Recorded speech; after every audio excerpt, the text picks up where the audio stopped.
A new world was born, the Abyss. Over time, it teemed with life, but survival came with a price. Bloodshed became the rhythm of existence. People battled monsters, and when they ran out of those, they turned on each other. There were no laws here. Only one rule: survive.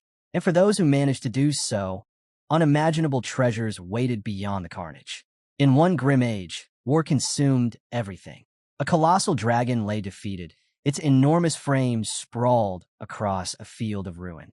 Nearby, a man knelt, blood spilling from his lips. Before he could steady himself, another dragon appeared, emerging from the shadows. Its claws closed around him with a crushing grip, forcing another mouthful of blood to the ground. Then, just as suddenly, the beast released him, leaving him broken and motionless. He gritted his teeth, his voice barely a whisper. Mindless creatures, sealing your own end. A glowing sphere formed in the dragon's jaws, light building and churning. The man shut his eyes, his final thoughts drifting to his comrades. Were any of them still alive? Then came a flash, a blinding surge of gold. A hand clad in shining armor reached through the light, followed by a woman stepping forth in radiant battle gear. "The last death squad has fallen," she said. Her tone was heavy, final. "That leaves only us. For survivors, the last hope of humanity." Keldien closed his eyes, silent. Conte stood with arms crossed, unreadable. A short distance away, one man sat still, eyes closed, lost in thought. The burden of humanity's future rested on his shoulders. His name was Hansu. Before them, the space-time crystal, Urkenial, began to turn. The great sphere shimmered, humming with ancient power.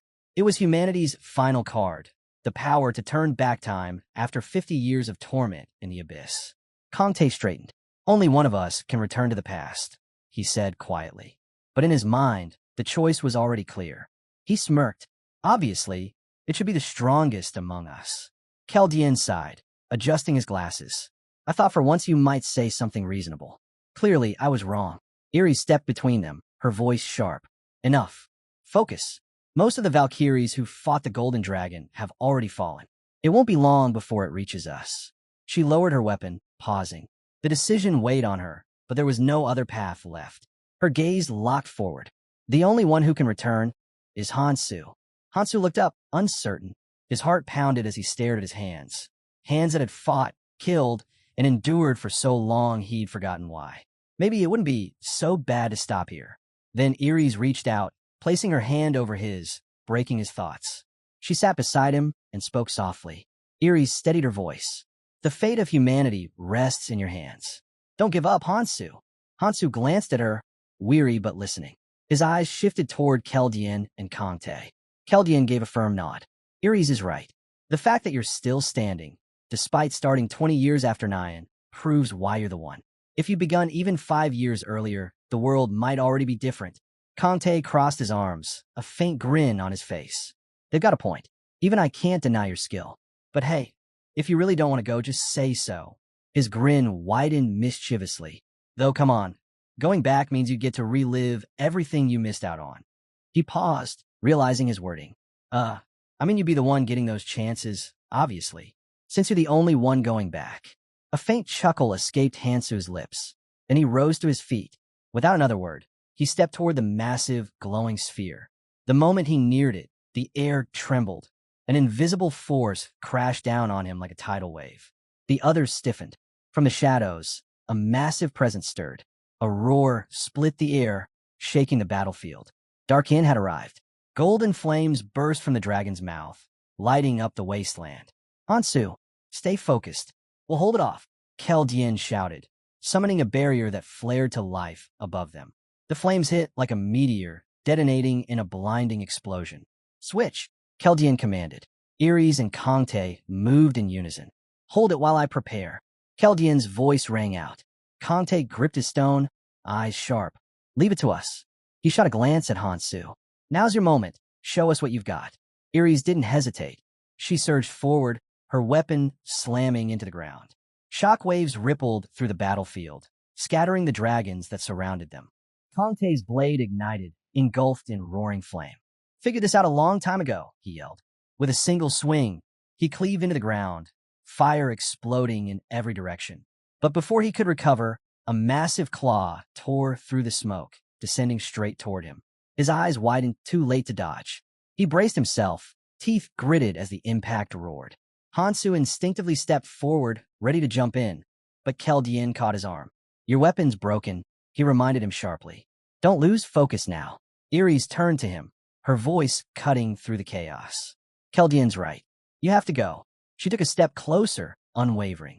I know we get on your nerves, but that's not an excuse to walk away now. She turned, gripping her weapon tighter. For once, just listen to me. Hansu smirked faintly. I'll try my best. Iris smiled. Even now, he was the same. She turned away, leaving the rest in Keldien's hands. Keldien adjusted his glasses, calling out over the roar of battle. Hansu. His voice was steady, calm in the storm. Hansu turned back. Magic spiraled around Keldien, gathering in waves of light. As Iris said, there's no need for pointless killing, Keldien continued. But don't ever hesitate when it matters most. Keldien's voice hardened. Cut down every parasite that dares threaten humanity. Save only those who deserve to live. His gaze darkened, sharp as steel. And no matter what happens, don't forget about the Berserker King, Clementine Keen. That monster must die. His eyes locked with Hansu's. Do you understand? Hansu nodded once, firm and certain. Keldien's lips curved into a faint smile. Good. Then get ready. The massive sphere began to spin, slowly at first, then faster, until it roared like a storm. Hansu took a deep breath, his expression steady, resolute. The others turned toward him, silent witnesses as the space-time crystal came alive. Keldien brought his hands together, magic surging between them. Layers of protective spells formed around the group, shimmering with lightning that crackled through the air. The dragon's fury thundered beyond the barrier. And then everything shifted. In an instant, the battlefield vanished. Hansu blinked, surrounded by hundreds of shouting voices.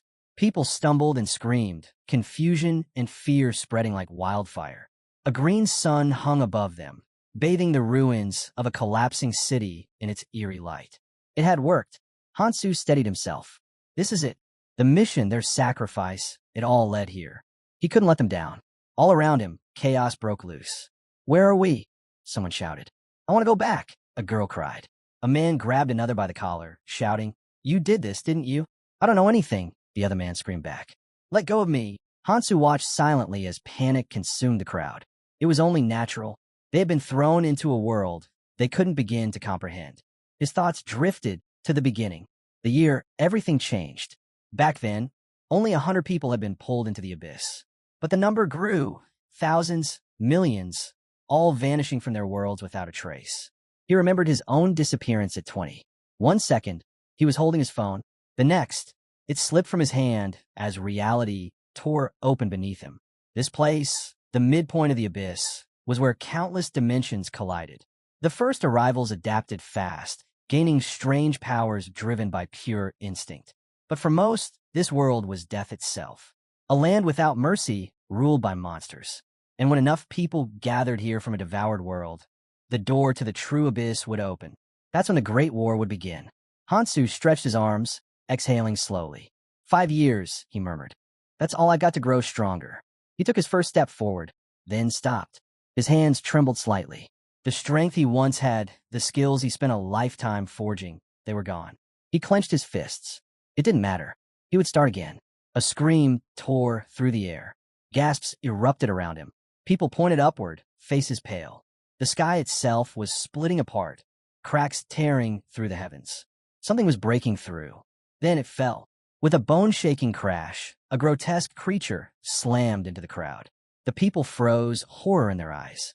The imp-like being rose slowly, coughing once before straightening its hunched back. Its glowing eyes swept across the terrified humans, and then it grinned. Greetings, everyone! It rasped, voice sharp and mocking. I am your fairy assistant. The crowd stood frozen, eyes locked on the eerie figure before them. The so-called assistant clapped his hands together. I'm here to give you a short briefing. His grin stretched wider, unnaturally wide. So listen carefully. Hansu crossed his arms, his gaze cold. A briefing, he thought. What a joke. This wasn't an explanation. It was a setup. A twisted game designed to make humans tear each other apart. Welcome to another world, the fairy chirped, his voice bright and theatrical. From this moment on, You've been granted an incredible opportunity. Enough nonsense, a man shouted from the crowd, pointing at the creature. What do you mean, another world? Just send us home. The fairy's smile vanished. His tone dropped, sharp as a knife. Wait, until I'm finished. The man flinched. The sudden shift sent a chill through the air. But just as quickly, the fairy's cheerful voice returned. Now, where was I? Ah, yes. You've all been given absolute freedom. His glowing eyes darted across the terrified faces. No laws, no order, no morality, no ethics. Doesn't that sound delightful? He leaned forward, grinning wide enough to reveal rows of jagged teeth. You're free from all those meaningless chains. Murmurs rippled through the crowd. The tension thickened, heavy and suffocating. But that's not all, the fairy continued, his voice lilting with excitement.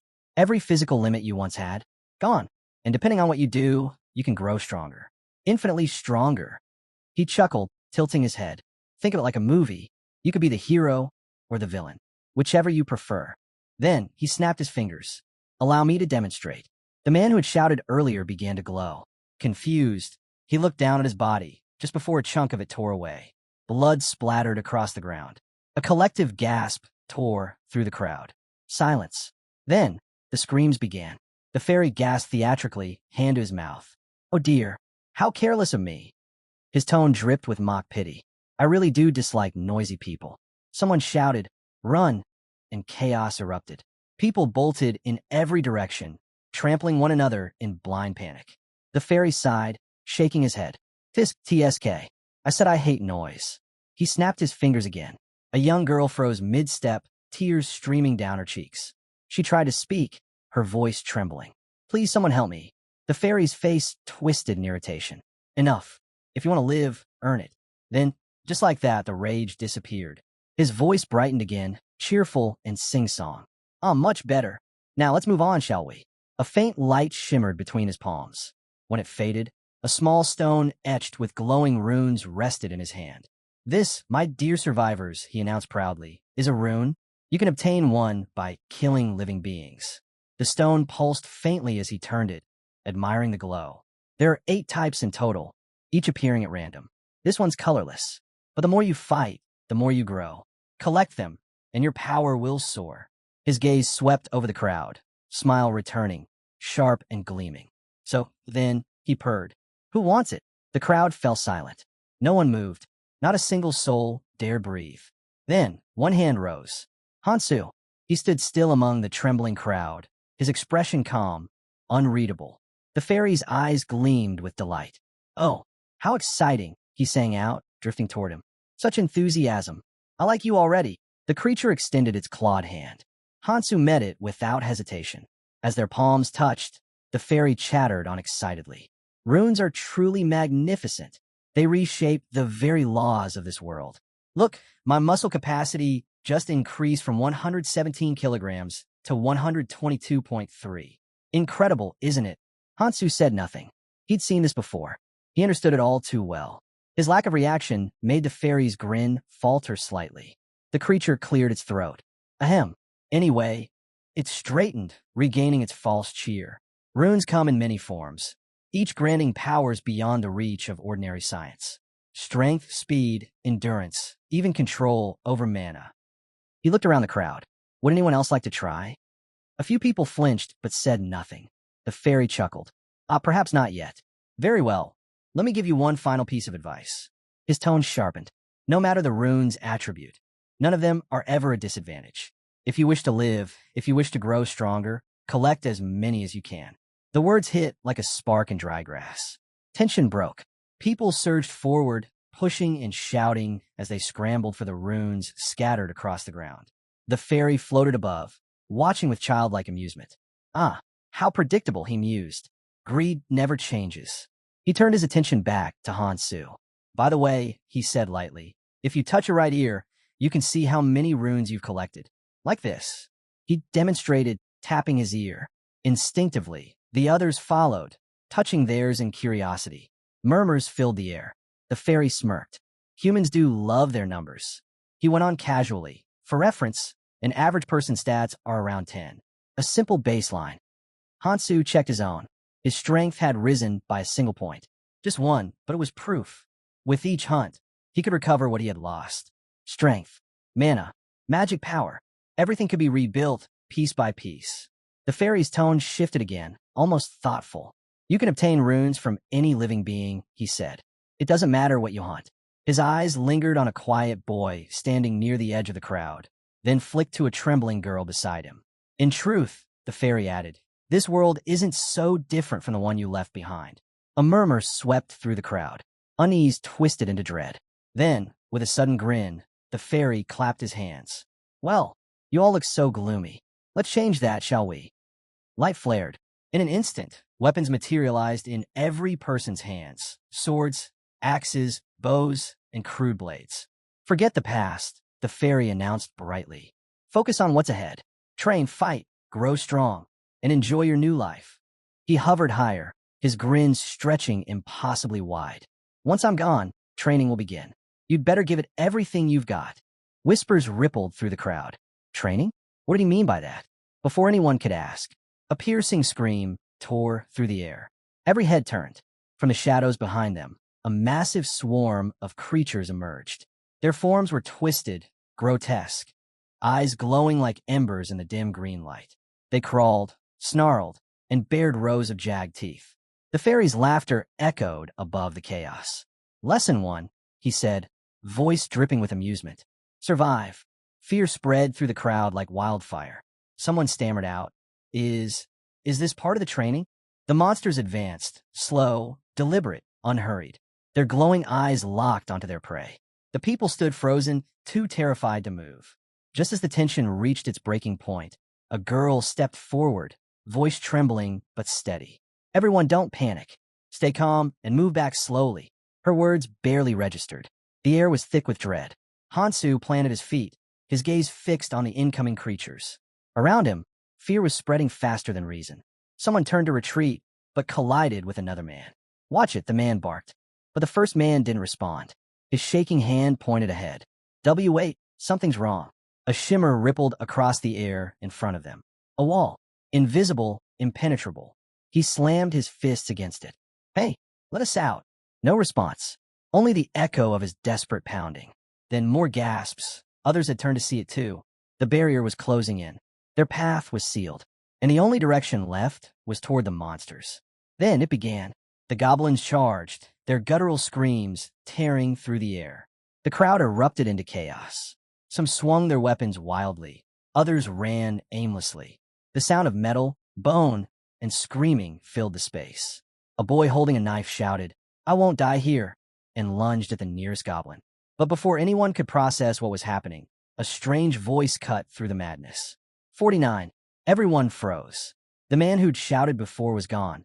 On the other side of the barrier, blinking in confusion. He'd simply walked through. Someone realized what it meant. Only 50 could escape. Panic exploded. People shoved, clawed, and cursed, trampling over each other to reach the wall.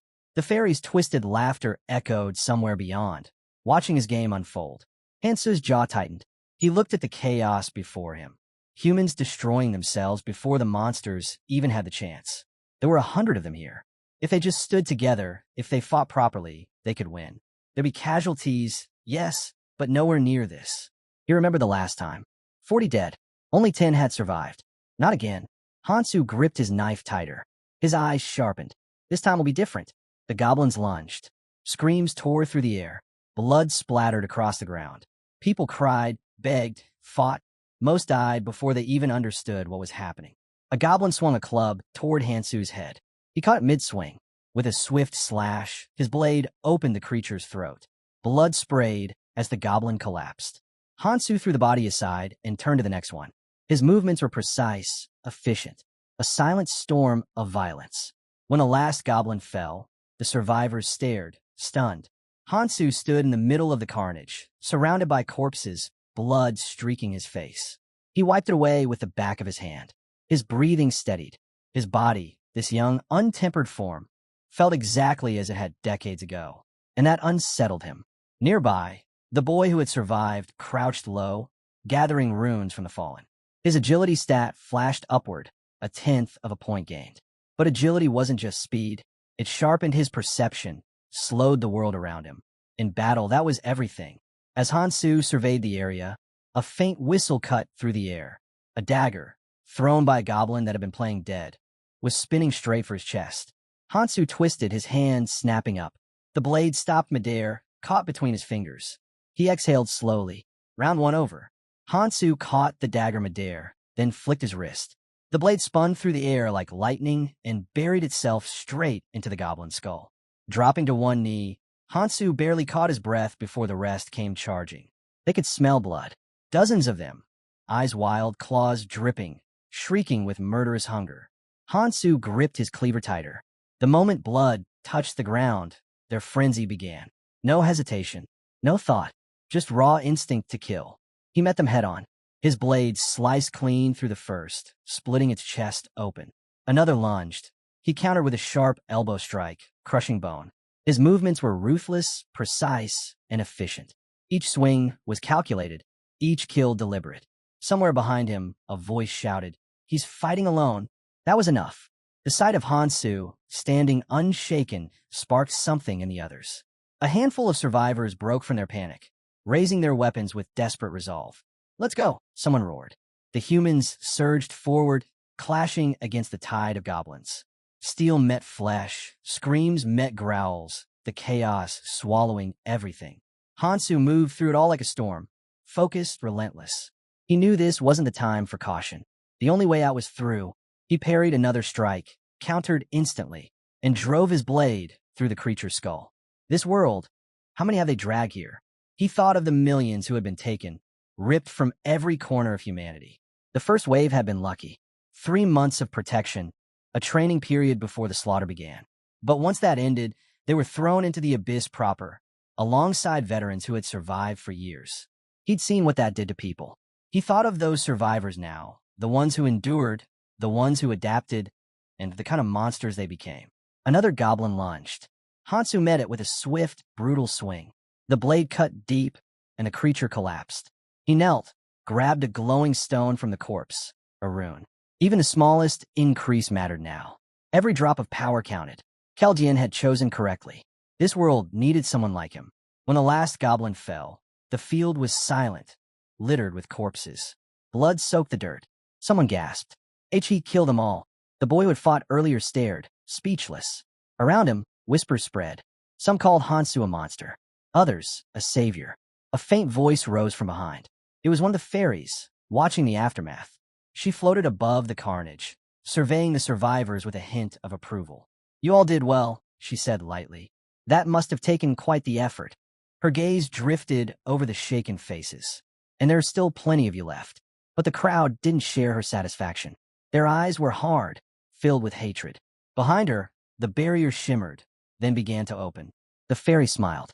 "Now you understand what it takes to survive here. Just keep doing what you're doing." She turned toward the glowing rift. "I have other zones to visit," she added cheerfully. "So I'll leave you to it. Good luck." "Wait," someone shouted. "Get back here." Others joined in, voices rising in anger. But she was already gone, vanishing through the light without a trace. The crowd stood there, fuming, helpless. Hansu exhaled slowly and wiped the blood from his face. He opened his interface window. The numbers blinked faintly. Small improvements, but progress nonetheless. For training, this wasn't bad. He glanced down at the item in his hand. The faint glow caught his eye. It looked valuable, something worth keeping. A faint smile touched his lips. "This will do." The blade glimmered faintly in Hansu's hand, perhaps a token of acknowledgement from the battlefield itself. He closed his eyes for a moment, letting the weight of silence settle. His path was clear. He had to grow stronger, faster than anyone else. Sliding a hand into his pocket, he thought back to the people he'd left behind. What would they do in my place? And then a memory surfaced. A dim tavern, the clink of mugs. A man with a half-empty drink leaned forward with a grin. "Ever heard of a hidden dungeon?" Hansu had looked up, intrigued. "A hidden dungeon?" The man nodded, smirking. "Yeah, it's inside the training zone. Harder than anything else here." They'd toasted their mugs together, the man's grin widening. "Not gonna lie, I couldn't clear it. Nobody ever has." Hansu had taken a slow sip, studying him. "You're telling me you got this strong without finishing it?" The man puffed out his chest. "If I were a Valkyrie, do you think I'd still be here?" Hansu frowned slightly, but the man kept going. If this were back in the day, I'd take a shot at it again. If I cleared it, I'd probably be strong enough to beat you. The logic was simple. The harder the trial, the greater the reward. The stronger the enemy, the sharper the blade that emerged. Doesn't it make you curious? The man had asked, eyes glinting. What's waiting at the end? Now, back in the present, Hansu stared ahead, his expression unreadable. The memory faded, but the idea lingered. His next goal was clear. He needed to find that dungeon. But before that, there were steps to take. The training process followed a strict pattern. Hundreds of newcomers grouped into zones, forced to survive for a week at a time. 3 months of this cycle, and then the safety net would vanish. The real abyss would begin.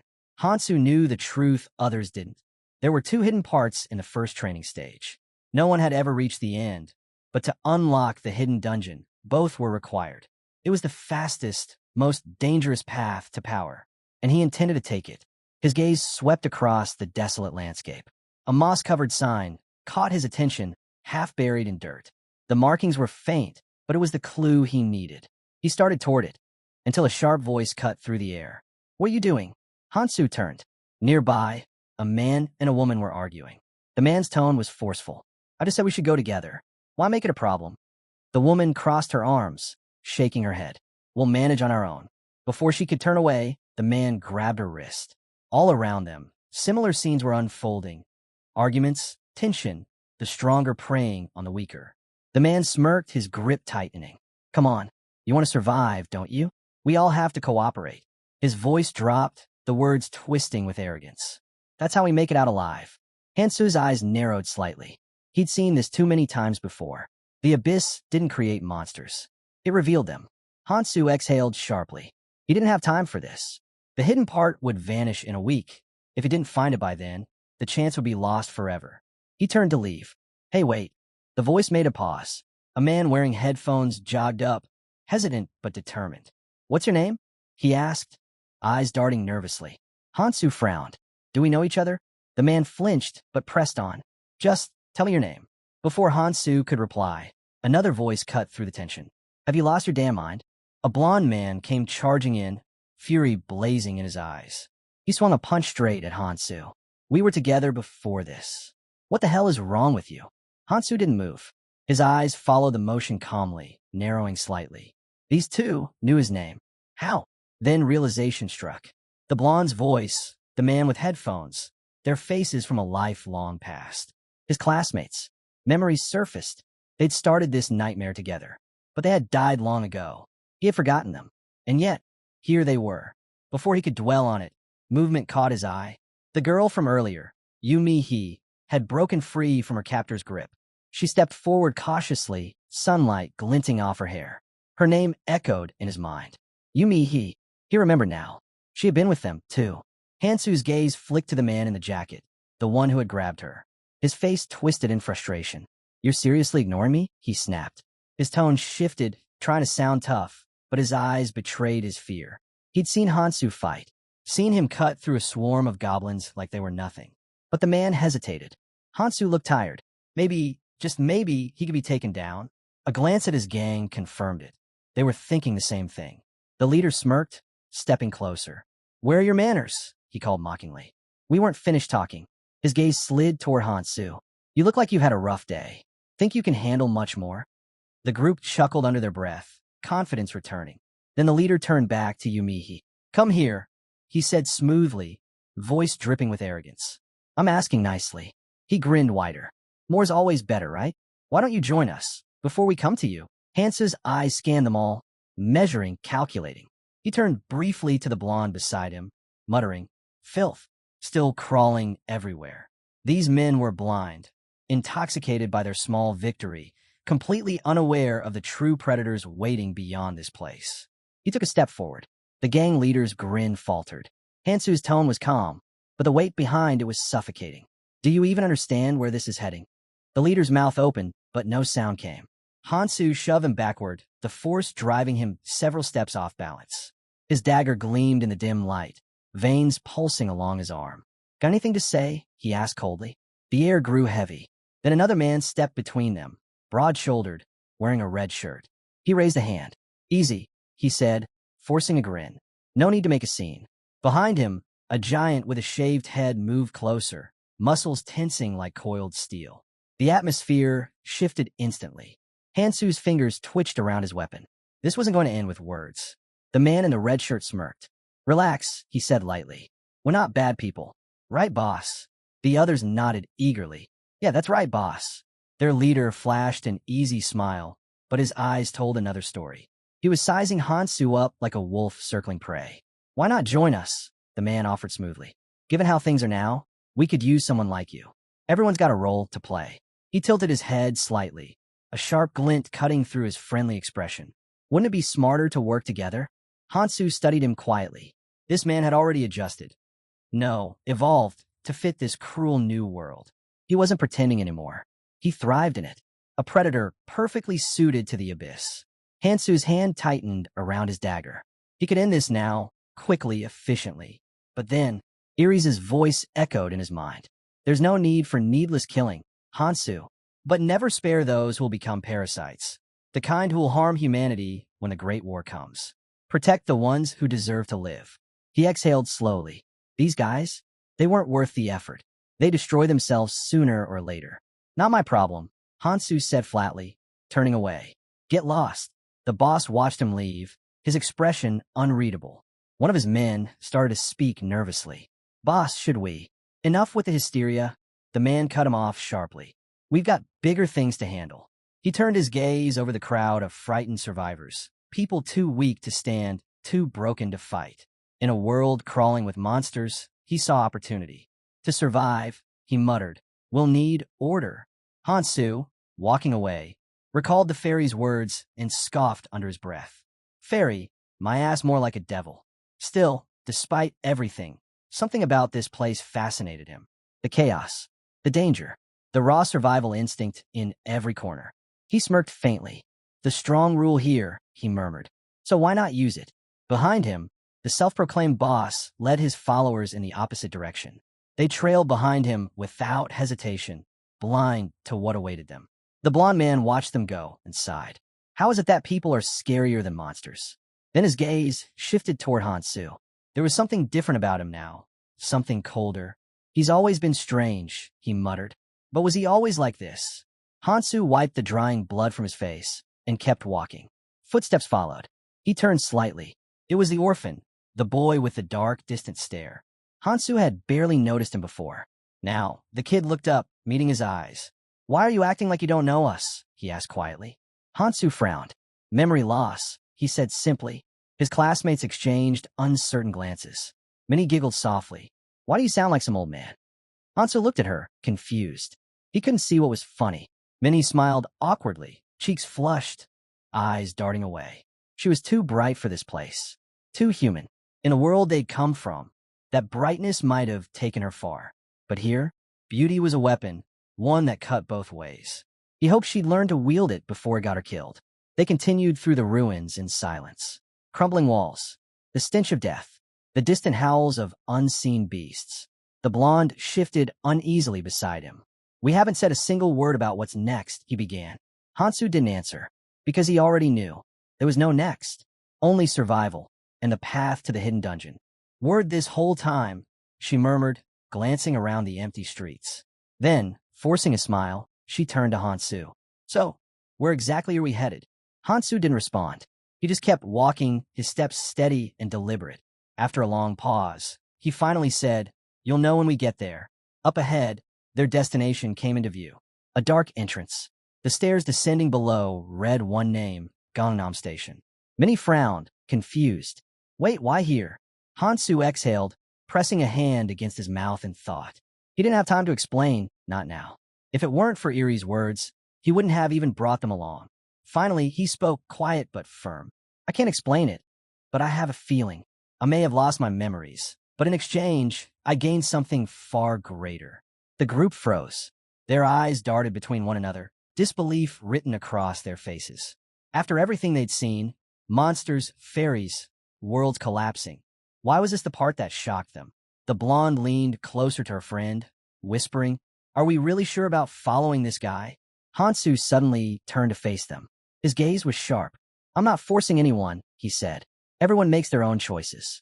If you don't want to come, Then stay behind and watch from the sidelines. His tone was steady, almost indifferent, but it carried weight. The blonde scowled, crossing her arms. His confidence irritated her, yet also made her uneasy. He knew something.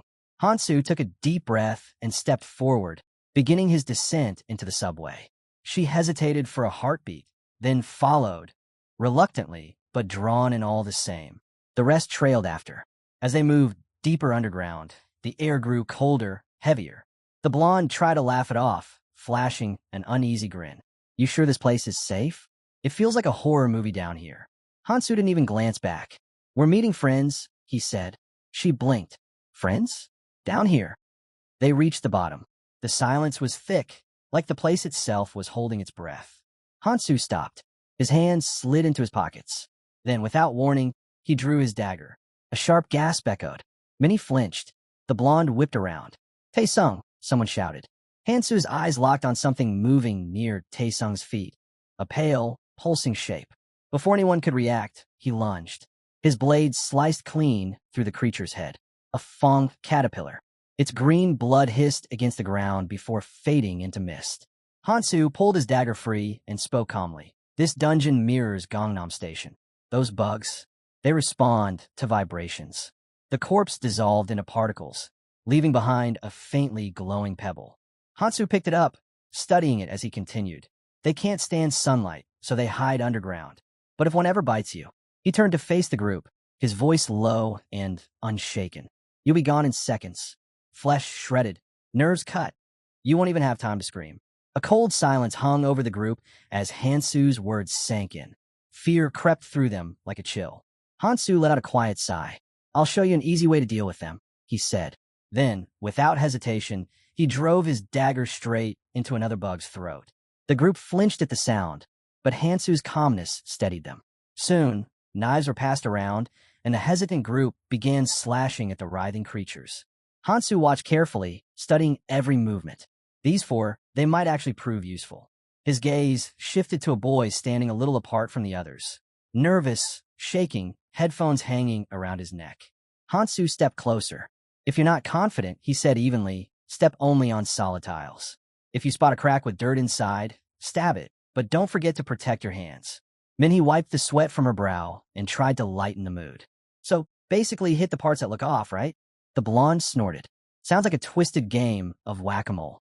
The boy in the headphones swallowed hard. He took a deep breath, tightened his grip on the knife, and slowly steadied his stance.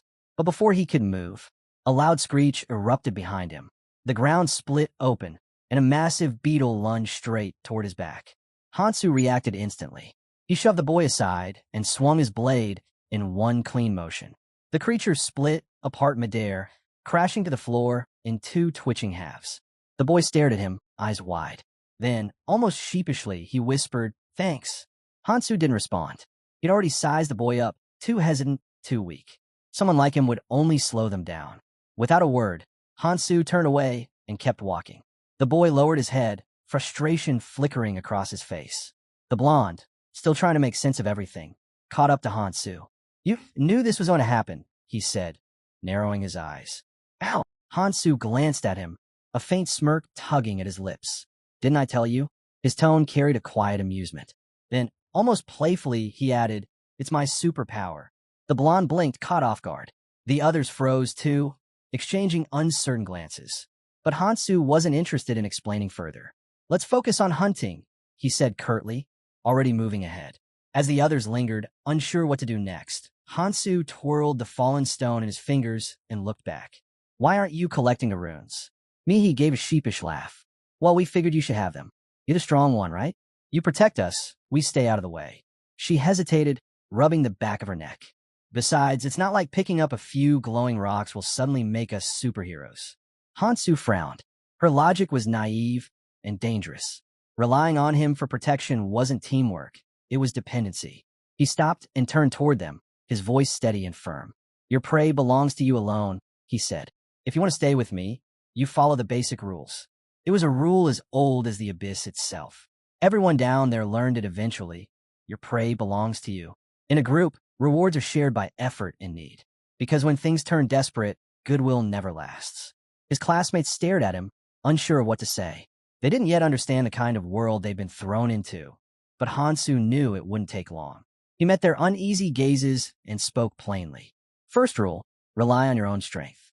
If you can't pull your weight, I won't hesitate to leave you behind. The words hit like a cold wind. No one spoke. The silence said enough. Taesung exchanged a glance with the blonde beside him, who gave a small, wordless nod. Hansu caught it and frowned in irritation, but he let it slide. Sooner or later, they'd learn. Sooner or later, desperation would turn them into scavengers, fighting over runes like dogs over scraps. Without another word, the group bent down and began collecting what they could from the fallen creatures. That's when Taesung called out, "Hey, check this out." In his hands was something unusual, a rune unlike the others. Its deep violet hue pulsed faintly, alive with energy. The moment he touched it, a strange instinct surged through him. He knew this was different. Something in it whispered of transformation, the essence of the Akrul troll tribe. Taesung hesitated, glancing toward Hansu. He remembered what the older boy had said about distributing loot. Drawing attention to it could cause trouble. Instead, he smiled lightly. "Since I found this one, mind if I keep it?" Hansu looked at him for a long moment, then gave a calm nod. That simple reaction threw Taesung off balance. He'd expected a lecture, maybe even refusal, but Hansu didn't seem bothered at all. Hansu's gaze lingered on the rune. He recognized its value instantly. A solid foundation, defense, and regeneration, both essential for survival. And since it was passive, it didn't drain energy to use. The only drawback? It increased hunger, but that was a small price to pay. As the wielder's strength grew, the rune would evolve with them. Smart hunters, those who master the system, could collect hundreds of such powers. Keldian, for example, had over 1,000. And this was just the beginning. Hansu watched his classmates silently, his thoughts spinning. They had no idea. His circumstances were unlike anyone else's.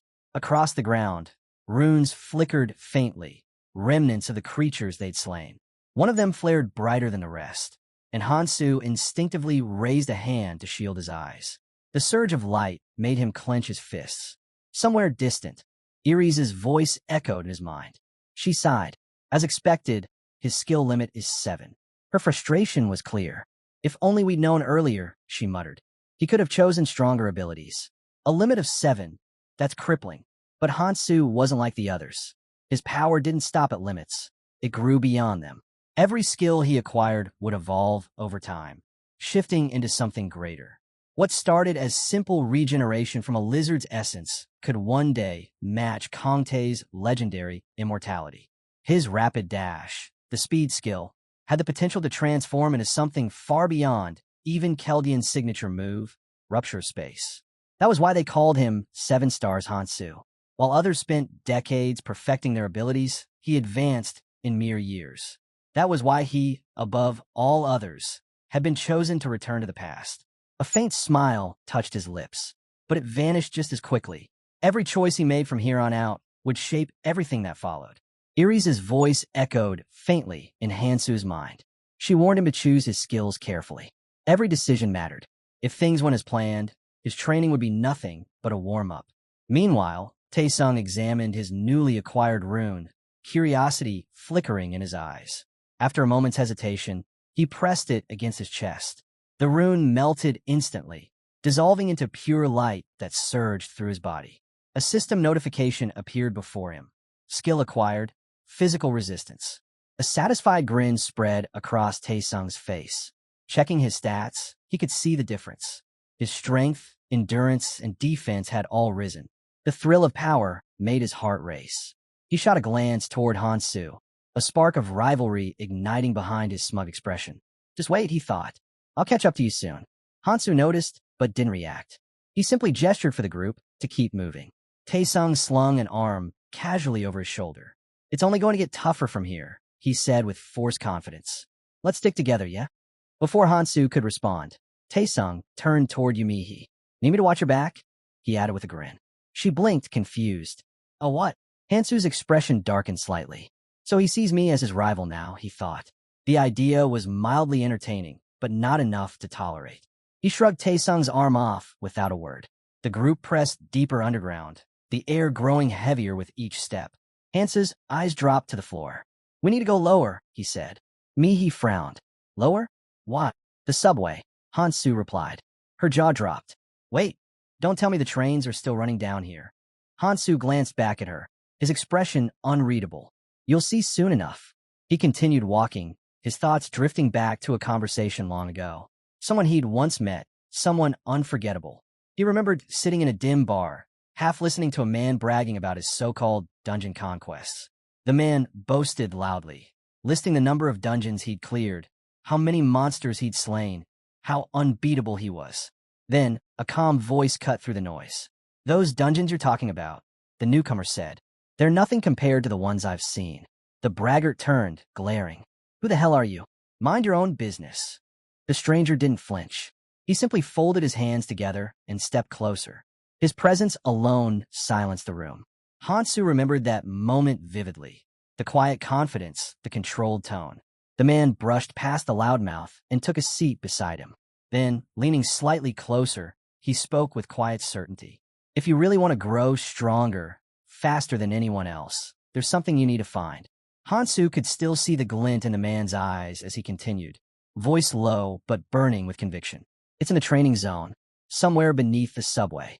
He explained that every station shared the same basic design, no matter how different they appeared. Up to the third floor, they were identical, and at the very center of that level, there was a portal. If you stepped through it and descended to the lowest floor, you'd find it, a train waiting in the dark. But boarding that train wasn't easy. Those who managed to catch it, though, their path to power would be sealed. There was just one problem. Reaching the train was nearly impossible, and it only departed once a day. Now, standing before the entrance, Hansu stared into the glowing portal. I have to make it there today, he thought, no matter what. They approached cautiously. The faint hum of energy surrounded them, the air vibrating with power. Mihi's eyes widened as the scenery came into view. Wait, this isn't Gangnam Station. She had been to Gangnam countless times, but this was different. The walls seemed alive, pulsing faintly with light, and the stairs twisted downward into shadow. A chill ran down her spine as her hand drifted to her neck. Are you sure about this? She asked quietly. You don't even know what's waiting for us in there. Hansu's gaze didn't waver. I'm following my instincts, he said. His tone was calm, resolute. If anyone wants to back out, this is your last chance. Taesung grinned, his confidence returning. Back out? Not a chance. I'm in. Mihi hesitated for a heartbeat, then pressed a hand over her chest. I'll go too. Hansu glanced at her, reading her expression. Beneath that shaky determination, he could see it, fear and a will to overcome it. She understood what kind of danger they were stepping into and still chose to move forward. For someone like her, the need to grow stronger outweighed everything else. The blonde scoffed, waving a hand dismissively. Fine by me. We'll stay here. There's plenty to hunt anyway. And just like that, the group split. Sang-jin stood frozen for a moment, trembling slightly. Then, mustering his courage, he stepped forward. I'll go with them, he said. Taesung chuckled. Oh, where was that bravery 5 minutes ago? You could barely move back there. Sang-jin shot him a glare. It's none of your business. Taesung blinked, caught off guard. Excuse me? I said, Sang-jin snapped, voice steady now. What I do isn't your concern. Taesung's smirk faded. A lot of talk for someone who couldn't even swing a knife. He was about to fire back again when Hansu's voice cut sharply through the tension. Enough. The single word silenced them both. Hansu closed his eyes briefly, exhaling. We don't have time for this. Do what you want, but make your choice quickly. Taesung turned away, jaw tight, his fists clenched. Inside, frustration burned. They embarrassed me. In front of me, he, no less. But Hansu didn't spare him another glance. He stepped straight into the portal. The world shifted in an instant. The air thickened, heavy with mana. A vast expanse unfolded before them. An eerie training field teeming with monsters. Different terrains stretched in every direction, yet some parts looked hauntingly familiar. Hansu scanned the area, gauging their surroundings, then stopped. Sang-jin and Mihi stood frozen beside him, eyes wide. Before them stood a convenience store. A real one, brightly lit, perfectly intact, like a piece of the real world had been dropped into the dungeon. Confused murmurs rippled through the group. Is that a store? Here. Without hesitation, they stepped inside. Sang-jin wandered between aisles, examining the shelves stocked with snacks, drinks, and tools. Everything looked normal, too normal. Hansu headed straight for the refrigerators, his eyes scanning the rows of supplies. The rumors were true. There really was a convenience store on the second floor of the subway. But why? Was it a reward? A trap? Or something else entirely? Nearby, one of the others picked up a knife, turning in his hands, debating whether to take another weapon. Hansu ignored the chatter. His attention was fixed on the counter, his mind racing. He remembered something someone had once told him. The place looked less like a convenience store and more like a fully stocked supermarket. Shelves stretched endlessly, filled with every kind of supply imaginable. Hansu picked up a small metal pot and set it on the scale. The cashier behind the counter blinked in confusion. What exactly are you doing? Hansu weighed the bag in his hand before answering calmly. Cooking. Mi tilted her head, curiosity written all over her face. Cooking? With what? Without a word, Hansu poured the contents of the bag into the pot, thick green liquid. Mi's stomach churned as she realized what it was. Worm blood. She remembered watching him collect it earlier, squeezing it straight from the corpses of those creatures with his bare hands. Then, with a faint smirk, Hansu began tearing strips of skin from the green goblins they'd slain. The moment the goblin flesh touched the worm blood, the mixture hissed, releasing a faint, acrid smoke. The reaction was instant. The flesh turned dark, almost black, and the air grew heavy with the scent of toxins. Goblins had evolved to resist the worm's venom, so their bodies naturally produced toxins of their own. Combined, the result was devastating. Dais grinned, sniffing the air. Smells amazing. Mind if I get a bite? Hansu looked up at him, unamused. It's poison. Dais froze. What? Then why didn't you say that earlier? Hansu gave a small, dry laugh. You were the one sniffing around like a hungry dog. He couldn't help but laugh softly, then leaned in, intrigued. I never would have thought of doing something like this. How do you even know how to make poison? Hansu paused. His gaze flicked toward her before he replied, evenly. It's part of my ability. My head's full of knowledge. Taesung frowned slightly. He could tell Hansu wasn't giving the full truth. In reality, Hansu's mind had been on the verge of breaking when he tried to memorize it all. He could still remember Keldian's words echoing in his memory. That day, Keldian had slammed his hand against the board, eyes blazing. Going back in time means nothing without knowledge. He had spoken with conviction. It's not just about finding items. It's about knowing how to make them stronger. Keldian tossed the pointer aside, his expression sharp. If you have any sense, you'll understand why this is critical. And one more thing, don't share this with anyone. Memorize everything, every formula, every name. Knowing the future won't stop destruction. It'll only speed it up. Then his eyes locked directly on Hansu. Don't become Prometheus, he warned. Only share your knowledge when absolutely necessary, and only when it fits the plan.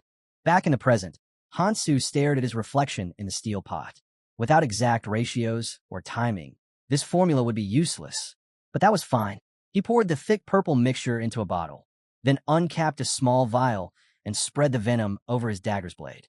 The liquid gleamed darkly under the fluorescent lights. Mihi's eyes widened as she watched the poison drip from the weapon. Can we have some too? She asked carefully. Hansu held out his hand. Sure, but it'll cost you half a power rune or stamina rune per use. Taesung's expression hardened. You're seriously charging us? What's wrong with you? Hansu turned his back to him, voice quiet but firm. I could give it to you for free, he said. Then, lowering his head slightly, added, but in the long run, that wouldn't help anyone. The group fell silent. They didn't fully understand what he meant, but Hansu did. One-sided relationships never last. Mihi hesitated, then nodded. Fine, I'll give you the runes later, but at least let me try it first. Hansu turned to her immediately, handing her the small tube. Be careful, he warned. If this gets on your skin, it'll burn. Badly. She nodded again, her grip cautious. From behind, Taesung's jaw tightened. If Hansu kept this up, acting like some untouchable hero, he'd never get a chance to swipe that poison for himself. His eyes narrowed. What if I use it first? Taesung said, voice edged with defiance. And give you the runes after? Sangjin spoke up right after him. Same for me.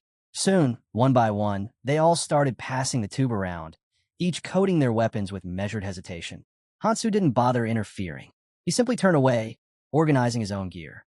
When he was done, he slung his pack over his shoulder and grabbed a few more bags of supplies.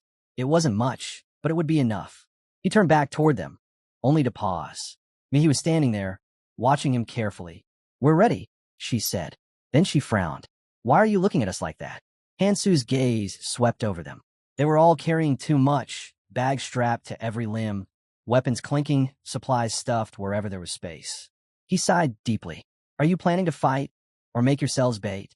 The words hit like a slap. Hansu sat down, folding his arms. If you don't want to spend the rest of your lives running, he said flatly, bury most of that junk out here, showing off what you have just painted a target on your back. They exchanged uneasy glances, realizing he was right. Mihi's eyes lingered on him for a moment. At first, she thought Hansu was just quiet, distant. But now she saw it clearly. He wasn't just strong. He knew how to survive. Her cheeks flushed as she awkwardly patted his hand. Right, she murmured. Then, almost absent-mindedly, she looked up at him. Hey, why don't you have superpowers? The question hung in the air. Mihi bent down, reaching for a nearby bag, her mind suddenly heavy. Until now, she'd clung to hope that maybe, somehow, they'd find a way back. That all the people who'd vanished might still be alive somewhere. But the deeper they went, the clearer it became. This wasn't a temporary nightmare. This was reality. The realization hit hard. Her knees gave out, and she sank to the ground, trembling. I don't want to die. Her hands clenched tightly, knuckles pale. Still, she forced her gaze forward. If survival meant doing whatever it took, then that's what she'd do. When she glanced at Hansu again, something stirred inside her, a strange, quiet resolve. Standing near him, she felt a pull. Safety, maybe, or something more complicated. But before she could think on it, Hansu met her eyes. Startled, she quickly looked away, pretending to adjust her gear. Neither said a word. They simply turned forward and started walking again. From behind, Taesung muttered under his breath, You act like the center of the universe. He tossed his heavy bag towards Sangjin. Here, carry it. Then, stepping ahead, he turned back toward Hansu, a sharp glint in his eyes. That superpower you mentioned earlier, he smirked faintly. Can we get one too? Hansu's gaze flicked toward him. Maybe. The three froze, eyes wide. Seriously? Hansu nodded once. Yeah, some people awaken abilities here. Abilities they never had before. But even as he said it, his expression darkened. In the back of his mind, Keldian's warning echoed. Be careful. There were those in this world who had awakened powers they were never meant to have. And those people were far more dangerous than any monster. Keldian had spoken at length back then, his tone calm, but his message brutal. In the end, it had been simple. Eliminate anyone who becomes useless to you. Hansu's expression darkened as the memory surfaced. The words weighed heavy on him, pressing against the back of his mind like a curse. Taesung noticed the subtle shift in his face and smirked. You've gotten pretty cold, huh? He stepped closer. Still holding a grudge? You were pissed at me when we first got here. Hansu didn't respond. He kept walking, his silence cutting sharper than any retort. There was nothing left to say. 4 or 5 years before this moment, he had fought without rest, an endless war against the abyss. Each day had bled into the next, filled with monsters that multiplied like rot. At first, there had been hope. Then, only despair. He could still remember standing amidst the wreckage, his body caked in blood and ash, his eyes hollow. He had stopped feeling long ago. No fear, no hope, just the dull rhythm of survival.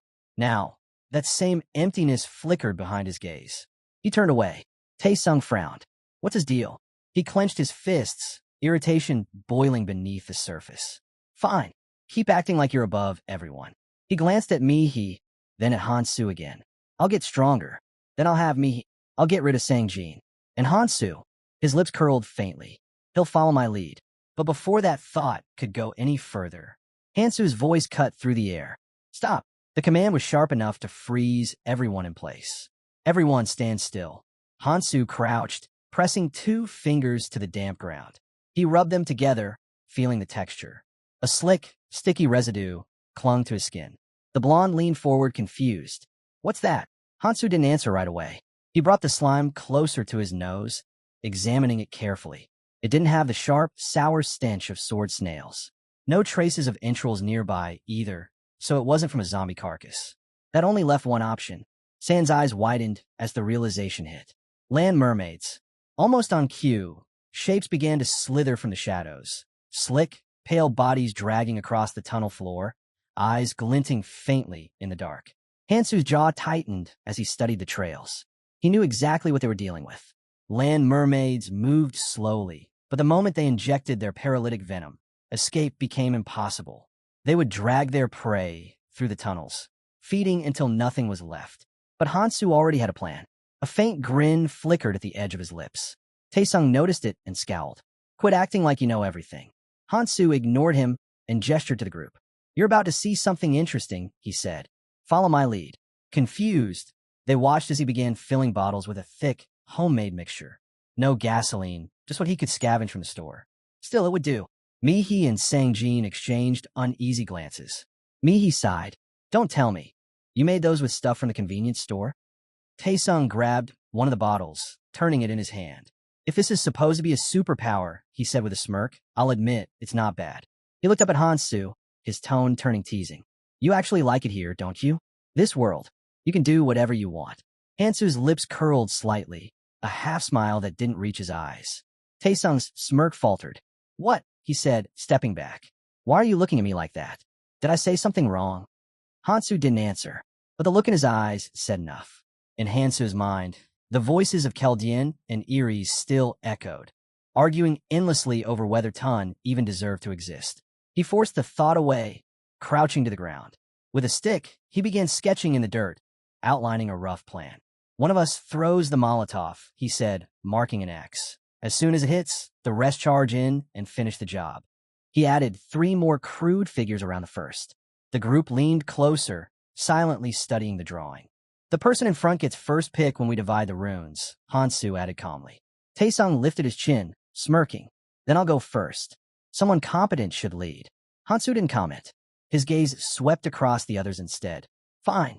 Then who's throwing the Molotov?" Sang-jin and Mihi exchanged awkward glances. Neither spoke. Then Mihi tilted her head, eyes softening as she gave Sang-jin a helpless, pleading look. It worked instantly. His face turned red as he looked away. Before the tension could build, Hansu cut in. "We'll take turns." Shadows stretched long across the station floor as the team crept forward. The air was thick, every sound echoing faintly through the tunnel. Sang-jin tried to gauge how far they'd gone, his pulse quickening. He didn't want to turn back, but deep down, he wondered if they even wanted him here, or if he was just tagging along to avoid being left behind. The group moved in silence. Sang-jin's grip tightened around the Molotov in his hands. Ahead of him, Mihi fidgeted with the straps of her backpack. He glanced at her just as Hansu suddenly stopped. "They're close," Hansu said quietly. A low, wet sound echoed from the darkness, something heavy dragging itself across the floor. The faint hiss of scales followed. Hansu's stance shifted instantly, blade ready. "Throw it," he ordered. Mihi's breath hitched. Her fingers trembled as she struck the lighter, the flame catching on the cloth. She whispered to herself, "Don't slow them down. Don't be useless." The fire climbed higher, devouring the rag. She took one sharp breath and threw. The bottle arced through the air and shattered. Flames erupted as the Molotov exploded against a creature's chest. A shriek ripped through the tunnel. The land mermaid flailed, its pale skin igniting in a burst of orange light. I did it," Mihi breathed, stunned. Hansu didn't hesitate. "Move," he shouted, charging straight into the firelight. "These things spit paralytic poison," he warned, driving his knife into another monster's skull.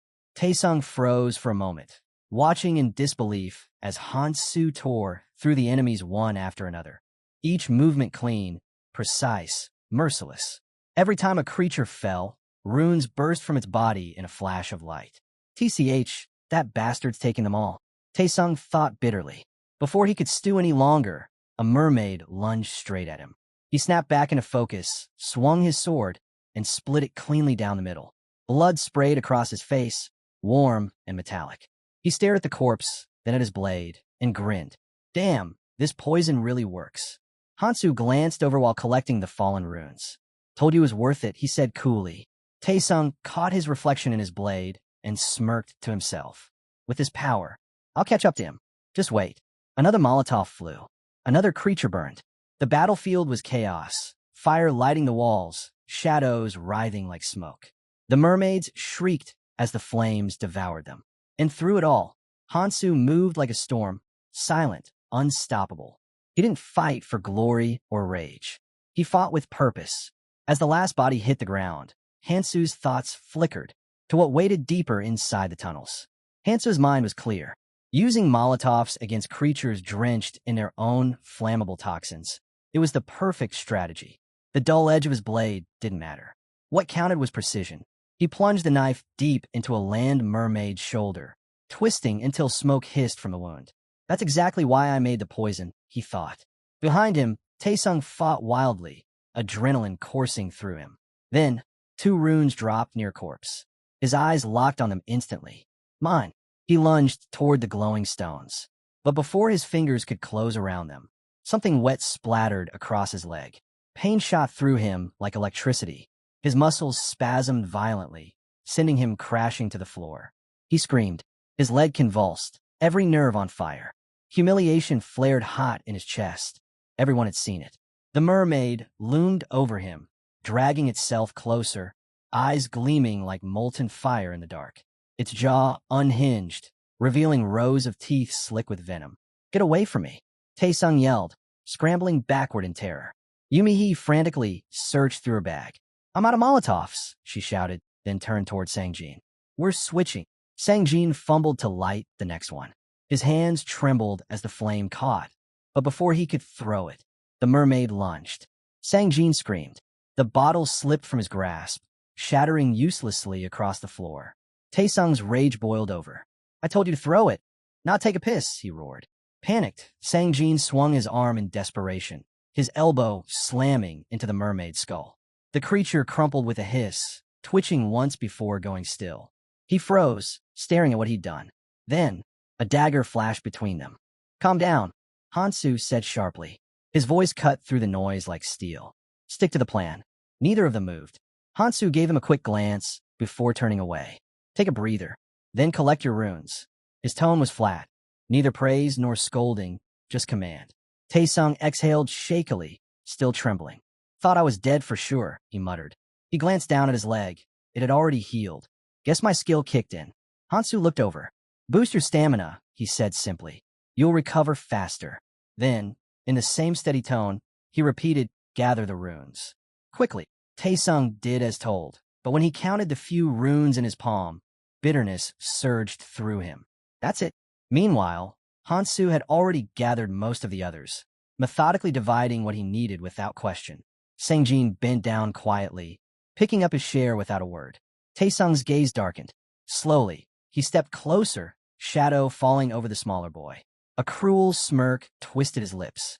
"Sangjin," he said, voice low. The boy hesitated, sensing something wrong. Taesung's grin widened. "Does your whole family have no shame?" Sangjin's fist clenched. "What did you just—" Before he could finish, Taesung's hand shot out, gripping him by the throat. Sangjin gasped, his feet leaving the ground. Taesung's grin turned feral. "You couldn't even throw a Molotov properly. Did you forget how you almost got me killed?" Sangjin clawed at his arm, choking for breath. What are you doing?" "Let go." Taesung shoved him. Hard. Sangjin hit the ground with a thud, headphones snapping off as his body crumpled. He gasped for air, clutching his chest. Taesung crouched beside him, grabbing a fistful of his hair and yanking his head up. "Not long ago, you were crawling around like a useless coward," Taesung hissed. "Looks like you've already forgotten your place." His voice was cold, mocking, almost gleeful, but steel struck the ground between his hand and the pile. A dagger buried deep. Taesung froze, his breath catching. Hansu's voice came low and even. "Those aren't yours." The words hit harder than any threat. Taesung slowly looked up, disbelief flickering in his eyes. "You're seriously giving them to him?" His tone cracked into anger. "You might as well toss them in the trash." Hansu didn't move, didn't even blink. That silence only fueled Taesung's frustration. "What do you do to earn them?" he snapped. "We could split them. We don't need him." His voice wavered between fury and desperation. His pride, already bruised, cracked further with every word. "Tell me I'm wrong," he demanded, his chest heaving. Hansu's gaze remained steady. "The distribution should be fair," he said evenly. "But it's not my place to decide how others survive." Taesung scoffed, a bitter laugh slipping through clenched teeth. "Fair? That's your excuse."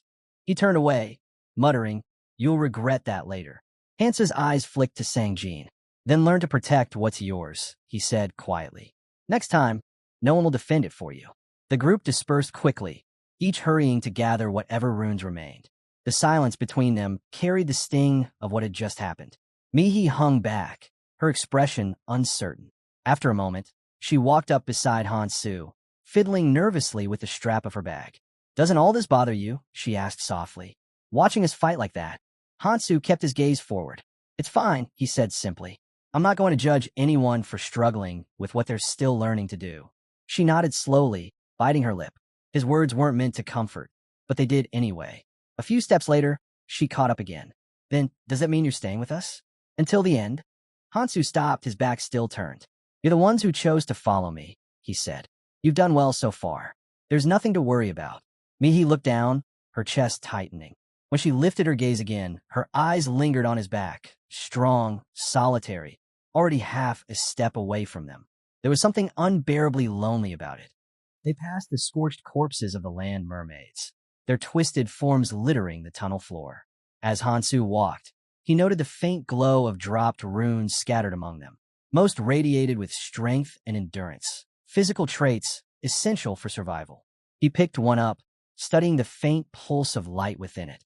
It was exactly what he needed. Crushing in his hand, he absorbed the energy. His body pulsed faintly, the surge immediate. Then, ahead, a light shimmered.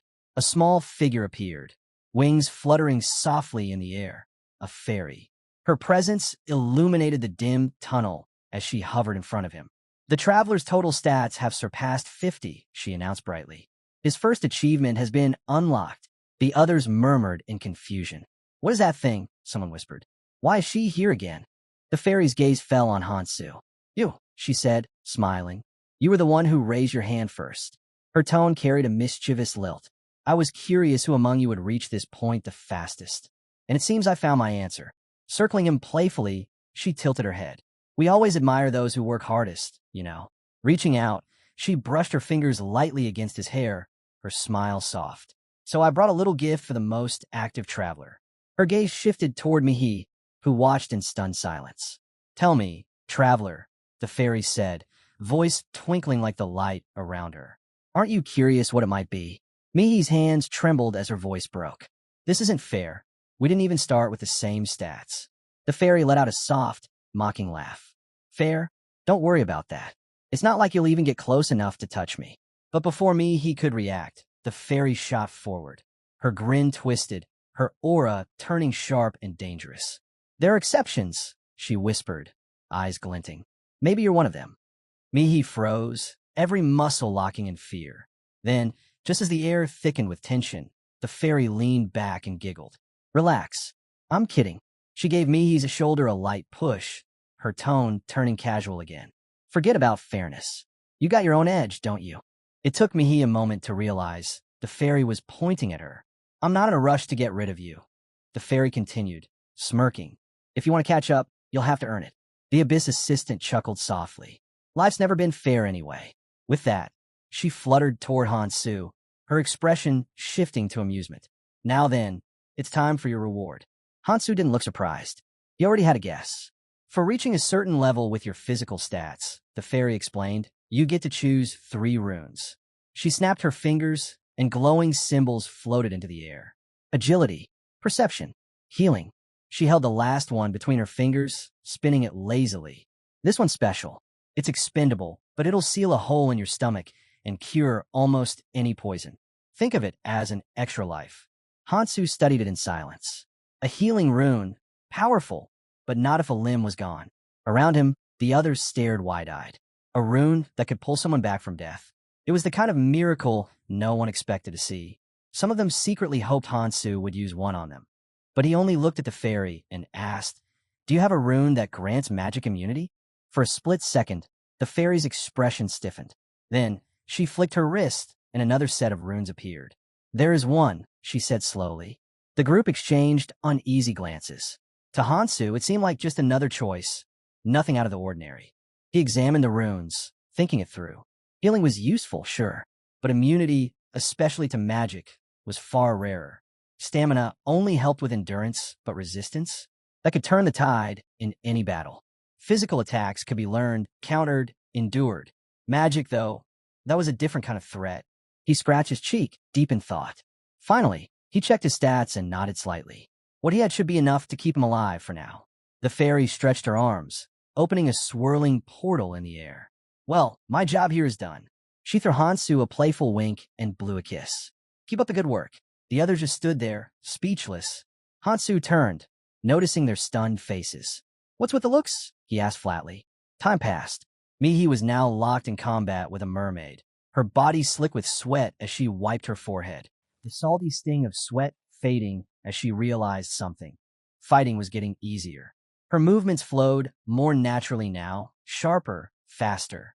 Then, out of the corner of her eye, she caught sight of Hansu. She froze, pressing a finger to her lips, quietly watching him work. Hansu turned when someone called out to him. Why haven't your movements changed? You've gathered all those runes, but you still move the same. Another voice joined in, skeptical. Yeah, your speed's identical to before. Hansu lifted his hand, and a faint glow pulsed from his palm, a rune etched into his skin. This is why. The others exchanged puzzled looks. What is that supposed to be? It's a storage mark, Hansu explained. You can store runes in it. Just stretch out your hand, focus on a rune, and it'll embed itself. Someone frowned. And how exactly did you figure that out? Adjusting his sleeve, Hansu gave a faint smirk. My ability told me. Mihi leaned closer, eyes curious. Then I should try it too. He immediately shut her down. Don't. She frowned. Why not? Hansu glanced at the scattered runes around them. Because it slows the hunt. I can't store every rune I find. He held one up, its glow flickering faintly. And if I die, everything I've stored drops with me. Sangjin crossed his arms, confused. Then what's the point of collecting them like that? Hansu's reply came flat, steady. I'm planning ahead. Once things stabilize, runes like these will have value. They'll become a kind of currency. He looked around at the others. You shouldn't do the same. Use what you find. Don't hoard it. Taesung threw up his hands, scoffing. Oh, come on. Who made you the boss? Just because we follow you around doesn't mean you get to decide everything. I'll do what I want. Hansu's eye was sharp and quiet. These people still didn't get it. Not yet.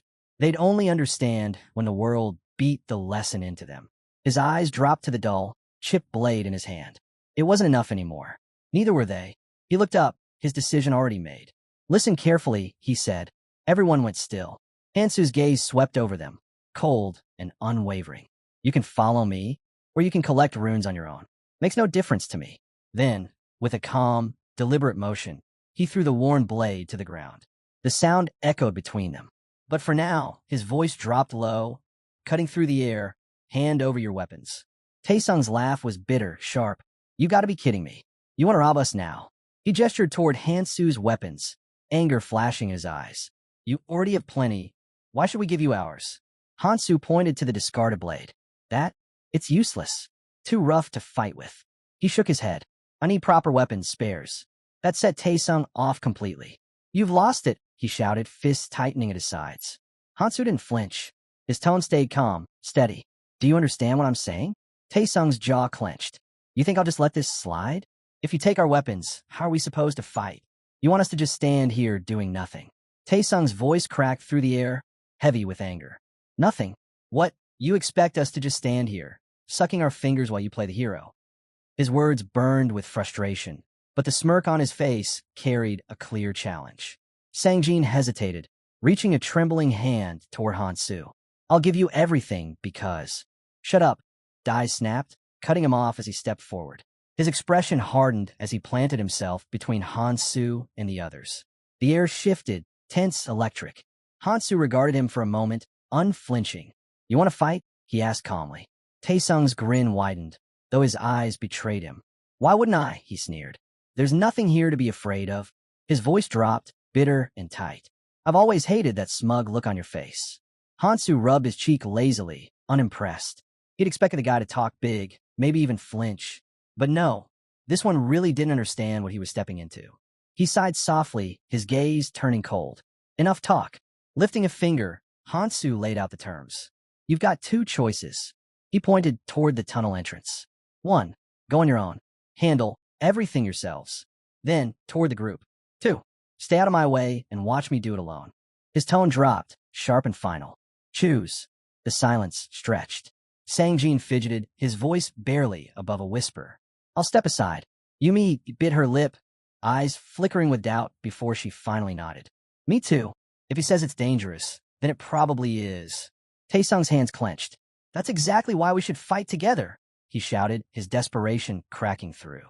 Sweat rolled down his temple as he turned to the others, voice trembling with fury. He's trying to ditch us, to take everything for himself. You're just going to let him? Hansu's stare didn't waver. He didn't care that Sangjin was scared. That was expected. But Mihi's hesitation? That was unfortunate. He smirked faintly. Friend, huh? He thought. That's a nice word. If Keldian were here, Taesung would already be wandering lost somewhere deep underground. But this wasn't the time for sentiment. He needed to move. Hands sliding into his pockets, Hansu turned toward the dark corridor ahead. We'll settle this downstairs, he said evenly. If you're confident, follow me. I won't stop you. Taesung's glare tightened, suspicion flickering in his eyes. Why is he so eager to go alone? He muttered. Does he know something we don't? His gaze shifted toward the black, gaping passage. The unknown beckoned, and so did greed. And so, they followed him down. The descent was suffocating.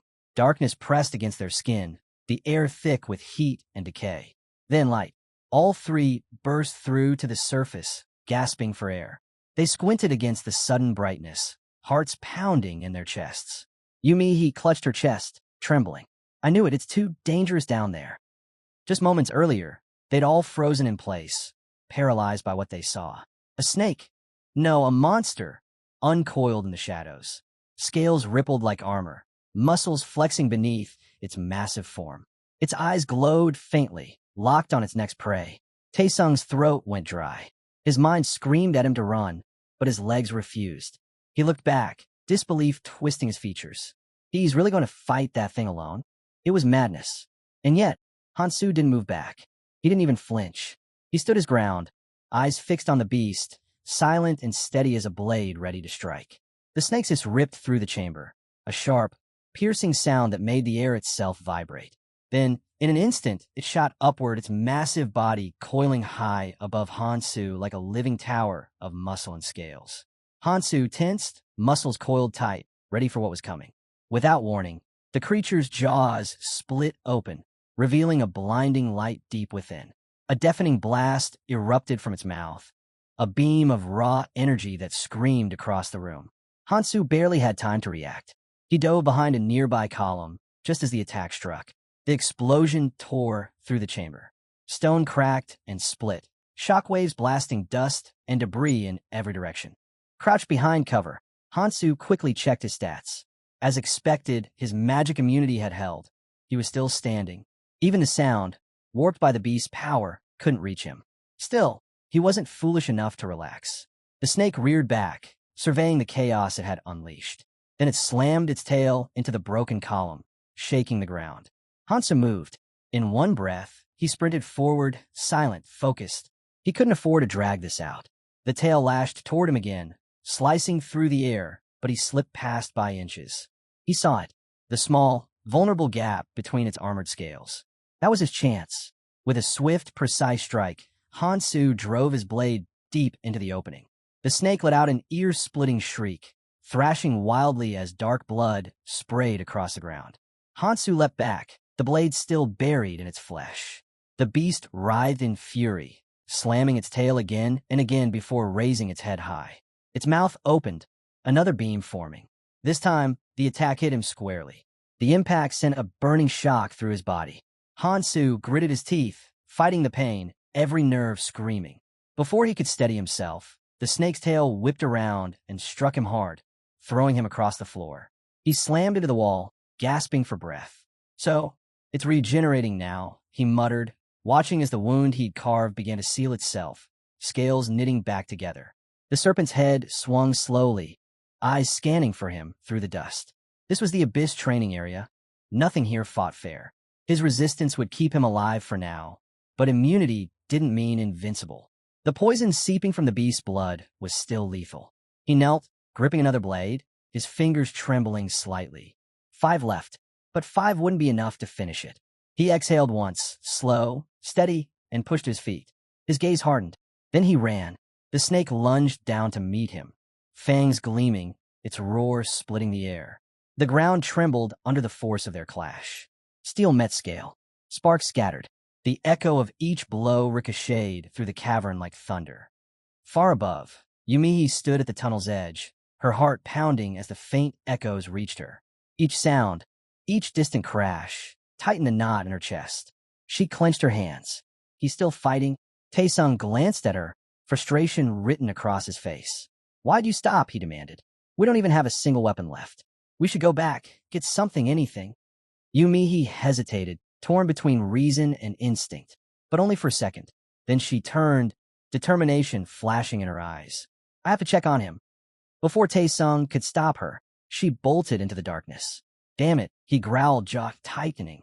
He'd been ignored since the moment they arrived, and now, once again, she was running off after Hansu, leaving him behind. Still cursing under his breath, he ran after her. The three of them raced through the winding corridor, their footsteps echoing in tense rhythm. No one spoke. The air grew heavier with every step. Then, as the faint glow of the chamber came into view, Yumihi froze. Her breath caught in her throat. Her eyes widened in horror. Are you? She began, but the words died on her lips. You. Her body froze.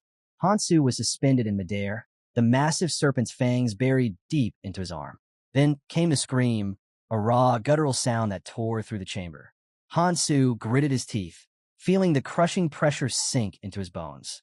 I wasted too much time, he thought, forcing himself to steady his breath. His left hand hung limp, blood trailing down his sleeve, but in his right he still gripped a blade. Without hesitation, he drove it upward, straight into the snake's gaping maw. The steel sank deep. The creature shrieked, its jaws snapping open as pain rippled through its body. Hansu dropped, twisting midair before landing in a controlled roll.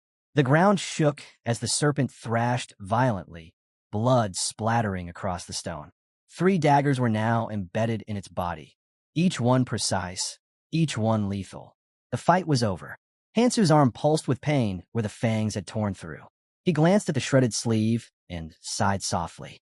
I'll have to change this later. His stats would handle the rest. The wound was already knitting together. He knew what this meant. As monsters evolved, they adapted, stronger regeneration, immunity to poison, sharper instincts. Skills that once worked lost their edge.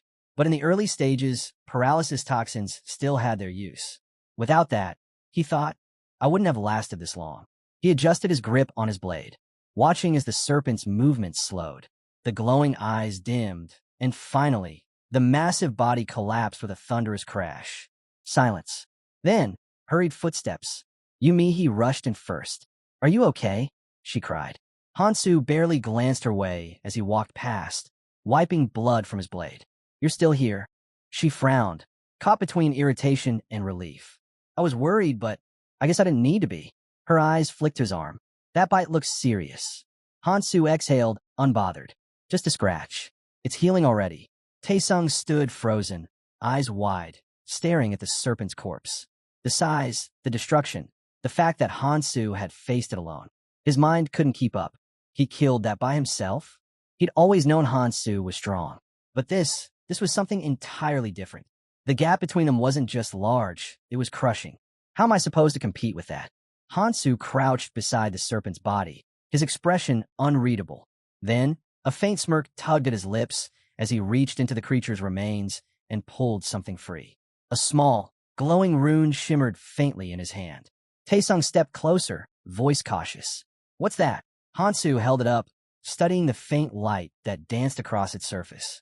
A shockwave rune, he said quietly. From a needle snake. Not bad. He slipped it into his pocket. It wasn't the kind of power he usually used, but still useful. Especially if he paired it with a magic rune. Taesung's eyes narrowed with envy. That thing's valuable. You're not actually planning to waste it, are you? Hansu shook his head. No point. It doesn't suit me. 7 skills. That was his current limit. Every slot mattered, and a blunt weapon like that didn't fit his style. He preferred tools that bent the rules rather than followed them. Before he could put it away, Sang-jin suddenly stepped forward, eyes gleaming. Then give it to me, he said eagerly. Before Hansu could even respond, Taesung moved, an elbow slammed into Sang-jin's chest, sending him staggering back. Don't even think about it, Taesung snapped. You wouldn't know how to use it anyway. Then he turned to Hansu, tone shifting, part demand, part challenge. Hand it over. You don't need it, right? Sang-jin rubbed his aching chest, glaring. Why should you get it? Tun's already here. Annoyed, the blonde turned sharply toward him. You really think you'll be any use with that? Did you already forget the mess you caused last time? Sang-jin flinched, lowering his gaze. His voice came out small, almost offensive. If I had a powerful rune, I could catch up, maybe even surpass you. Taesung scoffed immediately. You? Don't make me laugh. Before the argument could spiral further, Yumihi stepped between them, hands raised. That's enough.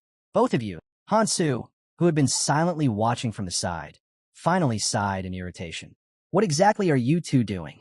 His voice cut through the noise like a blade. He lifted the glowing rune in his hand, letting its light reflect across their stunned faces. Did I ever say I was giving this to anyone? The air went still. If I'm parting with it, he continued, his tone dry, I'd rather sell it. A faint smirk tugged at his lips. Tell you what, I'll even give you a 5% discount. Make me an offer. All three froze, caught off guard. Taesung blinked.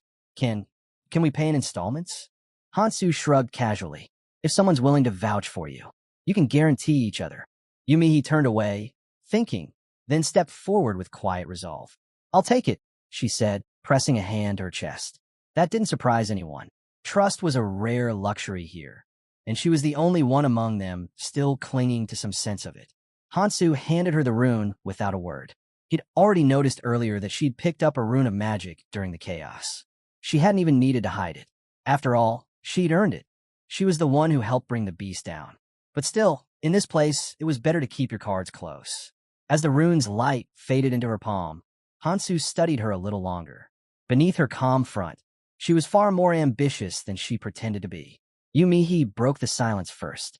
There are 3 runes for agility and perception, and 7 for strength and endurance. Hansu nodded slowly. Then I'll take 6 strength runes, he said with a faint smile. With a discount, of course. She smirked. You're generous. Hansu chuckled softly. Don't get used to it. Then he turned to the others, his tone sharpening again. Don't take this the wrong way, but if you get comfortable receiving things for free here, you won't last. Nothing in this world comes without a price. He looked down at the rune still in his hand, the glow reflecting off his expression for a fleeting moment before he pocketed it. There was no time to linger. They had to move. As they continued forward, Hansu's eyes caught a faint shimmer ahead, a cluster of Zeterium deposits embedded in the wall. He walked up, cracked a piece off with practiced precision, and pocketed it. The others watched closely, unsure if he was activating some hidden ability again.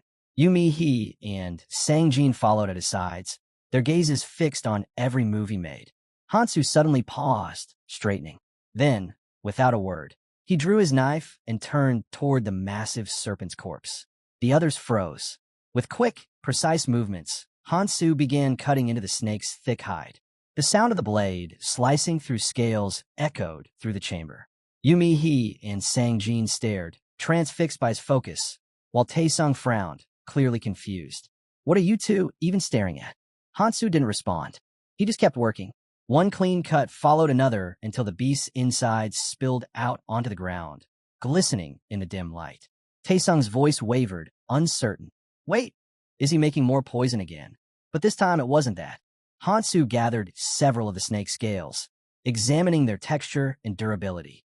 They were dense, resilient enough to block an ordinary blade, yet light enough to be worn. He turned the scales in his hand, expression unreadable. This wasn't about poison anymore. He was preparing for what came next. The scales were sturdy, dense enough to deflect steel, yet light enough to move with, strong enough to serve as weapons on their own. That meant Hansu didn't need to find one. He could make one. There were 134 possible weapon combinations using monster materials from the training area. Only 11 were practical in real combat. Most were either too brittle or too slow to handle. The needle snake's material, though limited in range, had potential. Its weakness could be turned into precision. If he struck the right spot, even a small wound could be fatal. Hansu examined the thin needle in his hand. The tip was a little dull, but he didn't have the luxury to complain. It was handmade, crude, but it would do. Sweat ran down his temples as he worked, combining the pieces carefully. A sudden flash of light flared. The fusion process had begun. He knew exactly how much effort went into this. Early alchemists had spent countless hours experimenting to find the best combinations. The difference between success and failure could mean life or death. When the light faded, Hansu lifted the weapon, inspecting it closely. He'd sharpened the blade, reinforced its body for penetration, and adjusted the balance so it could punch through armor. It wasn't perfect, but it was deadly. Wrapping the handle with leather, he took a step back and exhaled. Now this looks like a real weapon. Taesung had been watching him the whole time. His eyes followed every move, impressed despite himself. If you'd used cocoa lizard materials instead, it could have been even stronger, he said finally. But the needle snake isn't bad either. Honestly, I doubt you'll find anything tougher than that for a while. He paused, glancing at the weapon again. Can I buy it from you? I'll trade all my runes for it. It was obvious how much work Hansu had put in. Just from the craftsmanship alone, Taesung knew it outclassed anything they had. Hansu turned the blade in his hand, thinking it over. This isn't just any weapon, he said after a moment. But if you really want it, fine. I'll sell it. He added casually, don't expect another one, though. I'm out of materials. Taesung clicked his tongue, frustration clear. Selfish, he muttered, running a hand through his hair as Hansu packed his gear away. Hansu didn't respond. His mind was already elsewhere. There's something better ahead, he thought. I just need to be patient. His gaze shifted toward the faint glow spilling from the massive doors up ahead. That would be their next destination. The doors creaked open, revealing something unexpected, a carriage bathed in soft light. Electricity hummed faintly inside. No monsters, no traps, just emptiness. Even their overconfident Mr. I Can Do Anything was silent now. That silence could only mean one thing. There wouldn't be a fight this time, which meant a reward was waiting. They approached cautiously. The air inside was different, clean, almost sterile. The faint hum of power vibrated through the floor. As the group stepped in, Hansu's brow furrowed. Something was off. This carriage is for one person only, he said flatly. The others froze, looking around. He turned back to them, voice firm. I said, this carriage is for one person. Get out. Then he sat down, calm and unmoving, signaling that the matter was not up for debate. Sangjin frowned, confusion and irritation mixing in his expression. You're kidding, right? Look at it. There's plenty of room. How could it be for just one person? He ran a hand through his hair in disbelief, trying to make sense of it. But Hansu didn't blink. His tone was final. This carriage, he said quietly, moves forward only when it carries one. Taesung threw up his hands, frustration breaking through his voice. And what rule says you're the only one who gets to go? After everything we've been through together, why do you get to decide? Hansu let out a long sigh, quiet but heavy with exasperation. Taesung's fist clenched, knuckles pale. If it weren't for us, you wouldn't have even made it here. Hansu's gaze swept over them, cold, detached, unimpressed. Pathetic. He understood their greed. They wanted what he had earned, but they still didn't understand the one truth of this place. He stood, his face unreadable. You're right, he said evenly. There's no rule that says I have to be the only one. Then, clang. The sound of metal striking stone echoed through the chamber as Hansu slammed his sword against the floor. His voice rose, steady and commanding. Because there are no rules in this world. He pointed toward the exit, his tone sharp. So, here's your choice. Leave now, or stay here and argue until you're out of time.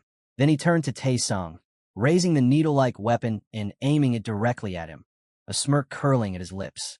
Or, he added mockingly, go find a lawyer and file a complaint against me. The grin that followed wasn't friendly, it was razor-edged. Now make your choice. Taesung's defiance faltered. His jaw tightened, and for a moment, fear flickered behind his eyes. His mind spun, caught between pride and survival. But before he could act, the carriage doors closed with a hiss. The train pulled away, leaving the three of them standing at the station as Hansu disappeared into the distance. Taesung clenched his teeth, muscles trembling as curses slipped through his lips. He stared at the tunnel where the train had vanished. Was he really serious? He looked around. The others were just as unsettled, their faces pale and uncertain. He acts like he's in his 40s, Taesung thought bitterly. But every move he makes is pure madness. A dark idea began to form. If the three of us attacked him together, we might stand a chance. If we won, we could take everything, his weapons, his runes. His hand twitched toward the knife at his waist. And if we lost, we could just beg for forgiveness. He wouldn't actually kill us, right? But then, a memory flashed through his mind. Hansu's eyes. That calm, emotionless stare that froze him in place. No, he wouldn't hesitate. Taesung's fingers fell away from the knife. A chill ran through him, cold and absolute. He took a slow breath and forced himself to let go of the thought. "We'll see each other again," he muttered under his breath, though even he wasn't sure if it was a promise or a warning. Beside him, Yumihi absently rubbed her wrist, her voice quiet. "We shouldn't have pushed him like that." She adjusted her hair, letting out a small sigh. "And we definitely shouldn't have provoked him. He's been helping us this whole time." Without another word, she turned and started toward the exit. "Let's go." Taesung didn't follow right away. He just stood there, eyes fixed on the tunnel where Hansu had disappeared. "There's nothing wrong with wanting to get stronger," he told himself. "That's the whole point of being here, to go beyond your limits." Hansu might have been ruthless, but he wasn't wrong. Power was survival, and Taesung swore he'd get his share of it, no matter what it took. As they left the platform, pieces of the puzzle started falling into place in his mind. The system was clear now, 20 stations. Each one held a random artifact, and once a station was passed, it was gone forever. Hansu sat quietly, hands folded, lost in thought as the carriage hummed beneath him. The entire system was built on pressure, psychological, relentless pressure. Every station tested more than strength. It chipped away at sanity. Even if he reached the final stop, survival wasn't guaranteed. Not here. Caution was everything. When he opened his eyes again, the train had already stopped. Station 12. He ran a quick inventory check. Loren's circlet, kettle claws, steel glove, 8 weapons total. Decent for beginners. Nothing remarkable. The circlet, when paired with high perception, could expose monster weak points. But Hansu didn't need it anymore. He already knew them all by heart. He stepped off the carriage, boots hitting the platform with a quiet thud. His focus shifted. He'd secured enough raw power. What he needed now was mobility. Something that could increase his speed. His freedom of movement would change everything. And then he saw it. His eyes narrowed, a faint glint of surprise flickering across them. Resting atop the stone monument was an artifact shaped like a silver case, the Cloud Maniac's neck. Hansu exhaled slowly, almost laughing under his breath. He hadn't expected to see this here. One drag was all it took, instantly boosting all stats. And as long as he kept smoking, the enhancement would continue to build. Each cigarette offered a 20% increase for 10 minutes. A smirk tugged at the corner of his lips. Perfect. It wouldn't work outside the training area, but here it was flawless. A perfect tool for pushing limits. He picked it up, turning in his hand. The faint scent of tobacco stirred something buried deep. A memory surfaced, a familiar voice, soft but teasing. "Again? You're aging faster than you think." She'd smiled, taking the pack from his hands. "Keep that up, and you'll ruin your face." Hansu stared at the cigarette between his fingers, the faint smoke curling upward. He lowered his hand and murmured quietly, almost to himself, "Don't worry. This time it's different." The train doors hissed open behind him, snapping him back to the present. Time to move. He returned to the Snake's Court core, scanning the area carefully. The others were gone. The silence confirmed it. Good. He still had 4 days before the next hidden artifact appeared. 2 of those would need to be spent deciding his path. Continue hunting and farming runes, or focus on completing side tasks. The choice was obvious. His gaze fell on a pot, resting nearby. A quest container. He'd already completed a few missions during the ride. Maybe it was time to see what rewards they held. He slipped it into his pack, mentally noting to open it later. Some rewards, he thought, are worth the grind. But one task in particular caught his attention. The description was simple, but the reward, that stopped him. The prize was a sage stone, and a clumsy mage to go with it.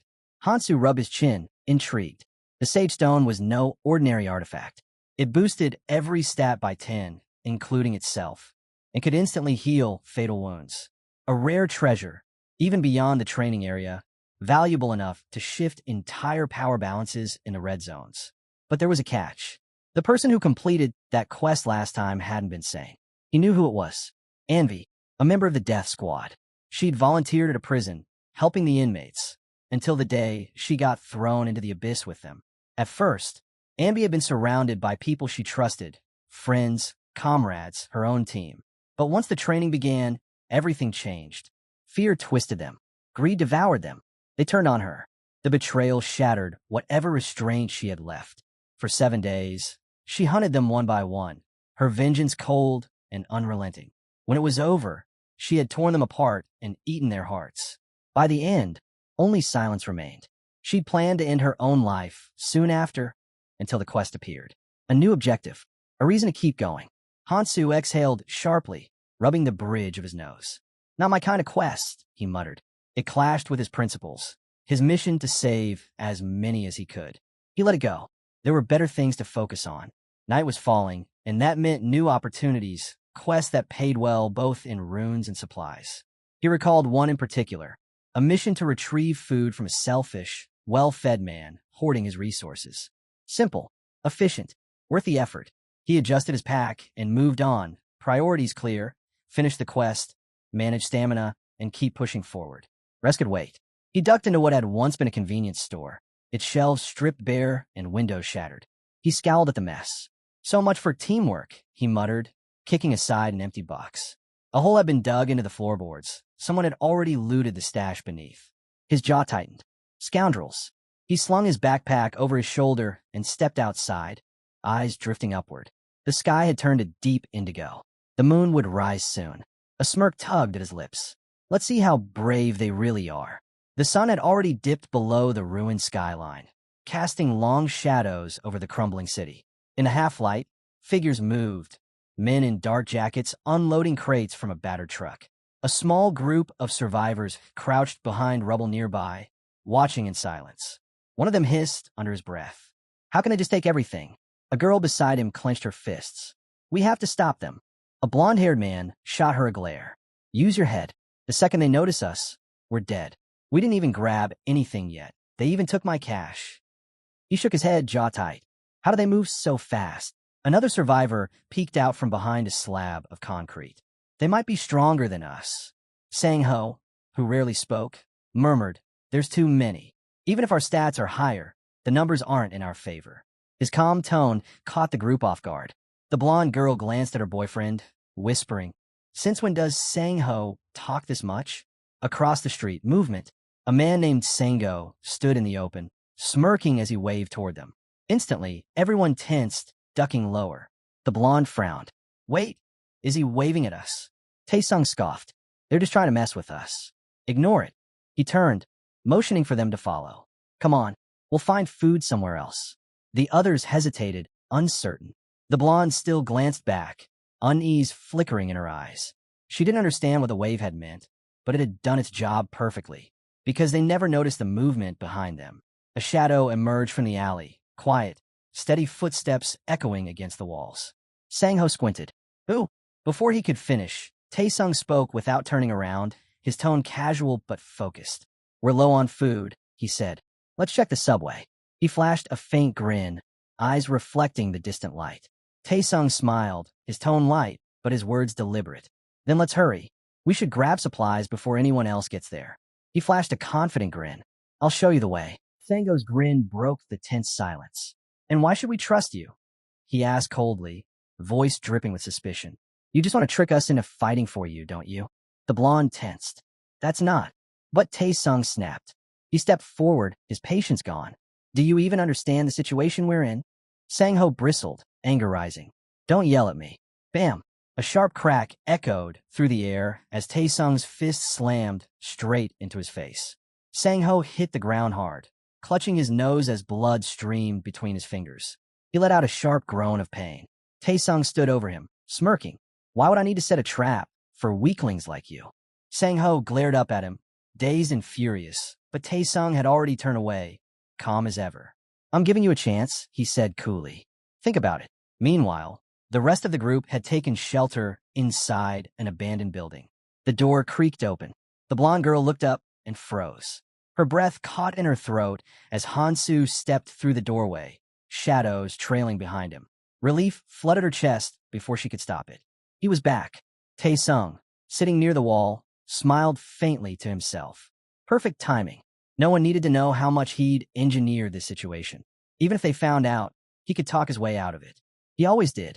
Hansu crossed the room without a word. The store was raided. The girl blurted, trying to explain. Everything's gone. Hansu nodded. I saw them on my way here. He approached the table, eyes scanning what little was left. How much food do we have? A few cans. A handful of packets. Nothing more.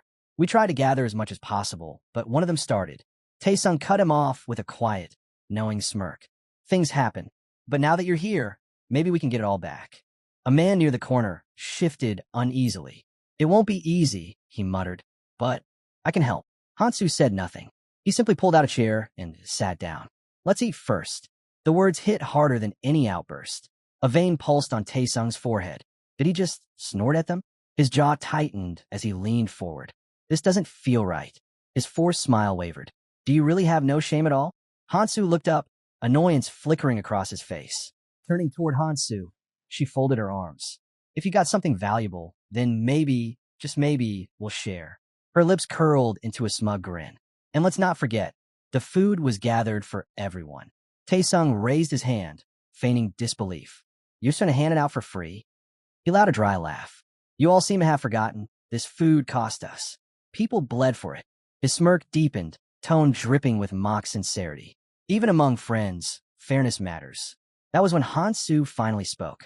His voice was calm, but it cut through the noise like a knife. Nothing comes for free. The room went silent. The two in blue jackets nodded in silent agreement.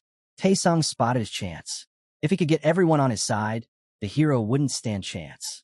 He looked toward the man, who stood there, quiet and unreadable.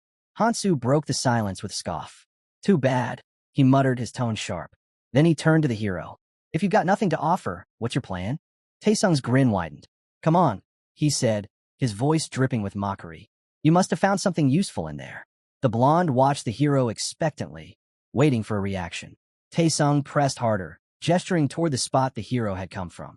You just walked out of the hidden area, didn't you? Don't tell me you came out empty-handed. He feigned innocence. Right. With a lazy chuckle, Taesung tossed a chocolate bar toward him. No need to make this difficult, he said smoothly. Let's be reasonable. Hansu didn't move. His stare was steady, unreadable. Then he sighed. Looks like you finally learned your lesson. Taesung frowned. What are you talking about? Just answer me. The hero suddenly rose to his feet. This guy really doesn't know when to stop. Still, he couldn't blame him. Everyone here was just trying to survive. Taesung watched, puzzled by the hero's sudden shift in mood. But the hero wasn't thinking about him, or anyone else in that room. He hadn't brought these people because he needed them. Their runes, their help, it all meant nothing to him. Hansu turned as the blonde called out in frustration. Where do you think you're going? The hero didn't answer. His thoughts drifted back to why he had come here in the first place. He had done everything he could. His eyes fell, remembering Kongtae, furious, vengeful, swearing he'd destroy everything in his path. How could anyone say something like that so easily? Guilt tugged at him. Without another word, he pushed the door open. Take care of yourselves, he said quietly. Save your strength for what's ahead. And then he was gone. The room fell silent. Yumi, he, and Sang-jin stayed still, tension thick in the air. Trying to break the mood, the blonde stepped in. We've made it this far together, she said firmly. Let's not fall apart now. Then she turned to her friend. Come on, let's go get him back. Taesung ran a hand through his hair, annoyed. If he wants to leave, let him. Why chase after him? Hansu walked out without a word. The blonde scoffed under her breath, thinking how arrogant he was, still acting like he was above everyone else. Taesung glanced at the girls heading toward the door and smirked. Putting on a show, huh? Don't bother. The moment you give him something for free, he'll crawl back sooner or later, he sneered. Then he turned to Mihi. We don't need him. We'll be fine on our own. Mihi froze, torn. Taesung kept pushing, but something in her snapped. Without warning, she dashed out the door. When she finally caught up to the hero, she stopped him, breathless. Please, she said, let me come with you. His gaze was cold, unwavering. I can't take you, he said firmly. She reached out, her voice shaking. But you said, he turned away. People make their own choices, he replied quietly. For a split second, her face softened. Hope flickered in her eyes, her lips curling into a faint smile. But before she could say another word, a sharp voice cut through the air. You're not leaving. She froze. Taesung stood there, fury simmering beneath his glare. You didn't even get your runes, he snapped. Maybe he gave you his, but not Sang-jin's. No one's going anywhere, especially not you. Before she could respond, Sang-jin stepped forward. It's fine, he said calmly. Taesung's gaze narrowed. What? I'm going with them, Sang-jin said, his tone steady. A laugh burst from Taesung's throat. He clapped a hand on Sang-jin's shoulder, his grin razor-sharp. You serious? Do you even hear yourself right now? Sang-jin didn't flinch. Taesung leaned in closer, his voice dripping with scorn. You think your father's gonna let this slide? He slammed his hand down again, harder this time. You pick up some stray dog, and now you think you can just walk away? Don't tell me you've forgotten who owns you. Sang Jin's jaw tightened. He slid his headphones back into place. And what are you going to do about it? He said coolly. You can't even step outside anymore without a problem. No one even knows I'm alive. So tell me, Tae-sung, how are you planning to explain that to my father? Tae-sung froze, momentarily thrown off. It doesn't matter anymore, Sang Jin said firmly. His stare cut through the tension as he faced Tae-sung head-on. I don't have to listen to you. Tae-sung's eyes widened. Even after everything, after all the manipulation and threats, Sang Jin was still walking away. You think it'll be different out there? He yelled after them. We got all the food. You'll come crawling back sooner or later. But they didn't turn around. The three of them walked off, their silhouettes swallowed by the dark city streets. Sang Jin glanced at the girl beside him. We don't have much left, he said quietly. Hansu reached for a jacket hanging nearby. He paused for a moment before slipping it on. Doesn't matter, he murmured. The two exchanged uneasy glances. Adjusting the jacket, Hansu gave a small shrug. We've still got things to do. Sang Jin watched him, brows furrowed. What's going on in his head? The guy had the power to change everything. Yet he just stood there. If Hansu made one wrong move, everything they'd fought for could fall apart. Hansu caught the look and smiled faintly, as if reading his thoughts. Figures. He doesn't know about the moon. He turned suddenly, a grin spreading across his face. It's almost midnight, he said. Yumihi blinked in confusion. Then her expression shifted. A chill crept down her spine as she slowly lifted her hand, pointing upward. The moon, she whispered. Something's wrong with it. Above them, the moon began to pulse, its light strange and unnatural. The glow deepened, spreading across the sky like a living heartbeat. Then, without warning, the surface split open. A single colossal eye stared down from within. The city froze under its gaze. Yumihi's breath caught in her throat. What is that? She whispered, unable to tear her eyes away. Sang Jin looked down and froze. The chocolate bar in his hand was falling apart, crumbling into dust. What? His voice trembled. He tried to grab it, but the bar disintegrated completely, slipping between his fingers like sand. Panic surged through him. He tore open his backpack, searching desperately. No, no. This couldn't be happening. When he reached inside again, all that came out was more sand. His pulse roared in his ears. This can't be real. A faint light flickered in front of him. He looked up, and his heart stopped. Everywhere he turned, people were glowing. On rooftops, in alleyways, along the empty streets, their silhouettes shimmered in pale light, visible through the night. It wasn't just a few. It was everyone. A cold dread crawled up his spine. Are we glowing too? Yumihi's voice cracked. Wait, does this mean people can see each other? Even through walls? She shook her head in disbelief. This is insane. It's forcing people to fight. Sang Jin spun toward Hansu. Did you know this would happen? Hansu gave a short, dry laugh. Don't be ridiculous, he said. I may have some power, but even I can't predict this. But Sang Jin didn't buy it. He's too calm, way too calm. Then screams. They echoed across the city, sharp and chaotic. Sang Jin flinched. The cries grew louder, people shouting, accusing each other of stealing food, of lying. The night erupted into madness. From every glowing figure, it was clear what was happening. Fights were breaking out, everywhere, and it wasn't stopping. Hansu watched from a distance, expression unreadable. He sighed quietly. Pathetic, he muttered. They still haven't learned. He lifted his gaze to the glowing sky. The moon's terrible eye still loomed above, watching. He had told them before, not to take too much. Once the moon appeared, everything would vanish. All food, all comfort, gone without a trace. He turned to leave. Wait, Sang Jin called after him. Where are you going? Hansu didn't even glance back. I've got things to do, he said simply, disappearing into the night.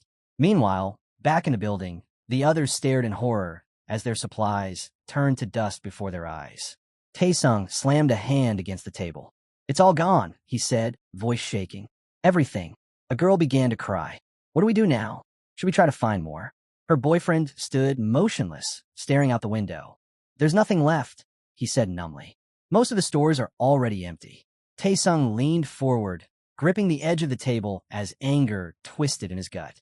Hansu's warning, his calmness, the way he'd walked away, it all clicked.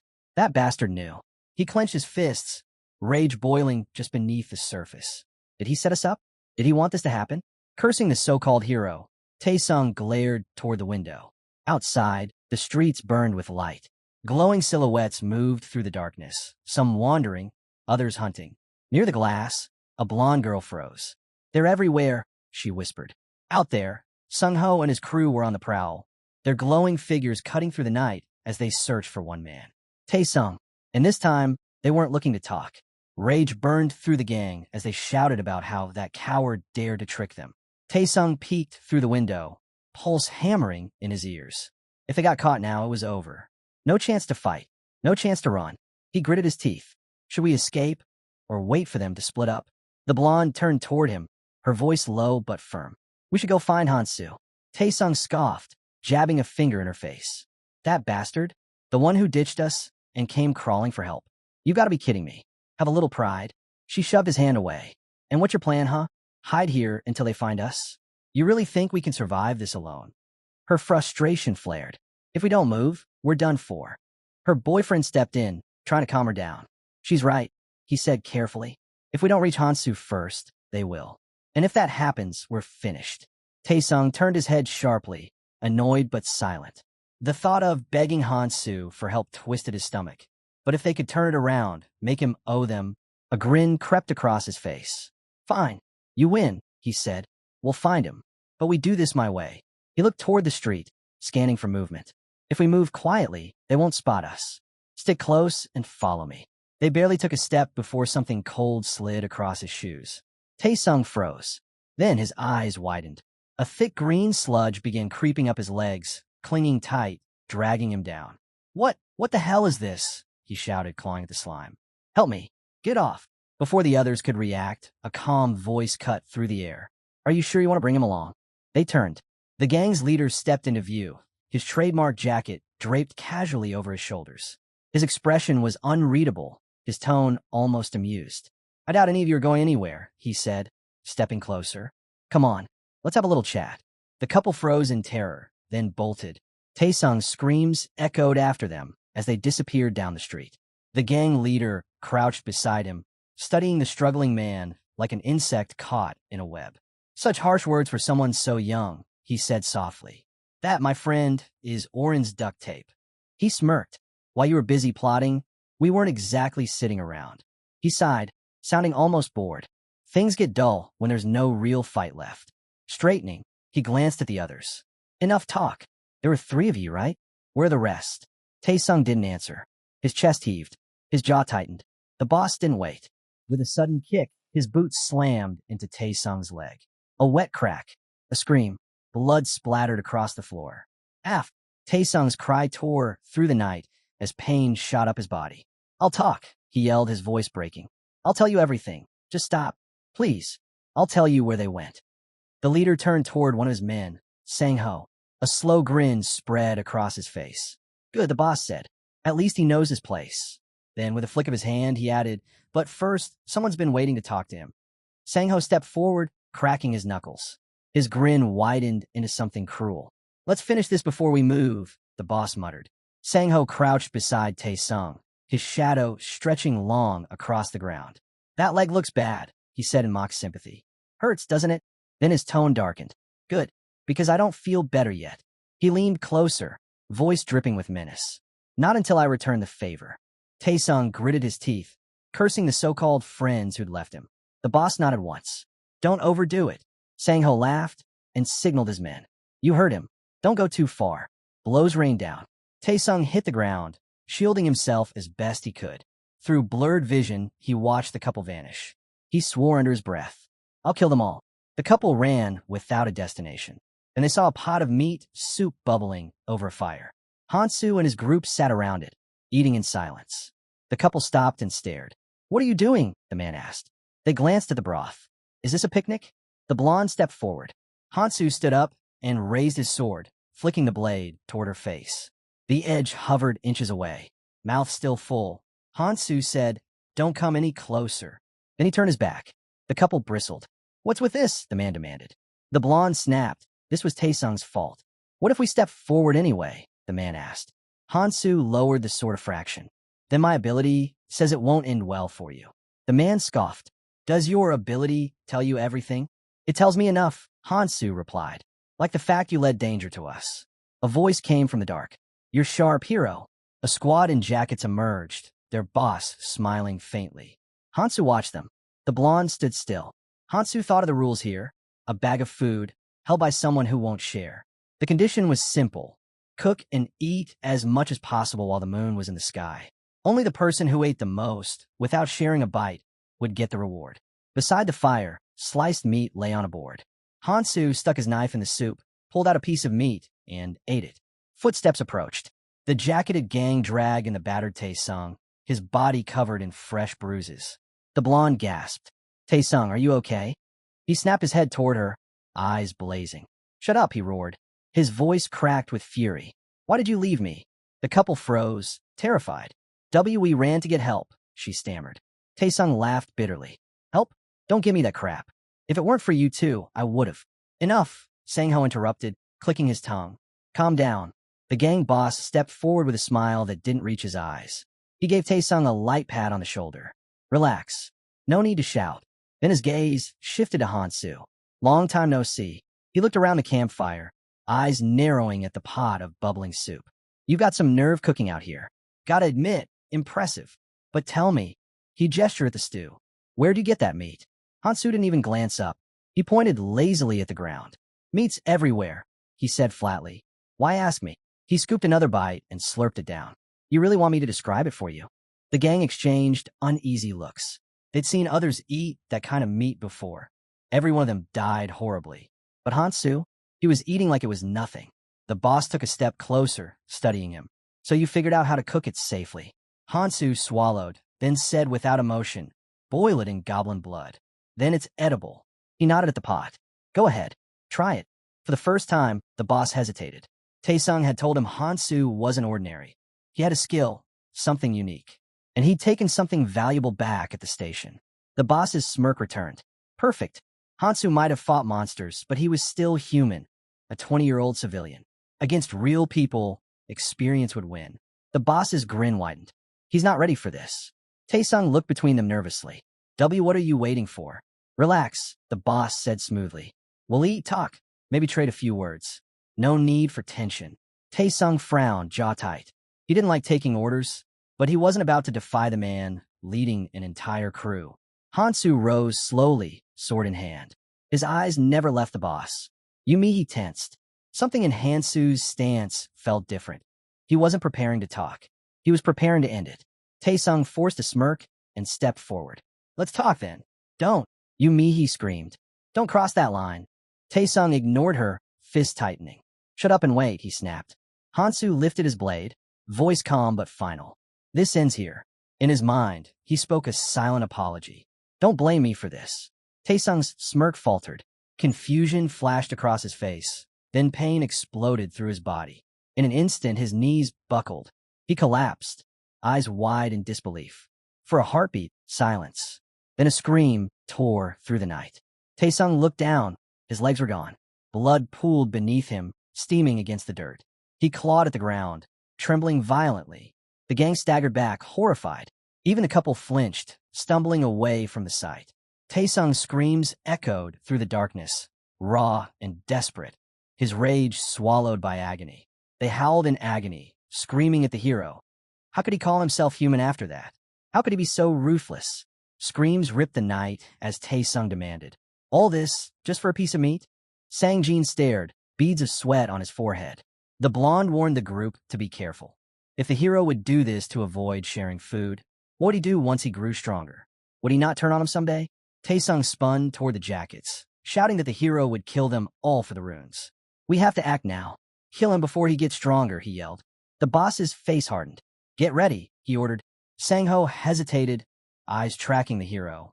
He suspected the warning was right, but something about the hero's calm set Sang-ho on edge. If the guy gained enough power, he could wipe them out without breaking a sweat. Knives were drawn. Under the moonlight, escape looked impossible. Sang-ho saw the logic and readied himself. Their best shot at survival was to eliminate the threat now. Hansu met the stares without flinching. Sang-ho tried to parse the man before him. What kind of history produced eyes like those? What had shaped him? A memory flickered through Hansu's mind. Eries and Keldien, old arguments about enemies. One said avoid unnecessary fights. The other said crush any enemy completely, because if you don't, you'll be crushed. Hansu smirked and glanced at his hand. Runes glowed faint against his skin. He pulled them free. Shouts erupted. What kind of trick is this? Kill him. Sangho barked. Men surged forward. Hansu tightened his grip on the sword hilt. If they wanted to fight, he would finish it before dawn. He sprang. Speed hit them first, too fast for the jackets to track. He struck once, then again, moving through the group and knocking bodies aside like rag dolls. Groans filled the clearing as men hit the ground. The boss froze, eyes darting across the chaos. Had the hero absorbed all the hidden runes? If this kept up, panic rose. Don't run, he screamed. We outnumber him. Use it. Before the command landed, Hansu was already in front of him. His hand closed around the boss's throat. The boss tightened his grip on the knife. You think I'll back down? He spat. Hansu stepped forward, measured. Think about it. The boss laughed, edge in his voice. You really think you'll be fine after killing a person? Monsters and humans aren't the same. Hansu didn't stop. The man's voice climbed into a scream. You're just a kid. Do you even know what you're doing? Steel flashed. The boss froze. Hansu walked past him. The blade sank into the man's stomach. He collapsed, blood pooling at his feet. Around them, jackets lay broken on the pavement. One by one they fell. Another bandit hit the ground. The rest stared. Hansu didn't hesitate. He drove his sword into a man's back and moved on. He glanced toward the couple. Still here, he said. Want to fight? They ran. Hansu flicked his blade clean, sheathed it, then went to the pot. He blew on the stew and took a bite, chewing slowly as he scanned the group. No reason to look like that, he said. Everything's fine. He stretched out and sat on the ground. Sang Jin said nothing. He watched the bodies, the blood, the slow light of dawn. Above, the moon closed its eye. Hansu stood, slung a bag over his shoulder. He'd eaten nearly 3 days' rations in one sitting. It was heavy work, but he'd done it. The fairy's voice echoed in his head. The bag protects food from the moonlight's gaze. Anything placed inside it exists in subspace. He knew the bag's true size. Small on the outside, it held almost 2 weeks' worth of supplies. The couple hovered behind him. Is this okay? One asked. You didn't kill us, the girl said, uncertain. Hansu paused, then gave a small, almost amused reply. Who's the scary one here? I'm not scary, she answered. I was worried, that's all. Hansu walked away. She watched him go. It made sense. There was nothing they could have done. He'd only grow stronger. Yumi stepped forward, pushed other thoughts aside. If Hansu had taken their runes, that meant more power for him. She noticed the pouch at his waist. She let out a breath. In this world, there was one rule that mattered. Rise or fall. Hansu looked away. He could have killed them all and taken their runes if his only goal was power. But he had come back for something else. To save as many people as possible, reduce conflict, and set rules. The first rule was simple. No killing for runes. He could have taken the runes. Their value wasn't only in strength.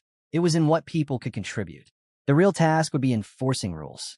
If power decided order, someone strong had to set the example. He couldn't let people watch him slaughter others for runes. A purge might come later, but not here. Not now. Too many eyes were watching. Sang Jin kept close, holding his arm. Hansu knew someone would probably find the runes they'd left behind soon. Sang Jin stopped. I'll stay here, he said. Hansu turned. What are you talking about? Sang Jin scratched his arm. I don't think I can keep going. Not with the others. Yumihi looked at him. Why? Hansu didn't look back. Do whatever you want. I respect choices.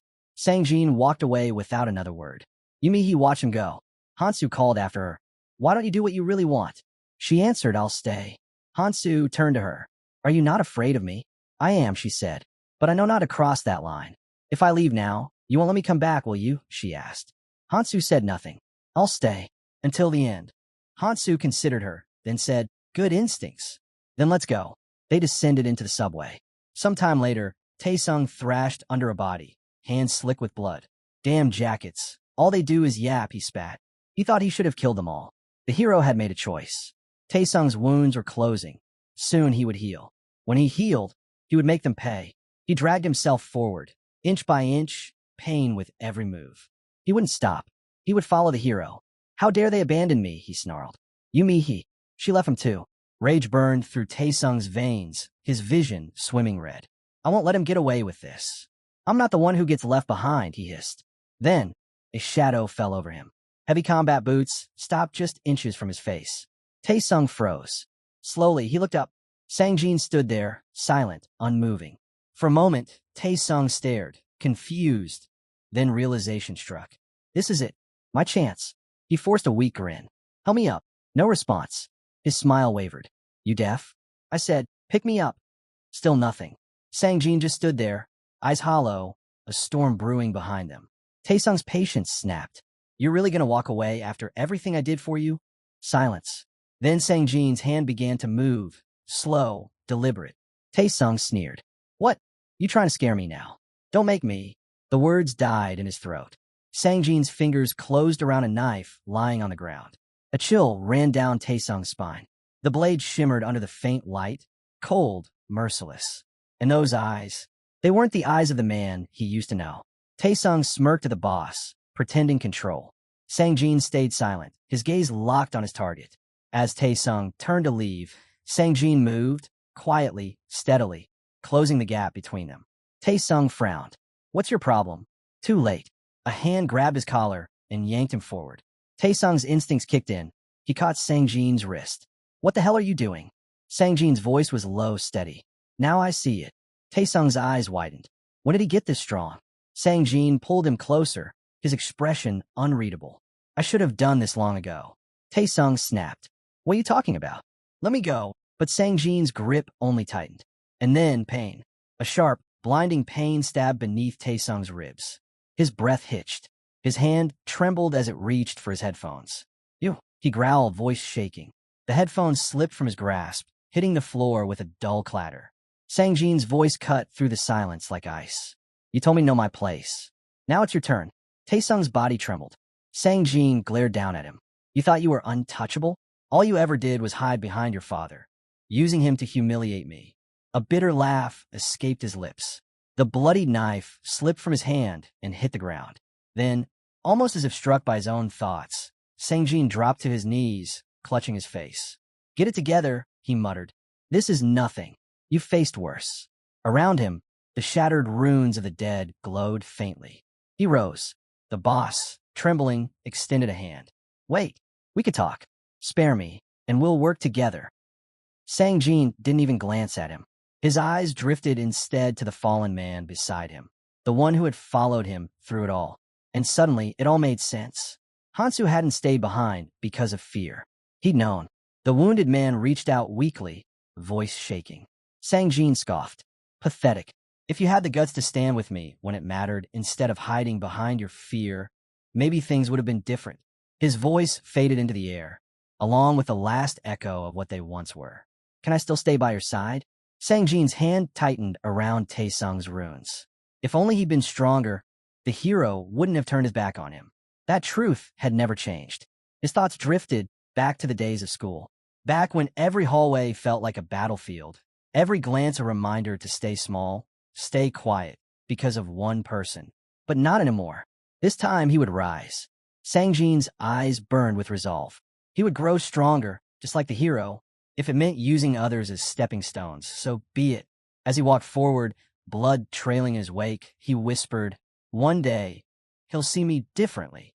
Above the shattered skyline, mutated birds circled, their cries echoing through the air. One screamed, a sound that split the silence in two. Below, Yumihi stood firm. She drew in a deep breath, then let out a roar that shook the world itself. The air rippled. The sky fell. One by one, the creatures dropped lifeless to the ground. But then, a rustle of wings. A lone bird, faster and fiercer than the rest, dove straight toward her. Before she could move, steel flashed. A blade cut through the air, cleaving the creature in two. The protagonist stepped forward, a faint, awkward smile on his face. Mihi let out a breath she hadn't realized she was holding. Guess I still need your help after all, she said softly. Hansu handed her a rune, his tone calm but firm. Being independent doesn't mean doing everything alone, he said. If you've got gaps in your skills, you lean on your comrades. That's what they're there for. He glanced at her, then added, work on knowing your strengths and your limits. Yumihi smiled faintly. He was as meticulous as ever when it came to dividing resources. Pushing her hair behind her ear, she realized it had already been 2 days since they arrived. Her eyes flicked to her status window. What if I bought mana and stamina recovery skills from him? She thought. Without them, catching up to his pace would be impossible. But still, the idea of relying on him made her hesitate. A small sigh escaped her lips as she focused on her stats. Meanwhile, Hansu glanced at his own window, every attribute perfectly balanced at 42. He scratched the back of his neck. Balance growth was safest. No need to trade runes. Mihi still lacks strength and stamina anyway. Then, a sharp voice cut through the still air. Survivors, return to the starting point immediately. Latecomers will be punished. Hansu's expression darkened. He didn't like being ordered around. Beside him, Mihi fidgeted, unsure. Hansu turned to her. Let's go. The two moved through the ruined streets, debris crunching under their boots. Mihi kept sneaking glances at him. Quick, hesitant. Her heart beat faster each time. Finally, Hansu caught her staring. What's with that look? He asked, eyebrow raised. Mihi hesitated. Then, after a deep breath, do you have a girlfriend? Hansu froze for a moment, a nervous smile tugging at his lips. Mihi instantly regretted it. Why did I ask that? It wasn't the time or the place. But still, there was something about the way he carried himself, something that drew her in. Hansu looked down, his expression tightening, a shadow flickering across his face. Mihi clenched her trembling fists. That wasn't even what she wanted to ask. Beside her, the reincarnated noticed. She was nervous, but she was trying to be genuine. He thought briefly of Kongtae. That guy would have laughed at this kind of question. Maybe teased her for it. A memory flickered in his mind. Kongtae's awkward grin, Keldian's disapproving stare, and Iris' exhausted sigh. Those days felt distant now. Back then, Yumihi could barely bring herself to speak at all. She opened her mouth again, wanting to say something else, something real, but the words never came. Instead, she lowered her head and stayed quiet. The protagonist finally spoke, his voice steady but faintly nostalgic. He mentioned his beloved, someone he hadn't even met yet in this life. But even so, he couldn't lose her again. Mihi blinked, confused. I don't remember that, she said slowly. He didn't answer, just kept walking. Mihi followed in silence. They eventually reached a parking lot, where a crowd of survivors had already gathered. Mihi scanned the faces, some familiar, others barely recognizable. But something about the air felt wrong. A fairy hovered above the group, smiling brightly. Is everyone here? He chimed. Nearby, a devil stretched his arms and sighed in boredom. A shame. We arrived too early. Without waiting, their assistant stepped forward, voice crisp and mocking. I bring you 2 pieces of good news, dear travelers. The crowd froze. Even good news sounded like a threat from him. The assistant raised one finger, eyes closing as if savoring the moment. First, survive 72 more hours, and you'll earn your freedom. The fairy's face lit up. Isn't that wonderful? He sang. But no one cheered. Every face was pale, every breath tight with fear. The devil frowned. What's wrong? Not excited. Reluctantly, a few claps broke the silence. Weak, trembling applause. The assistant's grin widened. That's better. I love a crowd that knows how to appreciate good news. Then he snapped his fingers. Now, let's welcome tonight's main event. The ground shook. Pebbles scattered across the pavement as the air turned heavy. A massive altar began to rise from the center of the ruins, its dark silhouette swallowing the horizon. Mihi took a step back, eyes wide. What is that? A deep growl rumbled from within. Iron bars trembled as a colossal claw slammed against them, bending the metal. The fairy beamed. Our adorable little guest is just dying to meet you. The devil spread his wings dramatically. Behold, do you see it? Behind him, an enormous eye opened, unblinking, blood red, filled with hunger. The assistant chuckled. This beauty here is a carnivorous beast. A chorus of gasps rippled through the crowd. The fairy leaned forward, voice dripping with mock sweetness. We even skipped its meal today just for you. A hush fell. Every survivor felt the same dread crawling up their spine. The altar shook again, this time harder. The devil slammed a hand against the barrier, grinning. It looks strong, doesn't it? I assure you it's not. Then came the roar. A sound so raw it rattled bones. The carnivorous beast bared its fangs, straining against the cage. The assistant tilted his head slightly, smiling as if asking about the weather. So tell me, he said softly, when it breaks free, how many of you will still be alive? Silence. Then, from somewhere in the terrified crowd, a voice whispered, barely audible. Do we have to fight that thing? The fairy spoke. Let's not get ahead of ourselves. There's one more piece of good news. The devil lay back on a pillow and said, there's a way to make it fall asleep. If we do that, it won't even try to break free. The assistant blew a kiss to the crowd and teased. Anyone want to guess how? Silence filled the parking lot. The survivors' faces stayed hard. The monster tossed the pillow aside. You're all such boring actors, he said. The fairy continued. The method is very simple. The devil spoke plainly. Feed the monster 5 people a day. The girl glanced away. The assistant did the math. 3 feedings over 72 hours. The protagonist counted quickly. Just over 60 people remained. That meant nearly a quarter would need to be sacrificed to keep the beast asleep. The fairy snapped his fingers. The choice is yours, he said. Then he played a recording to end the debate. On the system window, footage filled the screen. A gigantic creature trampling buildings, eyes burning like coals. Screams echoed. People tried to flee, but one man was lifted and thrown into the beast's open maw. The devil leaned back, hands behind his head, and explained the clip came from another training area, one where survivors had tried to fight. Their fate, he said, was obvious. Arguments broke out among the crowd. Hansu looked around as voices rose. The assistant sighed and pointed out the obvious. Fighting the beast was a joke with a terrible ending. A man in a red cap raised his hand. His voice shook as he asked how they were supposed to pick who to sacrifice. Why ask me? The fairy said, watching him recoil. The devil answered, it's up to them. They could force people to go or leave it a chance. Either way, he added, as long as the victims were still breathing when fed, it would work. The assistant spread his arms. You have 1 hour, he announced. Decide, and you'll be safe for the next 24 hours. Then you'll have another hour to choose the next 5. A bright timer appeared on the system window, counting down. The beast remained in its cage, watching. The survivors stood frozen, the choice hanging heavy in the air. Mihi turned to her friend. Which choice do you think is better? She asked. He shut his eyes. Does it even matter? The outcome is already decided. The man in the red cap spoke up again. Let's at least be honest about it. We should draw lots to decide the first 5. A voice scoffed. And why should we do that? All eyes swung toward the speaker. Fear spread through the crowd. The girl's mouth opened. Sang-jin asked quietly, why be honest? The boy stepped forward, scanning the crowd. Do we even have a reason to be? The man in the hat crossed his arms. Then what's your plan? You can't just reject an idea without offering a better one. The boy turned away. Sang-jin proposed the most practical method. Just as the boy placed his hand on a nearby pole, the pole snapped in 2. The traffic light crashed to the ground with a loud clang, and a wave of fear rolled through the survivors. Well, the group raised a hand. We should start with those who are useless, he said, scanning for potential sacrifices. People stepped back. Mihi looked at her former ally. Sang-jin noticed the attention shift to him. He had power now. Everyone was listening. Spreading his arms, Sang-jin warned there was no time to waste. Another 100 people had already disappeared, and those ahead of them were beyond reach. Picking them off one by one would be impossible. The protagonist crossed his arms and fixed his gaze on the burning altar in the distance. The boy moved forward. We need to stick together, he said. If we end up fighting that monster, we'll need every advantage we can get. The survivor scoffed and pointed toward a weaker man. Then we shouldn't waste resources on dead weight. Sang-jin frowned. Isn't it only logical to send the weakest into the beast's mouth first?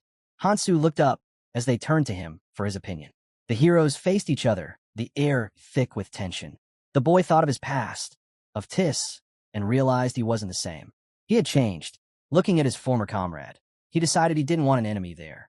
If he wanted a fresh start, he needed allies. A smirk crossed his face. Sang-jin trusted his friend's judgment. He had always believed his friend chose well. The boy raised his hand. That's not a bad method, but I have a better idea. He stroked his chin before continuing. If we follow my plan, no one needs to be sacrificed. Silence spread through the crowd. What? Someone blurted. The man in the hat narrowed his gaze. Are you saying we should fight that thing together? The recording had shown that was a death sentence. The monster grew stronger with every victim. Outnumbering it would not work. The boy shook his head. I never said anything about fighting it. The survivor's face darkened. Then what do you suggest? He asked. The reincarnated smiled. Simple. I'll fight it alone. A stun hush. Mouths opened. Tense faces watched. The fat man threw up his hands. What nonsense is this? This isn't some goblin horde. Pointing at the boy, he reminded everyone time was running out. The blue system window glowed with the countdown. 49 minutes left. Sang-jin clenched his fist as the others argued. He glanced toward the boy. Had his former comrade really become strong enough to face that monster alone? The survivor stared at the protagonist, waiting for an answer. Hansu said, I want to fight it, but right now it's not that simple. Sang Jin's expression shifted. Even someone like him needed help here. Then let's do it together. The strongest among us should step forward and fight. The boy held up a hand. At least let me finish talking first. He paused, organizing his plan. The survivor asked, All right then, what's your plan? A girl glanced toward her friend, thinking about whether she'd be included. She already knew the truth. There was no chance. The reincarnator spoke at last. If I boost my strength and endurance by 30 points, I can take this thing down one-on-one. Murmurs ran through the crowd. Some reacted with surprise, others with skepticism. Then the protagonist made his offer. Give me your stat-boosting runes, and I promise I'll destroy the monster. From the altar, the creature stirred, parting its massive jaws. Hansu placed his hands on his belt, waiting. The travelers hesitated. He needed 60 runes, but who would give hers up? The boy looked certain. If he used his items and maxed out his stats, he could do it. A pack of cigarettes rested in his breast pocket, a reminder of past fights. He knew the monster's weaknesses. If he succeeded, he could claim the second hidden treasure. Even seasoned warriors had failed to obtain it. The treasure was the prize, and this time he vowed to be faster, stronger. I don't care who hands over the runes. Just give me what I need, and I'll head to the altar immediately, he said. The timer ticked. 41 minutes left. The fat man scowled. Wait a second. If these weaklings have that many runes, why aren't they stronger? The survivor spread his arms. Then let's settle this. Everyone, hand over your runes. If we can't agree, we'll draw lots. Tension thickened. Someone muttered, Selfish bastard. A man stepped forward, voice hard. Why should we just hand over our runes to you? If we start with the weakest, you be the first one gone. A woman moved closer, measuring the gap between strong and weak. Or is it just because you don't have that many runes to begin with? Her words hit like a blade. The man gritted his teeth, frustration twisting his voice. How dare you talk to me like that? The stranger rested her hand on her knife. Careful, she warned. Push me again, and I'll break every bone in your body before tossing you into the altar myself. The survivor froze, covering his face with one trembling hand. Reality sank in. It all came down to strength. He stammered. We should respect our elders. Isn't this supposed to be a democracy? The girl's lips curved into a smirk. A democracy? She echoed. Then let's vote. Her voice sharpened. Hand over the runes and live, or refuse and get eaten. The words rippled through the group like lightning. The mention of an anonymous vote made the crowd flinch. Eyes darted, fear spreading fast. The fat man stiffened, his voice trembling. He's right. You could just take them by force. Another added coldly. Killing the strong ones would make it even easier. Tension snapped. Someone swung a fist, striking the man across the face. A man in a hat grabbed him by the collar, shouting, You trying to die right now? The fat man raised shaking hands. Please, I have a family waiting for me. But it was too late. The crowd's mood had turned. Voices rose, echoing one another. Throw him in. Feed him to the beast. Hansu checked the timer. 32 minutes left. He exhaled and stepped forward. Chaos had taken over. The travelers were turning on each other. And if no one stopped it, they'd all be gone before the hour ended. Hansu raised his hand. Enough. The shouting died down. Dozens of eyes turned toward him. He spoke calmly, cutting through the noise. Listen carefully. You have 5 choices. Each one decides how the rest of this week plays out. He pointed toward the crowd, outlining their options, step by step, method by method, each one more desperate than the last. The fat man's jaw dropped. You can't be serious. The man in the hat's face went pale. You're saying we should really sacrifice people to that thing? Parents pulled their children close. Someone shouted, Are we really throwing the weak away like trash? A young man in the corner smirked. The timer flashed again, 30 minutes left. Mihi stood before the altar, her fists tight at her sides. Behind her, a man sneered. If that's how you're going to act, you might as well join me. Sangjin walked up beside her. This might be your chance, he said quietly. You could get closer to him. Mihi shot him a look. You still don't get it, do you? You have no idea what Hansu is really like. The boy looked away, lips pressed thin. Behind them, a woman raised her hand. I want to go with him too. Mihi chuckled softly. You can't just tag along and hide behind him forever, she said. The survivor turned to her. What are you going to do now? She stepped forward, her voice steady with resolve. She wasn't going to stand by and wait. Turning toward the crowd, she spoke clearly.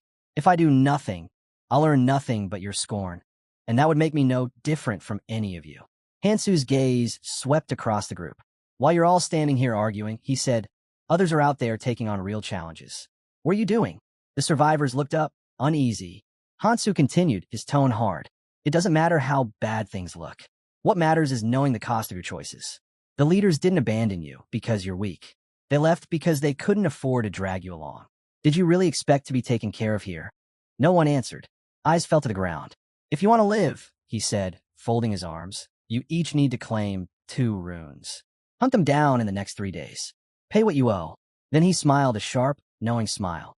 And if anyone tries to run without paying, they'll regret it. He turned away. He always keeps his word, she said quietly. He doesn't need me watching over him. Still, determination flickered in her eyes. She needed to move faster to catch up. Sang-jin stepped closer. You could join us instead, he said. My team would be glad to have you. Mihi hesitated, then smiled softly. Thanks. I'll give you my answer later. As she walked away, the boy watched her go. He didn't need proof. He could tell she'd grown stronger. Her hair caught the wind, and he clenched his fist. What he had now wasn't enough. He had to be better. Narrowing his eyes, Sang-jin swore he'd prove himself. A voice called out, You, we need to talk. He turned to see a stranger pointing at him, a faint smirk on her lips. What do you want? Sang-jin asked. A hand landed on his shoulder. Another man joined in. Don't mind her. She's just not great with introductions. The newcomer extended a hand. Suyol, he said. Nice to meet you. Pointing toward a nearby group, a man in a formal jacket spoke up. The leaders of both teams are about to meet. You should come. Sang-jin blinked. Leaders? You mean me? He shook Suyol's hand awkwardly. They're not following me. We just moved together. Suyol laughed. That's what leadership is. Then, lowering his voice, he added, You know Hansu, right? Let's talk about him for a bit. Sang-jin nodded. Sure. Inside the altar, a purple portal pulsed to life. A dispenser sat quietly at its base, glowing faintly. Goblin poison wouldn't work here. Not against a carnivorous beast. Hansu gripped his sword tighter. Paralyzing poison. It was the only option left. He slipped the rosary over his wrist, preparing himself for what was coming.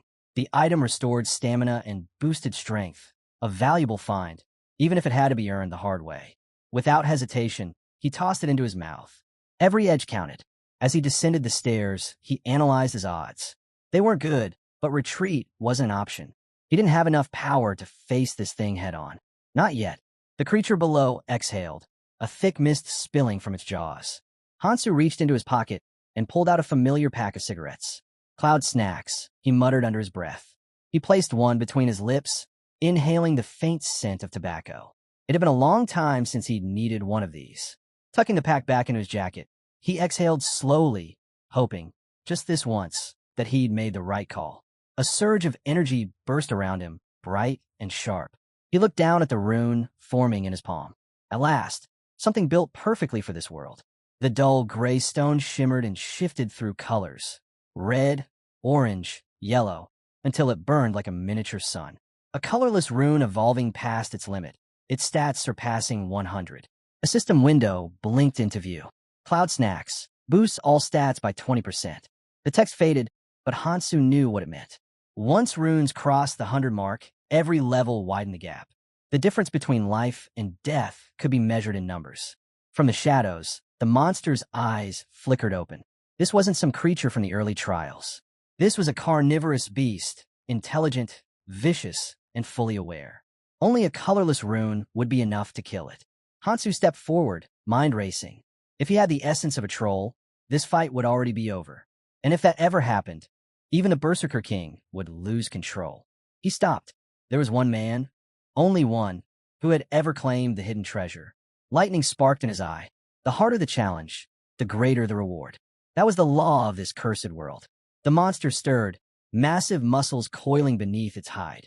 It turned its head, sensing him. Hansu raised his sword. No hesitation, no turning back. He charged. The ground trembled as the beast moved to meet him. The air above filled with enormous shapes, creatures circling, watching. This one was different. It had 2 racial skills. The carnivorous beast slammed its hand down, splitting the ground open with a single strike. Hansu didn't flinch. His eyes never left the target. The creature's gaze locked onto him, and a pulse of dark pressure rolled out from its body. Its first skill, intimidation. Hansu braced himself, sword raised. The monster lunged, claws tearing through the air. At the last second, Hansu slipped aside, the impact shaking the floor behind him. He knew what that skill did. It froze the target with fear, making them easy prey. Once they were paralyzed, the beast used carnivory to devour them whole and restore its stamina. Hansu straightened, the cigarette still between his lips. He lit another with calm precision. The flame flared, then dimmed. He smirked. Some habits never die. In a way, Hansu was relieved. His strength hadn't faded. The monster's tongue lashed out as it screamed, the sound echoing through the altar. He recognized the pattern. After carnivory, it would use its next skill, blood-drinking swamp, a technique that drained its prey dry. The creature's crimson eyes flared, locking onto him. This was it. One of them wouldn't walk away. Hansu moved first, a blur of motion. He dodged the strike by inches, the force cracking the ground where he'd stood a heartbeat ago. Reckless attacks wouldn't work here. He needed control. He needed to slow it down. Lightning rippled across the beast's skin as Hansu stopped and turned. The creature lunged again, claws slicing through the air. He twisted aside and tightened his grip on the blade. Random swings wouldn't cut it. He had to hit the nerves, disable the joints, poison the blood flow. In one sharp movement, his sword flashed. The blade found its mark, piercing the monster's arm. A jolt of lightning crackled from the sword's edge. The beast roared, thrashing violently as black smoke coiled from the wound. Hansu planted his sword into the ground, steadying himself. 12 minutes. That's how long the poison would take. A blinding light flared across the altar as the creature swung again. Hansu leapt back, boots skidding over broken stone. Dust exploded around him when he landed. The beast snarled, its gaze wild and unfocused. Hansu lit another cigarette and took a slow drag. The monster charged. Its intimidation skill pulsed again, the air trembling with pressure. Against a weaker man, it would have been fatal. But Hansu's will held firm, his immunity dulling the effect. He exhaled a thin stream of smoke. Compared to what's waiting ahead, he muttered, "You're nothing." He flicked the cigarette aside and sidestepped another strike. Every movement was precise, instinctive. Years of battle had sharpened his reactions beyond thought. He smirked, remembering Kong Tae's words. Anticipation is survival. Reaching for another cigarette, he almost laughed. He could predict every move the beast made now. The creature twisted, its gaze snapping toward his flank. Hansu followed its line of sight immediately, reading the attack before it came. His enhanced stats kicked in, speed, strength, endurance, all in perfect sync. Fighting inside the altar had been the right call. Here, he could move freely. Here, he had time. And snacks. From high above, a figure crouched on a tower, watching. The woman's eyes gleamed. "He's really doing it alone," she whispered. Suyol, standing beside her, chuckled. Either he's insane, or he knows exactly what he's doing. Down below, Sangjin stood apart, arms crossed. The others murmured around him, their voices laced with envy and doubt. "He took our runes on purpose," one whispered. "He didn't need them. He just didn't care," another added. Sangjin glanced toward the glowing altar. "Enough talk," he said, turning toward the stairs. "You all remember why we came here." They were just about to move when a voice called out from above. A boy cupped his hands around his mouth and shouted down, "We're here to help." Hansu stopped mid-step. He turned, eyes narrowing, caught off guard by the voice echoing through the chamber. The survivor below waved frantically. "Wait, we're coming down." The group leader frowned. "What's going on?" he hissed, placing a firm hand on the boy's shoulder. "Keep it down. One sound, and that thing will notice us." Sangjin, however, wasn't convinced. "He needs to know we're here." Suyol spread his arms. "If he knows, the beast will too," he snapped. The younger one froze, scratching his head. "All right, I didn't think about that." The older man sighed, shaking his head. "Figures. Don't shout next time, idiot." The boy looked back, sheepish. "Sorry." From below, Hansu caught the exchange. He couldn't help it. A quiet chuckle escaped him, low and amused. The sound carried through the air like a whisper, unnerving the group above. The leader's face hardened. They couldn't afford mistakes, not now. But there was no immediate threat. The staircase spiraled deep into the altar, and from below came the sounds of another battle raging in the darkness. As they made their way down, Seal muttered under his breath. Once that beast is finished, we deal with the boy. When the adrenaline fades, he won't even notice us coming. But the longer he watched Hansu fight, the less sure he became. That man was dangerous. Standing in the center of the altar, Hansu moved like a machine. Every strike sharp, every motion deliberate. To the guild leader, he didn't even look human. He was something else. A predator. Calm only when hunting. A bead of sweat slid down Seol's cheek as an old memory surfaced. That night, Hansu had cut through a mob alone. He hadn't hesitated. He hadn't even slowed down. And worse, he looked like he was enjoying it. Seol gritted his teeth. He couldn't allow someone like that to keep growing stronger. If Hansu continued at this pace, he'd crush everyone, Seol included. Turning to his ally, he ordered quietly, "Go check below. See how it's going." Down on the altar floor, the tide of the fight had shifted. The carnivorous beast was slowing down, its movements uneven, the poison spreading fast. From the staircase, Sang-jin leaned over the edge, eyes wide. "He's actually winning," he muttered. Then, unexpectedly, a grin crept across his face. Beside him, a woman frowned. "What's with that look? Why'd he go quiet all of a sudden?" Before anyone could respond, a roar tore through the chamber. The ground exploded beneath them. The staircase shuddered violently, and a blinding blast of light swallowed the upper levels. Boom! The entire structure split apart. Debris flew everywhere. The woman screamed midair. "What the hell?" They crashed hard, stone and metal raining down around them. Coughing, she struggled to push herself up, her ears ringing. The truth hit her instantly. They'd been exposed. The monster had found them. It let out another guttural snarl and slammed its tail across the ground, carving deep cracks through the altar floor. Bracing itself, the beast lowered one massive claw. The creature slammed into the ground, its bloodshot eyes burning with fury. A crushing force rippled through the air, so intense the onlookers clutched their heads, gasping for breath. Then, the beast turned. Its gaze locked onto them. Its jaws parted, releasing a low, guttural growl that vibrated through the air. Seol gritted his teeth, forcing calm into his voice. Their ambush might have failed, but as long as Hansu was here, they still had hope. From the staircase, a woman spotted him. "What are you doing just standing there?" she shouted. The man turned slightly, voice steady. "Shouldn't we be focusing on taking it down? If we work together, we can finish this." Their leader's expression tensed. Were they about to lose another fighter now, right when the end was in sight? Hansu, cigarette dangling from his lips, exhaled a slow stream of smoke. His eyes flicked toward the monster. "You idiots just messed it all up," he muttered. "Now it's going to recover everything." His dodging earlier had only been possible thanks to the cloud snack. But that advantage was gone now, and things were about to get much worse. The group flinched at his tone, their faces tightening. If the beast tore through these amateurs first, the fight would only get harder. "Fine," he said at last. "Why don't you all handle it yourselves?" The woman's eyes went wide as he turned to leave. She sprinted toward the stairs, shouting, "Are you seriously running away right now? Your friend's still here." Hansu didn't even turn. Her expression hardened. "Would he mind," she said bitterly, "if we used his friend as bait instead?" From a lower step, Sang-jin tilted his head. "Who are you looking for?" Before she could answer, the boy smirked. "Didn't you realize?" You all fell down the stairs. Her body went rigid. The broken steps, his smug grin. He had heard everything, and he'd done it on purpose. "You bastard," she spat. "I'll kill you." "Not happening." The survivor cut her off, his tone ice cold. His eyes lowered. "You don't have the time." The monster's tongue swept across its fangs, savoring the fear in the air. Its shadow loomed over the frozen travelers like a curtain of death.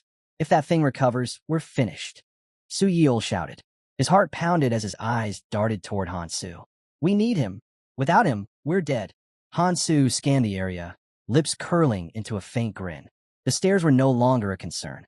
He turned to face them again. "So tell me," he said evenly, "did you come all this way just to throw your lives away?" The group leader froze. What are you talking about?" Seol's body shook. Fragments of a memory, laughter, a cruel smile, a warning flashed through his mind. The fairy's words echoed, relentless. 5 lives. Every single day. A blood-curdling scream split the silence. The beast's tongue snapped out, coiling around a helpless man and yanking him into its gaping maw. The others stood frozen, their screams dying in their throats as its jaws slammed shut. Hansu didn't move. He simply watched. Then, with a faint nod, he murmured, "Appreciate this sacrifice." As the survivor turned to leave, Hansu's voice cut through the chaos. "Why'd you do that?" The boy paused, squinting over his shoulder. He said he'd already seen through Hansu's intentions and warned him to be more careful with his words. His tone lowered, thoughtful. He'd realized something. A small, knowing smile curved his lips. "I can be useful," he said. Hansu's eyes hardened. "Then prove it." The young man blinked in disbelief. "Why should I?" Sangjin's calm answer came quick. He knew Hansu's ambitions weren't like the others. Hansu drew in a slow breath of smoke, gaze heavy beneath the shadows. "You're always 3 steps ahead," Sangjin continued. "You never hesitate. I saw it back with Song, and with the bandits." The memory flashed. Their enemies lay defeated, groaning, bleeding alive. Hansu had chosen not to finish them off, even when he could have, even when it would have made things simpler. He'd stood before the altar that loomed over the city, strength unmatched, and yet, instead of striking, he'd raised his hand and called for peace. Hansu frowned, voice low and sharp. "Why spare them? That's not like you." Sangjin didn't answer right away. Then, slowly, he lifted his hands. "Then let my hands be stained instead of yours," he said. "Take me with you. Let me fight beside you." Hansu's gaze flickered. Then he exhaled softly, eyes closing for a moment before stepping past him. He spoke without looking back. "I had no choice back then. That's why I got caught. But next time, I won't make the same mistake." Sangjin watched him walk away, the weight of his resolve settling in. There would always be obstacles in Hansu's path, so he would remove them one by one. For Hansu to reach his goal, he would become the blade that cleared the way. Hansu glanced back, his expression unreadable. "And if the world doesn't give you that chance," he asked quietly, "what if you fall behind?" Their gazes met in heavy silence, the air thick with unspoken resolve. It felt like a promise, and a warning of trials yet to come. A faint grin crossed Sangjin's face. "Then I'll get stronger," he vowed. "And when I do, you'll accept me as an ally." Hansu's eyes closed briefly before he gave his quiet reply. "Then leave." The words hit like a blade. Sangjin froze, unable to understand why his friend was still pushing him away. "Just one chance," he pleaded, rushing forward. "Let me fix what I messed up." Hansu dropped his cigarette, crushing it under his heel. He looked back, voice calm but final. "You misunderstood me." Without another glance, he turned and started walking.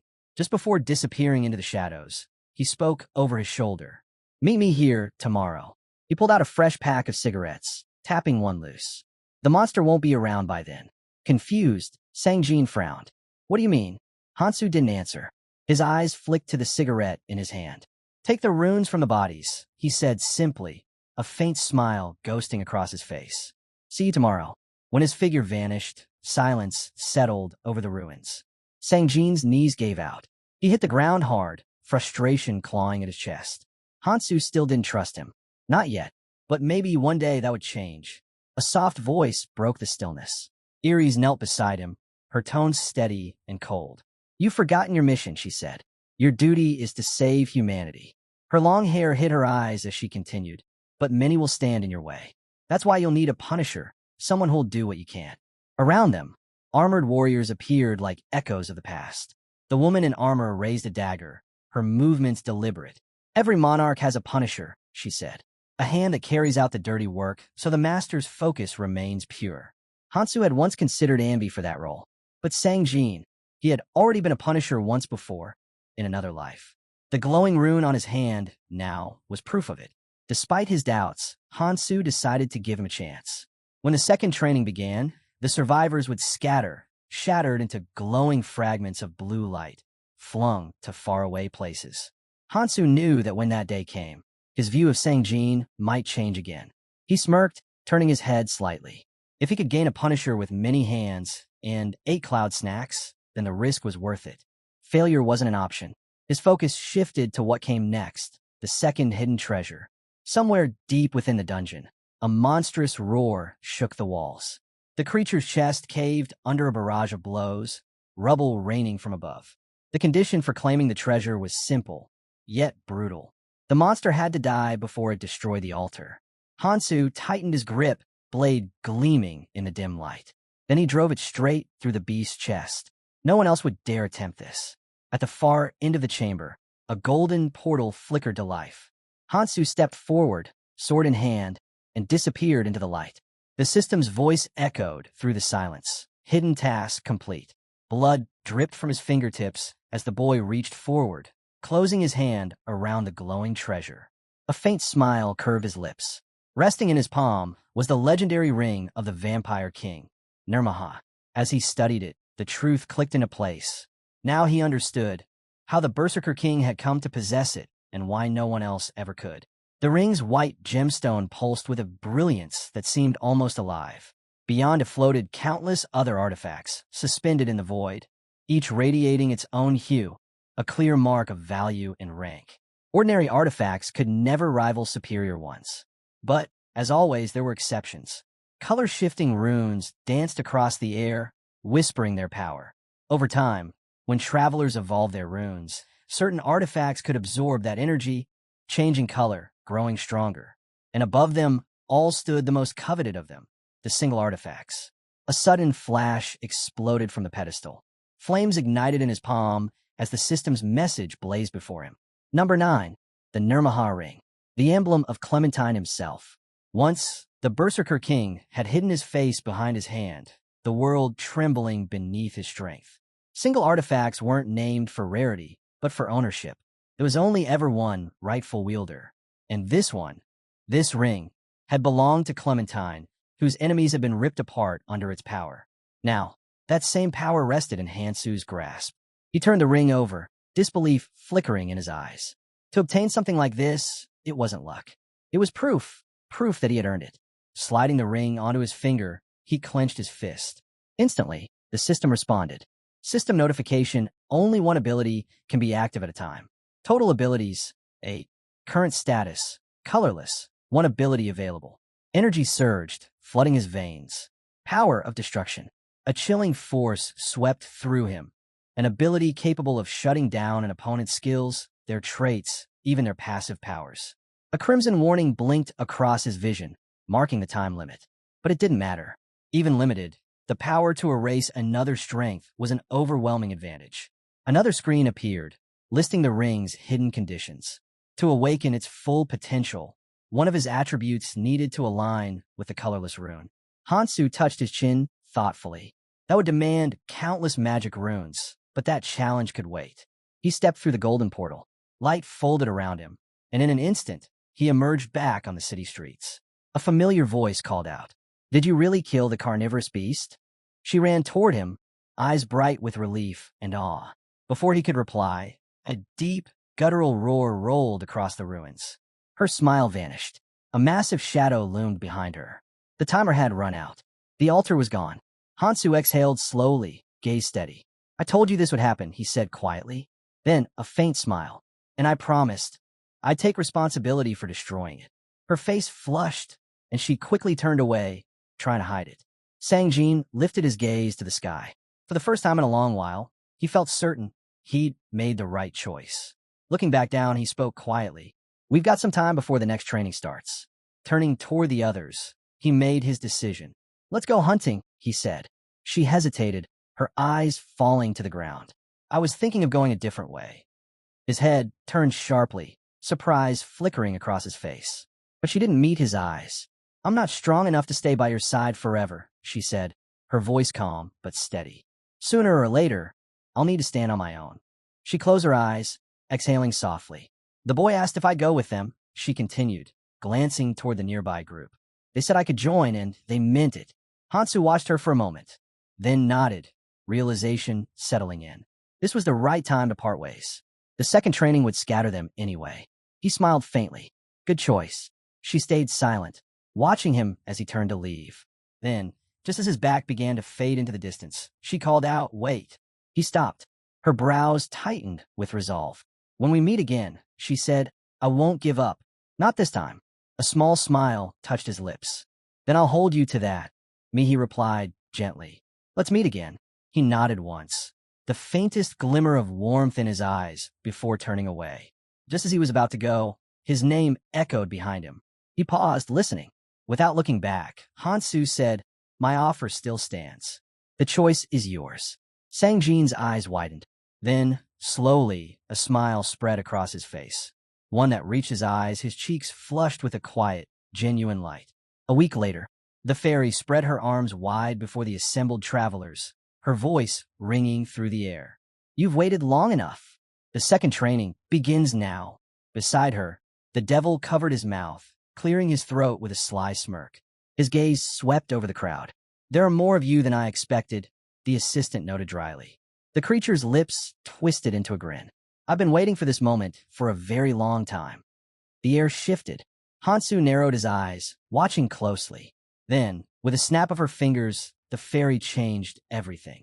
A blinding light burst from the ground, swallowing the field. Sang Jin stumbled, eyes wide. What's happening? A girl's small voice trembled as she clutched her father's hand.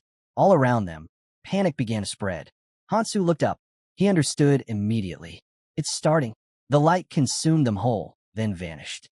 When he opened his eyes, Hansu was standing in an empty room. The others were already there, whispering in confusion. Where are we? Someone asked. A schoolgirl broke into tears, her sobs echoing in the tense silence. Then the mechanical voice of the system filled the air. System notification, all participants confirmed. Recalculation in progress before the second training commences. A brunette frowned. Recalculation? What's that supposed to mean? Several men clenched their fists in frustration, glancing around the sealed chamber. The voice returned, calm and cold. System adjustment complete. From this point forward, each room will contain no more than 7 individuals. Training will resume once this condition is met. A tense silence filled the room. 8 people stood in a circle, their eyes darting between one another. The man with glasses adjusted his frames, his brow furrowing as realization struck. We've got 8, he muttered grimly. The system's voice echoed overhead. Notice each team's environment will differ, but all must begin under the same condition. You are free to discuss and decide among yourselves. The brunette crossed his arms, expression calm. Lately, things have been too easy. Maybe a little chaos would shake things up. His gaze swept the circle, stopping on a strange, needle-like weapon hanging from a competitor's belt. That man stood tall in the center, exuding quiet confidence. The brunette hadn't seen him fight before, but the rumors were enough. This one was dangerous. A woman raised her hand, breaking the silence. No matter what, we'll have to cooperate, she said. But let's be honest, one of us has to go. She closed her eyes briefly, then looked around. Let's introduce ourselves first. At least this way, we'll know who we're dealing with. Stretching her arms slightly, she added, and how useful we might be. The first to step forward was a man with a fiery red blade in hand. My name's Daechiol, he declared, voice filled with confidence. I'll be blunt. None of you have the strength to beat me. That makes me your most valuable ally. The man in the black suit arched a brow, visibly uneasy. Nearby, another traveler narrowed his eyes, recognition dawning. That aura? QI art, he murmured. Red light rippled from Daechiol's sword. QI art, a runic technique that infused weapons and physical stats with raw mana. Powerful, unique, but not exactly ideal in this confined space. Still, Daechiol didn't seem concerned. His grip tightened, the faint glow intensifying around his fist. Next, a man with a calm demeanor stepped up. Kong Min, he introduced. Healer, if we're talking about usefulness, you'll need me just as much as your fighter. Before anyone could respond, another voice cut in, sharp and dismissive. Han Chiol crossed his arms. Combat skill. Horror type. I'll handle anything that tries to scare us. The man in the suit hesitated, his voice cracking slightly. Do we really need to eliminate someone? He asked. My family's here. There must be another way.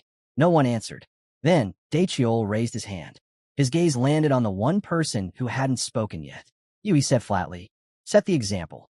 The woman's eyes narrowed. After a moment, she closed them briefly, then spoke. Jimin. When she opened her eyes again, a grin stretched across her face. Sharp, wild, and fearless. Before anyone could react, she moved. Wait, hold on. A nearby man stammered, stepping back. You don't have to. Too late. A purple aura burst around Jimin like a storm. In one swift motion, she blurred forward, and the sound of steel cutting through flesh followed. Blood splattered the floor. A strangled gasp escaped the warrior's lips as a blade pierced through his chest from behind. Han Chiol froze, disbelief twisting his face. The man in the suit threw himself over his family, shielding them as Jimin straightened. The blonde fighter fell forward, lifeless. Jimin twirled the blood-red stone between her fingers, her grin unshaken. The odds of getting a rune like this, she said casually, are incredibly low. Holding it up, she gestured to the rest of the runes scattered on the floor. Let's split them evenly, she suggested. No point wasting what's been earned. No one argued, but every pair of eyes watched her warily, killing so effortlessly they couldn't afford to let their guard down around her. Off to the side, the protagonist crossed his arms, gazed distant. This woman had just made things simpler for those who lacked strength. Her ruthlessness cleared the path for the weak to survive, at least for now. Nearby, a mother tightened her hold around her trembling daughter. They had died here once before, but this time, things were different. The future had changed. Hansu smirked faintly, watching it all unfold. Now, this was getting interesting. Just then, the air shimmered. From a rift in space, the fairy peeked out, clapping her hands. Congratulations. You're the first group to reach 7 members, she chirped. Her wings fluttered as she continued. Now, let's begin the next phase. The world shifted. The group blinked as the ground vanished beneath them and reformed into a vast chain of floating islands suspended in the sky. Each island was connected by narrow suspension bridges, leading higher and higher. The fairy's voice rang out again. Your mission, over the next 3 months, ascend to the dormant volcano at the center of the 2nd floor. That's your first goal. The devil appeared beside her, pointing toward the glowing peak in the distance. Reach that mountain, and a new world of adventure will open before you. The assistant's voice followed, soft and indifferent. Good luck, you'll need it. The survivors exchanged tense glances. Then, one by one, they stepped onto the bridge. Han Chiol gave a half-smile. Guess we're stuck together for a while. Might as well be friends, right? He paused mid-step, frowning. Hey, where's that guy heading? Before anyone could answer, his expression twisted in horror. Wait, stop! The bridge behind them snapped. Wood splintered. Chain screamed. The group bolted forward as the bridge crumbled into the abyss. Wind held around them as they barely made it across. Panting, one of them looked back. The rest of the squad was racing to catch up. Overhead, the fairy appeared again, cheerful as ever. Oh, right. Almost forgot to mention, she giggled. As time passes, the lower islands will start breaking apart. That means the bridges will fall faster too. The man who'd spoken earlier clenched his fists. Would have been nice to know that sooner. He forced down his frustration and got to his feet. Fine, but seriously, where's that guy going? The soldier beside him frowned. Probably off being antisocial again. Jimin chuckled, brushing blood from her sleeve. Let's follow him. He looks like he knows what he's doing. Ahead of them, the reincarnator walked steadily, eyes fixed on the forest path winding through the island. The sunlight filtered down through the canopy, warm and blinding. Han Chiol sighed, dragging his feet. We've been walking for hours. Not a single bridge upward in sight. He glanced around, irritation growing. Are we sure he even knows where he's going? A girl lazily waved away a fly. Beats me. Han Chiol scowled. We've passed this spot before. There's nothing here. Then, noticing their leader chewing on something, he asked, What you've been eating all this time? Hansu turned, holding up a rough strip of bark. Oak, he said. Works as an antidote for fawn. Han Chiol raised an eyebrow. An antidote? For what reason? Before Hansu could respond, a deep rustle echoed from above. Branches bent, shadows shifted, and then, with a hiss that split the air, a massive serpent uncoiled from the trees, its tail snapping toward them like a whip. The serpent dropped from the branches like a thunderbolt. In a split second, Hansu grabbed his comrade by the collar and yanked him backward. Just as the beast lunged, its jaws snapping shut where the soldier had been standing. Hansu squinted, the corner of his mouth lifting. Found it. The team scattered, barely dodging the impact. Catching his breath, one of them looked up. How did you even know it was coming? Still chewing on the piece of bark, Hansu shrugged. Superpowers. The soldier blinked. What's that supposed to mean? He didn't get a finish. The snake whipped around and sank its fangs into his hand. Grunting, he tore it free and hurled it aside. A knife followed, embedding itself into the serpent's neck. The beast shrieked, thrashing wildly as its coils snapped through the air. The system's voice cut through the chaos. Rune snake identified. The creature's abilities vary according to the shifting runes etched across its scales. Han Chiol hissed in pain, clutching his bleeding hand. These monsters weren't letting up. If this kept going, his stamina wouldn't hold. He glanced over to the couple cowering nearby, the woman clutching her child. His voice hardened. Why aren't you helping? Stop hiding behind everyone else and fight. The man straightened his suit, tension flickering in his eyes. I have people to protect. I'm not risking my life for strangers. Han Shiol's expression darkened. That shouldn't matter. We're all trying to survive here. He turned toward the others lingering near the trees. And what about you? No family's holding you back. So what's your excuse? Kong Min adjusted his glasses, tone calm and measured. If I die in battle, who's going to heal you afterward? Han Shiol scoffed. You think I carry this sword just to look cool? The healer raised a finger, voice even. 3 power runes, or 1 magic rune per treatment. Your choice. Han Shiol's eyes went wide. That's insane. Jimin rolled her eyes, her tone sharp. Are we seriously haggling overpayment while that thing's still breathing? Han Shiol clenched his jaw. Maybe he was the only one here actually trying to hold things together. The man with glasses lifted his hand impatiently. Enough talk. Move. Han Shiol glared. You're getting real confident for someone who just heals. Before Kong Min could reply, a new voice echoed nearby. How do you like the place? Han Shiol sighed, lowering his sword. Better not talk about it. He tilted his head. How's it going on your end? A holographic icon. 2 machine guns crossed, flashed in the air. Not bad, came the reply. We've got a rescuer on this side. Another voice joined in, calm and commanding. Keep an eye out for strong recruits as you go. We'll need numbers for what's coming. Han Shiol ran a hand through his hair, exasperated. He wanted to move forward, but trusting someone who called himself superpowered felt like walking into a trap. Ahead of them, Jimin raised her sword, her stance unwavering. The doctor, cool and cunning, looked away, avoiding the sight of blood. And nearby, a man nervously scratched his neck. The next moment would decide who lived long enough to climb. The man scratched the side of his neck, frozen in place. Then, faintly, like a whisper bleeding into his thoughts, a voice echoed in his mind. Survival, that's all that matters. We'll meet again. Han Shiol's eyes flicked toward him, catching the faint glow of a symbol on the man's hand. It shimmered, a golden crown. So soon? He thought. It hadn't been nearly long enough for a monarch's trait to fully awaken. Above them, the golden emblem pulsed faintly in the air, its shape unmistakable. A monarch's mark. In another place, a girl stood tall before her people, raising a flag high against the wind. Every monarch had their own way of ruling. Some used rings, others magical brands, but each mark connected their chosen directly to them. Their clans shared that power, their minds linked through silent words and thought alone. Back in the forest, a sword drove through another snake's body, pinning it to the ground. Even monarchs had limits. They could only mark a handful of followers. That was why they chose carefully, marking only the most capable, the most loyal. The young man crouched, picking up a rune from the dirt. Its faint glow reflected in his eyes. He knew what he had to do, grow stronger. If he ever wanted to stand among them, to challenge them, he couldn't afford weakness. His gaze drifted across the clearing. The ground was littered with dead serpents, and yet it didn't feel over. One of his squad mates hesitated, eyes darting toward the trees. Did we really make it out of their territory? He asked, voice uncertain. The silence that followed said enough. Pushing through a wall of bushes, the reincarnator's eyes narrowed.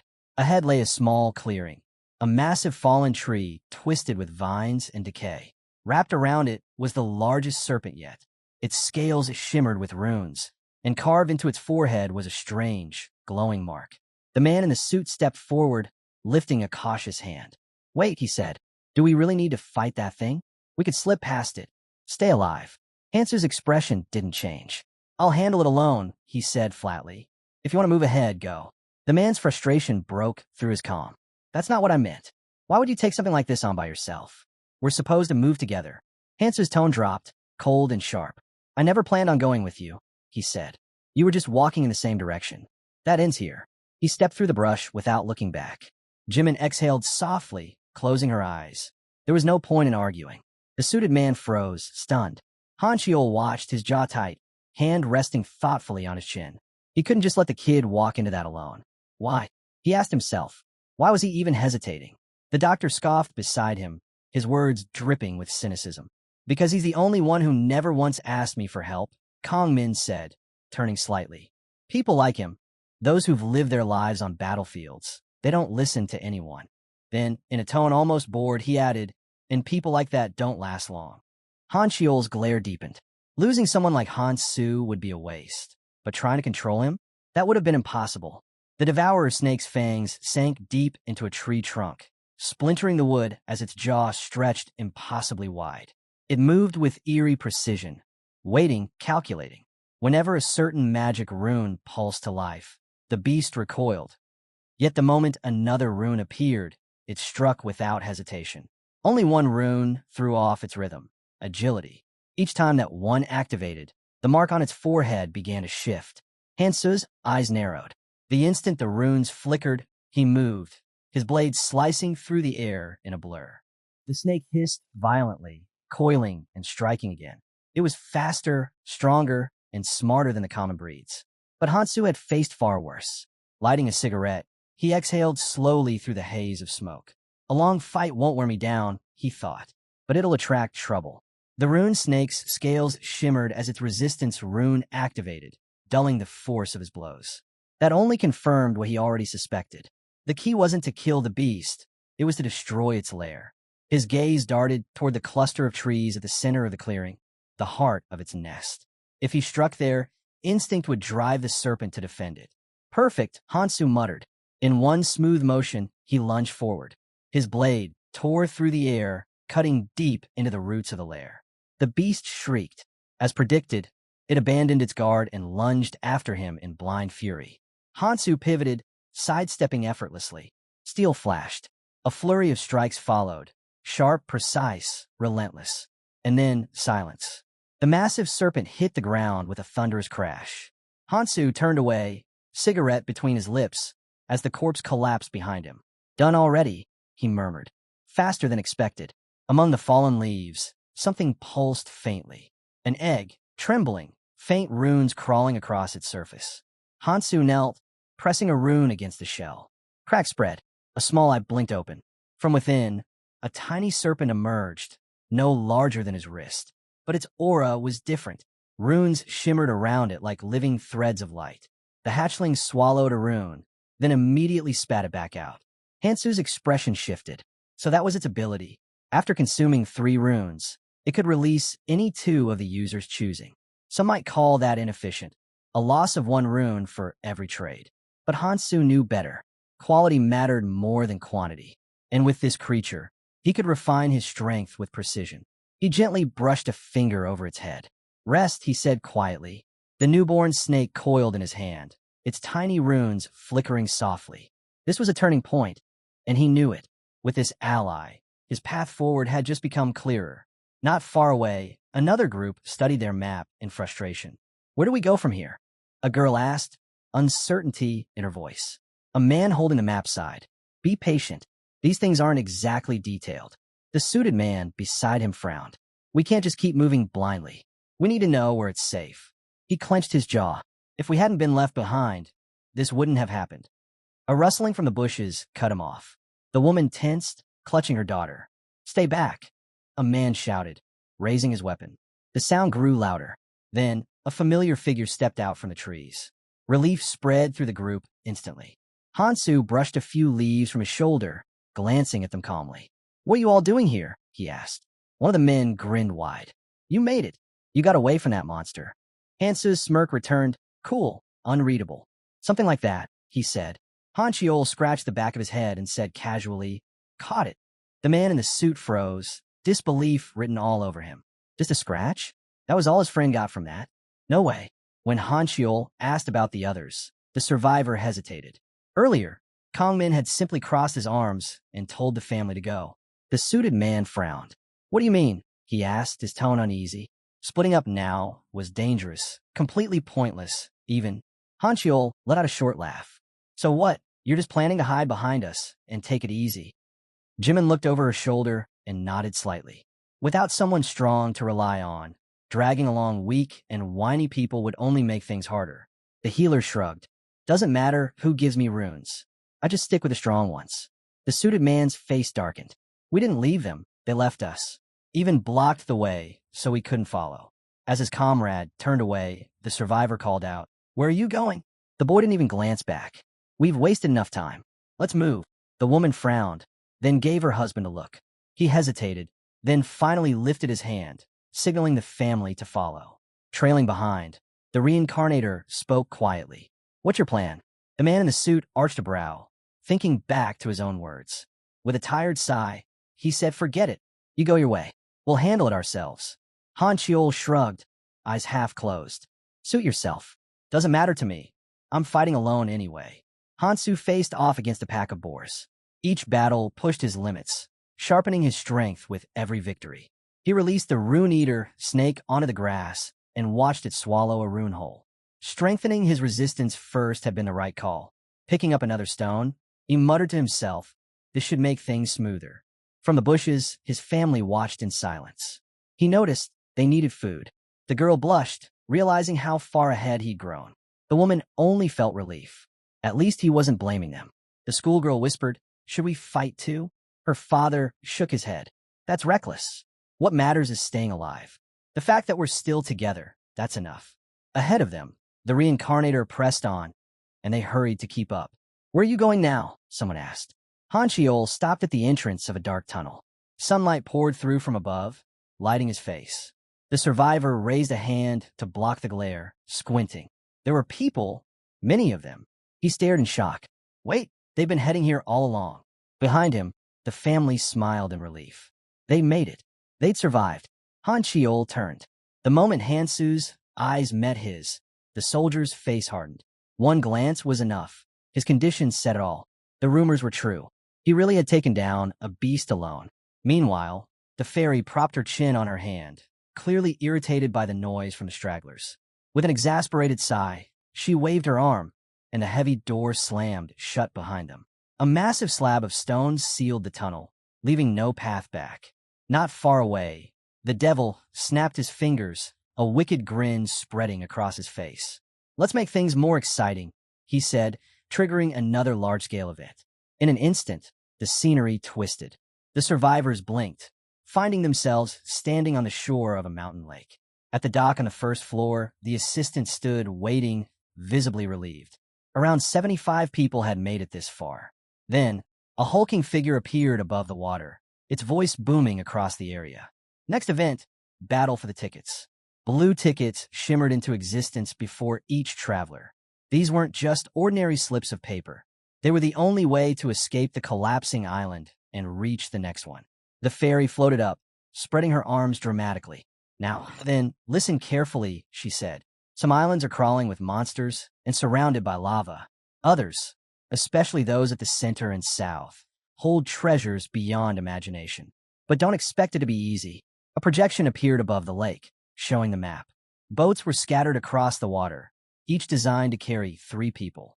To travel, every group needed at least 3 tickets. But there was a catch. If 3 people used 3 tickets, they'd be sent to separate islands. A glowing diagram appeared, displaying how boats would scatter. Some would drift toward the outskirts, others toward the center. One island pulsed with a question mark, its destination unknown. If 2 people use 3 tickets, the fairy continued, you'll land together, but you won't get to choose where. Han Chiol and Jimin exchanged a glance, listening intently as the devil raised a finger for the final rule. One person, he said, with 3 tickets, can go anywhere. The family froze. The rule changed everything. Up above, the assistant peered through his telescope, scanning the islands. His voice turned grim. The islands will start collapsing from the outside in. Where you land will decide your chances of survival. Secure your advantage now, or you won't have one later. A digital timer appeared in the air. 30 minutes until the starting island crumbled. 25 boats lined the crater's shore. The fairy's grin widened, eyes glinting with amusement. Remember, she said sweetly, only survival matters. And the more chaos, the more fun this gets. Just like that, panic erupted. People lunged at each other, shouting, clawing, desperate to snatch tickets before time ran out. A young man stood frozen, frustration flickering across his face. Stopping this madness was impossible. Before he could move, someone shouted his name.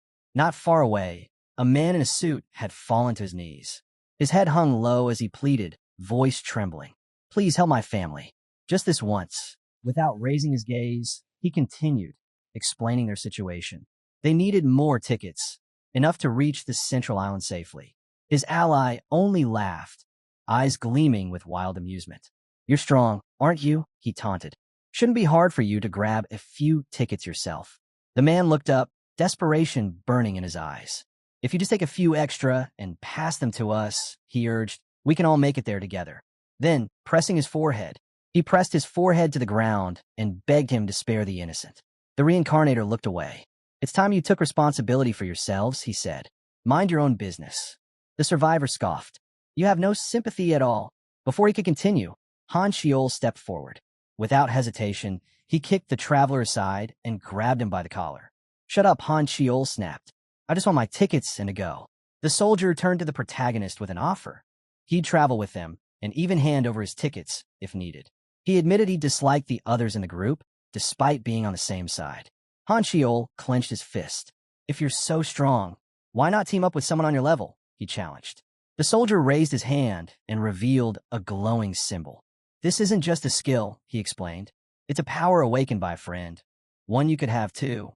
He added that their leader had already agreed to give it to him, and that traveling alone was a hassle. Hansu stared at the mark, then shook his head. "I'm not interested." The survivor's eyes widened. "What? Do you even understand what you're turning down?" he demanded. He tried to convince Hansu, pressing the value of the clan and what he would gain. Hansu turned away, thinking of his comrades and the bond they'd formed in the forest. He made his choice. He would follow the monarch.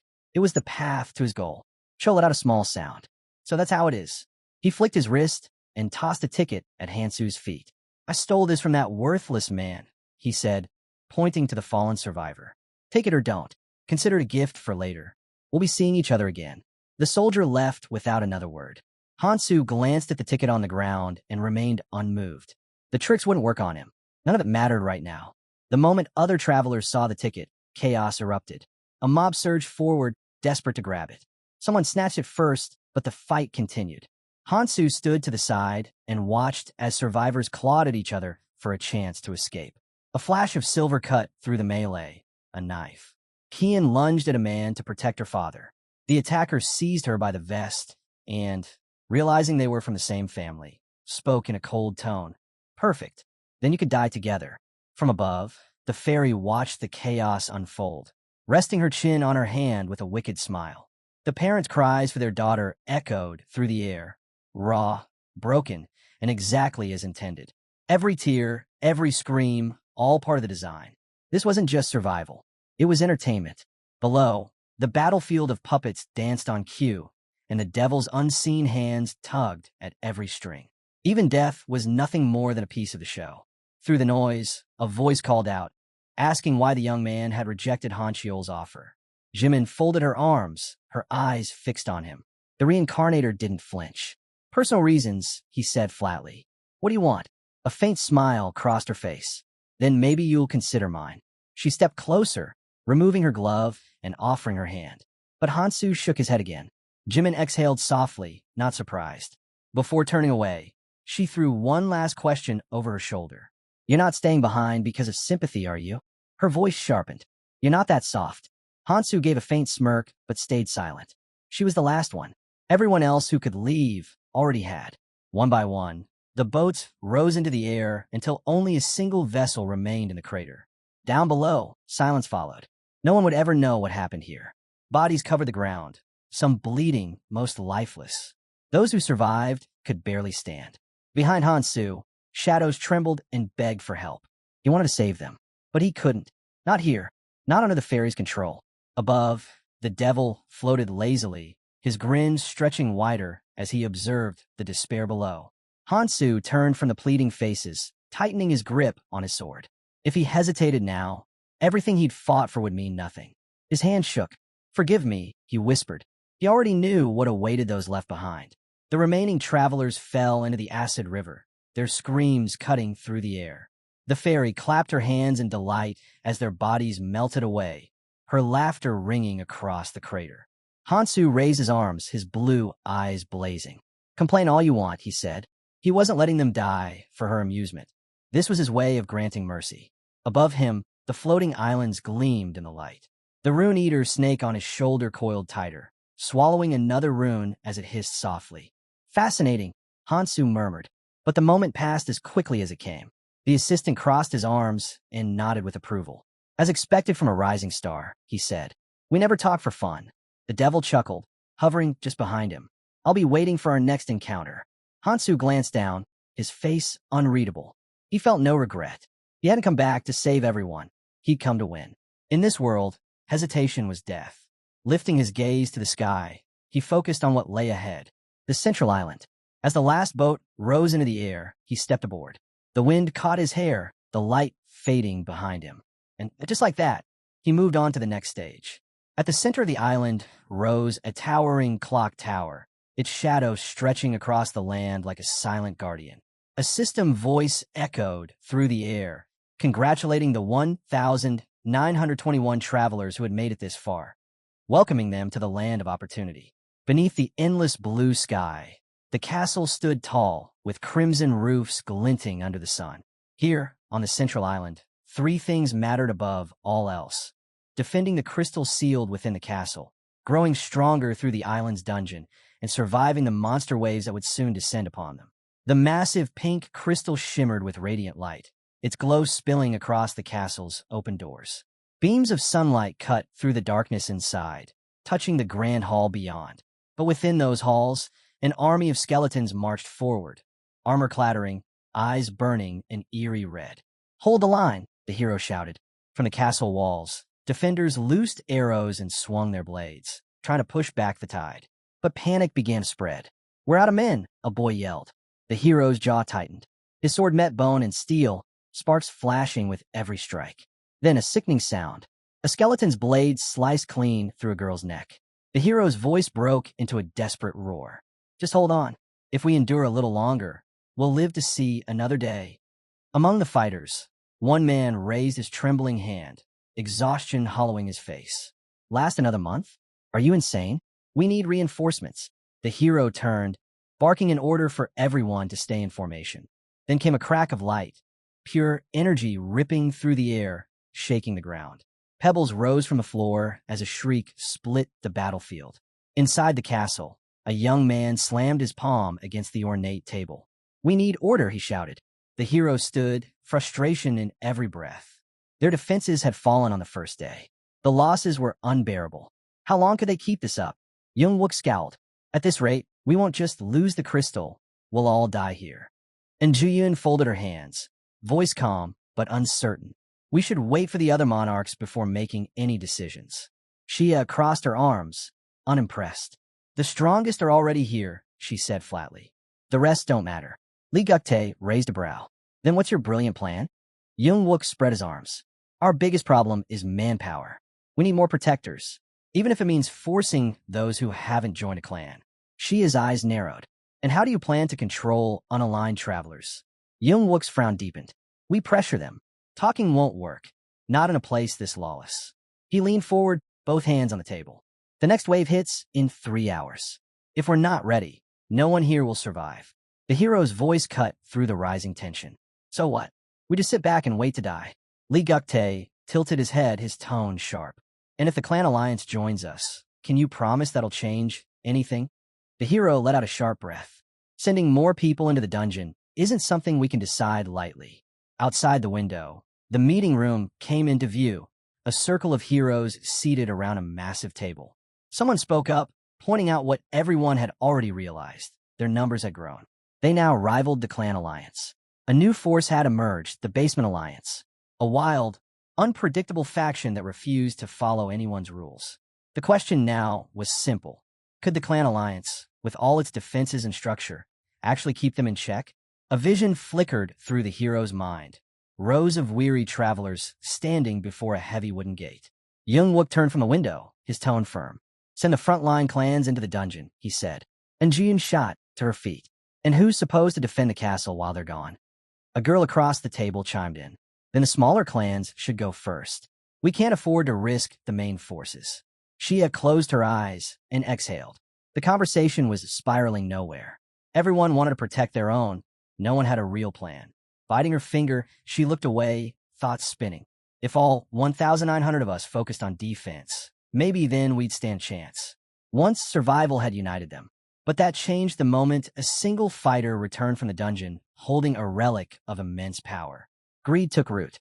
Clans began abandoning their posts, one after another, chasing strength instead of safety. By a massive sword embedded in the ground, a few battered warriors stood catching their breath. A girl clutched a glowing stone to her chest. Beside her, a boy tightened his grip around a golden necklace. She had chewed her nail absently. How are we supposed to protect the crystal for an entire month like this? The door suddenly burst open. A girl stepped inside. Shia's shoulders tensed. Her patience snapped. She raised a hand. I don't have time for your nonsense. Jimin's smirk was brief. Relax. I'm not here to play games. I've got news. Shia narrowed her gaze. Then say it. Fast. Jimin's tone hardened. Someone's out there fighting the Basement Alliance, alone. What? Shia's eyes widened. That's insane. How could anyone even? A faint, panicked voice cut through the distance. I never promised I wouldn't go. The heroes turned toward the sound. A young man stumbled forward, falling to his knees, gasping for breath. Sweat dripped from his chin as he forced the words out. 2 more days, he panted. I'll hunt for 2 more days. Then I'll come back. I'll join you. But first, I have to get stronger. Around him, the room went silent. The air shimmered with energy, threads of light curling from his body like smoke. Then, impact. A strike from nowhere slammed into his shoulder, knocking him backward. He gasped, clutching the wound as blood seeped through his fingers. No words escaped his mouth. Across the room, a hero took a long drag from his cigarette and exhaled a thin stream of smoke. That's enough, he said coolly. Starting tomorrow, everyone fights upstairs. No more hiding. The young man staggered, instinct pulling him forward. Don't move, the hero warned, raising a hand. But the boy took another step. Something felt wrong. The power radiating from the man, his characteristics, were weaker than his own. And yet, he couldn't win. He knew he couldn't. His hand trembled as he reached out. I need my weapon, he whispered. A ripple of tension rolled through the crowd. Someone muttered, Who does this guy think he is? The hero didn't bother answering. He moved. A flash of silver tore through the air, his blade glowing as streams of energy flared from its edge. He lunged straight for the dark-haired young man. The boy twisted aside, thoughts racing. That knife, it's enhanced, a skill that boosts its cutting power. He lifted his palm, eyes narrowing. Colorless rank, not bad for an artifact. In a blur, he stepped forward and clamped a hand around the hero's throat. Gasps rippled through the crowd. Shouts followed. Finish him. Do it. But the boy hesitated, frowning. The knife hadn't pierced him. The blade's skill hadn't triggered. So he's got some kind of defense, huh? The dark-haired hero smirked. My turn. A punch landed, hard. His fist slammed into the young man's jaw, sending him staggering back. He didn't want to kill anyone, not yet. Every fighter here was still a potential asset, but holding back strength came at cost. The young man hit the ground, breath ragged, vision swimming. Around him, the crowd stood frozen, stunned into silence. He let out a low sigh. No point in talking to them. They won't listen anyway. The dark-haired hero glanced down, smirking. Guess I've got one last cigarette left. That'll do. Outside, Youngwook and Shia stepped into the courtyard and froze. The shock on their faces said it all. Who is that? Someone whispered. Inside the chamber, a new figure sat calmly at the table opposite the other monarchs. Shia and Injuyun exchanged tense glances. The hero's brow furrowed. So this is the one Han Chiol mentioned, but that creature on his shoulder. What is it? The dark-haired stranger crossed his arms, his tone calm but commanding. Starting tomorrow, the Basement Alliance and the Clan Alliance will operate as one. We'll rotate between defense and hunting. If anyone has a problem with that, speak now. Han Su's gaze swept across the room, meeting every leader's eyes. You can't expect people to follow rules if they're not part of the system, he said. We bring in everyone capable of fighting. If they refuse, we make them join. Every outside force follows our command. No exceptions. Shia's eyes widened slightly. This plan benefits us more than him. So what's his angle? Li Guktae raised an eyebrow. Then tell me, what do you want out of all this? A smirk tugged at the man's lips. Strange question. You think someone with this much power stirs up the world for no reason? Han Su exhaled slowly, expression unreadable. As long as order is maintained, I don't need to interfere. Li Guktae narrowed his eyes. And if that changes, what if one day you decide to turn on us? Han Su stood abruptly, the air around him shifting. I don't have time for useless talk, he said, his grin faint but sharp. But since you're all so paranoid. His form shimmered, then vanished. Youngwook's eyes went wide. He's gone. Weapons were drawn instantly, scraping against armor and wood. Stay alert. Shia's voice rang out. He could strike at any moment. Lee Guktae scowled, drawing his sword in one sharp motion. It's just an invisibility trick. He can't have gone far. A shift in the air, an almost imperceptible pressure. Then, a blade pressed cold against his throat. Hansu stood behind him, calm as ever, his voice edged with quiet amusement. Did you really think I couldn't strike if I wanted to? Lee Guktae froze, eyes wide. For a moment, he couldn't tell if this was sleight of hand or something far beyond his understanding. Had the boy actually summoned a presence powerful enough to crush his senses completely? The realization hit like a stone. He'd been outplayed from start. Hansu's gaze was steady. This ability, this power, wasn't new. It was something he'd gained just before coming here. The pattern had remained consistent so far, and he had no intention of breaking it now. Lee Guktae dropped to his knees, palms pressed to the floor, trying to steady his breath. Hansu stepped back and spoke evenly, his tone carrying through the hall. Calm down. I'm not here to start a fight. His words were firm but measured. Now isn't the time for rivalry. Each of you has a role to play. If we focus on that, this alliance will hold. For a long moment, no one spoke. Finally, Lee Guktae rose to his feet, rubbing at his neck as if still unsure what had just happened. Hansu turned and walked down the long corridor of the castle, his steps echoing softly against the stone. Forming this alliance wouldn't be easy, not after so much distrust, but it didn't need to happen overnight. He could wait. This was just the beginning. Bigger problems loomed ahead. That was when Jimin appeared, blocking his path. Hold it, she said. You're not just going to walk off again. Hansu stopped, frowning slightly. Jimin raised an eyebrow, reminding him of their last conversation. You brushed me off before, she said. But this time, I expect a real answer. Particles of light shimmered in the air between them, faint and shifting like fireflies. I'm asking again, she said softly, stepping closer and placing a hand on his shoulder. Join us. Traveling alone can't be easy. Or, she tilted her head, do you already have someone? Hansu's face darkened. He turned his gaze away without a word. Jimin's eyes sharpened. I heard you were with a girl named Mihi, she said. At Gangnam Station. The silence that followed said more than words ever could. His expression gave her all the confirmation she needed. With a faint smile, Jimin brushed past him. Well, it doesn't really matter. But it'd be nice if you joined our clan. Hansu stood still, silent, lost in thought. She turned back one last time, smirking, not even pretending to listen. Figures. Her tone softened into something teasing. You're an annoying bastard, you know that? And with that, she walked away. Hansu exhaled quietly, leaning against the castle window. Outside, the battlefield stretched below. The walls cracked and burned. Fighters sprawled among rubble and smoke. A commanding voice rang out over the chaos, ordering the fallen to be gathered. Supplies were still needed, and the healers were told to pull back. Hansu turned to the sergeant beside him. The southern walls holding up. Barely. The man nodded. Good. I've sent the wounded below deck to recover. The rest are standing by. He paused, studying Hansu's expression. How's your clan holding up?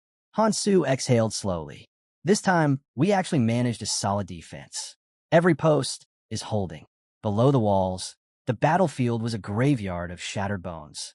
Skeletal remains lay strewn across the ground, skulls split clean through by blade strikes. The Basement Alliance, once divided and uncertain, had finally fought as one. They'd held their ground. All around him, exhausted warriors slumped against the ramparts, catching their breath in silence. Hansu looked out over the ruined field. Thanks to them, he said quietly, we avoided any major losses. The sergeant gave a tired grin.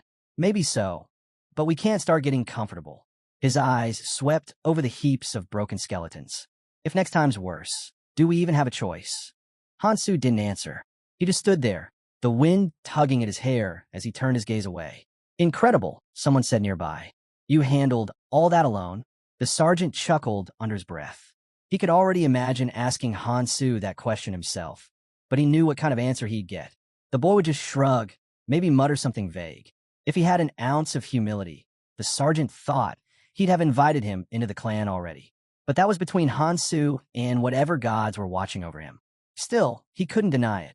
At this rate, they might actually stand a chance. Maybe, just maybe, they could keep surviving wave after wave. Then Hansu's sharp voice broke through the calm. Sergeant, look, something's in the air. All eyes turned upward. From behind the clouds, a figure descended gracefully, the fairy assistant. She smiled, floating just above them. Waiting for me, she asked, her tone almost sing-song. The air tightened instantly. Her appearance was never good news. Have you all enjoyed your rest these last 2 days? She continued, her smile never fading. Uneasy glances passed between the heroes. They knew the pattern by now. Whenever she appeared, the next trial wasn't far behind. Sensing their fear, the fairy giggled softly. Oh my, you all look so tense. How dull. She clapped her hands once. Let's make things interesting. A mischievous spark lit her eyes. Starting today, demons will join the battlefield. A cold murmur rippled through the group. These creatures, she went on, are far stronger than the undead you've been facing. She tilted her head with mock sympathy. But don't worry too much. Unlike those boring skeletons, demons drop something valuable when you kill them. With a flick of her wrist, an illusion shimmered into the air. An enormous, horned demon, its claws wrapped around glowing gems that pulsed like embers. These, the fairy said, pointing to the glittering stones at the creature's feet, can be exchanged for powerful artifacts. There's even a shop made just for this stage. Whispers broke out among the fighters as translucent system windows flickered before their eyes. Men and women stared at the glowing menus, speechless. Hansu's brows lifted as he scrolled through the options, his expression unreadable. The fairy caught his reaction and smiled knowingly. Oh, and one more thing, she added sweetly. Those crystals aren't just for weapons or gear. She waved a finger, and another window appeared, an icon of a running figure. See this? She said, her voice lilting. 600 crystals. That's all it takes to buy an escape ticket. A nearby hero squinted at the glowing system window. It says up to 5 people can go together. The fairy clapped her hands, laughing in delight. Exactly. So go on, give it your best, and start collecting. Before anyone could even process her words, the air split open with a violent surge of red energy. In front of the castle gates, a massive clawed hand reached out from a swirling portal, long, black talons glinting under the light. Then came the grin, twisted, inhuman, a face stretched by malice and hunger. The creature arched its back and let out a deep, rumbling laugh that vibrated through the ground. Incoming, someone shouted. The heroes froze. Not a single soul dared move. The demon stepped forward, its gaze sweeping the crowd.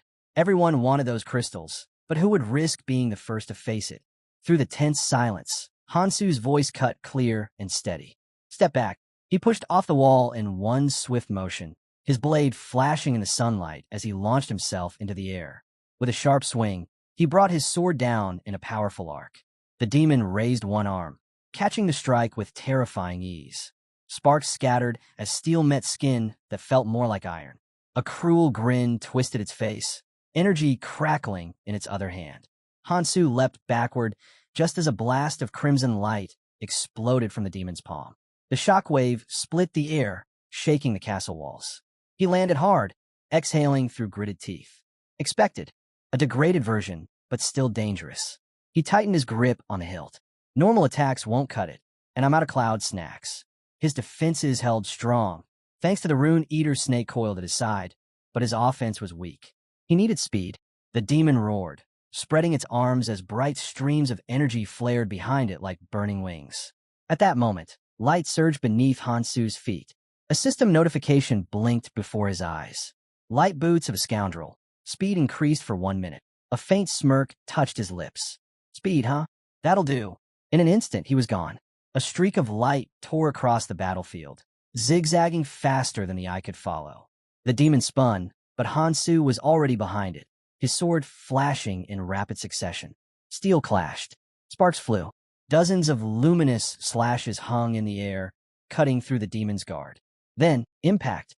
His blade carved across its chest, leaving a glowing wound that pulsed with fading energy. The demon's bright eyes widened. Its hand snapped forward, unleashing a torrent of searing light.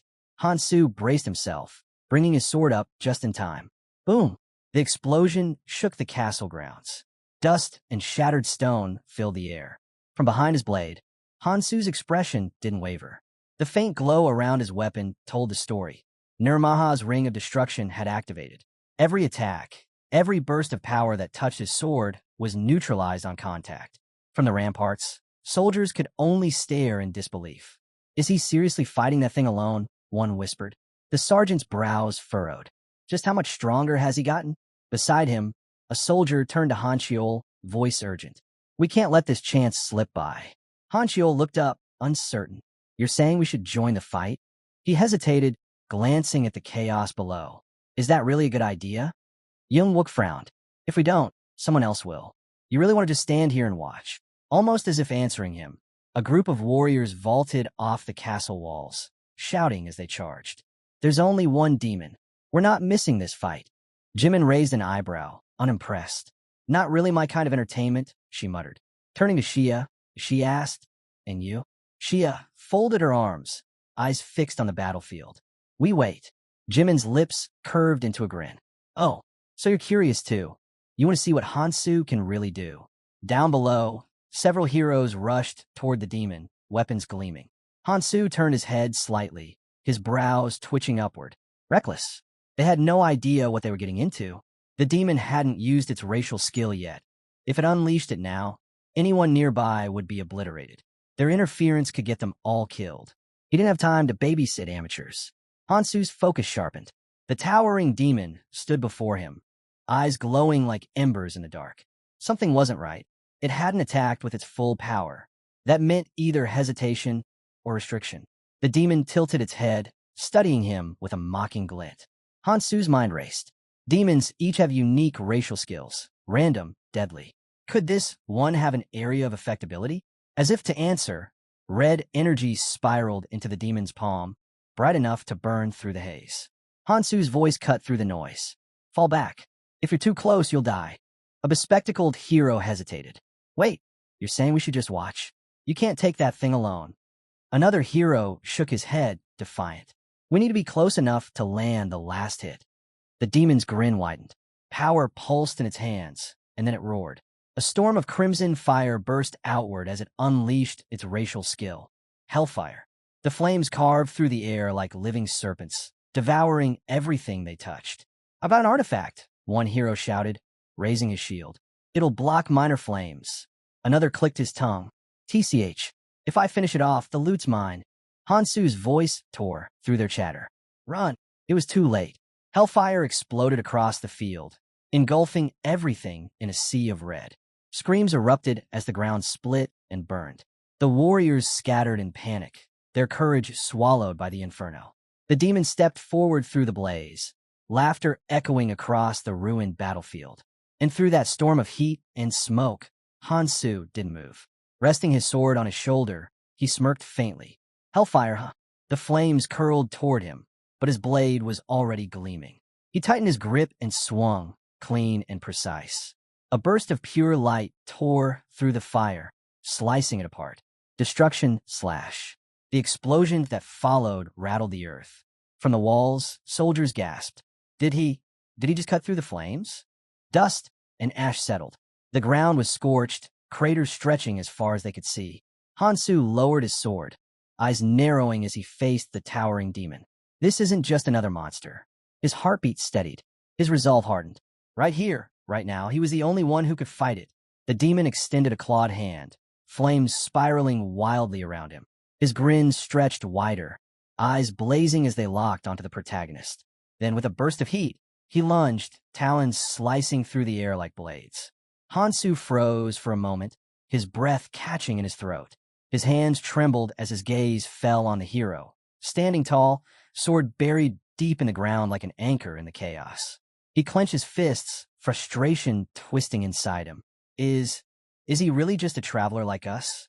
They had started this journey together. So how had the distance between them grown so vast? Hansu swung his blade, cutting straight through the stream of fire rushing toward him. They needed a plan. If this battle dragged on, they'd lose everything.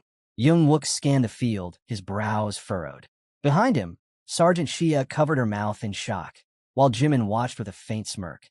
The demon roared, a guttural sound that shook the ground as sparks of raw energy surged around its body. The protagonist lifted his head, his eyes locked on the monstrous figure before him. A man in a cloak raised his hand high, signaling everyone to brace for the next assault. The clan began to regroup. The tide of battle was shifting. Later, Jimin leaned against a cracked wall, arms folded. Silence hung in the air until a voice broke through it. If you're waiting for him, you're wasting your time. She turned slightly. What are you talking about? Han Shiol sighed, rubbing the back of his neck. I mean, it's pointless. I've waited here before. It never changes anything. Jimin's eyes narrowed. Who exactly are you waiting for? Han Su. Han Shiol replied quietly. Who else? A tense moment passed before he spoke again. So, were you sent here by the monarch? The hero's expression shifted, his tone low but sharp. Be straight with me. We're alone here. You know as well as I do the clan alliance is hanging by a thread. His eyes hardened. And you know the reason. Jimin studied him carefully. Why tell me this? Before he could continue, his eyes darted toward the shadows. He stiffened. Jimin frowned. What is it? Thought I was being watched, he muttered. Meanwhile, Li Guktae stood by a tall window, overlooking the city below. It's been some time since Hansu started monopolizing the demons, he said. And still, he hasn't made a single move. A young man beside him frowned. No reports either. The clan's been monitoring him, but something's off. A girl nearby added, all he does is defend the fortress, hunt demons, and occasionally dive into dungeons. Thanks to him, our defenses are stronger, but she turned toward Guktae. There's another issue. The independents, those refusing to join any clan, keep clashing with the clans. Guktae rubbed his chin thoughtfully. I expected as much. A man like him, standing apart from every faction, it was bound to stir conflict. His gaze hardened. Even the clan alliance is being forced to follow his lead. He exhaled slowly, voice low and firm. That's why I've already made my preparations. A group stepped forward, the tension thick in the air. Li Guktae's lips curved into a knowing smirk. If our strength falters, we lose control, he said evenly. And once that happens, everything we've built collapses. That's not an option. Among the gathered crowd, a figure in a crimson robe stood tall and steady. Guktae's eyes glinted as he turned toward the new arrivals. You came at the perfect time, he said, spreading his arms. Let's discuss the future of the clan alliance. Meanwhile, back on the battlefield, broken weapons littered the ground, swords and spears still lodged in the body of the fallen beast. The protagonist stood silently, both hands gripping his blade. He lowered his head. This was meaningless. The last spear slipped from his grasp, clattering against the dirt. Hansu exhaled, raising one hand as a pale serpent coiled loosely around his neck, its tongue flicking in the air. He began counting. This made 60. Finally, he had gathered enough. High-tier artifacts shimmered inside the crystal shop's display. Shields, potions, swords, axes, each glowing faintly, pulsing with power. Most were clan-exclusive, each one capable of shifting the balance of war. If those crystals fell into clan hands, chaos would follow. Hansu couldn't allow that. He needed to move before it was too late. His gaze lifted to the system window hovering before him. I have a bigger goal in mind, he muttered. A notification chimed. Exchange complete. 60 crystals deducted. The air rippled as streams of light converged, solidifying into chains of gleaming iron. Hansu's smirk deepened. He'd mastered countless weapons, but this one felt alive. The chains twisted, forming a sharp, dual-bladed sickle, sleek, balanced, deadly. The system identified it as Judgment of the Decratos. Hansu turned the weapon in his hand, the metal catching the light. This should make the next battles a lot easier. He gave one of the blades a casual spin. Dust rose from the ground, then stopped. The soil began to crack, and skeletal hands broke through the dirt. The undead had returned. Hansu's grin widened. 10 days remained until the siege ended. Plenty of time to see who would make their move next. In his mind, he saw Guktae's sharp grin and the shadows lurking behind him, waiting, watching.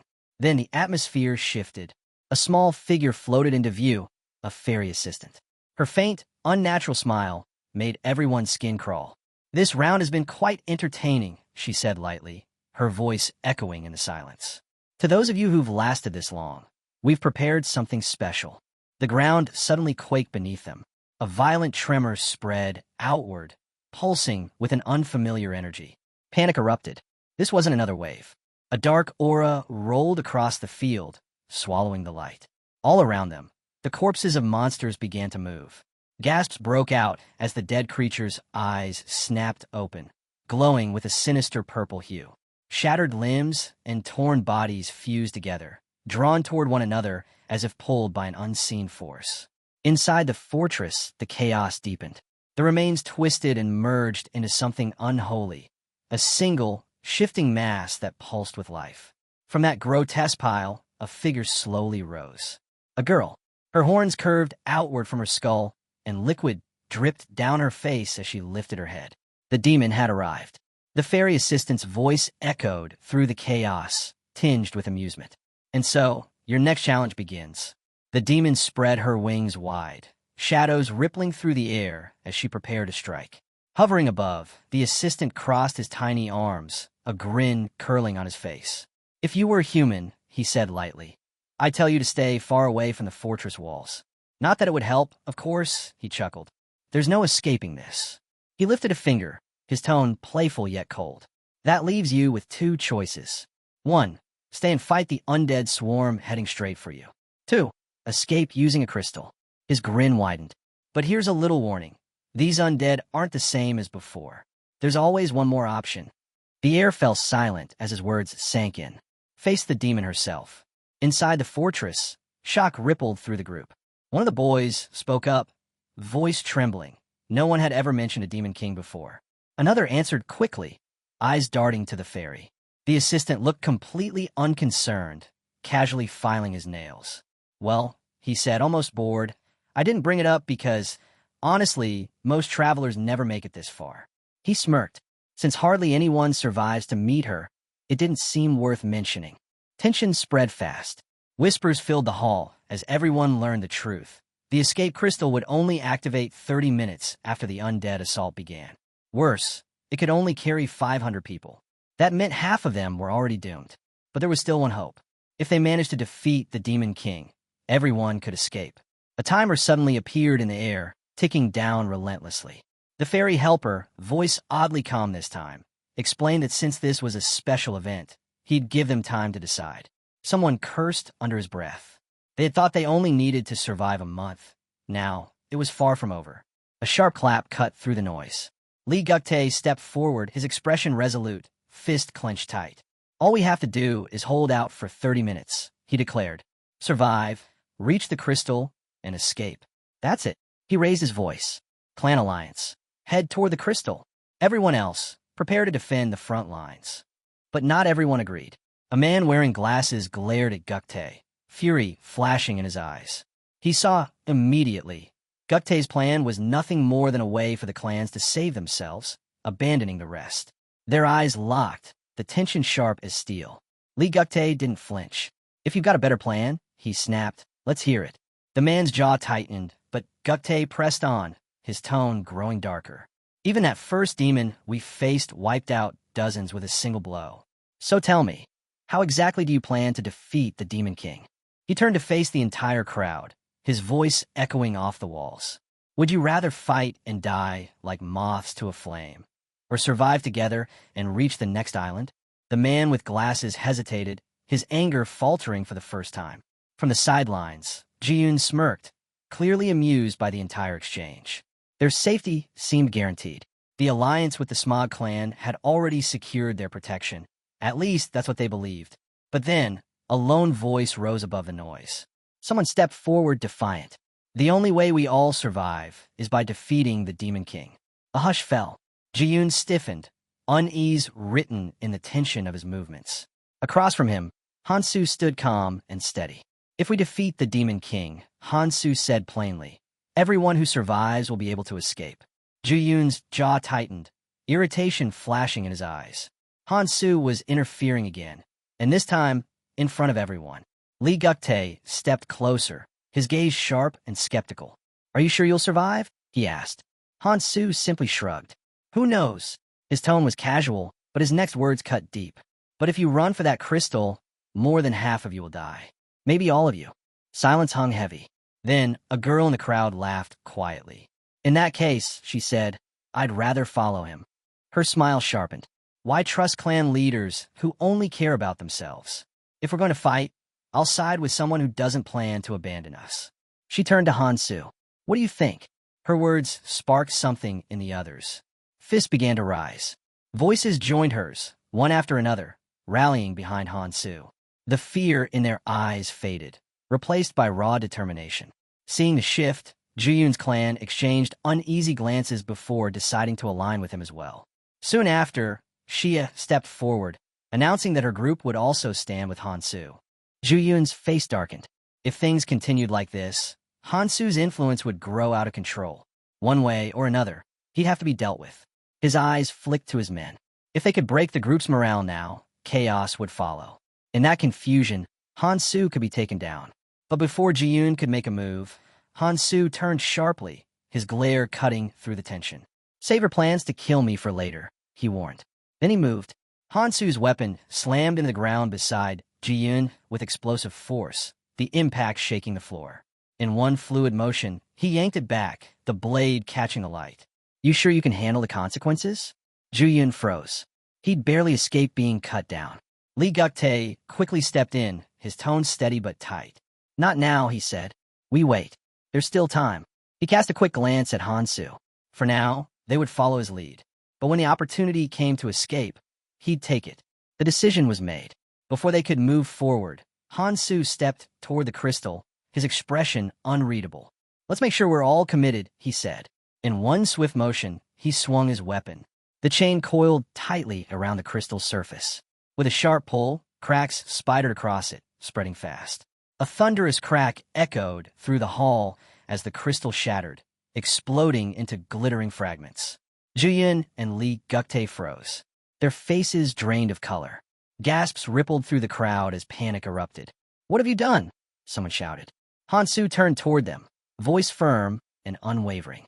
We're heading to the fortress, he said. We don't need the crystal anymore. The thought of escape only makes us weaker. His words hit hard, settling like stone. One by one, the shouts died down. The fear in their eyes faded, replaced by something else, resolve. The hesitation was gone. For the first time, everyone moved as one. Hands rose into the air, voices uniting in a thunderous roar. Follow Hansu. Kill the Demon King. But Hansu raised a hand, stopping them cold. Don't follow me, he said firmly. Look ahead. Fight for your own sake. The timer hit 0.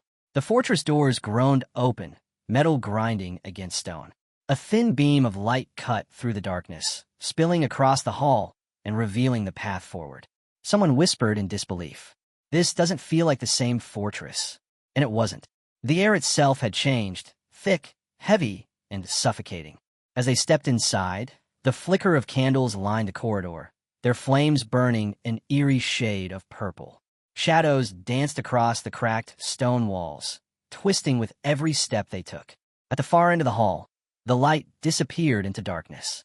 The group slowed, weapons raised, every footstep echoing too loudly.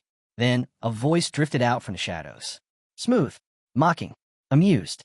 It took you long enough, the Demon King purred. You've come all this way for a little fun, and now you want to leave? Her laughter rang through the hall. I can't let you do that.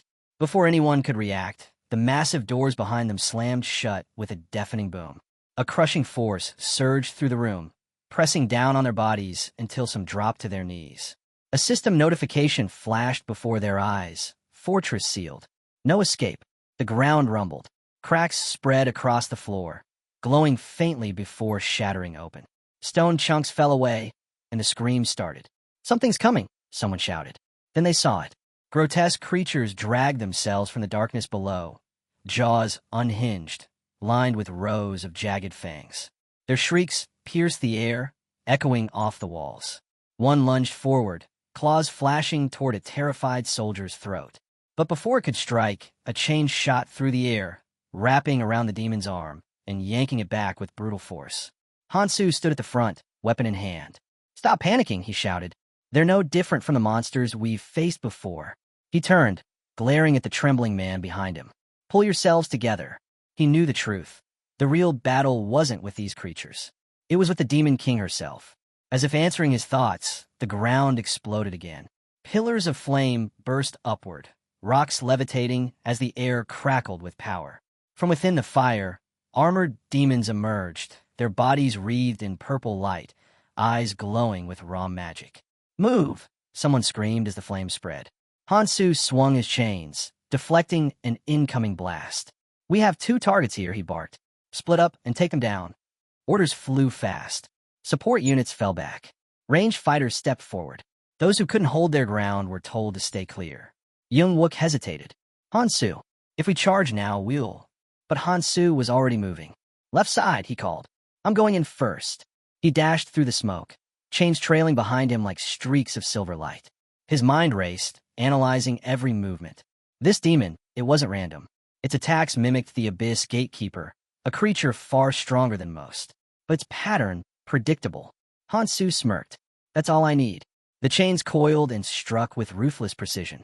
Each blow landed heavier than the last, steel meeting flesh in a relentless rhythm.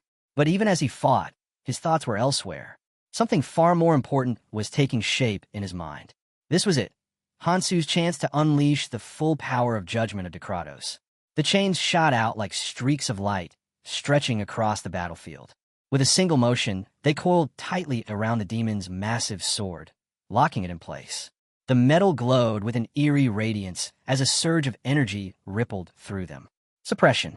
Magic flowed through the chains, wrapping the demon in layers of glowing sigils. Its movement slowed, then stopped altogether. The creature thrashed violently, but it was no use. The spell had already taken hold. Hansu could feel it. The technique was draining the demon's power, siphoning its energy and tearing down its defenses piece by piece. A sharp breath escaped his lips. The ability came at a cost. It consumed his own strength as well, but it was a price he could handle. The ring on his finger pulsed faintly, amplifying the spell. He glanced back at the others. "Are you just going to stand there and watch?" For a moment, no one moved. The sheer pressure of his attack had left them speechless. Then Young-wook grinned, drawing his blade. "You heard him. Move. Let's show them the might of our clan." He turned to his men, rallying them with a shout, and the battlefield exploded into motion. Shia quickly followed, barking orders to her unit. "Those with weak resistance, fall back and support from range. The rest of you attack." The air erupted with energy. Explosions rippled across the field as warriors charged in, clashing with the demonic horde. The noise of battle drowned everything else out, but the demons were far from finished. Hansu's eyes widened as cracks began splitting open in the ground, glowing red-hot from within. A deep rumble followed, and then blinding light. They were summoning hellfire. His chains trembled violently as the bound demon broke free, its power surging once more. Hansu gritted his teeth. "Keep attacking," he shouted. "Don't stop." He could feel the heat rising around him, every blast pushing him closer to the edge. They wouldn't survive if even one of those flames struck directly. Still, if he could read the demon's movements, he could counter. He steadied himself and struck again. Chains lashed out, cutting through the inferno. A sudden flash erupted to his side. "Hansu," someone yelled. "Hellfire makes your attacks useless." But he didn't back down. He sprinted forward, straight into the firestorm. His eyes locked on the source, the ignition crystal buried within the flames. With sheer force of will, he reached into the burning light, grabbed the crystal, and tore it free. A grin tugged at his lips. He crushed it in his palm. The fiery aura surrounding the demon flickered, then vanished. Gasps spread through the ranks. "What did he just do?" someone whispered. Hansu turned his head slightly, his voice calm. "I told you before, just keep fighting." He raised his weapon. The demon can't use hellfire anymore. Before anyone could respond, a sharp warning cry cut through the air. Hansu twisted aside, just in time, narrowly avoiding a claw that ripped through the ground where he'd been standing. Across the battlefield, Young-wook had turned his focus to another front. A different demon loomed over a group of exhausted fighters, non-clan warriors who had been pushed to the brink. Their weapons lay shattered beside them. "Help us!" one of them screamed. Zhu Yun's brow furrowed. "Why aren't they fighting back?" "They said it's too dangerous," someone muttered. "They think Hansu should handle it." Uncertainty rippled through the ranks. All eyes turned to him, waiting for a command, unsure of what to do next. That hesitation was all Lee Guktae needed. A smirk crossed his face as he stepped forward, seizing the moment. Lee Guktae stepped forward, voice rising above the chaos. "Hansu," he shouted, pointing an accusing finger. "You sent them to their deaths. Everything that's happened, it's because of you. You should take responsibility." Before Hansu could respond, a nearby warrior snapped. "Enough talking, fight." With a sharp kick, he shoved Guktae aside. Your clan's standing around while the rest of us are bleeding out here. But Guktae just brushed himself off and smirked. You think I've been holding back because I'm weak, he said coldly. You couldn't be more wrong. He straightened, his tone dripping with arrogance. Fine, let me show you what the special forces can really do. At his signal, his warriors raised their bows in perfect unison. Arrows filled the air, striking with surgical precision. Steel and magic collided as the special unit's blades and projectiles tore into the demon's body, blow after blow. Gasps echoed around the battlefield. Even the onlookers couldn't believe it. Lee Guktae's unit was actually pushing the creature back. Moments later, the demon staggered, then dropped to its knees with a deafening crash. Hansu turned sharply to Xia and Youngwook. Go, he said. Take the right flank. I'll finish this. Without waiting for a reply, he charged forward. His daggers flashed, slicing through the air as his chains spiraled around him like living serpents. They shot out, coiling around the demon's limbs. With a fierce pull, he tore through muscle and tendon. Jiyin froze mid-strike, watching in disbelief. That thing, something that would have taken dozens of their warriors to bring down, Hansu had handled alone. His frustration boiled over. Guktae, Jiyin barked. Stop standing there and end it already. Hansu didn't even look their way. He knew Guktae wasn't the type to form a special squad just for show. Whatever the man's real motives were, they didn't matter now. All that mattered was ending this fight. His chains lashed out again, wrapping around the demon with brutal precision. Sparks flew as he pulled tighter, the metal creaking under strain. Across the field, Jiyun roared, driving his blade into another demon's chest. Hansu caught the motion from the corner of his eye, but stayed focused. Jimin suddenly darted past him, twin daggers flashing, her grin sharp as she dove into the fray. Hansu's chains coiled around the demon's neck, squeezing tighter and tighter until its struggle stopped. With a final motion, he crossed his arms and then pulled them wide. The chains snapped taut. The demon's head fell, severed cleanly. Silence followed. Hansu straightened, surveying the aftermath. Dust and smoke drifted through the air. He wiped the grime from his cheek and looked up, straight into Lee Guktae's gaze. The man's expression was unreadable, caught between anger and unease. A subordinate ran up to Guktae, pointing toward the fallen demon's remains. There's a crystal here, he said. We could use it to trade for artifacts. Jiyun joined them, speaking matter-of-factly. The clan alliance has formed a special squad. Strengthening it is the top priority now. Another warrior frowned. Shouldn't the Smog clan claim the trophies first? The young officer smiled calmly.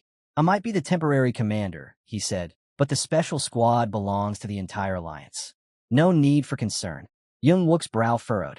A special squad? He muttered. Since when? They kept that hidden until now. She shot Lee Guktae a cold glance. We managed to rein in our monarchs and unite the clans, she said.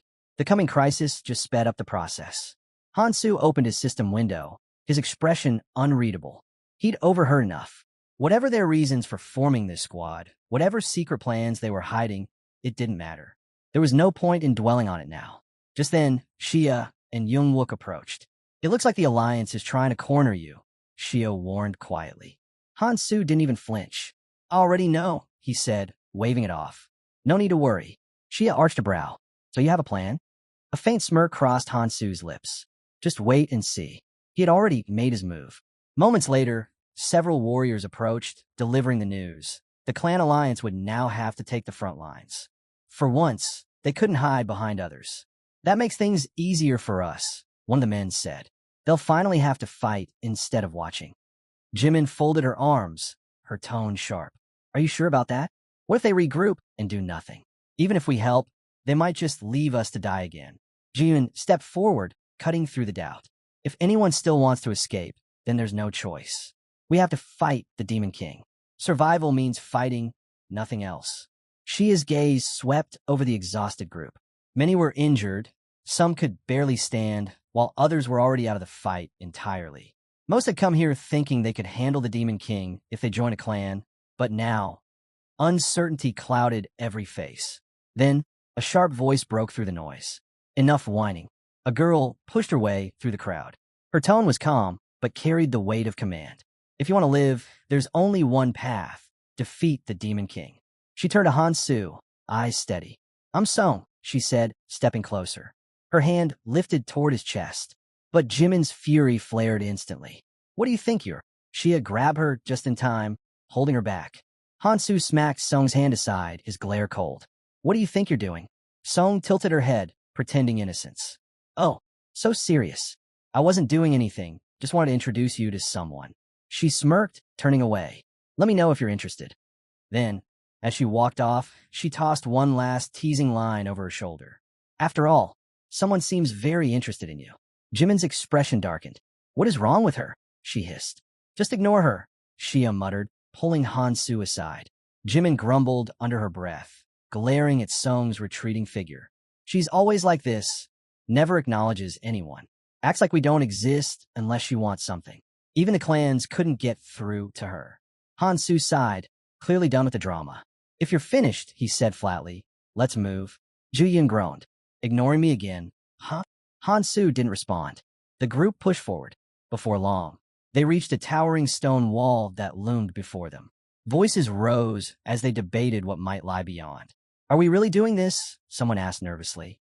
Are we actually going to fight the Demon King? Before anyone could answer, the fairy helper appeared again, wiping away tears of laughter. My, travelers these days are amusing, he chuckled. But don't worry, I've got good news for you. The crowd fell silent instantly. You don't actually need to defeat the Demon King to open the portal to the next island, he announced with a mischievous grin. Gasps rippled through the chamber. What did you say? Someone whispered. The fairy floated higher, spreading his arms. You heard me. You only need to hold out for half an hour. Once that time's up, the crystal on the throne will activate automatically. A stunned voice broke the silence. Wait, so we just have to survive? The fairy nodded cheerfully. That's right. Once the crystal activates, the portal will open. You'll be able to travel freely between islands. Then his grin sharpened.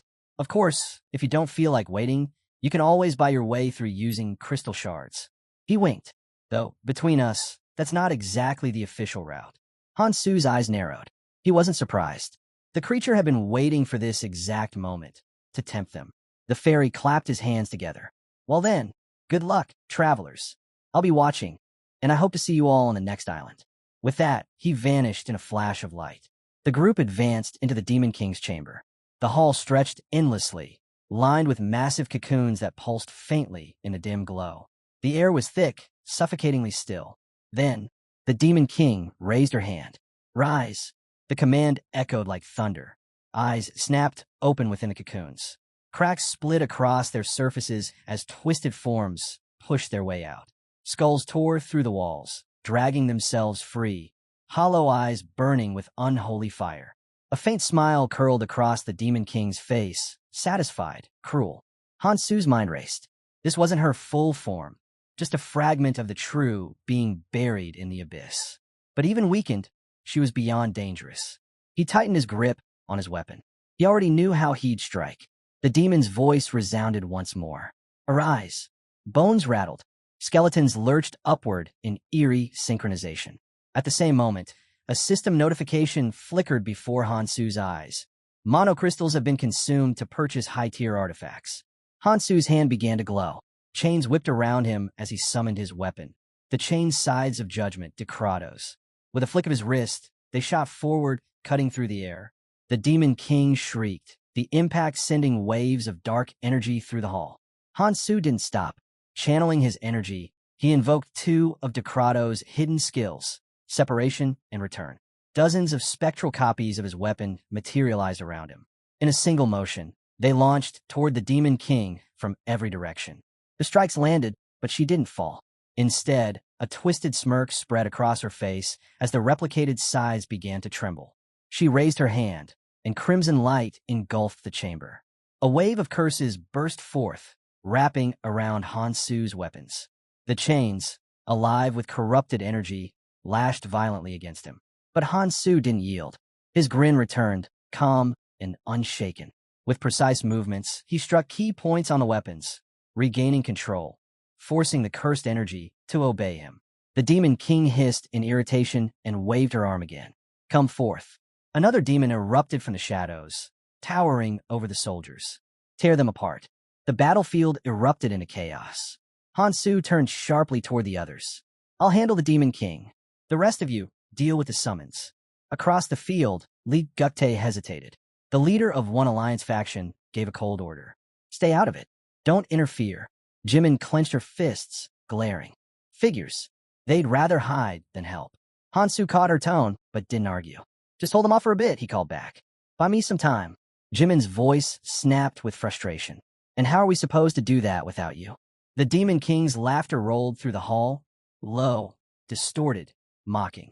She lifted both hands, and above her a gigantic fist made of raw, pulsing muscle took shape. It came crashing down toward Hansu like a meteor. A sudden green light burst around him, a protective dome. One of the mages shouted from behind, sweat pouring down his face. We can't hold this for long. Hurry! The shield cracked under the pressure. Nearby, an alliance warrior gasped for breath, his eyes darting across the chaos. There are too many. I can't even see what's happening anymore. Should we help somehow? Another coughed, spitting blood as he staggered. Then came a sound no one expected, a scream. Ji-yun turned, his eyes widening in horror as one of their own collapsed to the ground, blood spreading fast. What are you doing? He shouted, spinning toward the attacker. Guktae's lips twisted into a sinister smirk. The perfect time to strike, he said darkly, is when everyone's distracted. His faction didn't move toward the demons. Instead, they turned their weapons on their own allies. And Ju-yun's eyes went wide with horror. You think we'll just let this slide? Why aren't you fighting the real enemy? The answer came in silence, then steel. Blades flashed as the so-called special squad launched a sudden ambush, cutting through their ranks with ruthless precision. The betrayal hit like lightning. No one had time to react. Ju-yun shouted, defiant even as chaos erupted around him. This battle isn't over. We'll wipe you out too. But Guktae only sneered, his tone cold and dismissive. You were just disposable pawns, he said, blindly throwing yourselves away for the monarch. Ju-yun froze mid-breath. What? Monarch? Before he could make sense of it, Guktae raised his sword high. Time for you to disappear, Jin. He swung, but Jin crumbled before the blade connected, paralyzed by fear. A flash of silver streaked through the air. Chains cracked like thunder as Hansu stepped between them. His gaze was ice-cold. So, he muttered, you've finally shown your true colors. He'd expected betrayal, but not from someone this bold. Guktae's schemes hadn't changed one bit. Caught off guard, Guktae glared. You should be fighting the Demon King. Why are you here? But the question didn't matter. He was certain Hansu had come too late. The special squad charged forward, blades drawn, but Hansu was already moving. His eyes flicked across the battlefield, mind racing. The truth clicked instantly. The monarch of disguise. That presence, the pattern of corruption, it all pointed to him. These soldiers weren't merely traitors. They were puppets of the Black Monarch, disposable pieces already marked for destruction. Guktae understood the danger, but he wasn't backing down. Even if they couldn't defeat Hansu outright, all they needed was to stall him long enough for the demon to finish the others. If he had to die to take Hansu down, he would. Hansu smirked faintly. You're mistaken, he said calmly. I'm not here to stop you. He took a step forward, chains rattling in his grip. I'm here to make you an offer. Guktae faltered. His expression tightened, suspicion flashing in his eyes. The air trembled as explosions thundered across the tower. The walls shook. Dust rained down from above. Fighters on both sides looked toward the chaos, restless, waiting for Hansu's next move. He cursed under his breath. He'd lost sight of the others. Then, in a blur, Hansu leapt forward, launching himself high into the air. His chain shot out, wrapping around a demon's skull mid-flight. He pulled hard, the metal glowing white-hot.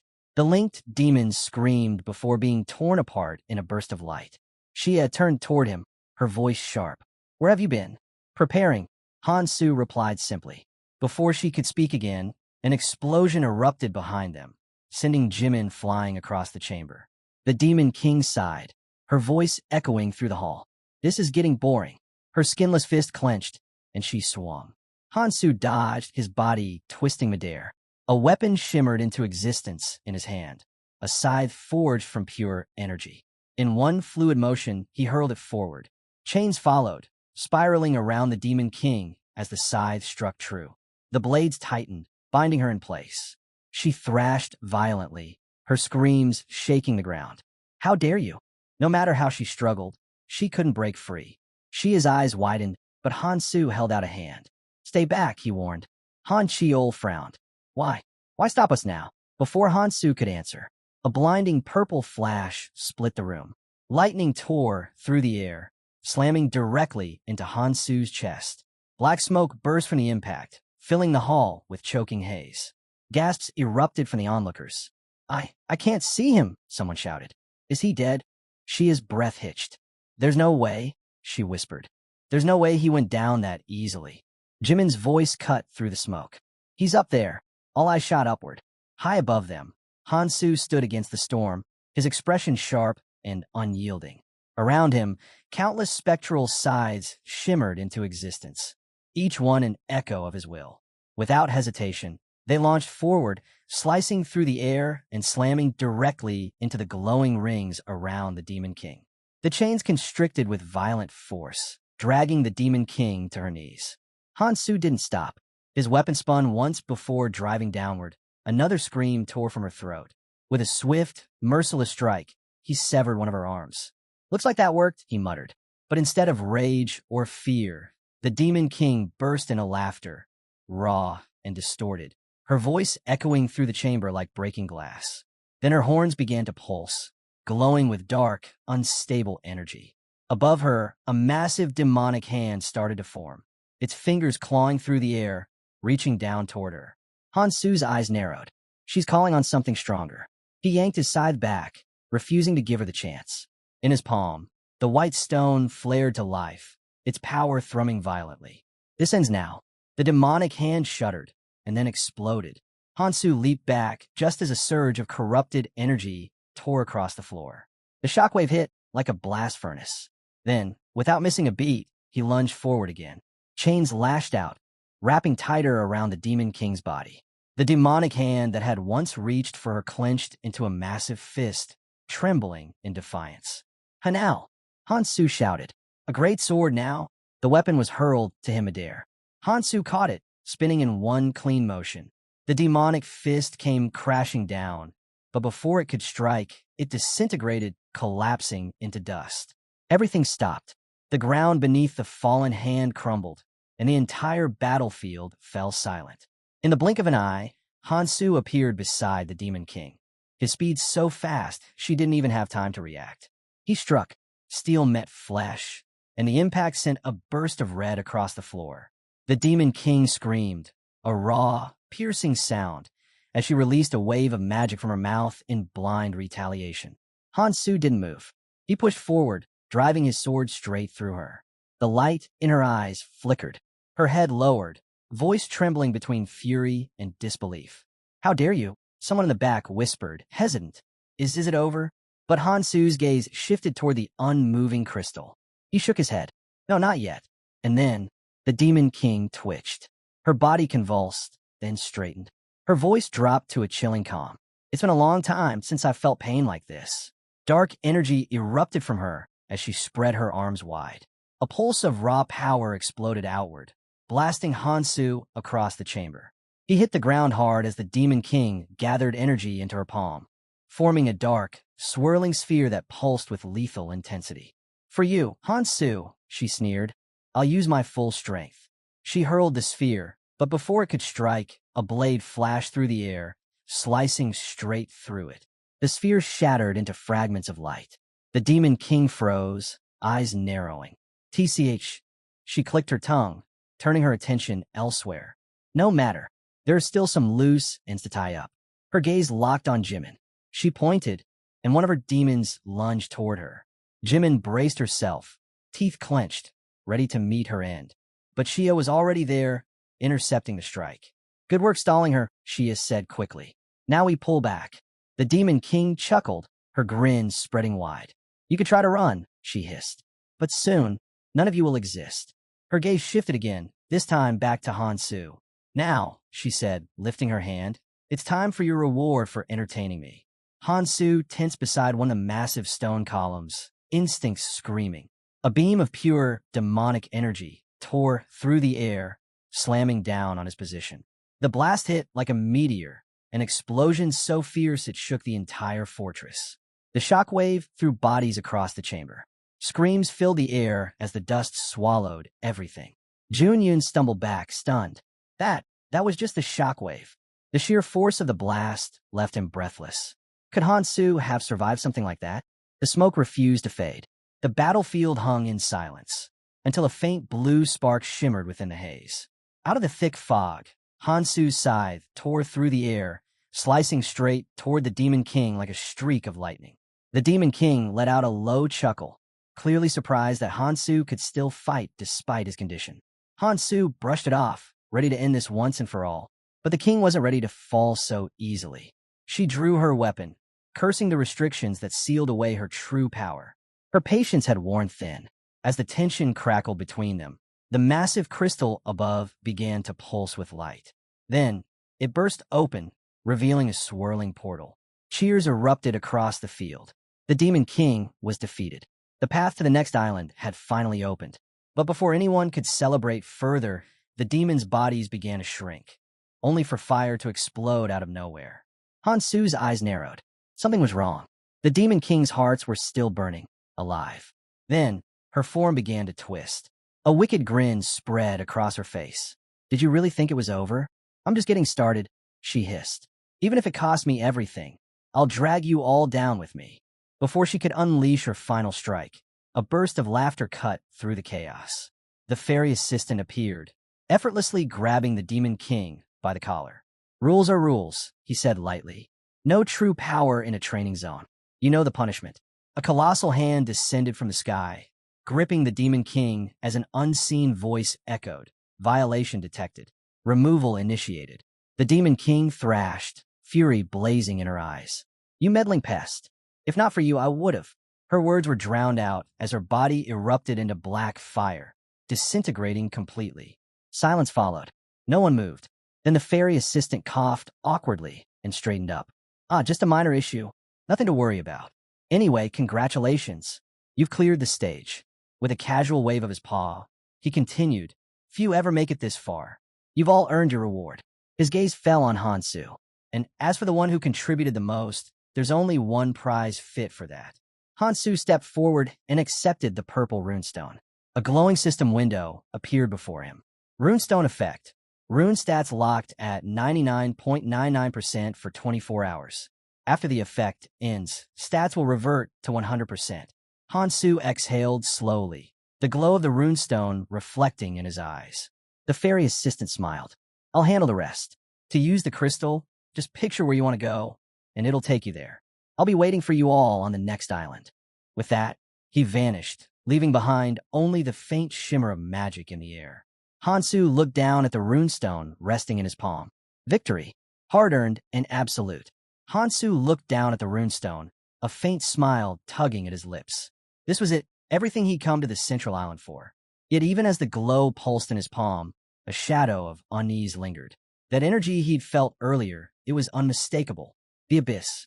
He twirled the stone between his fingers, reminding himself that his journey was far from finished. Hanal groaned dramatically. "Seriously? After all that, we only get one reward." Youngwook chuckled, patting him on the shoulder. "Relax. Nobody's stupid enough to try and take it from Hansu. Everyone here knows we're alive because of him." Hanal shrugged. "Fair point. Not like anyone's strong enough to challenge him anyway." Off to the side, Shia brushed a strand of hair from her face, her eyes narrowing. "The Smog clan's been way too quiet. That's not like them. We should check on our members who didn't show up during the fight." Jimin crossed his arms, clearly irritated. "Why bother? We should just deal with them now." Hansu glanced back at him, his tone calm but firm. "There's no need. It's probably already over." Hall frowned. "Over? What do you mean by that?" Shia tilted her head, curiosity flickering in her eyes. "Yeah, what are you talking about?" Before Hansu could respond, murmurs rippled through the remaining warriors. They were staring at their hands, at the spots where their tattoos used to be. The marks of the monarchs were gone. Realization hit them all at once. The monarchs were finished, either dead or captured. The Smog clan had moved first, sending a special unit to take them down while everyone else was distracted. A small smirk tugged at Hansu's lips. Elsewhere, far from the cheers and confusion, a lone warrior stood amidst a field of corpses. The battle here had already ended. Moments earlier, a group had stepped out from a glowing portal, led by Li Guktae. He scanned the blood-soaked ruins, his gaze settling on a towering structure in the distance. Wherever they were, that tower confirmed it. They had arrived in the right place. As a monarch of disguise, Guktae knew his mission well: infiltrate the central island and eliminate the remaining monarchs. He hadn't followed his direct orders exactly, but with the heads of the monarchs as proof, he was confident his success would outweigh the disobedience. Using the chaos and their fear of Hansu to his advantage, he'd set perfect traps. Everything had gone exactly as planned. He turned to his men. Tie up the captives. Make sure none of them can move. His lips curled into a satisfied grin. This victory would elevate the Smog clan's standing beyond measure. He remembered Hansu's earlier words, how he'd handed over the crystals and told Guktae to seize the moment. If the monarchs were converted into special forces operatives, the Smog clan could effectively take control of everything. Not that Hansu needed to say it. Guktae had understood his role from the start. The special forces were already in motion. Hansu's final warning echoed in his mind. As long as they didn't stir up trouble here, he'd turn a blind eye to whatever came next. Guktae scoffed under his breath. Turn a blind eye, huh? What a fool. Their deal had only existed to avoid unnecessary chaos during the crisis. Now that peace had returned, the agreement meant nothing. Still, he smirked to himself. It wouldn't hurt to stay on good terms for now. One of Lee Guktae's men suddenly shouted, voice filled with alarm. Someone's here. Before Guktae could react, a blade flashed through the air, clean and fast, striking deep into the warrior's side. Guktae spun around, scanning the shadows. Who's there? But he couldn't sense a thing. The air itself felt empty. Then, from somewhere deep within the darkness, a calm voice echoed. It was real. Someone had actually come. So, the rumors were true. Guktae had half doubted it would happen, but his precautions hadn't been wasted after all. Stay alert, he barked. Whoever's out there doesn't have numbers on their side. We still have the advantage. He barely finished speaking when his body stiffened. His legs, he couldn't move them. The ground beneath his feet felt like it was swallowing him whole. What is this? The voice returned, steady and cold. Just a minor trap, buried beneath you. Temporary, but effective. From the shadows, a figure emerged, silent, composed. It's a delayed activation artifact, he continued. I set it to trigger only when you arrived. That way, I'd know you were exactly where I wanted you. For the first time, Guktae's confidence wavered. How had they known his location? He tried to speak, but before a word left his mouth, a heavy blow crashed into his back. The impact dropped him to his knees. Pain shot through his spine. Wait, cried in Ji-Yun, one of Guktae's remaining men. Please, I'll do anything. Just let me live. The attacker didn't even pause. His voice cut through the plea like ice. No need. Another brutal strike followed, ending the man's cry instantly. The masked warrior slammed Ji-Yun's head into the dirt, muttering to himself, pathetic, nothing worth keeping alive. Letting go of the lifeless body, the warrior's gaze turned skyward. All that's left, he murmured, is to wait for the Central Island's people to arrive, so I can kill every last one of them. He reached up and removed his mask. The cold air brushed against his face as he exhaled slowly. When I first heard about the Central Island and that tower, he mused, I wasn't sure what to think. But I guess everything falls into place eventually. Then, Hansu's voice broke the silence. If you're the one who asked to use me, Hansu said evenly, then listen carefully. I'll tell you something important. If you can endure what comes next, you'll grow far stronger than anyone who started under the same conditions. The words echoed. In the next instant, the warrior vanished, sent to the place Hansu had mentioned. The rest would depend on him. Looking back later, the boy would realize that trusting Hansu had been the greatest decision of his life. Now, all he had to do was wait. The full moon hung high, casting its pale light across the battlefield. In his hand, the transition crystal pulsed with a quiet, steady glow. Far away, deep within a dark forest, a man muttered a curse under his breath. He's dead. The woman beside him tilted her head. You mean Lee Guktae? He nodded grimly. Seems the Central Island made a fatal mistake. The man's expression hardened. The last contact I had was from the Demon King's fortress. That's probably where he died, but there was no surprise in his tone, almost as if he'd expected it. Guktae's death didn't matter. What lingered instead was something worse, irritation. He clenched his fist. We came to Tower Island because it offers the greatest rewards among all remaining islands. But there's only one way in, through. The warriors gathered around the transition crystal, forming a tight defensive circle. Their blades gleamed under its pale light. If anyone tried to pass through uninvited, they wouldn't make it far. The crystal began to hum softly as energy built within it. One by one, runes lit up on the surface. This was their key to Tower Island. Across the Ascension Path's grand map, countless islands shimmered like stars, each one representing a stage of the journey. The first ring of islands marked the beginning, where most adventurers fell before they even began to understand the path. The second ring, home to the central island, tested true strength and survival. But the third ring, that was different. The final stage, where the greatest rewards and the deadliest challenges awaited.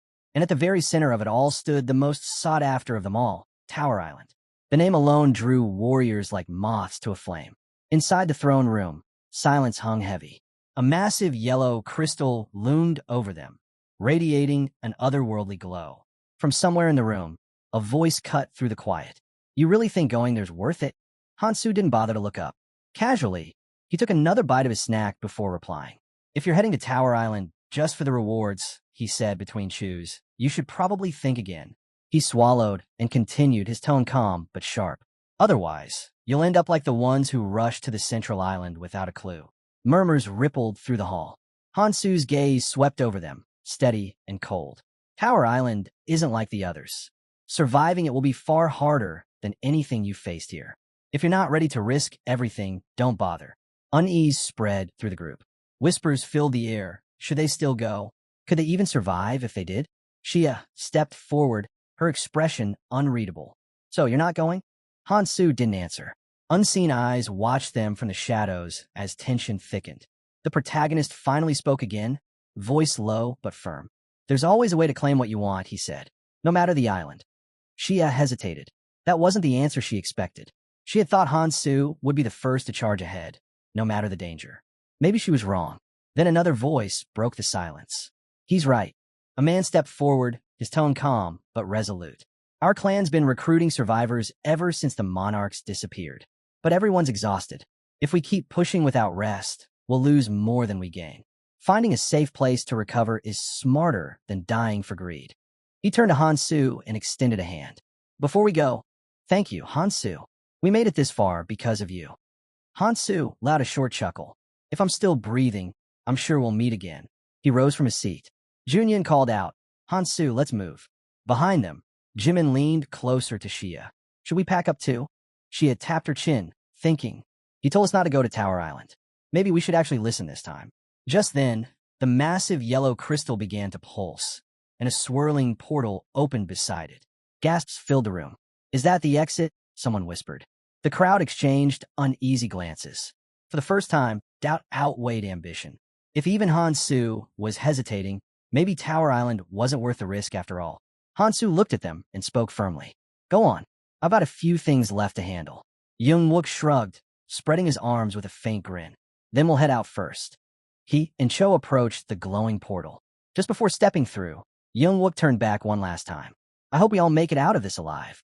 Shia glanced at her partner. "If you want to say goodbye, now's your chance." Jimin crossed her arms, tilting her chin up with quiet pride. "No need. I'll go first." Without another word, Shia turned to Hansu.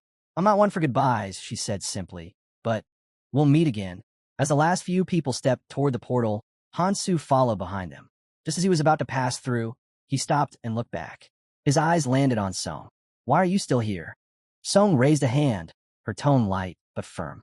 "Why shouldn't I be? There's something I need to check." Hansu let out a quiet sigh and nodded. "Suit yourself."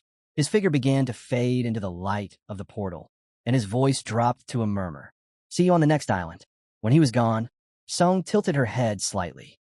"See me where?" she muttered under her breath, tucking a strand of hair behind her ear. She looked toward the glowing portal, her expression unreadable.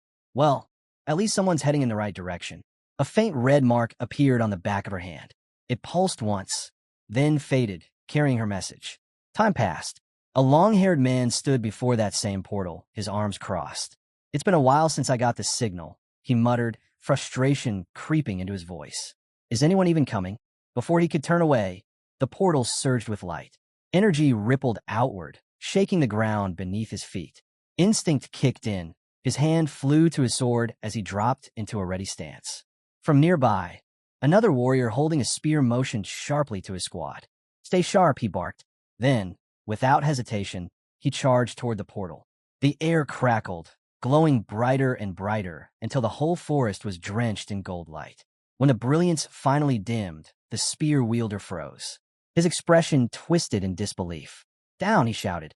An explosion erupted from the side of the portal, the blast wave throwing Song off balance. She hit the ground hard, but caught herself with one hand, sliding to a stop. She coughed lightly, brushing dirt from her sleeve. "Well, that was quite the welcome." The man's eyes narrowed. "Why are you alone? Where's the rest of your team?" Song straightened and met his gaze calmly. "I waited until everyone else left before coming here. Has anyone else arrived yet?" He shook his head grimly. "Not a single one." A heavy silence fell between them. Then his tone turned sharp. "You're absolutely sure you were the last to leave?" "I'm sure," Song replied. "I watched every one of them go." Still, she couldn't shake the thought. Had everyone really fallen for that chain lover's trick? She thought back to Hansu's words. How he'd warned them that Tower Island was far deadlier than the central one. How he'd said there was no point in dying for strength they hadn't earned yet. The way he'd spoken, clear, deliberate. It was like he'd wanted everyone to hear it. Maybe even wanted them to stay away. The man beside her scowled, his jaw tightening. Him again. His hand curled into a fist, and with a sudden burst of anger, he slammed his palm into the nearest tree. The bark split under the impact, fragments scattering across the forest floor.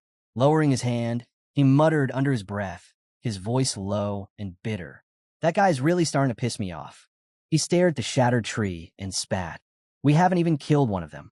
Sending people to hunt for a portal was a waste." Turning to Song, he demanded, "Do you know what Lieutenant Hansu is up to?" Song lifted a hand. "From what I saw, he's been fighting at the front. He's more focused on protecting people than killing them." "That makes him a problem," the man said, narrowing his eyes. He signaled to his aide, "Tell the clans on the other islands. If they see Hansu, eliminate him." The assistant hesitated. "He's strong like a monarch. Instead of head-on attack, why not try another approach?" He grabbed the edge of her scarf and tightened his grip. "Didn't you just say he doesn't kill? If our clansmen strike with everything, he'll be forced to fight back." He released the scarf and leveled his voice. "Remember why we're doing this. Remember what those monarchs did. We remove every obstacle, no matter the cost. For those we lost," he turned back to Song, spread his description and fighting style to everyone. "We're heading to tower now." Song watched them leave. "You aren't waiting?" she asked. "Waiting isn't my thing," he replied, and they vanished into the portal as flames flared around the opening. Moments later, Hansu stepped out of another portal and scanned the clearing. "Looks like everyone's gone," he observed. He paused, then added, "If he's still the same, he won't wait either." A movement behind a tree cut through the silence. Without looking, Hansu called, "How long do you plan on standing there?" A hooded figure stepped into view and dropped his hood. "Long enough," he said, then reached into a hand wrap and spread his fingers. "Got what you asked for." A small item changed hands, a pair of earrings labeled the sexy relatives. Hansu accepted them and nodded. "Good. I'm heading to the next island." One of the men stepped forward and grumbled about unnecessary talk. "We just go through, take down whoever comes out, and claim the rewards. No talking, no friendship." He walked to the portal and looked back. "Go in, finish them, take what's left." He turned to the bespectacled man and asked bluntly how many of them would actually survive. The question hung in the air as the team readied themselves. Hansu listened, said nothing, and let them show their plans. Before long, the team had already crossed through the portal, and chaos met them on the other side. The ground shook beneath their feet as giant ants burst from the earth, their mandibles clacking, echoing through the cavernous tunnels. "Split them up," someone shouted. "We'll never survive if they swarm us. Take them one at a time." Before the group could reposition, an ant lunged out from a blind spot. Its claws slammed into the ground with a thunderous crack, sending dust and debris flying. A girl screamed as the shockwave threw her off balance. She hit the dirt hard, just as the monster reared back, ready to strike again. Hansu scanned the battlefield, mind racing. Earrings of the 7 relatives, he thought grimly. Half my stats gone. A direct fight would be suicide. Even so, a weapon materialized in his hand. He didn't hesitate. This was as good a time as any to test his limits. Pushing off the shoulder of the guy in the hat, Hansu barked, "Stay out of my way." Then, in one smooth motion, he hurled his blade. The weapon spun through the air and struck the ant square in the head with a sickening thud. Hansu didn't wait for it to fall. He leaped, drawing another blade midair, and came down with a crushing slash that split the monster's abdomen clean open. The giant ant collapsed, motionless. Hansu landed lightly, pulling a knife from his belt. If I weren't weakened, he thought, I could have ended it barehanded. Now it takes 2 strikes. Behind him, the girl he'd just saved was catching her breath wide-eyed. That was incredible, she said, awe creeping into her voice. You took down something that big with what a knife. Hansu said nothing. Undeterred, she continued, her excitement bubbling over. You fought on other islands, right? Met a lot of strong people. Hansu didn't respond. She pressed on. Actually, I'm looking for someone. They say he's insanely strong. A guy who helps people and uses a weapon with chain. Hansu paused, but didn't turn around. The girl smiled brightly. I really want to meet him someday. Hansu wiped his blade clean and started walking. Enough questions. Keep moving. The guy in the hat laughed. Relax, man. Talking a little won't kill us. The girl smirked. Oh, come on. You're acting like you've got something to hide. I've heard there's someone famous around here, someone who made a name for himself on the Central Island. Her tone shifted, almost teasing. Wait, your name isn't Hansu, is it? The rest of the group glanced toward him, waiting for a reaction. Hansu didn't break stride. He just kept walking. The guy in the hat scratched his head, repeating softly, Hansu, huh? Yeah, I kind of know him. We started out together. The girl's eyes sparkled. Really? So you're friends? That's adorable. He chuckled awkwardly. Something like that. She tilted her head. Then tell me, how do you know about him? He shrugged. He's always busy. Doesn't stay in one place for long. I've heard stories from travelers about a guy like that. Strong, smart, helps others. If they're talking about someone named Hansu, it's probably him. He turned slightly, glancing at the short-haired girl beside him. And for a moment, something about her face made him pause. She looked familiar. They pressed forward, voices low, the door ahead like the exit they'd been hunting for. The guy in the hat remembered the protagonist. At first he thought Hansu all talk, but then a memory came back. Hansu asking if someone had ordered him to fight. He looked ahead and called out, Is he really going to fight alone? If he isn't here, half of us will be dead already. A voice from another clan cut in. These ants don't drop artifacts. At best you get ruins. More practical voices agreed. The floor's difficulty was low and artifact yield would be poor with this many people. Someone pointed to a door beyond, the same type they'd used before.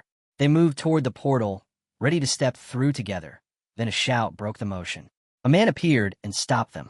Without warning, he slashed one participant's arm. Blood sprayed. He spoke up, arguing fewer people meant better artifacts. If everyone went through together, the rewards would be worthless. He planted a spear, laughed, and said he could take everything for himself. Then he swung, cutting through the crowd. Panic spread. People shouted to stop or negotiate, but he kept moving, blood flecking his blade. His path cut straight to Hansu. He charged, yelling that they were weak for only thinking of winning. Hansu watched, then drew a blade. The attacker knocked the weapon from Hansu's hand. It stuck blade first into the ground as Hansu dropped to one knee. The attacker stepped close and taunted him, saying Hansu was weaker than rumored. The guy in the hat pushed the short-haired girl behind him. Get ready to run, he murmured. On my signal, run. She didn't move. Instead, she raised a crossbow and said, Don't move. He froze, unsure. She aimed past him and fired. The bolt struck the man, standing over Hansu. The guy in the hat turned to her. Nice shot, he said. You used my distraction well. She shook her head. First time using this. I'm not that good. Then she raised the crossbow and aimed at him. I wanted to kill both of you with one shot, she said. She gripped the crossbow with both hands and pulled the trigger. The shot landed squarely in the man's forehead. He dropped instantly, his body hitting the ground with a dull thud. Blood spread across the dirt in slow, dark ripples. Leaning on one arm, she exhaled and stared at the mess. Well, cleanup's done. Her tone was flat, almost bored. Let's see if this was worth the effort. She touched a finger to her earpiece. Monarch, there's no sign of the man with the chain. I've checked 10 rooms on the first floor. A small smile curved her lips. But as a consolation, I wiped out everyone else. Her voice softened, playful. If I do find him, though, I'll make sure to bring him to you personally. Consider it a gift. Then, from behind her, a voice answered quietly. Looking for me? Her blood ran cold. She spun around, too late. A chain snapped through the air, wrapping around her torso in one fluid motion. It coiled tight, locking her arms in place. Hansu stood before her, calm and composed, a weapon glinting at her throat. "So," he said softly, "you were looking for me?" Her eyes went wide. "I." The chain constricted, cutting off her words. She gasped for breath, trembling as Hansu tightened the bind until she couldn't move an inch. A knife glimmered beside her neck. "I saw you," she managed to stammer. You were unconscious." Hansu's gaze was cold. "Guess my acting wasn't that bad after all." Her breath caught in her throat. "And don't even think about calling your monarch," he warned, pressing a finger lightly to her lips. She froze. In the next heartbeat, his disguise melted away, returning to his original form. His voice dropped to a whisper. "Quiet now." A single motion followed, clean, final. The chains unraveled, clattering to the floor beside her lifeless body. Hansu exhaled slowly, surveying the aftermath. So, she was the only one sent here. Out of the corner of his eye, he noticed a small snake slithering nearby, swallowing white stones one by one. He watched it briefly, thoughtful. "They gave up too easily," he muttered. Then, almost to himself, "But we'll meet again. No rush." A memory stirred. He saw himself long ago, in the training zone, watching a man chug from a beer bottle, speaking lazily between sips. Hidden dungeons aren't separate places, the man had said. Tower Island's got its own layers. You can't move up without clearing its dungeons. Even past the third floor, there's more. That's where the Real challenge begins. The memory faded. Hansu stepped through the portal and emerged onto the second floor. The vast hall opened around him, supported by towering stone pillars. Now wearing the form of a girl, he leaned against one of the columns, studying his surroundings. His gaze dropped to the spear in his hand. Most of his equipment had lost its edge, outdated relics of earlier battles. Only the Nirmaha ring, a living artifact that grew alongside him, still retained its worth. He turned the spear over once, lost in thought. The colorless ones need replacing, he noted. If Kante's directions are right, there should be something useful ahead. Straightening up, Hansu set off toward the deeper chambers of the second floor, his next hunt already in motion. Shifting his attention, Hansu noticed a small crowd forming near the newly opened portal. Hovering above it glowed the number 50, a clear indicator. Only 50 would advance from the first floor. As the last of the chosen stepped through, a burst of light filled the chamber. When it dimmed, they stood within a vast stone hall. Hovering before them was a small fairy, his wings flickering with gold dust. With a wide grin, he clapped his hands together. "Welcome, everyone. I know you've been waiting. So let's get started," he announced cheerfully. "Congratulations on reaching Treasure Island. Your insight brought you to the right place." He gestured around proudly. "This is the largest chamber on the second floor. Your mission is simple. Defeat the guardian protecting the treasure. Then, bring the treasure to the island's center to exchange it for artifacts." A soft glow appeared in his palm, a small golden orb that shimmered like liquid light. "You have 2 weeks," the fairy continued, his voice lowering. "Sounds easy, right? But that's only if you ignore the fine print." The grin returned, sharper this time. "Only those who successfully exchange their treasure for artifacts will be allowed to leave. The rest," his tone trailed off with a knowing smile, "won't be so lucky." A quiet murmur spread through the group.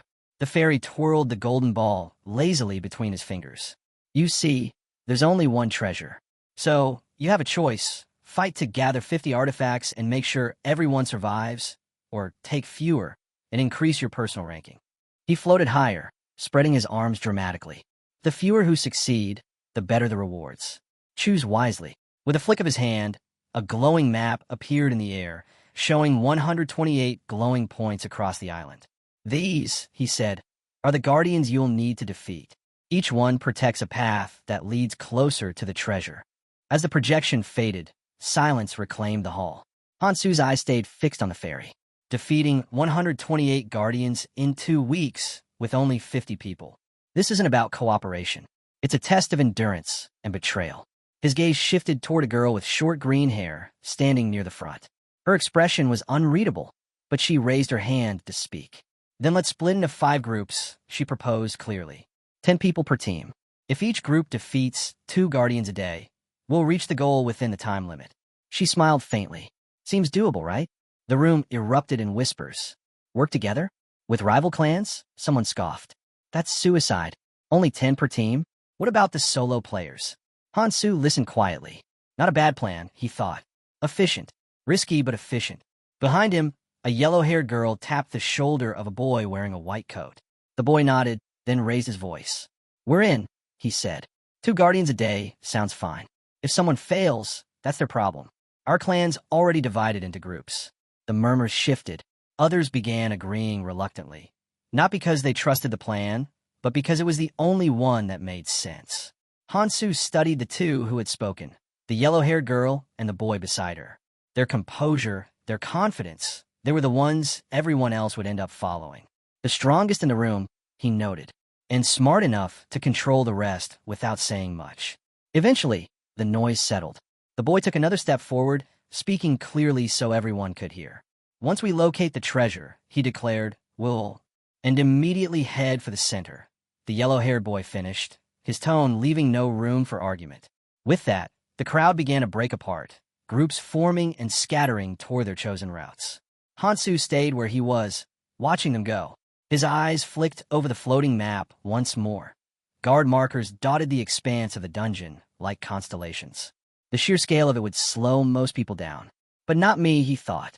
Not if I move alone. As he began to walk, the yellow-haired girl turned toward him. "Hey," she called out, "where'd that woman go?" Hansu didn't answer. His mind was already elsewhere, locked on his true goal. The hidden treasure, the Philosopher's Stone. Just then, Kangtae waved him over. "Hey, listen up," he said, pointing at himself with mock pride. "No one else here's got what it takes, so pay attention." Hansu raised an eyebrow, but didn't interrupt. Kangtae continued, gesturing animatedly. "When the guards drop orbs, there's one that glows brighter than the rest. Everyone ignores those, too focused on the treasure. They toss the orbs aside like junk." He smirked and crossed his arms. "Big mistake. Those things aren't useless at all." Extending his hand dramatically toward Hansu, he said, "Collect 32 of them, and you can trade them for an artifact disguised as the Philosopher's Stone. Not the real deal, but close enough." A sly grin crept across his face. "Hidden events like this? That's my specialty." Keldien, standing nearby, sighed and adjusted his glasses. "For someone who collects trash, you certainly talk a lot." Kangtae laughed. "Trash to you, treasure to me." While they bickered, Hansu turned the chain in his hand, his mind already working ahead. A fake Philosopher's Stone, not the same one Anvi consumed, but similar enough to matter. Limited chance, worth the risk. He tightened his grip. The chain hummed faintly in his palm. With a quiet sigh, he reverted to his original form. Better to move alone, he decided. No distractions. No dead weight. Then, the ground rumbled. Dust fell from the ceiling as the earth split open. Massive hands broke through the surface, clawing for stability. A creature rose from below, its enormous body scraping the walls as it lifted its head. A dim blue crystal pulsed at its forehead like a heartbeat. All around, the dungeon trembled. Across the cavern, several clans turned their heads toward the sound, weapons drawn. Then, the fairy's assistant's cheerful voice echoed through the hall. "The second guard has been defeated. That's 2 down today. Excellent progress, everyone." Hansu's eyes flicked toward the noise. "So someone's moving fast. Good." Elsewhere, the girl fought to regain her footing. "Focus," someone shouted. "I am focused," she snapped back, barely dodging as the creature's gaping mouth crashed into the floor where she'd stood seconds earlier. She spun, then launched herself upward with a kick that sent the monster reeling. An arrow whistled past her midair, piercing straight through the creature's eye. Behind her, the archer lowered his bow. "You dodged that without even looking my way," he said flatly. "Why am I even helping you?" She shot him a glare. "Then don't. Fight it yourself if you're so confident." "Relax," he muttered, irritation creeping into his tone. "We haven't even found a single guard yet, and other teams already have 2 down. All we've run into is..." He stopped mid-sentence as the ground began to quake again. "Pathetic." The girl's eyes narrowed as she stared into the distance. Her voice was steady, certain. "Those 2 guards weren't taken down by a group. Someone did alone. I can feel it." The boy rubbed his chin, thinking for a moment before turning to her. "So it's true then, Monarch She?" Before he could say another word, she spun around with a sharp exhale. "Don't call me that." Her tone was firm, cold. The title itself irritated her more than anything. She didn't waste time arguing. "Move. The presence I sensed earlier is gone. We're changing direction. Turn right." Just as the group shifted course, she suddenly raised her arm, halting them. A chill rippled through the air. That aura, dark, heavy. It was the same one she'd felt at the start. Elsewhere, another clan pushed through the thick brush. Their leader spoke calmly. Forget the guards. Even if we find the treasure, getting it to the altar isn't guaranteed. A clanmate protested. We can't just sit here doing nothing. The leader's frown deepened, though his tone stayed confident. While they waste time chasing guards, we'll grow stronger. Hunting monsters around here is more than enough to upgrade our gear. He smirked, and when they come back with the treasure, we take it. No one will even notice a few people missing. She listened from a distance, arms crossed, unimpressed. The leader continued. If no one finds the treasure in 2 weeks, we're all dead anyway. Just then, a girl stepped out from behind a tree, her voice cutting through the air. If everyone starts thinking like you, this place will fall apart fast. That uneasy feeling from before, it wasn't from the clan. A figure appeared behind her. You're right, he said calmly, arms folded. In times like this, order is everything. Before they could say more, someone from the clan shouted, Who is she? She turned toward the girl, finally getting a good look. Bruises covered her from head to toe. Why was she traveling alone?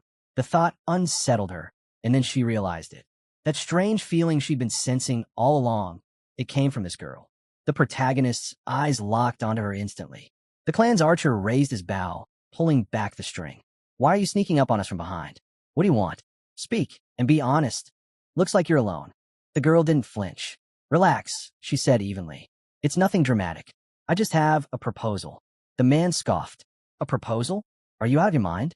Why will we even listen to you? She met his glare without blinking. You're right to be cautious, she said, but you're afraid of the wrong person.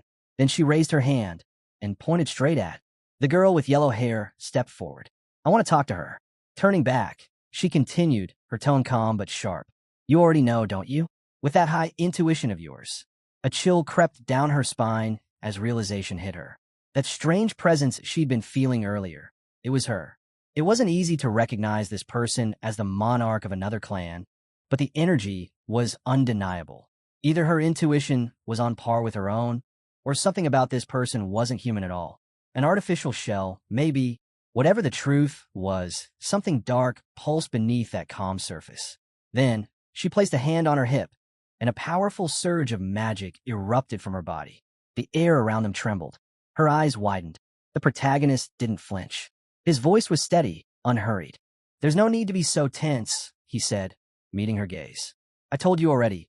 I'm just here to make a proposal. The man with the bow still didn't lower his weapon. A proposal? What are you really planning? He demanded. And stop talking nonsense about the monarch. Before he could finish, the yellow-haired girl shouted, cutting him off. I'll talk to her. The man froze, caught off guard. Their monarch had never spoken with such urgency before. After a pause, he exhaled. Fine. Do as you want. She stepped forward, her tone uncertain but firm. You seem strong enough to handle yourself. Why even bother making a proposal? She hesitated, half hidden behind her comrade's arm. Even if you're powerful, that doesn't mean we'll just follow whatever you say. The protagonist closed his eyes briefly, then replied, Everyone has their reasons. Mine's simple. I need someone to take the front lines in my place. Her brows furrowed. You want us to deal with that group from earlier? She thought for a moment, then shook her head. I get what you're suggesting, but facing 40 people? That's impossible. Hansu studied the group in front of him and said calmly, You'll only need to handle 10 at a time. Besides, they're weaker than you think. He then turned to She. Use your monarch ability. Start converting the strongest ones into your clan. Grow your numbers. Her eyes went wide. Was he serious? Managing her current group was already a nightmare. Now, he wanted her to recruit more? She bit back the urge to argue. Her instinct screamed at her not to push him. One of her teammates quietly brought a fist to his mouth, lost in thought. She had complained about the group size before, and now this. The yellow-haired girl sighed, rubbing her forehead. I just wanted to get through this place without getting involved, she muttered. But it looks like I don't have a choice. After a moment of hesitation, she nodded. Fine, I'll try. As they started to move out, Hansu's voice echoed behind them. I'll be watching. She leaned toward her teammate, whispering under her breath. This isn't going to work. Hansu opened his system screen as soon as they left. Someone with high intuition, rare in the training area, should handle this easily. With the guard down and the treasure secured, it was the right moment to set the Scout King plan in motion. A while later, a masked man hit the ground. Yellowhair's subordinates had bound the rest of the capture group. One assistant stepped forward. They're refusing to be tattooed. Yellow Hair glanced at the prisoners. They're already part of the clan. There are only 4 of them. Just tie them up. A green-haired girl objected. There's no need to tie them. A bound man protested. Are you punishing us just because we're from a different clan? We didn't do anything. Yellow Hair surveyed the group. Most of them had already become clan members. Only a few remained tied. She tapped her head. This is exhausting. I don't want to keep doing this. The fairy's voice announced. A treasure has been found. Yellow Hair turned. Who took it? Bring it to me for exchange, the fairy instructed. Who found the treasure? She asked the assembled group. A boy behind her raised a golden orb. I found something. He pointed to the spot beneath a tree where he'd retrieved it. The ball gave off a faint glow. She examined it. If this is what I think it should let us leave this place. She called to the fairy. Is this the treasure? The orb passed into the fairy's hands. He inspected it, then declared, I confirm this is the real treasure. A pity, no one died, but you did well. He inspected the orb closely and added, however, it doesn't seem like you obtained it directly. No reward? Yellow Hair asked. The fairy brought up his system screen. No need to rush. I'll give you time to choose. He addressed her. Since you lead this clan, pick a number. A single golden cape floated by. The clansmen tightened their grips, hoping she would choose 50, so everyone could receive an artifact. Yellow Hair set her hand to her chin, weighing one thought against another. Pick one and eliminate the rest. The clan members froze in terror. Please spare us, they begged. The girl paused, then smirked and selected 50. In an instant, cheers erupted. The clan knelt, pledging their loyalty to her as their monarch. Resting a hand on her hip, she sighed. This is getting boring. Her grin turned sharp. Let's make it more interesting. How about a survival game? Her tone turned cold. All clan members, end yourselves or kill the others. The crowd erupted in panic. What did you just say? They shouted. Marks on their bodies glowed fiercely. Some clenched their fists in defiance. You think we'd follow that kind of order just because you're the monarch? Then someone gasped. Our tattoos, they're gone. The fairy floated lazily nearby, sighing. You really thought such an illogical command would work? He shook his head. Pathetic. Then he gestured toward a portal. Leave. This place will close soon. The clan rushed toward it in desperation. The green-haired girl shouted, I'm free. Quickly freeing the others, she ordered. We need to report this to the monarch now. One replied, he's already on the 3rd floor. Nearby, the protagonist listened quietly, eyes closed. When he opened them, his gaze was sharp, calculating. Leaning against a tree, he overheard someone mutter, we could have wiped them out, but we were interrupted. A firm voice answered, come to me. The girl called again, urgent and focused. The monarch's in danger. Everyone, move to the 3rd floor. Hansu smirked. Perfect. They'll lead me straight to him. As the clan disappeared through the portal, he considered his next move. The 3rd floor was vast, a dungeon with endless paths. Finding one person there would be nearly impossible. Then a memory surfaced. Keldian's words.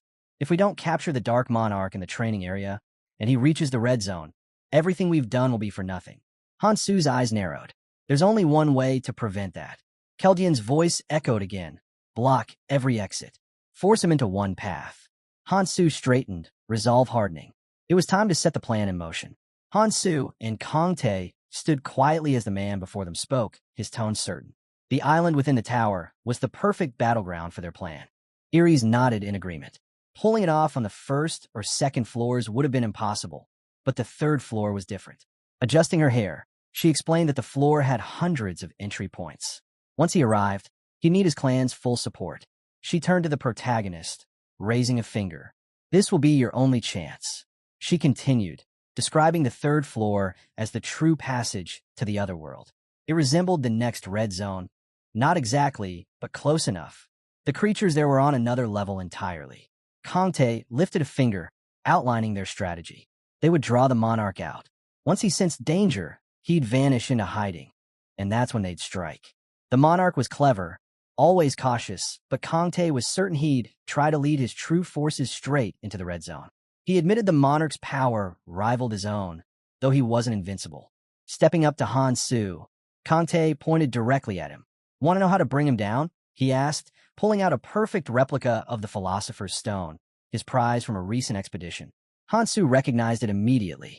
His preparations were complete. Only one task remained before facing the Dark Monarch. Without another word, he rushed toward the portal, ready to confront him head-on. The yellow-haired girl leaned toward her clan and urged, "Follow him." The third floor pulsed with raw magical energy. The air trembled with the cries of monstrous beasts. Far ahead, the monarch commanded his followers, ordering every remaining clan member to gather on the third floor at once. Meanwhile, Hansu and his allies faced their own challenge, surrounded by scorching heat and toxic mist. Before them stood a colossal creature, its jaws splitting into three grotesque parts. Monsters spawned endlessly around them. The monarch observed the chaos and muttered that this was merely preparation for what lay beyond the otherworld.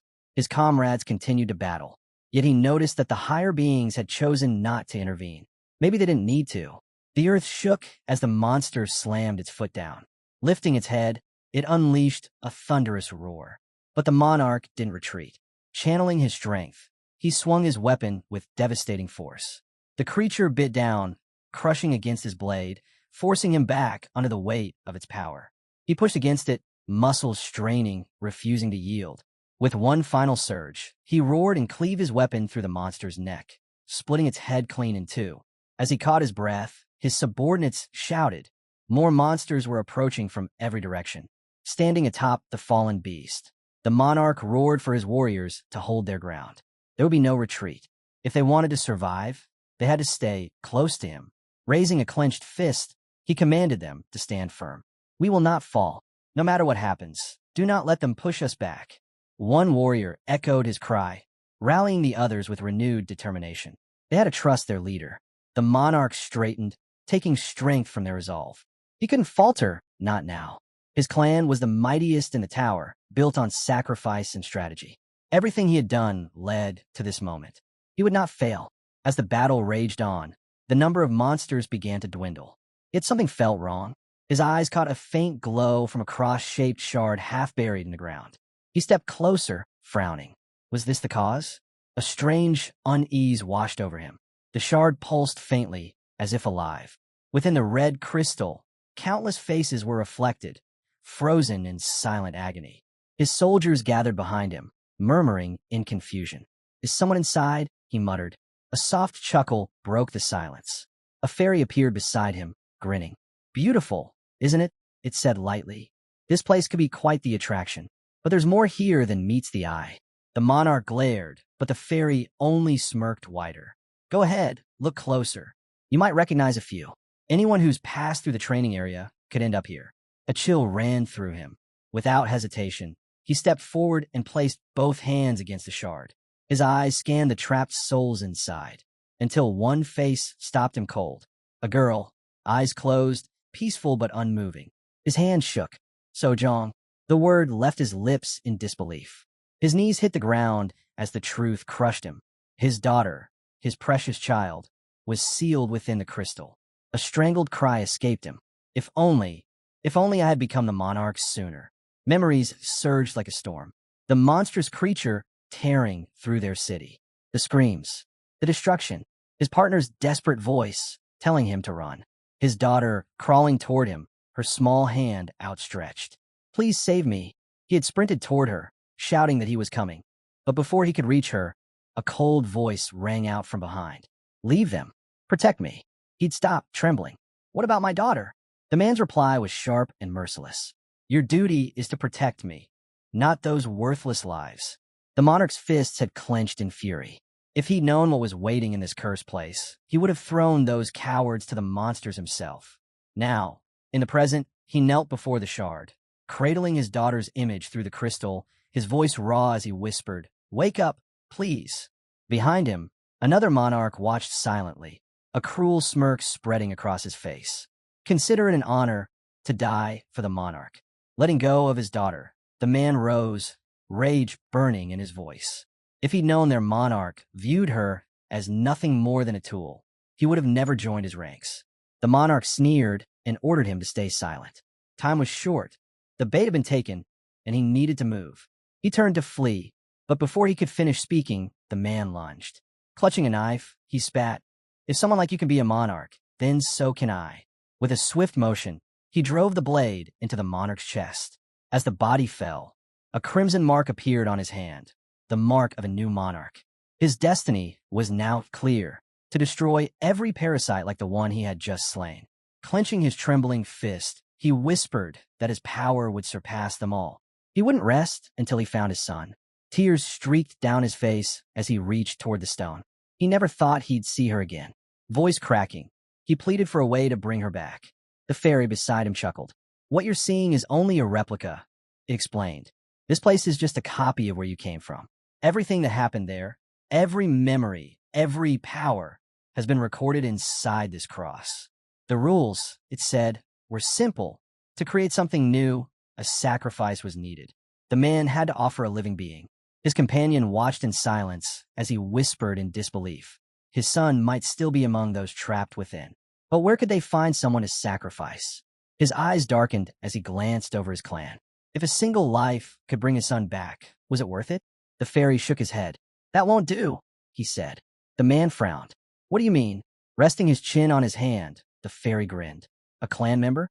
Too simple. We want something far more entertaining." There was no turning back now. The choice had to be made. In frustration, he struck the cross with his fist. After all his struggles, after coming this far, was there truly no other way? His teeth clenched, his voice breaking as he muttered that he had just seen his daughter again. Covering his face with shaking hands, he was cut off by a shout from one of his men. A group was approaching. The climbers who had fallen were still alive and coming closer.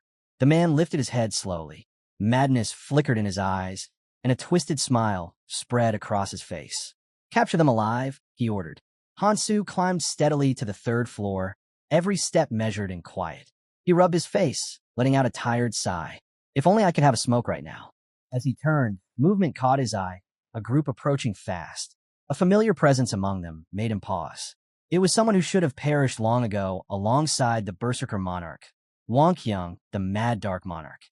Wang Qiang's sins were countless, buried in the past but bound to resurface. His failed attempt to bring back his daughter had left him broken. Now his obsession had shifted to finding his son, no matter the cost. Hansu watched in silence. Before him stood a clan driven by madness, led by a man drowning in despair. If this continued, Wang Qiang would become something far worse than he already was. Hansu's grip tightened around his weapon. It had to end here. But if he could save the man's son, maybe, just maybe, things could change.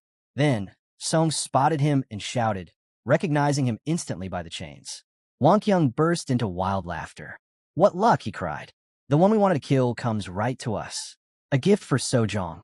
His grin twisted into something sinister. "Your worthless life finally has meaning." Hansu didn't flinch. He stepped forward, fists clenched. Wang Qiang snarled and lunged, spear in hand.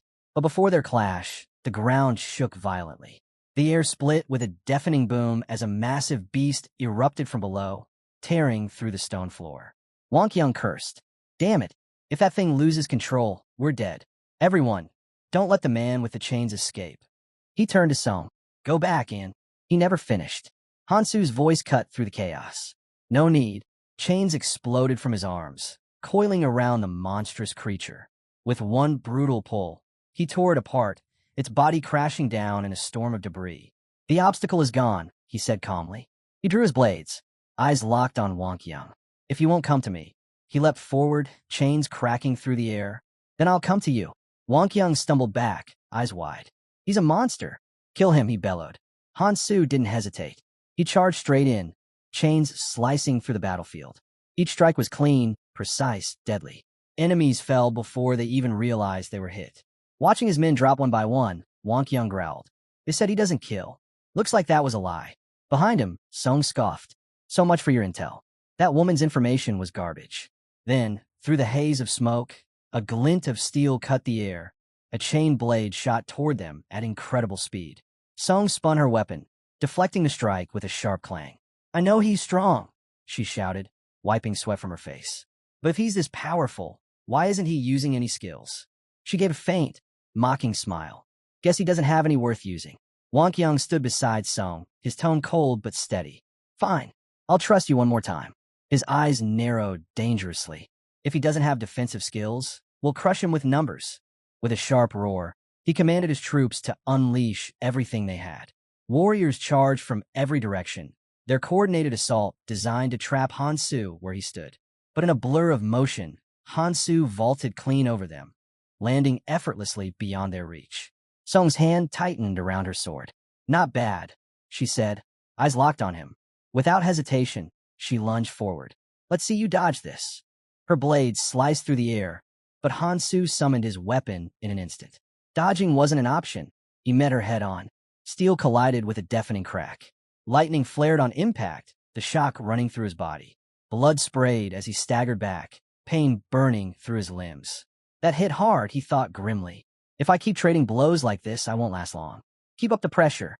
Wang Qiang barked. Don't give him a second to breathe. 3 warriors dropped from above, weapons raised.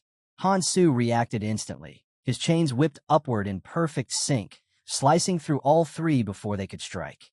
Their bodies hit the ground, scattering glowing gray runes. From the dust, a small snake darted forward, quick and precise. It grabbed one of the runes between its fangs, slithered up Hansu's shoulder, and offered it to him. Gasps echoed across the battlefield. "Wait, he's got a monster with him," someone shouted. "That thing, it's eating runes." Wang Qiang's face twisted in alarm. "Stop it. Don't let that creature absorb another one." His voice cracked with urgency. If Hansu was amplifying his strength through the runes, the battle would spiral out of control. Before anyone could react, a surge of mana erupted from nearby. One of Wang Qiang's allies thrust out a hand, releasing a massive explosion that tore through the ground. Seals flared beneath Hansu's feet. Vines burst from the earth, snaking around his limbs and holding him in place. Above him, Song descended, her weapon glowing with killing intent. Hansu moved just in time. His chain shot upward, wrapping around her blade and halting the strike midair. The collision sent a thunderous shockwave rippling outward. Wang Qiang's furious voice boomed over the chaos. "Don't stop now. We've come too far to fail." His eyes blazed with rage. "For every clan that crushed us, we'll wipe them out. Every last parasite will die." His followers answered with a deafening cry. "For our fallen, for our families." Their fury surged, their attacks becoming wild and relentless. Still bound, Hansu gritted his teeth, his chains trembling with strain. The mark on his hand flared with light, pulsing like a heartbeat. Across the field, the monarch's hand burned with the same crimson glow. "My words will shape your fate," he declared. "Our vengeance will live on through you." Hansu stared at him, realization dawning. The man claimed he didn't treat his followers as disposable, yet he was driving them to die for his obsession. The contradiction was clear as day. Hansu watched his opponent closely. The man was holding back, waiting for an opening, waiting for him to tire. But Hansu couldn't afford a drawn-out fight. The longer it lasted, the more damage he'd take. It had to end now.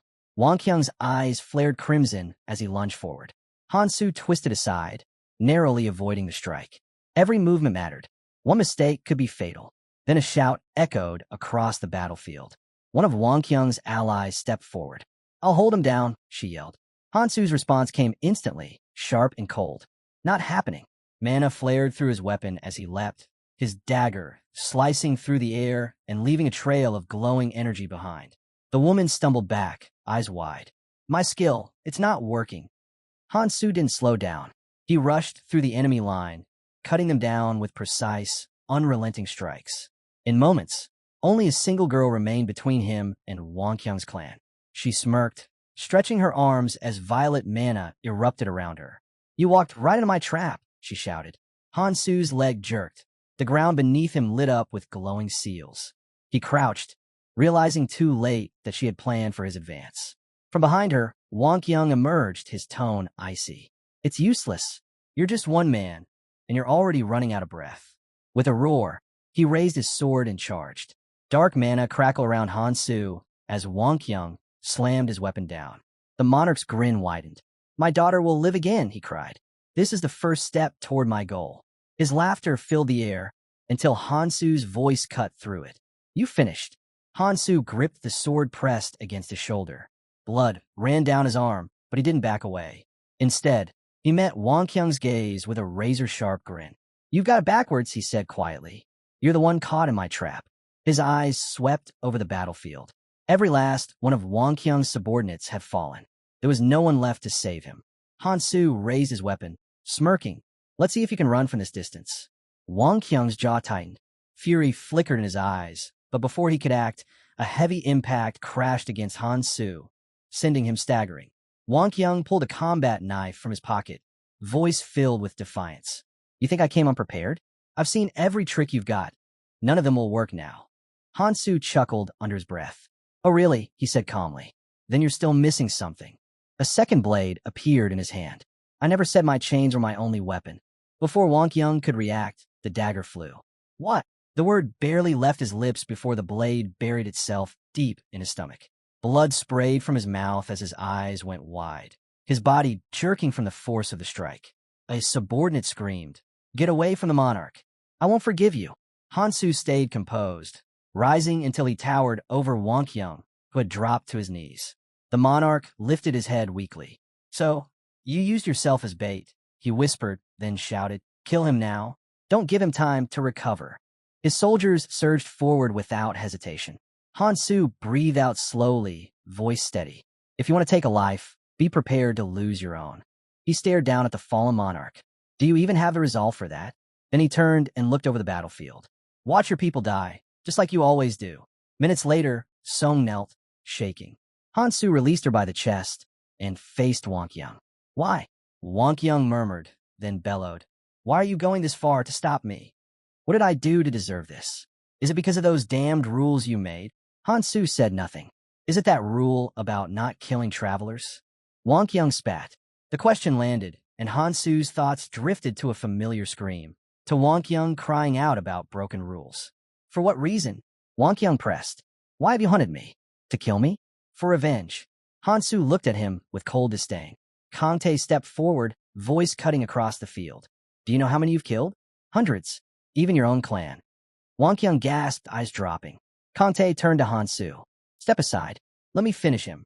Wang Qiang let out a ragged laugh, pierced by spear and sword. And what would that change? He said. This world is what it is. Those people would have died anyway. He fell silent, then rasped. But why? Why did Sojong and Minte have to die first? The question broke into a roar. What did they do to deserve that? Kante's voice hardened. You claim to save people. What right do you have? You couldn't save your own children. Wang Qiang's body tensed. He stared at them, bloodshot and raw. All of this, he snarled, is because of you, because of the hypocrites, because of the monarchs. He raised his voice higher. Because of this damned world. His body shook as he let out one final, furious cry. That's why. I'll destroy everything. The people, the monarchs, the world itself. Wang Qiang collapsed to the ground. Why? Why must I follow these laws? He barked. He stared at Hansu. Look at you. You're no different. A madman, a hypocrite. Your rules don't even apply to you, do they? Hansu remained still. I'm not killing you because you broke my rule, he said. He closed his eyes a moment, then sat beside the fallen monarch. I don't have time to waste, he added. There's only so much power you can gain by hunting. Memories came back, Keldian's voice in his head. We're just stepping stones on your path, aren't we? Hansu remembered being serious then. It wasn't just about uniting people. He shut a book with a snap. Beyond the 3 trials, we must prepare for what's next, by any means necessary. His voice remained low. If that requires clearing everyone from the training area, so be it. He looked toward Iris. You object? She said nothing. Kante stepped forward, rubbing his head. Don't sweat it. I'll handle this. He grinned. I'll slaughter anyone in the way, take their treasures, become a legend, and impress the ladies. A fist shot out. Iris struck him hard, sending him back. Sacrificing the few for the many, she snapped. I won't agree to that. She added, we need to grow stronger, yes, but we don't know what the hidden dungeon holds. There has to be another way besides killing everyone. Kante rubbed his face. Keldian, back me up. He sighed. There's no one better for this. A beam of magic zipped past him and made him flinch. Hansu asked, what do the calculations say? Kante hit the ground, groaning. The hidden dungeon must be cleared for a better future. Keldian nodded. A normal hunt won't cut it. There are targets we'll have to deal with before training ends. Might as well make it count. Kante raised a finger. If we eliminate the bad guys and absorb their runes, we'll be strong enough to clear the dungeon. We'll grow stronger and become heroes. Hansu considered the plan and replied simply, if we all agree, then so be it. Keldian placed a steady hand on Hansu's shoulder. No need to overthink it, he said. Anyone who stands in our way. That's all that matters. Hansu looked down at Wonkyung, his expression unreadable. You tried to kill me, he said quietly. He planted his gun into the ground, eyes fixed on the fallen monarch. You climbed over others to get here. So why act like you don't deserve this? His voice dropped to a low, cold tone. Maybe that's the question you should be asking yourself. Wonkyung pressed a knife to his own throat, smirking through the pain. Trying to play the hero now? He sneered. Tell me, who are you really? Hansu didn't answer. He could already tell this was ending sooner than expected. Wonkyung met his gaze, voice softening for the first time. If you ever find my son, watch over him. He has the same red eyes as me. Hansu exhaled deeply. I don't have time for that, he replied. If this plan works, then everyone, including your son, will survive. Understanding, Wonkyung gripped his weapon tighter. Without hesitation, he dragged the blade across his throat. For a long moment, Hansu stood in silence. Then he turned his eyes toward the moon, the distant light reflecting off the ruins around him. Meanwhile, a short distance away, the yellow-haired girl folded her arms with a frustrated sigh. How much longer do we have to guard this place? She snapped. A boy from her clan shrugged. Then why not just leave? She jabbed a finger at him. I can't. Something's not right. My gut's telling me there's more to this. Another woman muttered. I wanted to go after her, but we got stuck here. If needed, we can ambush them instead. Just then, Hansu appeared behind them, this time in a female form. I left you here for a reason, he said. How well did you protect the area? Startled, the yellow-haired girl quickly straightened. We did our job, even caught the ones who tried to sneak in. Hansu scratched his arm absently, thinking the girl hadn't seen anything critical, so there was no need to silence her. Even if she went there now, it wouldn't change a thing. Turning away, he nodded. Good work. You can go. The girl lowered her head, disappointed. That's it? We just leave. The boy urged her quietly. Let's go. We'll find another path if we need to. But she shook her head, eyes narrowing. I'll go ahead, she said firmly. I want to see what Hansu's planning.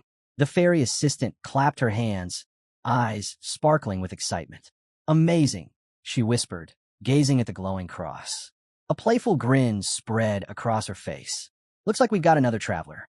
Things are about to get interesting. With an eager smile, she turned toward the blonde girl in her clan. Shall we begin? She said, preparing to speak about the cross that shimmered before them. The protagonist stepped forward without hesitation, walking straight into the portal.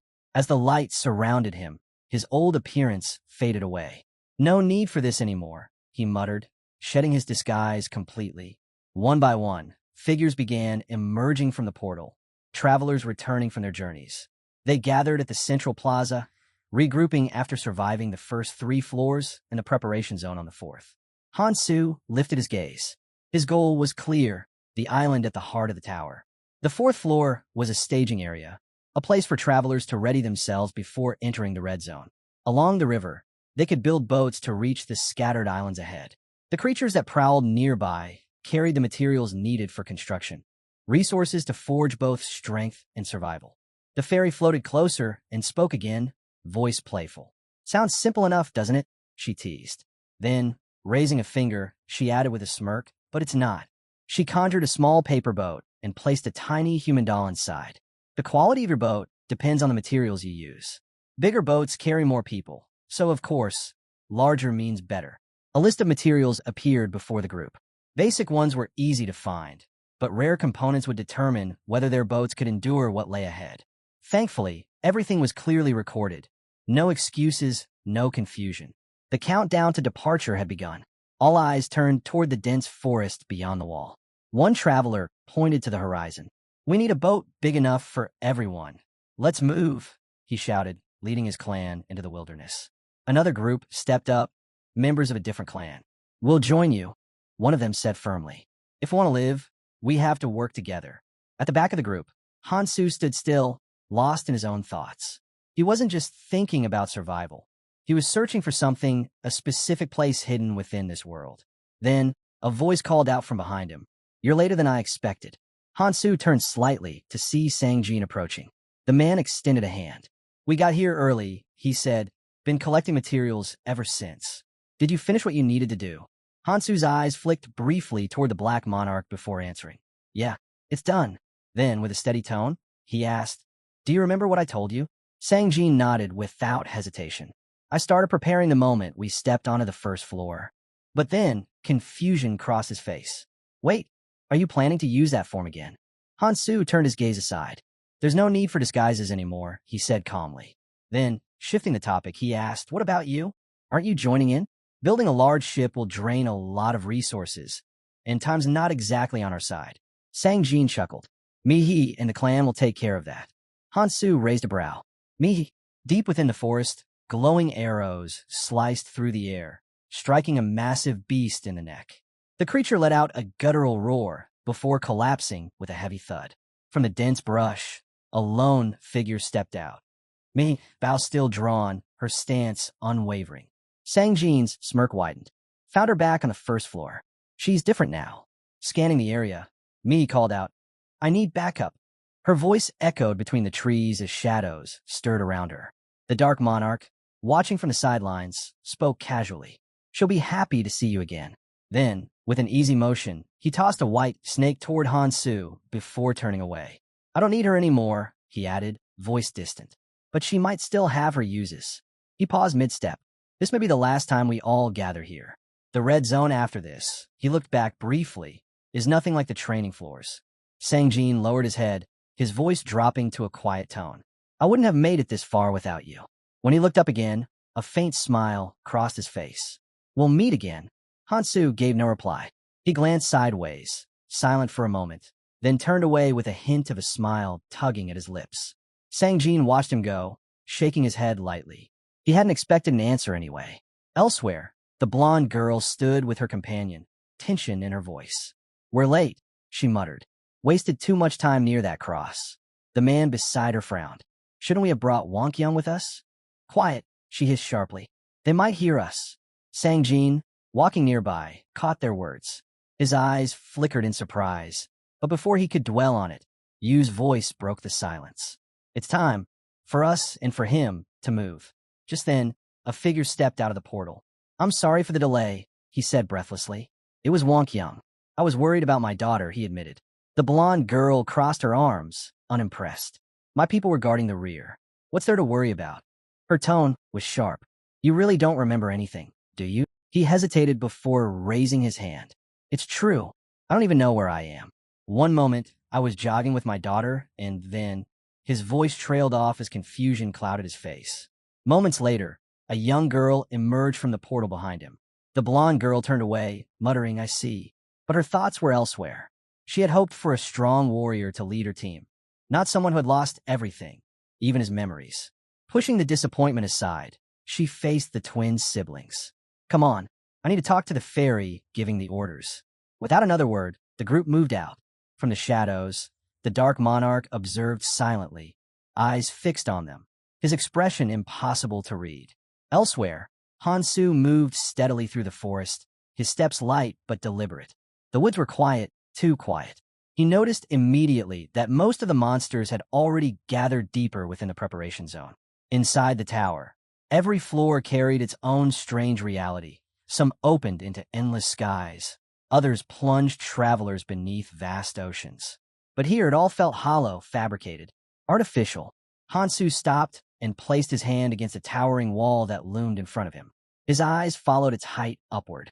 Everything has an end, he thought silently. But he didn't pull his hand away. Instead, his gaze sharpened. They want us to believe the tower stops at the 4th floor, he murmured. But there's a 5th, hidden and sealed away. A dungeon holding something valuable. He gripped his weapon tightly. Normally, reaching such a place would be impossible. But Hansu wasn't planning to follow the usual path. He swung his weapon, slicing through the air with sheer power. Each strike rippled with energy, distorting the space around him. Nirmaha ring, authority, destruction. The ground trembled as cracks began spidering across the barrier. Strike after strike, his weapon tore deeper, the magical energy screaming with every impact. Then, a deafening blast erupted. The wall shattered into fragments. Without hesitation, Hansu pressed his hand against the fractured surface and pushed through, emerging on the other side. His eyes locked onto what lay ahead, an untrodden path stretching into darkness. If I can't climb from the inside, he muttered, voice steady with resolve, then I'll do it from the outside. The wind stirred around him, carrying loose leaves as they drifted to the ground. Behind him, the wall began to heal itself, sealing shut almost instantly. Without the ring's power, passing through again would be impossible. Hansu exhaled sharply and brushed a hand through his hair. Pulling up his status window, he checked his progress. Only 40 points gained from the runes after the Black Monarch's attack. Not enough. Not even close. Grinding his teeth, he leapt upward, grabbing onto a narrow ledge. His fingers tightened until his knuckles whitened. He hauled himself up, muscles straining, sweat running down his face. Finally, he pulled himself over the edge, and there it was. The entrance to the 5th-floor dungeon, its shape slowly solidifying in front of him. Hansu tightened his grip on his weapon. Ralph Lauren's warning echoed in his mind. No one knew what awaited inside. Then, the ground around him exploded with motion. Countless blades erupted from the earth, stabbing upward like a storm of steel. Hansu darted aside, deflecting each strike with sharp, precise movements. He clenched his jaw. There was no turning back now. He had to win. A brilliant light burst from the forming portal ahead, flooding the chamber with blinding radiance. Hansu looked up and froze. Something colossal was emerging. A monster, its shape still incomplete, materializing from pure light. Memories flashed through his mind. A creature just like this had once unleashed rivers of molten fire in front of him. His heart pounded. A single drop of sweat slid down his cheek. Elsewhere, Keldian slammed a book shut in anger. "It's not enough," he shouted. "Humanity's only stalling for time." Kangti's voice roared from the command post. "We can't hold this line any longer." Everyone threw the crystal ball. Without hesitation, he handed command to Anvi and turned sharply toward the chaos. "Hansu," he called out, his voice echoing through the tower. Hansu sat on the cold ground, Kiriel cradled gently in his arms. Her body was battered, her skin bruised, and her breathing faint. His voice shook as he looked into her fading eyes. Why would you do that?" he demanded, the memory of her leaping in front of him burning fresh in his mind. Kiriel's hand trembled as it reached up, her fingertips brushing softly against his cheek. A fragile smile crossed her lips. "Thank God," she whispered, her voice barely a breath. Relief flickered in her eyes. She was glad he was still alive. Her fingers traced the wound on his face, but before she could finish her sentence, before she could make him promise whatever she wanted to say, her arm fell limp. Silence filled the air. Hansu gritted his teeth, holding her tighter. The weight in his chest felt unbearable. For a moment, he lowered his head, forcing himself to breathe. Then, slowly he looked up. His eyes burned with fierce focus as he stared down the beast standing before him. The monster let out a low, thunderous growl. Hansu's gaze narrowed. He recognized it instantly. The creature towering over him was the golden dragon, Bellium. Realization struck. This hidden dungeon recreated the most powerful enemy from the Challenger's own memories. A faint smirk tugged at his lips. "So, this is it," he muttered. "The strongest one I've ever faced. If the tower had chosen Bellium for him, then this was fate, a chance to finish what he once couldn't. Even if this version was weaker, scaled down to match the strength of the Red Rune, he would still have to give it everything he had." He raised his hand, gripping a crimson crystal, the reward he'd earned for slaying the Demon King. Every plan, every item, every decision had been for this very fight. 2 powerful artifacts glowed in his possession, energy pulsing between them. A notification flickered before his eyes. Worthy imitation of the Philosopher's Stone, consumable treasure, obtained through treasure hunting. He remembered the trade, 32 treasures on the 2nd floor, all exchanged for this single item. It wasn't perfect, but it was enough. The stone was already cracked, its power unstable. But that didn't matter. He activated it. A violent surge of energy exploded from within, flooding his veins. His runes spiked, his strength rising to the lower red level. A crimson aura pulsed from the Nirmaha ring, vibrating with raw power. Then, Hansu drew out his trump card, the Jade Demon Essence, his hard-won prize from the Demon King. That victory alone had made all the suffering worth it. Without hesitation, he bit into the glowing sphere. The world erupted. In an instant, every stat skyrocketed to 99.9%. His magical power surged to an almost uncontrollable level. The air crackled around him, the ground splitting beneath his feet. The effect would only last a single day. After that, everything would collapse, dropping to a mere 0.1%. But Hansu didn't care. One day was all he needed. A grin spread across his face. "This is what I wanted," he whispered, his eyes locking on the dragon. "This is what I've been chasing." Bellium's golden eyes burned brighter. It sensed the power gathering before it, and roared. The sound was deafening, shaking the dungeon walls and sending debris flying in every direction. Hansu slid back, bracing himself. His hand shot out, gripping a nearby blade. Red light swirled around him as he channeled the first ability of Nirmaha's ring. A wave of destructive energy exploded outward. The blade blazed with crimson light. The power of destruction red pushed to its limit. 99%. Without a moment's hesitation, Hansu charged forward. His body blurred with speed, the crimson aura from the Nirmaha ring pulsing around him. He brought his sword down with everything he had, every ounce of strength, every rune-enhanced strike, every fragment of his will. The impact echoed like thunder. And then, his blade shattered. Fragments of steel scattered through the air, glinting red against the dragon's golden hide. Hansu's eyes widened. His strongest strike had only managed to chip away a single scale. Bellium didn't even flinch. The dragon's golden eyes narrowed, its chest expanding as flames gathered deep within its throat. Hansu recognized that sound, the low, rumbling growl that always came before the storm. He inhaled sharply and steadied himself.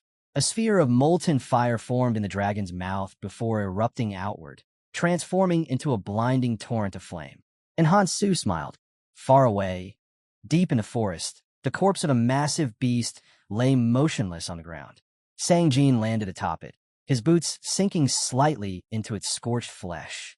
Another man burst through the underbrush, panting. "That was the last kelk in this area," he said quickly. Without missing a beat, he knelt down, cutting into the creature's body to extract the shimmering slime sack. Hopping down beside a young woman, he handed it over. "We've got everything we need. Time to start building the ship." The girl's gaze wandered toward the horizon. Her tone softened. "It would have been nice if Hansu were here with us." Sang-jin lowered his eyes, voice quiet but steady. "Even if he hadn't disappeared, coming with us would have been difficult." Minnie tilted her head, puzzled. "What do you mean?" Before Sang-jin could respond, the dragon's flames tore through the air like a storm of molten light. Hansu's muscles tensed as he tracked the inferno heading his way. It was the same attack that had once nearly ended him. Yet this time, he refused to take it head-on. He pushed off the ground. The fire missed by inches as he dashed forward, heat licking at his back. Sliding low beneath the flames, he sprinted straight toward the massive creature. He knew a regular blade wouldn't be enough. In his hand, two weapons materialized, Judgment and Justice, the legendary twin blades known as Decratos. But this was no ordinary pair. What Hansu wielded now was their evolved form, reforged and enhanced beyond recognition. Chains of radiant energy snaked around his arms as he unleashed Nirmaha's second ability, Hemorrhage. The chain shot forward and wrapped around Bellium's body, cutting deep into its golden scales. The dragon roared in fury as blood burst from the wounds, staining the air. Hansu's grip tightened. The moment he pulled, the chains constricted even tighter, slicing through flesh with brutal precision. His mind raced. The weapon's power was immense, but fragile. Each pull brought it closer to breaking. Against a creature like Bellium, it wouldn't last long. But that didn't matter. He clenched his teeth, muscles trembling from the strain. If the weapons break, they break. As long as the dragon falls. Bellium thrashed violently, its wings beating against the air. In a single motion, it swung its massive tail, striking Hansu square in the chest. The impact was explosive. He flew backward, crashing hard against the stone ground. The chains snapped one after another as the dragon broke free. Bellium roared again, its fury shaking the dungeon walls. A surge of magic gathered in its core before it unleashed a blast of pure energy, slamming straight into Hansu's position. The world went white. Bruised and bloodied, Hansu forced himself upright. His breath came out ragged, but his grip on the chain never faltered. Without hesitation, he swung it down hard. The chain struck the ground with a thunderous crack, right where countless swords had been buried. The earth shuddered. One by one, the embedded blades ripped free from the soil, shooting into the air like iron comets. Hansu lifted his gaze. Dozens of weapons hovered above him, each aimed directly at the dragon. But Bellium wasn't about to fall so easily. With a furious roar, it spread its wings, the gust alone flattening the grass around it. Its tail whipped through the air like a living blade, smashing through the rain of swords with sheer force. Metal shattered, sparks erupted, and the dragon's massive body tore through the assault, unstoppable. A violent twist of its neck sent blood spraying from its wounded throat, and it roared again, louder, angrier, shaking the very air. Hansu's eyes locked onto it. Magic flared around his body, searing the ground beneath his feet as he focused everything on his next move. The dragon lowered itself, jaws gaping wide. The sound that tore from its throat was almost inhuman, a scream of fury that rattled the entire dungeon. Hansu didn't back down. He lunged forward, chains coiling around his arm like serpents, his momentum carrying him straight toward the beast's open mouth. From a distance, Sangjin stood silently, watching the scene unfold. The sheer energy pouring from Hansu was staggering. His strength was still climbing. Pulling his hood tighter, Sangjin turned to the others. "Get ready," he said calmly. "Once he's done, we move." He shifted his gaze toward the girl beside him. "But first, there's something we need to handle." She looked at him curiously. "What do you mean?"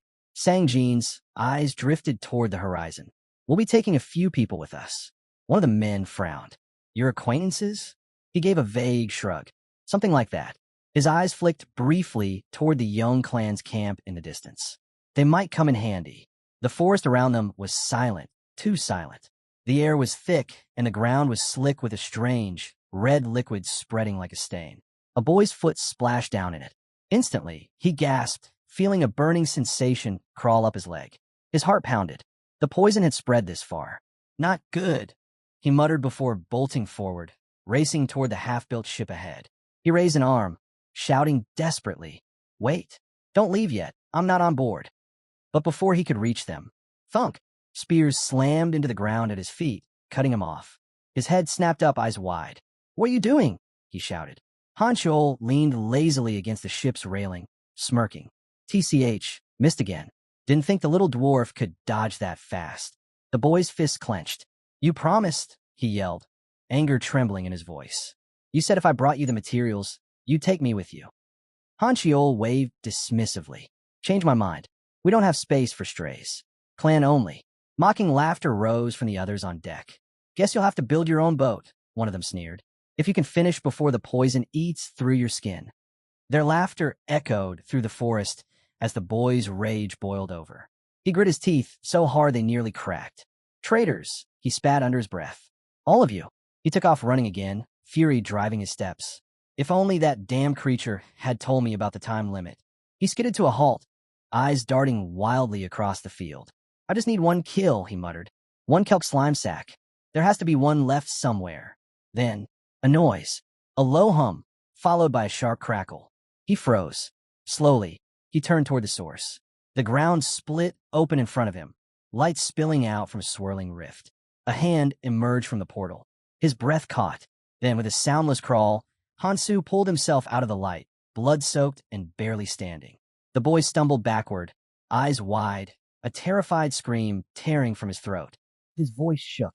"W, what are you?" he stammered, eyes locked on the blood-stained figure that had just crawled out of the portal. Hansu didn't answer. Without so much as a glance toward him, he moved forward, stepping through the broken barrier and into the structure beyond. "Hey!" the boy shouted, still trembling. "Who the hell are you?" Hansu ignored him. He grabbed the cracked edge of the barrier, his muscles straining as he pulled himself upward. Climbing back toward the third floor, he paused briefly to scan the surroundings. The air was heavy, but not yet lethal. The poison hadn't spread completely. Good, he thought. There's still time. He brushed off the dust clinging to his arms, adjusting his grip on the wall as the boy's frantic voice echoed behind him. "Wait, how did you even break through that?" The boy yelled, his voice full of disbelief. "I've hit that barrier 100 times. It didn't even scratch." Hansu didn't turn around. "I don't have time to explain," he said flatly. "I've got somewhere to be." He started walking. The boy hesitated, then scrambled after him, words spilling out nervously. "Hey, you're in a hurry, huh?" Hansu stopped and looked over his shoulder, giving him a single, quiet glance. The boy blinked, his confusion deepening. Are you seriously walking around naked? Is that your thing or something?" Without a word, Hansu tore off the shredded remains of his shirt, the fabric fluttering to the ground. "I've got a ship to build," he said simply. "No time to waste." A powerful gust of wind swept through the corridor, forcing the boy to throw up his arms to shield his face. "Wait, what do you mean, starting now? You can't do this by yourself." But Hansu was already moving. In a blur, he leaped skyward, disappearing into the trees above. The boy stood there, mouth hanging open. Is he insane? Not far away, chaos erupted. A deafening crash echoed through the forest as a man was hurled backward, his body slamming into a tree trunk. His comrades cried out, rushing toward him. "Get together! You can't pass out now," one shouted, gripping his fallen teammate. A monstrous shape emerged from the shadows, the Galapagos crocodile, its armored hide glistening like metal. The ground shook beneath its weight. "Fall back! We can't take that thing!" Another yelled, panic rising in his voice. Then, something streaked past them, faster than their eyes could follow. "Hansu, if you're not going to fight," he said coldly, "I'll do it myself." Before anyone could react, he shot forward, closing the distance in seconds. The survivors stared in disbelief. Did he just... He's going at that thing barehanded? The dragon scale beast lunged, but Hansu's fist was already in motion. His punch landed squarely against its snout with a brutal impact. The shockwave sent blood and scales flying, echoing through the trees. The survivors froze. "What the hell? Who is this guy?" one of them whispered. At that moment, the boy from before stumbled into view, panting as he caught up. One of the survivors turned toward him. "Hey, you with that maniac?" He wiped sweat from his forehead. "No," he said between breaths. "I just met him." A short pause, then something like that. Hansu didn't stop. He struck again and again, each blow cracking the monster's armored hide. The Galapagos howled in agony, but it was no use. The relentless assault didn't stop until its body went limp. Hansu stood over the corpse, his breathing steady. He crouched, tearing through the creature's remains with practiced efficiency, pulling out what he needed. Just a coincidence, he thought. Didn't even need the Galapagos. From behind, one of the Earth survivors called out, breaking the silence. "Hey, why don't we work together? Pool our materials, build one big ship." The boy who'd followed Hansu clutched his chest, still catching his breath. "Fine," he said quickly. "I'll add my share, but only if you let me on board." One of the survivors crossed his arms, giving the newcomer a skeptical look. "You know the Galapagos crocodile parasite can only build about 20 ships, right? There's no room left." The man's brow furrowed. "I need it," he shot back. "I'll trade if I have to." Their argument was cut short when Hansu dropped down from the top of the slain beast. His landing was silent, his presence sharp. Without a word, he picked something up from the corpse, then, with a flick of his wrist, tossed it toward them. The parasite hit the ground with a wet thud. "I don't need it," he said simply. Everyone froze. Hansu's eyes flicked toward them, calm and unreadable. "I'm building a 500-seat ship. Do whatever you want with that thing." The group exchanged stunned looks. A ship that size was unheard of. The key material for something that massive, the heart of a knock rockstone lizard. And collecting materials for larger ships didn't just get harder, it got nearly impossible. The man who'd been following Hansu clenched his jaw. He's really going to do it alone? Hansu gritted his teeth, glancing toward the horizon. The poison spreading across the fourth floor was thickening fast. Every minute counted. Was he seriously planning to hunt down that monster and build a 500-seater ship? All by himself? Before the thought could even settle, Hansu pointed toward the others. "Tell everyone still alive. If they bring materials as payment, I'll let them board." The man blinked in disbelief. "Wait, seriously?" he asked. "You'll take us? Just for the materials we've got?" Hansu didn't respond. He was already walking away. Not long after, the fourth-floor preparation zone was buzzing with life. Fighters and scavengers filled the riverbank, each hauling stacks of materials, skins, bones, metals, and cores, all piled high for trade. The man who'd followed Hansu stood among them, staring down at the bundle in his hands. "This is everything I've got," he thought. "My last chance. I can't afford to be betrayed again." He clenched his fists, watching Hansu in silence. Then, a thunderous crash ripped through the forest. The ground trembled, and birds scattered into the air. "What was that?" someone yelled. Another followed, eyes widening in panic. "Over there, look!" A massive shadow rose above the treetops. The man's heart dropped. "No way. It's coming right at us."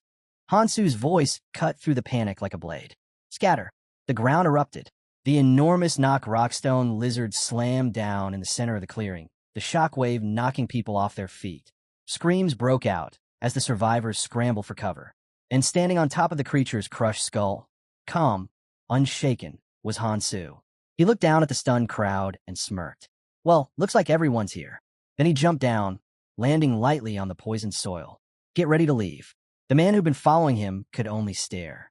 He killed it alone?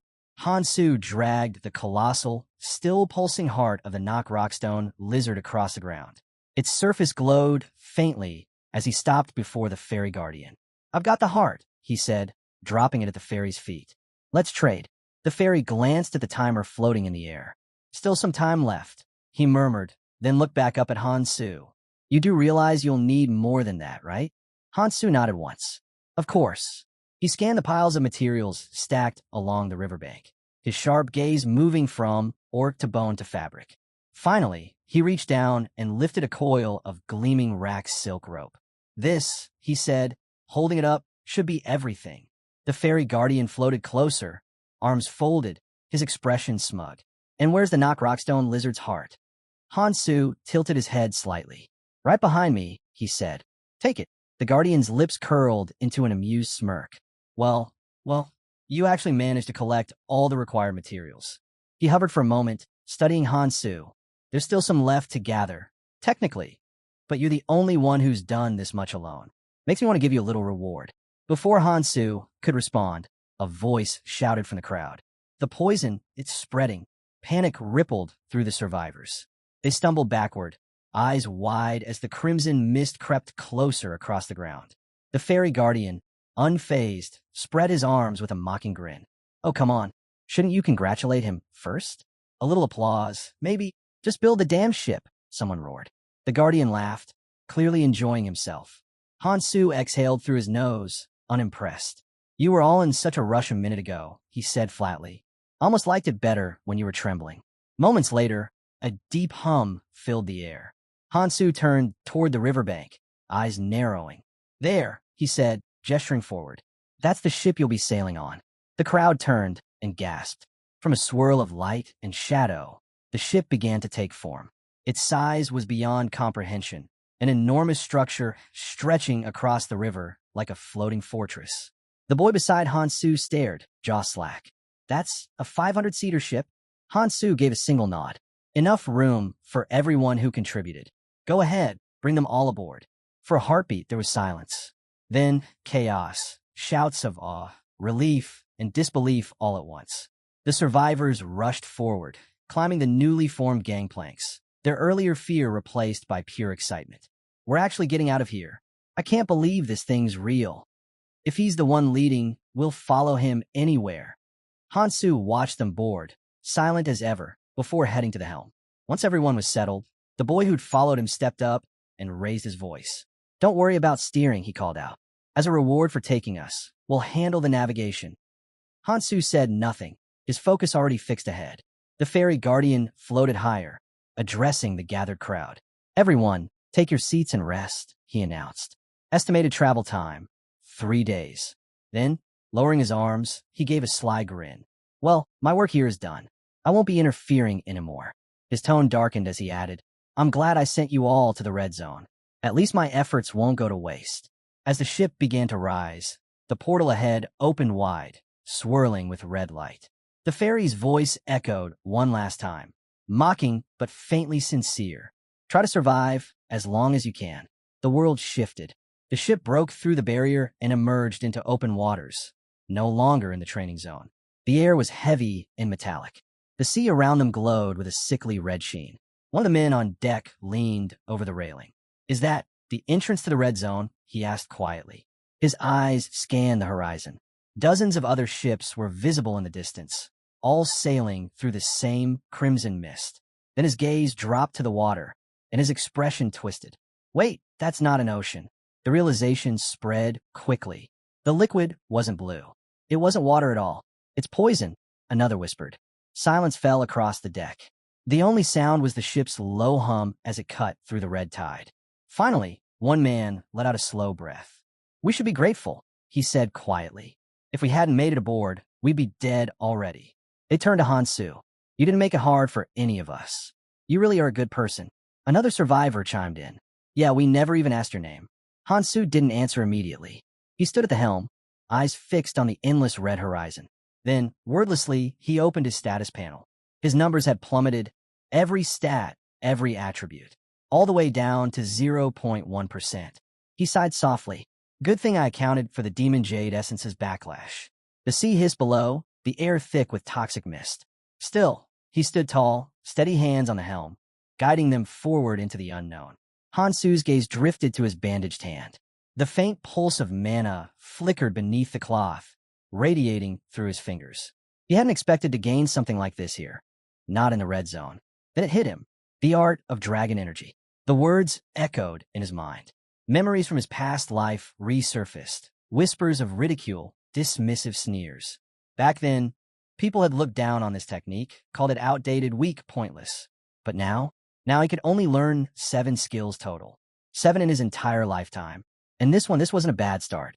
Without hesitation, Hansu raised his hand and activated the skill. Mana flared around him, swirling like a coiling dragon.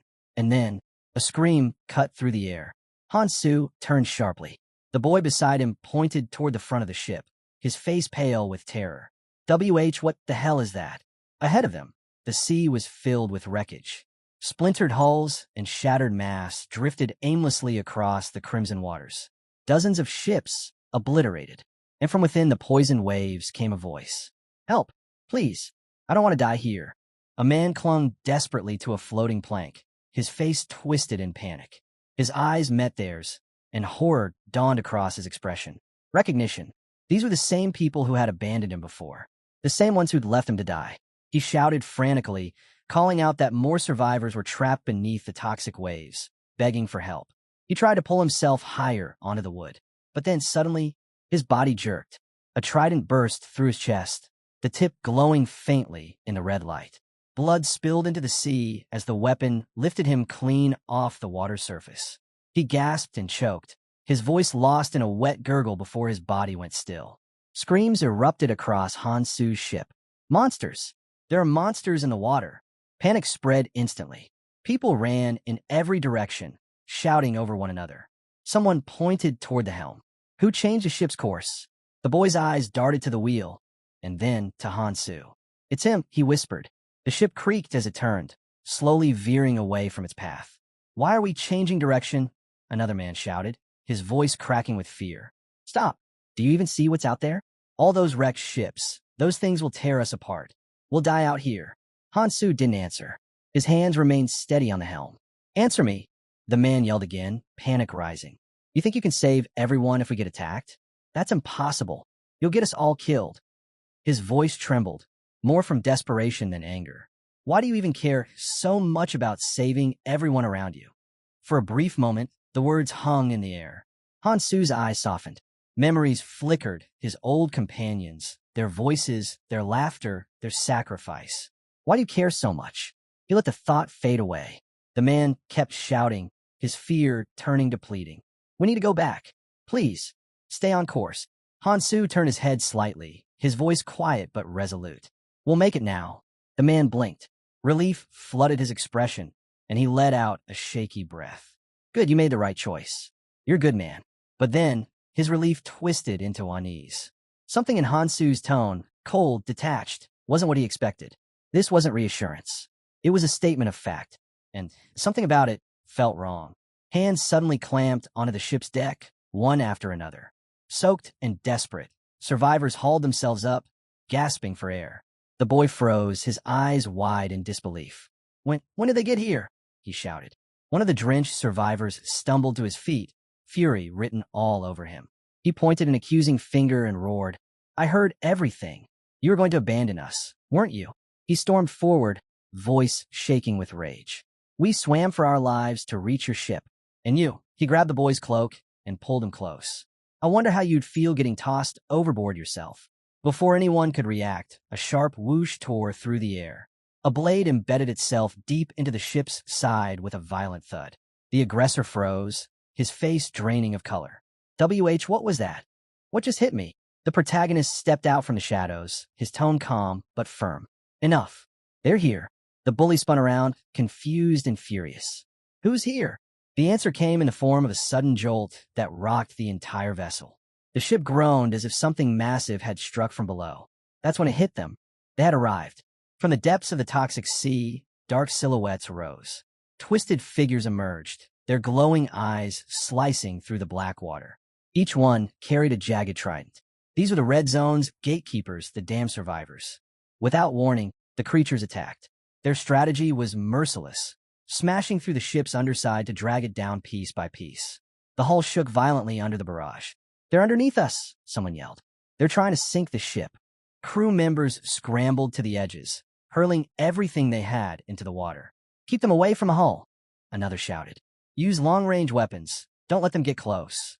But it was useless. Every strike was deflected, every attempt countered. The monsters were too strong. Then, amid the chaos, the protagonist stepped to the railing. His eyes were steady. "If they won't come to us," he muttered, gripping the edge tightly, "then I'll go to them." Before anyone could stop him, he jumped. Gasps erupted across the deck. "He's insane," someone screamed. Hansu plunged straight into the poison waters below. The sea churned violently around him. From above, a trembling voice stammered. He jumped in without gear. He's done for. But beneath the surface, Hansu remained composed. The monstrous figures noticed him immediately, their glowing eyes converging on his form. Toxic water? He thought, a faint smirk touching his lips. The art of dragon energy takes care of that. He raised his hand, channeling the ancient power that surged through his veins. Energy crackled around him, alive, fierce, unstoppable. With my magic stat in red, he thought this would be more than enough. He clenched his fist, his power coiling like a living flame. The sea beast screeched, tridents raised, closing in fast. Hansu met them head-on. In that instant, Hansu's body began to change. Scales rippled across his skin, his muscles tightened, and an otherworldly aura poured from him. This was the true essence of the art of dragon energy. A power so ancient it didn't just strengthen the body, it reshaped it into something closer to a dragon than a man. Techniques like this, those that broke the boundaries of human capability, were called zero numbering. Feeling the surge of energy coursing through him, Hansu couldn't help but smirk. So, this is what it feels like. Zero numbering definitely lives up to its name. He flexed his clawed hand, the water trembling around his fingers. Still, I can't go all out yet. Even holding back, his next move was devastating. Hansu drove his fist straight through the nearest sea monster. The blow was so fierce it ripped a hole clean through the creature's chest, the water clouding instantly with blood. The other monsters hesitated, paralyzed by what they'd just witnessed. Hansu watched the crimson plume drift upward and nodded, satisfied. Even like this, my piercing powers are more than enough. But this was far from over. Realizing they stood no chance, the surviving beasts turned and tried to retreat into the depths. Hansu's eyes narrowed. He knew what they were thinking. Regroup now, strike later. He wasn't about to let that happen. He drew back his arm, energy flaring. No time to waste. In a flash, he vanished, his movement so fast it blurred through the poison water. The next instant, the sea split with streaks of light as Hansu tore through the fleeing creatures, cutting them down one by one. The survivors quickly closed ranks, forming a circle around him, tridents aimed at his chest. Hansu didn't even flinch. He snatched one monster by the arm, just as another lunged from behind. Without turning, he caught the incoming trident mid-swing. The water erupted with energy as he redirected the weapon, driving it straight through its wielder's neck. A rush of bubbles and blood filled the sea as the creature's head separated from its body, drifting lifelessly into the dark. Hansu looked around. The water was now filled with corpses. Satisfied, he turned his gaze upward. Something felt wrong. Trouble was brewing above. He kicked off the seafloor and surged toward the surface. When he broke through the waves, chaos awaited him. The ship was in shambles. Shouts echoed across the deck, and seawater gushed through a massive tear in the hull. One of the crewmen spotted a nearby monster and charged. "Everyone, over here!" he yelled, swinging his sword with everything he had. Before the blade struck, Hansu moved. He slammed himself against the breach, using his own body to block the incoming rush of water. "Watch it," he snapped. "You almost hit me." The man froze, stunned. "What? How are you even back? You should be dead." Hansu brushed the wet hair from his face. You really thought I couldn't handle a few sea monsters? The deck fell silent, all eyes on him. Then someone shouted from across the ship, voice cracking with panic. Forget that. Look at the hull. You just made the hole even bigger. Hansu ignored the chaos around him and walked over to a large wooden block. Without a word, he pressed his palm against it, testing its strength. The other stared, dumbfounded. What the hell are you doing? This isn't the time to play around. Another crewman shouted over the noise. Forget him.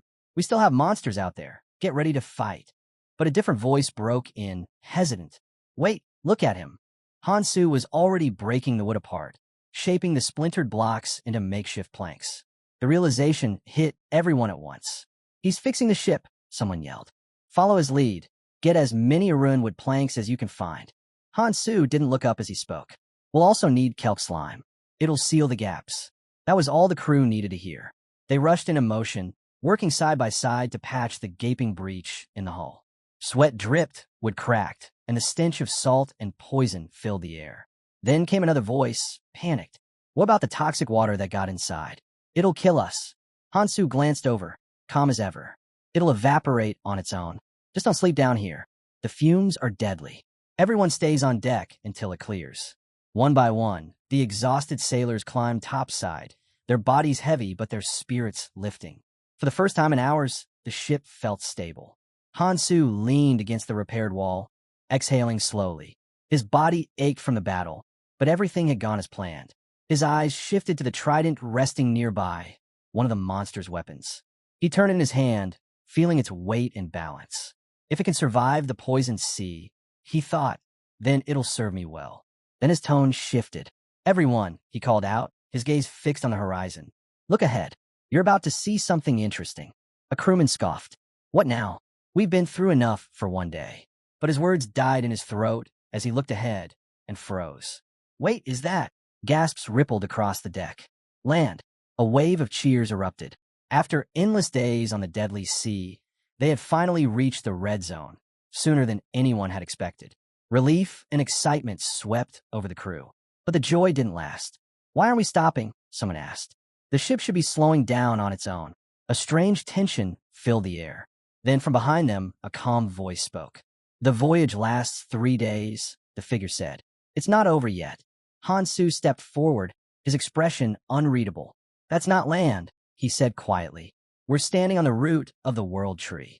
The crew turned in confusion. Beneath them stretched a massive structure, root-like ridges rising and twisting through the water, larger than entire islands. One sailor whispered, What kind of tree has roots this size? The mysterious man smirked. So, this is the tree you mentioned before? Hansu didn't answer. His eyes stayed locked ahead. Just watch, he said. The real show's about to start. As if on cue, the entire root shuddered. The ship rocked violently, crashing against the massive structure. Crewmen stumbled, grabbing onto rails to keep from falling. Then came the sound, deep, thunderous, and alive. The sea split apart. Something vast and monstrous began to rise from the depths. The crew watched, frozen, as a colossal creature emerged, its scales glistening, its maw opening wide enough to swallow the ship whole. And then, boom, a second eruption of water exploded nearby. Another titanic form burst from the sea, its roar shaking the air itself. The sound was deafening. The shock wave slammed against the ship, waves crashing over the deck as men were thrown to the ground. The red zone had revealed its guardians, and their true trial had only just begun. As the ship steadied, a drenched man in the poisoned water pulled himself upright, coughing hard. His trembling gaze locked onto the massive shadow ahead. It's not after us, he shouted, voice hoarse. He pointed toward the half-devoured root jutting from the waves. It ate that whole thing. Up on deck, Hansu walked toward the ship's wheel, calm and composed amidst the chaos. The man's eyes followed him, disbelief twisting his voice. That thing was just a root, and it's the size of an island. Hansu didn't respond. His focus stayed fixed ahead, his mind already piecing it together. Leaving the training area always meant crossing paths with one of the countless routes scattered through this sea, each route chosen by the ferry. And this one led straight to it. The fish of disaster, one of the 5 calamities that had once drained the world tree of its life. Long ago, deep within the red zone of Finn, the native creatures, desperate to survive, had tried to save themselves. They used magic and genetic alchemy to create the world tree, hoping it would restore their dying land. But they couldn't stop the 5 disasters. One by one, those monsters devoured everything, and Elfenheim began to collapse. These creatures weren't random horrors. They had a purpose. They existed to destroy the world tree. Hansu's hand tightened on the helm. In another life, he had failed to protect it. Not this time. A thunderous splash echoed across the sea. The beast had already swallowed another root hole, its immense body twisting as it turned toward the next. Beside him, the young boy ran up, panic plastered across his face. "What are you doing?" he yelled. "You're steering straight at that thing." He was shaking, voice rising with every word. "You're insane. You might be strong, but that creature." His frustration boiled over. "This isn't right. You should have asked if everyone agreed first." Hansu paused, bringing a hand to his chin as if considering the point. You might be right," he said calmly. "Maybe some of you don't agree." The boy blinked, stunned. Now he decides to think about that? But before he could speak, Hansu added casually, "Well, in that case, you can't get off the ship." The boy froze, staring at him in disbelief. Hansu pointed toward the edge of the deck. "I'm following that creature," he said matter-of-factly. "If anyone wants to leave, just raise your hand. I'll drop you off right now." A heavy silence fell. The only sound was the steady churn of the sea as the ship continued its pursuit. Finally, one of the crew members spoke, hesitant. "Where exactly are we going?" No one answered. Minutes passed, tension stretching thin, until the ship finally slowed to a stop. They had reached the very edge of the world tree's roots, the beginning of everything. Cautiously, everyone disembarked, stepping onto the massive, bark-like surface beneath their feet. The ground pulsed faintly with life, or what little remained of it. Before them stood a massive, dying tree. Its trunk was wrapped in something dark and writhing, as if being strangled by the earth itself. One man stared, eyes wide. "I thought this was solid ground." Another whispered, "No, this is where the roots are born." The crew stood in silence, necks craned upward. The structure before them stretched so high that the top disappeared into the clouds, an endless column of decay and divinity. And Hansu knew their real trial was about to begin. Hansu smirked and rested a hand on the boy's shoulder. "So," he said with a teasing edge, "better than swimming, isn't it?" The boy's throat tightened. He couldn't even manage a reply, just a nervous swallow as Hansu's grip lingered. "We got 2 weeks," Hansu said evenly. "As long as we keep moving up, we'll be fine." The boy frowned, irritation creeping into his voice. 2 weeks? What are you talking about?" "The demon said we're supposed to go to the world tree." Before Hansu could answer, a shout echoed from ahead. "Hey, are you two coming or what?" Hansu turned without hesitation. "Standing here won't get us anywhere," he said flatly. "Move if you want to live." "I'm going on." The boy clenched his fists, then hurried after him. "Wait, I'm coming too." Hansu exhaled slowly, not bothering to look back. "You'd better keep up." Then his voice carried across the quiet air, calm yet heavy with purpose. "The fish of disaster will reach the roots in 2 weeks," he said. His fingers tightened around the trident at his side. "I need to find that person before it does." He stopped, lifting the weapon high. But first, with one swift motion, he brought the trident crashing down. The sound split the air like thunder, which shattered. Water exploded upward, and the ship's hull cracked wide open. Hansu didn't flinch as the vessel began to collapse beneath them. The sea surged in, swallowing a whole. Within moments, their ship was gone. Nothing left but the frothing waves. Watching the wreck sink below, Hansu finally murmured, "We've probably already reached the cross." The boy turned toward him, eyes filled with unease. "He's not coming with us?" Hansu had always been unpredictable, but somehow, when he was near, the danger felt manageable. Without him, the silence felt heavier. Before the boy could speak, a shout came from up ahead. "Look, that thing, what is it?" Everyone turned. In the distance stood a massive iron structure jutting from the roots, a cross-shaped monument towering over the sea. "Is that the cross?" someone asked. Whispers spread quickly. "It looks man-made," another said. "We should take a closer look." But before anyone could rush forward, a firm voice cut through the noise. "Wait." The boy raised his hand, stopping the group. "If someone built this, there's a chance it's a trap," he said cautiously. "We can't all go charging in." The others exchanged tense glances, then nodded. "Fine," the boy continued. "We'll scout ahead in pairs. Stay alert. We don't know who or what built this place. Before anyone could move, a sharp, mocking voice drifted down from above. Tisich, cautious types are always such a pain. The boy's head snapped up. Perched high on a twisted branch, a man sat watching them, a faint smirk playing at his lips. Sure, he said lazily, being careful might keep you alive, but it also makes things way more complicated for us. The crew stiffened instantly. Weapons were drawn, eyes darting through the shadows. Who's there? Someone shouted. The man on the branch didn't answer. He just leaned forward slightly, the smirk on his face widening. The man didn't answer their question. Instead, he leapt down from the branch, landing effortlessly in front of the crowd. His sharp gaze swept over them, scanning faces, counting numbers. Huh, he muttered with a grin. 148? Not bad. Didn't think this mini clanless would survive this far.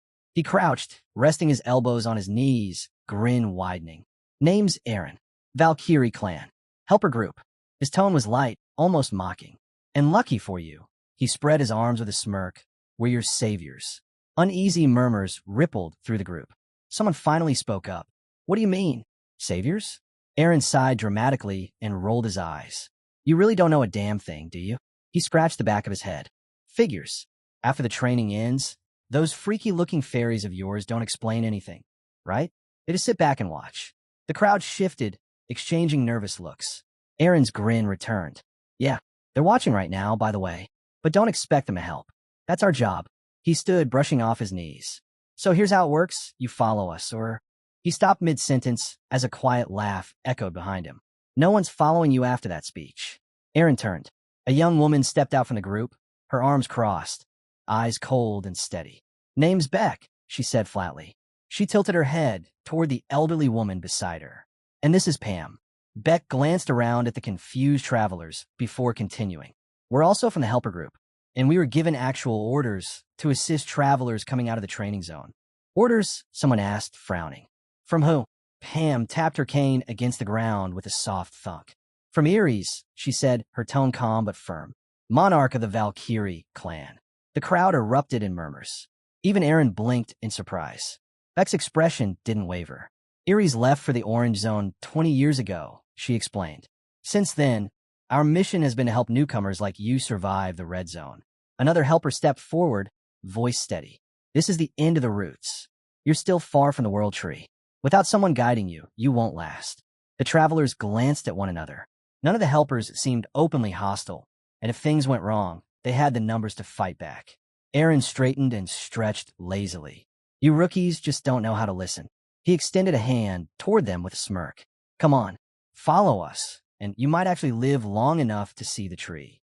Beck clicked her tongue, irritation flashing across her face. No, Aaron, you're the one who doesn't listen. She crossed her arms. Didn't you hear what I said? We do things by the book. Aaron sighed, shrugging. Yeah, whatever. But the grin never left his face. For a moment, no one moved. The air was thick with uncertainty. Trusting strangers here could mean life or death. Still, they had no better option. The helpers were the only ones who knew how to survive in this place. Then someone from the back shouted, We'll follow. Beck exhaled through her nose, unimpressed. Even a stray dog would have figured that out faster, she muttered. Aaron rolled his eyes. If you're so smart, then why don't you do everything yourself? Beck smirked, stepping closer. Big words for someone who hides behind a title. Aaron's grin sharpened. For someone weaker than me, he said coolly, you sure talk a lot. The tension between them crackled like static. And just like that, the uneasy alliance began, fragile, uneasy, and hanging by a thread. Before the tension could blow up, Pam stepped between them. Enough, she said. We don't have time for this. We got a job to do. She turned to the others without waiting for an answer. Get these people out of here. Aaron faced the crowd. Don't think you can attack us just because you outnumber us, he warned. 30,000 helpers have been here for years. If you want to survive, don't act like fools. He glanced ahead. The newcomers might feel bold now, but soon they'd learn the truth. This place held beings whose names alone made people tremble. He stopped in front of the restless mass. The Red Zone has its own rules, he declared. No one touches the newcomers. A murmur ran through the group. Someone turned to the side. What's that noise? He asked, spotting movement nearby. Before he could move, Aaron cut him off. Ignore it. Keep moving. Then boom, an explosion ripped through the distance, the ground shuddering. All heads turned to the source. A fierce fight was unfolding not far away. Aaron's gaze sharpened. "None of you are ready to face anyone here," he muttered. Vex's eyes locked onto the battle. The fighting style rang a bell. Why is she fighting over there? She wondered. Another blast shook the earth. The protagonist ducked automatically as heat swept past. His hands burned. His face stung. He lifted his head, trying to make sense of the chaos. "Why did she attack?" he asked, voice rough. A sharp voice sliced through the noise. "Shut up." A girl planted herself before him, magic crackling at her fingertips. "You just finished training. You have no idea what kind of place this is. And you dare to talk like that." Elsewhere, a pink-haired girl stood still, eyes fixed on the horizon. A monstrous shape was rising, a massive fish of calamity. She breathed. Finally, he's here. The moment of focus passed. Her fists tightened, nails carving into her palms. "Do I even have the right to seek revenge for my parents anymore?" she whispered. She tilted her head back and looked at the sky. The wind ran over her as she made a choice. "I have to finish this. For them, and for those who will be dragged here sooner or later." Her voice dropped to a whisper. "Master, I will follow you soon." The whispers about her never stopped. They called her crazy, a fool for thinking she could kill a fish of disaster. No one wanted to risk their life fighting a monster bigger than a mountain. But Sophia wasn't like the others. As the distant rumble of the departing train faded into silence, she knew her battle had only just begun. Lost in her thoughts, she didn't notice the figure approaching until his voice cut through the stillness. "You're Sophia Veyrich, right?" She turned sharply, startled. Her eyes narrowed as she studied him. "How do you know my name?" Her gaze swept over Hansu, his stance, his weapon, the faint uncertainty in his eyes. A newcomer. No rare items. No aura of power. Just another lost soul tossed into the red zone. Hansu didn't waste time. "I want to talk about the disaster fish." Sophia froze. "What did you just say?" "I need your help," he replied firmly. She eyed him suspiciously. "I haven't seen you around before." Hansu crossed his arms. "Are you a Quadratus?" she asked cautiously. He could feel her distrust. Remembering Kangte's words, he extended a hand, trying to ease the tension. "This could help you too," he said quietly. Then his tone darkened. "Or do you plan to keep living in fear, wondering when your family will end up here?" The words hit her like a blade. Sophia's breath hitched, her body tensing. Hansu pressed forward. "If we take down the disaster fish, their chances of survival increase." Rage flashed in her eyes. "How do you know about them?" she shouted. Before he could respond, her fist slammed into the ground. The earth split apart, a violent shockwave tearing through the air. Dust and rock exploded outward, but Hansu had already leapt back. He steadied himself, watching her carefully. Something was off.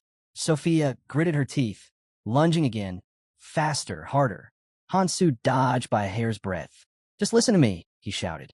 The moment his feet hit the ground, he reached out, grabbing her shoulder. That was a mistake. Sophia recoiled like she'd been burned, shoving him away with a burst of heat. Flames flared from her palm as magic danced around her. "How dare you interfere in my life?" she snapped. Her power surged. Above her, a glowing seal unfurled in the air, pulsing with raw energy. Hansu's eyes widened. She's already mastered this spell. He could feel her fury, unrestrained, unrelenting. 3 brilliant orbs of frost and light materialized overhead, spinning with deadly precision. Tri-jade balls of frostlight. She launched them straight at him. Hansu's jaw tightened. He knew his control over dragon energy wasn't enough yet. But retreat wasn't an option. A small sphere of energy flared to life in his palm, glowing with the power of a dragon's breath. He exhaled slowly. "This is going to cost me later," he muttered. "But it's worth it." Power roared to life inside him. Wild, unrestrained dragon energy tearing through every vein. Scales rippled across his skin, his eyes blazing like molten gold. The change had begun. Boom! A blast of raw magic erupted outward, shaking the ground and sending waves of energy slicing through the air. Sophia's gaze sharpened. Her spell was taking hold. 3 jade balls of ice light. A technique that froze everything it touched, even the air itself. There was no escape. As the icy prison closed around Hansu, she exhaled sharply. "I didn't plan to kill you," she murmured. "Not yet. Not until you tell me where you learned that name. Then, sorry." Her heart skipped. Crack. A line split across the frozen surface. Another followed. Then the ice burst apart in a deafening explosion. From within the shards stepped Hansu, no longer entirely human. His presence radiated heat, his body marked by dragon scales and power that rippled through the ground. "You're not the only one with tricks up your sleeve," he said evenly. He lifted his hand, energy spiraling around the ring on his finger. Nirmaha's ring, first authority.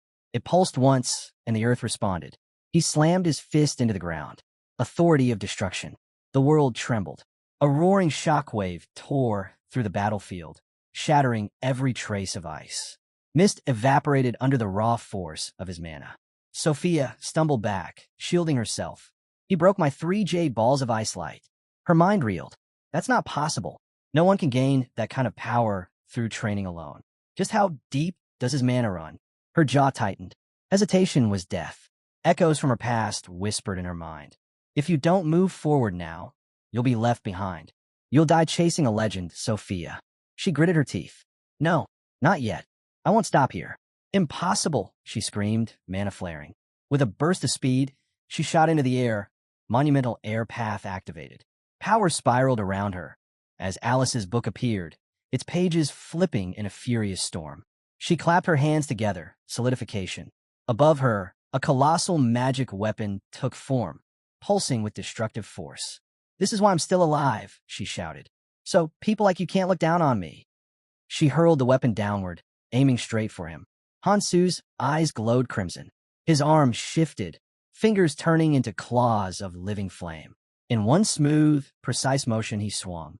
The air split. Then the massive weapon shattered into nothing. Hansu dropped to one knee, steadying himself with a hand against the cracked earth. Dust swirled around him, the last echoes of their clash fading into silence. What was left of his clothes hung in tatters. His battle-scarred form a testament to the power he'd just unleashed. He glanced up, eyes calm. "Are we still doing this?" Sophia's fists trembled at her sides. Her breath came out sharp and uneven before she finally bowed her head. "There's no point." Hansu tilted his head slightly. "You're backing down already?" Sophia's gaze flicked toward him. Her mind replayed the fight in fragments, his strange technique, the unnatural force behind it. She analyzed it in silence, noting every detail. Energy arts were judged by 3 elements: the scaling and reinforcement of the rune, the strength of the mana barrier, and the technique's unique abilities, those rare effects that could change the course of a battle. His form wasn't flawless, but it was powerful, too powerful for someone new to the red zone. Pushing him further now would serve no purpose. She looked away. "Fine, you're strong," she said quietly, "but strength alone won't help you." Her tone hardened. "So tell me, how exactly do you plan to kill the fish of disaster?" A bitter laugh escaped her. "People tried for years. It swallowed 1,000 lives before they gave up. You think you understand what it's like to face something that can devour an entire ship?" Her voice cracked, anger spilling out. "That thing isn't a monster, it's a curse. And there are idiots who worship it, believing disaster will spare them if they bow deep enough." She clenched her fists until her knuckles turned white. "I'm done fighting alone." She shot him a sharp look. "If you don't want to end up like me, walk away while you can." With that, she turned and began to leave, her voice low. "This is a waste of time." Hansu didn't move.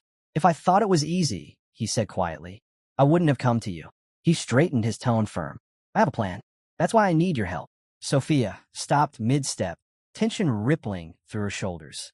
"I'm done with this stupidity," she muttered, still refusing to turn. Hansu's eyes narrowed. "This would be your 14th attempt to kill the fish of disaster," he said. "Are you really going to stop now?" She spun around, fury blazing in her eyes. "You don't understand," she shouted. "You don't know what I've—" Her voice faltered. Memories flooded in. Her parents' screams. The endless nights of battle. 13 attempts, 13 failures. Every fight ending the same. Shattered magic, broken bones, and the suffocating taste of defeat. She'd collapsed more times than she could count, her tears mixing with the blood-soaked earth. Survival had become her only victory. Hansu stepped closer, his voice steady but resolute. "You may not have one," he said, "but you've survived 13 times. That's not weakness." His gaze locked with hers. "You wouldn't have made it this far without strength." He paused. "But this time," he said quietly, "you won't be fighting alone." Sophia stood frozen, her mind blank for a moment. Then, like a whisper carried from another lifetime, Her parents' voices echoed in her head. You don't have to come with us, Sophia. We'll handle it. Just trust us. Her shoulders sank. The memory hit harder than she expected. She lowered her head, her voice barely a murmur. Why? She asked after a long silence. Why are you so determined to go after the fish of disaster? Hansu didn't face her. He looked out at the horizon, his tone calm and steady. To save billions of lives. Sophia's breath hitched. The weight of his words lingered between them, heavy and raw. Her hands shook before she managed to whisper, You're worse than most. Off in the distance, Madman Aaron peeked out from behind a tree, observing the scene with unease. Something about the air between those two made his skin crawl. Whatever this was, he wanted no part of it. He turned to leave quietly, but before he could take another step, a sharp pull yanked him backward. A trident had pierced straight through his cloak, pinning him to the tree trunk. His breath caught in his throat. Slowly, he turned and froze. Hansu stood just a few paces away, eyes locked onto him, leaving without saying hello. His voice was calm, but the weight behind it was unmistakable. Aaron wordly stiffened, forcing an uneasy grin. How the hell did he notice me? Before he could answer, Sophia leaned out from behind Hansu, curiosity flickering in her eyes. Aaron, what are you doing here? Caught red-handed, Aaron laughed awkwardly. Oh, just passing by, he said, scratching his head. Hansu wasn't amused. You were here the whole time, weren't you? Aaron hesitated, searching for an excuse that wouldn't get him skewered. But before he could stammer one out, Hansu cut in. Can you show us the way? Aaron's grin faltered. Why, yeah, sure. With no other choice, he started leading them forward. Eventually, they arrived at a crowded camp. Dozens of survivors filled the area, huddled around makeshift shelters. The air buzzed with movement. People hauling supplies, repairing gear, and keeping their eyes on the horizon as if disaster might arrive any second. A man greeted them near the entrance. Refugees from the end of the route, he explained. We keep moving in shifts. If the fish of disaster shows up, we have to run before it devours everything in its path. He gestured toward a large building in the center. Briefings that way. They'll help you get registered for the upper city. Then, noticing their silence, he smirked. Oh, and you hungry? No one answered. He took their silence as agreement and pointed toward a nearby tent where food was being handed out. For the first time in a while, the survivors' eyes lit up. Real food. Or so they thought. Behind the counter stood a broad woman with her sleeves rolled up and her hands on her hips. When she saw them, she gave a proud grin. You're new, huh? I saved the freshest batch for you. They stepped closer and froze. The meal before them wasn't food at all. Just piles of thick, writhing, slime-like goo that reeked of something rotten. The woman beamed. Go on, she said cheerfully. It's still warm. What is this? One of the survivors stammered, staring at the plate in disbelief. This isn't food. A man in a tattered cloak slammed his palm on the table, the sound echoing through the camp. You expect us to eat this disgusting sludge? He barked. The cook didn't so much as blink. Instead, she grinned, proud and unbothered. Yep, everyone here eats it. Her tone was almost cheerful as she explained, this slime's packed with everything you need to stay alive, protein, minerals, mana stabilization, you name it. She gestured casually toward a group of people nearby. A few were clutching their stomachs, some vomiting, others barely conscious. If you'd rather try your luck with something else, she said with a shrug, talk to them. They went for the monster meat instead. Red zone beasts taste great, until the poison kicks in. Silence blanketed the area. The survivors looked at one another, their expressions a mix of disgust, confusion, and reluctant realization. Slowly, shame washed over them. Survival left no room for pride. Then, Hansu stepped forward. Without a word, he grabbed a plate, scooped up a glob of slime, and took a bite. The others froze, watching him in disbelief. The cook's grin widened as she crossed her arms. Good, she said approvingly. Finish that up, and I'll hand you some utensils. You'll need them for gathering your next batch. Hansu didn't respond. He just kept eating. A short distance away, Beck waved at the cook as he passed. I'll leave the rest to you, he said casually. She chuckled. No problem at all. Beck had only taken a few steps when he noticed Hansu and Sophia among the crowd. His stride faltered briefly, his eyes narrowing, but he didn't stop. Instead, he continued on toward the tents at the far edge of camp. He pushed open the flap of one tent without warning. Inside, Aaron sat hunched over, trying to stitch his torn cloak back together, his expression sour. When did you get back? Beck asked, arms crossed. I saw the footage. You brought that guy with you. What's his deal? Aaron didn't even look up. Fixing my damn clothes, he muttered under his breath. Beck raised a brow. How'd that happen? That was enough to set Aaron off. He shot to his feet, waving the half-mended cloak. That lunatic fought Sophia. Beck blinked, then gave a slow whistle. You said this was supposed to be a simple recon mission. Aaron dropped back into his chair with a groan. Don't remind me. He rubbed his temples, trying to calm down. How's everyone else holding up? Beck leaned against the table, glancing out the tense opening toward the bustling camp. They're fine, he said. Actually, better than fine. This batch is tougher than last year's. The red zone's getting harder, but the ones who make it this far? They're monsters in their own right. His tone darkened. If it weren't for that damned fish of disaster, we'd have even more survivors here. He paused, scanning the crowd outside. The fairies know it too. That's why they've been adjusting the difficulty, tightening the filter. Only the strongest get through now. Aaron exhaled heavily, still frowning. Doesn't matter. No one's crazier than that guy. He slumped back, arms crossed. Sophie is already a powerhouse, and someone who just finished training, was able to stand toe-to-toe with her. A bitter smirk tugged at his lips. Word's gonna spread fast. If that's true, then the next big challenge. He trailed off, eyes narrowing. It's coming sooner than we think. A single footstep echoed down the main path, steady, deliberate. A man emerged from the shadows, his loose clothes fluttering slightly in the breeze. His posture was casual, but something about him radiated danger. His eyes glowed a deep crimson, and a wild grin twisted across his face, promising chaos. Meanwhile, Sophia walked toward Hansu, a small mechanical device clutched in her hand. Did you get your slime extractor? She asked, her tone brisk. You won't last long without it.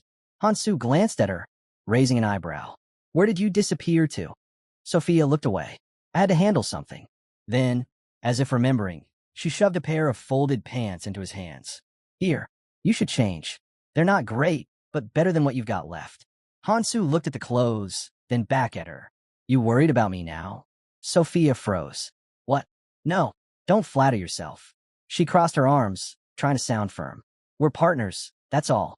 Before he could tease her again, she suddenly went wide-eyed, her face turning crimson. Wait, you're not seriously going to change right here, are you? Hansu laughed softly, holding up the pants. Relax. I'm just checking the size. His voice dropped to a warm murmur. Thanks, Sophia. Her head snapped away. I just don't want to see you half-naked. Okay. Still flustered, she cleared her throat and quickly switched topics. Before we leave, there's something we need to handle first. The Newcomer Assistance Center. Sophia stopped in front of a tall building buzzing with activity. Wait here, she told Hansu. This place is for adventurers who aren't ready to move on yet. Mostly those waiting for family. It's one of Valentina Iris's support centers. Without waiting for a reply, she pushed the door open and stepped inside. A girl with short black hair sat behind the counter, scrolling through a floating screen. When she saw Sophia, her expression brightened. Well, look who it is. Been a while since your last visit. Sophia didn't waste time on small talk. Check the list of new arrivals for me, she said briskly. And I need an update on the artifact I left here. The clerk smiled, tapping through a holographic interface. Of course, Miss Verich. You're one of our VIPs, after all. As she worked, she added, the help center's more than just a hub for newcomers. Sponsors, missions, trade permits, you name it, we handle it. After a few moments, she printed out a glowing list and handed it over. Here's everyone rescued from the nearby routes. If you want us to search the deeper sectors, that'll take a few days.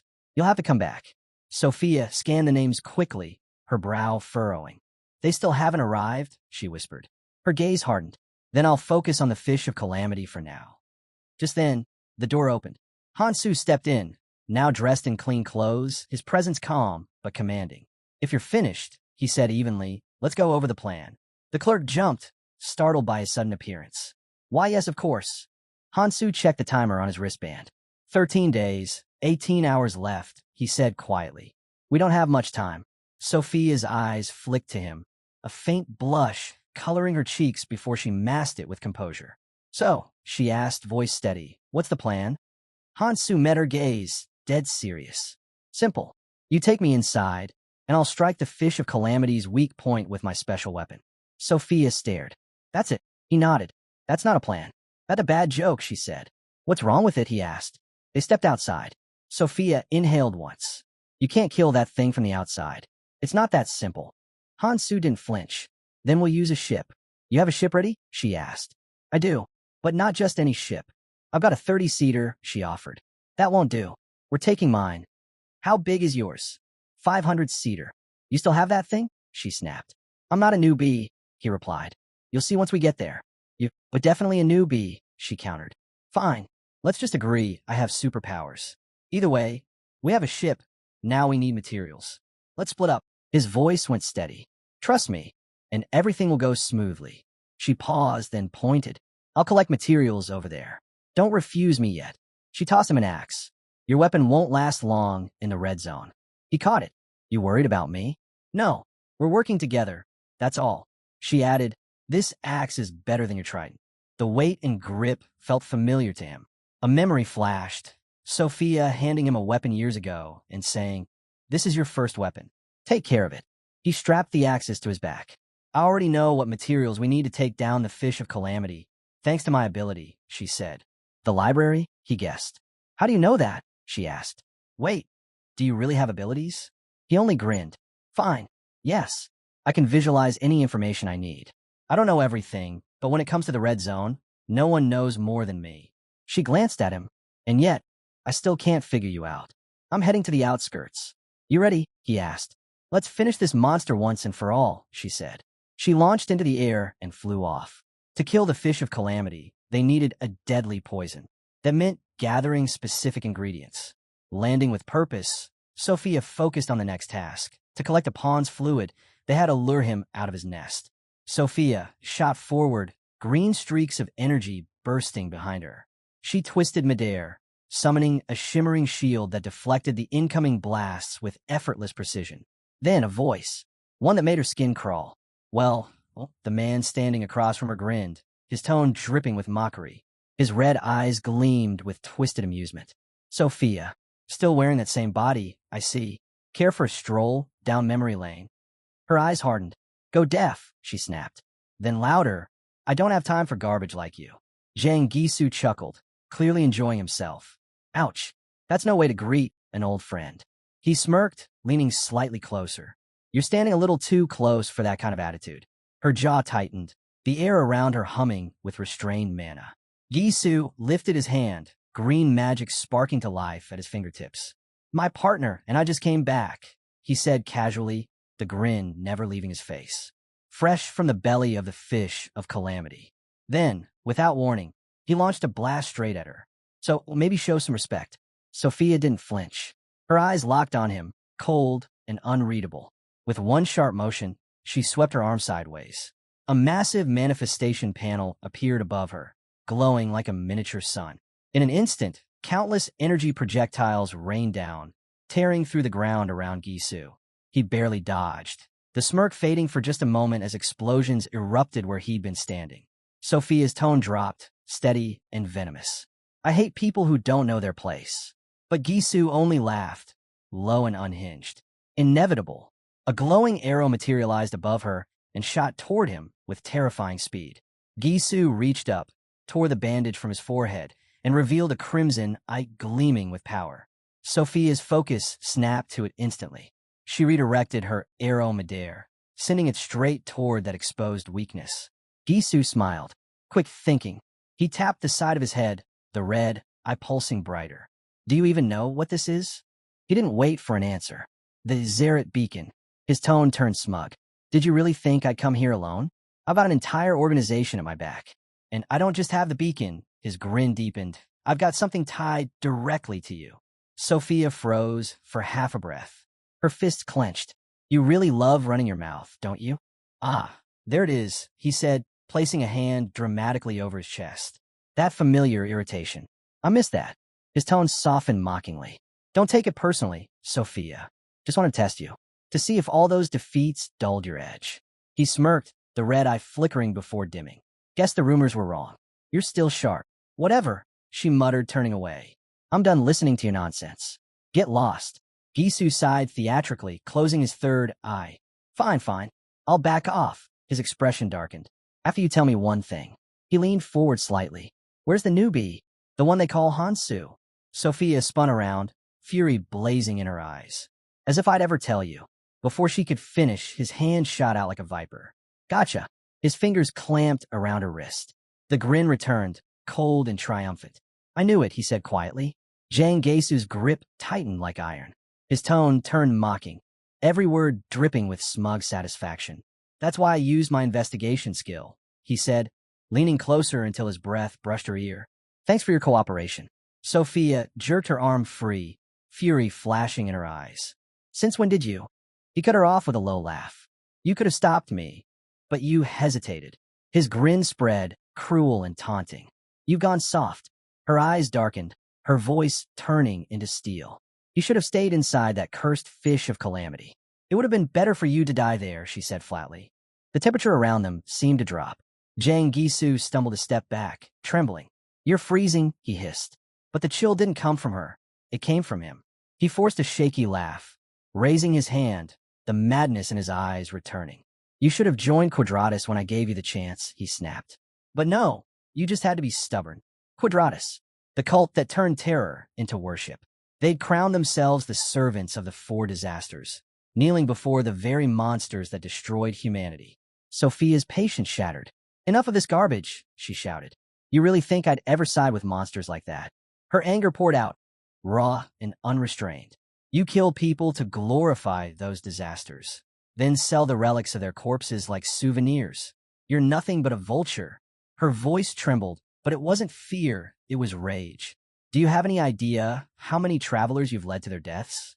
You promised them safety, hope, salvation, then feed them to that thing.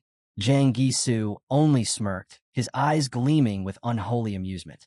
So what? He said, his arms spread wide, as though welcoming judgment. I profit from my skill. I honor the rituals.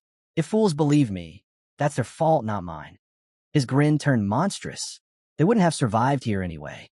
If anything, they should thank me. He chuckled darkly. Dying in the belly of the fish of calamity? That's a far more glorious end than starving in the dirt. Sophia trembled, disgust coursing through every nerve. He stepped closer, voice lowering into a venomous whisper. You should understand, Sophia. You've had your share of close calls with that divine beast, haven't you? Maybe you just need a few more to truly appreciate its beauty. His smirk widened. You'll get it eventually. We'll meet again. And with that, he vanished. Sophia stood frozen, her fists clenched so tightly her knuckles turned white. He always was good at running away, she muttered bitterly. For a moment, she let her guard drop. Memories surged of who he used to be before the madness, before the cult, before the red zone twisted him into something else. She'd once trusted him, maybe even pitted him. But that man was long gone. A cold realization crawled up her spine. If I chase him now, she stopped herself. Hansu's words echoed in her mind. Forget him. Focus on gathering materials. Sophia exhaled, steadying herself. You're right, she whispered. Her anger melted into grim resolve. I'll leave this to you. Hansu didn't waste a second. He shot forward, his movements fluid and precise, every step echoing with purpose. No hesitation, no fear, just focus. The key to killing the disaster fish, the sclerosing solution. His mind ran through the plan like a battle algorithm. The sclerosing solution, an alchemical weapon created from forbidden magical research. It was the only known toxin capable of hardening the disaster fish's inner tissue. But to craft it, he needed one thing above all else, the heart of the Kukulza. Moments later, he stopped before a pool of shimmering poison. Steam rose from its surface, carrying the stench of decay and magic. Hansu stood tall, voice low but resolute. I need the heart of the Kukulza. The Kukulza made their nests deep within the middle and outer roots, far from the fish's hunting grounds. If he was right, this valley, hidden and silent, was where they bred. His eyes narrowed, scanning the ground. Then he saw it, deep gouges and claw marks leading toward a dark burrow. Found it. Without hesitation, he stepped into the toxic water. The surface hissed against his boots, but he didn't slow. Once he had the heart, the rest would fall into place. He could feel it, the faint tremor beneath his feet. The air thickened. He was close. Hansu drew both axes. The weight in his hands felt right, steady, familiar. He inhaled once, then unleashed the dragon art. Power surged through him, rippling beneath his skin. His weapons glowed with molten light, the air vibrating with the force of his mana. Magic enhancement, Activated, the world shifted. The water boiled. The nest stirred. Then, boom, the surface erupted. Dozens of Kukulza burst from below, their carapaces glistening with venom. Hansu moved first. His axe came down hard, splitting the first creature clean through. Another lunge from behind, jaws snapping wide. He twisted, leaping out of reach as the creature's bite shattered the ground where he'd been. No hesitation, no wasted motion. His blades tore through flesh and shell alike, every strike precise and lethal. He landed lightly, scanning his weapon. Cracks shimmered across the metal. He frowned. It won't last much longer if I keep pushing this hard. Adjusting his stance, he lowered his energy output. The rhythm of battle changed, measured, deliberate. Then he felt it. A massive shadow loomed behind him. Hansu's eyes darted sideways. His instinct screamed. He spun midair, muscles coiling. Thunk! The axe flew, burying itself in the forehead of the massive Kukulza leader. The creature staggered backward, crashing into the pool with a thunderous splash. But before Hansu could recover, another Kukulza lunged from the side. Fast, deadly. The axe embedded in the first monster's skull suddenly flared with light, glowing like a beacon. Hansu clenched his hand. Now, the weapon tore itself free, spinning violently through the air before embedding itself deep into the new attacker's back. Hansu reached out, catching the returning weapon mid-spin. The blade dripped with venom and blood, glinting in the toxic light. He exhaled once, steady and calm. The hunt for the Kukulza's heart had only just begun. Standing shin-deep in the toxic swamp, Hansu realized he was surrounded. Dozens of Kukulzas slithered closer, their slick bodies slicing through the murky water. Then chaos. One lunged forward, tail whipping the surface, sending a wave of venomous mist into the air. 3 more launched skyward, circling above Hansu like shadows ready to strike. He didn't hesitate. His eyes flicked upward. Now, Hansu leapt, meeting one of the beasts midair. The clash thundered through the air as his axe came down again and again, relentless, precise. Then slash. The blade tore through flesh, cleaving the monster clean in half. He hit the surface running, sprinting across the poison water as pieces of the slain Kukulzas crashed around him. Climbing to higher ground, Hansu scanned the carnage below. His gaze hardened. These are only juveniles. The real threat was still out there, which meant the hunt wasn't over. He crouched, brushing his hand against something half buried in the mud, a glowing red rune. He exhaled, tired but focused. I'm burning through stamina and mana too fast. Still, there was no choice but to keep collecting. He raised his hand, summoning 3 runes of different colors, their light pulsing faintly in the poisonous haze. But before he could move, crack! The trees around him exploded, splintering into shards. Instinct took over. Hansu crossed his axes in front of him just in time, shielding himself from the storm of debris. Then he felt it, a crushing presence barreling straight toward him. His arms trembled under the impact. The steel of his axe groaned, a deep crack spreading along the blade. Too reckless, he thought grimly. I pushed him too far. Amid the chaos, footsteps echoed, slow and deliberate. From the haze, Jang Gisu appeared, eyes glinting with amusement. You actually blocked that? He said, voice low and curious. Then he smirked, stretching out a hand. You're better than I thought. That wasn't even a killing blow. I was just testing you. Hansu's grip tightened on his weapon. Gisu stepped closer, tone dropping into something almost conspiratorial. Relax. I've got an offer for you. His fingers twitched, gesturing casually. Join our clan. Someone's got their eye on you. Then, raising one finger, his grin widened. It's a good deal. You be smart to take it. He waited, eyes locked on Hansu, watching for a reaction. Hansu gave him one. With a sharp flick of his arm, he hurled his axe straight at Geisu's face. What? Geisu's voice cracked in disbelief. Are you trying to die? Hansu's only response was a cold, unflinching stare. Geisu's composure snapped. He lunged, grabbing Hansu by the neck. You're insane, he roared. His voice dropped into a sneer. How does a rookie like you? A cruel grin twisted across his lips. Dare to strike me while I'm talking? He shoved Hansu back, letting out a derisive laugh. You think a few training sessions make you untouchable? That you can just do whatever you want without fearing death? Jang Gisu shook his head and let out a short laugh. Maybe that girl liked you for some reason, but me? I refuse. He folded his arms and held his ground. Hansu cut in, voice flat. I refuse your offer. Gisu snapped to attention. A group that worships disasters. Quadratus. Hansu continued, tone steady. He named them plainly. He knew what they were. Worse, he knew their trade. Spectacle. They didn't just feed the disaster fish, they made a show of it. Since Quadratus showed up, red zone tourism collapsed. People paid to watch the fish tear people apart. The gory shows made the money. An industry built on pain. Hansu tightened his fists. This organization needed to end. He would make sure of it. Gisu stepped forward. Hansu already had a plan for me. I'll take them out, one by one.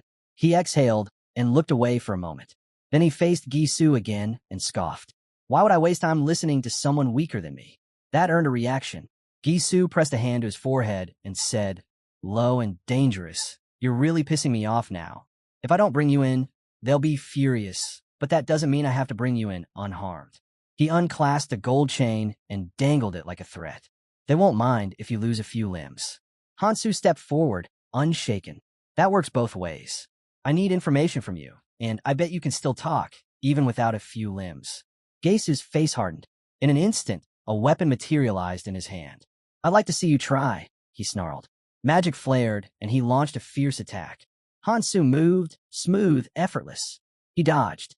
Idiot, Gisu spat, and a sharp pain suddenly lands through Hansu's shoulder. Blood arced into the air. Hansu looked down as the weapon sat embedded in him. He clutched the wound, head lowered. Gasu's voice cut through the wet air. So, do you feel like talking now? Gisu retrieved his weapon with a flick. I was aiming for his arm, but it barely grazed him. Did I hold back too much? After a beat, he shook the thought off. Breaking him outright wouldn't help. He slammed the weapon into the water. Ripples spread. No need to be afraid, he said, measured. It'll be over soon. Hansu raised his head slowly, gaze sharp. You're getting ahead of yourself, he muttered, wiping blood away. Besides, we didn't even fight last time. Gasu's grip tightened on his weapon. What did you just say? He demanded. Did I smack you in the head too hard? This is nothing for me. With a roar, Jang Gisu swung his weapon with everything he had. Just shut up and stand still. But before the blow could land, Hansu was gone. In the next heartbeat, he was already there. A blur of motion, then impact. Hansu's fist drove deep into Jang's stomach, the force sending him flying backward. He crashed against a massive tree root, the sound echoing through the swamp. A sharp cry tore from his throat. Gasping, Jang lifted his head just in time to see Hansu's axe snapping back into his grasp with effortless control. You really need to catch up, Hansu said evenly, raising the weapon toward him. So why don't you cooperate? Jang clenched his jaw, fury and confusion twisting through him. How'd he move that fast? I didn't even see him swing. Then another thought froze him cold. Does this bastard have colorless stat runes? He pushed himself up, eyes burning with defiance. Don't get cocky, he spat. I let you hit me. Hansu simply lifted a hand. I'm just getting started. In an instant, glowing runes shimmered into existence around him. Jang's lips curled into a snarl. You really think a little boost in stats will change anything? He barked. Hansu met his glare, unbothered. Stats aren't everything in a fight. His wrist flicked, and the axe flew. It sliced through the air with deadly precision. Jang barely managed to duck before it buried itself into a nearby tree, the impact booming like thunder. He stumbled, hitting the ground hard. Hansu's voice came from above him, cool, mocking. What's wrong? Scared. Jang's body trembled, his pride stinging more than the fall. This can't be, he muttered before erupting in fury. I'm not scared. Energy burst from his body as his weapon ignited with power, the blade of the Forgotten awakening in his hands. He gripped the sword tightly, teeth bared. I'll show you. Then he lunged, activating side cut. Hansu didn't move to dodge. Instead, his hand brushed against the ring on his finger. Jang's mind raced. He's not even defending? Is he insane? Side cut sliced through everything within its range. It would sever his hands clean off. The sword closed in, mere inches from Hansu's neck. And then it stopped. The rings of Nirmaha flared to life, pulsing with an otherworldly glow. Jang's eyes went wide. I've won, he shouted, voice shaking with triumph. But Hansu didn't even blink. He activated destruction. Reaching out, he caught the blade with his bare hand and crushed it. The sword shattered like glass, scattering fragments across the poison water. Hansu swung his arm, hurling Jang backward once more. Jang hit the ground hard, his breath hitching as his eyes darted to the shattered remains of his weapon. Impossible, he whispered. His grip trembled on the broken hilt. Even top-tier dispersion experts can't destroy a high-level mana technique that easily. Before Jang could even process what happened, Hansu was already there, right in front of him. A blur of movement, a fistful of his shirt, then impact. Hansu yanked him up and slammed him straight into the ground, driving a crushing blow into his stomach. Jang's eyes rolled back, the air knocked from his lungs.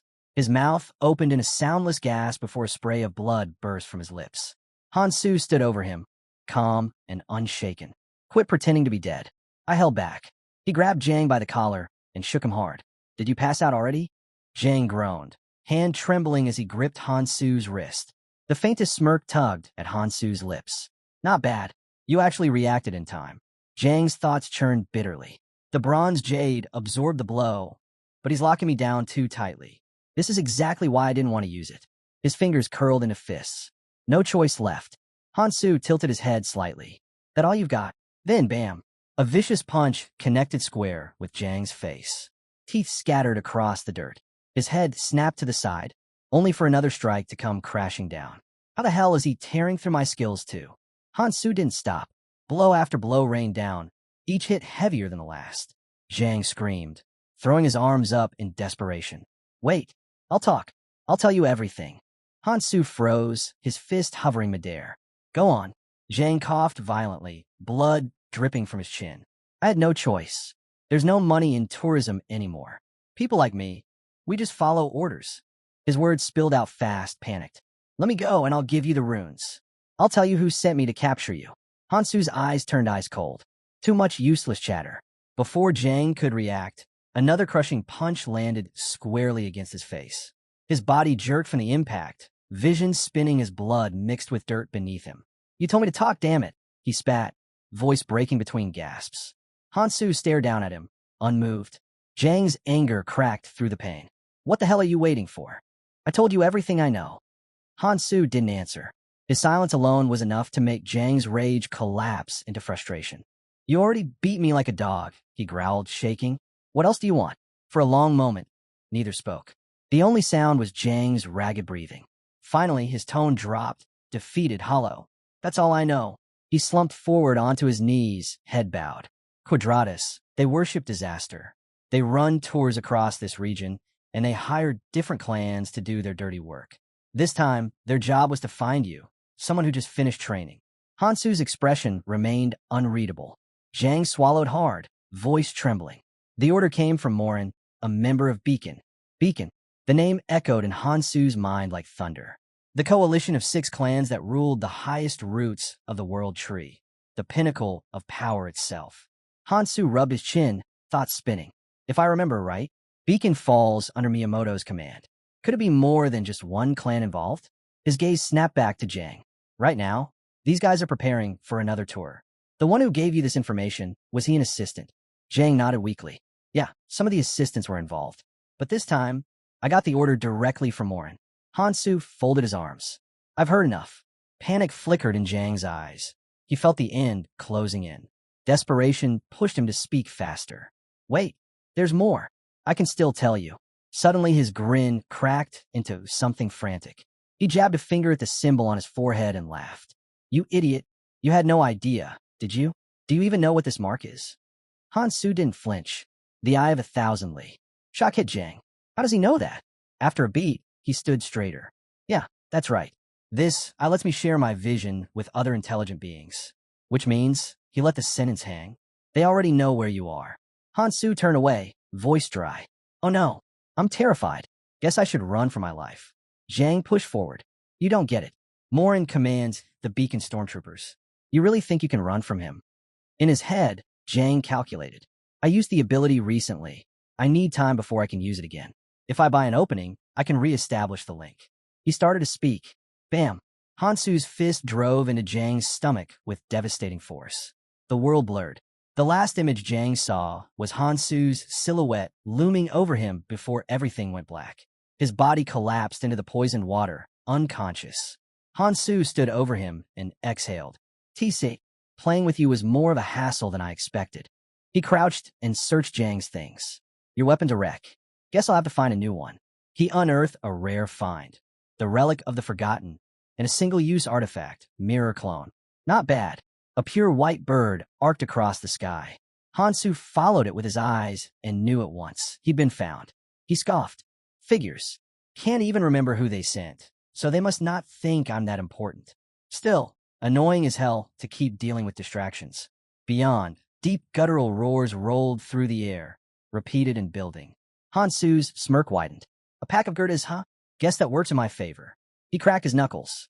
Might as well keep myself busy until reinforcements show up. Above, a horde of monstrous forms gathered on the thick bark of the world tree. Massive reptilian shapes reared up, their roars reverberating across the poisoned canopy.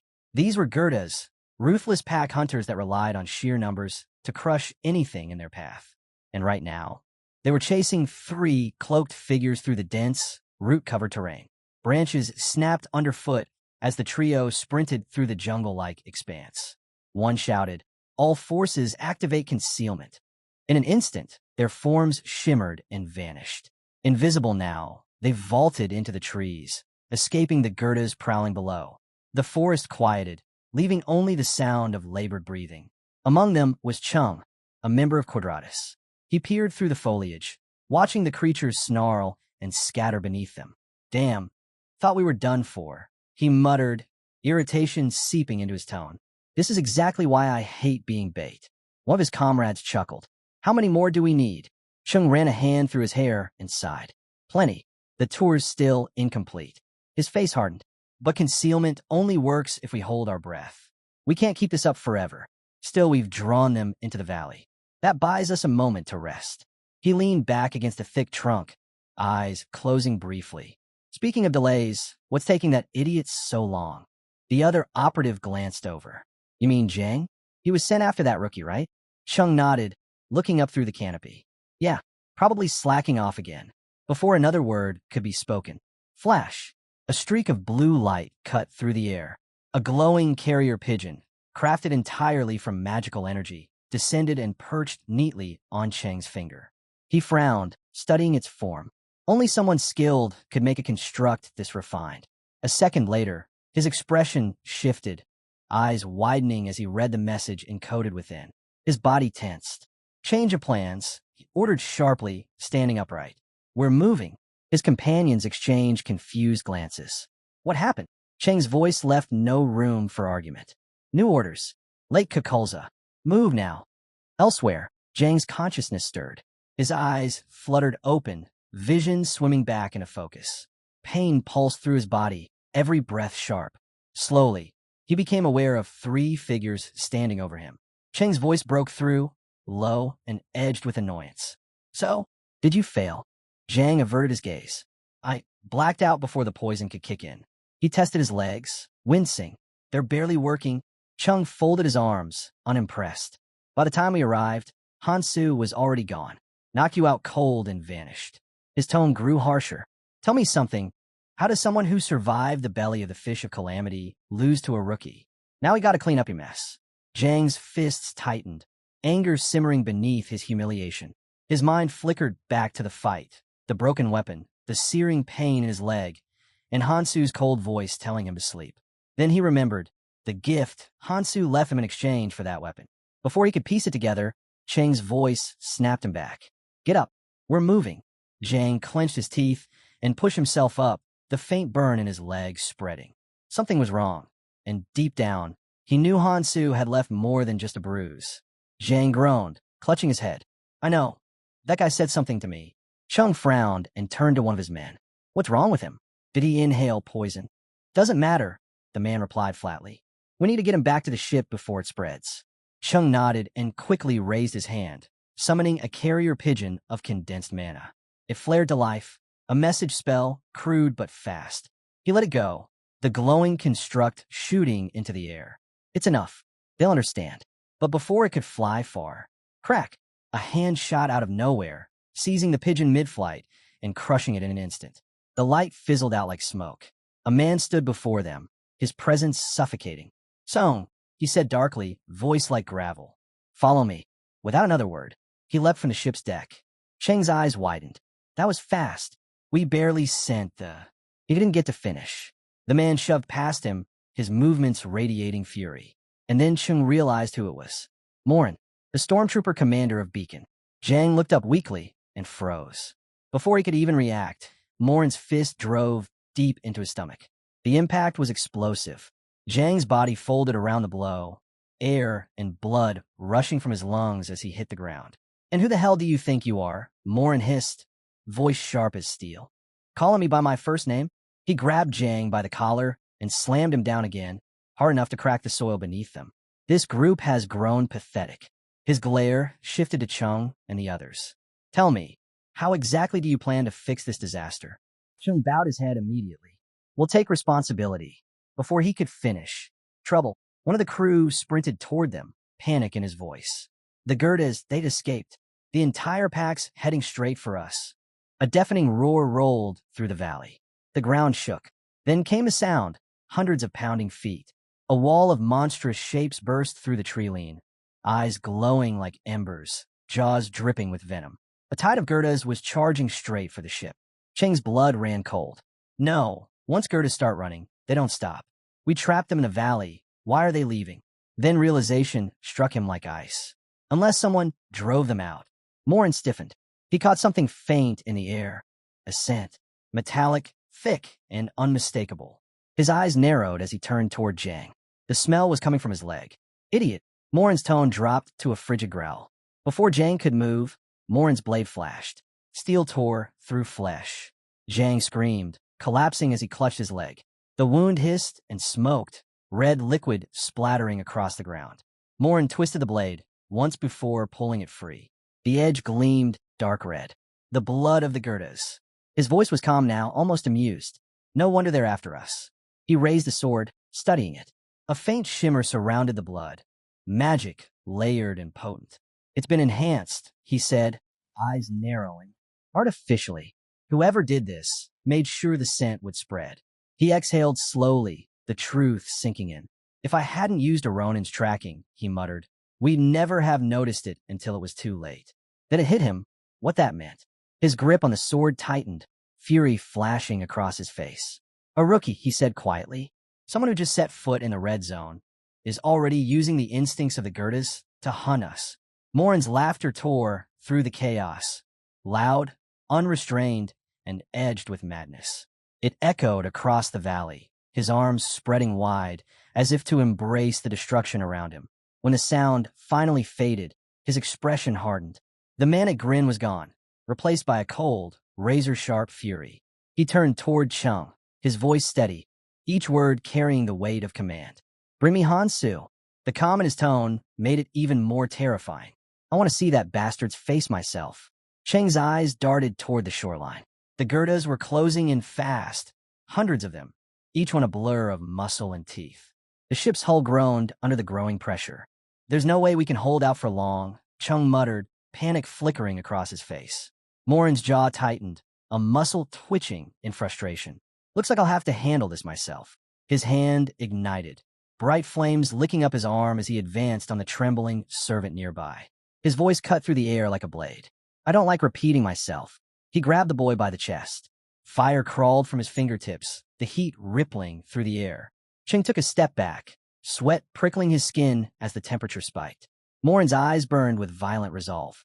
"Bring him to me, or I'll feed every last one of you to the Gerdas." A cruel smile curved his lips. "I'll settle things here. Chung, make your choice fast." With a flick of his wrist, he released the boy, sending him sprawling onto the deck. The ship trembled as Morin's aura flared, shadows and flame swirling around him, twisting together like a living storm. "If Hansu thinks this is enough to stop me," he growled, his voice low and dangerous, "he's made a fatal mistake." Dark fire surged from his palms, coalescing into a spinning orb of corrupted mana. His eyes gleamed with violent intent. "I'll make him regret crossing me." The moment he unleashed it, the orb erupted. The explosion roared like thunder, a storm of black flame tearing through the battlefield. Dozens of Gerdas were flung aside, shrieking as the blast carved a crater through the ground. Deep within the forest, Hansu's head snapped up. A faint smirk crossed his lips. "Looks like my trap worked." The distant rumble of the blast still echoed through the trees. For a brief moment, satisfaction gleamed in his eyes. Then it faded. Still, he murmured, I need to move. He crouched beside a massive root, pulling out a sap extraction device. After a few quick adjustments, he studied the collected liquid.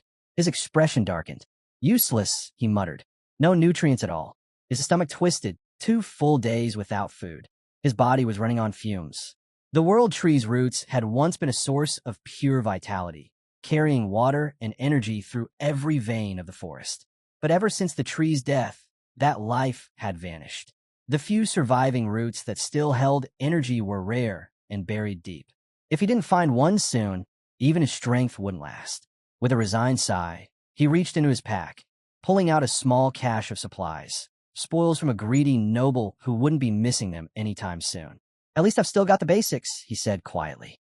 His gaze turned toward the water ahead, thick, dark, and rippling with hidden movement. The deep lake, he whispered. That's next. He knew what waited there. The territory of the adult Kukulza. And if the juveniles were any sign, this one would be a monster beyond comparison. He stepped closer to the edge, eyes narrowing as he stared into the black depths below. Deeper than this place, he murmured. Let's see what's waiting down there. If he wanted to survive, he had to build a bridge first. He pulled a handful of kweki seed from behind him, seeds that drank poison and grew into massive lotuses. He tossed them into the water. The seeds reacted instantly. Stems shot up, then broad lotus pads burst open. Hands landed on the flowers as they bloomed.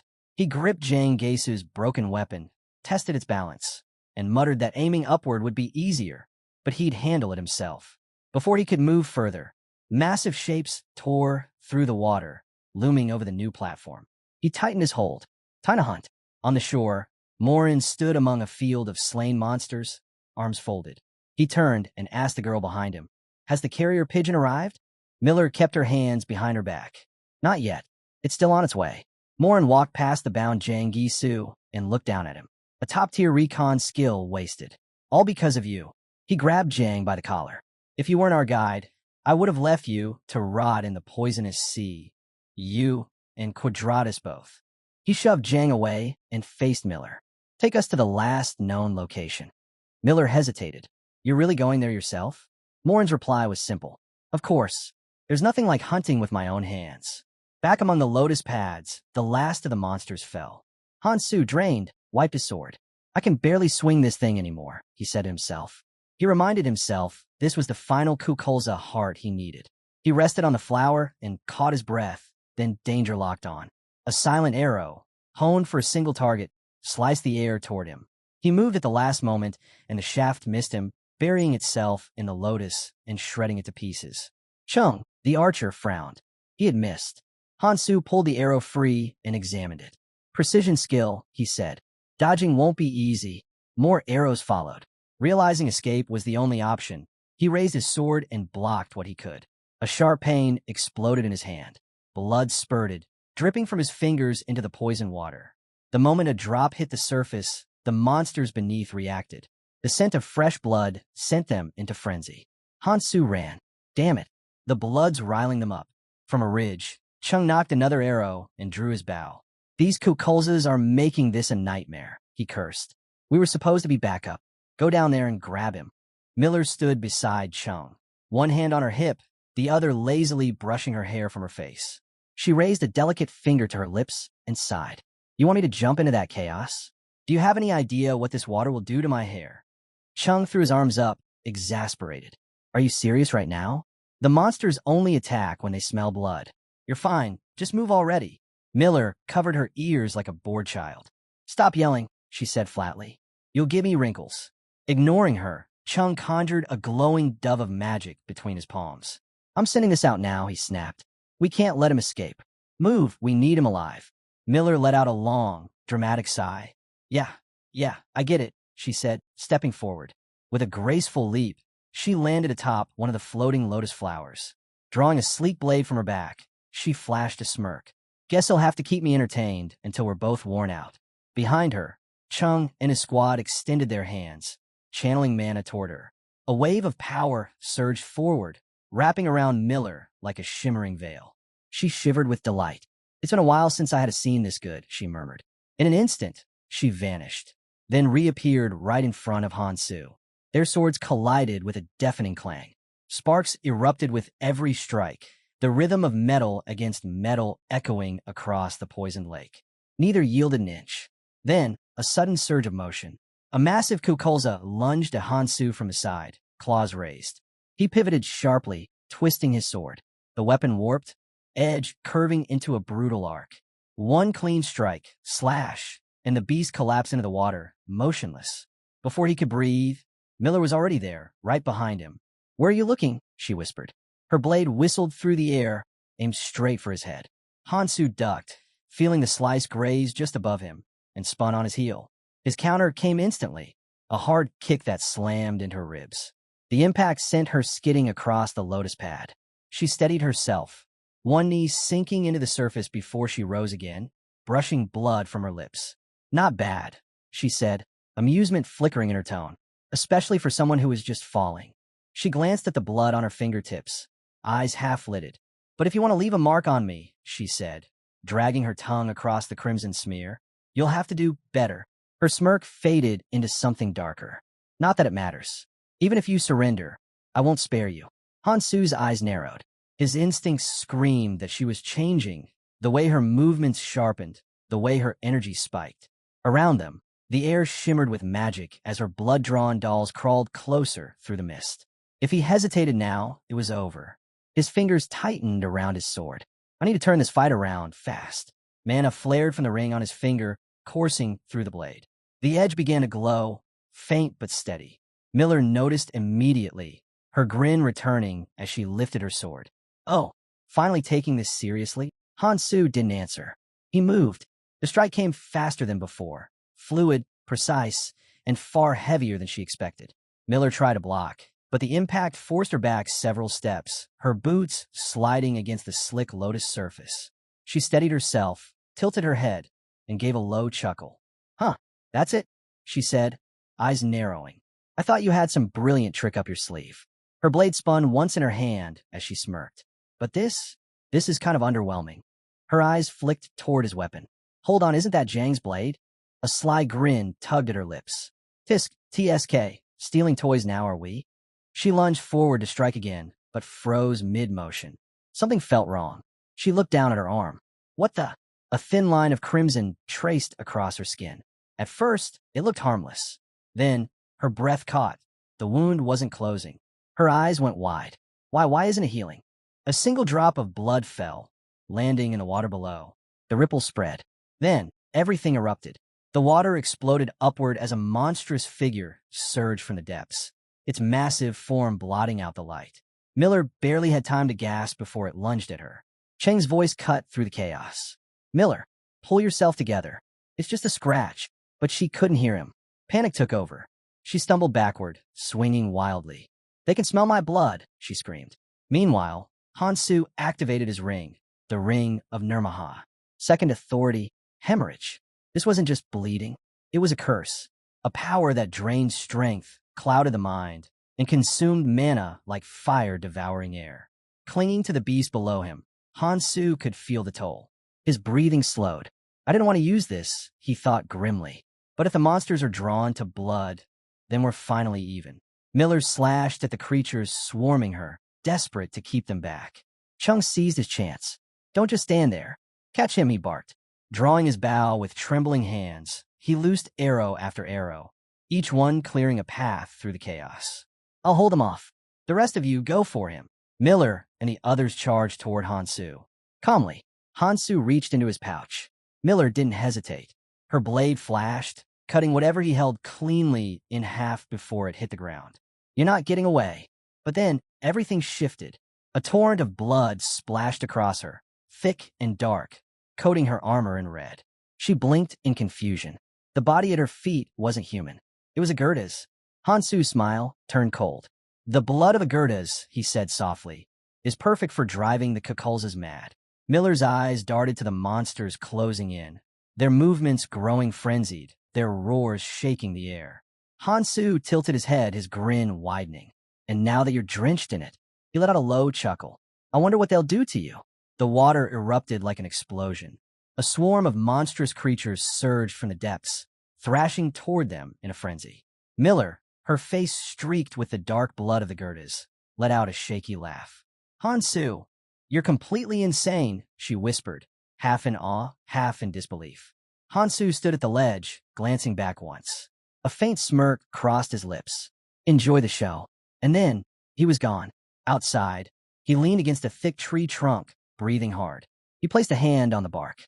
Dry, cracked, lifeless. This one too, he muttered. Moving quickly, he checked another root, then another. Each one was the same. Every single one drained of life. His expression darkened. Wherever those bastards pass, the roots die. The decay was spreading too fast. He needed higher ground, a better view. Closing his eyes for a moment, he steadied his breath. At least the red zone isn't far. He pushed off the tree and kept moving. His grip tightened around his blade. When I find Morin, he muttered, his voice low and cold, I'll kill him myself. Meanwhile, far ahead, a group of survivors clustered around a massive root, siphoning what little nutrients they could from its trunk. Then, another group appeared, the survivors from Hansu's ship. One man from the first group folded his arms, a mocking smirk on his face. If you're looking for work, try the lower roots, he said. His companion chuckled. This area is ours. A cloaked figure stepped forward from Hansu's group. His voice was steady but desperate. They had no food left, no supplies, not even the nutrient liquid they'd once relied on. He pleaded quietly for mercy, just enough to survive.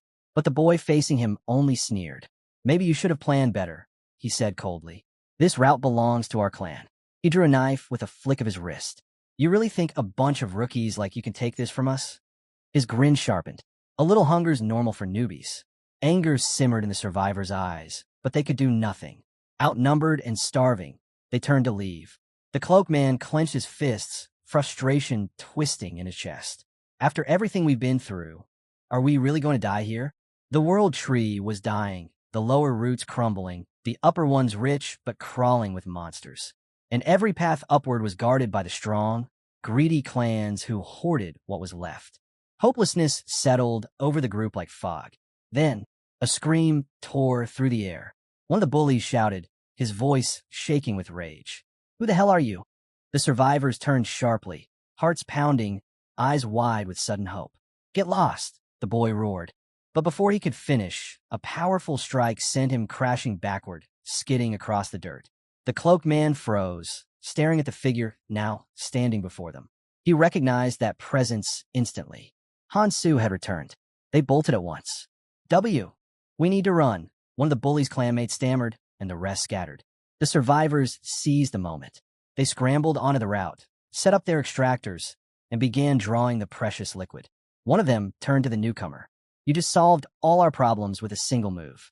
After a while, the protagonist spotted Hansu further along the route and called out. Hansu landed beside him. Do I know you? The man asked, studying the boy. Hansu's answer came flat. You don't remember? We were on the same ship. The man didn't answer. He focused on gathering food and water. I'm Johan, he said, then offered a hand. Doesn't matter. I'm just glad to see you again. If it weren't for you, we would have starved. Hansu chewed on his gathered food and said simply, I was just hungry too. Eat if you want. Johan took a breath. Hey, can I ask you something? The question was expected. Johan's tone shifted. We need the ship we sailed on. He put his hands up, trying to make the situation clear. Every path upward is blocked. The only way forward is to use the ship. Hansu turned away without hesitation. No. Johan's voice rose. I'm not just asking for nothing. The nutrient liquid in these roots won't last forever, and the disaster fish is tearing apart the outer roots. If we don't act now, we'll be trapped. Wouldn't it be better to take the ship and climb up together? Hansu crouched, cutting a small flower from the root with his knife. He spoke calmly. It's not a problem. Everything will be fine soon. He gripped the plant stem. We're safe here. There's no need to go up. What are you talking about? Johan shouted. Hansu faced him. I'm going to kill them. Johan stopped. The ship isn't for escaping, Hansu continued. I'm going to use it to destroy the disasters threatening the world tree. I'll kill the disaster fish with my own hands. So there's no need to fear death. Johan stood stunned as Hansu began walking away. What do you mean? Johan called after him. Can't you at least explain properly? Hansu rolled his eyes and kept walking. In his mind, the plan was straightforward. Remove the disaster, and the red zone would reopen. People wouldn't have to live trapped on the routes anymore. He believed he was right. Johann pressed a hand to his forehead, struggling to piece everything together. I don't really get it, he admitted, shaking his head. But someone like you, who's done the impossible more times than I can count. Maybe you're right. Hansu kept walking, but Johann's voice stopped him. Just one last thing, he called out. Why? Why go this far for everyone else? Hansu paused mid-step. The silence that followed felt heavy. Then, in a quiet, even voice, he answered, I have to save as many people as I can. He looked down slightly. That's why I came back. His gaze dropped to his hand. For a brief moment, doubt flickered behind his eyes. Is this really what I want? Johann noticed. What's wrong? He asked carefully. Instead of replying, Hansu tossed a small stone toward him. Johann caught it on reflex. It's an imitation stone, Hansu said as he turned away. You'll need it. Johann watched him leave, then looked down at the stone in his palm. His fingers closed around it tightly. He remembered the day Hansu gathered them on the ship, dragging a giant lizard behind him, claiming it was part of the plan. Back then, everyone thought he was crazy. Yet somehow, Hansu always turned madness into reality. Maybe this time too, Johann whispered, his voice soft with something like faith. He lifted his eyes toward the vast, starlit sky. A small, genuine smile crossed his face. He really gives me hope. Meanwhile, Hansu was already running again. His thoughts cut through the night air as sharply as his footsteps. Acting for humanity's survival, that's only natural. He sprinted across the terrain, covering ground fast, but unease lingered in his chest. Then why do I feel like this? He shook his head, pushing the thought aside. Focus. Finally, the landscape opened up. Someone was waiting for him. Sophia. She turned the moment she sensed him. Hansu slowed to a stop, nodding slightly. You're early, he said. Then his eyes moved to her supplies. Did you get everything? Almost, Sophia replied. Still missing 2 items, but I came to check in first. Hansu stepped closer, scanning the equipment. Not bad, he muttered approvingly. Sophia studied his face, then frowned. You look tense. What happened? He hesitated, looking away before answering. Nothing serious, just some people tracking us. Sophia's expression hardened instantly. Quadratus, she said, voice low. They've been after you, haven't they? She pressed a hand to her chest. That's why they came after me, too. Hansu turned his gaze back to her. I ran into them, he said quietly. Morin's leading the hunt. Sophia's eyes widened. Morin, the commander of the lighthouse stormtroopers? Why would he be chasing you? Hansu glanced over his shoulder, scanning the dark horizon. I held him off, but he's good. Too good. He'll find us again soon. Sophia stepped forward, her tone sharp. Hansu, you can't fight him alone. Even you can't take on someone like that. Hansu's lips curled into a faint smirk. Then we don't fight alone. He pointed at her, his voice steady. One of us collects the remaining materials. The other draws Morin's attention. Sophia's eyes widened in disbelief. Do you hear yourself? Beacon isn't some small clan. They rule the red zone. They've survived here longer than most have lived. Every one of them's a veteran strong enough to leave this place entirely. She took a step closer, her voice rising. And the stormtrooper squad? They're the worst of them all. Ruthless, fearless, and led by Morin. Her words hung heavy in the air. Hansu didn't flinch. His eyes gleamed with quiet determination. I know, he said simply. That's why we have to move first. Sophia took a step forward, her tone steady but urgent. We handle them together, she said firmly. Her eyes darted around the clearing.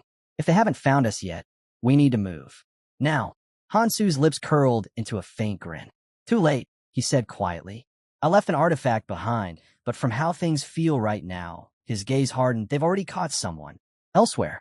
Johann was gasping for breath, his hands clawing at the fingers locked around his throat. Morin stood over him effortlessly, expression calm, grip unyielding. I'll give you one chance, Morin said, his voice low and dangerous. Flames flickered to life in his free hand, their light reflecting in his cold eyes. Do you want to burn alive? He paused, the fire surging violently. Or die quickly by telling me where your friend is? Johann's mind spun. I didn't even see him coming. Something slipped from his pocket, a mirror-cloned stone. Morin's gaze snapped to it instantly, his expression darkening. How did he gather so many people so quickly? Johann gritted his teeth, summoning what little strength he had left to grip Morin's wrist. You're asking the wrong people, he choked out. Morin's eyes flared brighter, glowing like embers. Then, without warning, He released Johann, only to crouch beside him, expression suddenly calm. Your name's Johann, right? Before Johann could respond, Morin's hand shot forward, slamming the back of his head down. The sound of impact cracked through the air. You really are a fool, Morin muttered. Even for a clueless newcomer. Grabbing a fistful of Johann's hair, he yanked him up until their faces were inches apart. What nerve, Morin sneered, his tone almost amused. Do you even realize what you smell like when you lie? He leaned in, his voice dropping to a chilling whisper. I know the protagonist is here. Tracking a Ronin is my skill, and I can feel Hansu's energy on you. His grip tightened further, knuckles whitening. You covered your tracks well, but not well enough. Reaching into his pocket, Morin pulled out a small device, a trap, humming faintly with energy. He tossed it to the ground, a cruel smirk on his face. That was your mistake. Now, let's make this simple. He rose to his full height, towering over Johann. Where is Hansu? Johann's voice was barely a whisper. I don't know. Morin clicked his tongue, annoyance cutting through the calm. Still lying? His expression darkened, eyes burning with rage. Then you die. His hand burst into flame. Without hesitation, he swung it down, but stopped. A grin spread slowly across his lips. He turned his head, eyes narrowing toward the shadows. There, standing just beyond the light, was a figure. Familiar. Silent. A low chuckle escaped the newcomer's throat. Well, he said, voice dripping with mock amusement. Looking for me? Meanwhile, Johann lay bloodied on the ground, barely conscious. Every breath came shallow and uneven, but he still forced himself to move, crawling inch by inch through the dirt. His face was unrecognizable, but he still managed to whisper one name. Kong Hansu, far away, at Spawning Lake, a place carved from the dying root of the world tree. The crater had filled with a potent nutrient solution, a man-made breeding ground for the Ku-Kulzes. Once, its waters were thick with lethal toxins, but now most had faded, leaving behind something strange and almost pure. Here, the next stage of the hunt was about to begin. Hansu sat at the edge of the water, his gaze calm. He flexed his hand. The wounds were closing fast. The solution worked. The illusion's gone, he murmured. So, he's here already? A voice cut through the silence like a blade. So, you finally stopped running? Hansu's eyes lifted. From the shadows, Morin emerged, flames flickering faintly across his palm, his smirk sharp and mocking. A rat can hide its body, he said, but its tail always gives it away. Hansu gave a short laugh. Think whatever you want. If you were any good at tracking, you'd have found me sooner. Morin's grin twitched, then split into something wild. He threw back his head and laughed, the sound echoing across the lake. This is perfect, he roared. I've heard all about you, Hansu. Let's see if the stories are true. Dark energy surged around his hands, twisting the air itself. But if you're just another disappointment, his eyes narrowed, voice dropping to a hiss. You won't last long. Hansu reached into the bag, slung across his back, smirking faintly. Sounds tempting. Then, he turned sharply on his heel. Not today, he called, already sprinting away. We'll finish this next time. Morin's laughter stopped. His expression snapped into fury. You dare run from me? Flames erupted from his hand as he lunged forward. You're not getting away that easily. He thrust his palm forward. A blazing jasper flame tore through the air, streaking straight for Hansu's back. But Hansu was already in motion. He twisted, leaping aside with precise, fluid movement as the explosion scorched the air behind him. In his hand, he held the seeds of Keiche. He hurled them into the lake below. The moment they touched the surface, the still water erupted, giant blossoms bursting forth, spreading like a living bridge across the lake. Hansu landed lightly atop one of the flowers. The poison levels are low. These won't last long. He sprinted forward, crossing the fragile blooms as they wilted underfoot. But they don't need to. Not once did he look back. Behind him, Morin's voice thundered across the lake. You really think you can escape through the water? He raised his hand, flames flaring to life with a furious roar. Stop running and fight me. Hansu didn't look back. He just kept running, light and precise, each step carrying him farther across the surface of the blooming lake. Exactly where he wanted to be. Perfect. In one motion, Jang's sword materialized in his grasp, its edge gleaming. Hansu smeared the blade with Gerda's blood, a stench so potent it could draw predators from miles away.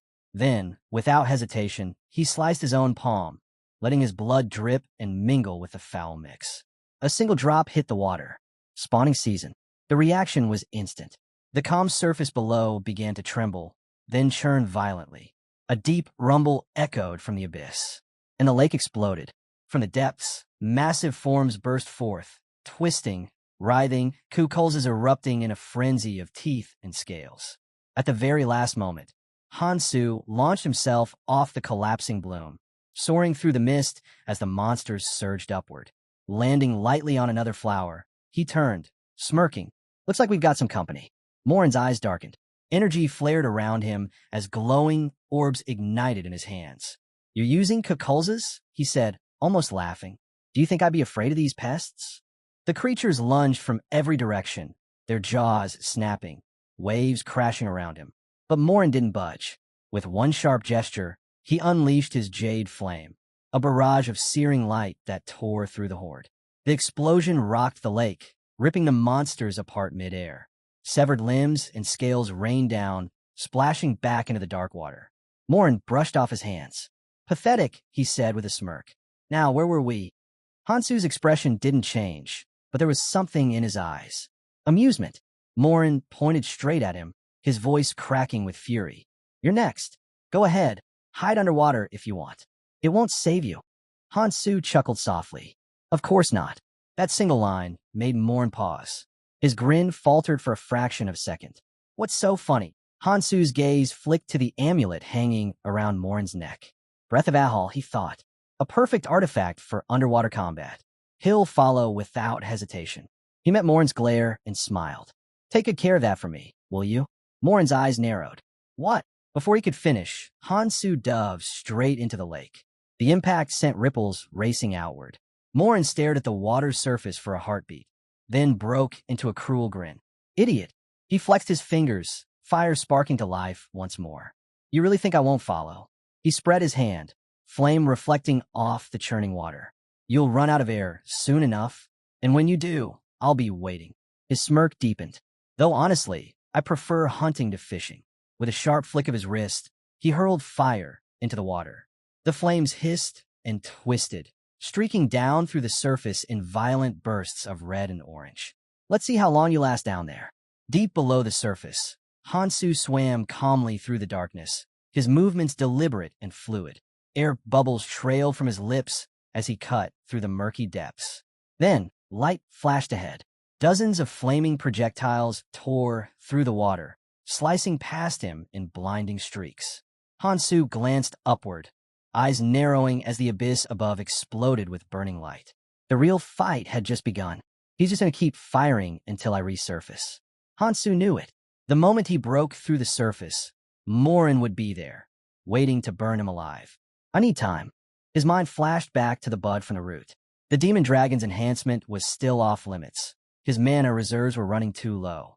But there was something else, something smaller. His fingers brushed against a pouch at his side. Alan's pocket. Inside was a rare flower bud, a bloom that constantly produced fresh air. And right now, that was all he needed. The bud unfurled in his hand, glowing softly as bubbles drifted upward. Hansu inhaled deeply, feeling oxygen flood his lungs. That should buy me a few minutes. But before he could relax, the water around him began to shift. From the darkness below, massive shapes stirred. Faint glimmers of eyes appeared, followed by the gleam of countless jagged teeth. The Kukulzes. They surged upward with a thunderous roar, the pressure alone shaking the depths. Hansu twisted, narrowly dodging the first strike. The water churned violently around him as another creature lunged past. They were relentless, snapping at him from every direction. He reached into his bag again, thinking fast. Destruction fish aren't the only things these beasts fear. His hand found it a foul, pulsing organ. Arwan's gallbladder. The stench it carried could drive even the most savage predator away. He squeezed it once. The water filled with a sickening, putrid odor that spread like poison. Instantly, the Kukulzes froze, then scattered. Their shrieks echoed through the depths as they fled, thrashing wildly to get away. Hansu watched them disappear and allowed himself a brief smirk. That's taken care of. He refocused, scanning the black abyss below. Before breeding, Kukulzes always mixed toxic water with nutrient-rich streams. creating ideal spawning grounds. And those nests all connected directly to the poison sea. That's where I need to go. He propelled himself downward, cutting through the cold darkness like a blade. Above, Morin was closing in. With a single motion, he unleashed a massive burst of fire into the lake. The water hissed and boiled as the flames surged downward. Hansu spotted it easily. Predictable. Fire magic's easy to read underwater. He moved to dodge, but pain flared suddenly along his arm. A line of blood drifted upward in a crimson trail. Got clipped. A small wound, but also an opportunity. Hansu's grip tightened on his weapon. The blade shimmered, warping and elongating as energy rippled through it. He thrust forward. The distorted sword tore through the water like a living thing, slicing straight toward Morin. Morin's eyes widened. Zhang's artifact? He twisted back just in time, the blade grazing past him in a flash of light. Tisich, he spat, glaring down. That fool should never have been trusted with something this strong. Then he froze. A sudden weight pressed against his chest. His lungs seized. He tried to breathe, but no air came. What? Why can't I? His gaze dropped. His amulet, the breath of Ahal, was gone. And there, just below him, Hansu hovered in the dim light, the amulet dangling casually from his hand. A smug grin touched his lips. Morin's fury exploded. You? How dare you steal my artifact? Hansu ignored him, fastening the amulet around his own neck with calm precision. Just taking back what's mine. The moment it touched his skin, a faint shimmer surrounded him, an invisible sphere expanding outward, wrapping him in a steady current of breathable air. The tables had turned. Morin's breathing grew uneven. His chest heaved, each gasp weaker than the last. He was running out of oxygen. Fast. Hansu steadied his grip on the sword. The time for games was over. Energy pulsed from the ring of Nirmaha, flooding through his veins like liquid fire. The water around him rippled with its power. He raised his weapon, aiming the tip squarely at Morin. Here, let me give you something in return. The second authority of Nirmaha's ring activated.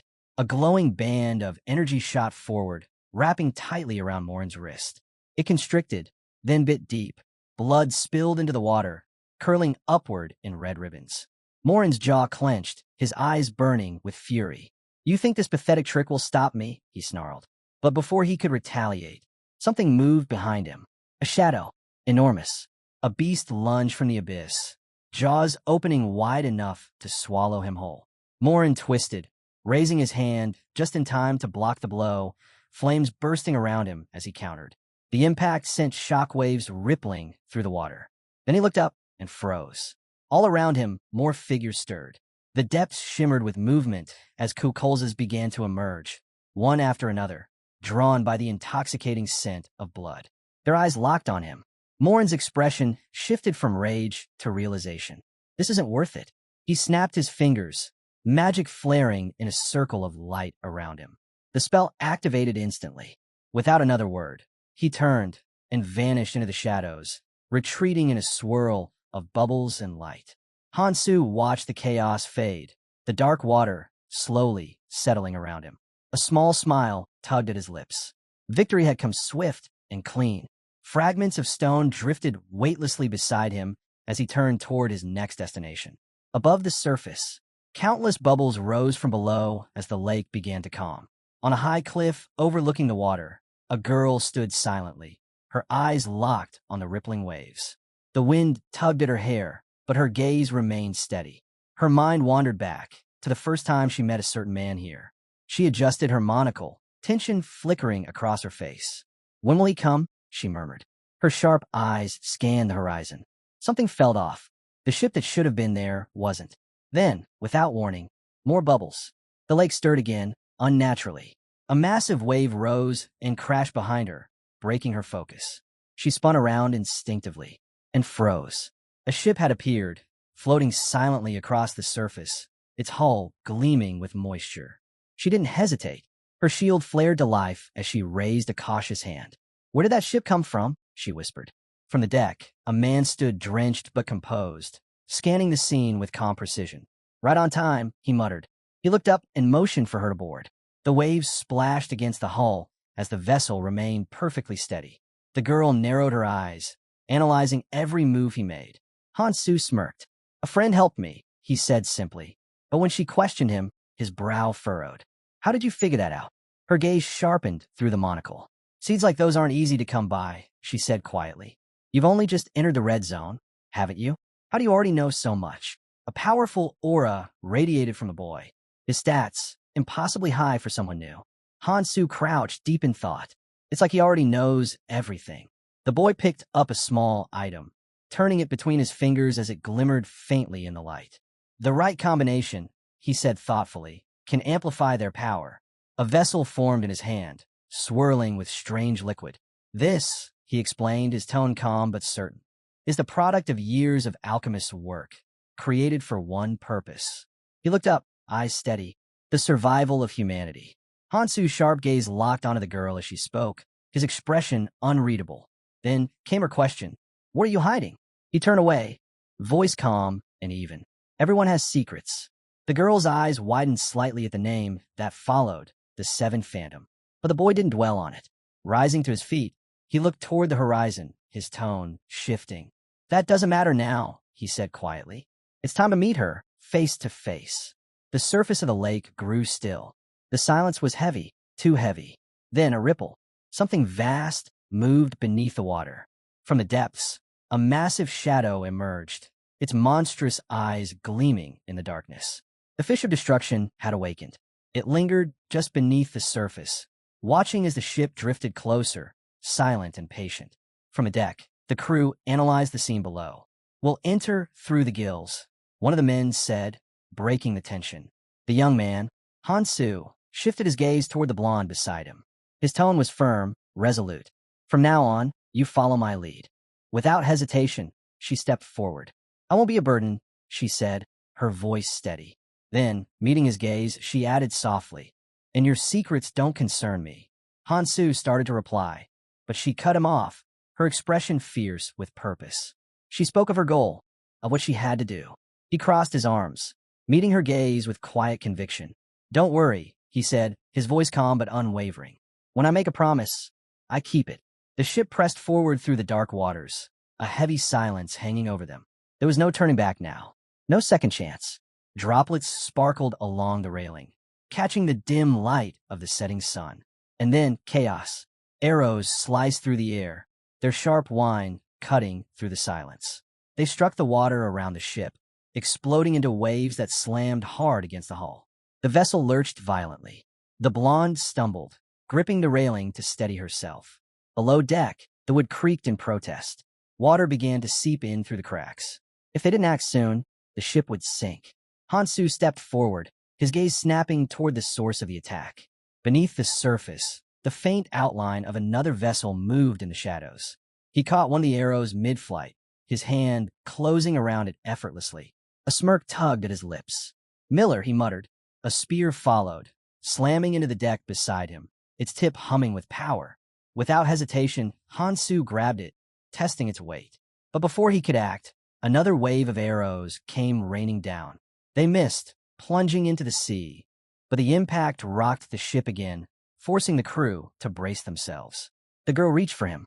We have a strike back now, she shouted. Hansu caught her hand, stopping her. Not yet, he said firmly. Another volley hit the water. The explosions sent up sheets of spray, each one a warning. The hull couldn't take much more.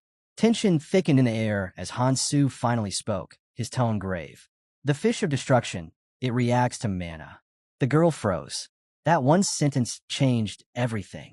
Normal attacks, magic or otherwise, wouldn't distract it, wouldn't lure it, wouldn't stop it.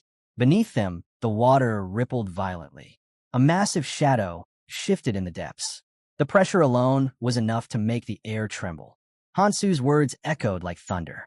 Even the world tree itself is infused with mana. The girl clenched her fists, forcing her fear down. She refused to stand by and watch. Not this time. Hansu's eyes narrowed as he watched the dark water below, calculating, waiting. The battle was about to begin, and he already knew the cost. Then, motion. The young man reaches behind him, and a glowing stone forms in his grasp, fusing to his hand like a living weapon. A monster's power, his new edge. The girl's eyes widen. Another fusion item. Another play she didn't see coming. A plan starts to form. The sea roars, waves crashing violently against the ship. We just need to stall them, Hansu says with a calm, almost teasing smile. So, how about we do a little fishing? The blonde stares at him. Hope flickers, a feeling she hasn't allowed herself in ages. Maybe just this once, she can trust someone again. The plan is in motion.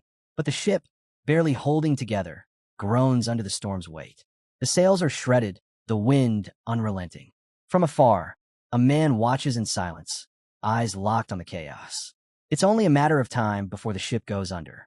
Bring the remaining harpoons, he orders. Unease spreads through the crew. What's going on over there? One of them whispers. Then, movement. Crates tumble overboard, drifting across the churning water. Wait, is that a trap? The enemy hesitates. Then, resolve. Destroy them all. The man's voice cuts through the storm as he commands his wards to strike. The water erupts with splashes and shockwaves as the battle reignites. Hansu crouches beside the girl, his tone sharp, urgent. Hold on tight. A sudden twang. An arrow splits the air and pierces one of the floating crates. A loud crack follows. The crate bursts apart, scattering luminous fragments into the sky. The trap has been triggered. Brilliant particles swirl upward, dazzling their enemies just long enough for panic to spread.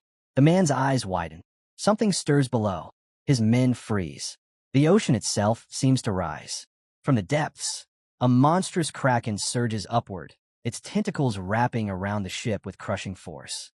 The man steadies himself, eyes narrowing. That creature never surfaces without a reason. They're surrounded. The girl steps forward, blade gleaming. In one fluid motion, she slashes through the coiling tentacles. The kraken shrieks, thrashing wildly. Watching from above, the man studies her movements, his expression hardening. Miller's too slow. He grips his subordinate's head, voice steady but cold. Keep leading them. Even as he speaks, he knows this wasn't chance. The kraken's appearance was no coincidence. Then the sea darkens again. From the shadowed horizon, the massive form of the destruction fish rises.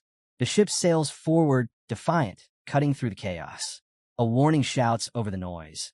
Keep the poison water away from the gills. Sweat drips down the boy's face. The fish is infused with something unnatural. Ahead, the passage within the beast's body begins to close, a narrowing gate of flesh and bone. The long-haired man turns to the masked figure beside him. Are we even heading the right way? No answer, just tension. Then the girl snaps at Morn, eyes sharp. We've got bigger problems. The young fighters steel themselves, scanning every shadow. A voice echoes around them, low and chilling. Valuable travelers should become one with Quadratus. The man grips the railing, knuckles white. His thoughts darken. He survived too much to believe this is luck. Deep inside the creature's gut, the truth finally surfaces. Wrecks, thousands of them, stretch endlessly in every direction. The bones of ships and sailors alike, swallowed whole and forgotten. A graveyard adrift in eternal silence. A crowd gathers on the broken deck of one sunken vessel. This place, someone murmurs. It feels like a dungeon. The air thickens. Mana twists unnaturally, flickering in jagged patterns through the gloom. The red-eyed man studies the distortion, his voice low. I don't like this place. The stench of rot clings to everything. Corpses, half digested, half dissolved, float among the ruins. Then comes the laughter. The long-haired man steps forward, arms wide, a wild grin spreading across his face. Magnificent, he breathes. The entire Elfenheim army buried here in the belly of a beast.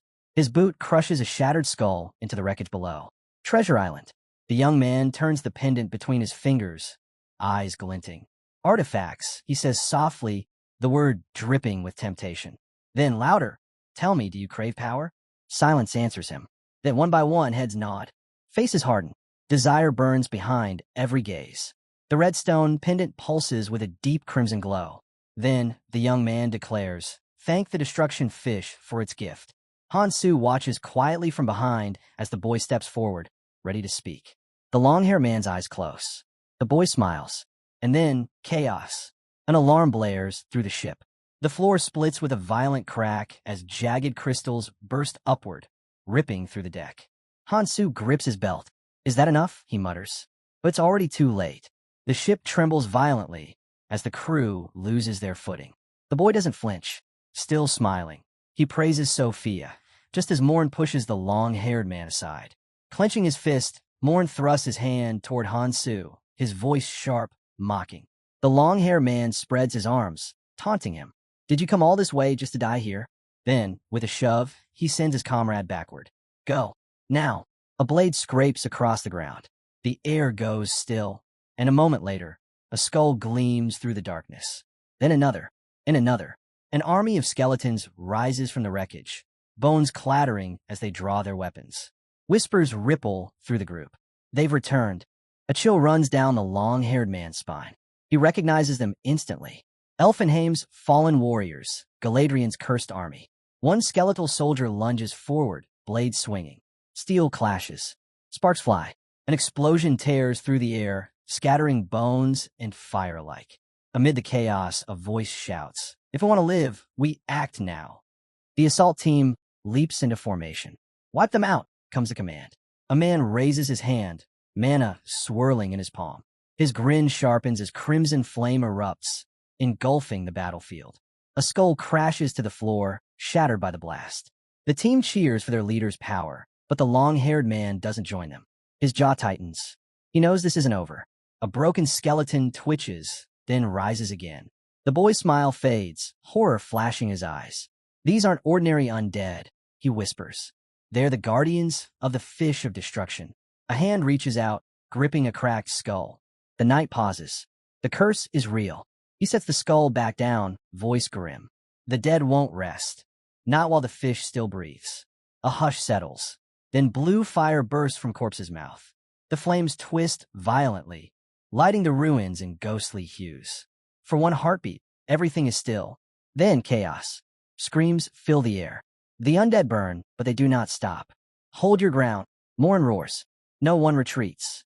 The long-haired man clenches his fists. Fury and confusion twist inside him. He needs to move. He needs to find Hansu. And Sophia. What happened to her mission? The ground trembles. Stakes of bone and coral thrust upward, exactly as Seelan foretold. Realization hits. Everything is unfolding just as planned. Without warning, the young man breaks into a sprint. He knows the truth. The ghostly knights are bound by the fish's inner core. Destroy it, and the curse breaks. Hansu narrows his eyes. He already knows what Sophia's orders must be. Deep within the beast, decayed ships drift through glowing bile. The young man doesn't hesitate. He dives deeper. The golden heart of the creature throbs in the darkness, a massive core pulsing with life. That's the target. Its weakness. End it, and the destruction fish dies. A sword gleams in his hand. Hansu moves. The long-haired man spots him instantly. Wait, but it's too late. Hansu's strike cuts through the air, fast and precise. Steel meets steel as the young man pivots, blocking the blow effortlessly. Sparks scatter. He twists, stepping in closer, countering with a fluid motion. Their swords clash again, the impact echoing through the hollow chamber. The dark-haired man grits his teeth, shoving back. Didn't learn your lesson last time? But before he can strike again, the long-haired man grips his blade, barehanded. Hansu's eyes widen. Across from him, the boy's grin widens, eyes glowing unnaturally. How dare you challenge the core of the fish of destruction? Then, something monstrous. A third eye splits open on his forehead, burning with crimson light. His voice thunders through the chamber. Those who defy the fish of destruction will die. Before Hansu can react, a flash, an arrow already drawn. The archer smirks. Let's see you dodge this. The string snaps. The arrow screams through the air. A perfect shot. Impact. The archer's grin spreads. Bullseye. But his victory dies in an instant. Hansu stands unharmed. Light ripples across his body. Metallic scales shimmer beneath the dim glow. Electricity crackles in the air. Demonic dragon enhancement. The battlefield stills. Shock ripples through the enemy's ranks. That arrow could pierce Kukulzes himself. The archer mutters, eyes wide. Hansu tilts his head, voice calm. Strange. That attack felt weaker than before. The archer snarls, drawing again. Then I'll just keep shooting until you drop. Hansu exhales slowly, eyes half-lidded. You should have just stayed out of my way. His arm shifts, flesh hardening, scales spreading. A dragon's claw replaces his hand, and the air trembles before the next strike. A cold gaze cuts through the noise. None of you are leaving here alive, he declares. Deeper in the cave, the fight shows no mercy. A warrior stomps down, crushing a skull underfoot, and pivots, barking orders. Keep attacking. Don't let them regenerate. But the undead heal faster with every strike. A monstrous skeleton lunges, its bone spear driving through a traveler's chest. It opens its jaw and hisses, soundless and hungry. A bandit grinds his teeth, stamina waning, mana bleeding out. If this continues, they'll collapse and rise as one of them. Then the truth lands like a strike. This is a trap. Hands tighten around weapons. There's only one option. Use the feather now.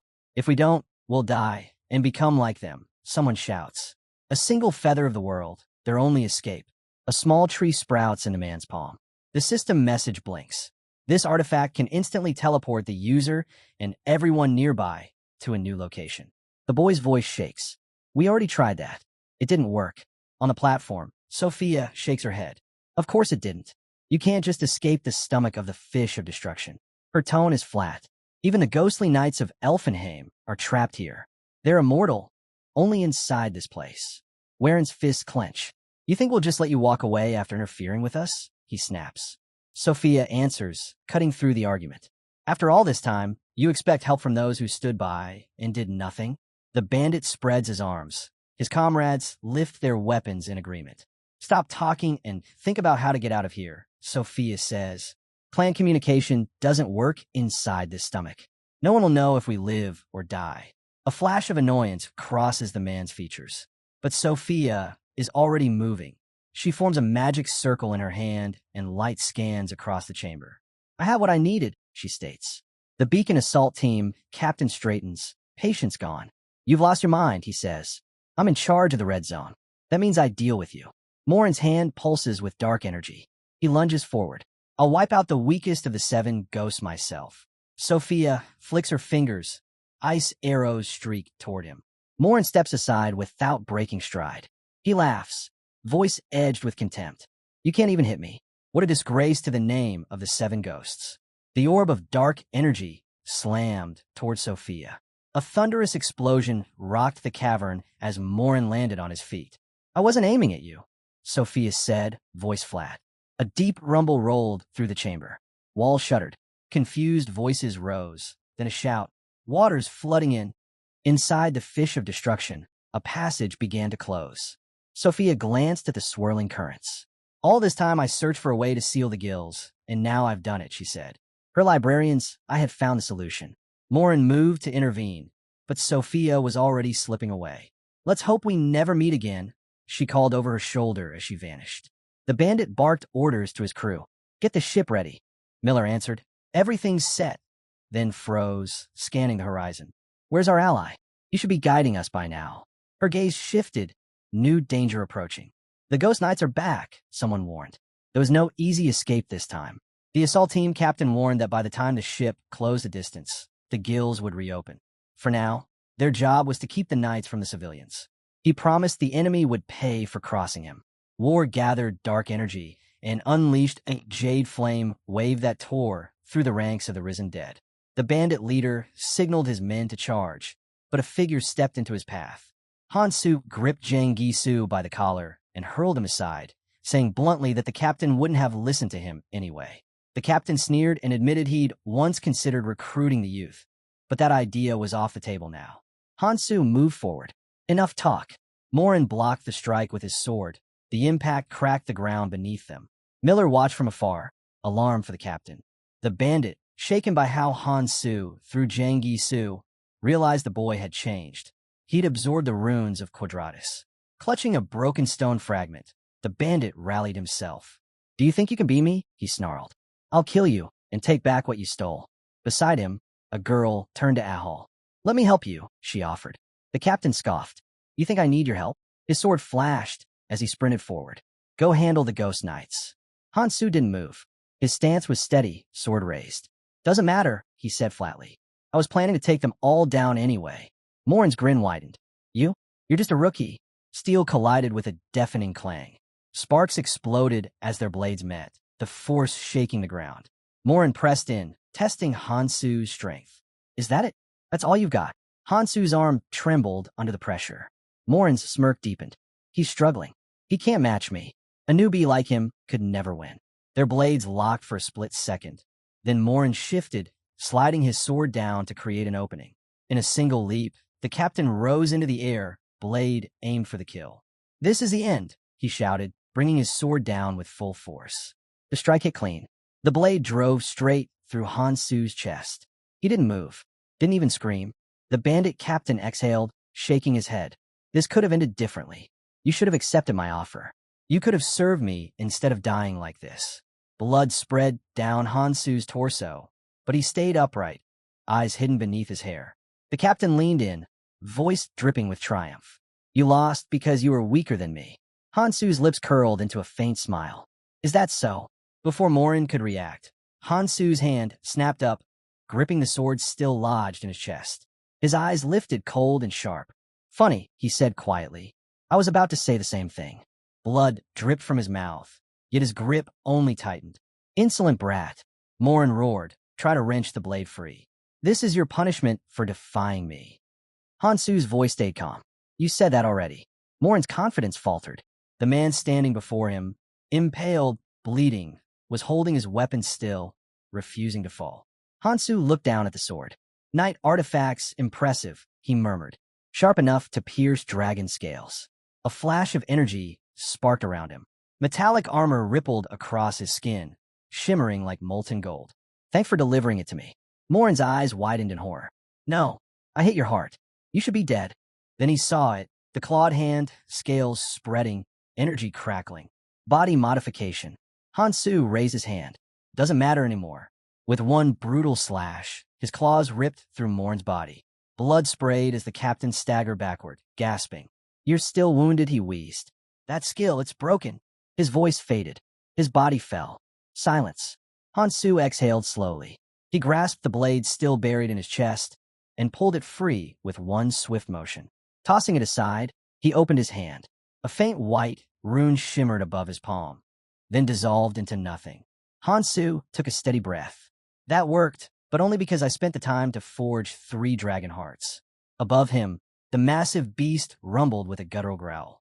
The demonic dragon enhancement, his most powerful skill, allowed him to replicate a dragon's organs, channeling its strength and resilience into his own body. He rolled his shoulders, flexing his fingers. The power surged, but the strain was brutal. Compared to a dragon, the human body was a fragile shell. The transformation burned through him like fire.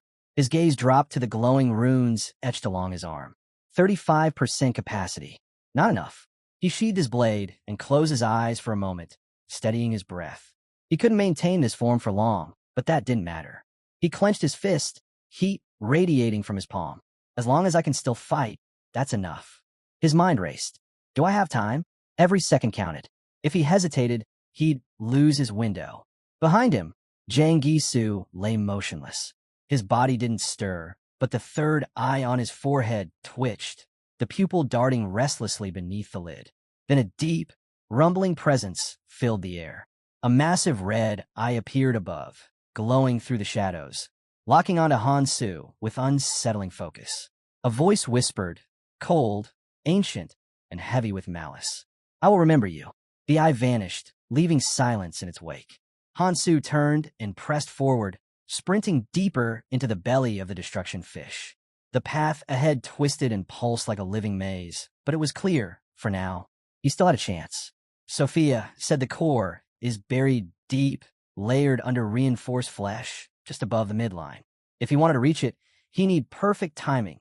When the platform revealed itself, up ahead, a faint glow bled through the darkness, a massive sphere pulsing with life. The creature's core.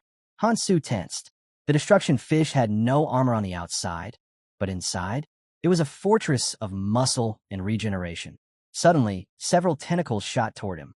He darted between them, the air humming with each narrow miss. Normal attacks wouldn't do. He could slice them apart, but the wounds would seal before he even moved on. Another strike. A shadow loomed. Hansu reached into his pocket, pulling out a small vial. This should do it. He tossed it upward. The bottle shattered midair, scattering a viscous silver liquid. When his blade cut through the next tentacle, the flesh froze solid, turning to stone before it could heal. The massive limb crashed to the ground, motionless. Hansu straightened, eyes sharp. Exactly what I expected from an alchemist's brew. Another vial dropped at his feet, coating his blade in the same thick substance. He shifted his stance, muscles coiled. Let's thin the herd. Then he moved fast. His blade cut through the air, slashing one tentacle after another. The creature's scream echoed through the cavern, a deafening roar that shook the water around him. Outside, on the distant shore, several onlookers watched the chaos unfold. One man squinted. What did Ferris report? Aaron frowned. The assistant should be standing by near the perimeter. Beck's eyes stayed locked on the ocean. The monstrous form of the destruction fish writhed violently, its massive body twisting through waves of flame and shadow. I've never seen a destruction fish act like this, he muttered. The beast thrashed again, its scales glowing red-hot as it absorbed the flames around it, its pain echoing across the sea. Sophia lunged forward, barely avoiding a crashing wave that exploded against the rocks behind her. A boy shaded his eyes, peering toward the horizon. Something's coming, he said. The man beside him shook his head sharply. Focus. We need to secure the area first. But then he froze. Sophia was falling. Aaron was sprawled on the ground, blood trickling from a cut on his forehead. Sophia sat up, dazed. 1 second slower, and she wouldn't have survived that fall. Beck sprinted over, concern written all over his face. What happened? Sophia's voice trembled at first, then steadied. We don't have time to talk. We need to leave now. They scrambled to their feet, but something in the distance caught her attention. The fish of destruction was convulsing. Its enormous body writhed and twisted, sending violent waves crashing in every direction. Sophia's eyes widened. It's hurting, she breathed. No one reacted. They just stared at her. It's in pain, she repeated, louder this time, but the disbelief in their faces cut deeper than any wound. The idea was absurd. A creature like that wasn't supposed to feel anything. Her hands curled into fists. She had wanted to be the one to end it, to erase her guilt, to finish what she started. But as tears blurred her vision, realization dawned. Hansu had done it. He'd kept his promise. A deafening roar ripped through the air. The monster slammed into the sea, waves surging high enough to blot out the sky. Sophia didn't hesitate. She grabbed Aaron by the collar and yanked him to his feet, dragging Beck with her. Move, she shouted. Now! The ground shook beneath them as the fish of destruction began to convulse violently. Its body arched, and then it started spewing everything it had swallowed. Beck looked back, eyes wide. What's happening? Sophia's lips trembled, but a small, hopeful smile broke through. We did it, she whispered. Then louder, Hansu did it. They ran. No one dared look back. Get as far away as possible, Sophia called out, her voice echoing through the storm. Not far away, another man lifted his head. He had felt it, the faint trace of a skill he recognized all too well. His eyes narrowed. Behind him, a girl's voice rang out. If the fish of destruction doesn't stabilize, this entire area could collapse. She whistled, sending a bird into the sky with a coded message. We'll keep monitoring its condition, she said quickly. Michael stood beside her, his tone clipped. Send another. Now. Waves battered the wrecked shoreline. The fish of destruction's glowing eyes snapped open one final time. With a roar that split the sea, the beast reared back. Its massive body began to cave inward, golden fluids spilling from its shattered core. And before that collapsing heart stood the reincarnator, Hansu, leaning heavily on his sword. He looked up at the pulsing light above him, breath ragged, his thoughts racing. Everything had unfolded exactly as he planned. But as he stared at the sheer scale of what lay before him, one truth struck deep. This power, this monster, was far beyond what any human could face alone. The pressure on Hansu's body was crushing. Every movement burned. Every breath came with effort. The dragon transformation was pushing his limits, the strain mounting with each second. Around him, the fish of destruction's tentacles darkened to a deep, venomous purple. Cursed energy pulsed through them, gnawing at his regeneration, leeching away his strength. Hansu gripped his sword tighter. There was only one option left, a direct strike. No hesitation, no retreat. The tentacles lunged. He moved like lightning, his blades slicing through one after another, sparks flashing underwater. Each strike tore through the darkness, every impact shattering the silence of the deep. He was close now. The core shimmered just ahead, glowing gold beneath the layers of writhing flesh. This is it. Hansu swung. The blade pierced the sphere, sinking deep into the blazing light. For a heartbeat, everything stopped.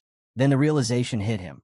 The monster was still alive, still feeling, Standing atop the burning core, he watched as cracks spread beneath his feet, glowing fissures racing across the golden surface. The subspace inside the beast's stomach began to tremble, folding in on itself. A crimson aura flared along his sword.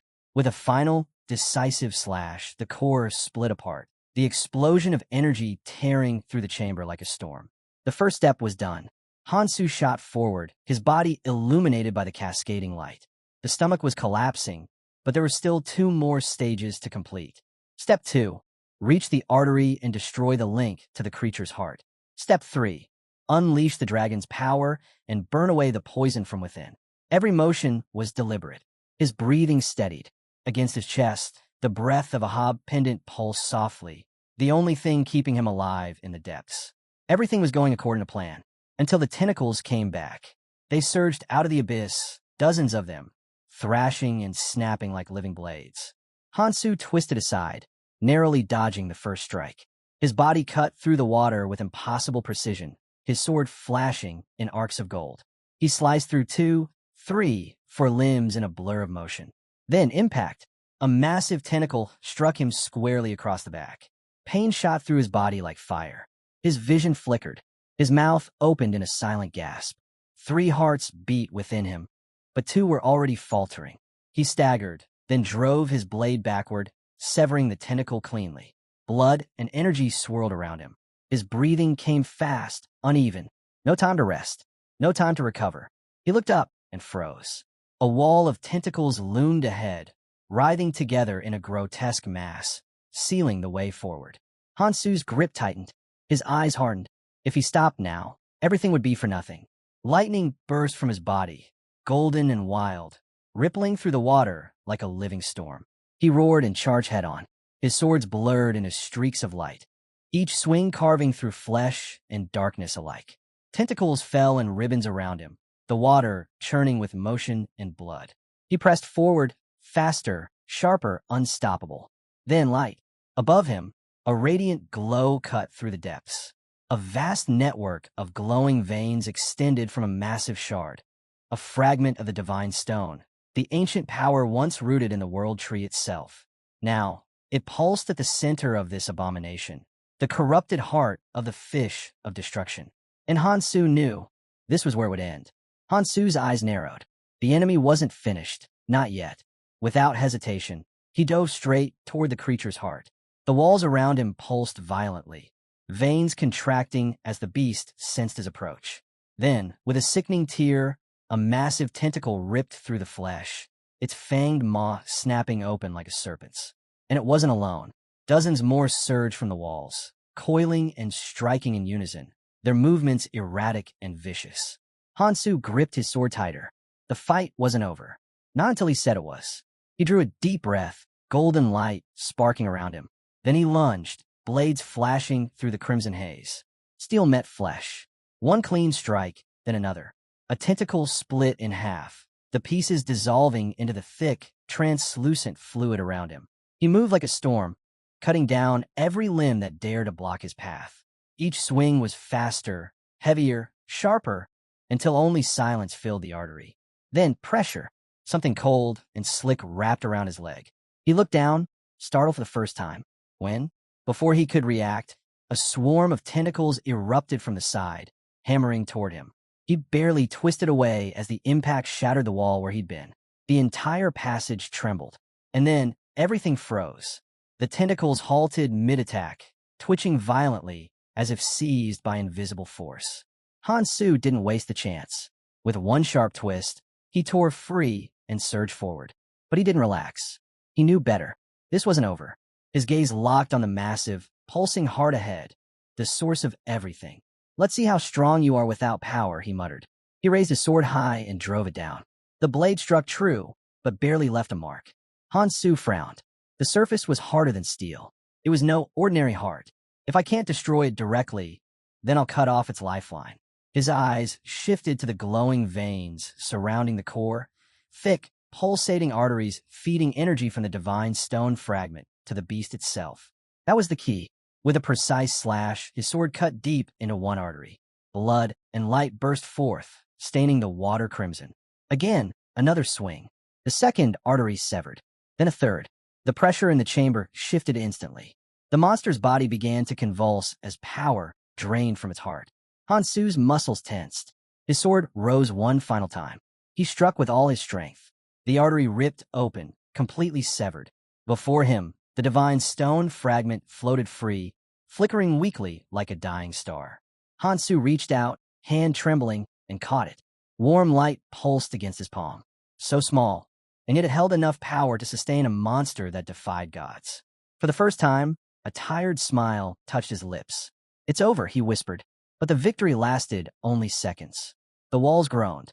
The artery shuddered violently.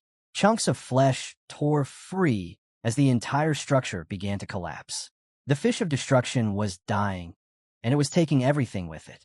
Hansu spun toward the exit, kicking off the collapsing wall, but a massive tentacle whipped out from the chaos, slamming into his back. The impact stole his breath. Pain exploded across his chest as the divine stone fragment slipped from his grasp, tumbling through the swirling debris. He reached for it, fingers stretching, but his vision blurred. The world dimmed. His body felt impossibly heavy. The current caught him, dragging him downward into the darkness. His last thought before blacking out, "Not yet. I can't stop yet." The rupture widened, sucking in everything: blood, light, stone, and finally, Hansu himself. Silence returned to the deep. And somewhere far away, in the faint glow of a distant horizon, a raven perched calmly on an outstretched hand. Its eyes gleamed red, as if watching and waiting. An unseen voice broke the silence. "Find the one who killed the fish of destruction." The order carried no emotion, just intent. On the shore below, the colossal corpse of the monster sprawled across the sand, its body like a ruined continent.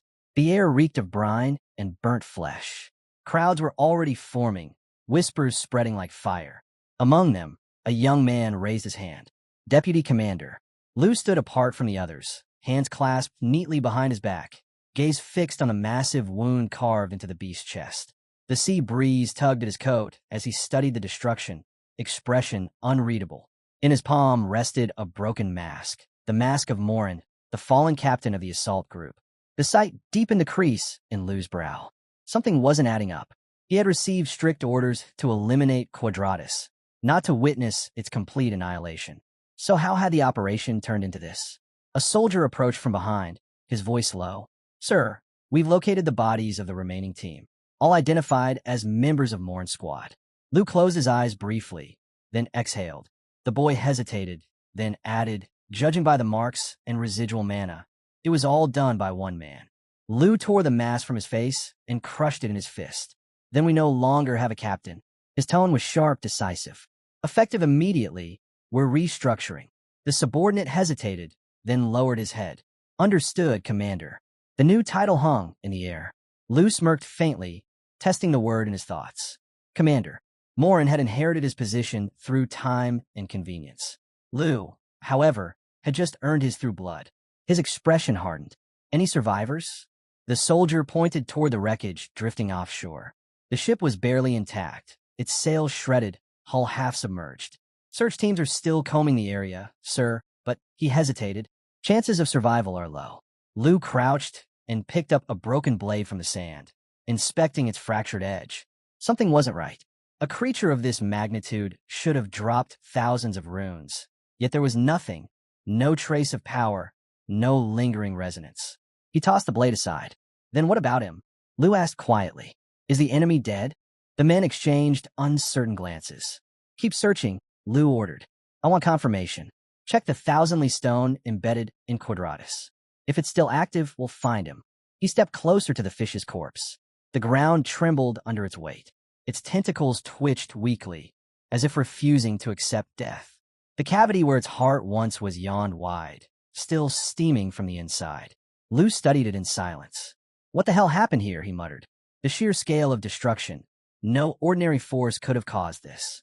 Could one person really have done this? Before he could continue, hurried footsteps echoed behind him. He turned. "Report." The scout was breathless. "Commander, a large group of travelers is approaching. They're armed, and they don't look friendly." Lu's eyes narrowed. "Then why aren't they being held back?" "There are too many, sir. We can't stop them all." Up on the cliffs overlooking the shore, Hundreds of silhouettes gathered. Travelers, mercenaries, soldiers, drawn by the sight of the fallen titan. The air was thick with murmurs, disbelief, and awe. And among them, one figure stood still, hood drawn low over his face. A slow, knowing smirk curved his lips. Sangjin. He had come to see the aftermath for himself. And from the glint in his eyes, it was clear. The real hunt was only just beginning.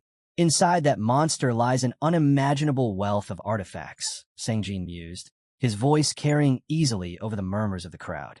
Then, with a flourish of his arm, he shouted, "And you really think they're just going to keep all that treasure for themselves?" The effect was instant. The travelers froze, glancing at one another as the realization sank in. Artifacts, runes, priceless rewards that most of them had only dreamed of obtaining, now lying within reach. The tension thickened, whispers spreading like sparks through dry grass. Sangjin's tone hardened, cutting through the noise. "Why are you just standing there? You gonna let them take everything?" That single spark ignited the chaos. The travelers erupted, shouting as they surged forward, convinced of their right to claim the spoils. Their sheer numbers turned the beach into a storm of shouting voices and flashing steel. Lu's expression darkened. He had allowed them to remain out of respect for the fallen. But now, they were nothing more than scavengers. His voice boomed over the rising tumult. "This territory belongs to the beacon. If they won't leave willingly, drive them out." His troops responded immediately. Swords drew, spells lit the air, and the quiet morning ground became a battlefield once more. From above, the golden sphere floating in the sky reflected the chaos below. The observer drifted silently from the fray, its surface gleaming with captured images. A winged eye descended, landing gently in an outstretched hand. Sophia's lips curved into a knowing smirk. Her plan had worked. She had deliberately lured the travelers to the fallen fish of destruction, fully aware it would pull the beacon's focus away. Still, she hadn't expected it to devolve into outright anarchy so quickly. Resting her chin on her hand, she thought back to her companions. "I told them to spread just a few rumors," she mused. "Guess they overachieved." Her gaze shifted downward, taking in the madness unfolding across the shore. "What exactly did they say to spark this?" she murmured. In the thick of the crowd, she spotted him, Sangjin, standing at the center of it all, cloaked and hooded, his voice riling the mob.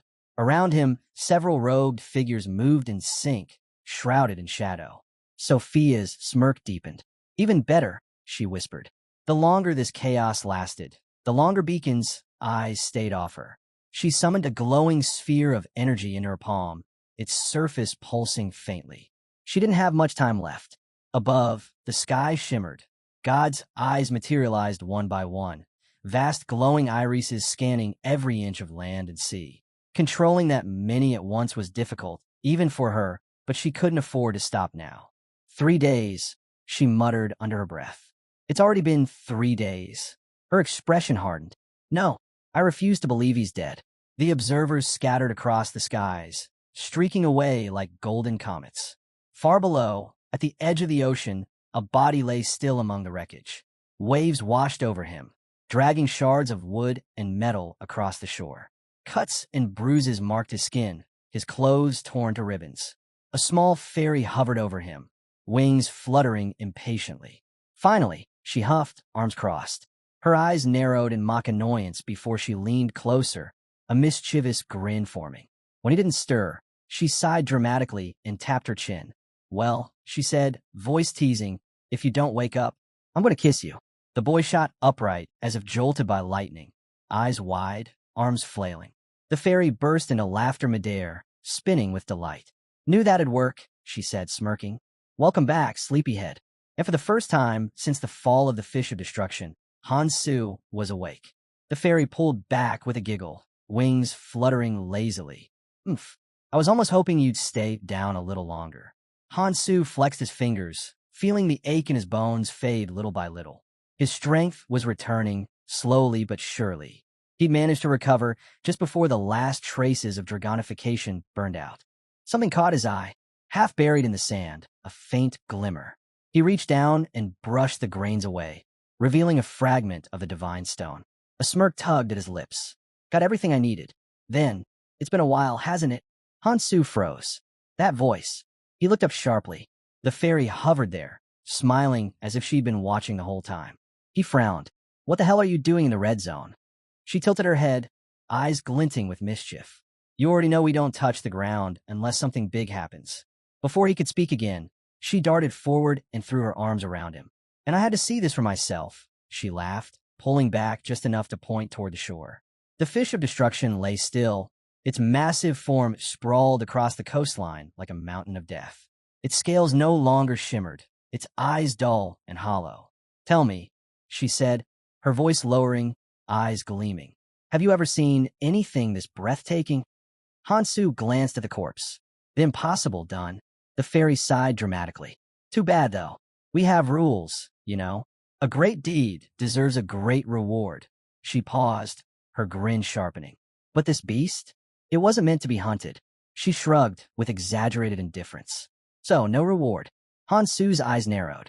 No reward? He didn't buy that. Not for a second. He'd just slain one of the greatest calamities in existence. And if there was one thing he knew about higher beings, it was that they hated balance. If he became too strong, they'd find ways to intervene. And sure enough, he felt it. A presence watching him. A voice purred behind him, dripping with amusement. You're sharp as ever. Hansu turned. Another figure hovered nearby, wings curled like blades of smoke. A devil, the same kind that thrived on suffering, thriving where gods refused to tread. The creature grinned wide, fangs flashing. Those sadists upstairs don't like your kind. Too much initiative. The fairy folded her arms, smirking. We've put a lot of thought into this, you know. The devil floated closer, his tone turning curious. Tell me, Hansu, he leaned in, eyes glinting with unholy humor. What would it take to make you willingly walk into hell? The fairy snickered, twirling midair. You like this one? Trust me, we really thought it through. The devil spread his arms wide. So, a pulse of dark light filled the air, swirling into a sphere in his palm. Let's make a deal. A second later, energy condensed between them, pure, radiant, and dangerously alluring. Since you took down the fish of destruction, the devil said with mock courtesy, you get to choose your reward. A shimmering shard appeared before Hansu, hovering just above his reach. It glowed with a cold, sinister light. His gaze flicked to the markings etched across its surface, a skull wreathed in flame. Recognition struck instantly. Lord of the Dead, a high-tier 8th skill, one of legend. The power to command the souls of the fallen, to summon phantoms at will. A skill that could turn any battlefield into a graveyard under his control. But it wasn't just necromancy. It also bolstered magical chi, enhancing every arcane art it touched. Hansu stared at it, silent. For someone limited to 7 active skills, this offer was beyond tempting. Maybe too tempting. The devil's grin widened. So what do you say, hero? The fairy crossed her legs midair, eyes dancing. A deal's a deal. But remember, once you take it, there's no going back. Hansu's fingers hovered just beneath the shard, the faint hum of power whispering through his skin. A power born of death itself, offered to the man who had just slain a godlike monster. And somewhere deep inside, Hansu already knew this was exactly the kind of gift that came with a curse. With a sharp snap, the devil's laughter rippled through the air. Don't get too excited just yet. The glow around them shifted. Several new runes materialized, hovering in a loose circle, each one radiating an eerie, ancient energy. There's a condition, the assistant said smoothly, her tone laced with mischief. It's connected to the remaining disasters. Hansu's eyes narrowed. The symbols pulsed faintly, each one resonating with the same cursed energy that had once emanated from the fish of destruction. The air around him grew heavy, and yet he smiled. This is more than enough, he muttered. The fairy blinked, startled. Wait, what? You didn't even hear the full. But Hansu had already made up his mind. His expression turned to steel. I don't need to. The devil hovered above the waterline, wings curling lazily as he let out a low whistle. Oh, I like that confidence. He gestured toward the floating runes, his grin widening. Unlike the first offer, this one comes with a catch. You'll have to eliminate every remaining disaster in the red zone. Only when that's done, he paused, the corners of his mouth twitching upward, will you receive your reward. The assistant tilted her head, studying Hansu's face. You're really taking this path? Hansu straightened, his silhouette framed by the rising sun. Yeah, he said simply. I'm sure. For a brief moment, silence hung in the air. Then, the devil chuckled. Well then, his wings spread, scattering shadows across the sea. Let's see how long you can last. With a beat of his wings, he drifted backward, vanishing into the mist. We'll meet again, hero. The fairy pressed her hands to her cheeks, laughter spilling from her lips. He didn't even wait for the full explanation, she said, half amused, half exasperated. What a reckless fool. But her grin never faded. Hansu said nothing. He stepped to the edge of the shore, his gaze fixed on the endless expanse of ocean. The horizon shimmered faintly with light and danger. Without hesitation, he dove in. The devil's voice echoed faintly in the distance, carried by the wind. If he'd chosen the easy path, what a disappointment that would have been. Beneath the waves, Hansu moved with purpose. The water pressed around him like a living weight, the crushing pressure of the deep threatening to pull him under. Finding every disaster in the red zone, a mission no sane man would accept. But this was his path now, his test, his promise. The scene shifts. Deep underground, the ground trembles. A massive tree looms, twisting like some monstrous creature, its roots spreading wildly in every direction. This is the disgorging root calamity. The creature stirs, its consciousness flickering awake, but something feels wrong. It can no longer sense the voice of the calamity fish. A low, guttural growl escapes it, then a roar, echoing through the land, an outburst of frustration over its lost companion. Meanwhile, at the surface, the ocean ripples. Hansu rises from the sea, water dripping as he scratches his head, deep in thought. Things aren't as simple as he hoped. Sure, he'd agreed to the fairy's deal without much hesitation, but now he can tell it's a tangled mess. His very presence here is speeding up the abyss's collapse. He sighs, realizing he has to finish everything faster this time. He recalls a conversation with one of his old comrades. A reminder that if they didn't use Urkeniel's time-space crystal to travel, then every bit of future knowledge they relied on would just make the abyss decay even faster. His friend had laughed, half-jokingly telling him to run while you can, calling it all an annoying headache. Hansu had snapped back at him, saying he could go to the past if he wanted. Hansu had no interest in that kind of burden. But now, that burden has landed squarely on his shoulders. As his mind drifts, he thinks of Iris. In his vision, she steps toward him, reaching out a hand as if to lead the way. But as she moves forward, her form begins to fade into the air, like mist dissolving under sunlight. Hansu exhales deeply and continues walking, the weight of her absence heavy but familiar. Around him, scattered weapons catch the light, swords, shields, remnants of battle. He looks over them and murmurs that, whatever happens, both are valuable tools. He never expected a reward for slaying the calamity fish anyway. It was his duty to keep balance in the red zone and prepare for whatever comes next. From the remains, he retrieves a small fragment of the calamity fish and slips it carefully into his pouch. With just that piece, he can lure in the next threat. He thinks to himself that before he took the creature down, he'd already gotten what he wanted and repaid the debt he owed to Sophia. He plans to meet her soon, but first, there's another stop he needs to make. As he sorts through his thoughts, a group of rowdy travelers appears, their voices echoing across the open ground.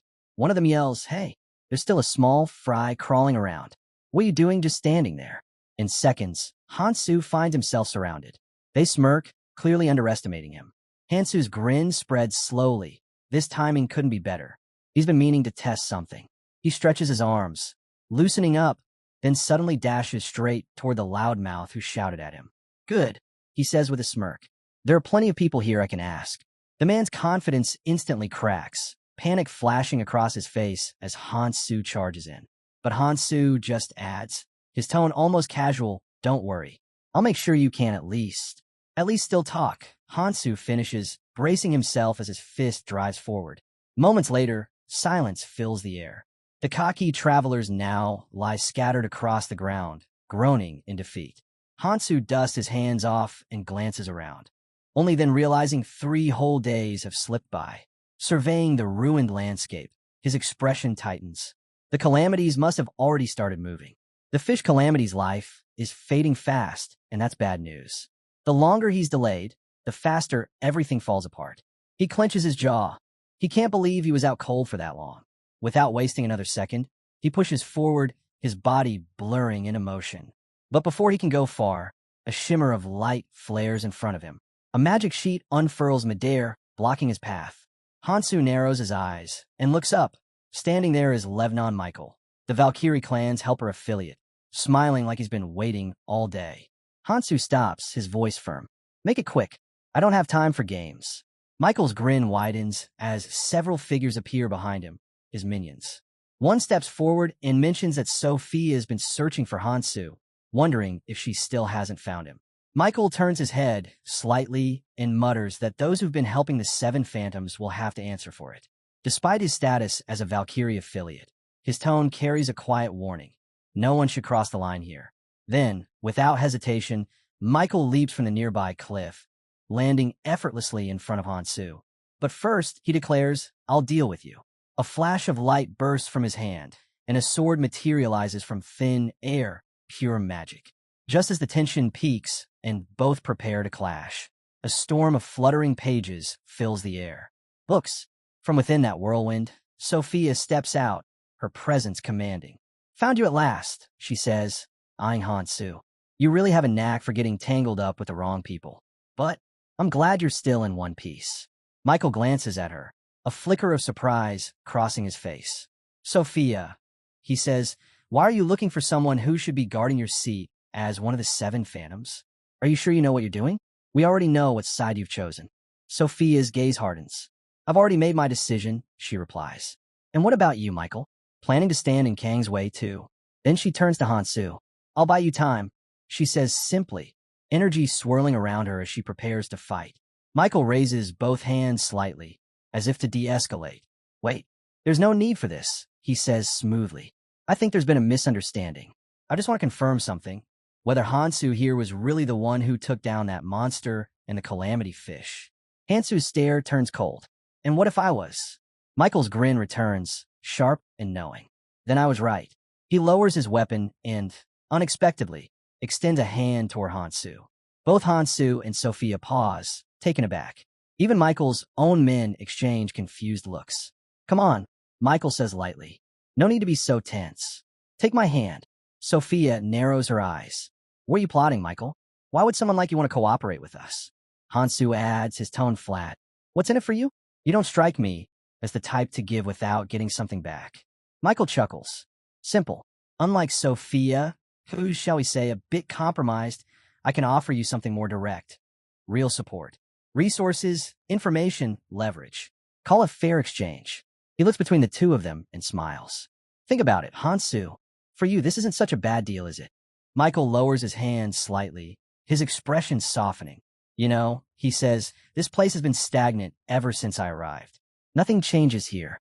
The same power, the same rules. But then you came along, and everything started to shift. He smiles faintly. I want that change to keep moving. I need someone who can stir up the still waters, someone who can create a storm strong enough to shake the tides. Sophia crosses her arms, skeptical. And you really think Hansu will agree to that? Hansu doesn't answer right away. He watches Michael carefully, then glances around at the silent, unmoving landscape. Maybe there really are still people here who want to see change. Finally, he mutters, all right, fine. Michael's eyes widen in delight. Excellent. You won't regret. Before he can finish, the ground begins to tremble violently beneath them. The earth splits apart with a deafening roar. Hansu's instincts flare. He shouts, move. Now, the terrain bursts open, dirt and stone exploding outward. From below, a monstrous creature surges up, its body thick with black thorns, its skin pulsing like molten tar. It looks like an enormous caterpillar, but in the center of its body yawns a massive, circular mouth that twists hungrily. The stamp of the disgorging root has arrived. Michael freezes, eyes wide. What in the world? Where did that come from?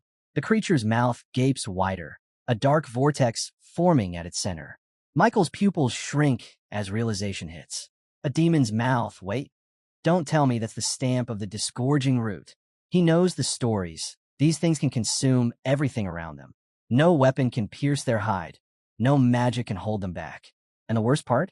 They never come alone. Panic spreads. Michael's men break ranks, sprinting for their lives. But one by one, the unlucky ones are sucked straight into the creature's mouth. A scream pierces the air as one soldier's arm shrivels, thin, hollow, as though the flesh has been devoured from within. Michael grits his teeth, mind racing. This isn't right. A beast like this should never have reached the surface. Amid the chaos, Hansu steps forward, completely unfazed. In one swift motion, he swings his weapon, and the blade cuts clean through the nearest demon, slicing it apart as if it were made of paper. Michael stares in disbelief. He just cut through it like nothing. Hansu turns slightly, voice calm but firm. We're going inside. Michael blinks. Inside? What are you wait? Before he can finish, Hansu grabs him by the collar and leaps straight into the creature's gaping mouth. Michael screams as they plunge into darkness, only to crash down hard inside the pulsating tunnel. Hansu lands perfectly on his feet. Michael, on the other hand, hits the ground with a heavy thud. Arg, you could have warned me, he yells, glaring up. Hansu smirks. You're terrible at landing. Michael jumps up, fuming. And whose fault is that? Who in their right mind drags someone into a demon's mouth? Hansu glances around, unfazed by the thick liquid pooling beneath them. Didn't you say you were helping me? Then help. Michael looks down. The ground glistens with strange, translucent fluid. It isn't blood, it's something else. This looks like nutrient fluid, he mutters uneasily. Hansu's tone turns curious. Tell me, Michael, do you know what all calamities have in common? Michael frowns. What kind of question is that? Before Hansu can answer, the walls around them start to vibrate. The entire interior of the creature begins to move, shuddering, alive. Michael stiffens, fear rising. Hansu's grip tightens on his weapon. Get ready. Something's coming. And then they see it. Shapes emerging from the darkness ahead. A mass of monsters crawling over one another, surging toward them with razor-sharp limbs and gnashing teeth. Michael's eyes widen as the horde rushes forward. There's no way. Those are red zone beasts. He shuts his eyes, bracing for impact. Hansu, meanwhile, simply lifts his weapon. Perfect timing, he murmurs. Panic flashes across Michael's face. Seeing the endless tide of monsters rushing toward them, he turns and bolts, heart pounding. This is insane. We can't take them all on, he shouts, his voice echoing through the cavern. But Hansu doesn't move. His grip tightens around his sword as he says calmly, all calamities share one thing in common. Their energy is fueled by dragon arts. That's what keeps them alive. The blade hums softly in his hands, a low vibration pulsing through the air. And that's exactly why I can cut them down. Hansu steps forward, his tone unwavering. Michael, stop looking back. There's no retreat here. The only way is forward, so keep fighting. In a single motion, he swings his sword, unleashing a massive arc of energy. The wave tears through the horde like a storm, swallowing the monsters whole. The explosion of force echoes through the demon's body, shaking everything around them. Within seconds, the entire front line of beasts is obliterated. Michael stands frozen, eyes wide in disbelief.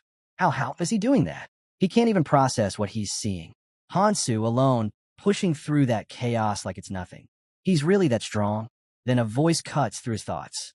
You don't get it, Sophia says sharply. She steps forward, magic radiating around her. You've only just met Hansu. Her aura bursts outward, her spellbooks opening midair. With a swift gesture, she summons a torrent of energy that crashes into the remaining monsters. They're torn apart and devoured by her magic almost instantly. She turns to Hansu with a faint smirk. You really thought I'd let you vanish without saying anything? She asks. Did you assume I'd just follow behind without a word? Hansu glances at her, his voice cold but steady. I know your personality. Sophia's eyes narrow. You haven't known me long enough to say that. Michael stares at them both, baffled. Why are you two chatting so casually right now? We should be running. Sophia ignores him, her gaze firm. I came to fight beside Kong, she says. If you're scared, Michael, then run. No one's stopping you. Michael wipes the sweat from his brow, frustration twisting his face. The ground trembles again, and he sees new waves of monsters emerging from the shadows. This place, it's endless, he mutters. They just keep coming. There's no way two people can handle this. Sophia shouts over the noise. Hansu, they're coming this way. Before she can react, a sudden rush of icy wind surges past her, slicing through the horde. The creatures drop instantly, torn apart by invisible blades of air. Sophia looks back in surprise. Michael stands there, clutching a glowing relic. Don't misunderstand, he says, his tone more composed now. I said I'd help Hansu, and I keep my word. The wind intensifies around him as he adds, I want to see it with my own eyes. The power of the seven phantoms and Hansu's true strength. You have what it takes to change the red zone. I want to see how far you'll go. Sophia glances at him, recognizing the sincerity in his voice. Then stand with us, she says. You'll see soon enough. The three of them move as one. Hansu at the front, Sophia weaving spells behind him, Michael unleashing waves of wind that tear through the battlefield. Monsters fall one after another, their roars fading into silence. After what feels like an eternity, the last of the beasts collapses. Michael, breathing heavily, wipes blood from his cheek. We're still standing, but barely. They're pushing us back. How long do we keep this up? Hansu scans the area, eyes narrowing. The air feels lighter. No, he says. They're thinning out. The first wave is almost done. He turns to Sophia. You see it too, right? Sophia nods, her eyes glowing faintly as countless pages spin around her. I've been tracking them since you arrived, she says. I know where the next target is hiding. Just give me a little time to pinpoint it. Hansu nods once, gripping his sword again. Then we move when you're ready. Sophia raises her staff, her eyes glowing with divine light. Activate God's Skara at once. Countless luminous eyes bloom around her, spectral orbs that scatter across the dark cavern like stars. Each one hunts and scans, revealing hidden paths and tracking every lurking creature in their way. As the visions pour into her mind, the image of the disgorging root becomes clearer. It's a calamity far more complex than it first appeared. Its inner structure mirrors that of the calamity fish, an outer shell immune to damage, a body that cannot be harmed from outside. The demon's mouth they entered is merely one of its organs, an extension of its feeding system. The true body, the heart of the disgorging root, lies far below, buried deep beneath the world tree itself. Hidden, shielded, nearly untouchable. Sophia narrows her eyes, analyzing the pulsing walls. If there's a way in, she murmurs, it's through the same opening the monsters are coming from. She moves her staff slowly, tracing the flow of energy through the creature's body. Her god Skara orbs dart through the tunnels until a flash, a massive, frantic shadow fills her vision. Before she can focus on it, the orb is destroyed. The link snaps instantly. I found it, she says, tightening her grip on her staff. But the place is swarming with monsters. They keep cutting off my connection. It's impossible to get close. Hansu steps forward, unshaken. That's not a problem. He clenches his fist, energy gathering around him like a storm about to break. It'll only take a moment. A deep rumble fills the air as Hansu's energy surges. His arms begin to glow, scales forming and spreading down to his hands. Within seconds, his flesh transforms, dense, radiant, and alive with power. Sophia and Michael instinctively step back, their eyes wide. What is that? Michael whispers. Hansu raises his transformed arm, the veins pulsing with dragon energy. Dragon energy arts, he says calmly. This won't take long. The air distorts around him, thick with pressure. Sophia watches closely, realizing just how much stronger he's become since the last time she saw him fight. His energy alone now radiates like a living weapon. Michael's voice drops to a murmur, half in awe. He's transforming his body. That's an energy art technique, one I've never seen before. He turns to Sophia, eyes wide. Who is Kong Hansu, really? Sophia's fingers tighten around her spellbook. That form won't last forever, she warns. We'll only have one chance to finish this before it fades. She steps forward beside him, determination cutting through her calm tone. No matter how strong you are, you can't fight them all alone. I'll open a path. Just focus on striking the core. Her book glows as she activates a support spell, clan information, summoning countless streams of data and light. The battlefield shifts around them, new paths opening as her magic distorts the space ahead. Hansu nods once. Good. He glances toward Michael. And you? Michael exhales sharply. Already contacted the Surface Clan. I don't know when they'll arrive, but they will come. He raises his relic again, wind swirling violently around him. But I can't just stand back while you two fight. Whether help comes or not, I'll hold the line. Hansu smirks faintly. Then let's move. The air suddenly fills with the screeching cries of monsters. 3 of them, massive and relentless, charging straight toward the trio. The ground shakes. The roar of battle builds once more. Hansu steps forward, his dragon arms glowing brighter than ever. "Let's end this," he says. Hansu stands silently for a moment, watching the monsters closing in. Something in the air feels familiar. The pulsing energy, the tension, it all mirrors a moment from his past. A memory he can't ignore. He exhales slowly. Now's the time. Reaching into his pouch, he pulls out the divine stone fragment. Its faint glow pulses like a heartbeat. Without hesitation, Hansu tightens his grip. Sophia notices and frowns. "Hansu, what are you doing? What do you think you'll gain by crushing that?" Hansu looks at her briefly, his expression calm but resolute. "I'm not breaking it," he says. "I'm unlocking it." With that, he channels his mana into the fragment. It responds instantly, light bursting outward as he raises his sword high. The fragment dissolves into his blade, and then a blinding wave of energy erupts. The explosion of mana tears through the battlefield like a storm. In a single sweeping motion, Hansu swings his sword, releasing a devastating strike that splits the ground and vaporizes the approaching monsters in an instant. The sheer force shakes the entire area. Hansu steadies himself, staring at the glowing weapon in his hands.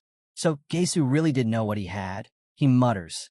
The power coursing through the sword feels unreal, alive. For the first time in this battle, he feels it clearly. This fight can be won. A faint, ethereal screen flickers before his eyes, words glowing across the battlefield. Forgotten blade, Galadriel's relic. Hansu's eyes narrow. So this is it, Galadriel's relic. Just one swing, and this much power. He glances towards Sophia and Michael. "Get ready," he says sharply. "Raise your weapons. We're ending this now." Sophia lifts her staff, but the surge of mana hits her like a tidal wave. Her arm trembles as she struggles to maintain control. Before she loses her grip, Hansu extends his hand, sharing his mana with both her and Michael. The air around Sophia ripples, and the fragments on her spellbook begin to glow. The resonance builds, energy threads intertwining until a new skill activates. Artifact skill, Inhaler. A current of light flows from her hands to Hansu's weapon, amplifying his power even further. It's a seamless transfer of magic, her energy feeding directly into him. Hansu realizes it in an instant. So that's the real function of Galadriel's relic. Not just power, but synergy, a forgotten artifact that awakens only through a divine stone fragment. One that turns unity into strength. Green mana spirals up his arm, wrapping around the blade. "This relic's useless unless awakened," he murmurs. But now it's alive. His thoughts flicker briefly toward Sophia. "I won't let her die here." With renewed strength, Sophia slashes through the advancing monsters, her magic exploding outward like a storm of blades. Michael joins in, his wind cutting through the battlefield, while Hansu's strikes burn through everything in their path. Then, another voice cuts through the chaos. "Don't get pushed back," Aaron yells from behind the front line. He's panting, slashing wildly at the beasts swarming around him. There are more coming. I've never seen this many at once. He blocks another blow, sweat streaking down his face. Where are the reinforcements? Did anyone call them yet? Just then, a pigeon streaks across the smoky sky, its wings glinting faintly with light. Aaron spots it and shouts. That's Michael's carrier bird. He must have sent a request for help. But before the pigeon can reach the horizon, thwip, a black projectile cuts through the air. The pigeon's body jerks mid-flight, then falls lifelessly to the ground. A figure steps out from the shadows and catches it effortlessly. "Lu Hong." Aaron growls, eyes burning. "What the hell are you doing here?" Lu Hong looks at the crushed bird in his palm and smirks. "So, it was you sneaking around my territory." He tightens his grip. Crunch. The pigeon's remains crumble into dust. "I was wondering who dared cross the line," Lu says coolly. "Now I know." The air crackles with tension as Lu Hong, representative of Beacon, steps forward, his presence commanding the field. His voice cuts sharply through the chaos. "Beacon has already made its stance clear," he says. "We're searching for Kong Hansu. Anything tied to the calamities falls under Beacon's jurisdiction." He gestures curtly toward the helpers. "Step back." Now, Aaron clenches his weapon, fury boiling in his voice. "You want us to retreat? With this many monsters coming at us?" Lu's lips curl into a cold smile. "You misunderstand me. I'm not here to play hero. You deal with the minor nuisances on the surface." He pauses, lowering his gaze, while Beacon handles more important matters. Behind him, Figures begin to emerge. Lu's men, clad in the dark insignia of Beacon, ready for combat. Then Lu slams his fist into the ground, his composure cracking for an instant as he growls, "Lebanon, Michael.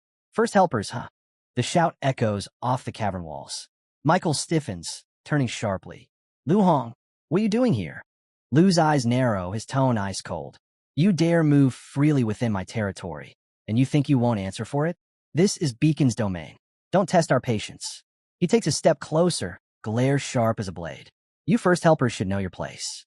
Keep interfering, and even fools like you will learn what consequences feel like." Before anyone can respond, the entire cavern shakes. Rumble.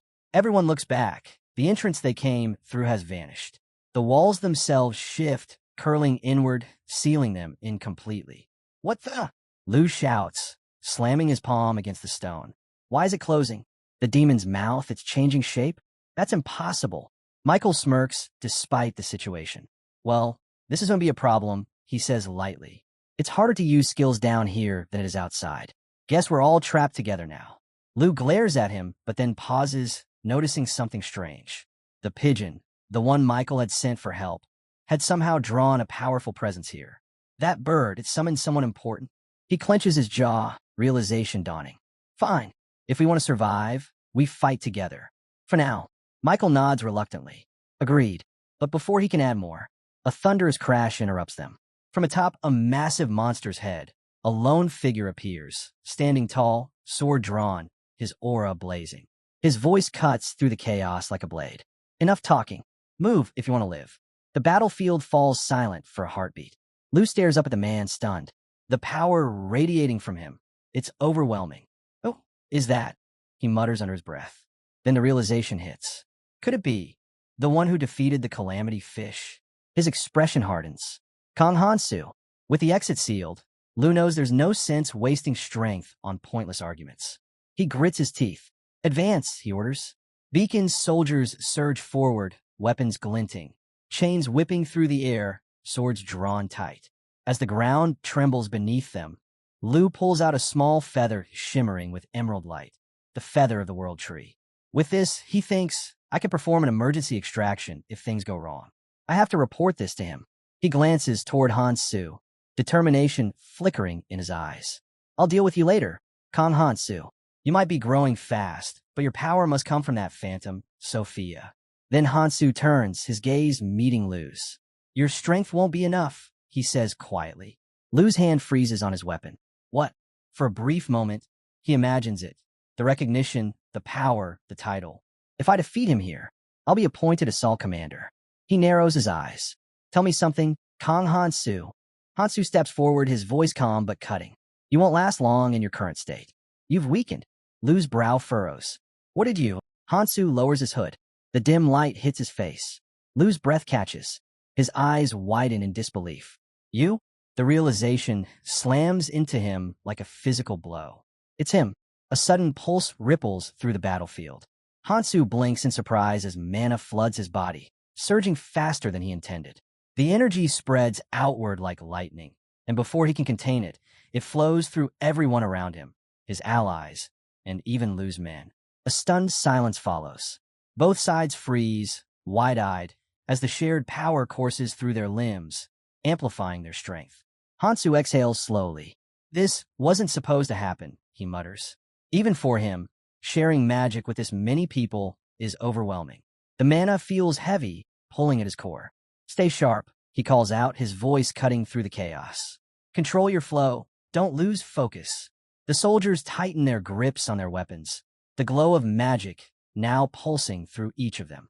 The air trembles with raw energy. Then the ground beneath them quakes. From the heart of the battlefield, something massive rises. Its form a grotesque fusion of roots and bone, its body radiating divine but corrupted light. The creature's skin ripples like bark twisting under flame, and from deep within, a voice echoes. "You dare intrude upon my roots?" The creature's eyes blaze open, glowing green with fury. "I'm not yet ready to fall. You'll be unmade, intruder." Hansu tightens his stance, his sword humming with energy. "Then stop talking," he mutters, "and try." The battle erupts once again. A swarm of monsters bursts out of the dungeon tunnels, screeching as they spill onto the field. The ground cracks beneath their charge. Lu Hong steps forward, gripping his weapon tightly.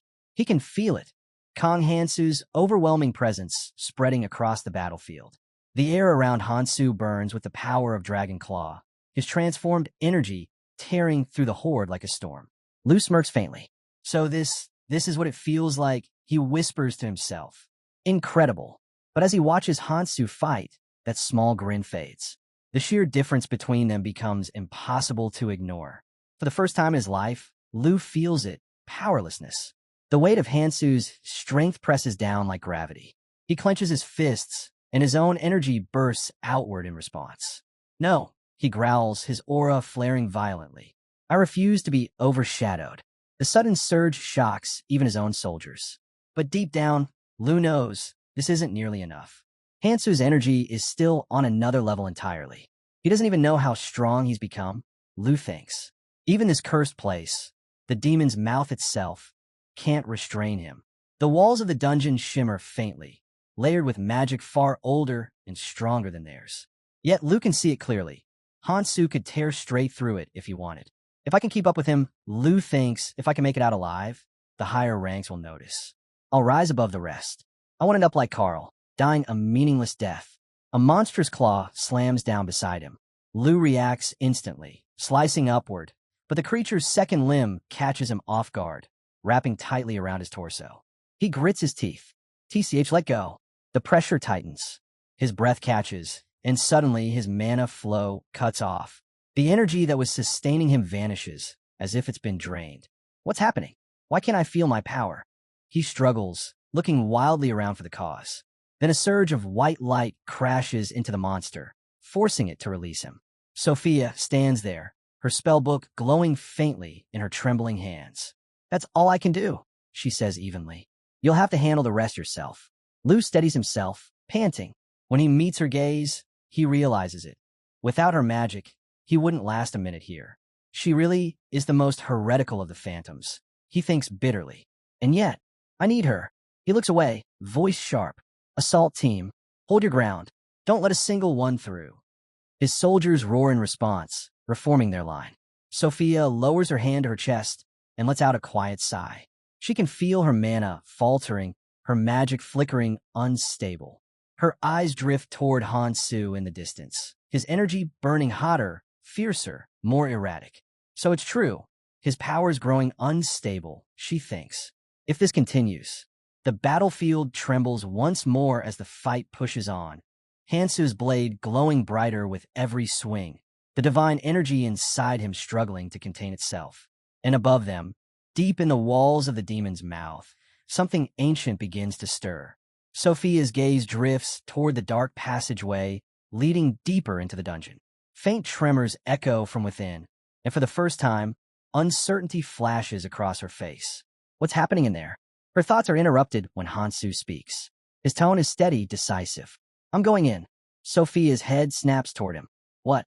That's too dangerous, she warns. We haven't even cleared the monsters from the last corridor yet. Hansu shakes his head calmly. If we stay here, we'll just burn ourselves out. We can't keep fighting like this forever. The only way forward is through. He looks down briefly at his bag and unstraps it, handing it to her. I can't leave anything behind. I'll go first. Follow when you can. Sophia hesitates, then nods. All right, but don't you dare die before I get there. Hansu gives a small nod before stepping into the shadows of the dungeon. His figure vanishes as the sound of battle fades behind him. Moments later, deep beneath the earth, light flickers in the heart of the root chamber. From a massive, pulsating plant, golden mana radiates through the veins of the cavern. In the center stands an army, the Elvenheim Guard, waiting in silence. At their head is Fabian, their commander, his form towering and wreathed in sacred energy. The last of Elvenheim. Hansu's footsteps echo as he descends into the glowing chamber. His sword hums, enveloped in emerald mana. He stops at the edge of the threshold, eyes narrowing. The moment I cross this line, he thinks they'll come for me. He feels the air shift. Hansu charges, blade raised high, and strikes in a blur of motion. The figure retaliates with terrifying speed, spinning and smashing its arm into the stone, sending fragments flying like shrapnel. Hansu ducks under the debris, his sword colliding with the creature's massive hand. The impact sends shockwaves through the ground. The figure's strength is monstrous. It slams down again, trying to crush him completely. Hansu digs his feet into the stone, muscles tensing as he holds his ground. From the ring on his hand, Nirmaha's ring, a surge of red mana explodes outward. The crimson energy dances across his blade like fire. He notices Fabian's movement falter for just an instant. "So you're still alive under all that," Hansu mutters. "Then I know what I have to do." He grips the sword tighter, channeling everything into it. The relic's awakening, the divine stone fragment's power, and the authority contained within Nirmaha's ring. The authority of destruction. The red mana flares violently. The very air screams as the power ignites. Hansu swings his sword, the energy striking the guardian with unstoppable force. The blow lands.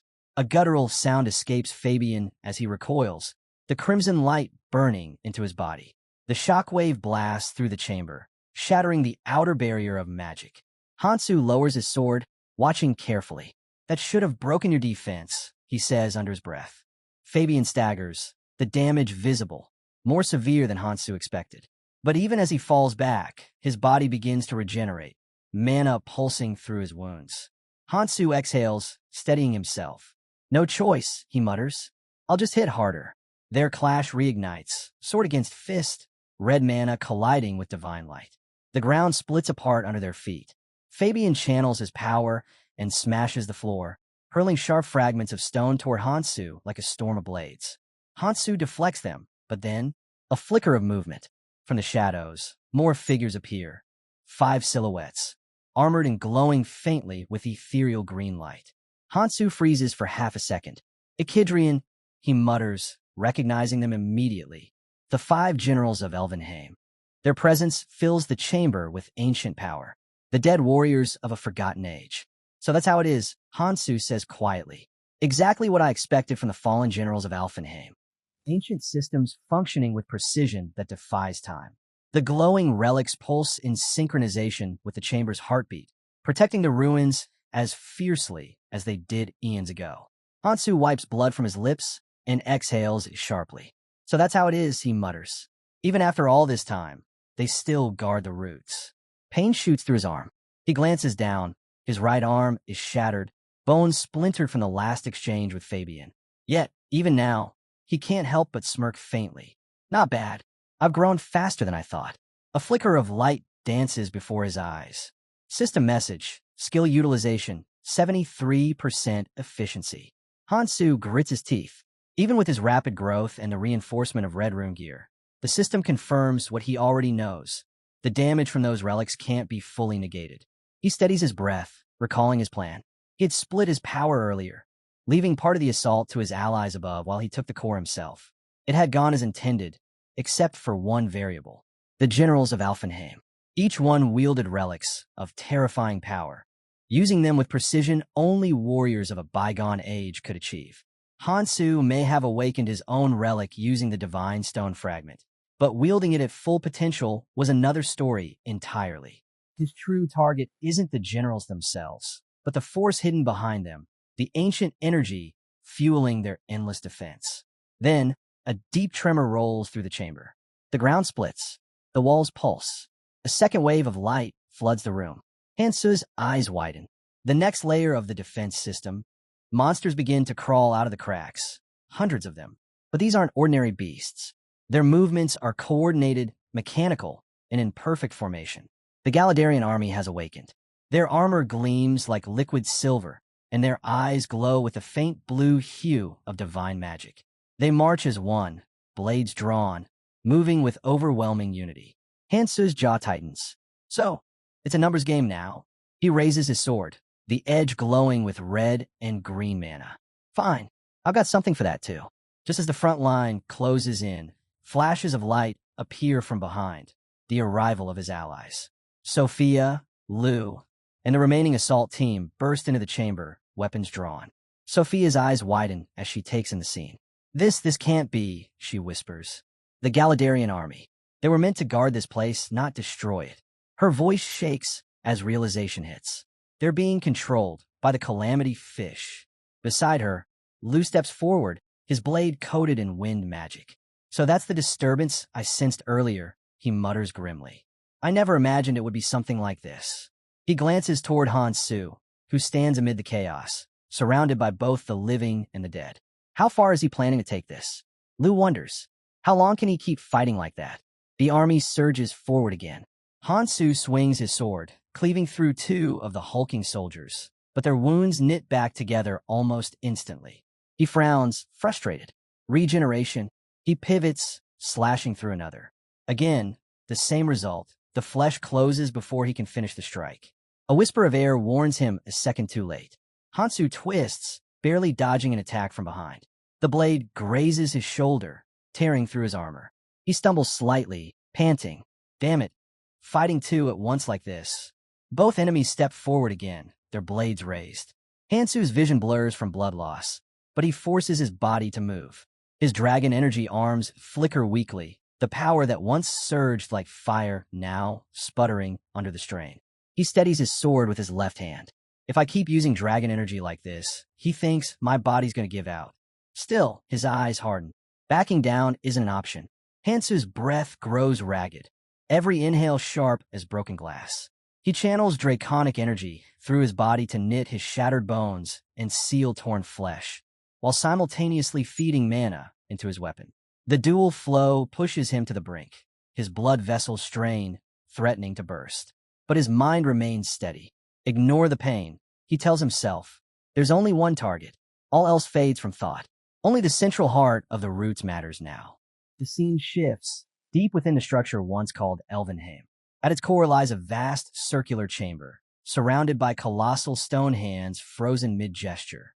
Each hand represents one of the ancient rulers who once governed the Red Zone. Long ago, those rulers forged both a magical and biological ecosystem. The World Tree, a living system meant to preserve balance throughout the Red Zone. At its foundation, they created a single sacred plant, the source of all life in the region. It was buried beneath the World Tree, hidden and protected, intended to serve as the heart of stability itself. But something went wrong. Over centuries, that sacred plant began to lose control. From the energies that were meant to sustain it, another being emerged, a twisted offshoot known as the disgorging root. Originally designed to nourish the plant, the root mutated, becoming a calamity in its own right. It lost the authority to heal or destroy. All it could do was delay the inevitable collapse. Now Hansu understands why the ancient security systems have awakened.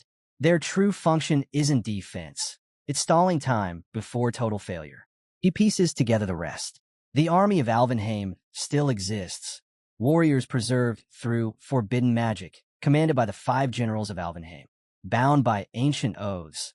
Their immortal bodies retain the strength of their prime. They cannot die, endlessly reborn through the energy of the sacred plant. Regeneration without limit. An army that cannot fall. Hansu's expression hardens. So it's not the soldiers I have to destroy, it's the heart that sustains them. He weighs his only option, dragonification through the dragon energy arts. It could grant him the raw power he needs, but the cost would be severe. Even so, he knows victory is impossible until he severs the root itself. His gaze falls to Nirmaha's ring, pulsing crimson around his finger. The red energy flares outward, wrapping him in light. The 5 gems mean nothing now, he murmurs. Only destruction matters. The authority of destruction resonates with the green energy of his sword. The relic, the divine stone fragment, and the power of dragonification begin to merge, 3 forces aligning into one overwhelming current. Mana roars around him like a storm. Hansu grips his sword with both hands. Let's end this. He charges. The speed is blinding. His figure flickers, then vanishes into motion. Fabian, the last guardian of Elvenheim, barely raises his weapon before the first strike lands. The clash resounds like thunder, each blow heavier than the last. Hansu's blade tears through the air, its red-green arc carving across Fabian's armor. Sparks and fragments explode outward.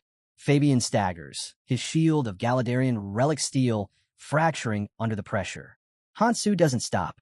He presses forward, every swing carrying the combined force of his relic and the awakened fragment. The authority of destruction consumes the chamber, burning through ancient enchantments. Come on, Hansu roars. eyes blazing. Regenerate if you can. The next strike lands squarely across Fabian's chest, and the ancient warrior reels back, light bleeding from the wound. Hansu stands over him, his sword vibrating with red fury. Let's see if even relics can survive this. He channels every last drop of power through the blade, and the world itself seems to crack. Fabian reels backward, unable to even raise a defense. Hansu's relentless assault gives him no room to breathe, no time to counter. Each strike slams harder than the last, shaking the ancient chamber with every blow. But then, something shifts. A new surge of power flares from the far end of the room. The air ripples, heavy with killing intent. From the shadows steps Echidrian, one of the 5 generals of Elvenheim. His expression is unreadable, his presence overwhelming. Without a word, he raises his hand, and from his palm, a string of living beads emerges, spinning in the air before launching toward Hansu like a storm of spears. Hansu moves instantly, twisting his body as the first bead slices past. Each one tears through stone like paper. He studies their movement even as he dodges. So that's it, he realizes mid-motion. Each bead has the same density as Fabian's armor. His lips curve into a sharp grin. That means they can break. He hasn't even gone all out yet. Hansu pivots and swings. His sword flashes, slicing through one of the beads with explosive precision. The metallic sphere splits clean in half. But he freezes for an instant. Wait, did it split on its own? A flicker of realization runs through him. That cunning bastard. He released his own magic chi from the relic to bait me in. He narrows his eyes. As long as the main body remains intact, the relic will just regenerate. Echidrian keeps attacking, hurling beads faster and faster. Hansu dodges, weaving through the barrage, deflecting the ones he can't evade. Then one slips past. It strikes him in the back. The impact sends a tremor through his body, knocking the air from his lungs. Pain sears up his spine, but he stays standing, gritting his teeth. It hurts, he mutters through a tight breath, but it's not enough. He steadies his sword, sweat and blood dripping down his chin. Even if the relic's form is damaged, its true power won't fade. Echidrian rises into the air, his beads orbiting him like a deadly constellation. The pressure in the chamber grows suffocating. Hansu looks up, expression cold but unwavering. Come on then, he murmurs. Let's see how much magic that thing of yours can take. The battle above. The scene shifts to the surface battlefield, where Hansu's allies are still locked in brutal combat against Galadarian's army, an endless horde of undead warriors. The ground trembles beneath their feet. One exhausted soldier stumbles, clutching his chest. How many times do we have to do this? He gasps. The magic here, it's so unstable I can barely move. If not for that last buff, I'd already be dead. Before he can catch his breath, a grotesque shape rises behind him. Watch out! Michael's blade flashes, cutting through the creature before it can strike. The soldier spins around, panting. How much longer are we supposed to keep this up? We kill them, and they just keep coming back. Michael wipes his blade clean and steps forward. Stay focused, he snaps. These things will revive. Be ready when they do. The soldier glares at him, anger bubbling under his exhaustion. This is all because of your group. Before Michael can respond, a burst of light slams into the monsters ahead. Sophia's magic. Her attack tears through the horde, scattering them like dust. She turns sharply toward the soldier. Complaining won't change anything, she says coolly. The soldier's eyes widen as he stares at her, disbelief in his voice. Where is Sophia? Sophia steps closer, resting a hand on his shoulder. I'm right here, she says quietly. Forget everything else and focus on fighting. If you don't, none of us are leaving this place alive. He nods weakly, shaken by the calm conviction in her tone. Meanwhile, Leo fights 2 monsters at a distance, his arrows glowing faintly as they pierce through rotting armor. He glances towards Sophia, his expression softening. I was wrong about her, he admits inwardly. Sophia Virage isn't just someone who can sense danger. She understands it. She acts before it consumes her. The battlefield is chaos. On one side, Fabian lies broken, his once brilliant armor cracked and smoking. His body twitches faintly, still alive, but barely. Across the chamber, Hansu faces off against Echidrian, the air between them filled with flying shards of stone and burning mana. Each time Hansu parries a blow, 2 more follow. The relentless barrage of living beads slams through the air like thunderbolts. He ducks, sidesteps, and twists to avoid them, but his body is reaching its limit. Blood drips from his lips. Every breath feels heavier. I can't keep dodging forever, he thinks grimly. His sword arm trembles as another bead grazes his leg, sending a sharp, tearing pain up through his muscles. It feels like something inside is being ripped apart, but he uses the pain, channels it, turning it into momentum. Fine, he mutters under his breath. Let's end this on my terms. He lunges forward, ignoring the searing pain in his leg. Beads streak past him, grazing his armor, cutting across his shoulder. Hansu doesn't flinch. He swings his sword in a wide arc, deflecting one of the beads midair, then drives forward with every ounce of force left in him. Even if I take a hit, he thinks, one clean strike will make it worth it. Echidrian gathers mana into a single, massive bead, sending it hurtling toward him. Hansu's eyes narrow. Too late. He slashes through it. The bead splits apart, its light scattering like shattered glass. And in that same instant, Hansu closes the distance and drives his sword straight toward the core of the battlefield. The ground trembles as his blade pierces through the central mass of the gigantic plant.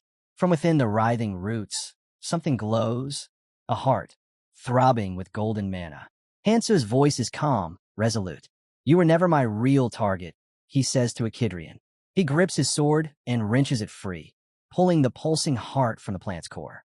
The entire chamber floods with light as the structure begins to collapse. Turning back toward Echidrian and the Galadarian army, Hansu raises the heart high. It's over, he declares. I've spent enough time here.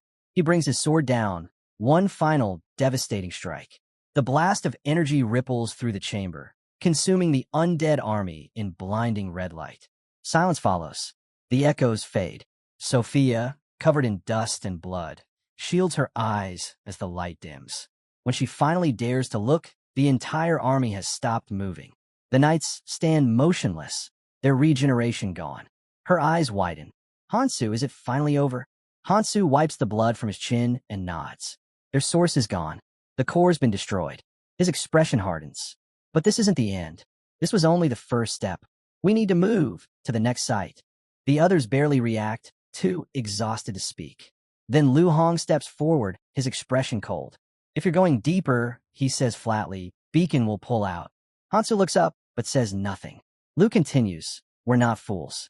We followed you because of an emergency. But this, he gestures toward the destroyed chamber. This is suicide. We don't take orders from you, and we're not bound to follow you any further. You agree, don't you? Hansu exhales slowly, swinging his sword to clean the blood from the blade. I do. Lu nods once. Then it's settled. We go our separate ways. He closes his eyes for a moment, as if to regain his composure. When he opens them, his gaze locks onto Hansu's weapon. I can't believe, he whispers, I didn't recognize that swing before. Rage flares in his voice. You, how dare you try to attack me? Hansu's reply is steady, almost calm. You misunderstand. I'm not attacking you. He raises his sword slightly, pointing past Lu. I'm clearing the path I intend to walk. Then, in a low voice, he asks, everyone ready to hold their breath? A pulse of unfamiliar energy prickles the air. Behind them, a glow blooms, soft at first, then rapidly growing brighter. Pink mana. The passage fills with it, swirling like liquid light. Leo's group freezes in horror. Wait, what is that? Then the wave of mana surges toward them like a tidal flood. Leo spins around, eyes wide. Stop! Whoever's doing that, stop, he shouts. Are you insane? The pink mana roars through the corridor, unstoppable.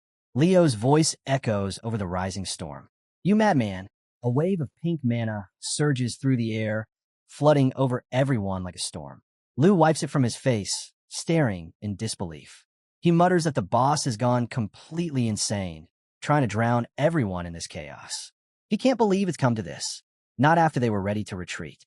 With a frustrated sigh, he admits he didn't want to use his last resort. But now, he might have no choice, if only he could find a way out. He activates the World Tree Feather skill, but a system message flashes before him. Skill cannot be used. The message explains that while the artifact allows travel anywhere within the red zone, it won't function inside the Calamity Fish or the World Tree.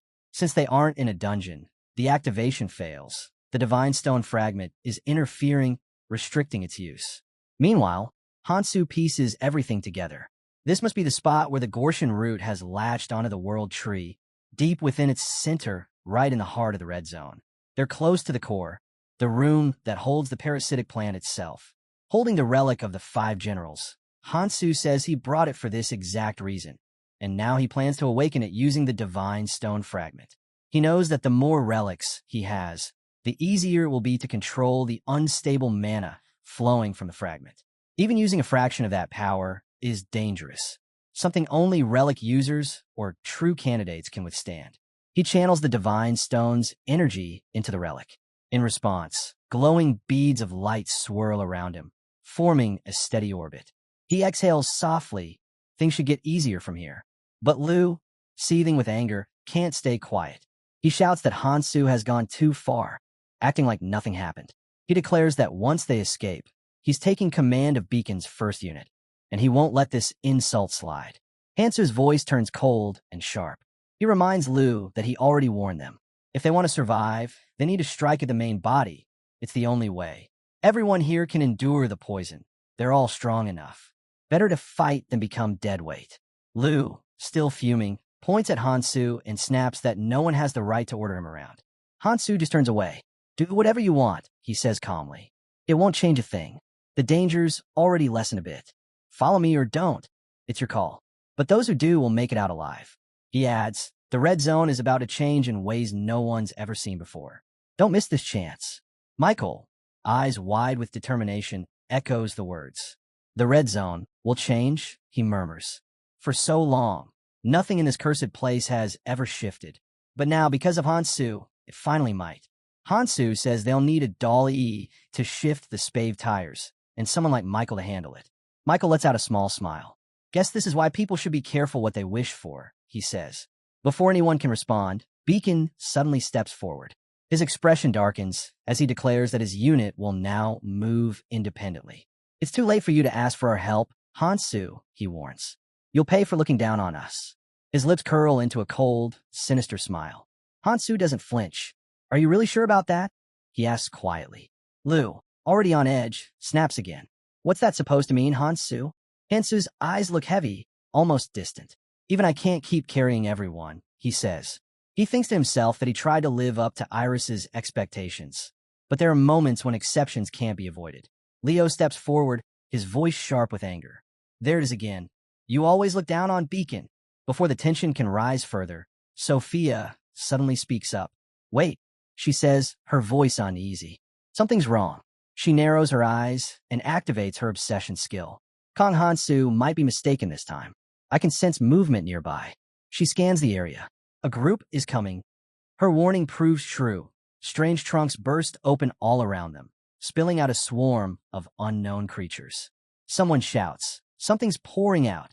Another voice yells, what are those things? The monsters rush toward the group, their movements erratic and unnatural. Hansu watches the chaos unfold and instantly understands. These aren't normal creatures. They're malformed abominations, twisted remnants born from the unstable plant. The world tree's root must be losing control.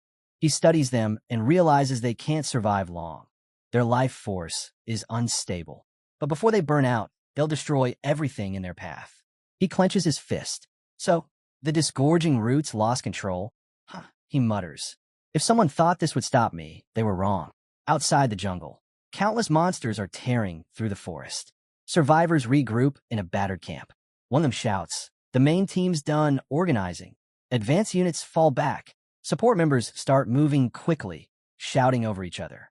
Report your sectors. Someone calls out, Johann, we need more supplies. Another voice adds, bring the nutrition float. On it, Johann replies, dragging the container over. He takes a sip from the float, then exhales deeply. Done. As he surveys the battlefield, his thoughts drift. The world has grown chaotic. So much has changed. What once sounded like a ridiculous legend now feels frighteningly real. He remembers the first time he encountered the calamity fish. The memory alone makes his hands tremble. He can't help but wonder, when did Kong Hansu start planning to destroy that creature? A shadow approaches him. Did you just say you've met Kong Hansu before? The stranger asks. Johann studies the figure closely. There's power in their presence, strong, steady. Maybe another traveler who entered the red zone long before him. His chest tightens. If that's true, it means someone else might be hunting Hansu, just like before. He curses under his breath. He doesn't even know where Hansu is anymore, and that realization weighs heavier than ever. Johann narrows his eyes at the stranger. I've got nothing to say to someone I don't know, he warns. And with helpers nearby, using force here would be a bad idea. The man quickly raises his hands in apology. Wait, there's a misunderstanding. He lowers his hood, revealing his face. My name's Choi Sangjin. I only asked because I'm a friend of Hansu's. Johann studies him carefully. It must have taken someone like Sangjin a long time to reach this place, most likely thanks to Hansu's help. Just like before, back on the boat, he's always had questions about that man. From the moment Hansu brought that boat, something felt different. Deciding to dig a little deeper, Johann finally asks what he's been holding back. Sangjin sighs. If you're asking about Hansu's true goals, he says, I don't have the answer. Johann frowns. Didn't you just say you were his friend?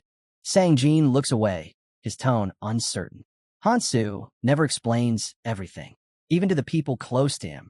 He always keeps something hidden, a plan only he understands. He pauses before adding quietly. Honestly, I'm still trying to figure it out myself. Johann can't make sense of it. He watches the man's face, trying to read between the words. Sangjin's expression hardens. It doesn't matter anymore, he mutters under his breath. Whatever happens next, I've already made my choice.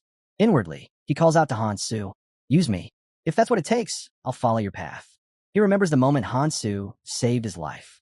From then on, he'd sworn to walk the same road, no matter how hard it became. If Hansu hasn't reached out here in the red zone, it must mean only one thing. He's still too far behind. A voice calls from nearby. Sangjin, we have to move. Sangjin nods and turns back to Johann. I need to go. Thanks for the talk. Johann watches him leave, still lost in thought. Just before disappearing into the crowd, Sangjin turns once more. If you meet Hansu again, he stops mid-sentence, then shakes his head and pulls up his hood with a faint smile. Never mind. I'll tell him myself. That's what Hansu would do. In his heart, Sangjin accepts the truth. He's still chasing Hansu's shadow. To catch up, he'll need to work harder. Even now, while he's standing here, Hansu is probably already in the thick of battle. Inside the red zone, Hansu tears through the malformed monsters with overwhelming force. His mana surges, channeled through the divine stone fragment, the air itself vibrating around him. He focuses all his will into power, abandoning defense, pushing his body to its limits. Every strike is clean, brutal, and precise. Lu watches from a distance, speechless.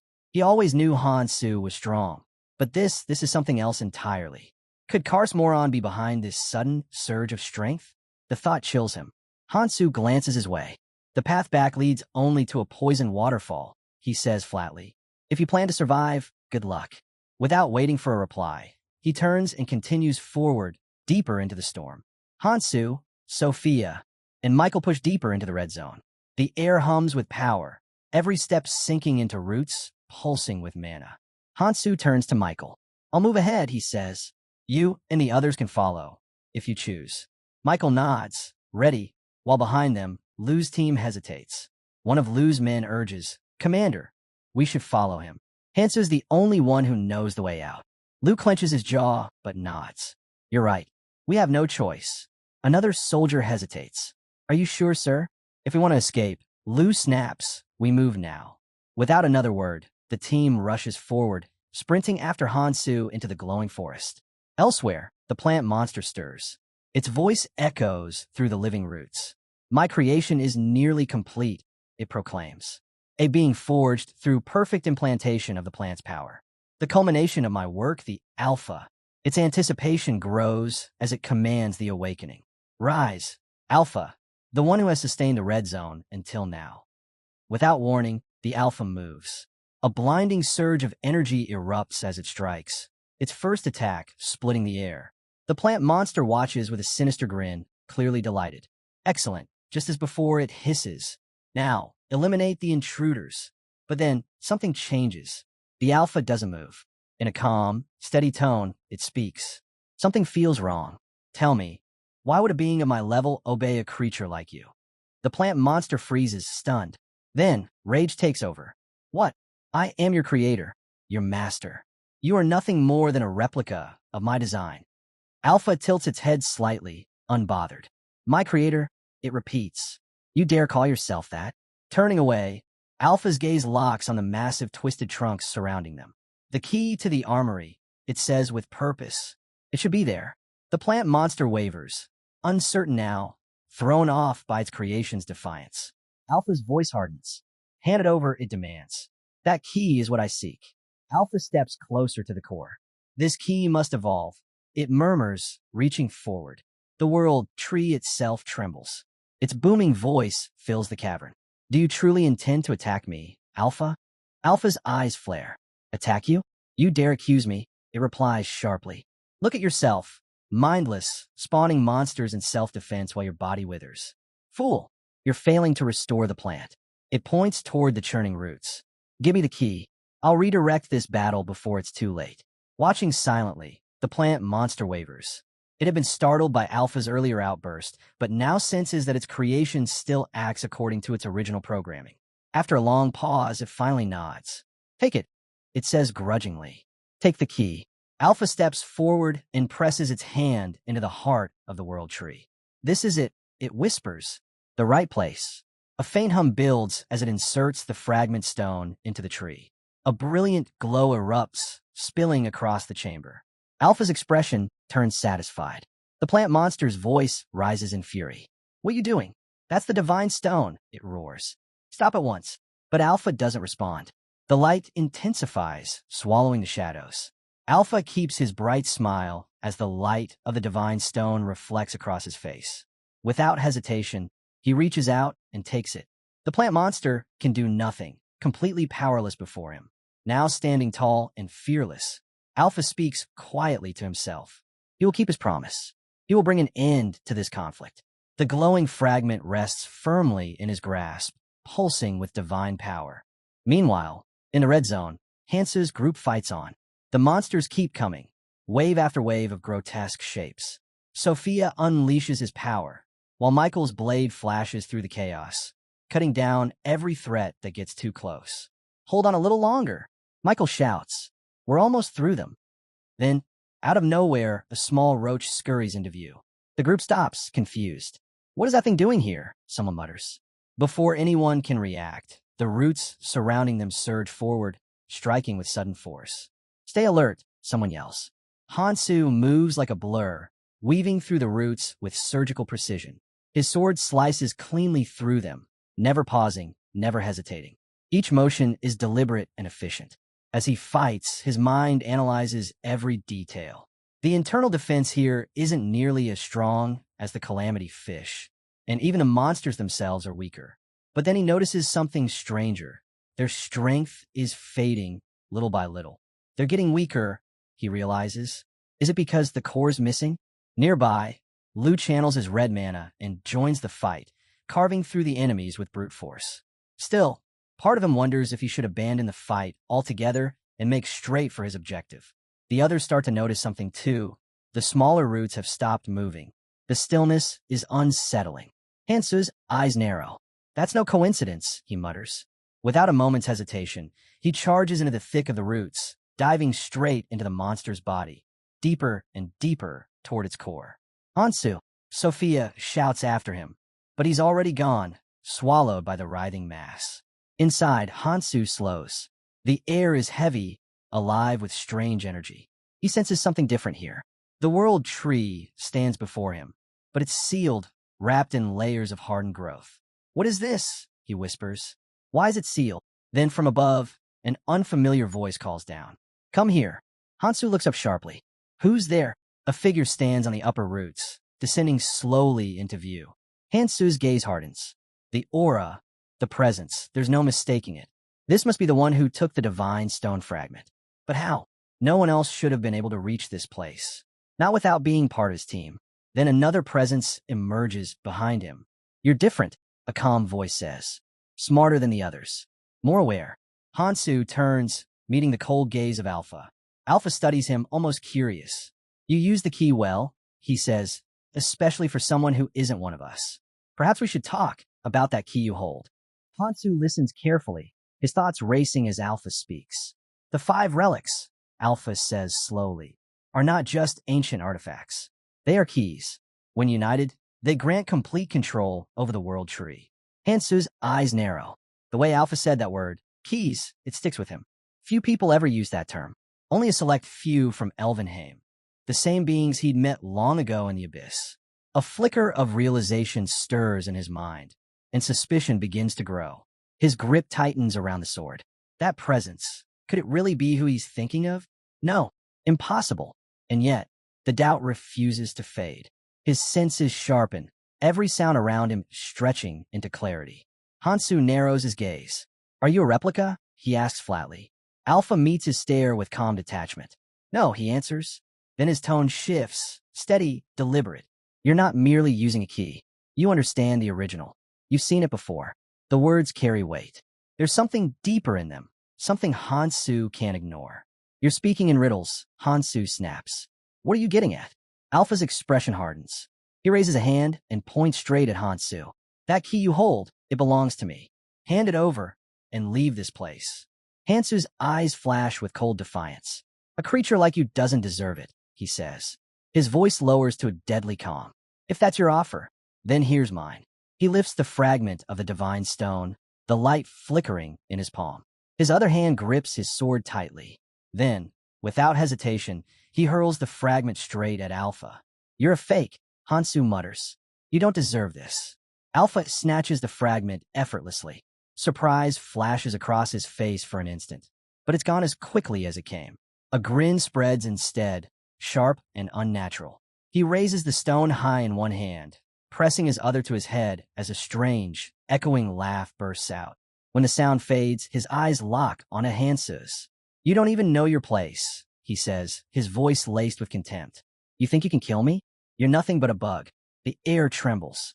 Shards of magical energy around them begin to rise, drawn into a spiraling current. I have no choice but to fight, Alpha declares. The fragments converge, condensing into a blade, an extraordinary sword pulsing with swirling magic. Its edge glows with unearthly power. Hansu steadies his breath, watching the weapon take shape. Then the sky itself splits open.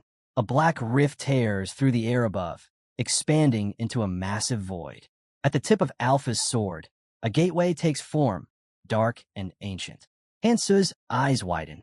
The armory, a legendary space said to contain enough weapons to arm hundreds of thousands. Alpha's laughter echoes again, loud, manic, thunderous. I'll show you your place, he growls, his grin stretching wide. From the dark void, glowing green, orbs begin to pour out, each one pulsing with unstable, violent energy. Strange bubbles follow, crackling with magical pressure. You can struggle all you want, Alpha taunts, but it won't matter. You're just a lone fool standing before me. Hansu's eyes never leave the orbs. His sword hums in his hands as he channels his mana, the air swirling blue around him. The green spheres shoot forward, and he meets them head-on, releasing a roaring burst of power. A glowing blue sphere collides with Alpha's attack, and the impact shakes the battlefield to its core. Alpha stares, momentarily stunned by the sheer force. Even with the 7 sacred odds on my side, he mutters, that's power worthy of a general. His eyes narrow again. Then what happens, he whispers, if I unleash more? The green orbs flare brighter, spinning in a deadly pattern. They surround Hansu from every direction, closing in fast. Hansu's focus sharpens to a razor's edge. He tracks every movement, every shimmer of light.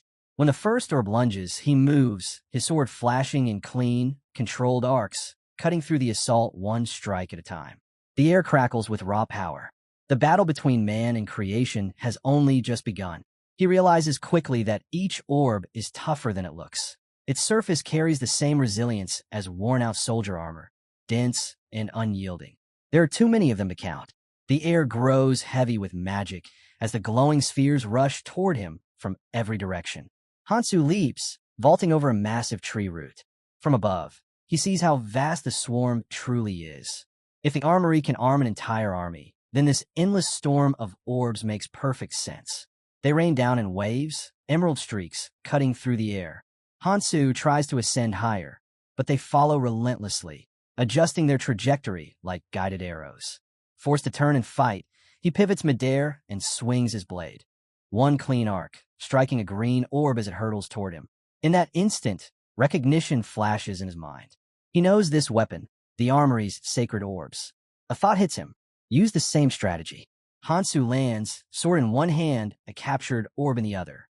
He goes completely still. The orbs sense it. They slow, their erratic movement settling as they drift closer. One by one, they circle him, forming a glowing green barrier of light. Now, it's just the two of them, Hansu and Alpha, standing face to face in eerie silence, surrounded by the hum of suspended magic. Alpha's brow furrows. Something is wrong. His lips curl in confusion. Why aren't they attacking? He mutters.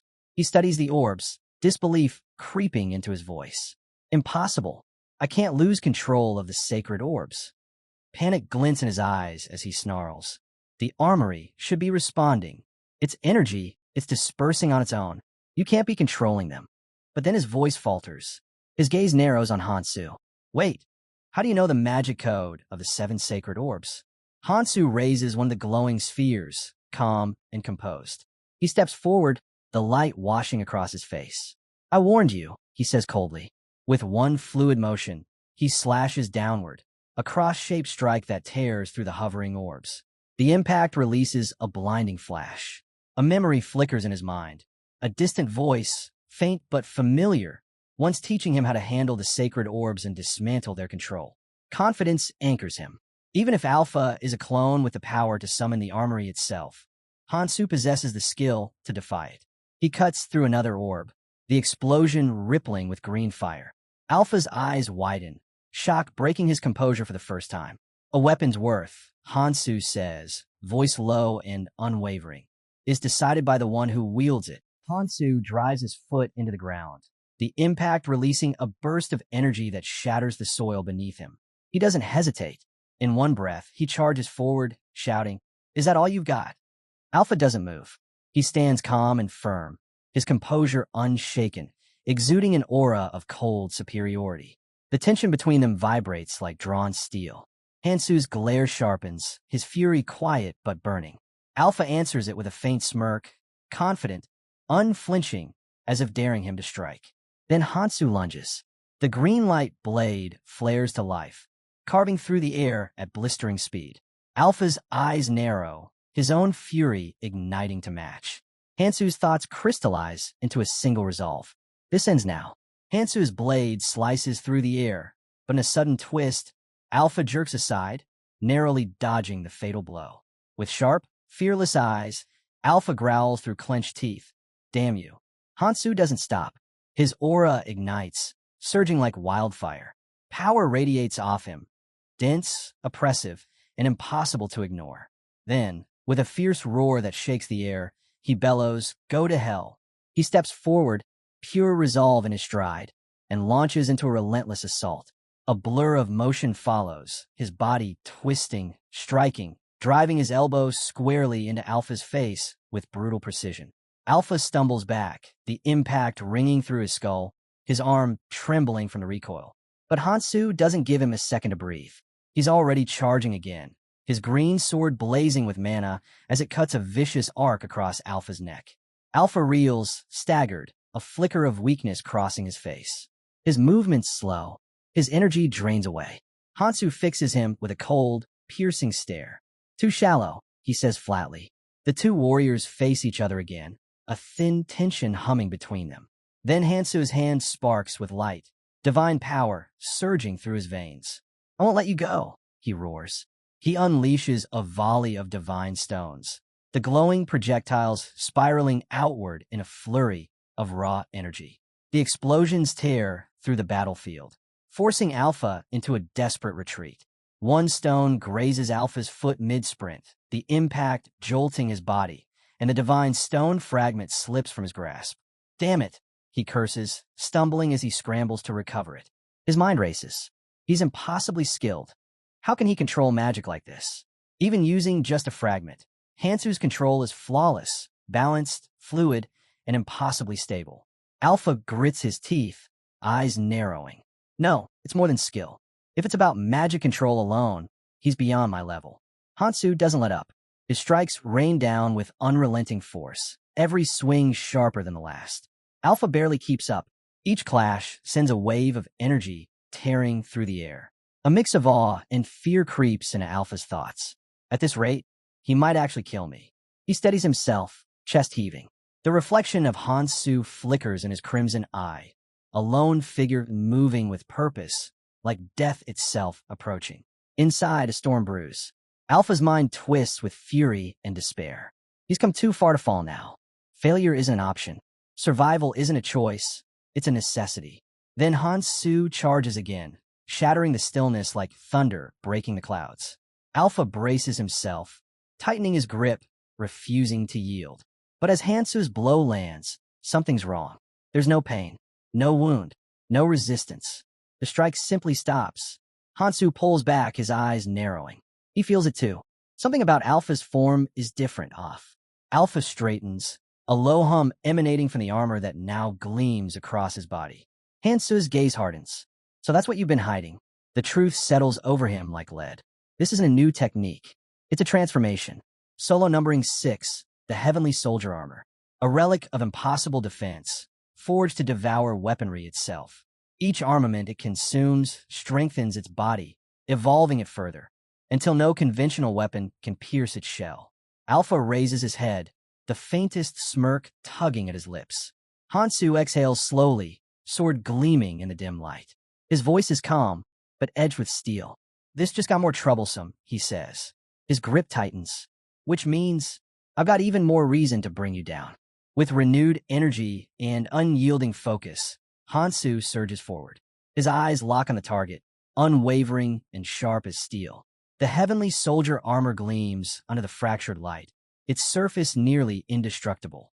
Each strike of his blade crashes against it with immense power, but the armor holds, unbroken, unmoved. Alpha stands firm, absorbing the relentless pressure. The armor doesn't block everything, but it's enough to keep him alive. The momentum of the battle begins to shift. And for Alpha, the realization is bitter. Without the armory, he's losing ground.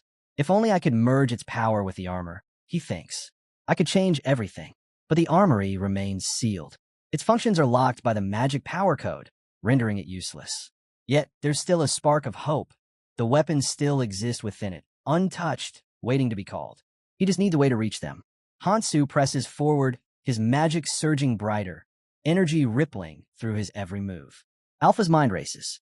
If I channel all the weapons into the Heavenly Soldier armor, then maybe... Hansu narrows his eyes, catching the flicker of intent in Alpha's movements. Something feels wrong. What are you planning? He mutters under his breath. You shouldn't even be able to use armament production. But then it happens. Weapons begin to materialize within the armor, shimmering like ghosts before fusing into Alpha's body. Hansu's expression hardens as realization strikes. He's activating Weapon Eater. The weapons melt into the armor, layer upon layer, until it radiates with a dense, violent aura. Alpha's lips curl into a grin. Even if you've figured it out, he says darkly, you're already too late. Let me show you the true power of armament production.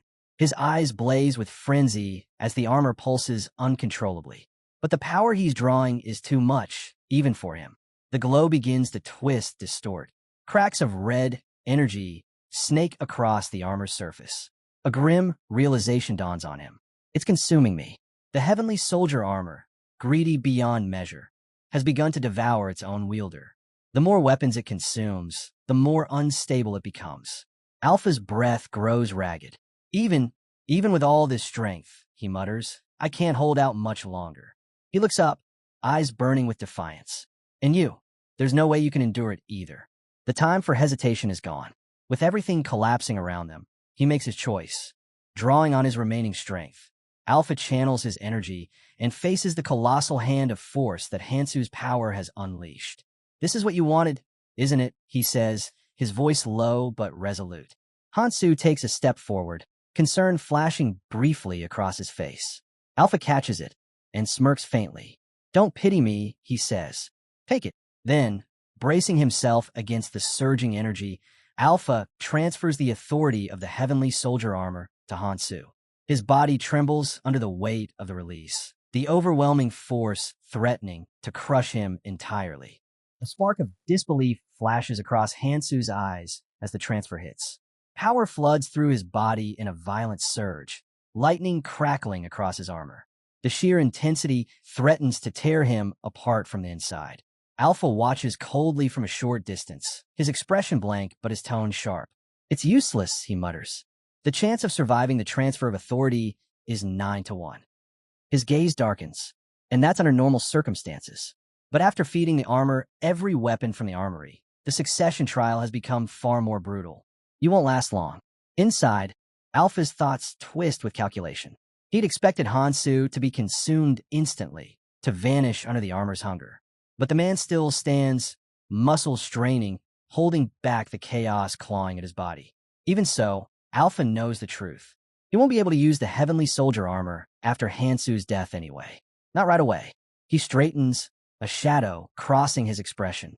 "I'll leave you to your end," he says quietly.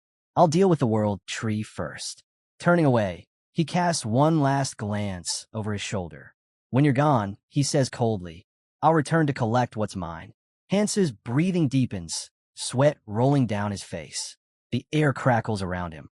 His hands tremble, not from fear, but from the unimaginable power tearing through his veins.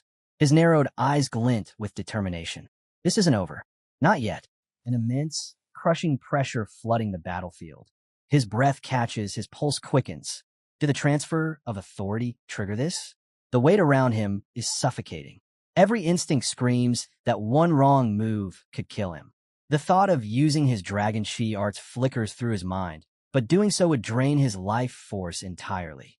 Still, hesitation isn't an option.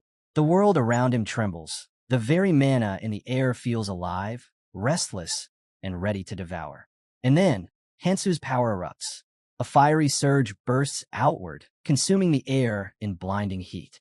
The energy radiating from his body is wild, violent, alive. It isn't just power, it's fury given form. Hansu's eyes burn sharp and cold. "Well," he says flatly, his voice low and controlled. "That's that." He scans the battlefield, expression hardening. Looks like he ran away after all. Must have used teleportation. He wouldn't have left this behind otherwise. His gaze drops to the object in his hand. "The heavenly soldier armor," he mutters. The moment his fingers close around the divine fragment stone, a tidal wave of power surges through him. It roars through his veins, filling him with raw, unstoppable strength. He can feel it, limitless potential bending to his will. With a faint smirk, Hansu grips the fragment tighter. "I like it," he thinks. It responds perfectly. He slides the divine fragment carefully into his bag, his movements deliberate. The armor itself hums with residual energy. Beyond its terrifying ability to consume weapons, it carries another advantage. A defense so complete that even weapons it had previously devoured couldn't harm it. Hansu's sharp mind connects the pieces instantly. So, it's already completed its red evaluation. He realizes. He must have fed it every weapon from the armory. The thought steadies him. Now, equipped with this monstrous power, he feels untouchable, focused, unstoppable. It won't need feeding for a while. He muses, clenching his fist. The ring on his finger gleams faintly as his lips curl into a confident smirk. He looks into the distance, thinking aloud. I wonder if those parasitic locusts have finally stopped coming. Not far away, Michael turns towards Sophia, concern tightening his voice. "Where's Kong Hansu?" Sophia frowns, her tone uneasy. "I saw him rush off earlier," she mutters, trailing off mid-sentence. Michael's expression darkens. "Did he abandon us?" Before she can answer, Lou lets out a short, bitter laugh. "So much for leadership," he scoffs. "He told us to follow, then left us behind. Irresponsible, isn't it?" Michael shakes his head. "Even so, Beacon's been doing well keeping up." Lou smirks, folding his arms. "We didn't have a choice. If Hansu hadn't submerged us in Persona water, we would have left already. Beacon never planned to stay here in the first place." He turns to the group, his voice cutting through the silence. "Anyone got a problem with that?" His eyes glint with arrogance, daring anyone to respond. But before anyone can move, a quiet presence settles behind him. Lou freezes. The confidence drains from his face. He slowly turns, eyes wide. "When did you get back?" Hansu stands there, calm and unshaken. His expression doesn't waver. "I want to take down the main body," he says simply. Michael steps forward, anxious. "You did it? You actually defeated it." Hansu's gaze flickers. For a moment, his posture stiffens. Lu's expression turned hard and resolute, his earlier arrogance replaced by cold determination. Beside him, Michael's eyes narrowed, sharp, suspicious, and filled with unease. Panic rippled through Michael's mind, thoughts racing chaotically. Why didn't I get back? Frustration twisted in his chest, making it hard to think clearly. Lu's jaw tightened. His anger simmered dangerously close to breaking loose. His clenched teeth ground together as fury spread through him like fire. Hansu, meanwhile, stood still, his expression unreadable but his mind racing. The main body's down, and we've secured the fragment of the divine stone. Yet something's off. He could feel it deep in his bones. The pieces didn't fit. Something else was moving behind the scenes. The silence snapped. Lu's voice tore through the air, sharp, commanding, and full of restrained rage. Hansu didn't flinch. He barely even glanced at him. Instead, he continued to piece the situation together, his mind cold and methodical. The clone, he realized, hadn't just mimicked power. It had carried the true authority of the king. His eyes darkened, fury flickering beneath the surface. If that's true, he thought grimly, then this is only the beginning. A chill ran through him as another thought surfaced. That thing is heading for the flower. Elsewhere, deep within the forest of giant trees, Alpha stood before the dormant main body. Shadows clung to him, but his stance was firm, defiant. He felt no regret for losing the heavenly soldier armor. To him, it had been a necessary sacrifice. In his mind, it had all been worth it. Now, he thought, I'll claim the king's full authority. But even as he waited, unease gnawed at him. His fists clenched, frustration bubbling beneath his calm exterior. Why? He wondered bitterly. Why won't awaken? He had given everything, power, life, loyalty, and still the main body slept. His anger grew darker as his thoughts turned toward the ruined world outside. The world tree, withered and dying. Elvenheim, lost to time. The main body stirred faintly, its voice calm yet distant. Yes, it said, Elvenheim has fallen. But look below. The humans thrive. They rise where we have fallen. They will inherit what we could not protect.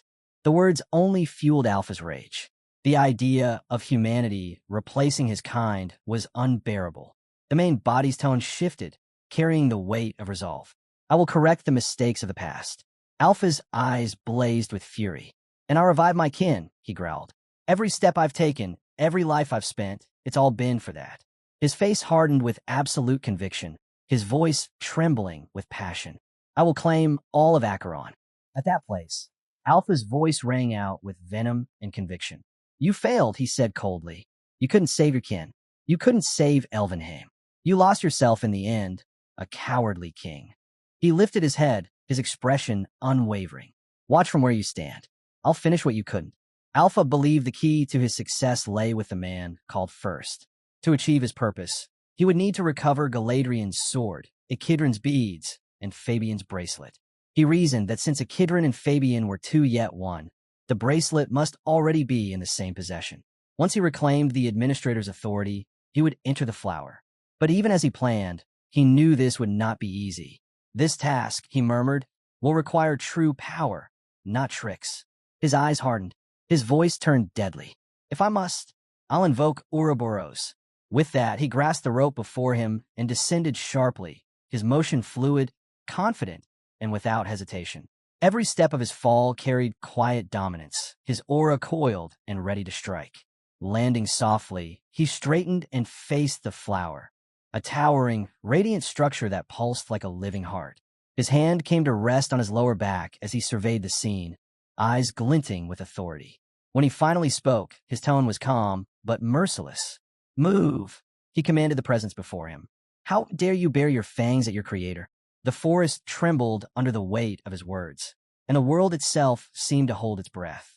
A shrill buzz shattered the air as a swarm of vicious insects burst around him. He didn't flinch. Instead, he thrust his arm upward, energy crackling around his hand like a storm ready to erupt. He thought back to the failure of the so-called original, stripped of its kin, stripped of its throne.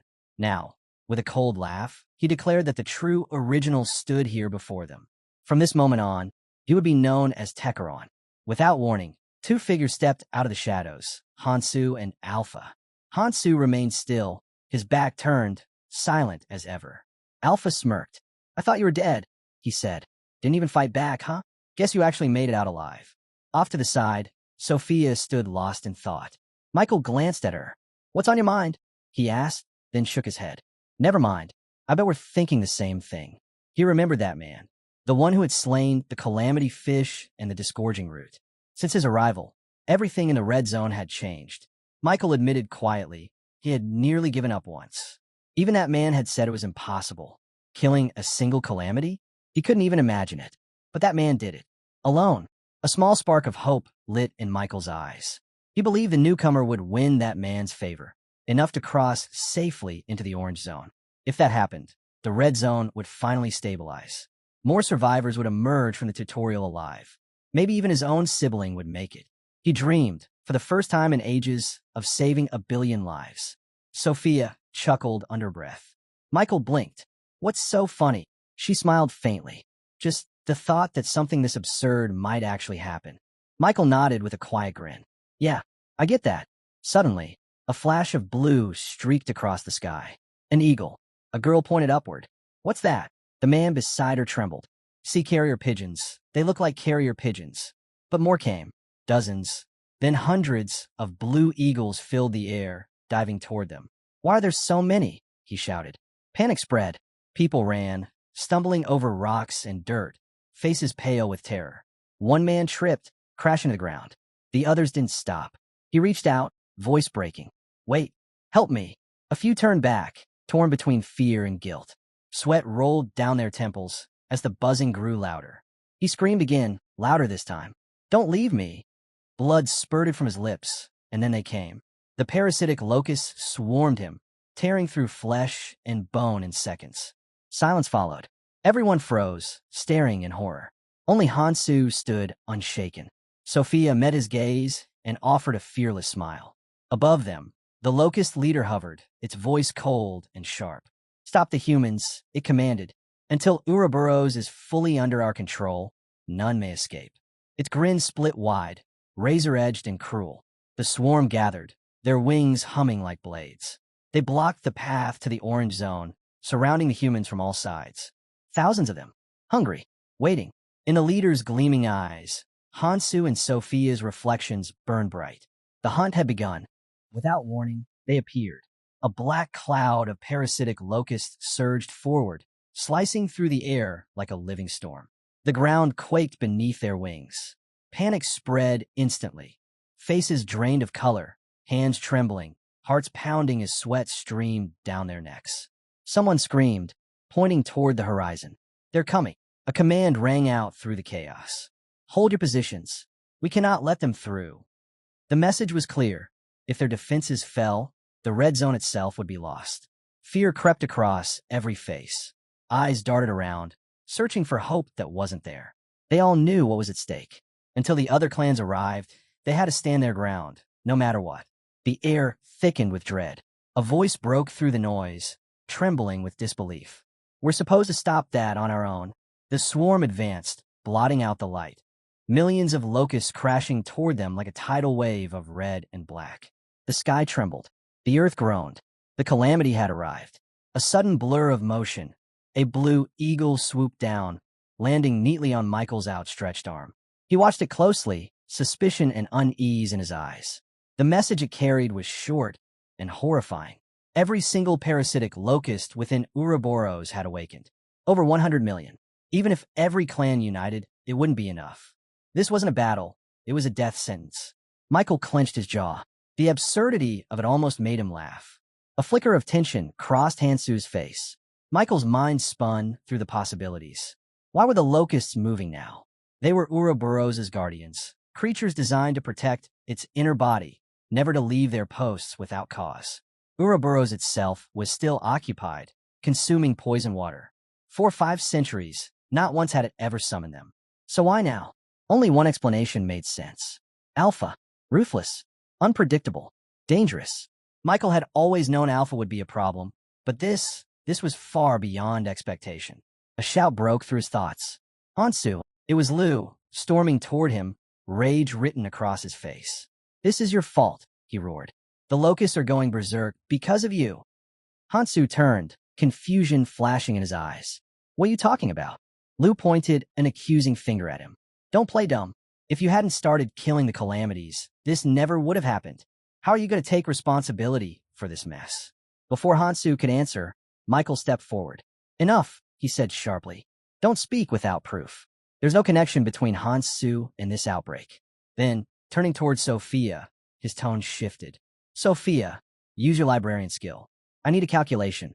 How long until all of them descend? Sophia looked at him steadily. You mean all of them? Not just a portion. Michael nodded grimly. Every last one. Hansu suddenly raised his hand, fingers stabbing toward the sky. Ouroboros, he shouted. How long will it take to descend? Sophia froze, eyes widening. Her body tensed as if the name alone carried weight. The young man nearby spoke quickly, his tone urgent. Stopping the locusts isn't enough. If he's truly a clone of the king, then he holds part of the king's authority. That means he can command the locusts, and eventually, he'll come for Ouroboros itself. His words hit like thunder. Ouroboros, one of the 4 great calamities, couldn't be controlled easily. Even with the king's blood, seizing it would take time. But once that control was complete, the creature would descend upon the surface, and the devastation would be unimaginable. Hansu turned to Sophia, voice sharp, then calculated. The longer Ouroboros takes to descend, the more time we have to prepare.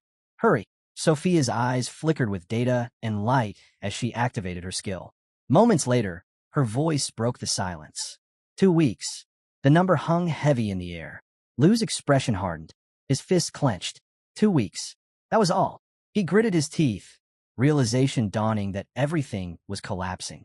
The order to capture Kong, Hansu, no longer mattered. None of it did. The entire red zone was on the verge of annihilation. First and second squads. Lu barked, report to Sir Miyamoto. Everyone else, you're coming with me. Sophia stepped forward. Where are you going? We need to stop this together. Lu turned to her with a mocking grin. Stop it. Why bother? The mirror's about to open. All we need to do is get out of here. Sophia's eyes widened again. The mirror? Could it really be that time already? The mirror, a vast, silent lake surrounded by 6 towering pillars. It was the passage to the next area, opening only once every month. When its waters became perfectly still, clear as glass, those deemed worthy could cross. Those who weren't never returned. Sophia's hands trembled slightly. The clans had been waiting for this opening. She knew most of them would make it through, yet a deep unease gnawed at her. Lu looked around at the others and asked coldly, So, you all plan to run when it opens, right? Sophia didn't answer, but her silence said enough. Lu smirked. Bingo. We got no reason to die here for nothing, do we? Sophia's expression darkened. What about Sir Erie's and Sir Miyamoto's orders? What about the others who'll arrive later? Lu chuckled, eyes glinting. You already know the answer. They'll either get devoured by the locusts or crushed by Ouroboros. Take your pick. His laughter echoed, sharp and cruel. Why should I care about an order from 20 years ago? Sophia's jaw tightened. Her teeth ground together in anger. Don't glare at me like that, Lu warned. You think I'm the only one who feels this way? Everyone's thinking the same thing. If this were still a stable situation, if the command still mattered, it'd be different. But we're in hell now. He sneered. And in hell, justice doesn't mean a damn thing. Sophia's eyes burned as she broke into a run toward him, fury driving her forward. Hansu and Michael stood nearby, unmoving, their gazes locked on the unfolding tension. Lu's thoughts darkened. At this rate, everyone left in the red zone will be slaughtered. And worse, if we're not careful, even the seal might break. Hansu's voice cut through the tension like a blade. Don't worry, he said calmly. 2 weeks is plenty of time. His tone carried unshakable confidence. With steady eyes and razor-sharp focus, he explained, if we meet a few conditions, taking down Ouroboros won't just be a fantasy. Sophia blinked in disbelief. You mean like what happened with the calamity fish and the disgorging root? Before Hansu could reply, Michael spoke up, frustration lacing his voice. That's impossible. The parasitic locusts guarding Alpha's inner body are already descending. The gatekeepers have abandoned their posts. Alpha's completely sealed itself off from any external threat. We can't use the same method again. Hansu raised 2 fingers. That's why I said we need conditions. The others fell silent, waiting. The first, he continued, is to unite every clan to stand against the descending locusts. He paused. The second, is to enlist the 7 phantoms, the strongest warriors in the red zone. Sophia's eyes widened, disbelief flashing across her face. The 7 phantoms? That's... Hansu smirked, finishing her thought. Why might just work? A low hum filled the air as power crackled around him. Behind him, a massive demonic Ouroboros shimmered into view, coiling around the colossal tree like a living nightmare. Hansu looked up, voice steady and absolute. This is how we'll take down Ouroboros. Hansu stood firm, unshaken even as the storm gathered around him. Sophia and Michael faced him, caught between awe and doubt. Michael's voice trembled. You seriously plan to unite all the clans? Even now, when Ouroboros is about to descend and destroy everything, you think they'll actually listen? Sophia, though visibly tense, shook her head. I've followed Hansu through every impossible plan so far, she said quietly, and I've seen him pull off miracles. Her tone softened, but her eyes were heavy with concern. But you already know why the phantoms can't leave their posts. Even if they want to help, they're bound. Hansu met her gaze without hesitation. I know, he replied firmly. That's why I'll remove the very reason they're bound in the first place. The conviction in his words sent a chill through the air. Sophia reached toward him, her voice trembling. What are you really? Hansu didn't flinch. You'll know soon enough, he said. But first, we unite the clans and stop the locusts. There's no time to waste. Above them, the ground shook as Ouroboros stirred in the distance. Its monstrous form loomed like a storm cloud, its vast, emerald eyes glimmering with intelligence and power. Meanwhile, far away, Alpha sat surrounded by countless holographic screens displaying Hansu, Sophia, Michael, and the chaos unfolding across the red zone. Data flowed endlessly around him, glowing in pale streams of light. Outside, screams and battle cries echoed as parasitic locusts poured across the land. Alpha watched in silence, processing everything.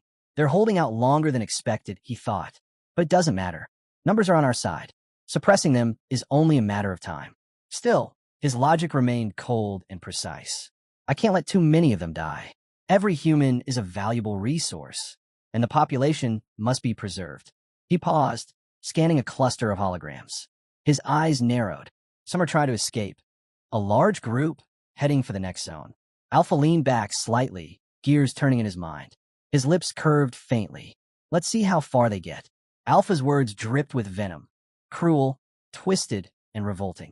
He grinned wide, teeth glinting like blades, and declared that the weak were nothing more than insects, suffering divine punishment for their worthlessness. Lu stood in silence, lost in thought for a moment. His eyes swept across the gathered crowd. Members of the Celestial Association, 6 unaffiliated clans, even the Chimera Monarch himself. Everyone was here, except for the Valkyrie clan, still holding the parasitic locusts at bay. If even the strongest had come to flee, Lu thought grimly, then his judgment had been right all along. Secure a position close by, he ordered his men. We move the moment the mirror opens. Yes, sir, one replied immediately. From a distance, Giacomo observed him carefully. Recognition flickered in his eyes. So that's Lu, he said, voice cutting through the tension. The one who took Karlsmorn's place. The new head of the Hecarim clan. He tilted his head. Tell me, Lu, did you get permission from that person before planning your escape? Lu's response was cold and sharp. I don't owe you an explanation. Giacomo smirked. Pity. I was hoping to see them myself. Though you've all been so busy, I can barely remember their face. Lu's temper snapped. Watch your mouth. Unlike you, that person carries a far greater burden than any clan leader. They're doing what none of you could. Before Giacomo could reply, Lu's expression froze, eyes widening, body tense. Giacomo's gaze followed his, both men staring upward in sudden alarm. Hansu approached. His presence alone carried power, the air around him alive with energy. So, he said calmly, the 6 great clans made it here faster than I expected. Lu's jaw tightened. Sweat beaded on his forehead. Hansu, what the hell are you doing here? With fearless composure, Kong Hansu strode forward, his companions moving with purpose. Lu snarled, you insane bastard. Here, to ruin things again. Hansu shook his head. I'm not here to fight. I came to share a plan. His voice was steady, almost too calm. The 6 great clans will hold off the parasitic locusts, he said, while I take down Ouroboros. A ripple of murmurs spread through the crowd. Giacoma's eyes narrowed as realization struck. Others whispered in disbelief. Is he serious? Someone muttered. He wants us to fight the locust while he goes after Ouroboros. Another scoffed. He's lost his mind. Michael stepped beside Hansu, placing a hand on his shoulder. You know no one's going to follow that plan, right? Sophia cut in, voice sharp. And why not? Have all of you forgotten your duties? The Root and the Seven Phantoms exist to protect the Red Zone, to uphold the will of Lord Erie's and Lord Miyamoto. A hush fell. The name Miyamoto hung in the air like a shadow. Though long dead in the abyss, he had fought for them until his last breath. Whether he had done so out of duty or was something else, no one knew. Lu's patience snapped again. His glare could have cut steel. Don't you dare cross that line, he warned. Even as one of the Seven Phantoms, you have no right to use that person's name so carelessly. Hansu shot back without hesitation, reminding Lu that he was the one who'd turned his back on Miyamoto's words and run the moment things got dangerous.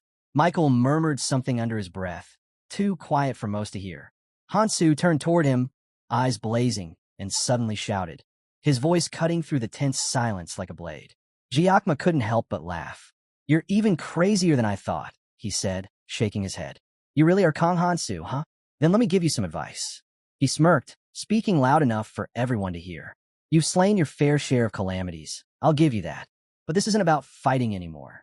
A clan should look out for itself. If we could just hold out 2 more days, we'll make it to the Orange Zone. Fighting now is pointless. Everyone should fend for themselves and stay out of each other's way. Hansu's eyes swept across the crowd, sharp and unyielding. 2 days, huh? He said coldly. Then I guess you'll get to see what those 2 days are worth. They're coming. His gaze hardened. It's time everyone here learned how cruel this world really is. Then it happened. The ground rumbled violently beneath their feet, a deep, shattering quake that sent everyone stumbling. Giacomo raised his voice, trying to steady the panicked crowd. Don't lose it. It's just tremors. 2 days, that's all we need. We can hold off the locusts till then. Hansu growled, his tone fierce. No, this isn't the locusts. This power is fists clenched. There's only one thing that could shake the Red Zone like this. The air grew heavy. All eyes turned upward, and then they saw it. A massive dragon, scales gleaming, body stretching beyond sight, moving slowly through the crimson haze. Ouroboros had arrived. The dragon's advance alone was enough to crush the courage out of anyone who saw it. Its presence filled the battlefield with dread. Lu's voice broke through the noise, full of disbelief. Why now? Ouroboros wasn't supposed to appear for 2 weeks. What's happening? Sophia looked skyward, squinting through the storm of dust and energy. Wait, she murmured. That's not its full descent. It's just moving its tail. But even that was enough to shake the ground like a world-ending quake. Panic spread like wildfire. The crowd trembled, soaked in sweat, voices trembling. How can the earth shake this much from just its tail? Is it coming down here? Hansu's voice cut through the chaos. I knew it. It's trying to block the mirror. A wave of realization rippled through the crowd. Screams followed. The dragon lunged forward, and pandemonium erupted. People running in every direction, desperate to escape as the monster's shadow swallowed the battlefield whole. Sophia raised her hands, chanting rapidly. A radiant barrier burst to life, forming a shimmering dome around her and Hansu's group. Hansu turned to her. Sophia, I need another favor. She nodded quickly. Got it. The barrier flared brighter, holding strong as the dragon's attacks slammed against it with deafening force. Outside, everything was chaos. People crushed, the land torn apart, and the dragon's enormous body blotting out the sky. From afar, Lu watched in shock. The destruction was beyond comprehension. There was no reaching the Orange Zone now. Then one of his men shouted, voice shaking. Lord Lu, look above. He turned, and his eyes widened in horror. A black cloud was descending from the sky. Not mist, but a swarm. Countless parasitic locusts darkened the heavens, blotting out even the faint light that remained. The men began to shake uncontrollably, their faces pale, drenched in sweat. There's too many. How can there be this many? The swarm closed in. The dragon roared, and despair swallowed the battlefield whole. Lu's voice tore through the chaos. Everyone retreat. Run. Get as far away as you can. One of his bald subordinates gritted his teeth, barking orders to the others. Move it. Don't just stand there. Go now. The men scrambled in panic, pushing through the crowd. Across the field, one of Giacoma's soldiers shouted for instructions, but Giacomo said nothing. His eyes were fixed on the sky, on the massive tail of Ouroboros sealing off the mirror above. The endless swarm of parasitic locusts was descending, a living storm devouring everything in sight. To make it to the next zone, they'd need to move together, but Giacomo knew that was impossible. The locusts were too many, too big. He let out a strained laugh, sweat dripping down his face. There really was nothing they could do. Then Lou's angry voice cut through the roar. Giacomo, what the hell are you doing? You're going to get us all killed. He turned towards Sophia. Sophia, do something. Sophia's reply trembled, but held steady truth.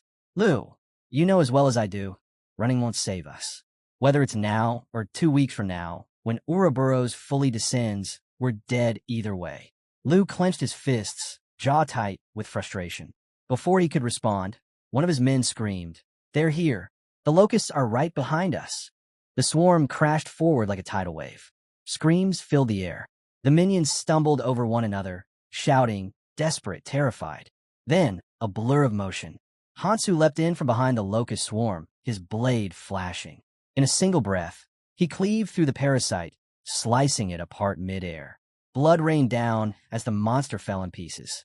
The soldiers froze, stunned, watching him stand amidst the carnage. Hansu wiped the blood from his face, his voice calm and clear. If we follow this plan, we all make it out alive. Lou's eyes widened in disbelief. You're insane, Hansu. Still spouting that nonsense. His voice rose, full of anger and fear. You think you're some kind of hero? Ouroboros isn't like the other calamities. It's on another level entirely. Hansu met his glare without flinching. So what's your plan then? Run with your tail between your legs? If you do that, you'll lose the only chance we have to survive. Behind him, the air shook again, another wave of locusts rising from the dust. Hansu turned slightly, his gaze fixed on the distance. The mirror will open in 2 days, he said evenly. But as long as Ouroboros' tail covers that lake, you're stuck here waiting 2 weeks, Lou. Giacomo listened quietly, his expression unreadable. Lou's teeth ground together, fury boiling over. Hansu stepped forward, his voice echoing through the battlefield. So choose. Are you going to stand and fight, unite against the calamity and live? Or will you cling to your selfish fear and stay buried here in the red zone? The swarm behind him stirred again, the sky darkening as more locusts poured in from every direction. Everyone froze, hearts pounding. The air was thick with dread, and the choice hung heavy before them all. Even as the battlefield descended into chaos, Giacomo stood firm, calm, steady, almost amused. His subordinates, however, were anything but composed. Lord Giacomo, we have to retreat, one of them cried, voice breaking with fear. Before Giacomo could answer, a massive parasitic locust lunged from behind, claws raised to tear him apart. His minions screamed out, behind you. But Giacomo only grinned. I've taken quite a liking to you, Kong Hansu, he said, his tone light, almost playful. In that instant, a giant hammer materialized in his hands, gleaming with power. Giacomo gripped it tight and swung down in a single, thunderous motion. The ground shook as the hammer connected, smashing the locust and sending its mangled body crashing through the air. He straightened, looking out over the battlefield. Listen up, he shouted, his voice booming over the chaos. From this moment on, we're holding the line. Not a single locust crosses the lake. A smirk spread across his face. Raise your weapons. We'll fight, and claim the spoils that come with it. One of his subordinates hesitated.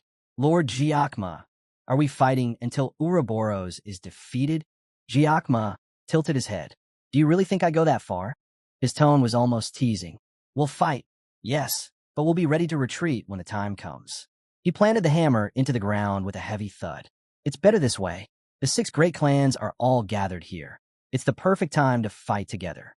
If we can't stop Ouroboros, none of us are getting to the orange zone. I'm sure even they understand that much.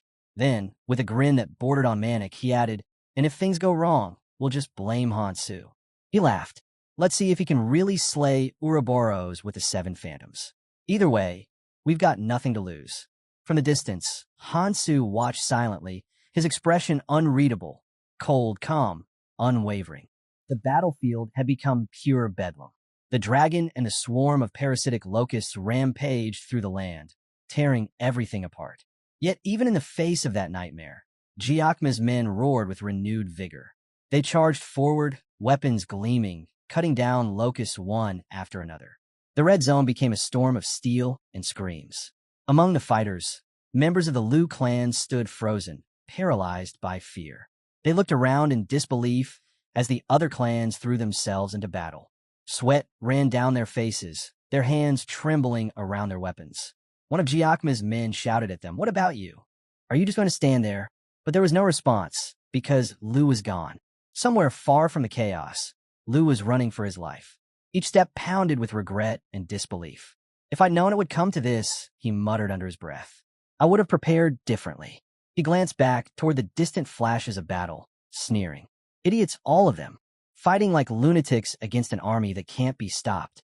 The thought of holding out until Ouroboros was defeated seemed laughable to him. "They've lost their minds," he spat. "This plan will get them all killed." But as he ran, something caught his eye. Hansu, standing amidst the chaos, cutting through locusts like they were nothing more than air. Each swing of his blade was clean, efficient, merciless. Lu slowed for a moment, breath heavy. "Impossible," he whispered. Still, he refused to believe it. "No, it's not possible. This plan is doomed from start." Turning away, he made up his mind. "I'll go back," he thought. "I'll warn him. I'll just say it took me some time to learn more about Kong Hansu." And with that, Lu vanished into the smoke and dust, running from the battlefield, unaware that the true storm was only just beginning. The battlefield fades, and the scene shifts. Mikhail stands motionless, his gaze locked on something in the distance. His expression is blank, almost stunned. Sophia notices immediately. "Mikhail, what is it? Do you see something?" He shakes his head slowly. "No, nothing." Just then, Hansu approaches. His presence cuts through the noise and tension around them. Mikhail straightens, reporting quickly. The other clans followed Hecarim's lead. "They're holding the line. We've managed to delay the locust descent for now." Hansu nods once. "Good. Then I'll leave the rear to you." Mikhail blinks, confused. "Wait, what?" Hansu's tone is calm, but final. "I've done what I came here to do. Now it's time I meet the 7 phantoms." Both Sophia and Mikhail stare at him, stunned. Mikhail frowns. "You're telling me to stay back?" Hansu gives a faint smirk. "Bingo." He glances at Mikhail. "Remember what you promised me, that the helpers would lend me their support. Now's the time to make that count." Mikhail sighs and scratches his head, half grinning despite the situation. Fine. You do your thing, Hansu." With that, Hansu turns away, his figure slowly disappearing into the smoke-filled horizon. Meanwhile, at Beacon headquarters, a flurry of reports floods in. "The mirror's been occupied," one soldier shouts. "The parasitic locusts have breached the perimeter." Commanders exchange anxious looks as the situation unfolds. The 6 great clans, now under Giacoma's lead, are doing everything they can to hold the line. After the Valkyrie clan wiped out the first wave of locusts, they began pushing toward the mirror, but the threat wasn't ending. It was only getting worse. Tension filled the air. The question hung heavy. Do they hide within the seal and wait this out, or keep fighting to defend it? Inside the conference chamber, the Phantom representatives are already deep in debate. Martian Ark, of the 4th Phantom, speaks first. "We should stay near the seal and wait for things to settle. This isn't as bad as it looks." John Sang from the 3rd Phantom slams his hand on the table. "You're wrong. We can't just sit here. We should join the battle. Neither the locusts nor Ouroboros can breach the seal anyway, and if Ouroboros descends in 2 weeks, we'll be trapped regardless." Charlize, the 6th Phantom, brings up the travelers, but her voice is drowned out as Cooper from the 2nd Phantom cuts in. "Hiding isn't an option. We're the beacon's shield. We exist to protect the seal, to save lives." The room erupts into chaos. Voices rising, accusations flying. Some argue survival is the only thing that matters. Others condemn them for even suggesting retreat. Then a single calm voice cuts through the storm. "Enough." Everyone falls silent. At the head of the table, Miyamoto, leader of the 1st Phantom and master of the Beacon clan, lifts his gaze. He exhales deeply. "We must not fight among ourselves." The tension breaks immediately. Every representative lowers their head in guilt. Miyamoto continues, voice steady but resolute. "We will discuss this properly. There's no room for division here. No one dares to speak. Finally, he softens his tone. I understand your fear. We all feel it. But we are phantoms, and phantoms don't falter. Our duty is to find the source of what's happening in the red zone and deal with it accordingly. Before anyone can respond, the doors burst open. Lou stumbles inside, drenched in sweat and gasping for air. Lord Miyamoto, he shouts.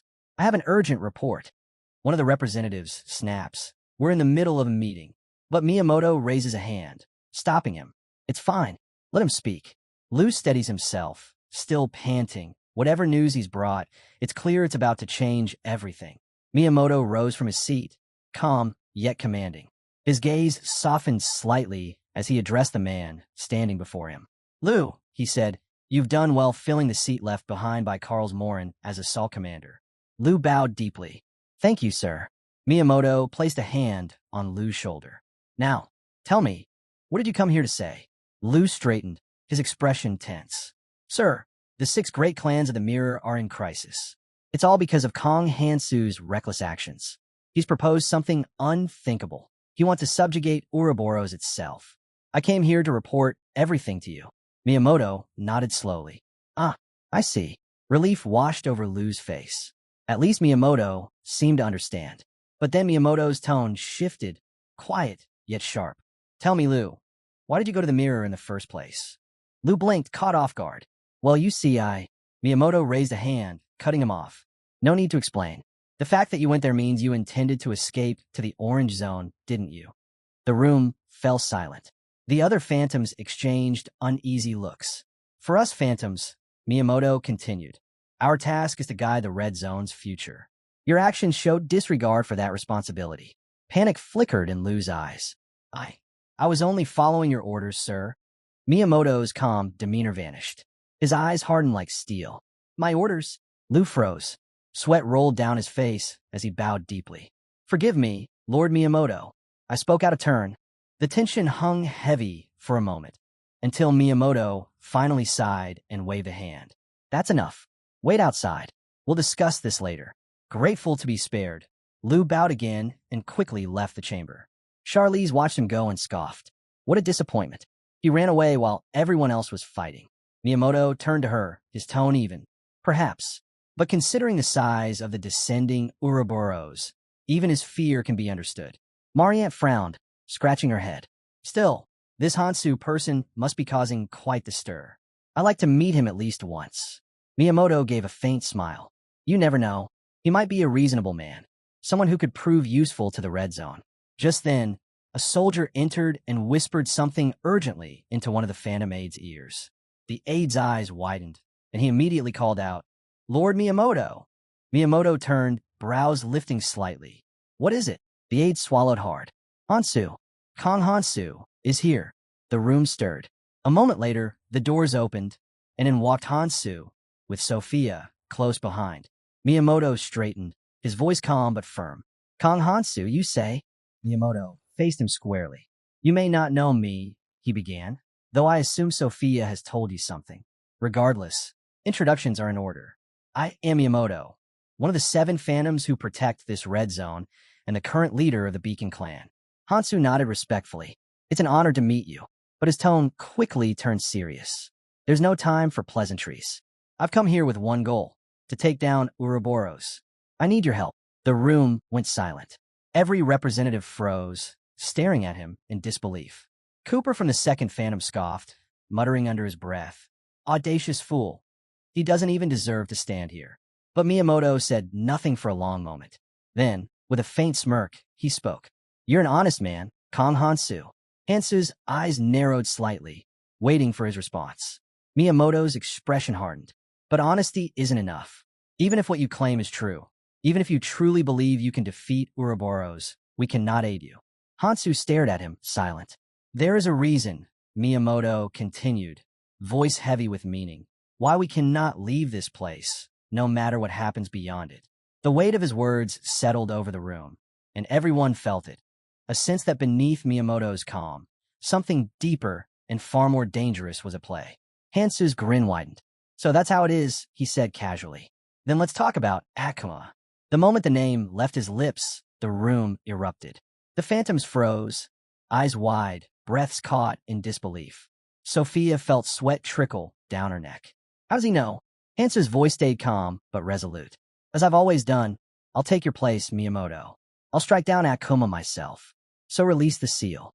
He took a step forward, but before he could move another inch, blades flashed from every direction. Dozens of swords pressed against his throat, the phantom's subordinates moving in perfect sync. Miyamoto raised an eyebrow, hand resting against his chin. Akuma, you say? He studied Hansu carefully. How could you possibly know about that? He took a slow step closer, his tone turning cold and deliberate. There are 4 calamities known to travelers in the red zone. The disgorging root, Ouroboros, the king bee, and the calamity fish. He paused, eyes narrowing. But there is another, one buried deep within the trunk of the world tree. One that must never be spoken of. The room fell utterly silent. Akuma, Miyamoto continued. The 5th calamity. When he was first discovered, it was clear he had to be sealed away. His power was beyond anything we'd ever seen. If released, he could destroy the red zone itself. His gaze sharpened. That knowledge is forbidden, known only to the 7 phantoms who swore to guard that seal. So tell me, Kong Hansu, even knowing what Akuma is, you still want me to release him? Hansu met his stare without flinching. Yes, because he holds 2 relics I need, the chains of Ekim and Cardhorn Spear.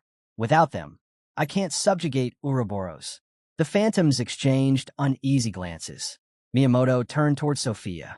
Sophia, did you tell him all this? She shook her head quickly, her voice trembling. No, Lord Miyamoto. I didn't say anything. Hansu already knew. Miyamoto frowned deeply. Impossible. You've only been in the red zone for a short time, and yet you already understand things even most phantoms don't. Before he could press further, several representatives rose from their seats, their voices cutting through the tension. It doesn't matter how he knows, one snapped. He must be eliminated before he causes any more trouble. Another shouted. He's not after Ouroboros. He wants the relics for himself. That's his real goal. Greed has driven him mad. A third added. He's a man who defied the odds just to claim power. That's why he targeted the other 4 calamities. The room erupted into chaos again. Sophia clenched her fists, unable to stay silent any longer. Enough, she shouted. All of you calm down. The others froze, startled by her sudden outburst. She took a shaky breath. Hansu isn't like that. Charlize turned toward her, eyes narrowing.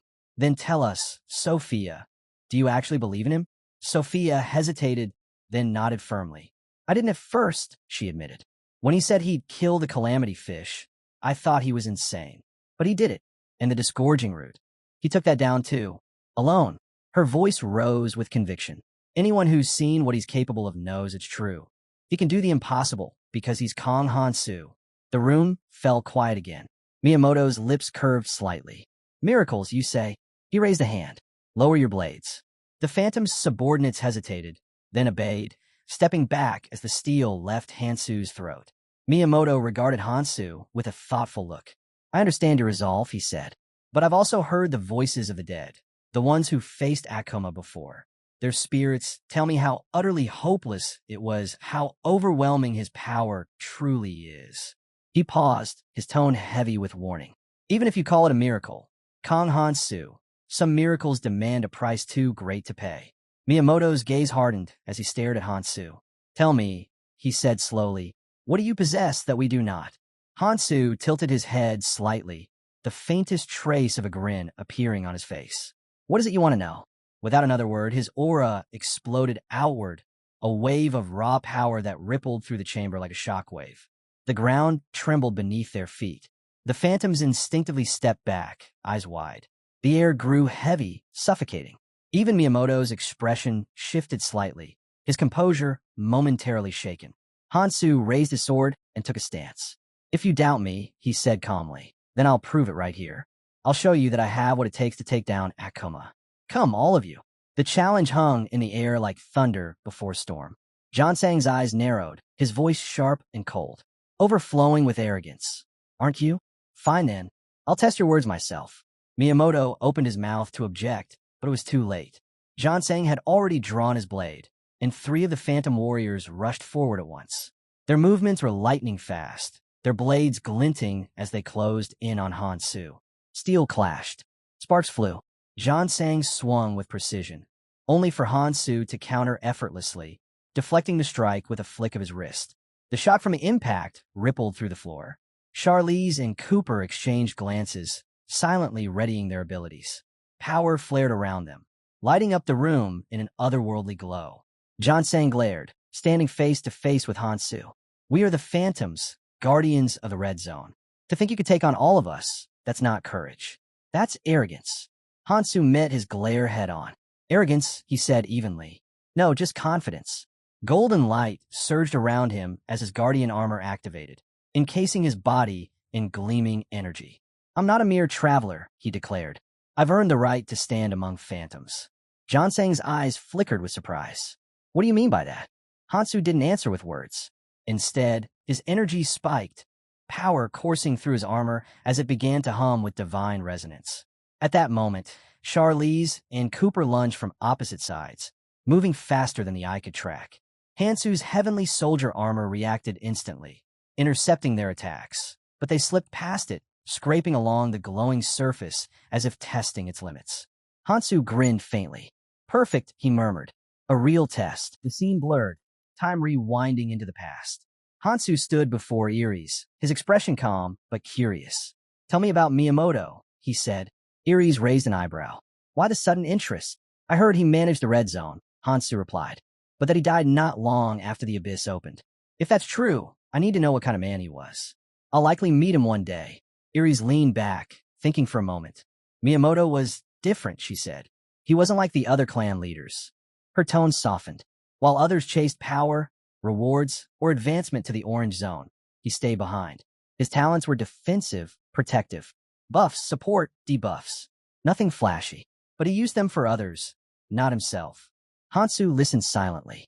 Iris continued. When everyone else left for selfish reasons, he chose to protect the Red Zone, to guard Akuma's seal. He gave up everything for that duty. Then she smiled faintly. "If you ever meet him, you could trust him. Miyamoto's a man of justice, the kind who stands firm, no matter the cost." The flashback faded.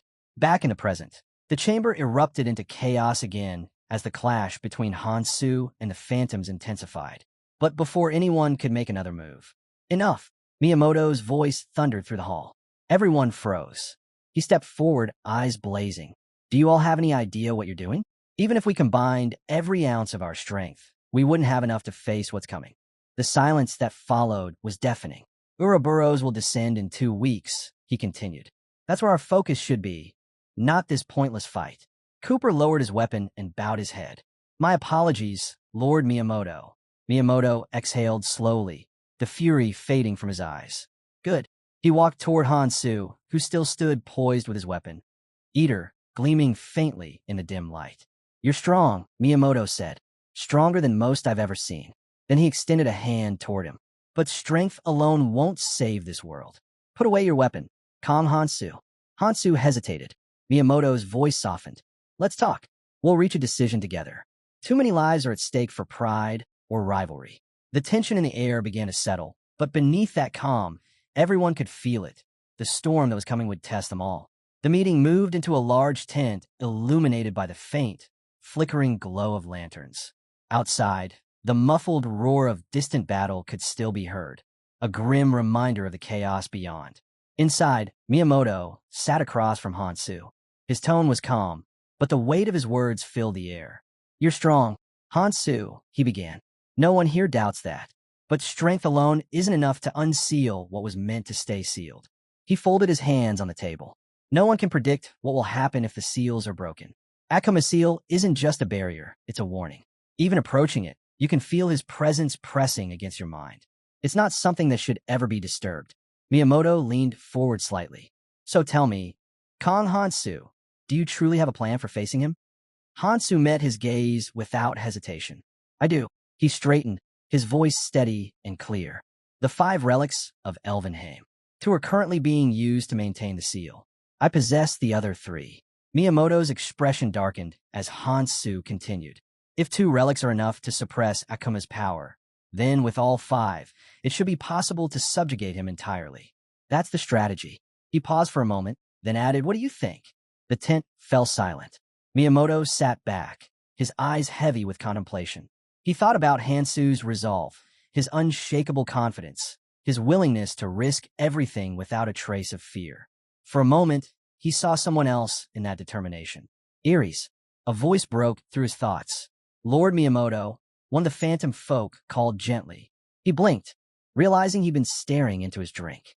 Ah, forgive me, he said with a faint smile, just reminiscing about old times. He sighed. You're different from me, Hansu. You act without hesitation. On the other hand, he trailed off, then smiled faintly. I prefer to think before I leap. So before I answer, I'll need some time to weigh everything properly. Hansu nodded. Fair enough. Miyamoto looked down for a moment, then raised his eyes again. Let's consider something, he began. If we truly do release Akuma's seal and face him head-on, what happens if we fail? His question hung heavy in the air. He rubbed his chin thoughtfully. Imagine a full-scale war against the calamities. The cost in lives would be unimaginable. And now, with Ouroboros already on the move, if Akuma joins the fray, the red zone itself might collapse. He exhaled slowly. It's not that I doubt you, Hansu. You've done what no other traveler could, subjugating 2 calamities on your own. But even the best plans have variables. And the smoother something appears on the surface, the more unpredictable it tends to become. Miyamoto's eyes narrowed slightly. Is that why you came up with this idea, to account for those variables? Hansu said nothing, his silence answering more than words. Miyamoto continued, his tone shifting. There's another possibility. What if we use the relics you already hold to temporarily reinforce the seal? Doing so would free the phantoms from guarding it. We could then focus our efforts on the locusts at the mirror. He leaned forward. If we hold them off, we could open the path. Every traveler in the red zone could escape before Ouroboros descends. We could lead them into the orange zone safely. His subordinates nodded eagerly. As expected from Lord Miyamoto, one said. Brilliant as always. Another chimed in. Truly, no one else could think of something like this. Miyamoto ignored their flattery and turned back to Hansu. Well then, he asked calmly, what do you think? Isn't this plan far more rational? Hansu was silent for a moment, weighing his words. Finally, he nodded. You're right. The logic makes sense. Miyamoto smiled faintly, ready to speak again, but Hansu's next words froze the room. Even so, Hansu said firmly, I refuse. The air went still. The quiet that followed was sharper than any blade. Miyamoto's expression hardened as he slowly set his cup down. Around them, the phantom's eyes narrowed, tension thickening like fog. Hansu stood, his gaze unwavering. If we run from this now, the red zone will never know peace. I'm not here to delay the inevitable. And in that moment, standing before Miyamoto, surrounded by the might of the phantoms, Hansu made it clear. He wasn't seeking safety. He was declaring war. Hansu stood firm as the murmurs around him died down. The relics of Elvenheim, he said steadily, weren't meant to be used that way. The tent fell silent again. Miyamoto's eyes sharpened, his gaze cutting straight into Hansu. Then tell me, he asked, is this about you? A personal desire? Hansu met his stare without hesitation. No, the relics must be used elsewhere, where they were meant to be used. Miyamoto raised a brow. And where exactly is that? Hansu gave a faint smirk. Does it matter? As long as I take down Akuma, isn't that enough? His tone was confident, calm. You can rest easy. I'll finish it quickly. The 2 men locked eyes, neither flinching, neither backing down. Then, slowly Miyamoto stood. Very well, he said. Then I'll leave this decision to you, Kong Hansu.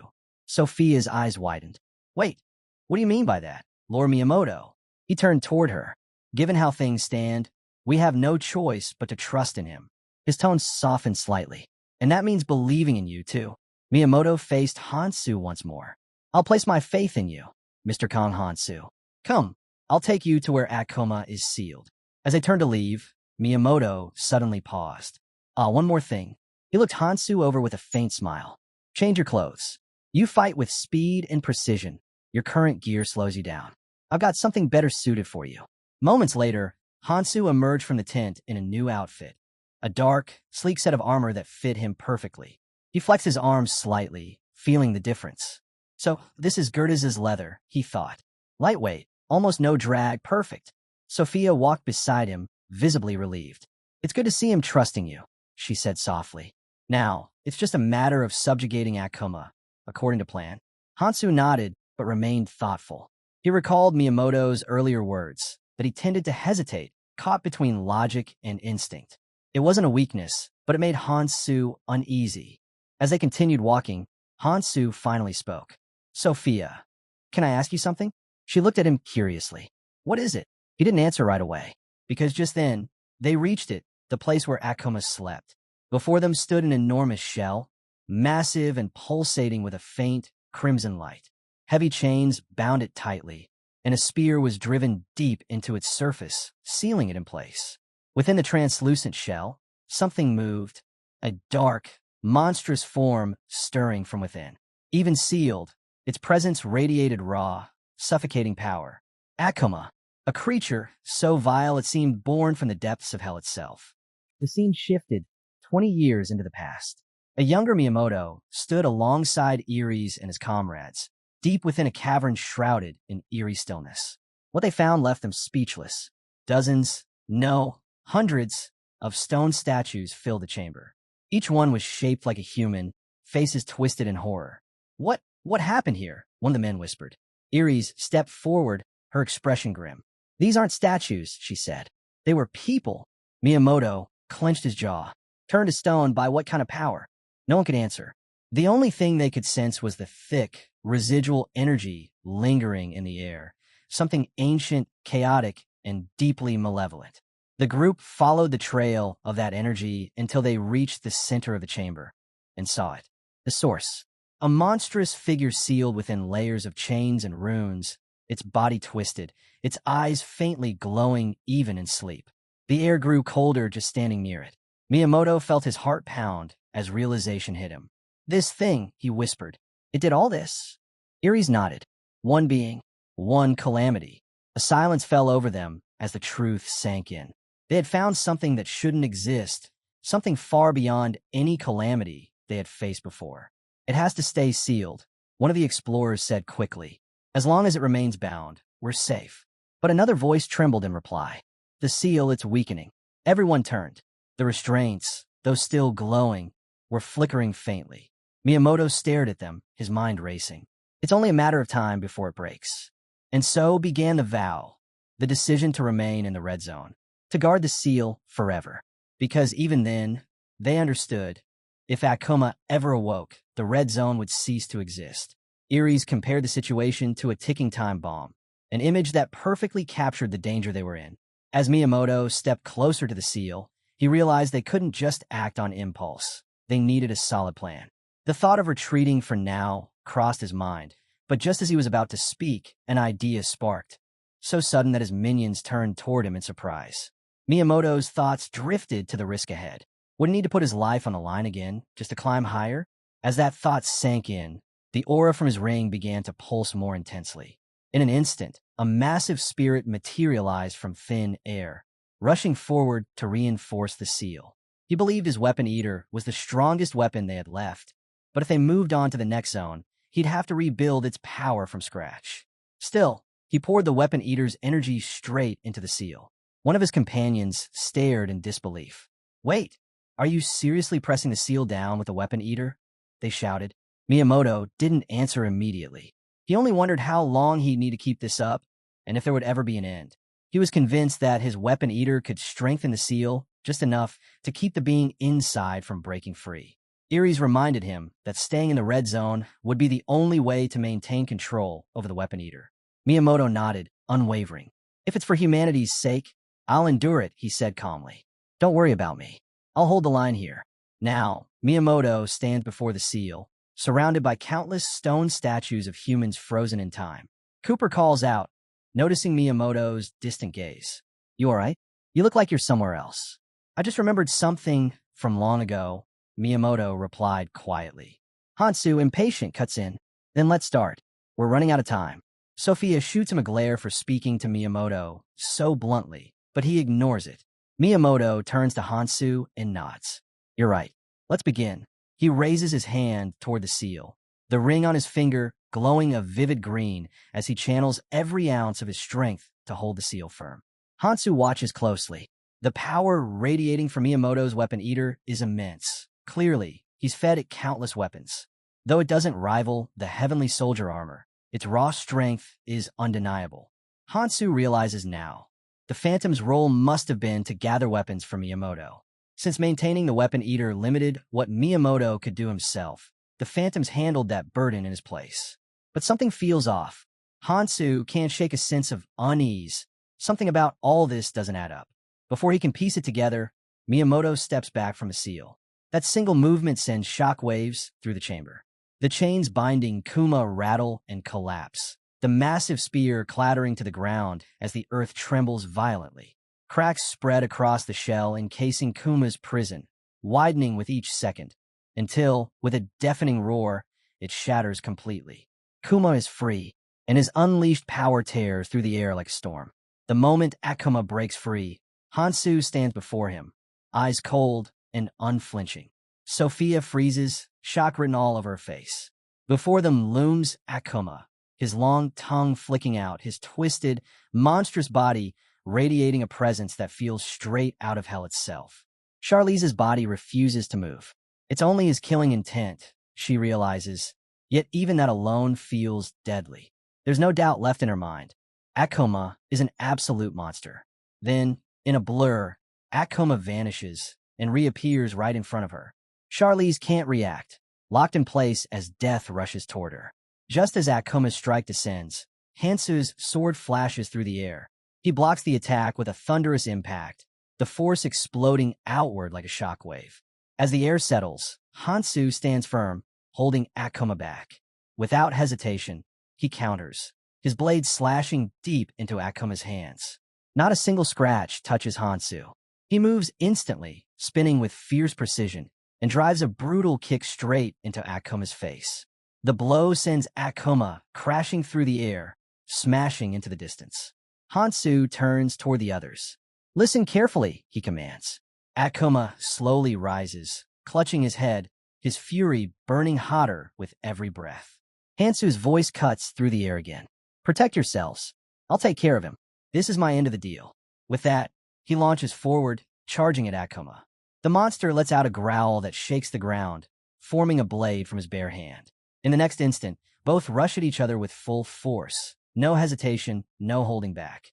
Far away in the orange zone, the ground rumbles violently beneath Gyakma and his group. One of his minions glances around nervously. "Is it the locust again?" she asks. Gyakma shakes his head. "No, this is something else. It's coming from below." Hansu and Akuma are fighting. Deep underground, the two figures clash in a battle that shakes the world. Akuma throws a devastating punch, but Hansu slips past it effortlessly. The Phantoms watching from afar can barely believe what they're seeing. This isn't a fight between men, but between monsters.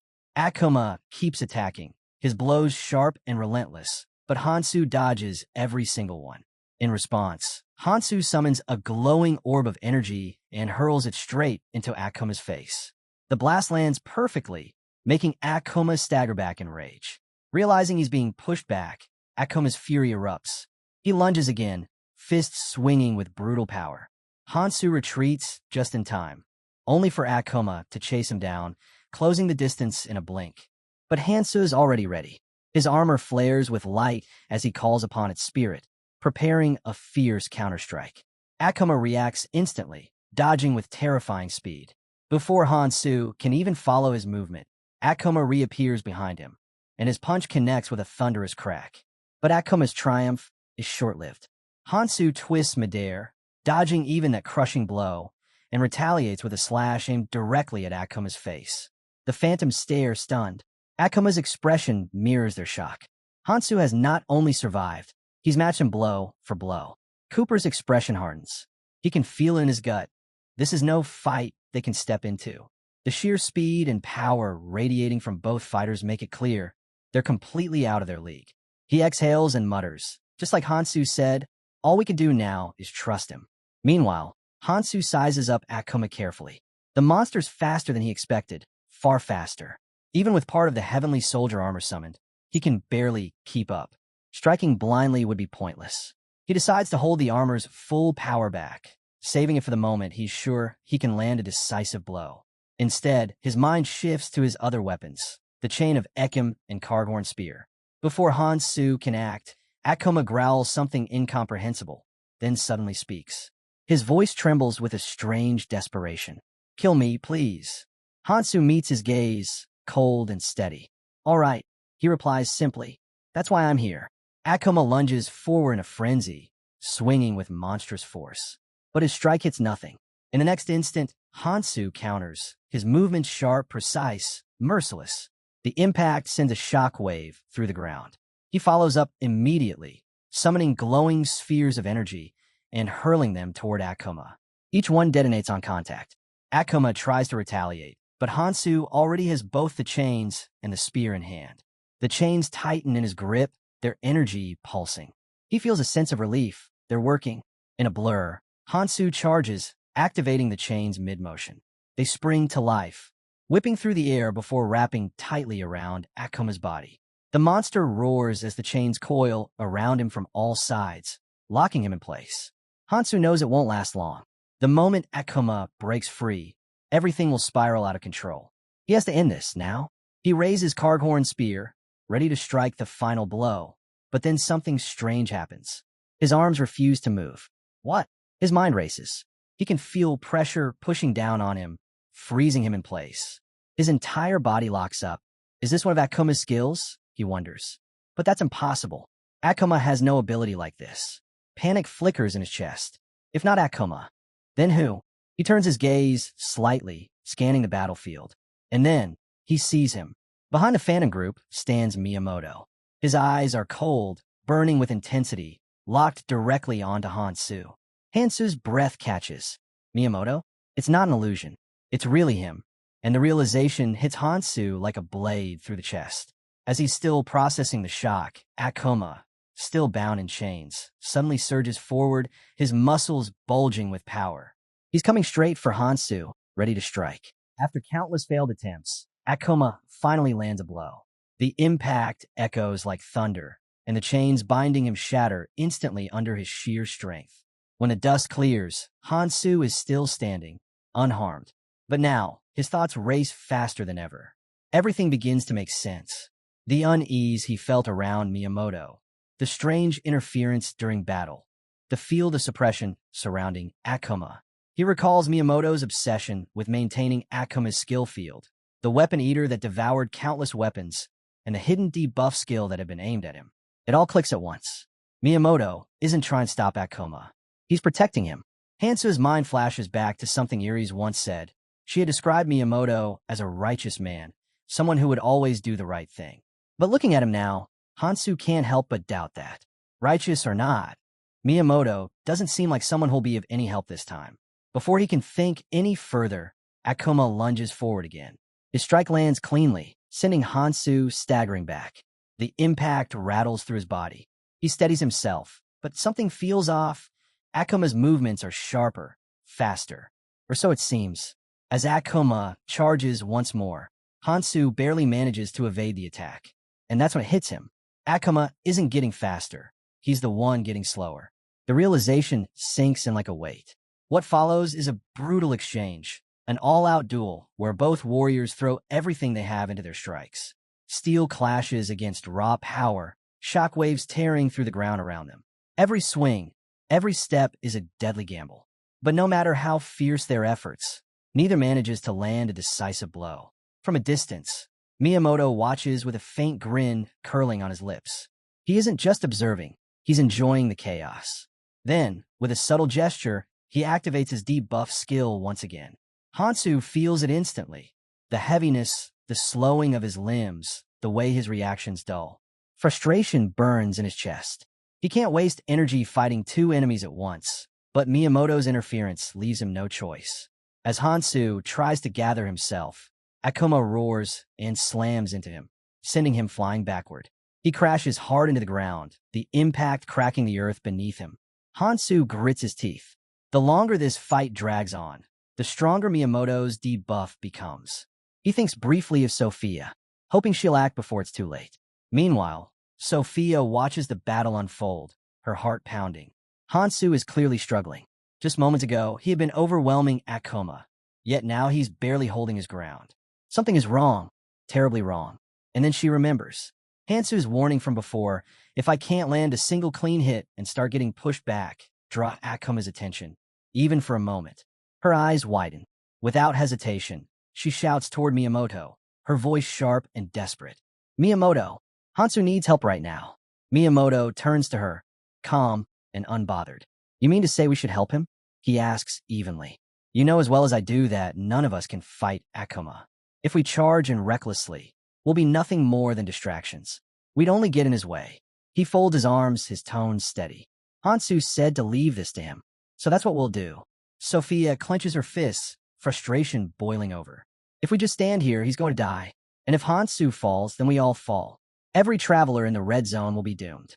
Her voice echoes through the chamber. She glares at Miyamoto. Are you seriously planning to just let him die? Before she can continue, Mariant Arc steps in, placing a hand on her shoulder. Sophia. Enough, he warns quietly. You've crossed the line. But Sophia refuses to back down. Miyamoto's expression hardens. I believe in Hansu, he says flatly. He told me himself. He can handle Akuma alone. Sophia's voice trembles with anger. Believe in him? This isn't belief, it's negligence. Miyamoto's gaze shifts toward the battlefield. Believe what you want, he says, his tone growing colder.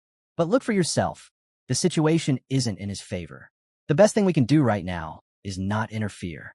He pauses, then adds quietly. If Hansu falls, we'll seal Akuma again. That's our only option. Miyamoto turns to Sophia, his gaze calm but sharp. Then tell me, he says, do you have a better idea? Sophia freezes, words caught in her throat. For a moment, she can't answer. Then, she remembers. Hansu's warning.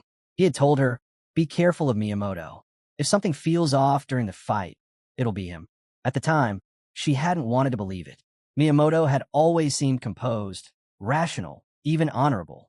But now, as she watches Hansu being pushed back again and again, his movements weighed down by something unseen, the pieces begin to fall into place. Miyamoto is interfering. Hansu had suspected this would happen. He wasn't entirely sure, but he'd been clear, if anyone would betray them, it would be Miyamoto. He had said Miyamoto was too obsessed with maintaining the seal, too unwilling to let go of the control it gave him. And now, Sophia sees it for herself. The realization hits like a strike to the heart. Miyamoto doesn't want Akuma destroyed. He wants Hansu dead. Off to the side, Miyamoto watches the battle unfold, scratching his chin with quiet amusement. To him, Akuma is a disaster incarnate, a calamity that must be contained, not erased. Hansu, in his mind, is the one who's wrong. Hansu only sees Akuma as an enemy to be killed. But Miyamoto? He sees potential. If we can maintain the seal, he thinks Akuma is nothing more than a beast in a cage, a weapon waiting to be used. He imagines the power he could wield. With Akuma under his control, ruling the red zone would be effortless. A faint smirk tugs at his lips. Hansu, in his eyes, is just another arrogant fool chasing a fantasy of heroism. And for that arrogance, Miyamoto decides Hansu deserves to drown in despair. As he looks back toward the fight, Hansu's blade flashes, finally finding an opening. But before the strike lands, Miyamoto's eyes narrow. Not yet. He activates his debuff again. Hansu's body stiffens mid-air, every movement dragging as if time itself turned against him. He grits his teeth, realizing too late what's happening. Akuma seizes the moment. With terrifying speed, his fist slams straight into Hansu's stomach. The impact cracks the ground beneath him, sending Hansu crashing down in a spray of blood. The force is brutal, enough to crush an ordinary man instantly. Miyamoto watches, confident the debuff had done its work. There's no way he can recover from that, he tells himself. But then, to his disbelief, Hansu moves, bruised, bleeding, gasping for air but still standing. Miyamoto's smugness falters, replaced by tension and disbelief. Impossible, he mutters under his breath, his jaw tightening. Hansu steadies himself, taking a series of deep, labored breaths. Each inhale feels heavier than the last, but he refuses to fall. Akuma snarls and charges again, his monstrous form blurring forward. Just as his fist is about to crash into Hansu, an icy shimmer flashes between them. A massive wall of frost erupts, stopping Akuma in his tracks. Akuma hesitates, confused, his blow frozen midair. Hansu glances up. Sophia. She stands behind the barrier, her spell still glowing in her hands. Miyamoto's voice erupts in fury. Sophia, what do you think you're doing? He roars. Didn't I tell you? Interference will only make this worse. Hansu has to fight Akuma alone. His anger echoes across the battlefield. Why aren't you listening to me? Sophia's expression turns cold, her voice steady but filled with contempt. I'm disappointed in you. Miyamoto, she says sharply. You talk about danger while standing behind others who are risking their lives for you. Her words cut through the air like a blade. The man out there, Hansu, is fighting to protect everyone in the red zone, including you. And what do? Nothing. You'd rather watch him die than take a single step forward. Miyamoto's eyes narrow, but Sophia doesn't stop. Her magic surges again, the frost beneath her feet spreading wider.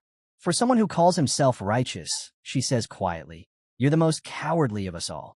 Sophia's voice cuts through the chaos, sharp and unwavering. Do you not feel any shame, Miyamoto? The words strike deep. Miyamoto's jaw tightens, his composure cracks. For the first time, he seems shaken by her accusation. Before anyone can react further, Akuma lets out a furious roar. His rage turns toward the phantoms, the source of the interference. In a blur, he charges at them, his power shaking the ground beneath their feet. One of the witches sees the massive figure bearing down on them and panics. He's coming this way. He's coming straight for us, she screams. Sophia stands firm, raising her staff. Everyone get ready.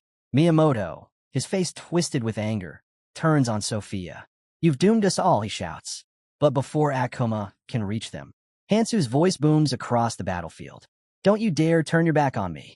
The air explodes with energy as Hansu appears behind Akuma, sword in hand. I'm your opponent. With a fierce swing, Hansu strikes. The blow lands clean, sending a shockwave rippling through the air.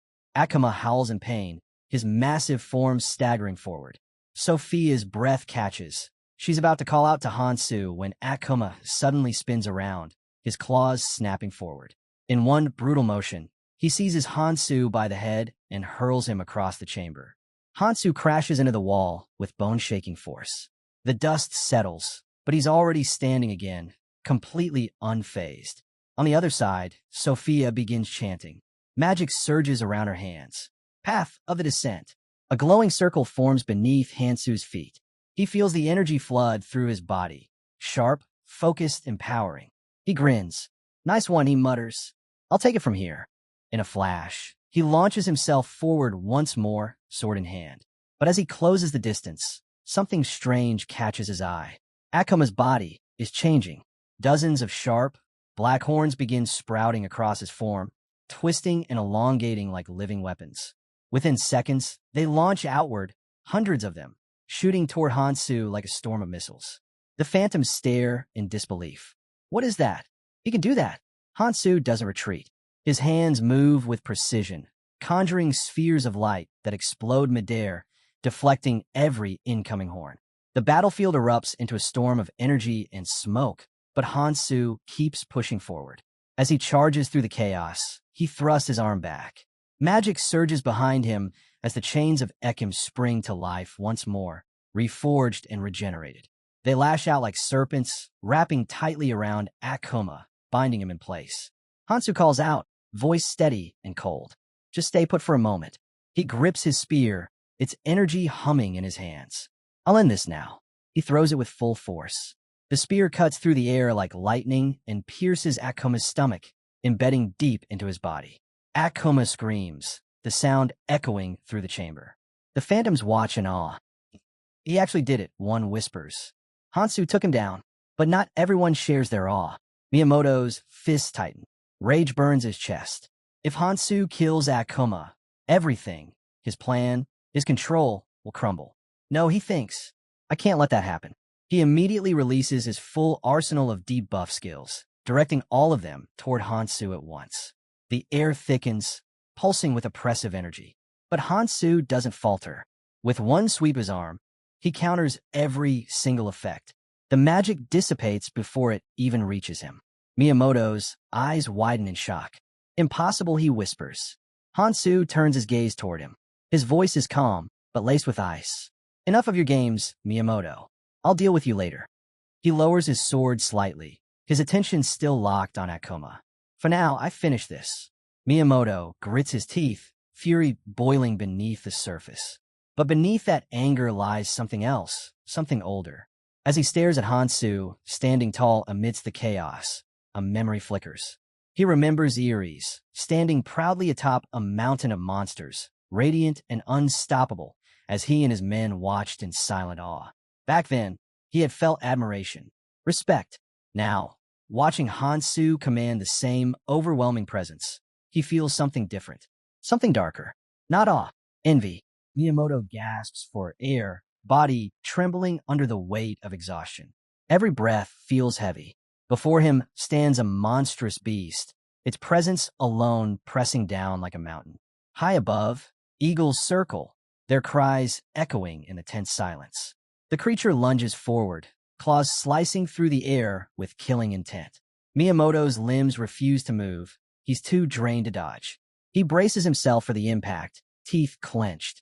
Then light, glowing circles spin to life around him, weaving into a radiant barrier just as the monster's strike lands. The force slams against the shield but doesn't break through. From within that brilliance, a figure steps forward, Ares. In one smooth motion, she parries the monster's next attack, her movements sharp and effortless. Raising her hand, another barrier blooms, locking the creature in place. Her voice cuts through the chaos, calm and steady. "You're safe now, Miyamoto. I'll handle this." That voice pulls him back, memories flashing like lightning. Of course, Ares, the sovereign of another realm, the one everyone in the red zone looked up to, revered almost like a god. He remembers it all, the admiration, the respect, and the bitterness. There was a time he'd cursed her name, blamed her for everything that went wrong. But seeing her now, unwavering, powerful, and serene, regret claws at him. Gratitude should have been what he felt all along. Miyamoto forces his shaky hands to move, gathering what strength he has left to pack his gear. But his mind is already spiraling, back to the secret he's carried alone, the hidden disaster. Akuma. He remembers the seal, the countless times he fed it bits of his power to keep it stable, deceiving everyone in the red zone. It was pride, fear, self-preservation dressed up as control. But now, it all feels hollow. And then, that name. Hanso. His jaw tightens. Heat burns in his chest. How could Hanso, that Hanso, have beaten him so easily? The memory hits like a punch. He'd attacked first, confident, reckless, a burst of blue energy aimed squarely at Hanso's back. But Hanso didn't even twitch. He just shifted a step, perfectly timed, like he'd seen it coming from miles away. Circles of light flickered beneath his feet. Runes or seals, whatever it wasn't fair. Now Miyamoto's staring at his own hand. Burned, trembling, the skin charred from the backlash of his own magic. Smoke still curls from the wound, and the pain bites deep. Around him, the onlookers say nothing, but their stares sting worse than the burn. Pity. He doesn't need it. He replays it again and again. Hanso's composure, his precision, his strength. Was he always this powerful? Or was he just holding back this entire time? Then, through the haze of smoke, Hanso appears again. Calm, collected, sword slung over his shoulder like he's just finished a warm-up, not a duel. Every nerve in Miyamoto's body snaps to attention. Instinct screams danger. He's already hurt, and Hanso never misses twice. As that sword starts to lift again, he knows this might be the end. But then something shifts. A strange clarity crashes through the fog in his head, sharp and sudden. Thoughts he didn't call for start flooding in, loud, tangled, uninvited. And in that chaos, he hears it. The voice of the blonde man, the one who always talked about seeing the bigger picture. Finish it. The voice slices through Miyamoto's thoughts. Cold, steady, merciless. Anyone who threatens the plan doesn't get second chances. No mercy. It's harsh, brutal, but it makes sense. Then another voice follows. Rough, worn, unmistakable. The blinded man. Same conviction, same message. Mercy just breeds weakness.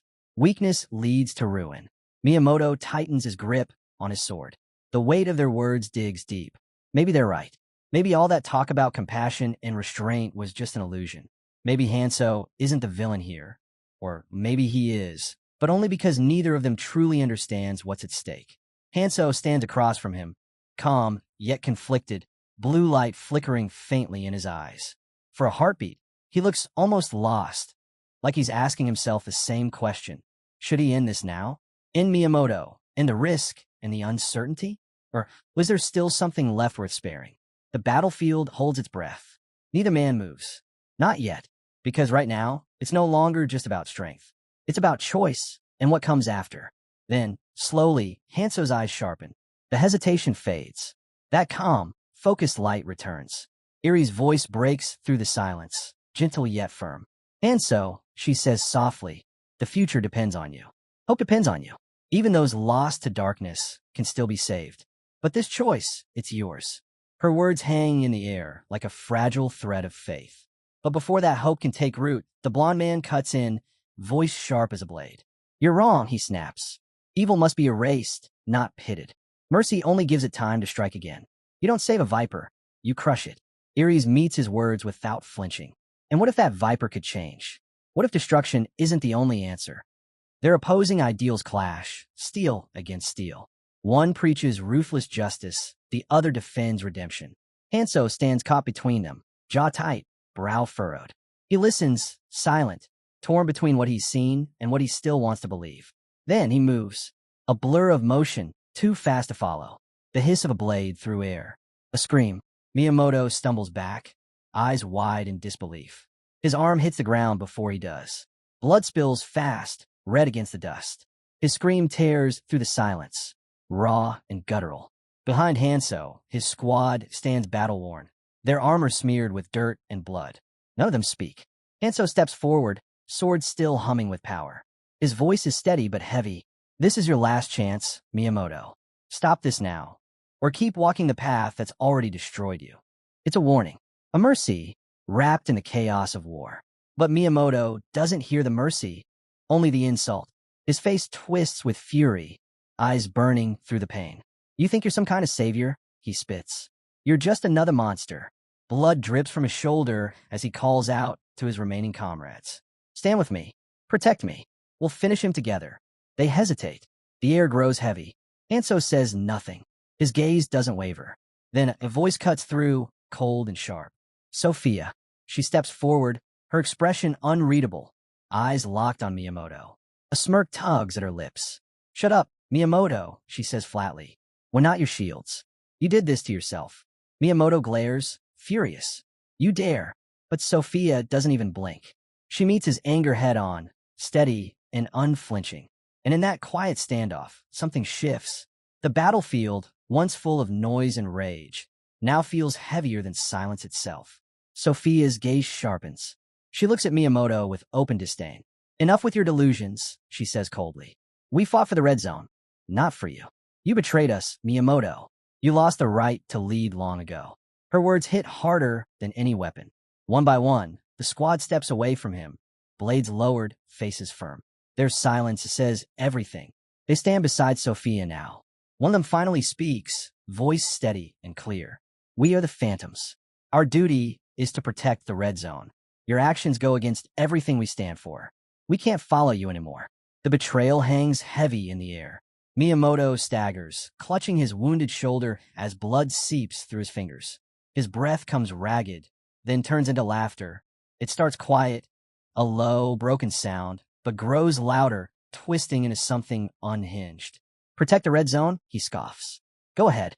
Try. But you'll fail. You'll all fail. His laughter echoes through the broken field, sharp and haunting, until it finally fades into a chilling silence. Hanso raises his hand, expression hard but calm. I already told you, Miyamoto. There's no point in continuing this. But something's off. The air changes. Hanso feels it, the subtle pulse of energy radiating from Miyamoto's body. His hand stills midair. That's not an attack. That's something else. Hanso's eyes narrow as he spots the faint glow building in Miyamoto's remaining hand. Strange, unstable, dangerous. And then it hits him. No, he murmurs under his breath. Miyamoto isn't attacking. He's feeding something. Before anyone can react, the ground quakes. The air thickens, vibrating with raw, oppressive energy. And then it happens. The earth splits open and Akuma rises. A shadow of nightmare and fury. Its form enormous, its power suffocating. The creature's presence alone makes the world around it tremble. Dust and darkness swirl like a storm as its roar tears through the battlefield. Miyamoto's energy spirals out of control, pouring into Akuma like fuel to a raging fire. The creature swells, its muscles convulsing beneath dark, shifting skin. Every pulse of energy makes it stronger, heavier, alive with a fury that feels ancient. Akuma towers over the Phantom team, its sheer size dwarfing everything in sight. Then, without warning, it swings its arm. A weapon, massive and jagged, tears through the air and crashes into the ground with a deafening boom. The earth splits open on impact, dirt and stone exploding outward. The Phantoms barely manage to dodge. Dust blinds them. The air feels heavier with every second, as if even breathing is a struggle. Akuma's red eyes gleam with malice as it lowers one grotesque, clawed hand to the dirt. Then comes a sound that makes everyone flinch, a wet, slithering hiss.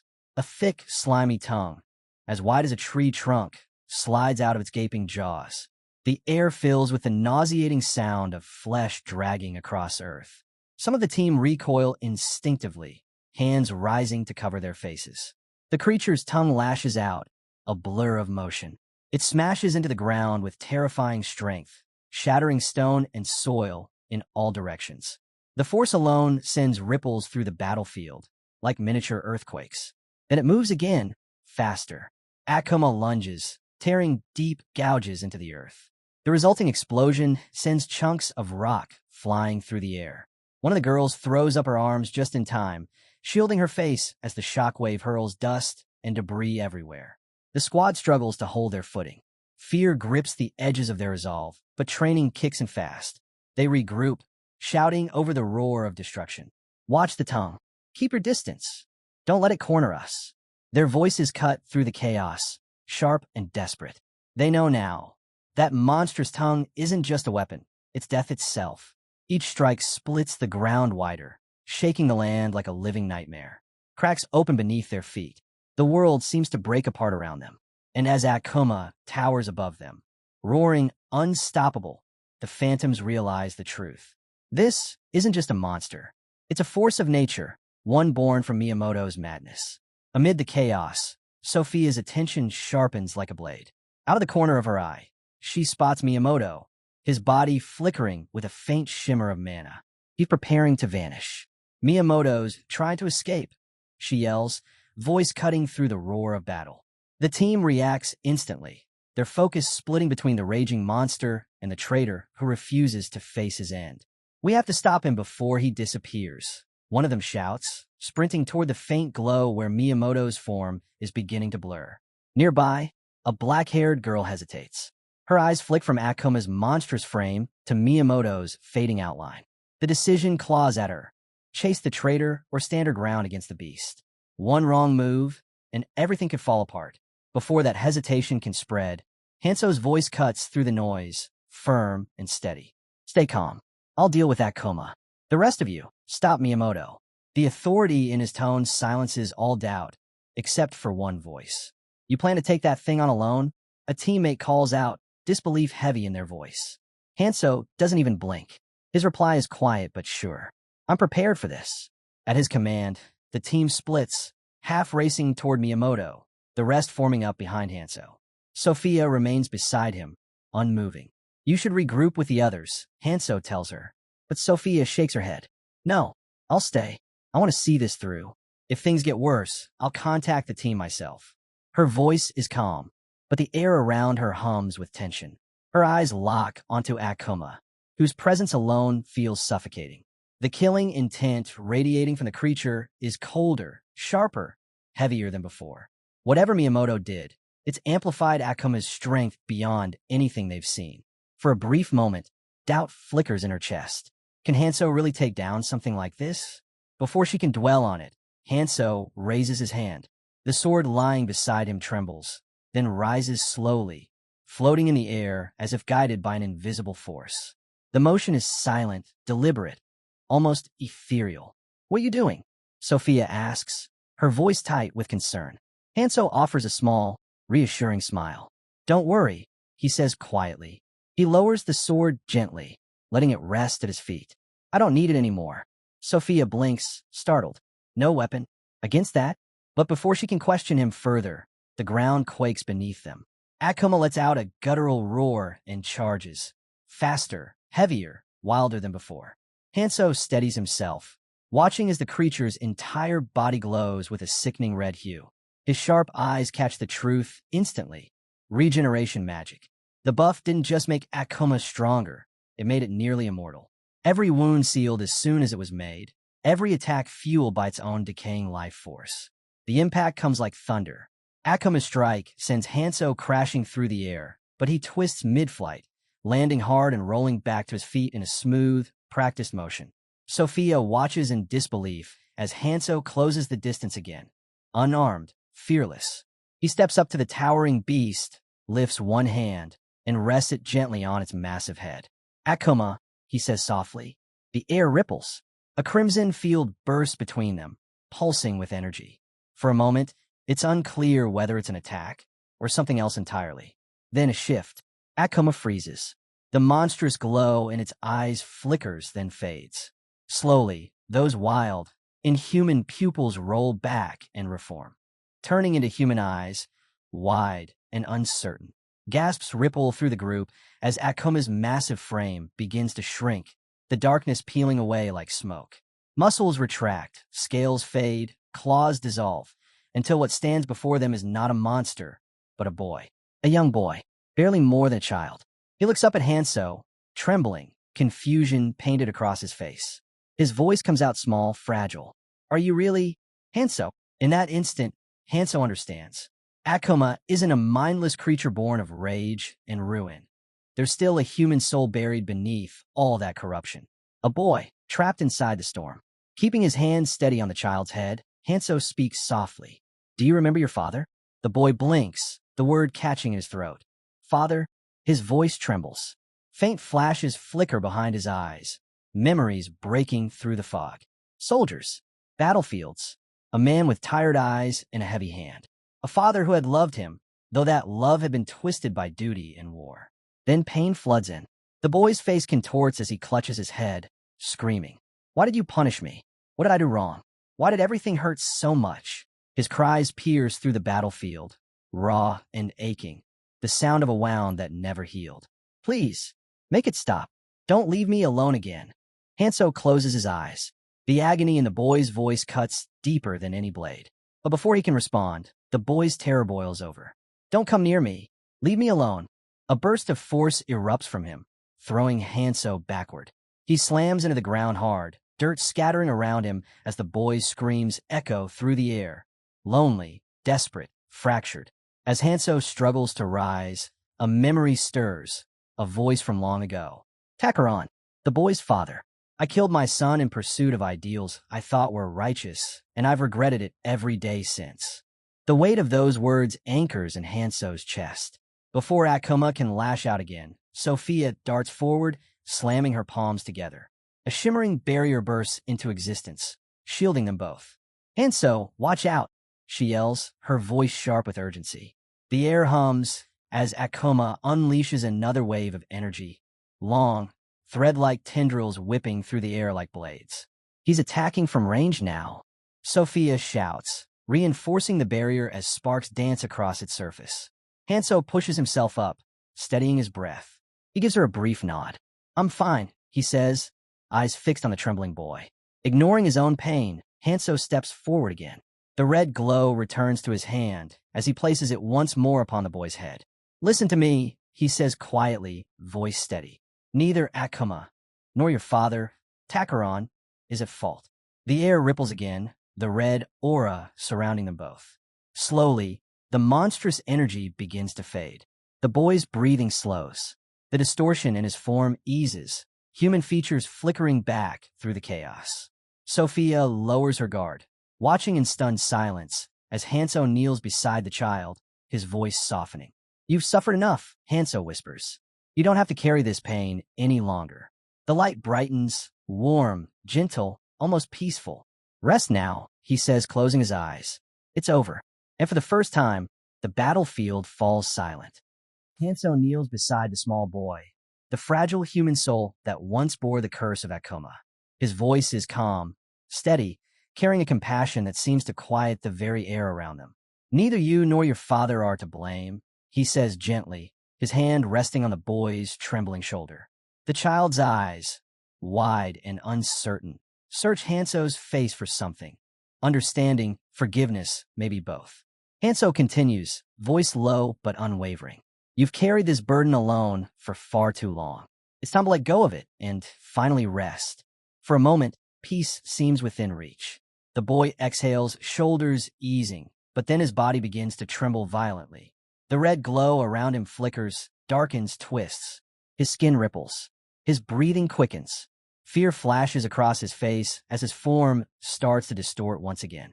No, he whispers. The monstrous features return, skin stretching, bones cracking as the curse forces its way back. Within seconds, the frail boy is gone, replaced by the nightmare that once was Akuma.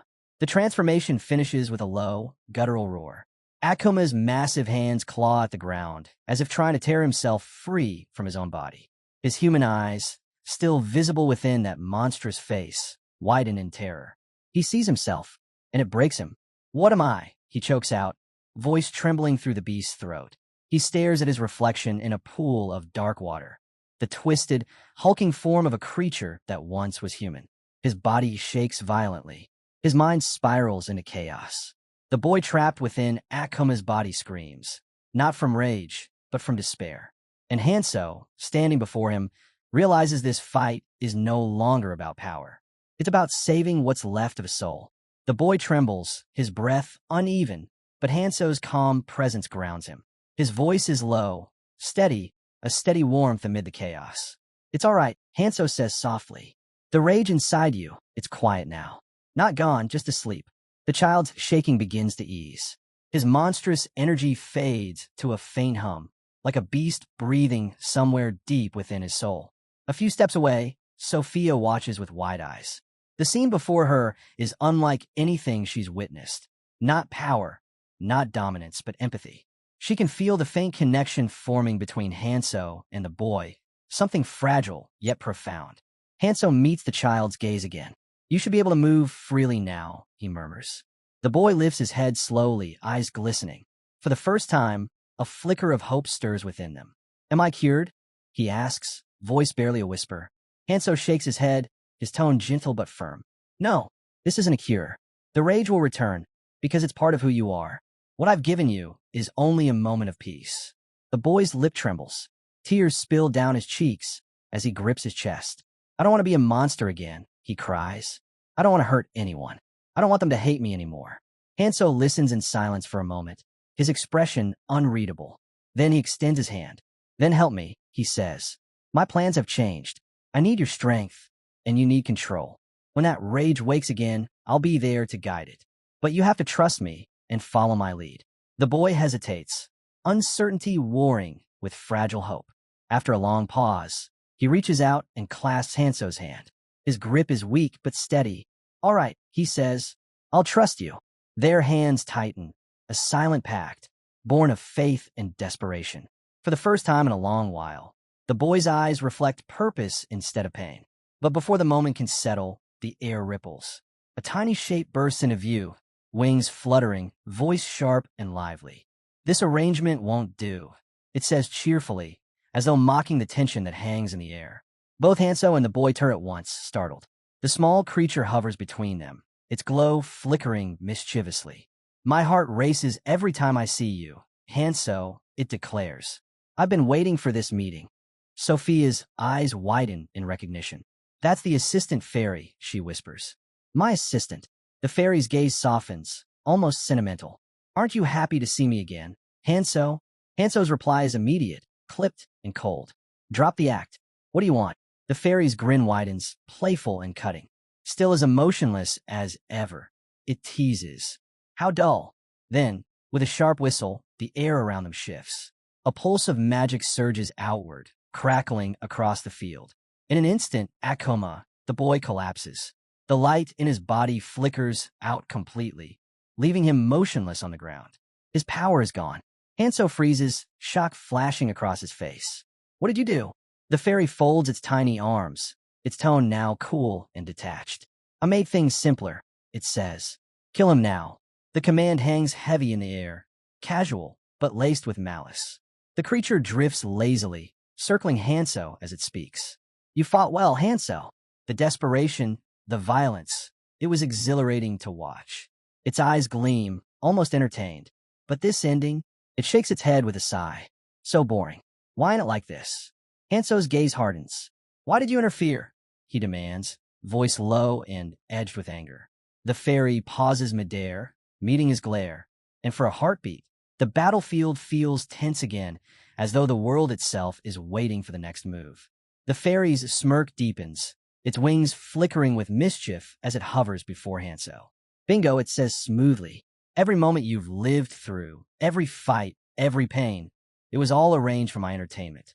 And now, I've made it easy for you. Akuma is helpless. One strike and it's over. Its tone darkens, shedding its playful lilt for something colder, sharper. So will you do it? If you refuse, everything resets. The curse, the monster, the chaos. You remember the reward I promised you, don't you? Since you failed to destroy the disgorging root, your eligibility is gone. To prove its dominance, the fairy raises its hand. Tiny crystalline lights materialize and spin around them, glittering fragments that glow like fragile stars suspended in the air. Then, just as suddenly, they fade into nothingness. See, the fairy says softly, ephemeral like promises.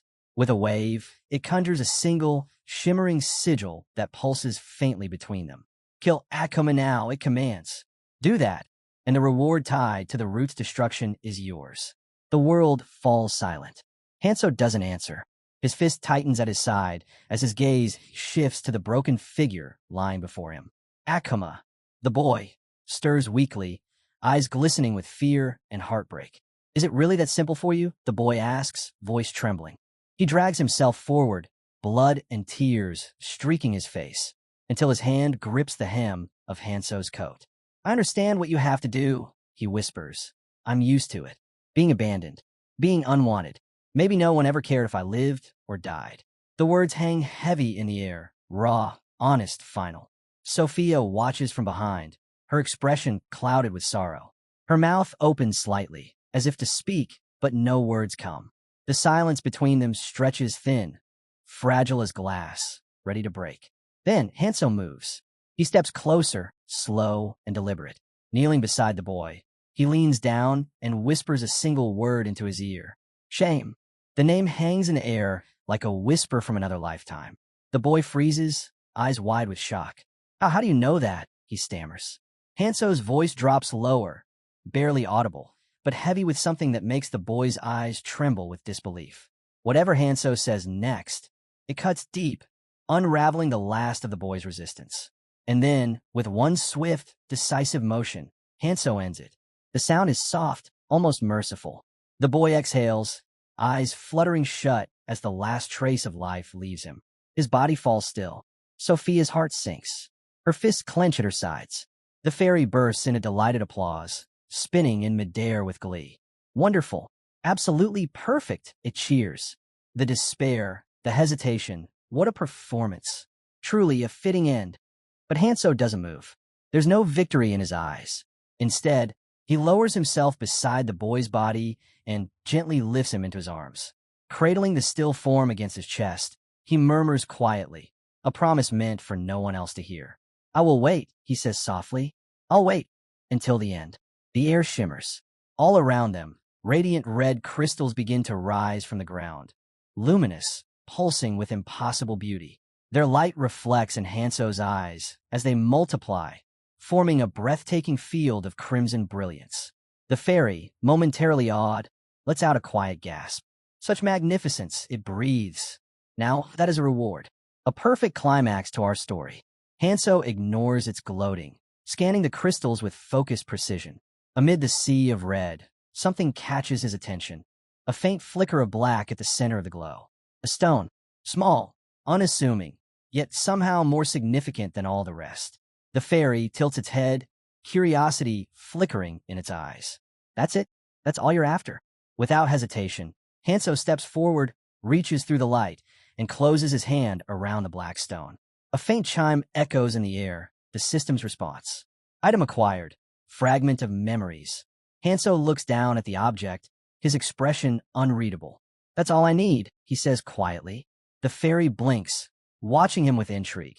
its smirk fading for the first time. And in that moment, amidst the glow of the dying battlefield, the true weight of Hanso's resolve begins to surface, something far beyond the fairy's comprehension. The silence that followed was heavy, but Hanso's composure never wavered. Even with the weight of his decision pressing down on him, his face remained calm, unreadable. Behind him, Sophia stood quietly, her eyes fixed on him with unspoken worry. Above them, the assistant fairy floated lazily among the drifting red crystals, their glow reflecting in his mischievous gaze. "Everything all right down there?" the fairy called out, his tone light but cutting through the stillness. Hanso turned slightly, voice even. "It is," he replied. "Everything went according to plan, even if the details weren't what I expected." He stepped forward, scanning the crimson-lit landscape. The goal was close now.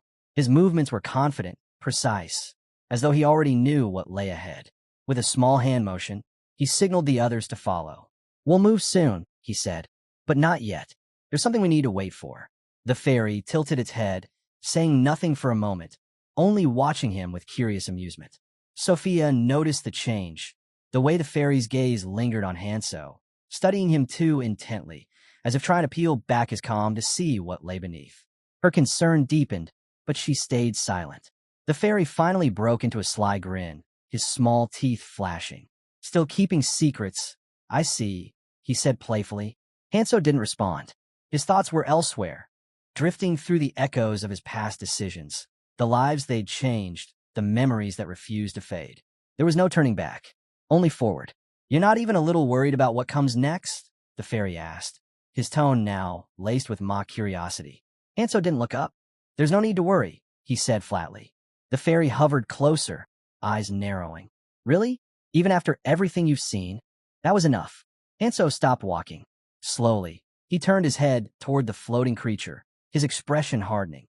"I'll show you something interesting soon," he said coldly. "Until then, keep your curiosity in check." The fairy chuckled, folding its tiny arms, amused. "I'll be waiting," it said, grin widening. "Try not to disappoint me." Hanso, ignoring the taunt, Hanso advanced toward the relic site ahead. The air was thick with mana, the ground littered with the remains of ancient battles, shattered weapons, fractured armor, and rusted chains that still pulsed faintly with energy. This was it, the last piece. As he stepped into the clearing, the red crystals around him shimmered in response to his presence, humming softly. He raised his hand, focusing his energy. The relics began to rise. Slowly, gracefully, one by one, they floated upward, drawn toward him by sheer will. Then, on the back of his hand, a symbol began to glow, sharp and intricate, pulsing with power. Sophia's breath caught. "That mark," she whispered. It was unlike any she had seen before, ancient, commanding. An administrator's seal. The memories hit Hanso instantly. Flashes of authority, control, and command from another time. The privileges he'd once held. The access he'd lost. But the light pulsed again, and a voice echoed in his mind. Mechanical, distant, cold. Temporary administrator rights granted. Full access restricted to native citizens of Alphanium. Hanso exhaled, his lips curling into a faint, knowing smile. "So, just a taste of what I had," he murmured. "Fair enough. Temporary or not, it was power, enough to move forward. Enough to face what came next." He gathered the relics close, their light reflecting across his face. His mind was already elsewhere, across continents, across battlefields, envisioning the enemies waiting in the shadows. They were powerful, merciless, but so was he. Then a sharp buzz cut through the air. Sophia's communicator blinked with an incoming message. She glanced down, reading quickly, and her eyes widened. "Hanso," she said urgently. "The Phantoms just sent word. They found him." Hanso turned toward her. "Miyamoto." She nodded. They caught up to him. "He's alive." The team's holding position, waiting for orders. The light from the crystals danced across Hanso's face as his expression hardened. "Then we move," he said quietly. The air around him began to hum again. Not from the relics this time, but from something deeper. Determination. Focus. And as Hanso stepped forward, the red crystals flared brighter, as if answering his resolve. The next chapter of the hunt had already begun. Hanso didn't answer right away. He pressed a finger to his chin, eyes narrowing in quiet thought. When he finally spoke, his voice was low, deliberate, and heavy with purpose. "There's something we need to deal with first," he said, "before we join the others." Sophia frowned. What could possibly be more urgent than this? Hanso leaned closer and whispered his plan. Sophia's confusion turned to disbelief, then to understanding as the pieces fell into place. What had sounded reckless at first now felt like strategy, sharp, precise, and dangerous in its brilliance. Her hesitation melted into resolve. All right, she said, her tone steady. Let's do it. The scene shifted. A dense forest. Still, shadowed. The air carried the weight of tension. There, on his knees, Miyamoto faced a ring of phantom operatives. His clothes were torn, his voice trembling as he tried to steady his breathing. I wasn't myself, he pleaded. I made mistakes, terrible ones. I'm not asking for mercy. I just want a chance to make things right. His words hung heavy in the quiet clearing. The sincerity in his voice cracked through the hostility that surrounded him. One of the phantoms, a black-haired girl, hesitated. Her grip on her weapon loosened, sympathy softening her hardened stare. But before she could speak, another phantom stepped forward, eyes sharp and wary. Don't fall for it, he warned. He's lied before. He knows how to play us. The girl's gaze flicked between them, doubt clouding her eyes. Finally, she exhaled. Maybe we should let Hanso decide, she said quietly. But she never finished her sentence. Her body jerked violently, a wet cough breaking from her throat as blood splattered across the ground. What the? Panic erupted. She's been hit, someone shouted. But the truth came too late. A surge of dark purple light exploded from Miyamoto's body, twisting the air around him. The ground split. Energy roared outward in a shockwave that threw the phantoms back and froze them in place. Something's wrong, another cried, trying to move, but their limbs wouldn't obey. The trees shuddered violently. The forest itself seemed to groan under the weight of the energy tearing through it. Then, through the chaos, Miyamoto's voice echoed, desperate, broken, defiant. If I must survive alone, then so be it, he screamed. Even if I lose everything, I will not die. The blast consumed the clearing, red crystals scattering through the air like shattered embers. And then, in an instant, Miyamoto was gone, swallowed by the smoke and dust. Far across the red zone, war had already begun. The phantoms fought a losing battle against an endless wave of monstrous creatures. The air burned with fire and steel. The ground trembled with every strike. Flames licked at the ruins, turning the sky into a haze of red and black. A phantom crouched behind a crumbling wall, armor cracked, voice hoarse from shouting orders. Where's Hanso? He yelled over the chaos. What in the world is he doing right now? The question hung unanswered until the sky began to change. Blue light flickered in the clouds, faint at first, then brightening like dawn breaking through storm. From above, hundreds of glowing birds descended, each one radiating a soft, ethereal light. Blue feathers shimmered as they cut through the smoke, gliding gracefully to the ground. The soldiers looked up, stunned. What is that? Someone whispered. The birds landed gently beside the weary fighters. As their wings opened, they released scrolls tied with golden seals. One by one, the phantoms took them, hands trembling, hearts pounding. Each message was brief, handwritten with unmistakable precision. Stay together. You are stronger than you know. This battle is not the end. The words rippled through the ranks like wind through flame. Heads lifted. Battered soldiers found their footing again. Weapons raised. A spark, small but unstoppable, ignited across the battlefield. They weren't finished yet. And then, in the corner of their vision, a faint shimmer appeared in the air, the system's voice cutting cleanly through the din of war. Golden Pigeon, deployment complete. Priority message delivered. The message faded, but the courage it sparked remained, burning brighter than the fires of the war itself. Somewhere beyond the front lines, Hanso's plan had already taken root. And this was only the beginning. Among the phantoms, the black-haired girl from before held her golden scroll close. She untied the seal and unfolded it carefully, eyes scanning the words etched across the delicate paper. A faint smile curved her lips, not one of joy, but of understanding, of acceptance. Her grip on her weapon tightened. Elsewhere, a young phantom boy read the same message beneath the glow of the burning sky. The reflection of fire danced in his eyes as he murmured under his breath. So that's the plan. He closed the scroll gently, exhaling a quiet sigh. All right then. His gaze lifted toward the horizon, the battlefield stretching endlessly before him. red smoke curling upward into the blood-colored dusk. "For now," he whispered, "I'll stay quiet." And with that, he stepped back into the shadows, disappearing as the world around him burned. The forest was still, thick with silence, heavy with death. Sophia stood motionless beneath the canopy, her breath shallow, her hands trembling. The weight of loss pressed against her chest, suffocating. Around her lay the bodies of her fallen comrades, the phantoms who had fought beside her through every storm. Now they were silent, cold, each familiar face, each still form on the forest floor, carved deeper into her heart. The scent of iron filled the air. Sophia's voice broke the silence like glass shattering. How could everyone be dead?" Her words wavered, fragile and cracked by grief. Her gaze darted through the wreckage of the clearing. "Miyamoto," she cried out, desperation tearing through her throat. "Where are you?" Her voice echoed through the trees, unanswered. Behind her, Hanso stood still, his expression unreadable. His eyes surveyed the scene with a quiet, detached sorrow. When he spoke, his tone was calm, measured. "We should give up on Miyamoto." Sophia spun around, disbelief flashing across her tear-streaked face. "Give up? What do you mean, give up?" Her voice trembled, anger and grief colliding in her chest. She wanted to fight his words, to reject them, but the devastation around her stole the strength from her voice. The silence stretched between them, thick with unspoken pain. When Hanso finally spoke again, his tone carried neither coldness nor pity, only steady resolve. "Don't lose sight of the mission," he said quietly.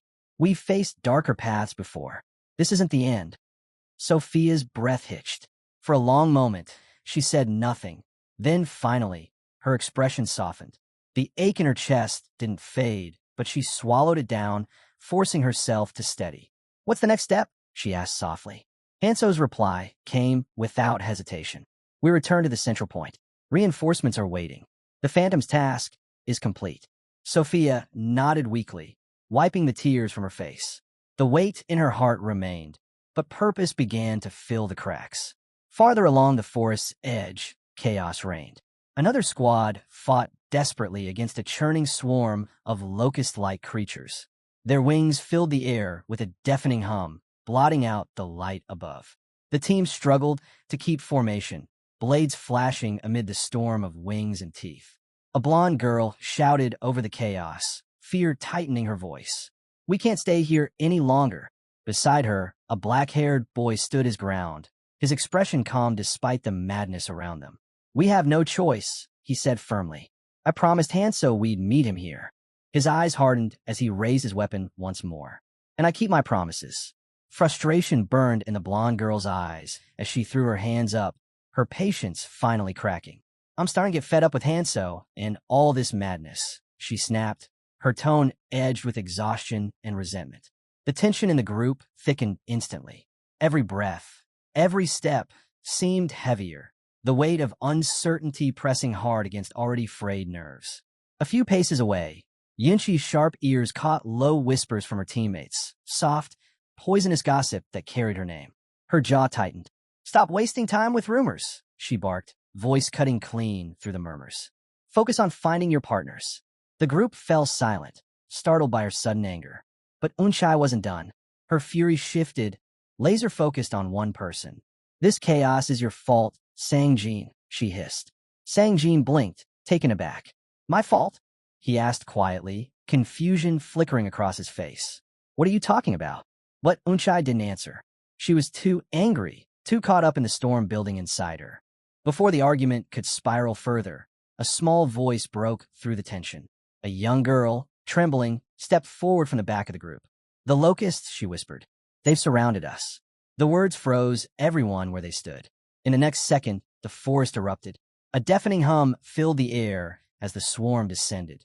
Countless locusts blotting out the light above, enclosing the team in a shifting, living wall. Weapons snapped up, breath quickened. The air thickened with panic. Sang-jin's instincts kicked in. He gripped his weapon tight, feet sliding in a stance as his muscles coiled for the fight. And then, from the shadows ahead, came a voice. Calm, confident. "Stand down." The swarm split in an instant as a figure stepped forward, his presence cutting through the chaos like a blade. Hanso. His sword gleamed under the fractured sunlight, filtering through the canopy. A dark tattoo burned on his hand, its pattern intricate, pulsing faintly with power. He didn't hesitate. One smooth, fluid motion, and the world seemed to pause.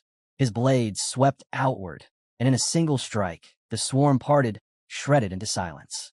The phantoms could only stare, stunned at the effortless precision of the attack. Hanso lowered his sword, turning slightly to Sang-jin. A faint smile touched his lips. "How have you been?" Sang-jin froze. Then his face lit up with recognition, a spark of relief breaking through the tension. "I'm doing completely fine," he said, smiling brightly. His tone carried warmth, the unmistakable familiarity of two comrades who'd survived more than most could imagine. Then, catching sight of Sophia standing quietly behind Hanso, Sang-jin called out, his voice lighter, almost joyful. "Sophia." Her expression softened, a flicker of relief amid the lingering sorrow. For the briefest moment, the chaos around them seemed to fade. Sang-jin stepped closer, placing his hand over his chest in a gesture of sincerity. "I'm ready to help," he said. "Use me however you need." Hanso glanced sideways at him, smirking faintly. "That's a good mindset," he replied. "Keep it that way. You'll need it." Their brief exchange was interrupted by a presence nearby, one that drew every gaze without effort. Monarch Lee. He stood a short distance away, his red eyes glowing faintly beneath the shifting light. The air around him seemed heavier, charged with quiet menace. Even Hanso felt it, a stirring unease he hadn't known in years. The memory of Lee ran deep, and the thought of his return hinted at a confrontation that might be unavoidable. But before that thought could take root, a small cry broke through the air. A young girl had collapsed to the ground, her body trembling. Monarch Lee was at her side in an instant, his voice softer than anyone expected. "Are you hurt?" The girl smiled faintly, shaking her head. "I'm fine, Dad." Her voice was weak, but steady. Hanso watched them quietly, eyes narrowing, but saying nothing. It wasn't the moment to intervene. Lee rose to his feet again, his expression composed, a faint smirk tugging at his lips as he approached Hanso. "So," he said lightly, "you're the one Hanso won't stop talking about." Hanso met his gaze, unreadable, a flash of memory, a conversation, a mention of sister. He didn't answer the tease. He simply tilted his head and replied coolly in English. "No." The single word hung in the air, sharp as the edge of his blade. An answer, a rejection, and a warning all at once. The forest fell silent again, the last remnants of the locusts scattering into the wind. Whatever was coming next, this was only the calm before it. Hanso's eyes swept across the group. Faces he knew, faces that once felt distant but now stood before him again, alive with questions and fear. Every one of them carried the same expression, uncertainty wrapped in exhaustion. He turned toward Monarch Lee, meeting his gaze directly. "What exactly do you want from me?" Lee said nothing. He simply stood there, eyes glinting faintly, a faint smirk curling at the edges of his lips. The silence stretched, heavy and deliberate. When no answer came, Hanso filled it himself. Behind them, a mountain loomed, its slopes crawling with serpentine shapes, each one coiling and twisting over the other in endless motion. Their scales shimmered faintly beneath the dim light. "We're dedicating an Ouroboros," Hanso said simply. The words landed like thunder. The group froze, stunned. Confusion and disbelief rippled through them like a shockwave. Then came the breaking point. "Are you serious?" A furious shout tore through the silence. A female team member stormed forward, fury blazing in her eyes. She raised her middle finger at Hanso without hesitation. "You're a buster, Hanso," she spat. "Always keeping secrets, always playing God. You think you could just hide your plans while the rest of us lose our minds?" The outburst cracked the group's fragile composure. Another teammate stepped forward quickly, voice calm and even, trying to defuse the storm. "The plan sounds perfect," he said carefully.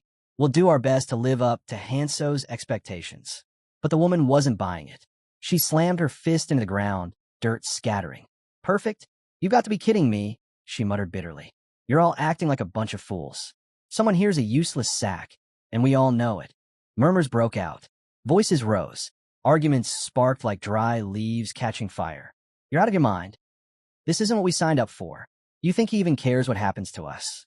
The chaos spread fast, words turning sharp, tempers boiling over. Through it all, Sophia stood quietly at the edge of the storm. Her expression was controlled, but her eyes betrayed the worry she carried. She could feel the cracks forming, the fear that unity might be slipping through their fingers. A voice near her whispered bitterly, just loud enough to hear. They make decisions like they own everyone. No care for anyone else's feelings. That was enough for Sophia to step forward. And so, she said, her voice calm but edged with concern. Do you really think everything will be all right with the team like this? Hanso's gaze drifted slowly over the group. The shouting, the distrust, the exhaustion. But in that chaos, he saw something else too. Flashes of the old phantoms. The same tempers, the same doubts, the same will to fight no matter what. His expression softened just slightly. Don't worry, he said quietly. Everything will be fine. His calm cut through the noise like a ripple across still water. The group hesitated, some glancing toward him uncertainly. And then, from within the crowd, someone stepped forward. A young woman, her eyes sharp, steady, cutting through the tension like glass. Hanso's breath caught, just for a moment. Recognition flickered in his eyes. She brushed a strand of hair behind her ear, composed and deliberate, before speaking softly, her voice both warm and challenging. Hanso. The sound of his name from her lips seemed to hang in the air longer than it should have. Sunlight filtered gently through the thick canopy above, painting the forest floor in patterns of gold and shadow. The air was damp, the scent of moss and soil heavy and alive. The young woman moved through the undergrowth with effortless grace. Her steps were light, her expression unreadable, calm, confident, and almost too relaxed for a place that reeked of danger. Ahead, Songjin's group stood waiting. The faint crunch of leaves under her feet caught Songjin's attention. He turned, and when his eyes met hers, an awkward laugh escaped before he could stop it. His smile was nervous, but genuine. She was striking, and it showed in the way his eyes lingered a moment too long. A quiet tension filled the space between them, the kind that came from recognition or something close to it. Not far away, Hanso stood beside Sophia, watching silently. His gaze flicked between the woman and the forest beyond her, calculating, unreadable. Sophia said nothing. Her expression was neutral, but her eyes betrayed quiet curiosity as she studied the newcomer. Her movements, her poise, the calm confidence that seemed to draw everyone's attention without effort. And though no one spoke it aloud, the air between all of them shifted. Something had changed. Hanso finally steps back, retreating beneath the shade of a nearby tree. As his back meets the rough bark, a long, weary breath escapes him. His thoughts drift to the mission still ahead. The trailer must be found. Without it, the Ouroboros will never be complete. The pressure weighs heavy. Doubt creeps in. Can he really pull this off? Can he truly lead them? Far away from the quiet forest, deep within a sealed chamber, a man stands before a glowing orb. The swirling light dances across the walls, revealing the shock etched into his face. His breathing quickens as he stares, disbelief tightening his throat. Administrator privileges? For Hanso, that outsider isn't even from Elvenham. His voice shakes with fury. His hand curls into a trembling fist.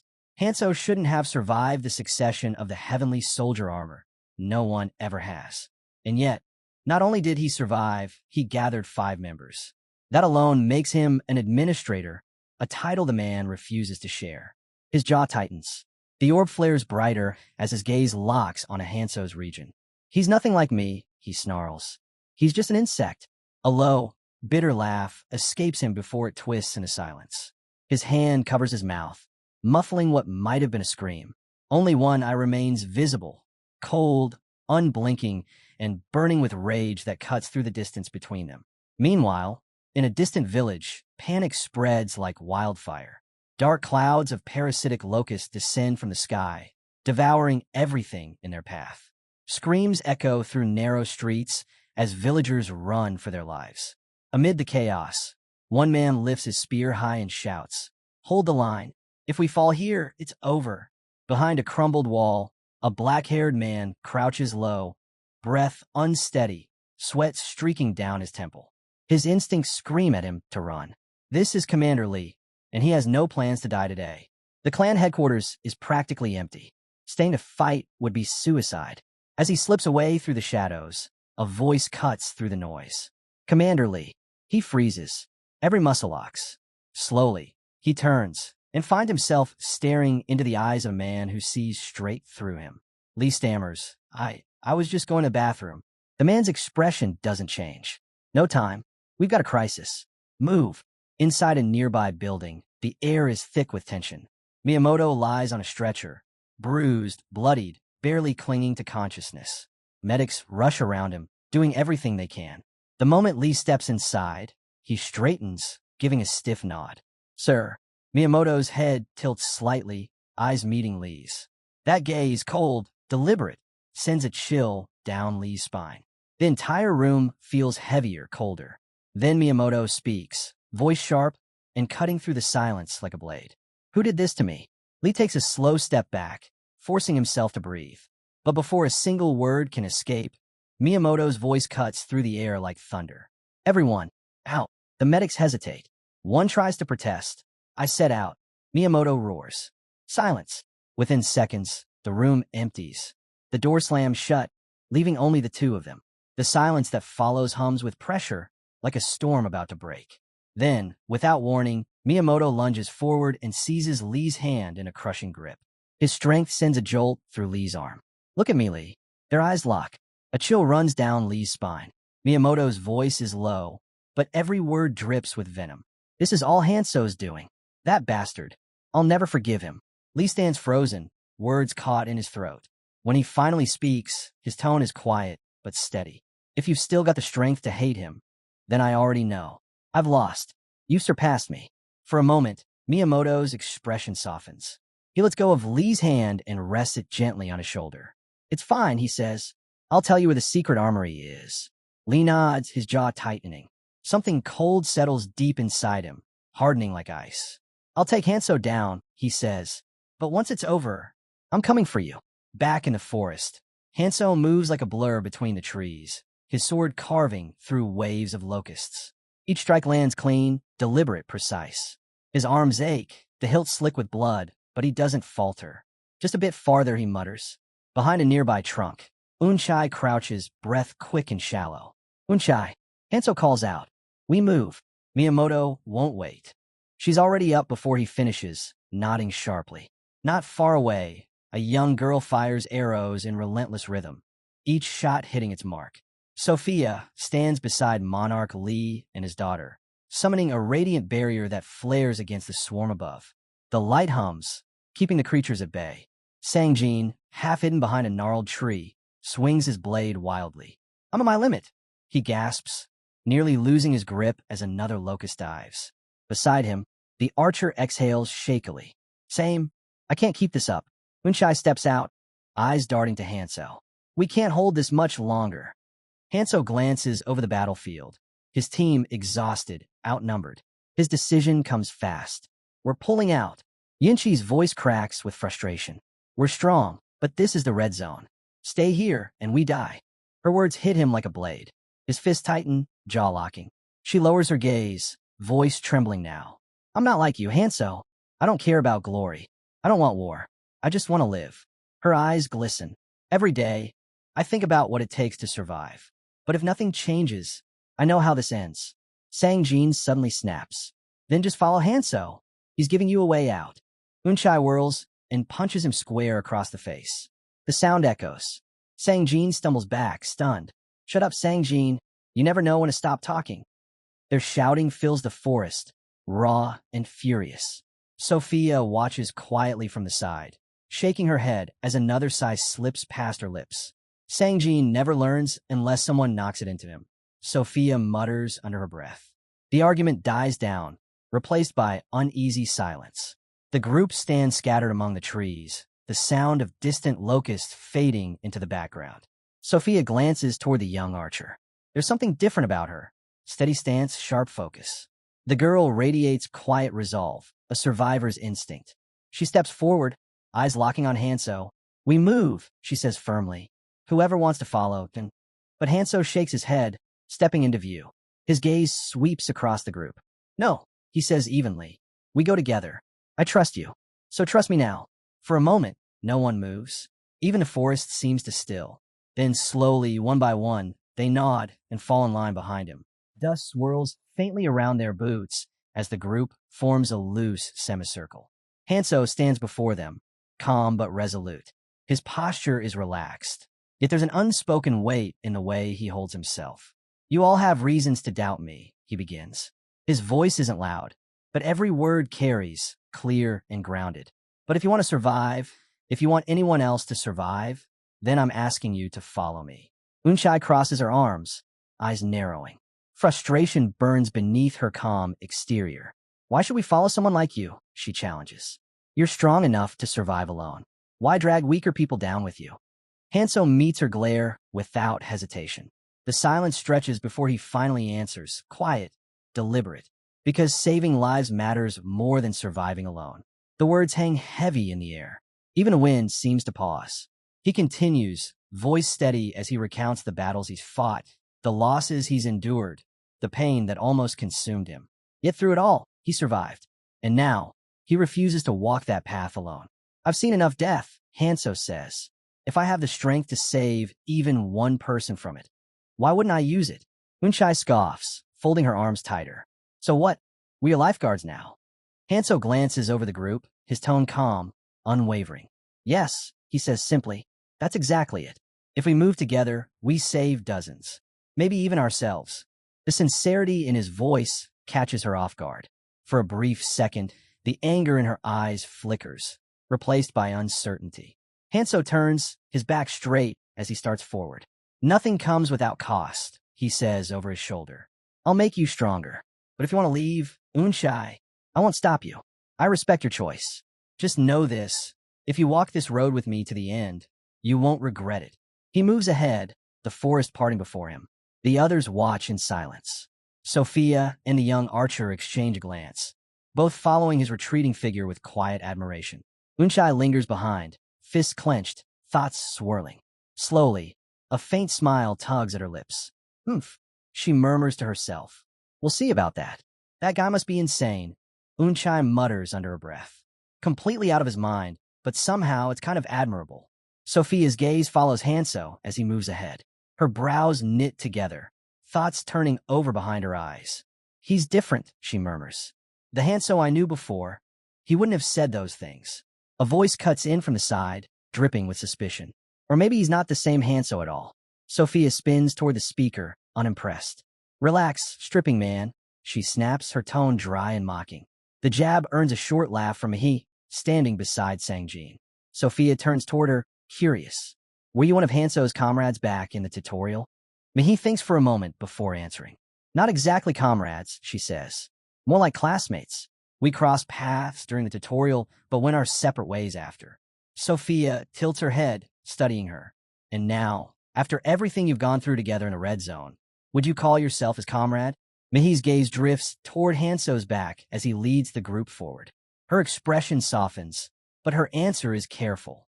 It's more of a working relationship, she says quietly. Hanso's the type who stand apart. Reliable, yes, but distant. For a brief moment, the two women share a silent understanding. Both know what it's like to walk beside a man like that. Someone who carries everything alone. Mahi exhales softly. Miss Sophia, she begins, her voice gentler now. Can I tell you something about Hanso's past? Sophia doesn't interrupt. Mahi's tone shifts, half reflection, half confession. Hanso's the kind who charges forward no matter what's waiting for him. It's not bravery. It's something else. Determination. He faces what most of us would run from. Her voice grows quieter. He sees something we don't. A vision that pushes him onward. That's why he's hard to understand. He invites people to follow, but never lets them get too close. The silence follows, heavy and thoughtful. Mahi lowers her eyes. I can't follow him completely.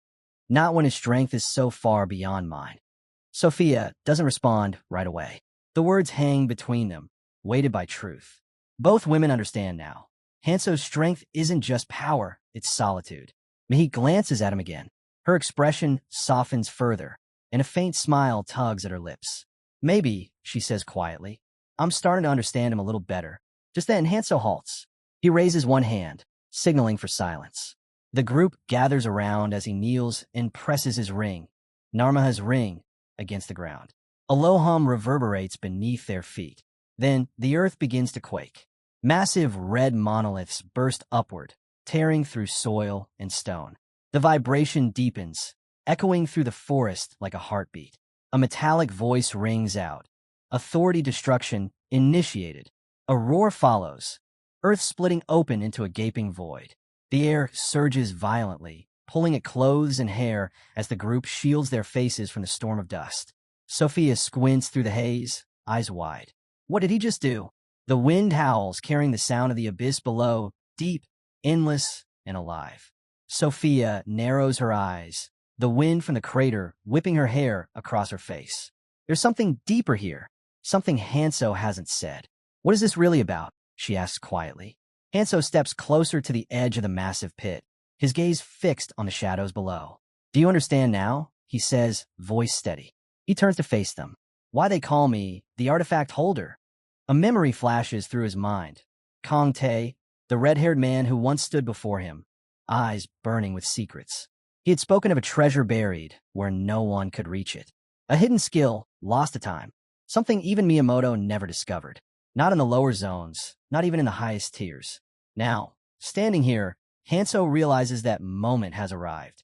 Whispers ripple through the group. Artifact holder, one of them murmurs, the disbelief spreading like fire.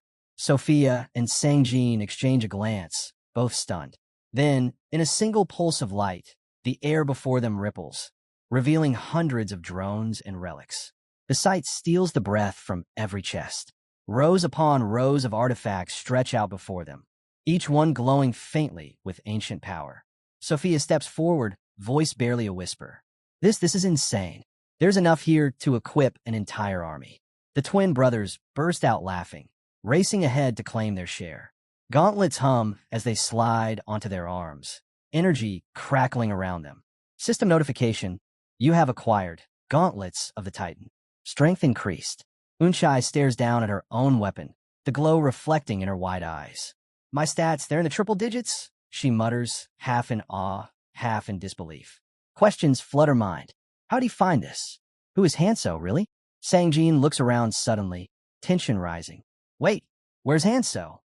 A moment of silence. Then, looking for this, they all turn. Hanso stands behind them, a faint smile on his lips and a stone glinting in his palm. Relief washes over Sang-jin. You scare the hell out of me. Hanso walks forward, lifting the stone higher for all to see. This, he says, is the Lord of the Dead. It's a skill stone, one of the rarest in existence. But it's not for me. He extends it towards Sang-jin. Take it. Don't hide it away. Use it. Sang-jin hesitates, staring at the stone as if it might vanish. But Hanso's calm nod pushes him forward. He accepts it. Around them, the group dives back into gathering items. Laughter and awe mixing in the air. For the first time in a long while, there's hope. But it doesn't last. Sophia's expression sharpens. She feels it, a ripple in the air. Instinct takes over. She lunges forward, shield raised. A blinding blast crashes into it. Fire and shockwave exploding in all directions. The impact drives her back, boots scraping against stone. The smoke parts. From the haze steps Li Hong, eyes cold, voice seething. Traitor, he spits. You'll all fall before Hanso gets back. Unchai stiffens. Fear flickers in her eyes, but she raises her hand anyway, trembling yet resolute. The air thickens. Dust swirls. Energy crackles. The storm has arrived. Hanso's team stands in formation, every member poised for battle against Li Hong's squad. Sophia and Mihi take aim, their focus sharp and unwavering. The air grows heavy, a silent storm before the chaos. Then the two sides collide. The clash erupts in a storm of movement and sound.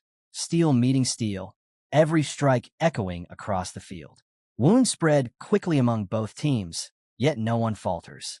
Members of Li Hong's group exchange uneasy glances, muttering that Hanso's team is far stronger than expected. Li Hong's expression hardens. He snarls at his men, calling them fools for letting doubt creep in. Attack the rear, he roars. That's where they're weak.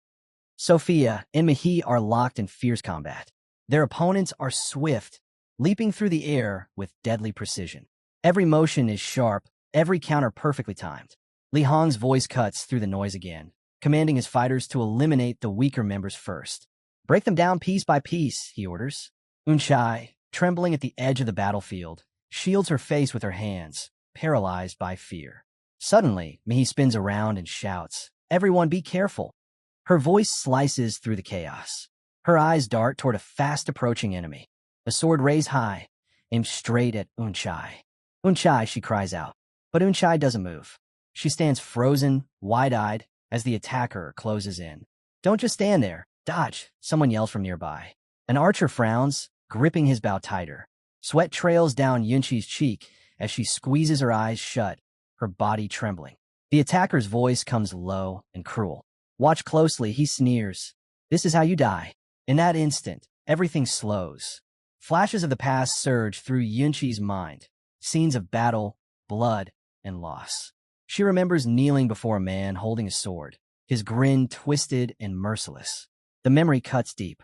For so long, she's believed her survival was nothing more than luck. Her eyes open halfway. The blade gleams inches away. Maybe, she thinks, death was always meant to find me. But then, Hanso's voice echoes in her mind, calm, firm, and certain. Believe in me. Follow my lead. A hand grips her shoulder, steady and real. Something inside her shifts. Her fear burns away. Not this time. She clenches her fist, determination igniting like fire, literally. Flames erupt around her hand, swirling with heat and light. Shock flashes across her face. She's changed. She knows it. With a sharp exhale, Unchai launches forward and drives her fist into her attacker. The world seems to crack. The impact thunders. The enemy is hurled backward, crashing to the ground with a cry of pain. Gasps ripple through the battlefield. Sophia and Mihi freeze mid-fight, eyes wide in disbelief. Unchai stands there, flames flickering at her side, no longer the frightened girl from moments ago. The moment of silence breaks with a furious shout. One of the surviving opponents curses loudly and charges at Unchai from behind, his sword flashing through the air.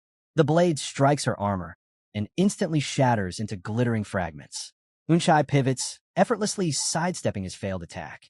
Her movements are smooth, confident, unstoppable. Before he can react, she's already in front of him. Her fist slams into his chest with bone-crushing force. The ground splits open beneath them. Blood bursts from his mouth as he screams in pain, the shockwave rippling through the field.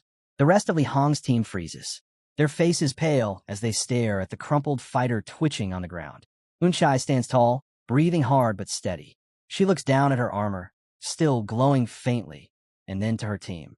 Her voice rings across the battlefield. Don't doubt yourselves. We're stronger than we think. No, we're hella strong.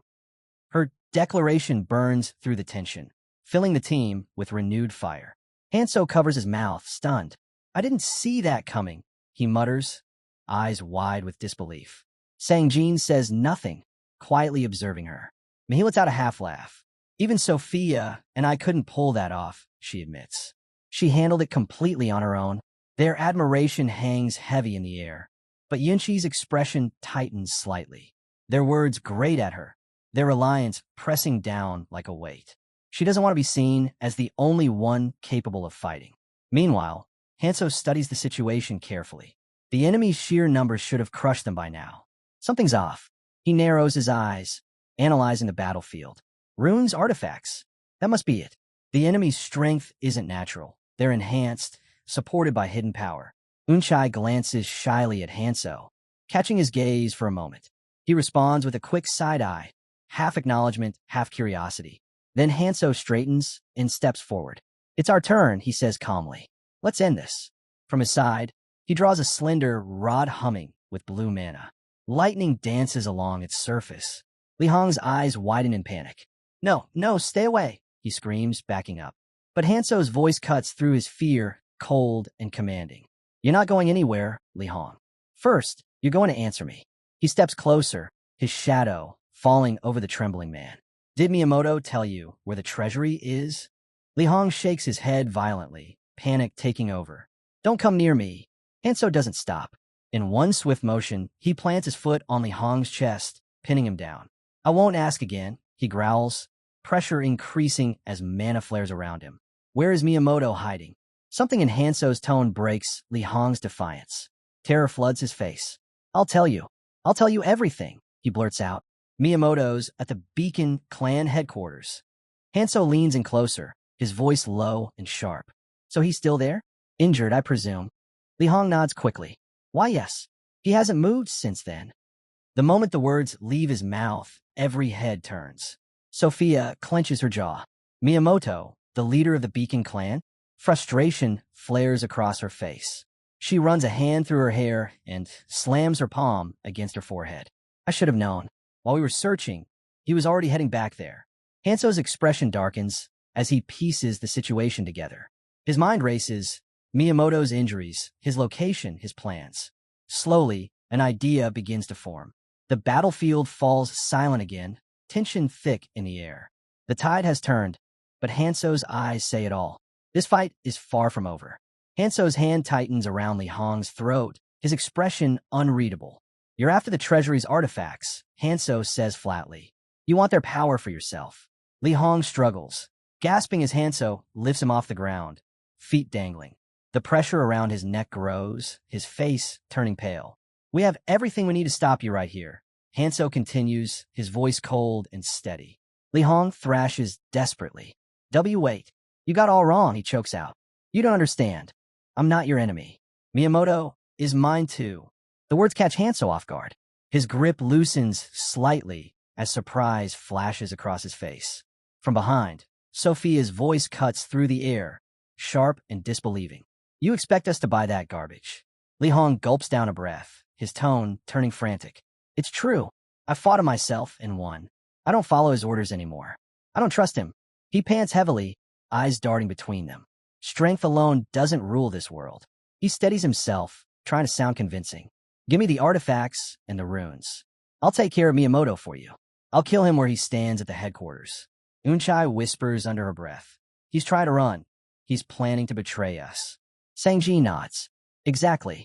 He just wanted a way out. Sophia crosses her arms, glaring down at Li Hong. Say whatever you want, liar. It won't matter. You'll still die with your excuses. But Li Hong persists, voice cracking. I'm done with Miyamoto. You have to believe me. Hanso goes silent, his eyes narrowing in thought. The team watches tensely as he finally closes his eyes and murmurs. His words might be true. The reaction is instant. Sophia's head snaps toward him. You can't be serious. You actually believe this guy. Hanso's tone remains calm, almost detached. If he really does kill Miyamoto, that removes one obstacle for us. Strategically, it's not a bad move. Li Hong's lips curl into a relieved smile. Exactly, he says eagerly. Set me free, and I'll do it. I'll end it myself. He can already picture it. Walking away from this battle alive, free to rebuild, free to plan. Everything might just work out. Then Hanso's hand suddenly tightens again. Li Hong's smile vanishes, replaced by a strangled cry as pain shoots through him. Why? Why are you doing this? He gasps. Hanso's eyes harden. Because you're going back to the headquarters, he says coldly.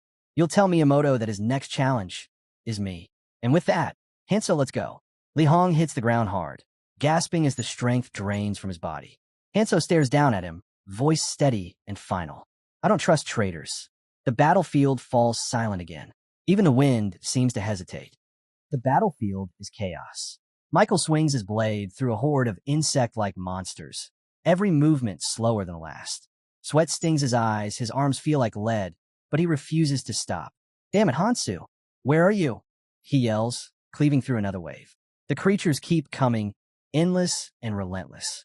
Each time he cuts one down, 3 more crawl out of the dust. His breathing grows ragged.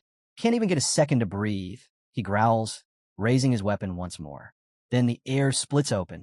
A thunderous boom shakes the ground as someone, rockets into the sky and slams into the swarm with explosive force. The impact wipes out dozens of monsters in an instant, the shockwave ripping through the battlefield. When the dust clears, Michael's eyes widen. Standing amidst the carnage is Kong Hansu. Calm, unshaken. His arrival alone feels like the turning of the tide. Hansu surveys the field and nods. You did well holding them off. Michael wipes the grime from his face, letting out a shaky laugh. You sure took your time. Thought I'd die waiting. Hansu smirks faintly. You almost did. How many did you take down? Michael exhales, shrugging. Lost count after the first 100. Holding them back was hard enough. The swarm still rages, thick as ever. Their sheer numbers are suffocating, and now parasite beetles are breaking through weak points in their defense. But for the first time, Michael feels a flicker of relief. Hansu's here. That means help is coming. So, Michael says, hope creeping into his voice. What about Phantom and Sir Miyamoto? The top dogs from the red zone. They're with you, right? Hansu shakes his head. They're not coming. Michael freezes. What? His voice cracks with disbelief. Then how the hell are we supposed to win this? Hansu folds his arms, eyes steady. I brought reinforcements. Tens of thousands of them. Before Michael can ask what that means, the ground trembles again. A colossal blade slams down from above, slicing a massive insect clean in half. Another fighter lands beside it, firing a volley of arrows with deadly precision. Then more appear, warriors emerging one after another, flooding the field with power. High above, Unchai hovers in midair, hands glowing as a blazing formation unfurls beneath her. The sky erupts with light, and dozens of monsters vanish in the explosion. Michael can only stare, stunned. Who are these people? Before he gets an answer, a cold blade presses against his neck. Watch your mouth, Sang-jin snaps from behind. Don't question Hansu. The tension spikes until Hansu glances over. Enough, Sang-jin. Instantly, Sang-jin withdraws the blade and steps back. Hansu approaches Michael, giving him a firm pat on the shoulder. You did your part. Leave the rest to us. As Hansu walks away, Sang-jin shoots Michael a glare and points two fingers to his eyes, a silent warning. Unchai, floating nearby, smacks the back of Sang-jin's head. Stop being dramatic, she says flatly, shoving him forward. From the side, one of the twins mutters, Why's Unchai only like that with Sanong? He's special or something. Unchai whirls around. Shut it. The twins go quiet immediately. Michael lets out an awkward chuckle. These people, there's something else, he mutters. Still, if Hansu trusts them, that's enough. He grips his weapon tighter, glancing at Hansu's back as the battle rages on. Good luck out there, Hansu, he murmurs under his breath. The ground trembles as the swarm returns. Faster, stronger, more vicious than before. Hansu's group quickly forms up, weapons raised, eyes locked forward. Move out, Hansu commands, his voice cutting through the chaos. He lunges first, his sword slicing through the air in a silver arc. A handful of insect beasts are cleaved apart before they can react. He plants his blade into the ground, glancing at the darkening sky. The sun's setting. We stick to the plan. Take out as many parasite beetles as we can before nightfall. Yuhi steps up beside him, drawing her bow in one smooth motion. 3 arrows fly, each one finding its mark. Explosions of green ichor stain the air as the insects drop lifelessly to the dirt. But before she could take another shot, a massive creature bursts from behind her. Behind you, someone yells from the left. Yuhi whirls around, but the battlefield is chaos. On the right, the twins are barely holding their ground, shields locked against a relentless rush of monsters. These things just won't stop coming, one of them shouts, gritting his teeth. Unchai snaps back, voice sharp as steel. Then stop whining and kill more of them. Hansu doesn't flinch. Just hold on, he calls out. We only need to last until nightfall. But the swarm doesn't slow. They crawl over their fallen, surging forward in an endless tide. Sophia's voice rises, edged with fear. Hansu, they're closing in. We're getting surrounded. Hansu's eyes narrow. He isn't panicking, he's thinking, calculating. Then the noise fades. For a heartbeat, the entire battlefield goes still. Sang-jin, Hansu says quietly. Sang-jin looks up, confused but alert. Yeah. Hansu glances toward the setting sun, then back at him. You know what time it is. A grin spreads across Sang-jin's face. So it's finally my turn? Hansu nods once. I'm counting on you. Without hesitation, Sang-jin kneels, pressing one hand to the earth and gripping his weapon with the other. The ground begins to glow, light pulsing outward in blinding waves. A surge of radiant energy floods the battlefield, sweeping through the forest like a storm. Every insect it touches disintegrates instantly, collapsing into ash. For a moment, it looks like victory. Then, a piercing shriek rips through the silence. One of the fallen creatures stirs, its eyes blazing with unnatural light. The swarm moves again, louder, faster, angrier. Hansu's group tightens formation. This isn't over. Sang-jin's grin widens, trembling with adrenaline. I've been waiting to hear those words from you. Hansu, he says, voice shaking with excitement. Leave it to me. The air hums with energy as he rises, ready to unleash everything he has. The real battle has just begun. The ground quakes as the colossal tail of the Ouroboros crashes down, scattering debris in every direction. Swarms of locusts clash violently beneath its shadow, the battlefield erupting into chaos once again. At the center of it all, Sangjin raises his hand. His voice cuts through the roar of battle. Charge! In an instant, his parasitic swarm surges forward, moving like a living tide. They collide with the enemy line, tearing through with brutal efficiency. The momentum shifts immediately. Sangjin's side begins to overwhelm the horde. He strides into the fray, summoning his weapon. A massive gauntlet materializes on his arm. Dark, metallic, shaped like a locust carapace. It hums with power. Master the dead, he roars. The air ripples, and the fallen rise again, twisted reflections of life, bound to his will. The undead swarm explodes into motion, ripping through their foes with terrifying precision. One by one, the enemy locusts fall, their cries echoing across the field. The survivors hesitate, trembling as fear spreads through their ranks. A piercing screech splits the air, the sound of dominance. Sangjin's undead army stand victorious. The ground beneath the Ouroboros' tail begins to bleed, dark ichor seeping into the soil. Hansu, Sangjin shouts. It's working. Hansu glances back and nods once, a rare smile crossing his face. Good job. With that, he dashes forward, the rest of the team following close behind. The massive tail looms ahead, a fortress of scale and flesh. This is our turning point, Hansu calls out, voice steady but urgent. We take down as many parasitic locusts as possible before nightfall. Then Sangjin resurrects them, and we'll use their numbers to clear a path to the lake. Sophia falls in beside him, and Hansu turns to her. Lead us to where the magical energy is strongest. That's where the alpha will appear. Sophia hesitates. But how do we even climb this thing? Hansu doesn't break stride. We'll use her descent path. The dragon's outer shell is layered. Use the scales as footholds. Move. The team stares up at the monstrous creature towering over them. Holy hell, one brown-haired fighter mutters. That thing goes on forever. Another gulps. One slip, and we're done for. Less talking, more climbing, someone snaps.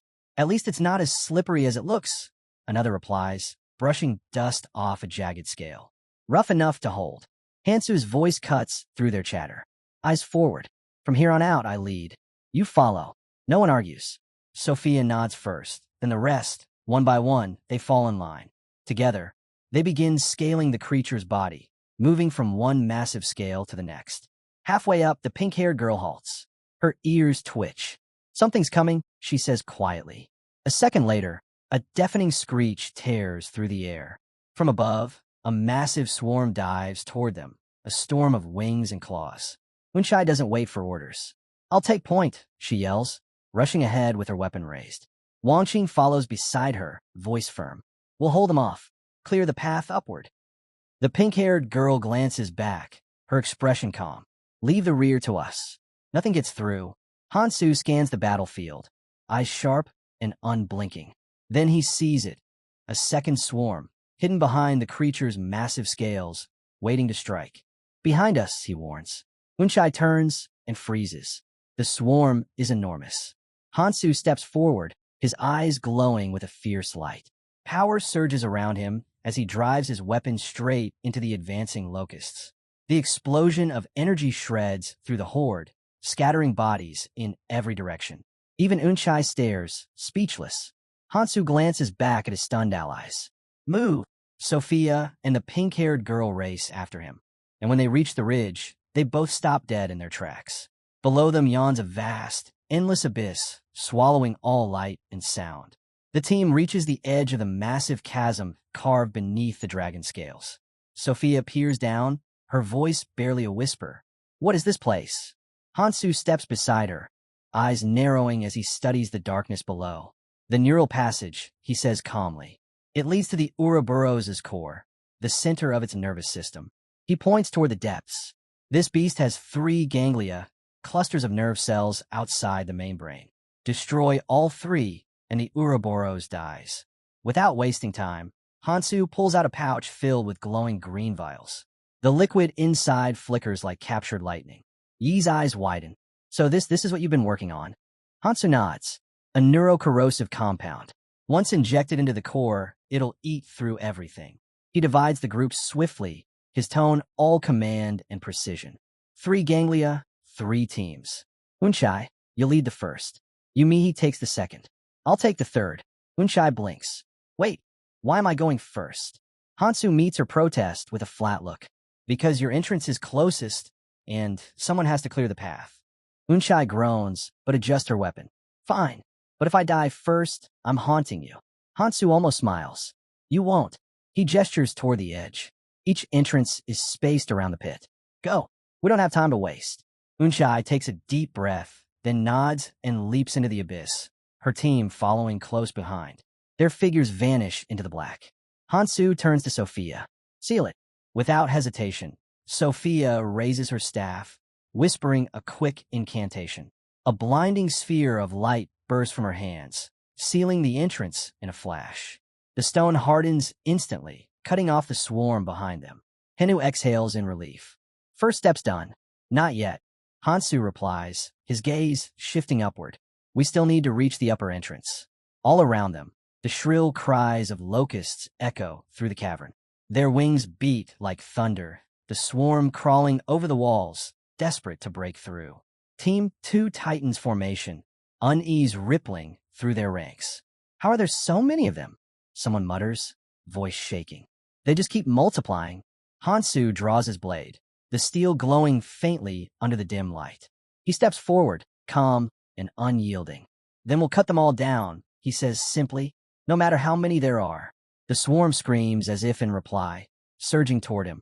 Hansu moves first, his blade flashing through the dark, a silent declaration that fear has no place here.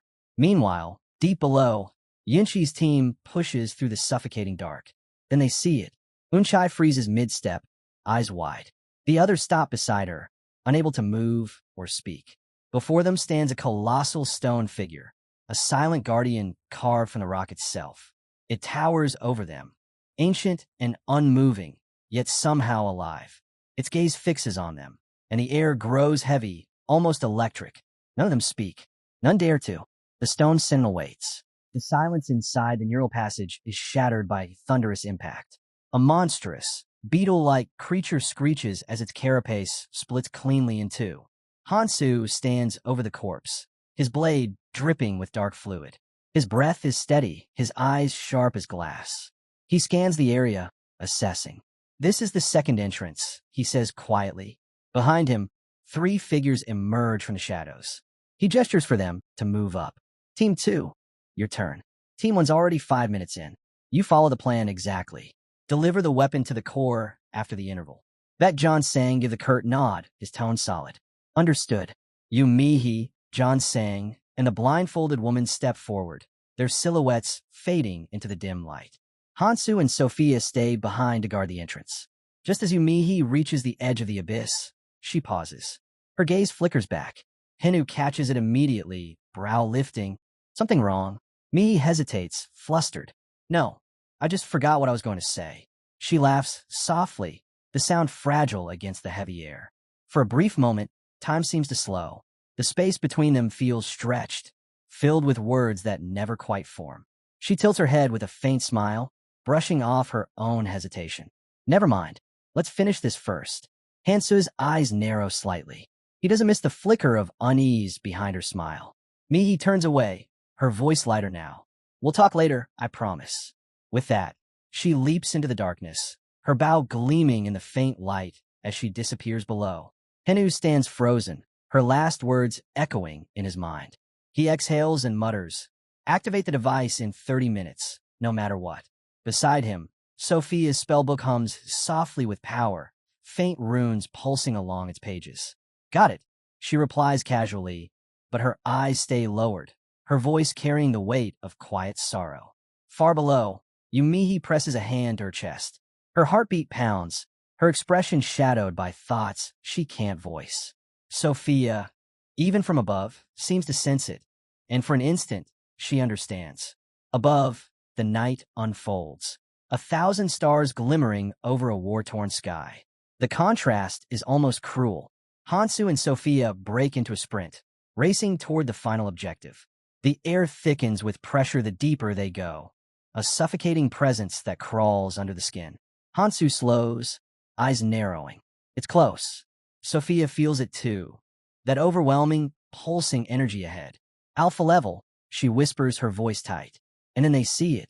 A monstrous insect looms before them, its body encased in jagged black armor, its movements unervingly precise. Iron plates grind against one another as it turns, revealing a single glaring red eye. A beam of light flickers from its head, sweeping across the battlefield. Sophia jerks back, realizing too late. A trap. Hansu's eyes widen as the beams form a lattice of death around them. He grits his teeth, understanding too quickly what's happening. His temporary administrator privileges, the very role he'd used to guide this world, had been a setup all along. A slow, mocking laugh drifts through the shadows. Hansu's head snaps upward. From behind the armored beast, a figure steps forward, tall, elegant, his long white hair glowing faintly in the dim light. Been a while, Hansu, the man says with a crooked smile. Didn't expect to find you still running around in circles. Hansu's expression hardens. Teen spreads his arms, his voice laced with mockery. Sending your weaker allies ahead again. Are you? You really haven't changed. The air between them tightens, two opposing forces bracing for collision. Hansu lowers his sword, the faint glow along its edge flaring to life. You picked the wrong time to show up. Teen grins wider, stepping down from the beast's back. Oh, I'd say it's perfect. Teen's smirk deepens, his voice dripping with disdain. Destroy the cores? That's your plan? How shallow. I expected more from you. Hansu's grip tightens around his sword. His eyes narrow, voice cold. Finished talking, Teen crosses his arms, that same smug confidence never wavering. You always rush and blind. That pride of yours, it'll be the end of you. Before Hansu can respond, steel flashes through the air. Hino lunges forward without hesitation, his blade slicing through the iron-shelled monster that had been guarding the path. The beast splits cleanly in half, crashing to the ground with a metallic shriek.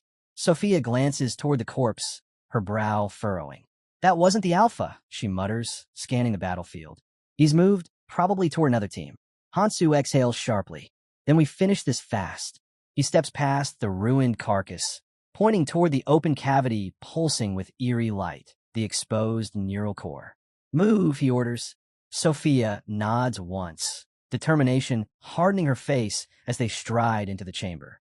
Meanwhile, at the first entrance, Unchai and her team stand before the first neural core. The chamber around them pulses like something alive.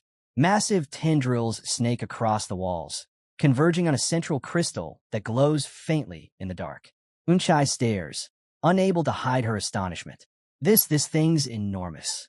The brown-haired archer at her side points to the light deep within. Look, it's pulsing like a heartbeat. The twins tilt their heads back, their expressions a mix of awe and unease. Guess it makes sense, one mutters. A monster that big needs a heart this size. He steps forward, holding the vial Hansu entrusted to her. The green liquid swirls inside, casting a faint glow over their faces. This is it, she says, voice steady. We trigger it exactly 30 minutes from now. She gestures to the others. Check your gear. Once it goes off, we run. But before they can move, a faint sound echoes through the chamber. Distant at first, then sharper. He freezes. Did you hear that? The others exchange puzzled glances. Then the ground lurches violently beneath them. A thunderous roar splits the silence, and the walls begin to tremble. Cracks spread across the cavern as dust rains from above. Unchai braces herself. Get ready. From the holes high above, something stirs, then bursts out. Grotesque creatures spill into the chamber, crawling over the walls and ceiling. Dozens become hundreds in seconds, their screeches blending into one monstrous roar. Their bodies glisten with metallic sheen, red eyes glowing like embers in the dark. Behind them, heavier footsteps pound against stone. The air shudders as massive, metal-legged beetles descend, each one twice their size. Yinchi's expression hardens. They've been waiting for us. The beetles cluster together, forming a living barricade of armored bodies. Their legs click in rhythm, a wall of grinding metal and rage. Shields up, Unchai shouts. The twin brothers move instantly, raising their shields to block the flanks. Unchai positions them tight, forming a semicircle around the archer. Don't hold back, she orders. The archer draws his bow, his movements quick and sure despite the shaking ground. The swarm closes in. Hundreds of red eyes burn through the darkness, circling them like wolves. Unchai glances at her team. Their faces grim, their weapons steady. 30 minutes, she says, her voice low but fierce. That's all we need to survive. Then the first beetle lunges, its bladed leg slicing through the air toward Inshur. She drops low, the blade missing her by inches. Sparks fly as it scrapes across her shield. Unchai spins, shouting, "Counter now!" Inshur ducks under the beetle's strike and channels energy into her palm. Power flares bright, wrapping her arm in light. With a single leap, she drives her hand into the creature's skull. The impact echoes like a thunderclap. Bone cracks, ichor sprays, and a monster collapses instantly. 28 minutes left, she shouts. Beside her, one of the twins catches a charging beetle head-on, tackling it to the ground with raw force. Metal plates grind against his armor as he pins it down and drives his blade straight through its chest. The other twin rushes to his aid, shield raised, deflecting another blow before slamming his weapon down. The seconds keep slipping away. 20 minutes. Unchai calls out, voice sharp above the endless roar. The archer never stops moving. His arrows whistle through the air, each one finding its mark. Every shot drops another insect, but the swarm doesn't slow. It only grows thicker, a living tide that stretches beyond sight. Sweat runs down their faces. Breathing turns heavy. Muscles burn.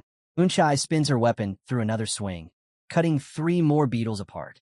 Keep pushing. Don't let them break the line, she shouts. The walls of enemies close in, wings beating like thunder. Their numbers are endless, hundreds swelling into thousands, the chamber shrinking around the 4 fighters with every heartbeat. But still no one steps back. Unchai plants her foot, the ground splitting beneath her heel.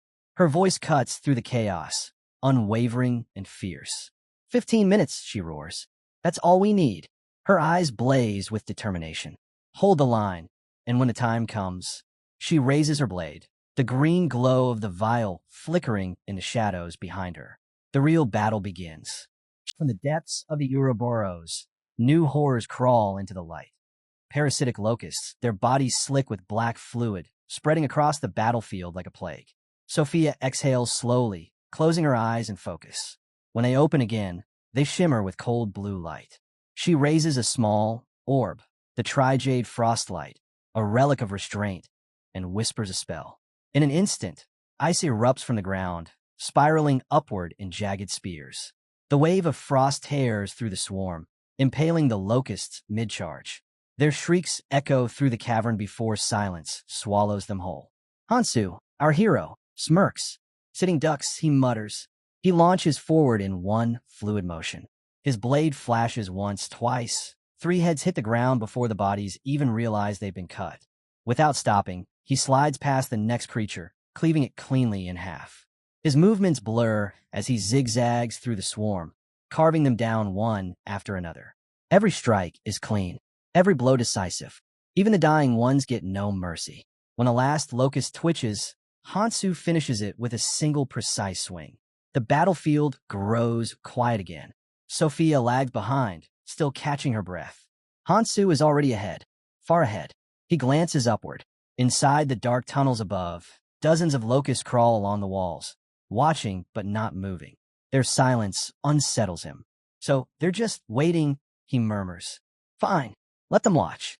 He checks the timer on his interface. 33 minutes. 33 minutes won't be a problem, he says, almost to himself. But then his gaze hardens. No, this doesn't feel right. The hologram, the alpha, the first core. It clicks all at once. The realization that the alpha hadn't abandoned the core. He never planned to. The image they'd seen was bait. A distraction. Hansu exhales sharply, his thoughts racing. Alpha wouldn't run. Not from me. Not unless he was guarding something else. He looks up again, resolve cutting through doubt. So that's it, he mutters. You're protecting another core. Fine, but you'll regret leaving this one to me. Sophia finally catches up, her expression tense. Hansu, doesn't this seem off to you? They're not attacking. They're watching us. Hansu nods. Exactly, which is why waiting 30 minutes is a mistake. We destroy the core now and move to the next. Sophia frowns. Is it that serious? Destroying one early could throw the others off. The plan can change, he cuts in. If it were just the locusts, I wouldn't care. But Alpha's inside the Ouroboros. And if he's here, then I need to face him. Sophia bites her lip, her worry obvious. If we destroy the cores too early, won't the Ouroboros wake up? Move again? Are you sure Alpha's the bigger threat? Hansu smiles faintly, eyes fixed on the glowing veins of the creature around them. Alpha's dangerous, he admits. But Ouroboros, he looks ahead, voice calm, but edged with something heavier. Ouroboros is on an entirely different level. Sophia shakes her head. That doesn't make sense. If that's true, then why not trust the others to finish the job? It's not about trust, Hansu says quietly. It's about the plan, and right now, you just have to follow me. Sophia clenches her fists. Even now, he won't tell me everything. She'd thought that by this point, he would finally trust her. But before she can press further, a sharp chime pierces the silence. A notification appears before them, glowing in midair. System notice. Skill activated. 7-piece soul fragment. The message flashes across the interface, its meaning cold and absolute. A skill that splits the user's soul, allowing them to speak, to manipulate, even to seize control of another's mind if their soul is placed within it. And now it has begun. A chilling voice cuts through the air, laced with dark amusement. Miyamoto, his tone drips with malice. So this is how it ends? I'll be taking that body now. Sophia's body stiffens. Her eyes widen, then suddenly soften. Too calm, too still. Hansu freezes. Miyamoto's laughter echoes like broken glass. Did you really think I'd die that easily? You've always been reckless, Hansu. Showing your back like that. Even a sliver of trust in this world will be your downfall. You'll pay for what you did to me. Hansu's mind races. So that's it. He's been waiting for this moment all along. Without hesitation, Hansu crushes the glass flask in his hand. Shards scatter as he lunges forward, his movements fueled by instinct and rage. In a blur, he grabs Sophia, pulling her close, and the destructive authority of Nirmaha's ring ignites around them. A surge of dark red energy erupts, twisting like wildfire through the air. The ground trembles under the sheer force. Get out of her, Hansu growls. The crimson light engulfs Sophia, burning through the invasive soul fragments. For an instant, her body glows, and Miyamoto's grasp shatters. Her soul is freed. Hansu exhales, but his eyes stay hard. In that heartbeat, the memories flood back, of betrayal, of regression, of all the times allies had turned enemies, and enemies had become allies. Miyamoto can't be allowed to live. His gaze sharpens. Found you. With a swift command, he calls upon the system's link. The king bee nest, the hive where the most ravenous monsters wait. A notification flashes across his vision. World Tree Authority. Temporary administrator granted. Objective. Secure target. Miyamoto. Transfer to king bee nest. Hansu smirks coldly. Enjoy your new home. The scene shifts. Miyamoto crashes into a massive glowing pit, the king bee's nest.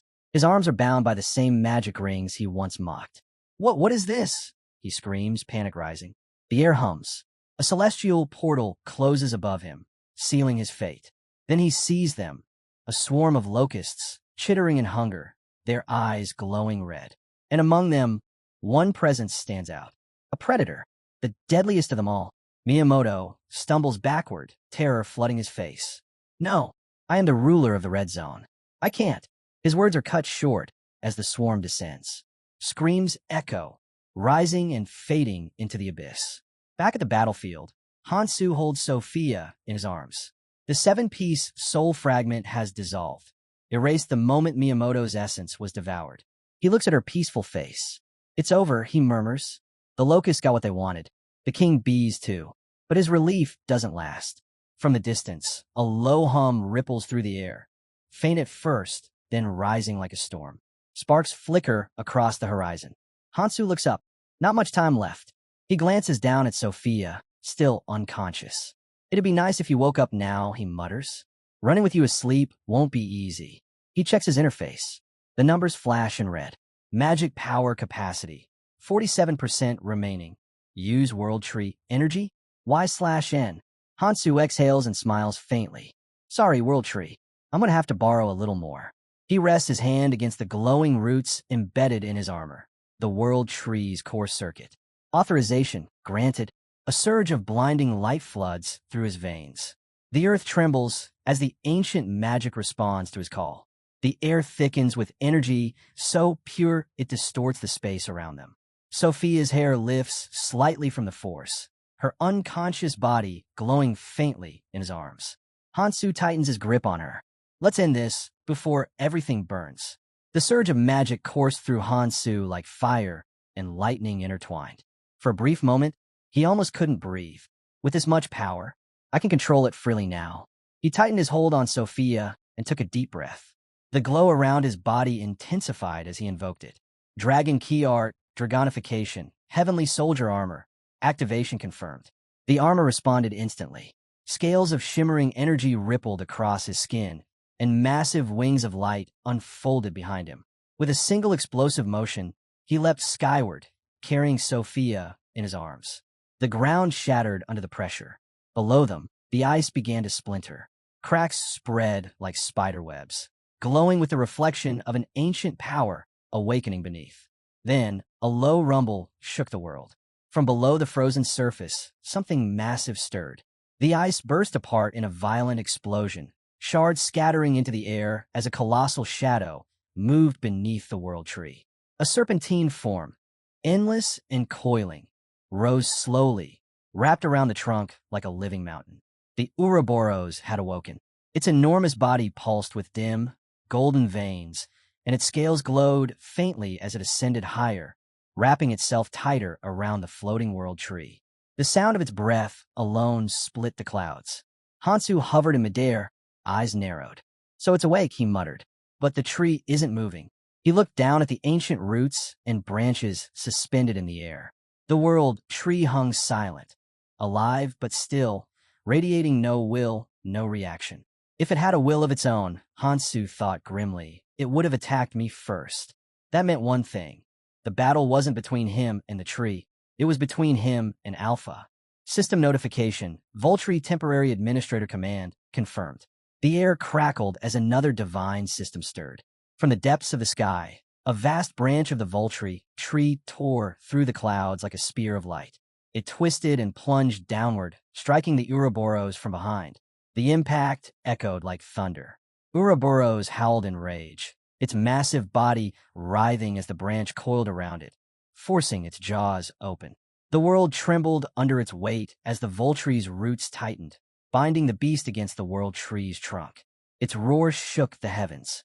Hansu hovered above, wings outstretched, watching as the creature struggled beneath the divine bindings. It's almost time, he murmured, eyes softening. Old friend. The wind whipped around him as he looked toward the horizon, speaking to someone only he could hear. Tekaron, Evelynheim's wings will guide me on this path. Wait for me at the king's path. He smiled faintly, the words carrying across the storm. Soon, he whispered, we'll meet again. The ground split apart with a deafening roar as a colossal serpent burst from beneath the surface, its scales glinting like molten metal before vanishing into the earth again. Across the battlefield, chaos reigned. Swarms of parasitic locusts clashed violently, red against purple, their shrieks echoing across the ruined plains. Hansu took a step forward, and, at that same moment, another presence appeared beside him. The Lord of the Dead, Sangjin, emerged from the haze, his eyes glowing with cold resolve. Without a word, he raised his hand, loosening his control over his undead army. Go, he commanded. The swarm obeyed instantly. His undead locusts plunged into the fray, joining the chaos as the two monstrous factions turned on one another. Watching the tide of battle shift, Sangjin clenched his jaw. This might be it. We might actually win. If they could just survive until dawn, victory was possible. But before he could take another step, the massive serpent resurfaced, its enormous body cutting across the field like a living storm. The red locusts screamed, scattering in panic as the serpent's form tore through their ranks. Yet instead of fleeing, something strange happened. The crimson light in their eyes flickered, then blazed brighter. Power surged through them, unnatural, furious. And then, as if driven mad, they turned on the purple swarm with renewed rage. Sangjin froze, eyes darting to the sky. What the hell? Explosions thundered somewhere above. The air rippled with magic. He didn't know what was happening up there, but he could feel it. Hansu was up there, and if that serpent was involved, the weight on his shoulders would be crushing. Gritting his teeth, Sang Jin slammed his foot into the ground. I can't let that thing reach him. He drew his dagger, shadows curling around his arm as he invoked his authority. Kill them all, he roared. Push forward. Don't let a single one through. His undead surged again, clawing and biting their way into the advancing swarm. Sang Jin followed, his movements sharp and furious. As he carved through the horde, he muttered under his breath, Sorry, Hansu, I should have wiped these things out earlier. But even as he fought, a bitter doubt gnawed at him. Could he really stop this tide alone? Far above, Hansu stood before the bound body of the Ouroboros, its titanic form straining against the luminous roots of the magic tree. He turned to Sophia. Her breathing was shallow, her complexion pale. The aftereffects of Miyamoto's soul attack were worse than he'd expected. He reached out to steady her. You were supposed to wake up by now, he murmured. But before he could decide what to do, her body began to glow faintly. The light intensified, and then, piece by piece, she began to fade. A soft chime rang through the air. System notice. Temporary administrator authority activated. Target. Sophia. Transferred to Michael. Hansu blinked in surprise as she vanished completely from his arms. He sighed, lowering his head. So you made it. Guess I'll leave you with him then. He didn't have long to think. A familiar, furious voice cut through the air. Damn bugs. Come at me. Hansu turned, a grin tugging at the corner of his mouth. Charging across the field, dagger blazing, was Sang Jin, cutting through the locusts like a storm, shouting for them to fight him instead. Perfect timing, Hansu muttered. He dashed forward, wings flaring behind him as he gathered mana into his palm. Spheres of crimson light formed and shot through the air, exploding among the swarm. Dozens of locusts fell before he landed in front of Sang Jin, sword gleaming. Sang Jin froze, eyes widening. The man before him looked different, wings stretched wide, horns faintly glinting under the stormlight. Hansu, what happened to you? Hansu brushed off the question. I'll explain later. He pointed toward the raging battle. Right now, there's something I need you to do. Sang Jin exhaled, relieved to see him alive. Just say it. What do you need? Hansu's gaze hardened. Monarch Yinshi's group. Hansu's expression turned grave. Monarch Yinshi's team is in danger, he said. The core has to be destroyed, along with them if necessary. Sang Jin blinked in disbelief.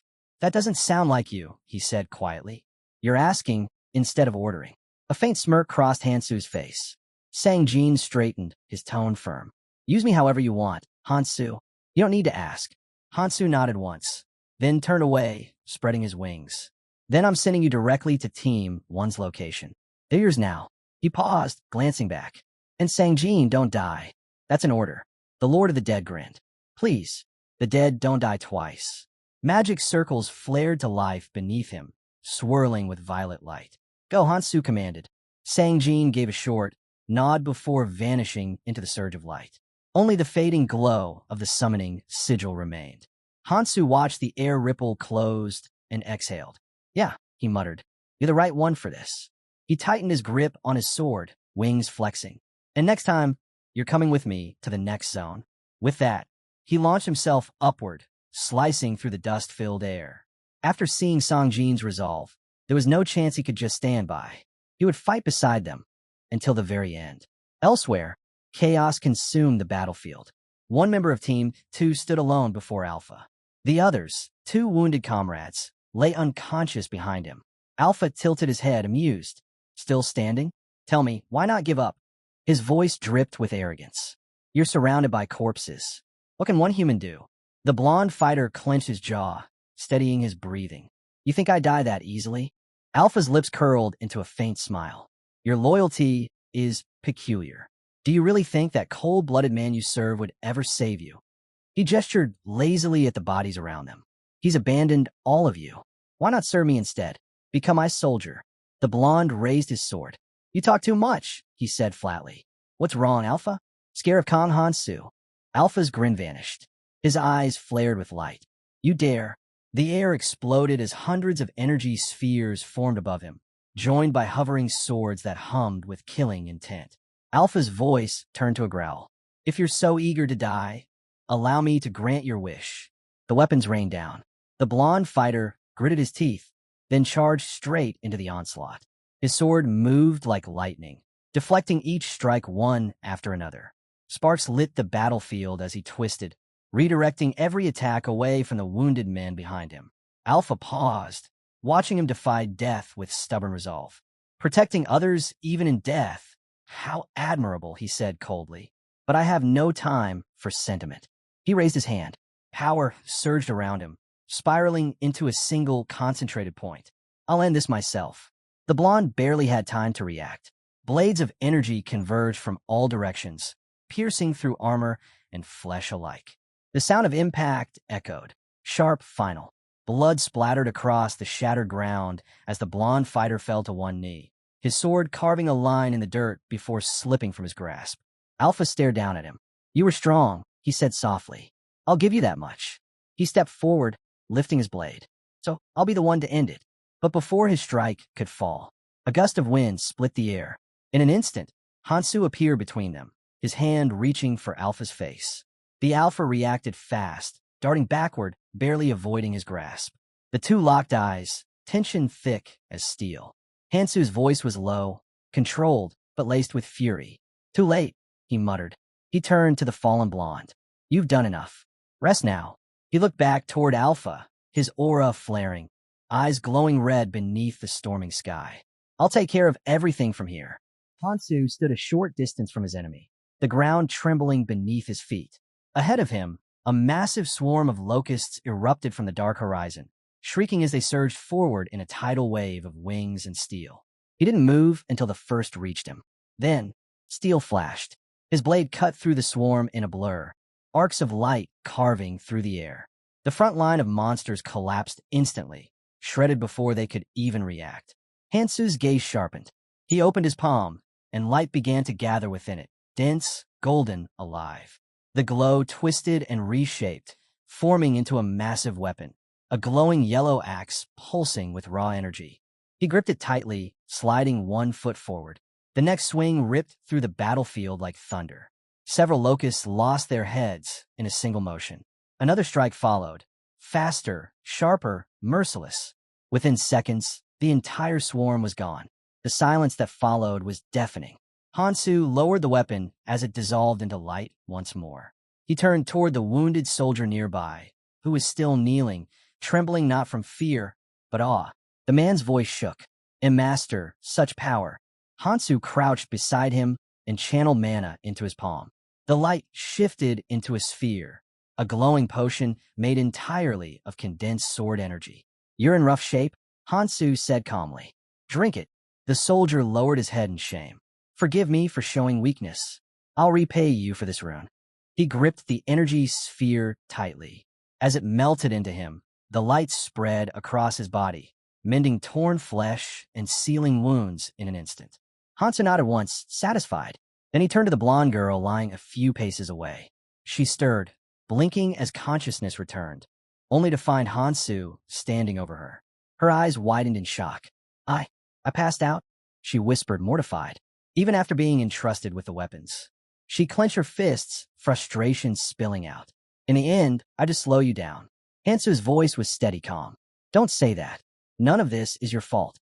He looked toward the sky, the faint tremor of energy still echoing above them. It's mine. I didn't anticipate Alpha being here. Within Ouroboros, the World Tree's authority doesn't work the same way. From within his cloak, he pulled out a small feather glowing with faint silver light. Take this, he said. It'll get you out. Use it for transport. The soldier took the feather carefully.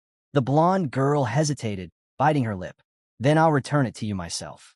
Hansu gave a small nod, then glanced down at the glowing potion still resting in his hand. You've already done more than enough. Protecting the seal from breaking was your mission, and you completed it. Her eyes softened. Then, we'll meet again after the core is destroyed. Count on it, he said simply. From a distance, Alpha watched in silence. His expression was unreadable, but his thoughts churned. Hansu, how are you even here? The transformation, that power pulsing through him, wasn't natural, and worse. Alpha could feel the weight of his existence pressing against the world itself, distorting the flow of energy around them. Your presence, it's crushing them, Alpha thought. You always drag others down. He extended his hand. Red energy gathered, twisting into thread-like tendrils that pulsed with killing intent. Then, I'll make sure you don't have anyone left to protect. With a flick of his wrist, the scarlet strings shot forward, slicing through the air like blades, aimed straight for Hansu's team. Hansu's head snapped up. His eyes flared. The green ring on his finger began to glow, bright, wild, alive. He raised his hand. A colossal emerald hand manifested before him, surging out from the light. It caught the red strings midair and slammed them aside, redirecting the attack into the ground with explosive force. The earth shook. Dust and fire erupted outward. The blonde soldier stared, stunned, before shouting, "Go! Retreat! We'll only hold you back here." Hansu didn't even look at her. His voice rang through the smoke, calm but unyielding. Running now would make all your survival meaningless. He turned slightly, his gaze hard. "You've come this far. You're still alive. Don't throw that away." He looked back, toward Alpha, eyes burning with quiet fury. "You still have things left to do in this world," he said, "and I won't let him take that from you." The air rippled with the last echoes of battle. Hansu's team, bruised, shaken, but alive, stood before him. He met their eyes one by one, his tone quiet yet resolute. "You've made it this far," he said. "Don't throw that away. Whatever happens next, you live." They nodded firmly, gratitude and determination shining in their expressions. "Thank you, sir," the blonde soldier said. "We'll meet you outside." Hansu gave a brief nod. "Go." They turned and sprinted toward the exit, disappearing into the haze of mana and shattered light. Now only two remained. Hansu and Alpha. The Arachon warrior stood motionless for a long moment, fury burning behind his silence. His thoughts churned with disbelief. That last strike, his strongest technique, had done nothing. Hansu hadn't even moved. Alpha's jaw clenched, rage flooding through his veins. "You dare mock me?" he roared. "You think I'm a joke? I am a warrior of Arachon, the last hope of my people." Hansu tilted his head slightly, his expression unreadable. "A warrior," he said flatly. "You're nothing but a cheap imitation." The words struck harder than any weapon. Alpha's composure shattered. His scream tore through the sky as he lunged forward, his body convulsing with power. Hansu's eyes narrowed. He's gone berserk. Even under normal conditions, fighting a transformed Arachon was dangerous. Their raw strength rivaled monsters. But this time, Hansu didn't feel a trace of fear. Alpha's punch came down like a meteor. The impact shook the ground, yet Hansu didn't even sway.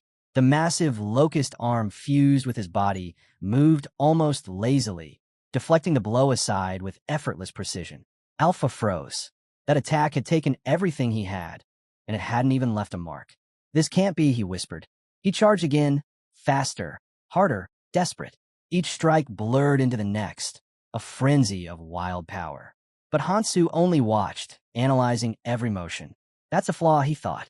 When you transform, your power multiplies, but control disappears. Ending this now would be easy. A single strike could kill Alpha outright. But Hansu couldn't afford to. If Alpha died like this, his vessel would be destroyed, ruining everything Shane had prepared. Worse still, Hansu wasn't sure what would happen if he released his own dragon key art in this unstable state. He had never pushed his transformation this far. The backlash might cripple him, or worse. He clenched his fist. Not yet. Frustration burned quietly in his chest. The heavenly soldier armor wasn't enough. Even his dragon energy felt barely contained. But this was all he had, and it would be enough. Alpha stumbled, chest heaving, eyes wide with disbelief. Then Hansu's locust fist began to glow. "Your turn's over," Hansu said coldly. He stepped forward and drove a sharp jab straight into Alpha's gut. The impact cracked the air. Alpha's body rocketed backward, slamming into the ground hard enough to leave a crater.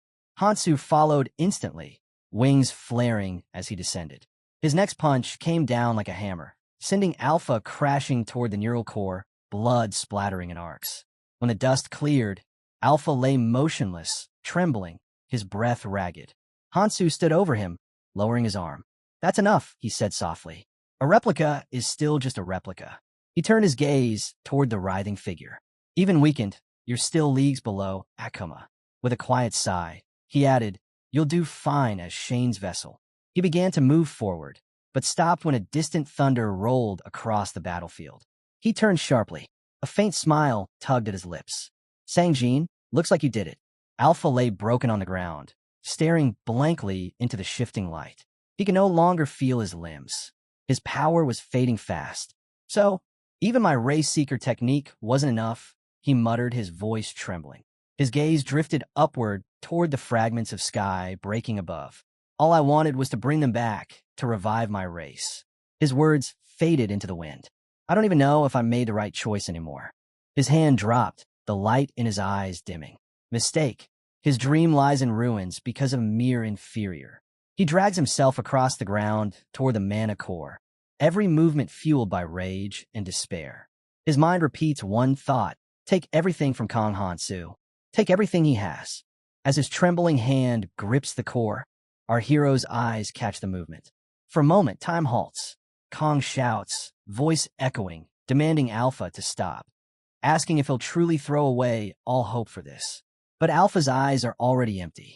The core's light reflects off his face as he links with it, thinking how laughable it all was. None of it matters anymore. A crooked grin forms. If the core is destroyed, then he'll take its place.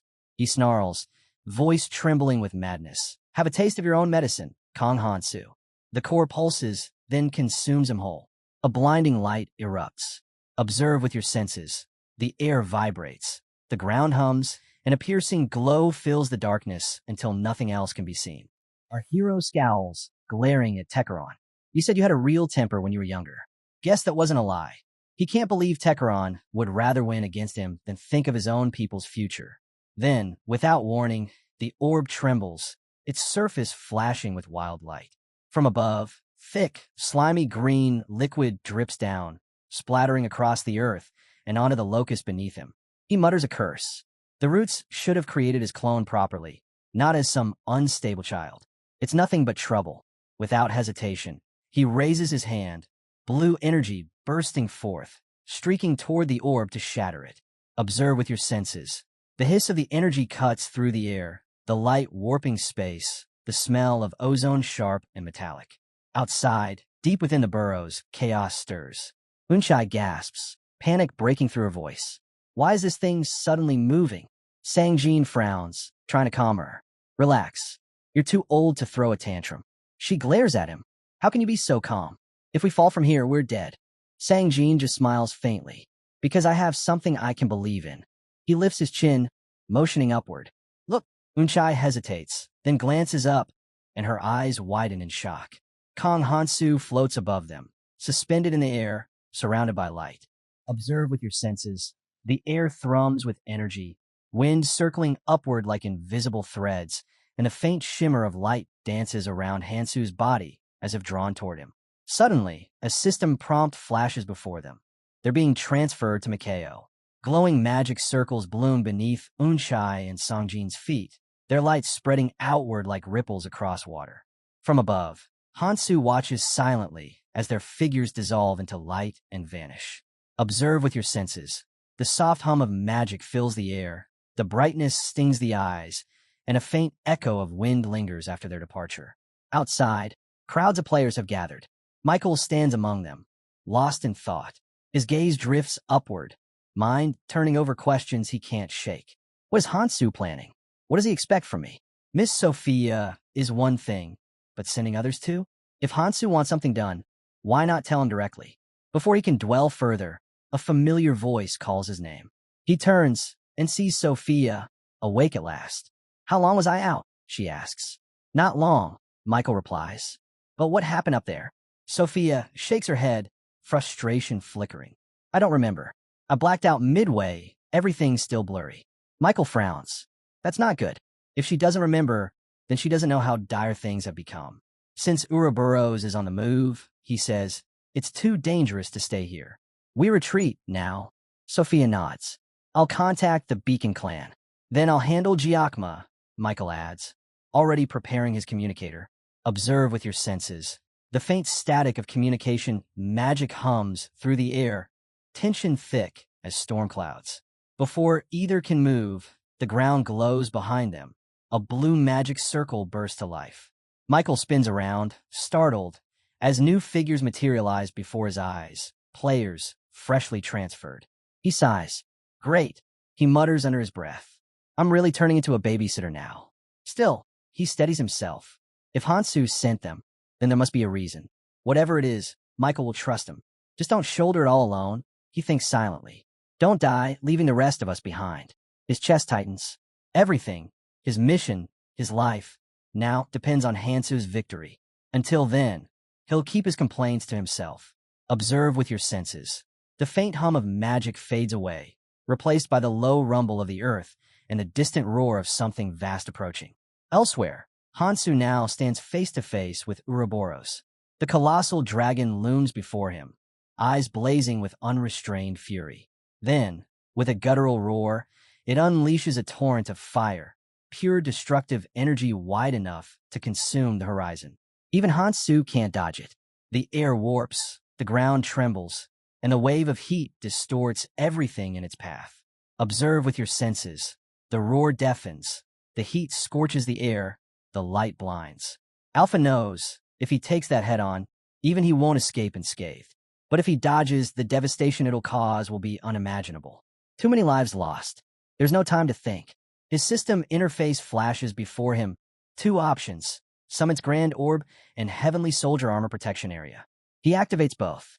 Instantly, a vast field of radiant energy forms around him, halting the fire in its tracks. The two forces collide, light and flame twisting violently. Boros, however, had expected this. He'd hidden something within that attack. Observe with your senses. The air hums with layered power, unseen energy building beneath the surface, as if the world itself is holding its breath. The energy didn't fade, it changed. Instead of dispersing, it condensed into something far more volatile. The flames twisted, compressing into a dense core of power, and Hansu instantly recognized the danger. This wasn't just fire. It was an explosion waiting to happen. Observe with your senses. The air thickens, vibrating like a living thing. Heat distorts the world around him, and every breath burns like smoke. The next instant it erupts. A violent detonation rips through the air, the blast slamming into him and hurling him backward. Fiery fragments rain down, relentless and sharp, forcing him to raise his wings to shield himself. He hits the ground hard, but manages to land on his feet. Blood spills from his lips as the flames expand outward, consuming everything they touch. He glances around. The world has become a furnace. People scream amid the chaos, their silhouettes lost in waves of fire. Pressing a hand against his chest, he grits his teeth. A direct fight with Boros would cause too much damage. He'd have to rely entirely on magic, even if it meant burning through every ounce of power he had left. Then, the system's voice echoes in his mind. The authority of the Valkyrie Administrator has been invoked. Names scroll rapidly before his eyes. Hundreds, thousands, but a warning flashes across the screen. Including the severely wounded will increase mana consumption significantly. Proceed. Hansu doesn't hesitate. All of them, he commands. Don't leave a single one behind.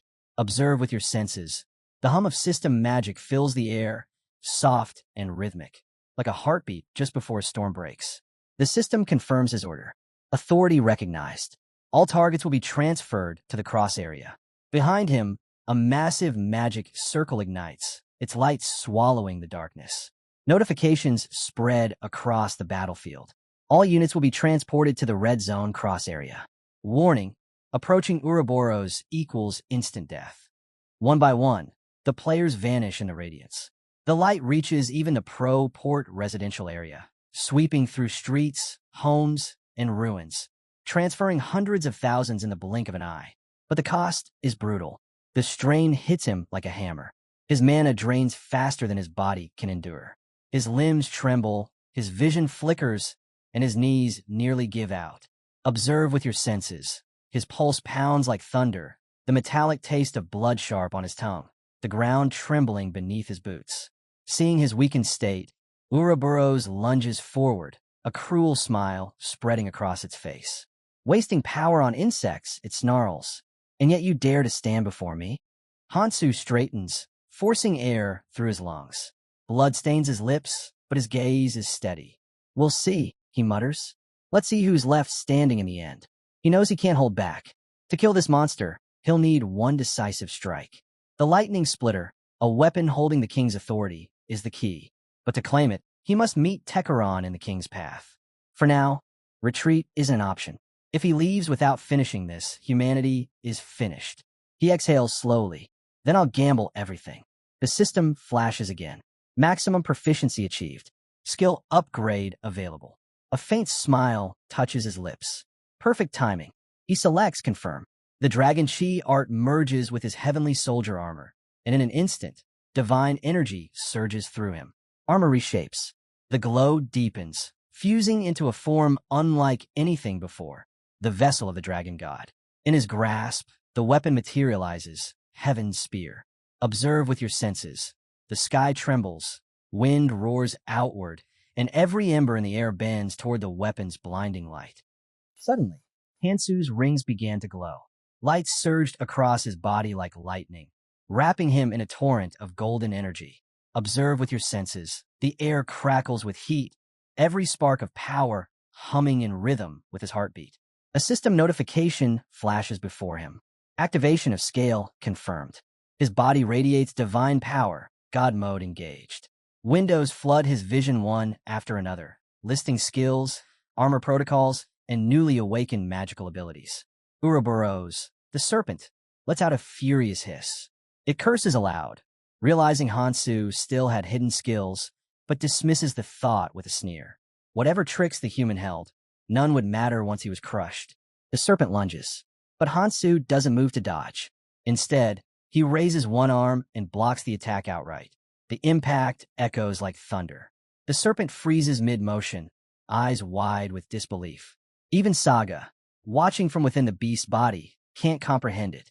How could Hansu stop that kind of force, barehanded? Then Hansu speaks. Only 2 words leave his mouth. Collapse. Burn. Observe with your senses. The world goes silent for half a heartbeat.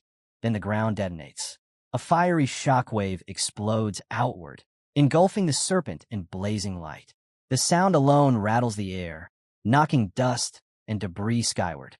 The nearby players shield their faces from the searing wind. From a distance, Michael stares in awe. I knew Hansu was strong, he mutters, but this is beyond anything human. Beside him, the yellow-haired girl narrows her eyes, voice uncertain. Then why bring us along? If he could fight like this from the beginning, what was the point? The blonde girl answers quietly, gaze never leaving the battlefield. He didn't want us caught in it. That's all. Look, Boros is down. That last strike left him completely unconscious. Just as she finishes, the ground rumbles violently beneath them. The tremor ripples through the air. The yellow-haired girl steadies herself. If that's true, then shouldn't Hansu be able to finish it now? If he keeps attacking like that, can't he just end this fight? Sophia quickly shakes her head. No, that's not possible. She closes her eyes briefly, then explains. That last attack wasn't ordinary. The dragon art, no, the vessel of the dragon god, grants him transformation, but it consumes vast amounts of mana. He's already spent nearly everything he had left, and he hasn't rested once on the way here, not even long enough to drink water. She exhales softly. At this rate, it's a miracle he's even standing. The yellow-haired girl bites her lip. Then what happens now? If he could have fought alone, why go to such lengths to move everyone away? Sophia closes the book in her hands, her voice steady. Because he wasn't fighting for victory. He was fighting to save them. All of them. Silence falls for a moment, until Sang Jin steps forward, voice sharp and unwavering. Enough. Everyone turns to him. You're all overthinking this, he says firmly. Remember who we're talking about. He looks toward the glowing battlefield, where Hansu still stands amid the wreckage. Hansu has never failed. Not once. And he won't start now. Observe with your senses. The dust begins to settle, revealing the faint, flickering silhouette of Hansu bathed in golden light. Still standing, still unbroken. The scene shifts back to the battlefield. Hansu stands before the serpent, its enormous body coiled and writhing, movements growing more savage with each passing second. The ground trembles beneath every strike as the creature lashes out again and again. Observe with your senses. The clash of steel and scales reverberates like thunder, the air dense with heat and smoke, the scent of scorched earth heavy on the wind. A system alert flashes before his eyes. Warning, excessive magic power consumption detected.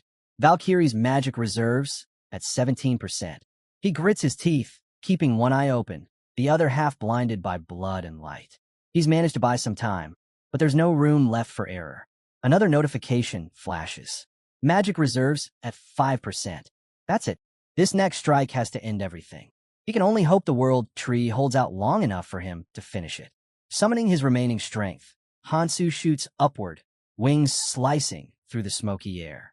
The world blurs beneath him as he accelerates toward the sky, until shapes begin to move in his path. A swarm. Countless king bees hover in formation ahead, their heavy presence confirming what he already suspected. The king's path must be close. Only decrepit worker bees should exist this deep within the tree. He recalls Kang Ti's words. There should be at least 10 billion of them. But the withering world tree had taken its toll. Their numbers had thinned. Suddenly, something slams into his back. Hansu spins midair, wings flaring wide as he dodges the blow. A single bee hovers behind him, aged, scarred, yet emanating fierce energy. He smirks faintly. Didn't like the meal I served you last time? The bee's voice rumbles like gravel. Human, I've devoured countless lives. But the last one, that feast overflowed with mana. The finest I've ever tasted. It gave this old soldier strength again, strength enough to fly once more. It pauses, then adds gravely. But the world tree's magic is nearly gone. Once it fades completely, the red zone will collapse into ruin. Tell me, do you mean to destroy it? Hansu's answer is firm, unwavering. No, I intend to save it. He lifts his gaze toward the luminous path above. I need to reach the king's path. If a fight's the only way, then let's not waste time. The bee chuckles softly. You're bold, administrator, even in your state. But tell me, does a dying soldier like me truly deserve to stand as your opponent? Hansu nods slightly. You still got power. That strike earlier, you proved it. The bee bows its head. Forgive me, I was carried away. But before I fade, I wish to witness the strength of the one who stands against my ancient foe. Then it turns away, voice low. We've spoken long enough. My time's nearly gone. Allow me to guide you instead to the king of Elvenheim, Tekeron. Observe with your senses. The hum of wings fills the air, 1,000 faint notes echoing in unison as the swarm gathers behind them. Together, they ascend through the hollow heart of the world tree. Roots twist around them like vast living veins, glowing faintly with dying light. Finally, they reach a great chamber, its walls pulsing with the last flickers of mana. The bee stops before a towering entrance, shaped from woven wood and light. This, it says solemnly, is the king's abode. Tekeron has not shown himself for 500 years. Whether he answers or not, I cannot say. Hansu steps forward without hesitation. His expression hardens, determination unshaken. Don't worry, he says. I have a plan. He takes one final step toward the door, the fading glow of the tree reflecting in his eyes. I came here to fulfill my. Observe with your senses. The air thickens with anticipation, the faint hum of the tree's heartbeat slowing, as if the world itself is waiting for what comes next. Hansu's voice cut through the fading hum of the tree. He whispered his promise to Tekeron. He urged the bee beside him. Use mind's eye. Quickly, the bee hesitated. That skill belonged only to the king, an ability to peer into another's inner world, but only with permission. It looked at the human before it, uncertain. Who exactly was this man? His presence felt unlike any mortal's, yet trust did not come easily. Hansu glanced at his system, weighing his options. It can't be helped, he thought. A small hint, then. He stepped forward and struck the great flower at the center of the chamber, his voice ringing out. Tekeron, your son, Shane, he's waiting for you. If you wish to bring him back, answer me. Now, observe with your senses. The air stirs, the petals of the colossal flower tremble, and light seeps through the veins of its leaves like liquid sky. Suddenly, every bloom around them glows a deep blue. The system flashes. Entity Tekeron has activated the skill, Mind's Eye. A rush of energy floods the chamber. Tekeron's memories surge upward like a rising tide, waves of light spilling into every corner of the space. The bee falters, its body trembling as it's pulled downward, falling toward Sangjin. Before Hansu, the light gathers into a form. Tekeron stands suspended in midair, his ancient figure rising to meet the intruder in silence. Hansu speaks first. His voice is steady, deliberate. Even a fairy cannot enter another's inner world. So I'll be direct. He looks Tekeron squarely in the eye. A variable has appeared in the red zone. In 15 years, the abyss will open. To face it, an army must rise. a coalition of every race, humans, fairies, and beyond. For that, I need your strength. Observe with your senses. The chamber seems to hold its breath. The blue glow softens into a pulse that beats once, twice, like the heart of the tree itself. Tekaran listens quietly, his expression unreadable. After a long silence, he finally nods. I see. Your words carry no deceit. He folds his arms. If Ouroboros is to be destroyed, you'll require a weapon worthy of that burden, one that will evolve beside you, even through the higher zones. Hansu's eyes narrow. Then you understand what I've come for. I need the lightning splitter. Hand it over. But Tekaran's gaze darkens. The light around them twists. In an instant, the world turns white. His voice echoes through the empty void. I cannot entrust my people's legacy so easily. Tell me, human, are you not bound by another's will? Hansu stiffens, irritation flashing in his eyes. What are you implying? Tekaran's tone remains calm, but resolute. From what I've seen within your memories, you once stood as Valkyrie's vanguard, and as one of the heroes who fought against the abyss. If the future of all life is to be entrusted, it must go to a true hero, not a puppet. Observe with your senses. The white void ripples like a disturbed reflection. The pressure in the air tightens around Hansu, heavy and suffocating. Every sound fades except the echo of Tekaran's judgment. Hansu's fists clench at his sides. The accusation cuts deeper than any blade. He lifts his head slowly, eyes burning. Whatever came next, he'd prove beyond question that his will was his own. Our hero finally asked what Tekaran meant by calling him a puppet. Tekaran didn't flinch. My comrades sent me here with the hopes of 6 billion humans resting on my shoulders. Do you think I'd rely on something as cheap as a curse? Take back those words. Don't belittle the people who believed in me. Tekaran raised his palms defensively. I meant no insult. I'm only curious. He studied our hero with that probing gaze of his. Keldian is supposed to be the great sage. A man like that wouldn't use a curse. So sloppy, even I could spot it. Doesn't that seem strange to you? Our hero paused. So if you're saying he wanted you to notice it? The old man nodded without hesitation. Exactly. Ask yourself, have you rested even once since arriving in this world? His voice softened, but it cut deeper than any blade. You look like a wild beast that only knows how to run forward. No pause, no breath, no end. Keep going like that, and you'll collapse long before destiny arrives. How could I trust the lightning splitter to someone sprinting toward ruin? The words hit him harder than he expected. So that's how he looked to the people around him, a man racing himself to death. He never noticed it. Not once. Tekaran sighed. Think of that as advice from an old man who's lived long enough to see how people break. His eyes shifted to the faint glow around our hero. And it looks like you want me to dismantle the curse anyway. Fine. Let's begin. He placed his hands together. A low hum rose from his body. Energy leaked from his crown like mist, swirling as he whispered an ancient name. One forgotten by the world, but still trembling with authority. Let the sleeping majesty breathe. The breathing of manifestation awakened. Light burst from his joined hands, and the world warped, folding inward, turning the space around them into a sealed subrealm. Our hero stood silent in the glow, a thick red aura flickering around him like burning cloth. Then, a blue time loop circle unfurled right above Tekaran's head. The old man narrowed his eyes. So that's what you did. Keldian, you blended the Acheron ritual with 11 Haim's rites. Only someone like me could see through it. A shadow of regret crossed his face. I'd hoped to meet him one day, even once. But our hero snapped back to urgency. Tekaran, hurry. There's no time. Break it. Don't be impatient, the old man chided. If he wanted this curse destroyed, then it was built to be undone. And that, I can do. He inhaled. The breath shatters all binds.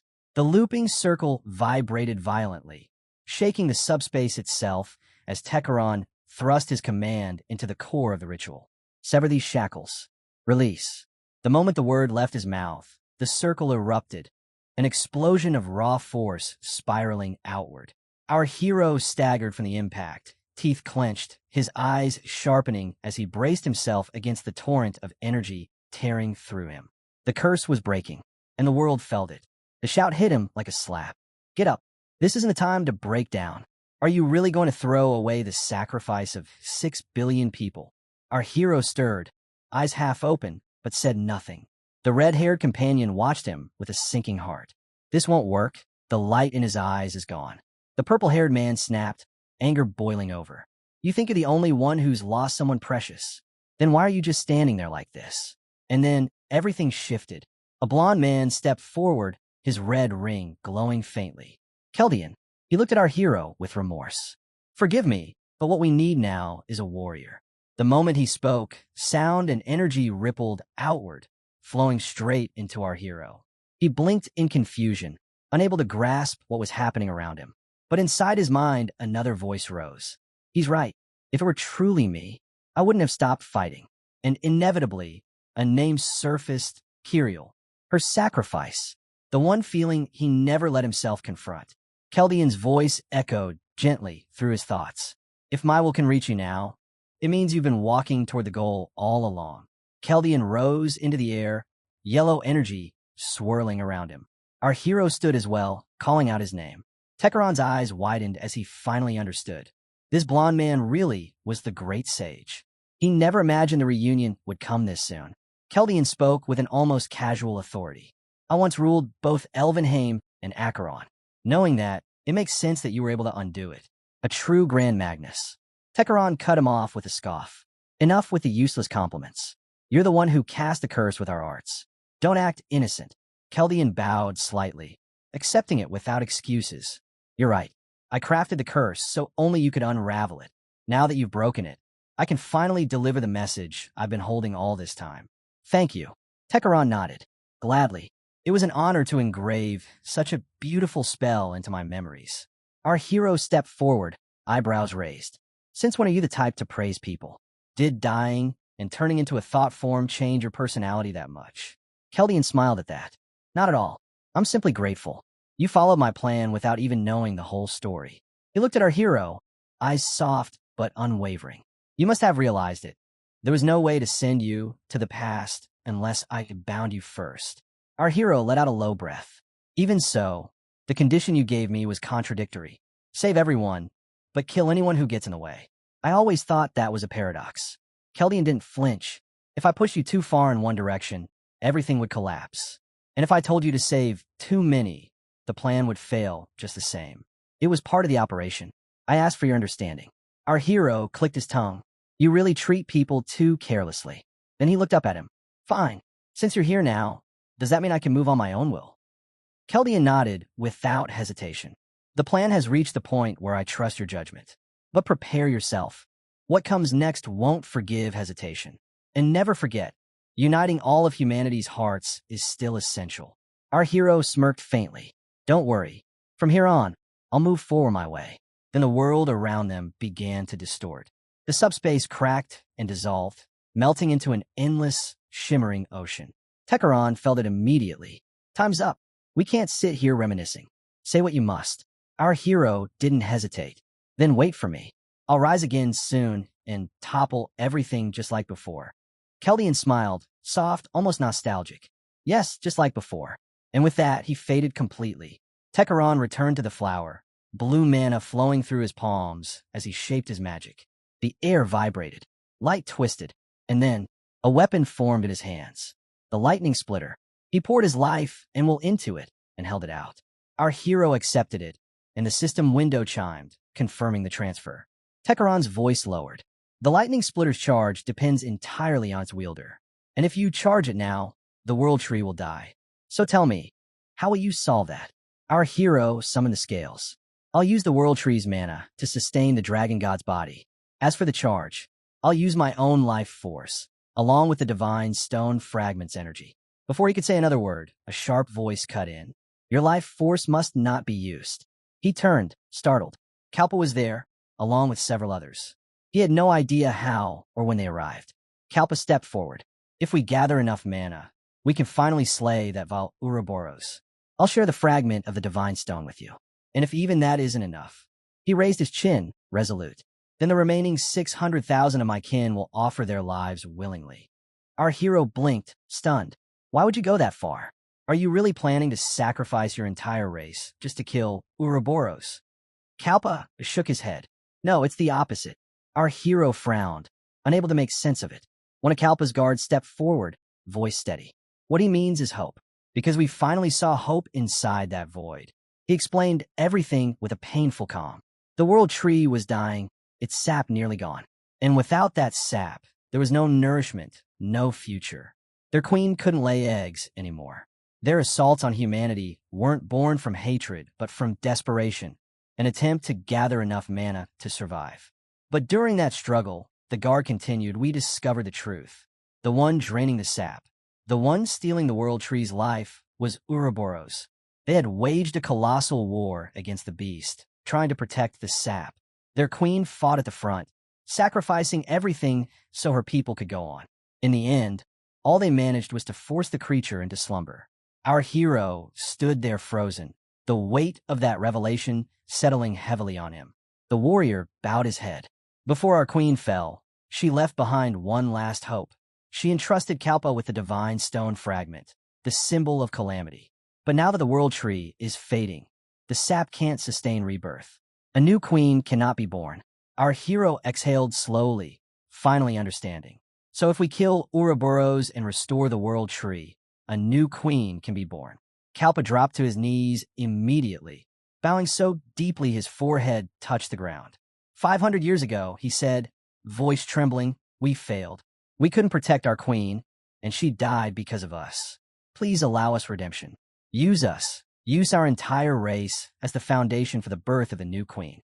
Help us fulfill the mission we abandoned in shame. His plea hung in the air, raw and desperate. And for a moment, our hero could only stand there, silent, unable to answer. Kalpa's forehead pressed to the ground, his voice breaking. We failed in the one duty our race was born for, to give our lives for our queen. Please use us. Let us finally fulfill what we could not. Our hero lowered his head, letting the weight of those words settle. I understand, he said quietly. I'll make sure a new queen is born. I promise. He tightened his grip on the lightning splitter. A burst of blinding light exploded from his hand. A system message appeared. The King Bee commander, Kalpa, bearer of the divine stone fragment, will now be converted into energy for the lightning splitter. Kalpa's body lit up with golden radiance. From within that light, a queen bee's spirit appeared, regarding him with a calm, ancient gaze. Kalpa, she murmured, you've always been just a warrior, but you were far more meticulous than most. Kalpa bowed deeply. My queen. Tekaran stepped forward, smiling warmly at the sight. It's been far too long. A pleasure to see you again. Then he turned to the hero. Young human warrior, we entrust our queen and the future of our race to you. Our hero met his gaze with unwavering confidence. You can relax.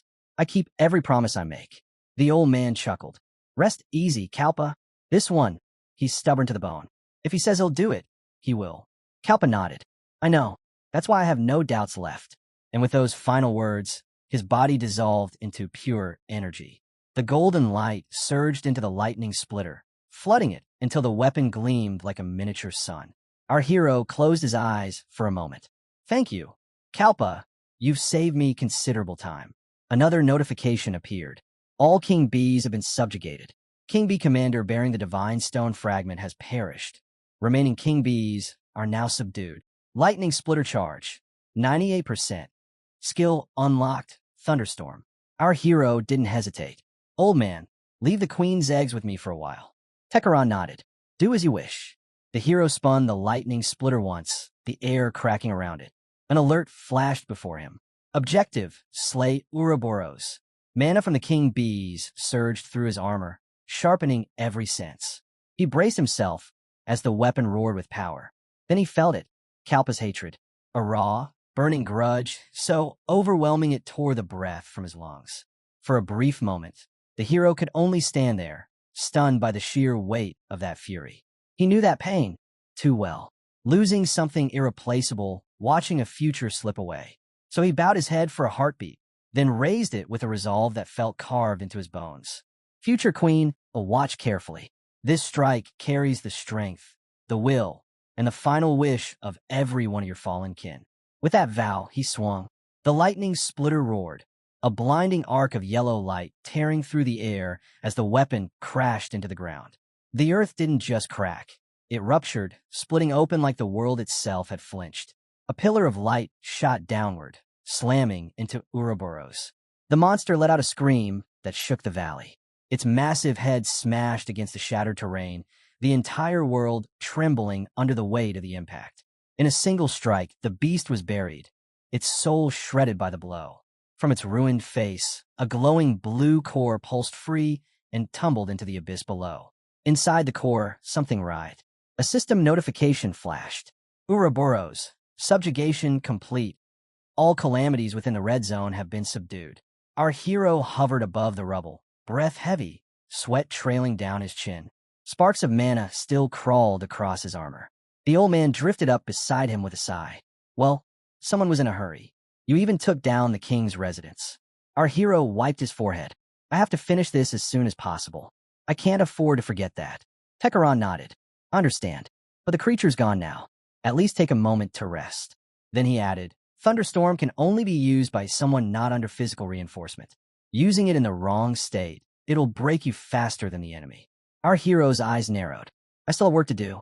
The lake won't open yet, so I'll rest until then. Without another word, he dove straight into the massive hole where the core fell. Tekaron stared after him, troubled. Even with all his abilities, the boy's body had to be screaming in pain. Then, why, even with the seal released, is he heading toward a corpse? He followed. Deep below, he found the hero hovering above the fallen core. Our hero pressed a hand to it. The system chimed. No life detected. His jaw clenched. If he used a potion, the corpse would burst apart, sending Alpha's body flying. He couldn't risk that. He needed precision. Patience. Then, Vessel of the Dragon God. Blazing nova. Yellow, crackling energy burst from his hand, splitting the core open. A jagged hole burned through it, revealing Alpha curled inside. That's enough, he muttered. He reached in, grabbed Alpha by the shoulder, and pulled. The core shattered to pieces around them.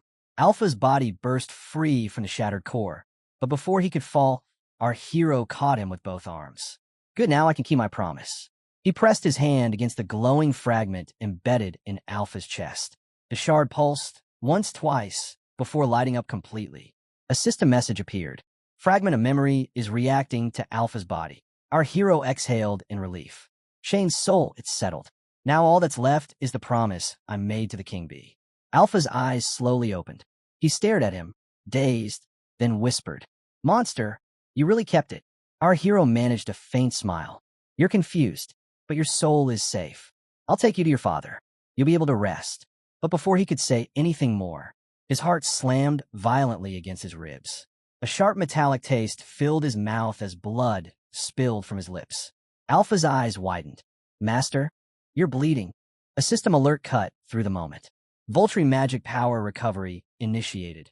Magic link with the entity has been forcibly severed.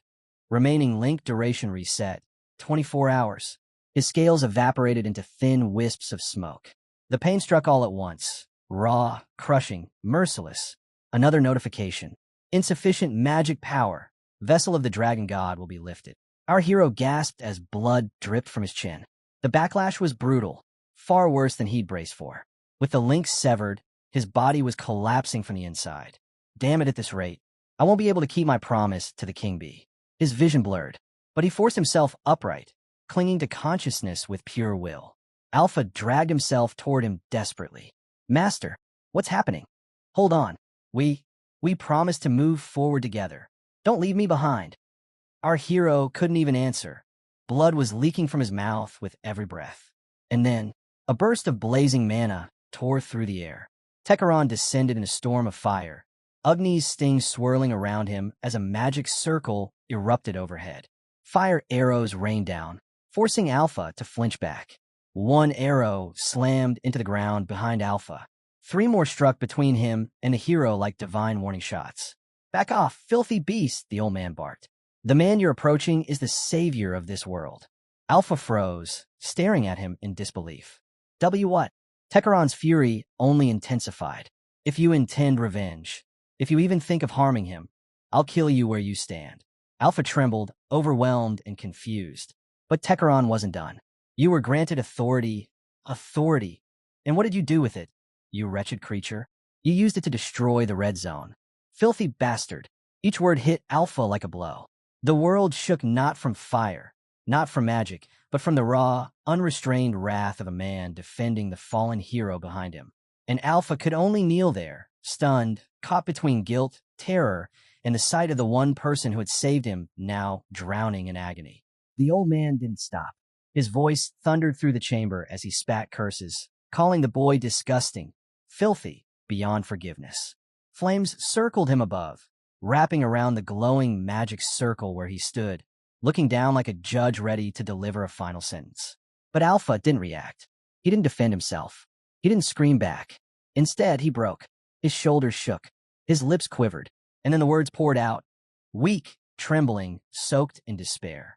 I waited there all that time in the darkness alone. Tears streamed down his cheeks.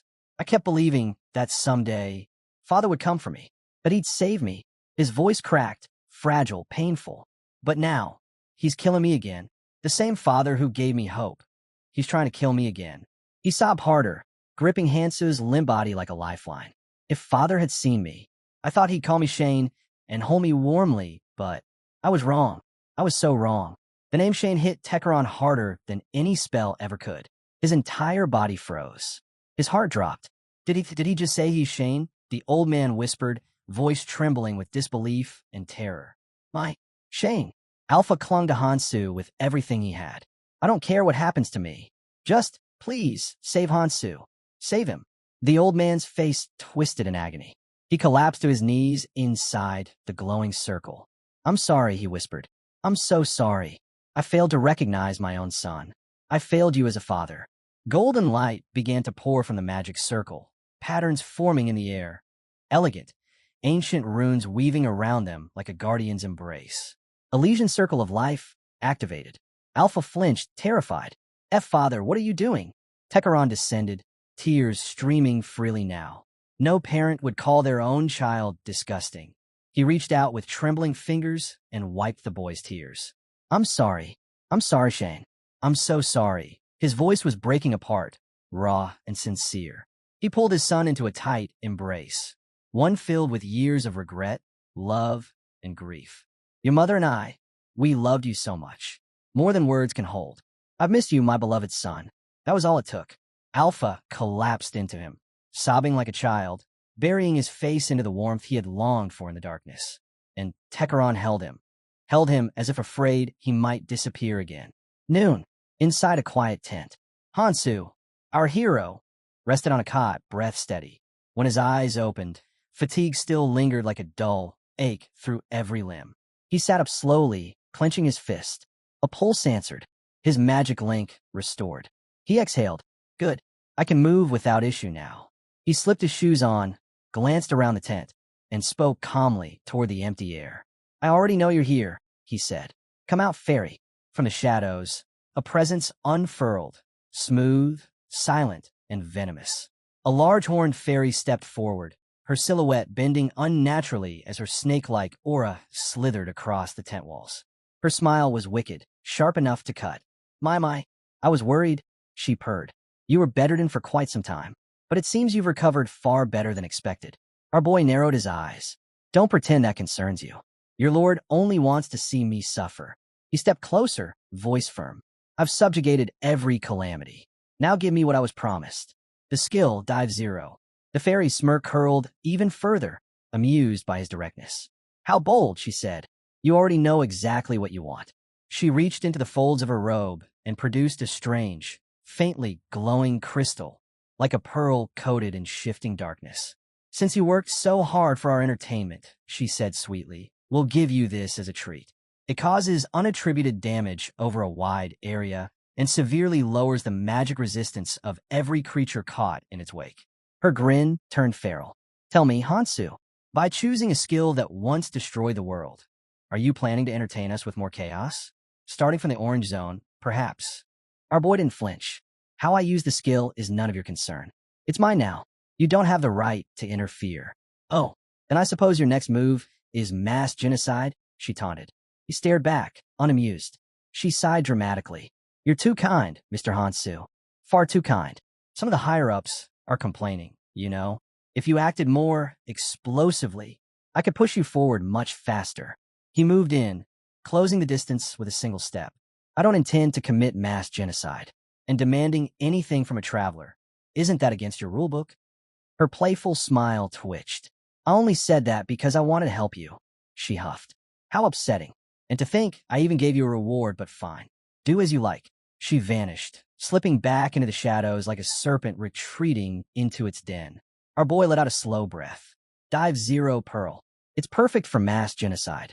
But used precisely, it becomes a weapon specialized purely for killing enemies. Clean, efficient, devastating.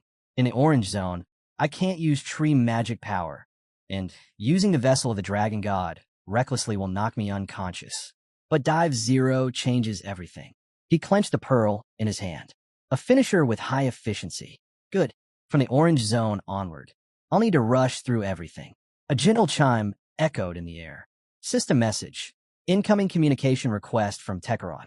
He wishes to speak. Topic, his race. Our boy exhaled, rubbing the back of his neck. His race, of course. After everything that happened, he'd want answers. He sent a brief reply. I'll come. Soon after, he stood before the old man. The atmosphere was calmer now. No flames, no shouting, no trembling desperation. Only truth left to be spoken. Tekeron let out a weary breath. Earlier was too much for proper conversation, he admitted. In my memories, I saw Acheron. Tell me, do my kin still survive in the Orange Zone? Hansu nodded slowly. Yes, Acheron did survive. Then he added, voice softer, but the original tribe, Nagar, they couldn't adapt to the desert. They perished.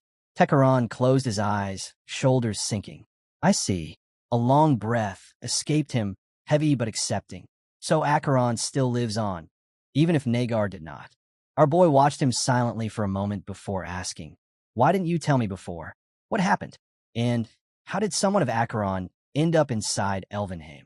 The old man's gaze drifted far away, beyond time, beyond worlds. I never had the chance to tell you, he said quietly. But now, I will. His voice lowered into an echo of the past. There was a day when the golden lion Lazar, our god, our guardian, fell. He described how the once sacred lands decayed as the lion's blood lost its divine grace. The soil cracked, rivers dried, life withered. The great tribes of Acheron began to die one by one. In desperation, to give my tribe even a flicker of hope, he swallowed hard. I activated a soul transmitter, a forbidden device. It reached out to another world, calling forth the souls of Acheron into it. He clenched his fist, and by fate's cruel humor, I was reborn in that world as the Prince of Elvenheim. His voice trembled, not from anger but shame. My body was that of an elf, but my mind remained Acheron. My greatest wish was to awaken Acheron within Elvenheim, to reignite our spirit inside new vessels. A bitter smile twisted his lips, but that desire gave birth to Alpha, a twisted outcome of my twisted wish. He paused, as though gathering the courage to continue. And then, I learned Acheron had gone extinct, that our people were gone. He lowered his head, shoulders trembling. So I lived as an elf, as one of them. But calamities came, and Elvenheim, too, fell into ruin. I lost my son twice. I failed my people twice. My life was nothing but failure. His voice cracked, raw, unmasked. But then you came. He looked at our boy with eyes filled with gratitude and pain. You restored hope to a hopeless life. You saved my son. And today, you tell me Acheron still survives. He bowed his head. No matter how many lives I live, I could never express my gratitude to you. Not with words. Not with anything I am. For the first time, the ancient prince, the failed guardian, the grieving father, all of them bowed before the young warrior who had rewritten the course of his fate. Our hero didn't flinch beneath the old man's gratitude. He simply folded his arms and said, calm as ever, you can thank me after I save all of Acheron. Tekeron's eyes widened. What? What do you mean, save all of Acheron? Hansu looked straight at him. There's still a way to save them, but I need your knowledge to do it. Tell me where the ancient ruins are, and where you kept the soul transmitter.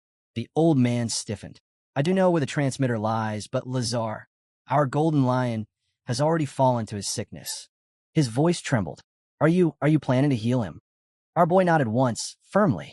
Yes, I'll cure him. Tekeron stared at him, as though he were hearing an impossible prophecy. Hansu continued, time is short. In 2 years, the rope of Karashur will rise. That calamity will erase the entire Orange Zone, your tribesmen included. Tekeron's face paled. What about the Pope? His role is to protect the Orange Zone. Why would he summon the calamity himself? Hansu's reply was cold and pragmatic. The ones responsible are dead. Their motives died with them. What matters is that we stop what's coming. A moment later, they teleported into the nest. Amber light glowed between honeycombed walls, and Alpha, still shaky, looked between his father and Hansu. Is everything going to be all right? He asked, voice trembling. Hansu placed a hand on his shoulder. I'm fine, and you've already done the hard work by infusing magic into her.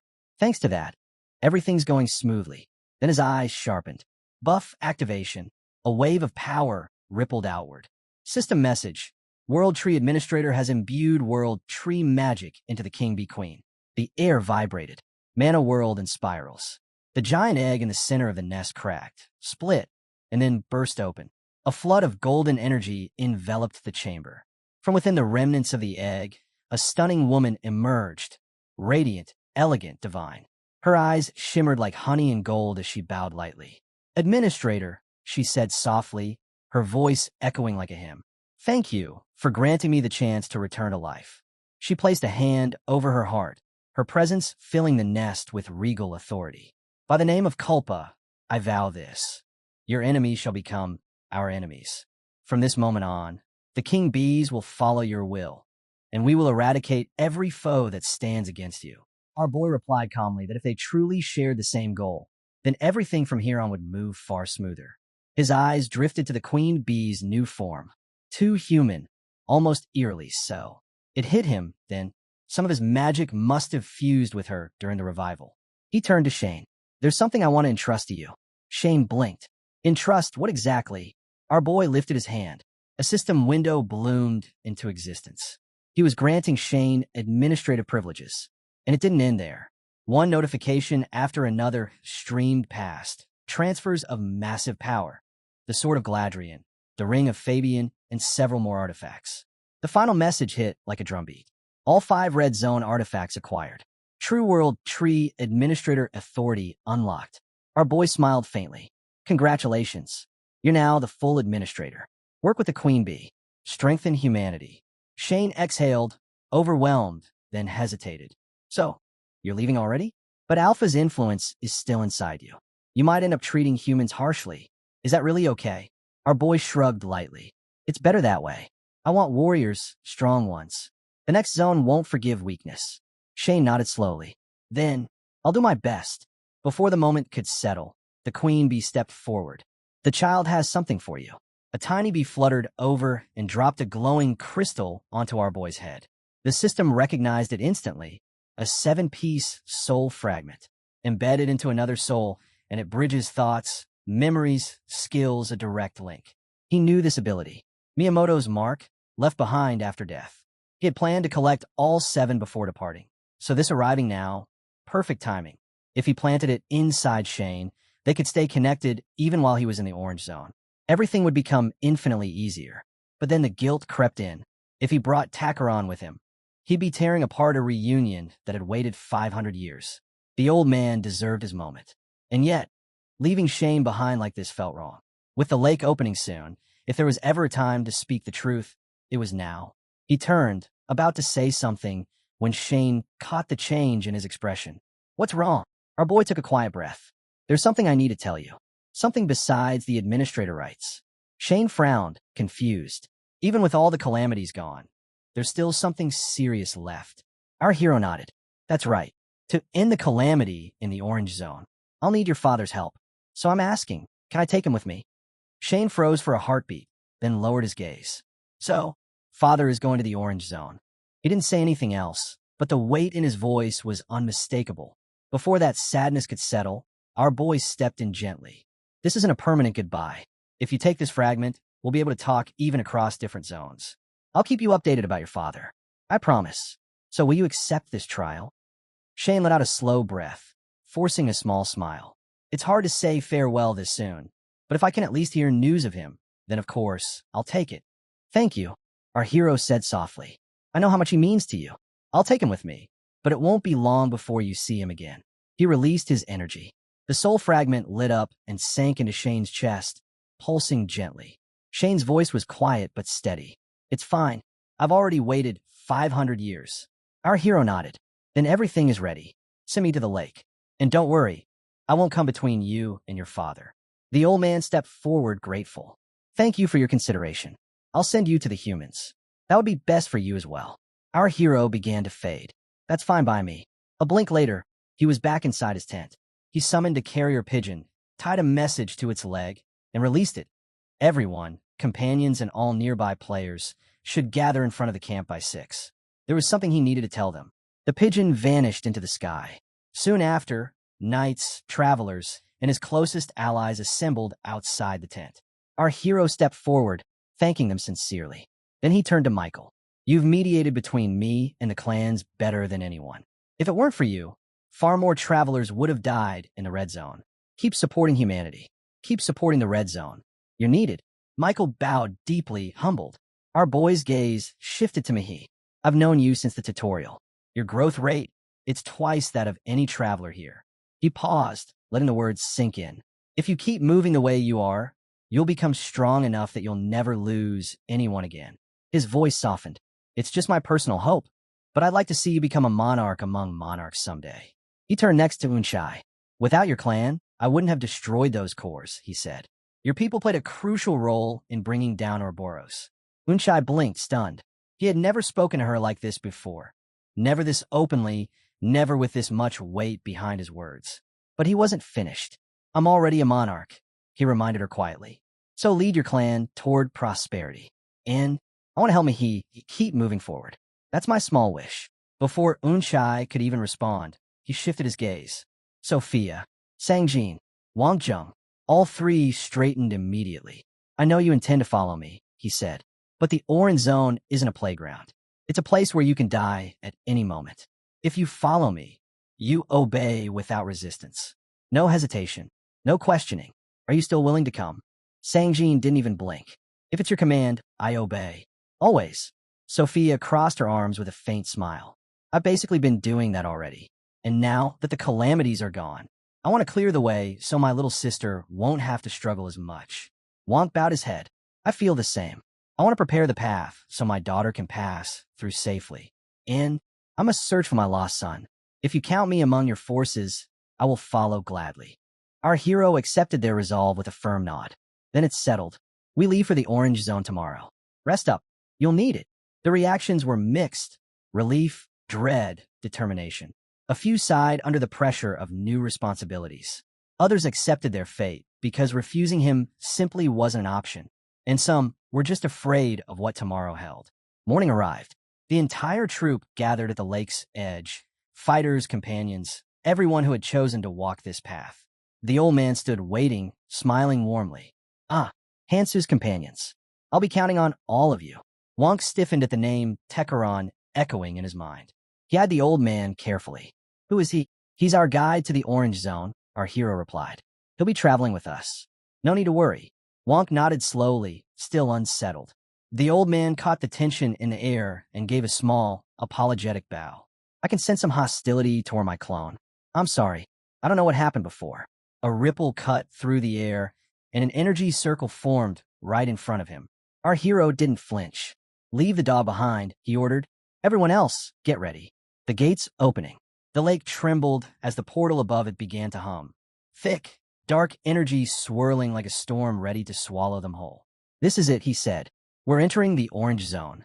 He stepped into the lake, following the dark path stretching out before him. One step, then another, and then light warped. On the other side, a wasteland greeted them. Smoke rolling across the horizon. Jagged, sun-scorched mountains. Monsters wandering the terrain like kings without challengers. From the yellow portal, he emerged into the Orange Zone. Sophia jumped out right behind him. A shadow moved. A massive serpent lunged straight for his throat. Cover us, he shouted. Path of descent now. We're not making our grand entrance as someone's meal. Sophia didn't hesitate. Her spellbook snapped open, pages blurring. A swirl of power shot outward, lifting everyone into the air. A glowing path carved itself across the sky. Our hero sprinted across it instantly, boots barely touching the surface. Then, one clean, violent swing. A streak of yellow tore through the air. The serpent's mouth split apart instantly. Its scream came out as a wet, garbled roar as its tongue shredded and slapped against his hands. Blood and muscle splattered across the bone-white ground as the creature spasmed, shaking the entire area. Its torn tongue thudded onto the skull-like terrain beneath them. Our hero exhaled through his nose. Just as expected, he had barely surfaced here. No proper footing, no time to adjust. So dealing serious damage was unrealistic. But this was perfect for a test. If I can slice off a monster's tongue like this, he thought, watching the serpent writhe. Then among the travelers of the orange zone, I'm somewhere around mid-tier. Good. A clean baseline to start with. The monster with the shredded tongue let out a roar so loud it rattled the bones of the earth. And that cry became a summons. Shapes emerged from the haze. 1, 2, 4 more monsters stomping into view, answering their wounded kin. Flames ignited in its throat, spilling out through its ruined mouth as it shrieked again. Sophia's voice cracked. Get out of there. You can't take that many right now. From behind her, Ariel nodded, eyes sharp. She's right. Her librarian skill is way too accurate for this to be coincidence. Our hero clicked his tongue. He agreed. 1 monster? Fine. 5? Not with his strengthening technique on a timer. All right, Mango, he muttered calmly, as if scolding a misbehaving pet. You get to live for now. He stood right in front of the creature's blazing, mangled jaw, completely unfazed as its massive claw sliced down toward him. The moment the attack hit the ground, he was already gone, springing upward with effortless grace. Sophia, he called, shift the path of descent. 1 kilometer up. We're going airborne and scouting from above. Her spellbook fluttered open immediately. Understood. The path twisted and rose into the sky, glowing like a staircase carved from sunlight. Without realizing it, without ceremony or speeches, they were already taking their first real steps into the orange zone. As they ascended higher and higher, the monster below roared helplessly, staring up at them with pure hatred, its ruined mouth dripping blood and fire as they vanished into the rising air. Up in the orange zone sky, 2 watchers tracked our hero's group through a pair of battered binoculars, scanning every movement with suspicion. Did our phantoms really slip in here? One muttered. The other lowered his binoculars slightly. That girl, Sophia. I know her. But the rest? Never saw them anywhere in the red zone. Might explain why the ramblers kept disappearing. Now that Sophia was confirmed, he exhaled in relief. All right, still counts as a recon mission. That man was Shimura Kin, team leader of the Laralaral clan. He watched our hero stride across Sophia's sky path, walking above the world to dodge demons as if it were the most natural thing in the world. What's with that guy? Kin muttered. Even rookies weren't supposed to read Mugos patterns or maneuver through the triangle zone with that kind of freakish accuracy. It shouldn't be possible, but he shook the thought off. Didn't matter.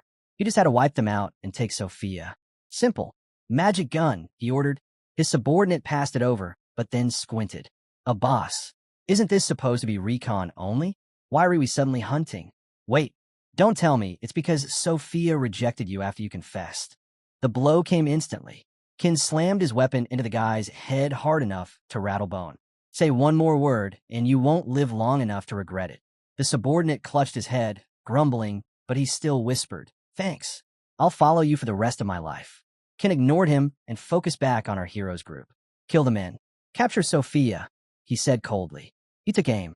A strange pulse rippled from the magic gun, humming with lethal energy. 1 month here equals 1 year in the red zone, he muttered. I survived a whole year alone. A red zone traveler won't last a second against a weapon that can kill a Mugos. He squeezed the trigger, but froze. Our hero was staring directly at him, 700 meters away.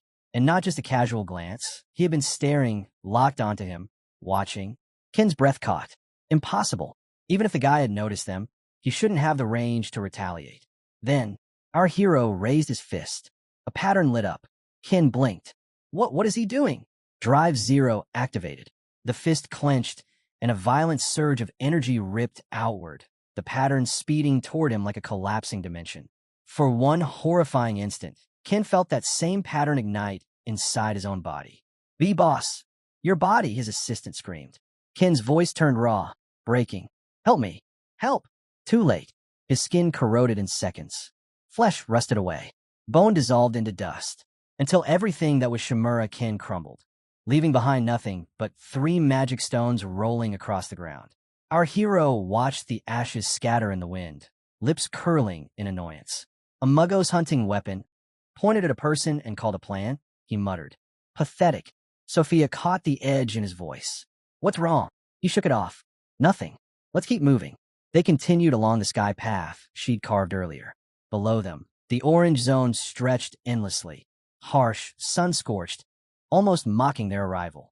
The muggos should have lost my trail by now, our hero said. Then he glanced at Tekaron. From here on, use flow strings. It'll make travel easier. Tekaron nodded. Understood. Thin blue strings unfurled from his hands, weaving themselves into a smooth glide path in midair. Sophia huffed. Would have been great if you brought this skill out earlier. Tekaron shot her a glare. It's not a skill I can just use whenever I please. You're a librarian. Don't complain when you should already know that. Before she could retort, he shifted the subject. My homeland, once a lush forest, now reduced to this wasteland. Sophia blinked. Your homeland is the orange zone? That's right. Tekaron pointed toward the endless stretch of sand. Tell me, what do you see? Everyone answered the same way. A desert. Tekaron shook his head. Outsiders only ever see the surface. There's far more underneath. Then he turned to our hero. We're close. Now that we've reached my homeland, I'll show you Lazar. Shall I raise us another 10 kilometers? That'll help me understand where we are, our hero replied. His magic circle swelled, lifting everyone even higher. A freezing barrier locked them in place so no one would slip. And then, the truth revealed itself. This, the old man said quietly, is my homeland, the land of Lazar. From above, the desert shifted. Lines became contours. Dunes became scales. The horizon curved. Sophia's breath hitched. This whole place, it's alive. That horizon earlier was just its tail. Sangjin stepped back, stunned. If we're 10 kilometers up and can only see the lower body, how massive is it? Wonk swallowed. I've seen serpents, monstrous ones. Nothing like this. Tekaron let out a weary sigh. Comparing it to Ouroboros would be an insult. He gestured down at the landscape, the desert glowing faintly, bright mana flickering like starlight across its surface. Lazar, the golden lion, the holy beast that ruled this island. It drank the molten sea of herring sun and forged its own body from it. The blue sparks you see, those are Lazar converting molten water into life energy. That energy blessed countless beings, including my own people, the Acheron. His voice dimmed. But now the sea has dried. The land is fading. And if this continues, that blessing won't last much longer. Our hero didn't take his eyes off the colossal creature below. That's why I brought you all here, he said. We're going to fix this. I already know what needs to be done. Just guide us. Tekaron exhaled, a faint tremor in his voice finally easing. I don't doubt you. Not anymore. I was just grieving for my homeland. He pointed toward the horizon. A settlement shimmered in the heat. That architecture isn't Acheron-made. Humans must be living there. Correct, our hero replied. And that's where we're headed. Tekaron, lower us. We'll farm runes on the way. Tekaron nodded, weaving flow strings as they descended through swirling dust and heat. Once their boots hit the ground, Hero addressed the group. For the next 6 hours, we're farming runes. I'll pick the targets. He didn't wait. A spear whistled through the air, impaling a monster instantly. Scorpions first, he said. Then he blurred forward, carving through several beasts with the same weapon, clean, effortless kills. A heartbeat later, he shifted the plan again. Switching targets. Hunt basilisks. The battlefield exploded. Steel rang. Shields slammed. Spells detonated. Summons crashed into monsters while dust and blood filled the air. A basilisk lunged at Sangjin, only for its head to be obliterated by a brutal overhead strike from Wok. Our hero gave him a nod. Good work. By the time 6 hours passed, they were drenched in sweat, dust, and rune fragments. That's enough, Hero announced. We've got plenty to buy full gear once we reach the city. We rest today. We leave tomorrow. The team collapsed instantly. Some face down, some sprawled like corpses. And when he felt all their eyes on him, he frowned. Why are you staring? If you got something to say it. Tekaron raised a shaky hand. It's just, when you said rest, I thought you'd keep pushing until we all dropped dead. Hero shrugged. Good fighting comes from eating and sleeping properly. I'm not stupid enough to push the group past its limits, unless something unexpected happens. The old man burst into laughter. Exactly. Slow and steady wins. Besides, basilisk meat has its own charm. My people pass down a special recipe. If no one objects, I'll handle dinner. Perfect, Hero said. I can always count on you. Meanwhile, the rest of the team lay sprawled across the ground like exhausted factory workers at the end of a 12-hour shift. The narration shifted to the base of Onvain's clan of the Cross, a fortress-like stronghold sealed behind towering walls, radiating tension from every stone.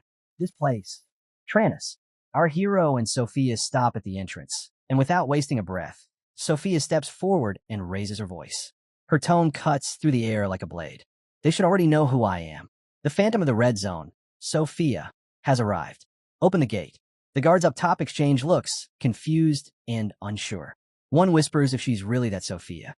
Another scoffs, wondering why a Phantom from the Red Zone would bother showing up here at all. Then the guard leans over the railing and calls down.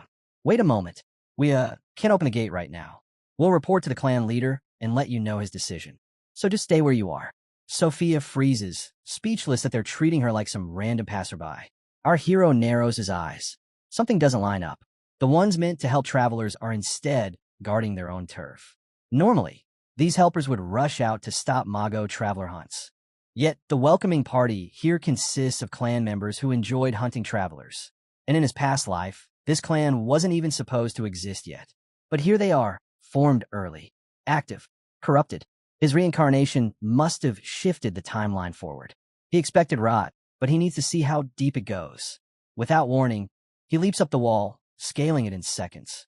But before he reaches the top, a heavy thud shakes the stone. Someone else has landed there first. A girl with bright pink hair. She smirks lightly. Well, look who it is. Isn't that Sophia? Envy Aaron. Sophia's breath catches. She remembers that face. One of the Punishers of Eries, a warrior who fought beside her for 50 years. But now, Aaron stands as the leader of the Klaus clan of Rangers and the ruler of the Helper City, Tarnus. Aaron's expression softens, almost nostalgic. She laughs lightly and says it's been ages. Then she leans in and asks about Sophia's younger brother. Has she met him yet? Sophia turns red, gripping her own hand. Not yet.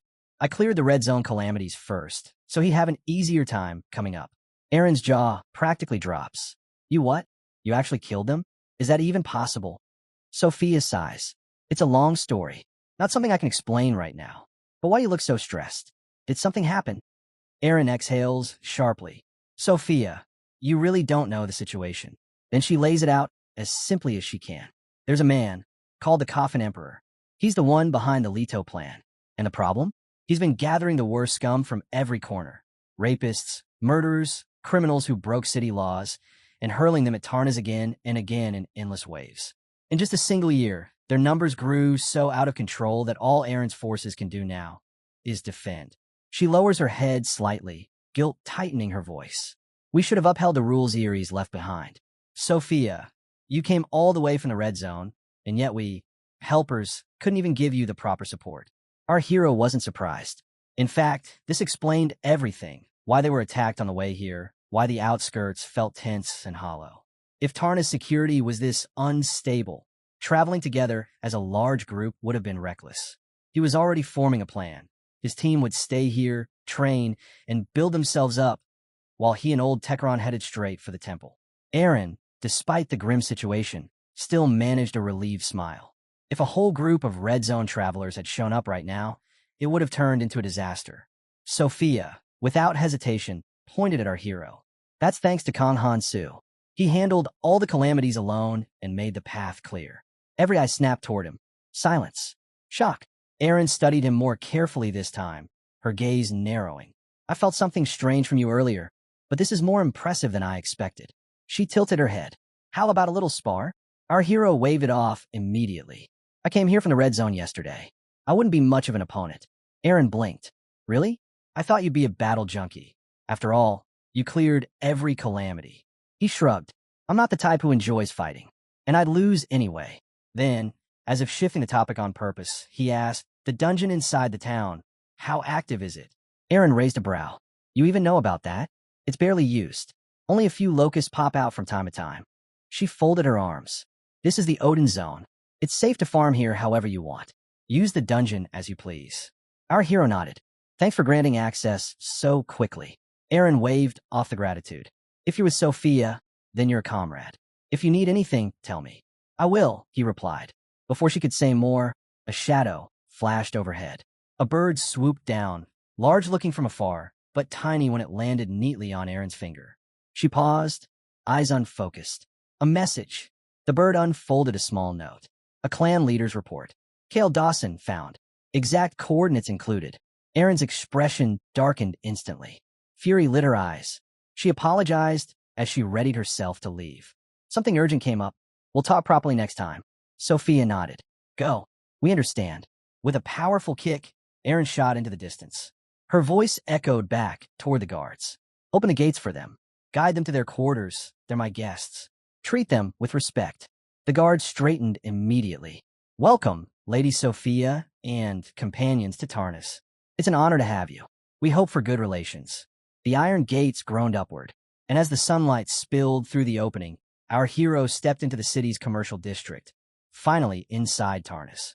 A local instructor spotted Sophia the moment they stepped in. Her eyes widened with excitement.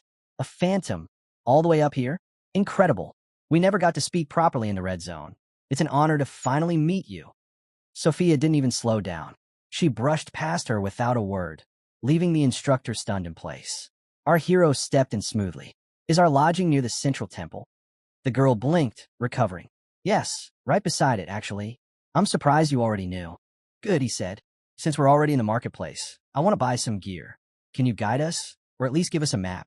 She quickly fumbled through her pocket and pulled out something far more advanced than anyone expected, a high-grade city map. She placed it in his hand with a bright smile. Here, I hope you enjoy your shopping trip. And maybe we'll meet again. Our hero nodded. If fate allows, we will. He turned to his team. For now, get yourselves equipped. Meet at the abandoned dungeon around 5. Everyone split off immediately, slipping into the bustling streets. Sophia and the instructor naturally drifted off together to shop. Sanjin went straight for new swords, probably already imagining himself dual-wielding something dangerous. Wonk wandered in the opposite direction, looking for items with more mana output. Classic Wonk behavior. And our hero walked into an artifact shop without hesitation. Inside, shelves glowed with runes and flickering mana signatures. He browsed calmly, then picked up a brooch, one that allowed fly walking, channeling mana into the soul to grant temporary flight. He tested the weight of a storm lace next, a light cloak designed to cut through sandstorms and hostile winds. Still not enough. He grabbed a shield, then a pair of rune gloves, fine patterns etched into them, perfect for mana flow control. When he stepped back and looked at his haul, he smiled faintly. Clean. Good enough. As he walked out, fully geared and radiating the unmistakable aura of someone ready to farm everything in sight, old Techeron stared at him in disbelief. I've never seen things like this in a red zone. Humans really buy and sell artifacts like this? Of course, our hero replied casually. Before coming to the other world, this was normal life for humans. You probably never saw any of it because Miyamoto kept you buried down there. Techeron scratched his head. Still strange, one of the 12 temples turning into a human city. Don't be so easily surprised, our hero said. If you lose your composure over every little thing, all the work I put into turning you into a functional human will be wasted. Techeron groaned. Fine, fine. I'll be careful. But seriously, why are you always nagging me? Our hero just smirked and kept walking. Our hero turned back to the shop owner. So, how much for everything? The man behind the counter lifted his head, revealing the goofiest face our hero had seen since stepping into the upper zones. His expression didn't match the expensive artifacts around him at all. Well, the shopkeeper said, squinting, judging from your gear, you haven't been out of the red zone for long, have you? He leaned forward. Did you gather enough runes for this? Our hero casually pulled out a small pouch. Then he tipped it over.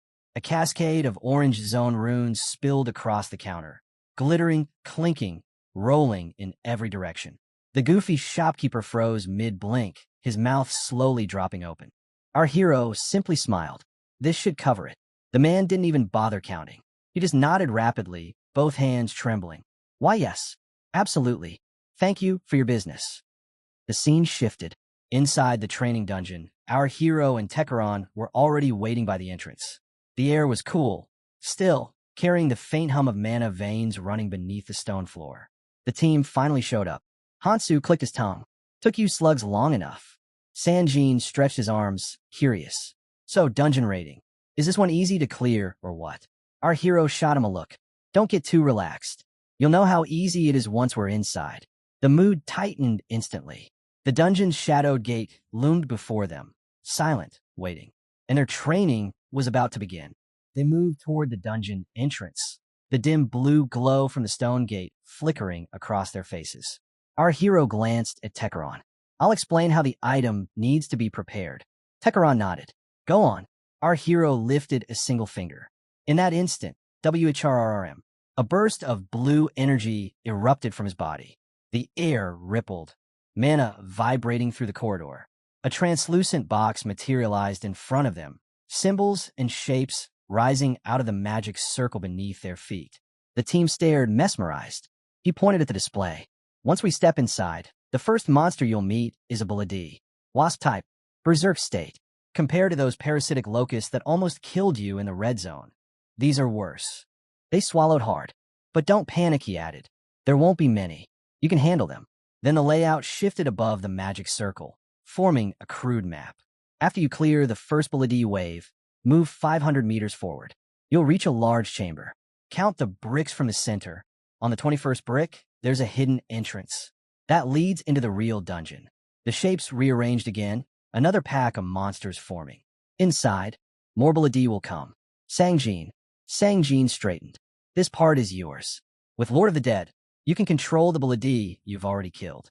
That alone will let us secure about 30% of the runes we need within 3 days. Sanjin smirked. 30%, huh? Easy. After reaching that 30%, our hero continued. You'll go deeper. There's a core room, and inside it, the Buladi King. The air grew heavy. Once you kill the king, you'll gain ownership of the dungeon. That lets you control the Buladi population, meaning rune farming becomes painless. He paused, voice sharpening. But don't touch the king before that. Without an insect slayer skill, he's basically unkillable. Hit 30% first, then go for him. Everyone nodded, absorbing every detail.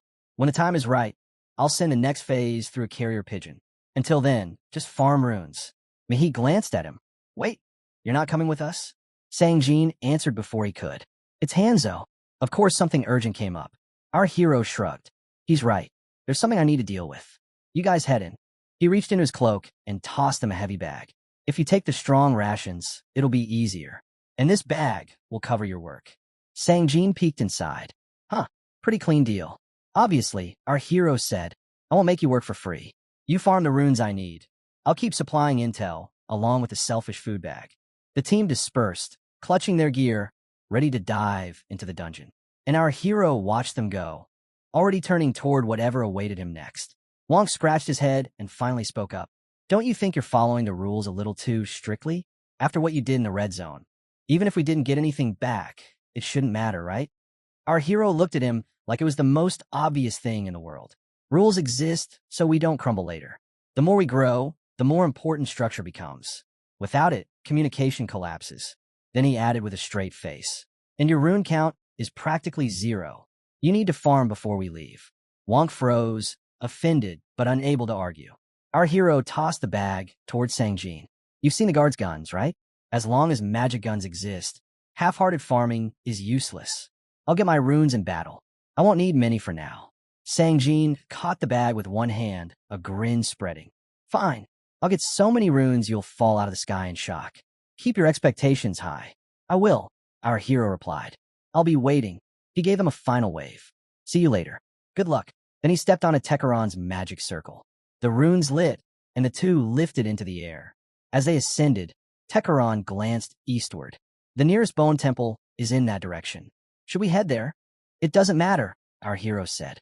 Tekeron frowned. But to get the physical reinforcement technique, we need 2 popes. And with how small that sanctuary is, there might not be a pope at all. If that's the case, this whole detour becomes worthless. I already know, our hero replied calmly. And we don't need 2. You were a pope yourself. Finding one is enough. Tekeron blinked. The confidence hit him strangely hard. I appreciate that. But it's been 500 years. I don't know if my kin would still accept me as a pope. Don't overthink it, our hero said. Even in the abyss, your tribesmen remembered you. They kept their faith alive. The words sank deep, deep enough that Tekaron's expression softened. Age had buried him in worries he didn't even know he carried. Our hero continued, I get it. I spent 60 years in another world. Overthinking turns into poison. Keep your eyes on the goal in front of you. Acheron lowered his gaze. That hits harder than I expected. You're right. Brooding won't fix anything.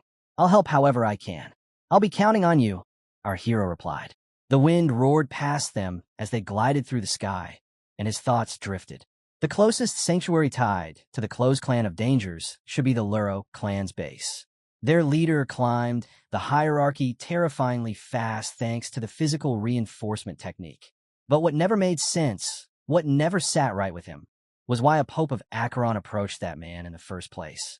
No one ever knew the reason. Even a small clue would be enough. Right then, our hero glanced down and froze.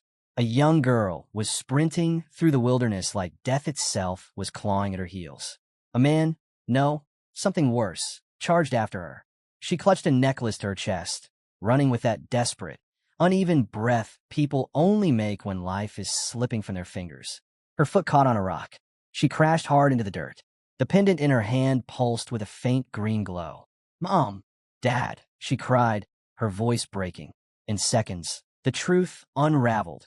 Her parents had been ambushed right before her eyes. Her father cut down instantly. Her mother shoved the glowing jewel into her hands, whispering for her to run. Now she lay on the ground sobbing, still clinging to the pendant, completely unaware that both her parents were already lying dead behind her. The killer finally caught up. His face didn't even look human, more like a beast wearing a man's skin, twisted and wrong. He taunted her in a low growl, asking if she wanted to see her parents again. Her whole body shook, but the moment she heard his voice, something inside her snapped. She whipped her head around and saw what he was holding, one of her family's severed heads dangling in his grip like a trophy. This wolf-like assassin, he was the one who slaughtered them. With a sickening laugh, he hurled both heads at her feet. She stared at them, frozen in pure horror. Her mind fractured as she crawled forward, sobbing, trembling, her entire world collapsing at once. Why did this happen? What did we ever do? The monster just laughed harder. He said nobles always tasted best when drowning in despair. And the expression on her face, he loved it. He wondered aloud how much deeper he could push her into misery. That's when she broke completely. She threw her head back and screamed a prayer. Tekaron, Akalusai, protector of our bloodline, please, please protect your descendant. She prayed again, and again, and again, her voice ragged with desperation. Then, the heavens cracked open. A blinding yellow, celestial sword appeared above the clouds and shot downward like lightning. It stopped just inches above the assassin's skull, then carved straight through him with brutal finality. The wolf creature gagged, coughing blood, staring upward in disbelief. A divine weapon, a real celestial blade. Before he even had time to understand, another magic circle bloomed in the sky. Massive, radiant blue, and dozens of celestial spears materialized inside it. They rained down without mercy. The monster was shredded from every angle, torn apart so thoroughly not a single inch of him remained untouched. Silence followed. The girl slowly lifted her head, eyes wide, tears trembling on her lashes. Up above, sitting calmly on a glowing magic circle, were two figures. Her prayer had been answered, and the beings who answered it were looking directly at her. Our hero and old Tekaron descended slowly, the glowing circle beneath them fading as their feet touched the ground. The girl just stared, wide-eyed, trembling, unable to believe someone actually answered her desperate prayer. The wolf monster's corpse lay shredded behind her, still steaming from celestial impact. Our hero glanced at it, once before shifting his attention to the small, shaking figure in front of them. Tekaron crouched slightly, studying her. She was clutching the green pendant so tightly her knuckles were white, and the jewel pulsed with a frightened heartbeat of its own.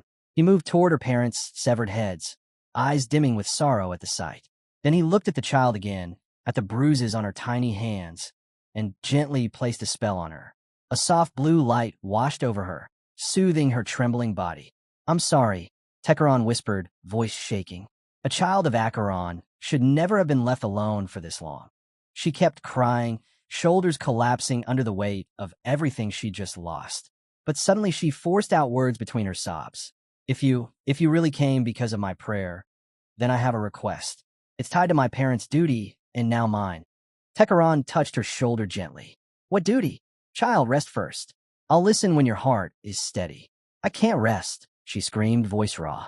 My parents failed their mission because of me. Tekaran froze. That pain, he knew it too well. She grabbed his robe with trembling fingers. Please, please listen. Take me to Creole Gorge. Tekaran's breath caught. Creole Gorge, a destination only entrusted to popes. This child, this tiny descendant, was carrying out the duty of a pope herself. Before her panic could spiral further, Tekaran lifted his hand. A soft blue circle appeared. Moon Cradle. The spell lulled her instantly.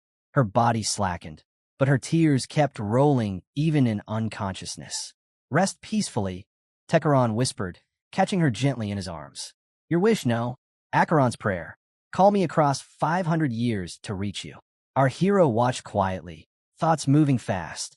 Creole Gorge, the duty of a pope. And the fact someone was hunting a child tied to that duty said everything about the temple's current state. Helping her was now unavoidable. But first, the pursuers. He sensed them closing in, 6 signatures. Perfect. A good number to test the vessel of the dragon god in close combat. We got company, he said. Tekaran gently laid the girl on a soft patch of grass and rose beside him. I see them too. His voice deepened, rage boiling up. These Grachi tribesmen, they've crossed a line Acheron's followers must never cross. Mana surged violently from him. Their depravity is beyond words. Several Agni's blades materialized behind him, hovering like burning wings made of steel. Our hero counted the shapes approaching through the trees. 3 Acherons. 3 humans. You take the 2 in front. I'll deal with the ones in the back. Tekaran didn't hesitate. He was furious enough to agree without question. Our hero activated vessel of the dragon god, mana roaring through his veins. He summoned Heaven's Spear and exploded forward, blades sweeping out to defend while rushing straight into their formation. The enemies panicked at his sudden approach. A wolf-type beast led them, snarling nervously. That power earlier, it looked like Ugni's don't tell me a pope is actually here. Then the monster shook its head violently. No, impossible. A pope would never leave the sanctuary. If that many popes had fallen, Creole Gorge would have collapsed entirely. Even as he ranted, doubt spread across his face. He desperately wanted to believe they were safe. He was about to find out how wrong he was. Before the wolf monster could think another thought, flash. A blinding light burst open across the field. Everyone flinched, squinting uselessly into the glow. And then, SRRRKT, our hero shot out of the light like a divine cannonball, slicing straight through the wolf monster and the man behind him in a single, perfectly clean pass. Blood sprayed in a thin arc behind him as he kicked off the ground, twisted, and appeared behind the last man in the back. Clack! His blade kissed the man's neck. Slice! The head almost came off. At the same moment, Tekaran summoned spears rained down, impaling the remaining wolf creature and another Grachi tribesman behind it. The battlefield erupted into a storm of metallic shrieks as the bodies collapsed. Our hero didn't stop. Momentum carried him forward. He cut through the next man like he was slicing paper. The final survivor barely managed to block with crossed blades, skidding backward through the dirt. Cold sweat poured down his face. The attack had been so powerful, he could feel the ghost of a severed head where his neck still was. Definitely mid-rank. He trembled violently, trying to gather his courage. But his will shattered the moment our hero slammed his weapon downward. The shockwave nearly cracked the earth. The man collapsed to his knees. What kind of monster is this human? Our hero, overflowing with energy, didn't even look winded. Leave, he said casually. Go handle whatever you need to. The white-haired man stared, dumbfounded. You're sparing me? Don't make me repeat myself. The man bolted into the air instantly, vanished into the horizon like a terrified comet. Our hero exhaled slowly. Enemies from his past life were becoming allies, and old allies were becoming enemies. Everything in this timeline had shifted. Far away, the white-haired survivor thought of Terra's, hoping the spy planted by Envy Aaron stayed loyal to his assigned role. If not, death would find him next. Scene shift. A colossal monster towered over the battlefield, its entire body layered with shimmering black scales. Muggos, the king of the Orange Zone. Slay it, and you earn Muggos rank, a status far beyond normal travelers. But compared to its massive presence, the lone warrior standing before it looked small enough to swallow whole. He tightened his grip on his sword and shield, planting his feet. Muggos lunged. Boom! Its paw came crashing down like a meteor. The guy barely activated Iron Wall in time. The shock rippled across the land, dust exploding outward. Then, two glowing, serpent-like eyes materialized before him. Basilic eyes. His shout rattled the air. Muggos flinched, massive body trembling under the force. In that instant, the warrior dashed forward, slipping past its claws. He vaulted upward, slicing through the wind, and landed on top of its skull. Blood venom. His blade plunged deep. A torrent of toxic energy poured straight into Muggos' soul. The creature convulsed violently, letting out a guttural death roar that shook the trees. Then its body collapsed with a thunderous crash. Silent, dead, the warrior exhaled, sliding his blade free. Exactly what I expected from Ganbu. He reached down and picked up his glasses, brushing off the dust, just as another figure began walking toward him through the settling smoke. The smoke parted as a new figure walked in. A man wrapped in an aura, so suffocating it crushed the air around him. The Coffin Emperor, leader of the Luro clan. At the same time, another creature emerged from the shadows, a towering beast, roaring like it ruled every inch of the Orange Zone. The ground trembled beneath its voice. But Luro didn't flinch. He didn't even blink. He stared at the monster like it was nothing more than a noisy insect. "Don't get up again," he said calmly. "You're irritating me." He didn't swing a sword. He didn't chant a spell. A razor-thin beam of pure destruction fired from his hand like a laser blade. Whoosh, and carved straight through the beast's skull, drilling a hollow tunnel right through its head. The creature stood frozen for a heartbeat. Then it collapsed, dead, instantly. Luro didn't even bother to look at the corpse. Behind him, the earlier fighter landed lightly and bowed. "Clan leader, I have something to report." Luro didn't turn, just listened quietly as the man spoke. When the report ended, a slow, unsettling grin spread across Luro's face. "So that's how it is?" He chuckled. This might turn out to be a very entertaining hunt, and it wasn't hard to see why. Because the battlefield around them. Dozens of corpses, shredded monsters, crushed ground, entire sections of forest vaporized, all of it marked by the Coffin Emperor's overwhelming power. He had wiped out almost everything by himself, and for him, this was barely a warm-up. Our hero steps into the land split by a silent river, a place left broken, stranded, and abandoned by time itself. Without hesitation, he casts 3 crystals into the dark water. The moment they sink, strange lights bloom from below, turning the entire flow of the lake into a glowing green ribbon. The fox girl gasps, her eyes shining, saying she is truly grateful. With this, she believes her mother and father will finally be able to smile in peace.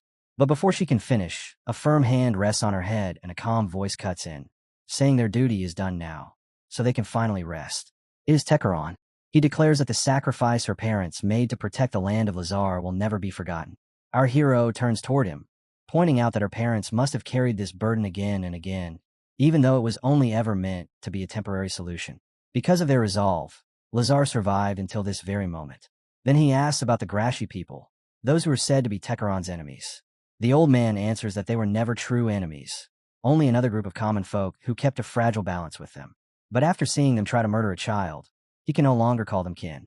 If they have been committing such acts all along, then he sees no reason they should be spared. Hearing Tekaron's words, the deliverer stares at him and his loyal dog, her thoughts racing as she wonders who this old man truly is. Suddenly, she grabs his robe, her voice trembling as she asks if he is really Sir Tekaron, the hero who once traveled to another world to save Acheron. The old man pauses, then quietly admits that he never even introduced himself. His true name is Takaron Akalu, and judging by her reaction, it seems he is still remembered after all these years.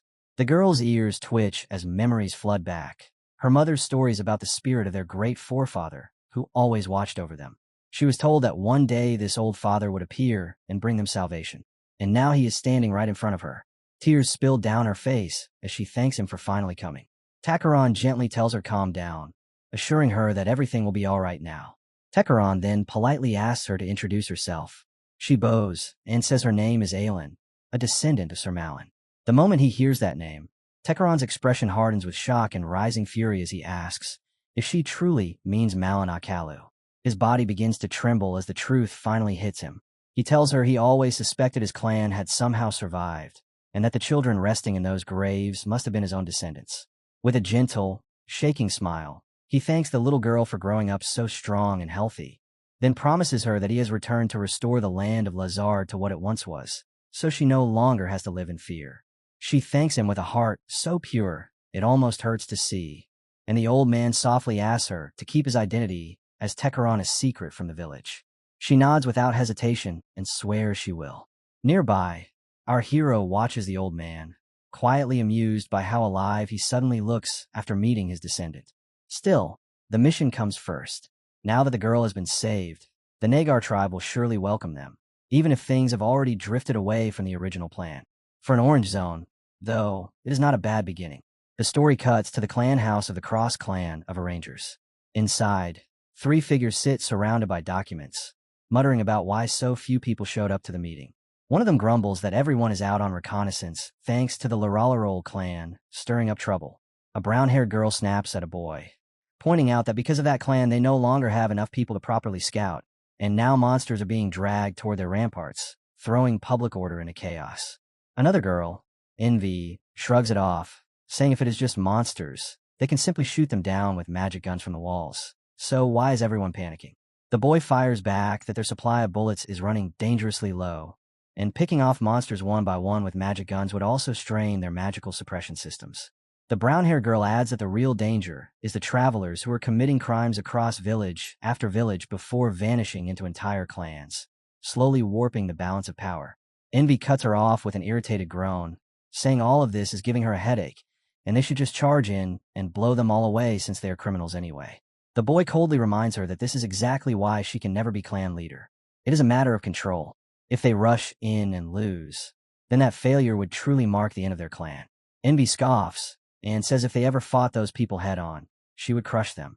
The brown-haired girl immediately shuts that down, saying they do not know that at all, and criminals would never honor something as clean as a one-on-one fight anyway. The brown-haired boy adds that he is only being cautious, but she absolutely cannot rush in alone. A battle is decided long before swords ever clash, and without proper information they are walking blind. Envy clicks her tongue and says fine. Information. Everything always comes down to information. With enough of it, any problem can be solved. If Sophia were here with her librarian-type skills, they would already have everything they needed. She looks around and asks where Sophia even is, because she is not in the lodgings. The brown-haired girl answers that the last report said Sophia headed into an abandoned dungeon. Envy raises a brow, wondering if they really sent 5 people in there, since it seems too small a place to justify that many. Then she decides she will go meet Sophia herself, and tells the others to keep things under control here. The brown-haired boy groans that she is dumping all the work on them again while running off on her own. Envy just shrugs and says using her brain feels worse than rat poison, and since they are better at thinking, she will leave it to them. The boy waves a stack of papers and complains they are terrible at this too, but she is already walking away. Deep inside the silent halls of the secret dungeon, wasp monsters swarm as the hero squad fights back. Sophia fires spell after spell at the glowing crystal, erasing the wasps where they stand, but her frustration grows as more and more keep pouring in. Our hero, locked in combat with one of the creatures, snaps that if she has time to complain, she has time to cast more magic. He kicks off the wasp, creates distance, then lunges back in, slicing down the crafty beast in a single brutal strike. One Kyung keeps carving through the buzzing horde and asks if our hero can finally use his skill. Our hero answers that it is still not ready, and they need at least another hour. Wonk, already breathing hard, mutters that surviving an hour like this might be easier if they step outside for a bit. Sophia agrees, saying they should pull back for now and return once that hour has passed. In that instant, even more wasp monsters pour in from above in every direction, boxing them in completely. Before anyone can react, the ground beneath their feet gives way, and the whole squad plunges straight into a hidden trap. Sophia instantly realizes the insects have triggered some kind of mechanism, and a system message confirms it, calling it a shortcut trap that throws its victims directly into the boss room. A chill runs through her as she thinks this is the worst possible timing. Going to the boss room, in their current condition, is nothing short of a nightmare. She activates Path of Descent at once, creating a falling pathway in a desperate attempt to escape. They slam onto solid ground, and Sophia looks up to see the swarm staring down at them with hungry, unblinking eyes. Then the trap above snaps shut, sealing them inside, and the weight of the situation crashes over her. She shouts for everyone to stay sharp, reminding them this is the boss chamber, and they have no idea where Wei Jun could strike from. But before she can finish, her breath catches, her eyes going wide as cold sweat runs down her face. Rising before them is a monstrous bee, twisted into a nightmarish shape and covered in countless staring eyes. A system notification flashes, identifying the creature as King Buladi. It explains that this grotesque ruler was born through the cannibalism of the Buladi, that it has no magic resistance, and that the neurotoxin produced by its appendix is lethal, capable of dealing fatal damage. The hero squad hangs in the air above the horrifying boss, but the creature shows no hesitation as it launches multiple phase-like extensions straight toward our hero, stretching like serpents with gaping maws. Sophia throws up a spell to block the first wave while our hero twists aside with razor-sharp movements. Wonk, already drained, rushes in and lifts his sword to take the hit head-on, but the impact is so brutal that his blade explodes the instant it meets the attack. His eyes go wide as the weapon disintegrates in his hands. The monster immediately snaps toward him, and in that moment Wonk is sure this is the end.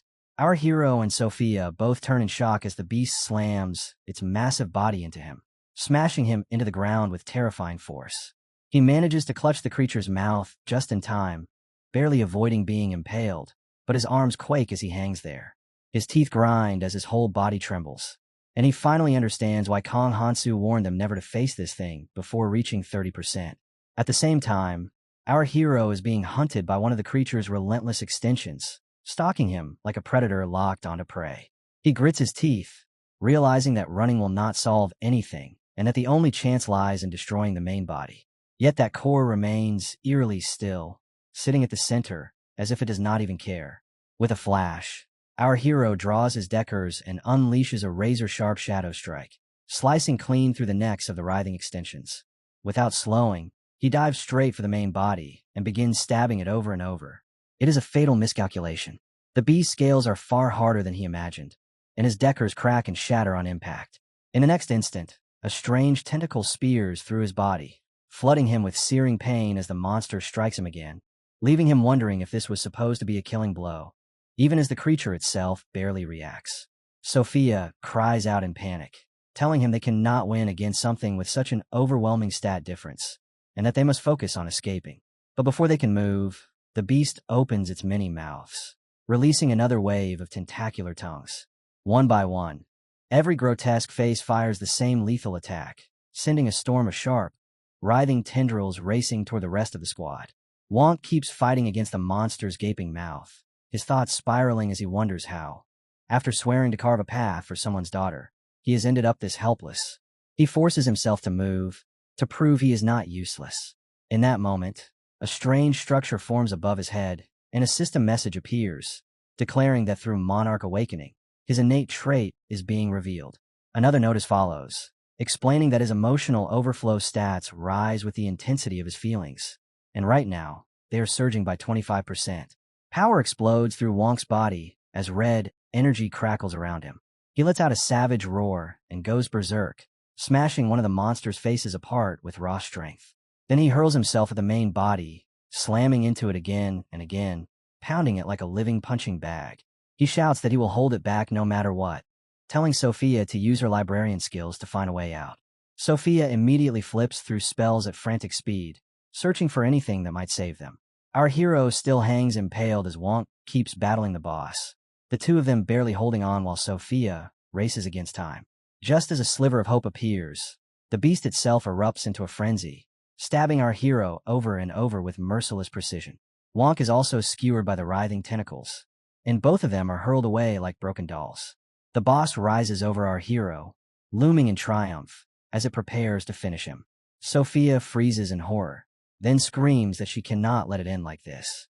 Her spellbook suddenly fills with countless spells on a single page as she begs for anything that can change their fate. At that exact moment, something smashes through the sealed gate with overwhelming force. Envy bursts in, shattering it as if it were nothing. declaring that she finally found them. Sophia stares in disbelief while Envy grins, clearly delighted after wondering where she had gone. Sophia tries to ask how she got there, but there is no time. The boss fires a tentacle straight at Envy as she drops into the chamber. In an instant, every writhing limb turns toward her, aiming to kill her on the spot. Envy calmly reaches for her weapon as a powerful aura surges around her. With a confident smirk, she activates Death March Dance, then flows into the first movement of Shadow Waltz. In a blur, she cuts again and again, slicing through the monster's many heads as if they were soft flesh. Without breaking rhythm, she shifts into the second movement, Bloody Band, her glowing blades carving through the beast with ruthless, almost playful precision. Envy flows straight into the third movement, Finale Carnage. For a brief heartbeat, the boss is still standing as she lands beside it, untouched on the surface. Then every invisible cut erupts at once, and the monster is ripped into countless fragments that scatter behind her. She clicks her tongue in mild annoyance as a system message announces that King Buladi has been slain and that ownership of the Buladi is now hers. Another notice follows, granting her full dungeon master authority and free control over the remaining Buladi. Sophia rushes to the others, all of them still staring in disbelief. Wonk mutters that Kong was right about her being able to win, while our hero admits that she really did crush it with absurd ease. Strange yellow glowing structures now blanket the floor as Envy strolls across them, casually asking how they even managed to find a place like this. Sophia throws her arms wide and thanks her from the heart, saying they survived only because of her.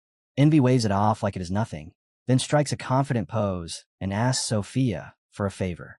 When Sophia asks what it is, Envy explains that her clan is short on scouts, and with Sophia's librarian abilities, gathering information would be effortless, so she wants her help with reconnaissance. After thinking it over, Sophia says it should not be a problem. Nearby, our hero and Wonk, both badly injured, move toward the rewards. Our hero remarks that if they had tried to fight alongside her, who knows how badly things could have gone. Wonk adds that the boss she wiped out so easily nearly killed them. Envy scowls but admits it is true, then offers a solution. Since they were the ones who discovered the dungeon, she will use her authority as clan leader to let them monopolize it for a full week so they can get stronger. She is sure they did not come here without a plan. Sophia says a monopoly would let them farm efficiently, but asks if Envy can also hand over the dungeon master rights for that same week. Envy agrees without hesitation, saying a proper deal should be done properly, and promises to leave the raccoon behind once their farming is finished. Sophia smiles brightly and accepts at once.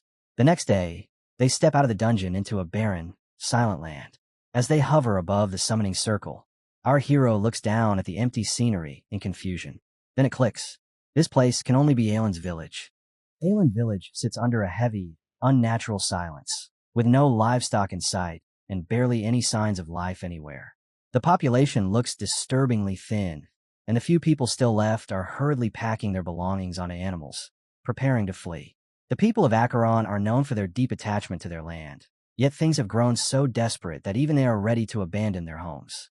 From above, Aylin points down and says this is her village, then gestures toward a modest house that looks no different from any other.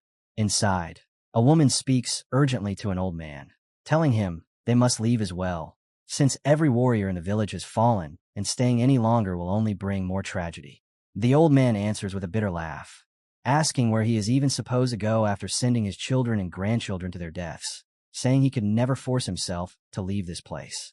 Just then, the door bursts open and Aylin runs inside with a bright smile, throwing herself into her grandfather's arms. He freezes for a moment before breaking down in tears, overwhelmed with relief after waiting so long with no news, having already resigned himself to losing her too. Aylin excitedly points at our hero and Tekaron, telling him they're the ones who saved her. The old man stares in disbelief, asking how humans could possibly have done such a thing. Aylin quickly tells him not to worry, insisting they're good people, though he still struggles to accept it.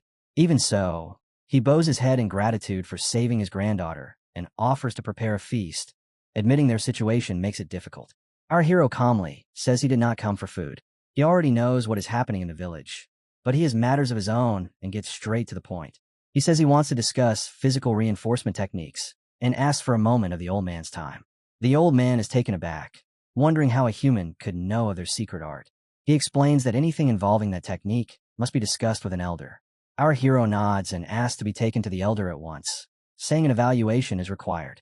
The old man starts to sweat as he says he first needs to send Aelin away with the refugees, asking them to wait until he comes back. Tekaron steps forward and tells him that if he is worried about leaving his granddaughter behind, then he will stay with her. He reminds him that they were the ones who brought her back safely and promises that she will be protected. Aelin quickly tells her grandfather not to worry and urges him to go, saying she believes in his strength. She adds that Tekaron is incredibly strong too, something she saw with her own eyes, which leaves the old man briefly speechless. Even so, he thinks to himself that no matter how powerful Tekaron might be, there is no way he could rival Gardet Baron, the third seed of the Great Sanctuary Guard. As he looks at Aelin, he realizes she has truly grown up. He understands that her brave words are meant to put his heart at ease. Gently patting her head, he tells her he understands and that he will return soon, asking her to wait for him. She nods and softly calls him Grandpa. Turning back, the old man tells them to follow him. Our hero quietly trails behind as they move toward a remote corner of the village, where not a single person can be seen. They enter a small house, and inside, our hero finds himself sitting across from an old granny. The granny eyes him sharply, saying that although he claims to seek their physical reinforcement technique, humans have been kidnapping and attacking their people, so trust cannot exist. Our hero calmly explains that those abductions are being carried out by a human faction under the Coffin Emperor, and that he intends to bring that tyrant down. Once that is done, he says, the attacks on their tribe will end. The granny considers his words and concludes that to defeat the Coffin Emperor, he would indeed need the physical reinforcement technique. With her recommendation, she says, entering the great sanctuary of the Main would not be difficult. Then she fixes him with a piercing stare and asks why he is so desperate for that technique. Our hero answers that the Coffin Emperor has already obtained it from the Grashi tribe, and if he is to face someone who wields that power, he must have the same strength. In exchange for receiving that power, the Coffin Emperor formed an alliance with the Grashi tribe. Whatever reasons he may have, the old granny says that is a matter between humans, but helping him would still bring benefits to their own people. She studies our hero's eyes for a long moment, then nods, saying she sees no deception in his gaze. She agrees to arrange an audience. Just then, a thunderous sound tears through the air, so familiar it makes everyone flinch. The old grandpa asks what it could be, and the elder admits she does not know, urging them to go outside. When they step out, spear-like shapes are floating above the village. The old woman mutters that they look like Pope agnostics, and wonders who could be controlling such numbers. A moment later, those weapons rain down, cutting people apart, and setting trees ablaze as chaos explodes across Aelin village. Our hero instantly dashes toward the destruction, leaving the elders behind. Everything is unfolding faster than he expected. He always knew his reincarnation would shift the future, but at this pace his plans will need to change. Since arriving here, the average ruin acquisition rate has already climbed to 20%. A system window flashes his stats, and he realizes his physical and material resistance are dangerously low. If he wants to bring all of them down, he'll have to push himself far past his limits. The story rewinds 30 minutes earlier. The old granny walks ahead with Aelin and Tekaron, guiding them toward the holy tree Ragnus. Aelin asks if her grandfather really wanted to see it that badly, and Tekaron answers with quiet, that the tree has lived for 3,000 years, so of course he did. They stop beneath the massive trunk, and Tekaron's eyes grow moist as he admits he thought everything had changed. Yet Ragnus still stands just as it always did. Aelin wonders if the tree was already there when her grandfather was young, since it existed long before she was born. He smiles and says it was, remembering how he used to play around it, and how it once grew sweet blue fruit. Gently, he pats her head as she stares up at the ancient tree. Aelin looks up at the towering Ragnus with quiet wonder, her voice soft but steady as she says she wants to use it as her blueprint. That one day, she even wants to try eating the fruit it will bear. Then she turns to the old man and asks if, once Lord Lazar is cured, she will finally be able to see those fruits with her own eyes. The old man answers in a low, gentle voice that she will be able to see them as much as she wants, adding that he hopes that day comes soon. Aelin nods calmly, saying she hopes so too. The moment feels fragile, almost sacred, until the tree suddenly shudders. Fire arrows crash down from above, slamming into Ragnus in a violent storm. The old man shouts for Aelin to get down and throws out a magic circle, forcing a barrier in a place as flames and arrows collide against it. More and more arrows rain down, and no matter how desperately he pushes his power, he cannot protect the tree. Ragnus is swallowed by fire. He stares at the burning branches in disbelief. Then his shock hardens into raw fury. The Grashi and the humans have come. The attackers finally step into view. One of them, a man with cruel blades embedded into his own hands, bursts into manic laughter.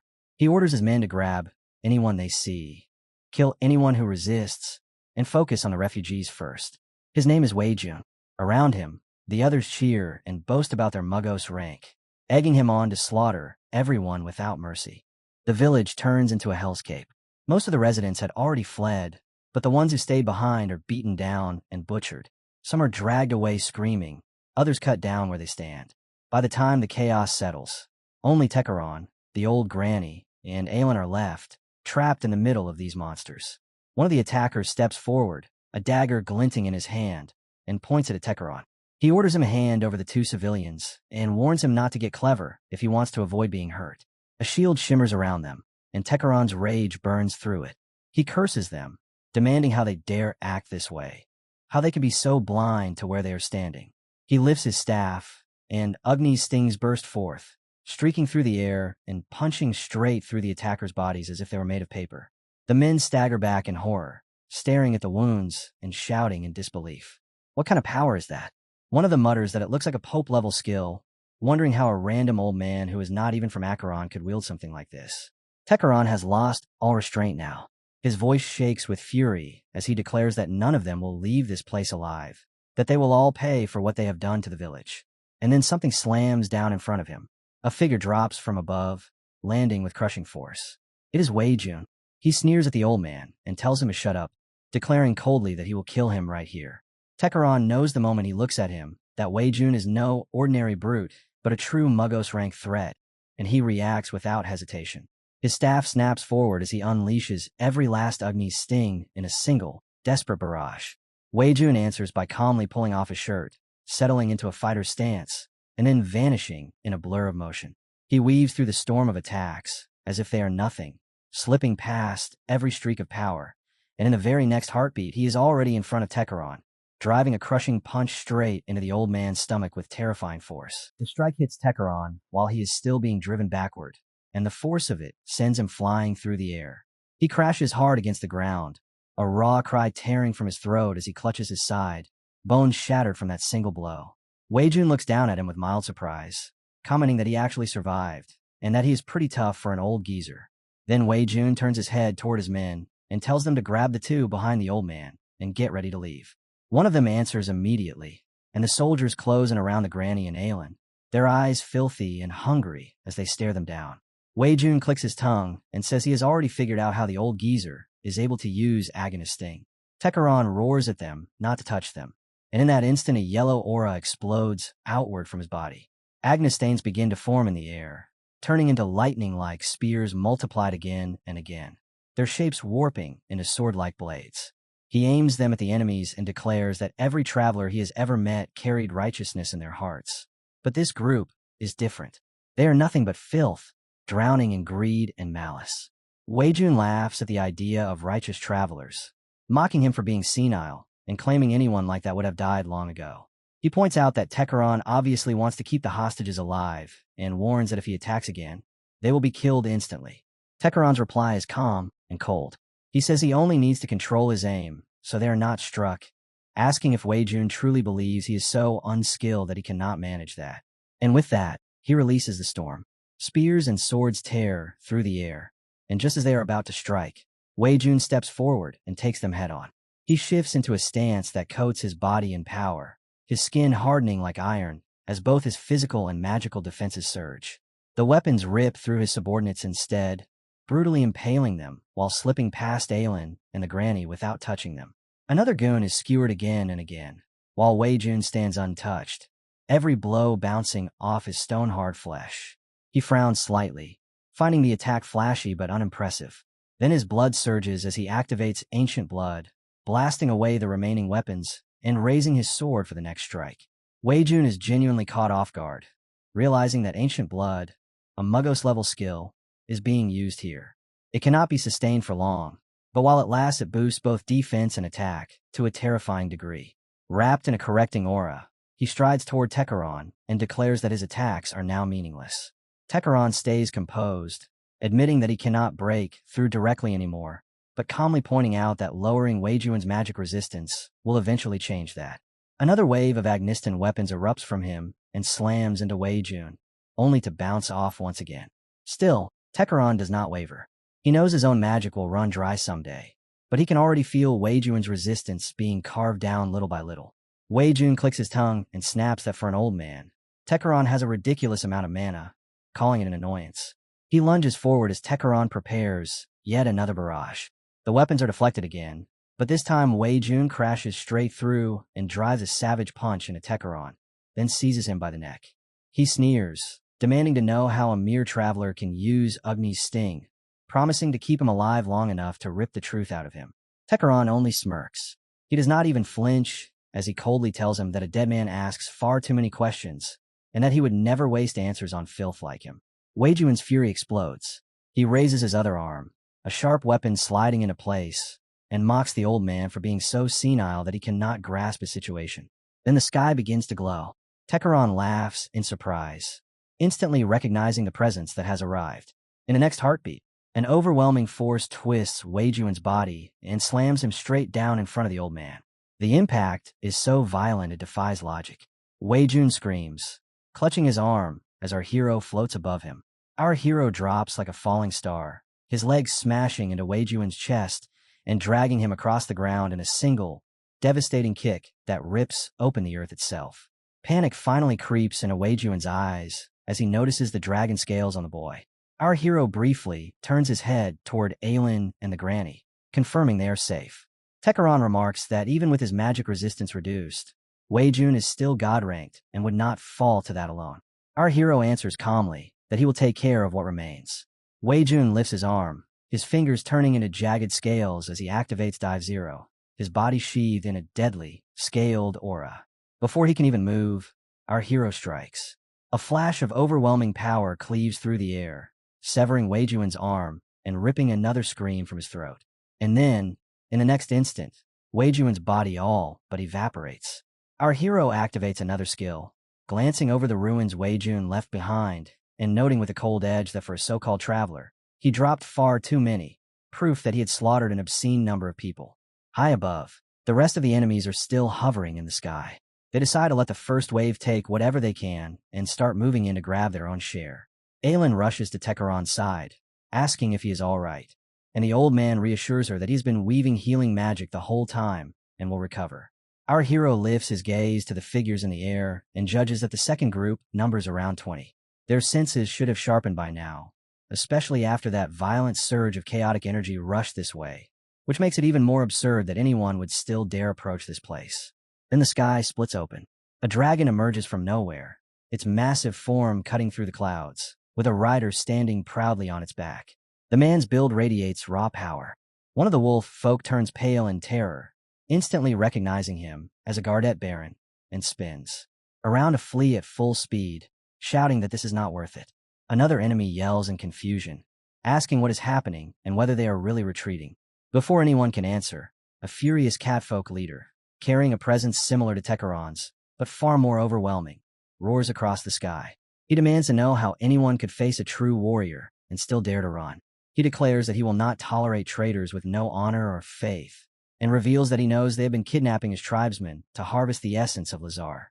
His grip tightens on his weapon with killing intent as he declares that filth willing to hurt, even children to extract essence, deserves no mercy, that their kind is not even worthy of being remembered by name. Then he releases his sword art, White Tiger, Tiger's Rampage. A colossal blue and red tiger-shaped beam erupts from his blade and tears through the sky.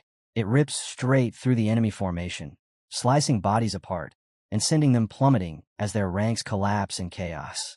From the ground, our hero watches in awe, instantly recognizing that the newcomer's energy is on a completely different level. There is no doubt about it.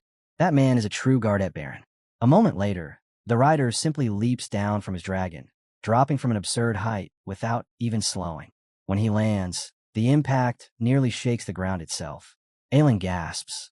Then her eyes light up as she recognizes him. She calls out to her brother and hurriedly tries to explain that our boy is a human who stands on their side. He cuts her off the moment she finishes, relief flashing across his face when he sees she's unharmed. With a gentle motion, he He places a hand on her head and tells her to wait, saying there is something he needs to confirm first. Then his gaze shifts, sharp and unforgiving, locking onto the horned human. In a low, commanding voice, he asks why someone born as a human would dare stand on their side. Our hero doesn't hesitate. He states his purpose clearly. He needs the physical strengthening technique. He needs it to save Lazar. And to make that happen, he requires the cooperation of their tribe. There is no pleading in his tone, only certainty. Baron studies him in silence, weighing every word, until he finally decides the human does not carry hostile intent. Even so, Baron makes his position clear. He says he acknowledges the Pope's decision, but he will never blindly trust anyone who simply claims to bring salvation. Words mean nothing here. Proof is everything. If this human truly calls himself a hero, then he must show it. Baron lifts his weapon, the air tightening with pressure, and commands him to throw away his sword. If his resolve is real, he will stand there unarmed and face what comes next. He grips his weapon as well, knowing that facing this monster with even a trace of hesitation would mean death. There is no way out. If he wants to be acknowledged, he has to go all in. Scales ripple across his body as his power surges. He slams his foot into the ground, shattering the earth beneath him, then launches forward, aura and raw energy spilling out like a raging storm as he throws the first strike. Baron's eyes narrow as an old prophecy flashes through his mind. A horned man who would bring salvation.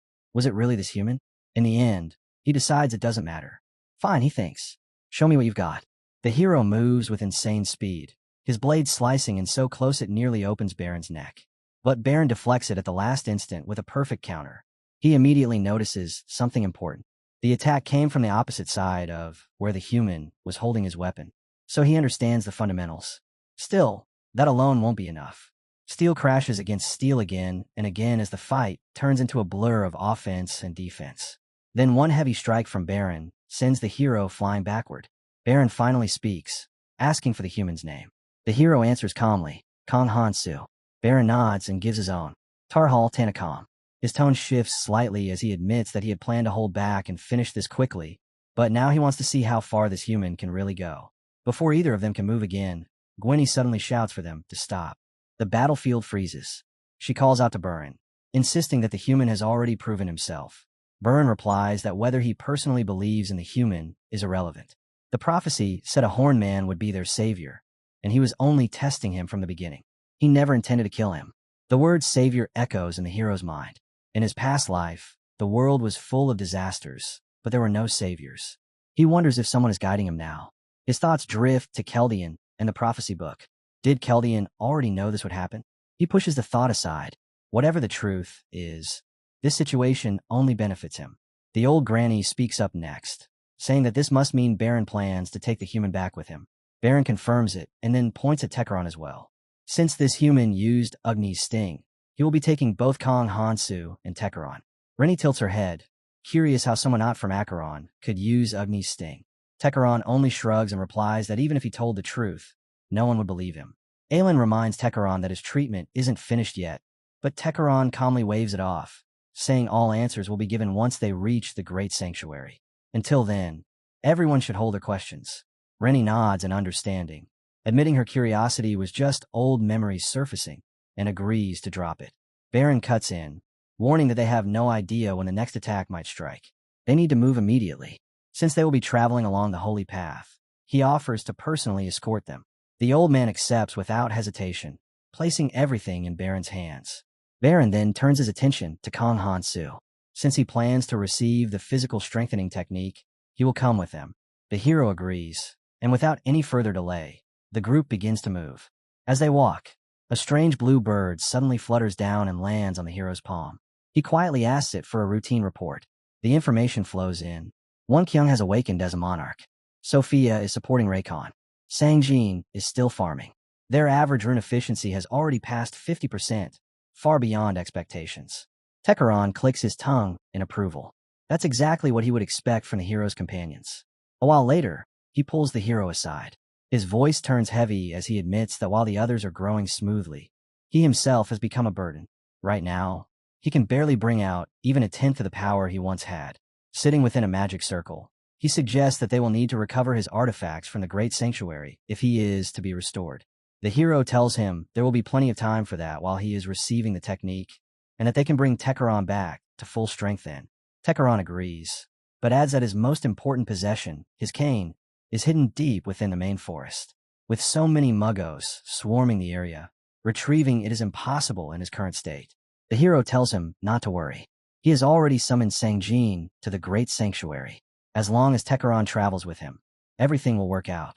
Tekaron accepts that, noting that since they are moving alongside refugees, they have more than enough time. He then asks if he may speak with Shane to explain everything that has happened so far. The hero answers that Shane already understands and that he will try to connect with him. The journey continues as the scene shifts to the Providence clan house crossroads, back at the hero companion yard. Envy stares in disbelief at the results, saying that reaching this level in just a week is insane. Normally, it would take at least a full year just to hit 30%. Sophia gives a small smile and explains that once she crossed 50%, her wounds stopped getting worse, which finally allowed her to properly manage the dungeon again. Envy lets out a low whistle and says growth becomes brutally slow after 50%. It took him ages just to crawl his way to 95. He adds that anyone who breaks past 50 is already strong enough to fight muggos, then casually jokes that they should start hunting them. Sangjin immediately turns it down, saying he already has plans with Hansu. Wonkyung shakes his head as well. He owes Kong Hansu too much and would rather stay focused on rune farming. Sophia reminds Envy that he said he had something important to discuss with her, and that she wants to handle that before worrying about muggos. Envy agrees and decides only Sophia and the intelligence team will go with him. Sophia calmly promises she will take care of her assignment. Just then, blue message birds glide in and land before their owners. Wonkyung's face drains of color the instant he reads his. Envy notices and says it is the first time he has ever seen Wonkyung look that shaken, asking what happened. Beads of sweat form on Wonkyung's face as he tells everyone to listen carefully. Kingan has given him an order. He is to infiltrate the Laralarol clan and steal their people. The yard falls silent. Then Envy suddenly bursts into laughter, saying that ordering someone to poach members instead of doing it yourself is basically declaring war between monarchs, calling the whole thing ridiculous. Wonkyung snaps back that this is no joke. The order even specifically requests Envy's help, meaning he is dragged into it whether he wants to be or not. Envy immediately stops laughing and apologizes, asking what he is supposed to do. Wonkyung admits he doesn't even fully understand the command. He was told to become a kind of criminal and naturally work his way into the Luro clan. He wonders if putting up wanted posters would be enough, but doubts anyone would fall for something that stupid. With a bitter look, he adds that their city is already crawling with Luro spies. Then Wonk lowers his voice and tells Envy Aaron the real problem. He was ordered to commit an actual crime. Specifically, he is supposed to destroy part of ramparts. Envy's eyes widen as he asks if that would make him a genuine, wanted criminal, and whether something like that is even allowed. Wonk's irritation finally boils over. He says he doesn't care about the logic behind it. He already agreed to follow the order. He snaps, wondering why he is always the one stuck doing things like this, his frustration spilling out as he grows more and more fed up. Sangjin casually adds that it is probably because Wonk looks the most evil out of all of them, which only makes Wonk grind his teeth even harder. Envy cuts back in and says that no matter what, he will help. The moment Wonk reaches the Luro clan, he is to find Terrace. Terrace is their planted spy inside the clan, and he will provide support from within. Envy admits he has no idea if this reckless plan will actually succeed, but he is putting his trust in Wonk. That night, Wonk stands on top of a towering wall beside another man. Cold sweat runs down his face as doubt eats at him. Is this really the right path? But it is already too late to retreat. He has crossed the line, and now the only thing left is to act. From a nearby tower, Envy suddenly shouts in alarm, declaring that a thief has broken into the clan's rune storage.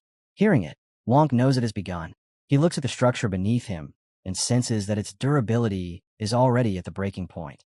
Clutching one of the warped rune cores he stole, he realizes this will probably be his final strike. He activates Triple Strike and drives his sword into the wall.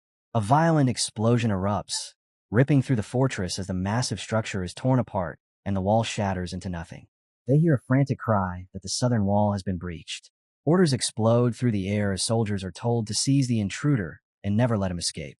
Fingers snap forward, locking onto Wonkyung the instant he bursts through the shattered stone, the pursuers moving with unnerving precision as if they had drilled for this exact moment. Wonkyung clicks his tongue and throws a sharp glance over his shoulder. These people are far too well trained. He never expected them to close in this fast. He kicks off the broken wall and sprints, pushing his body to the limit as haze of solitude spreads around him, swallowing his presence. His mind flashes back to Envy Aaron calmly handing him that ring. She had told him it could erase the wearer from sight, turning them invisible for exactly 1 hour. Use it once, she warned, and you would have to wait a full day before calling on it again. Choose the timing carefully, or die regretting it. Now he makes that choice. The moment Won Kyung activates the ring, his body melts into pure mana, fading out of reality itself. The soldier chasing him skids to a halt, eyes darting in every direction, unable to understand how a man could vanish mid-stride. Even unseen, Won Kyung keeps running, jaw clenched, knowing that every second matters before the effect ends. Far away, the report reaches Taekaron-grashi. Won Kyung has successfully entered the target area. Sang Jin lets out a low breath, remarking that if this were an ordinary monarch's command, there would always be those who hesitated or outright refused. But Won Kyung is different. His authority is absolute, so powerful that it forces even suicidal orders to be carried out without question. Taekaron-grashi knows that trait all too well. In his previous life, it was this very power that caused countless clans to collapse from within.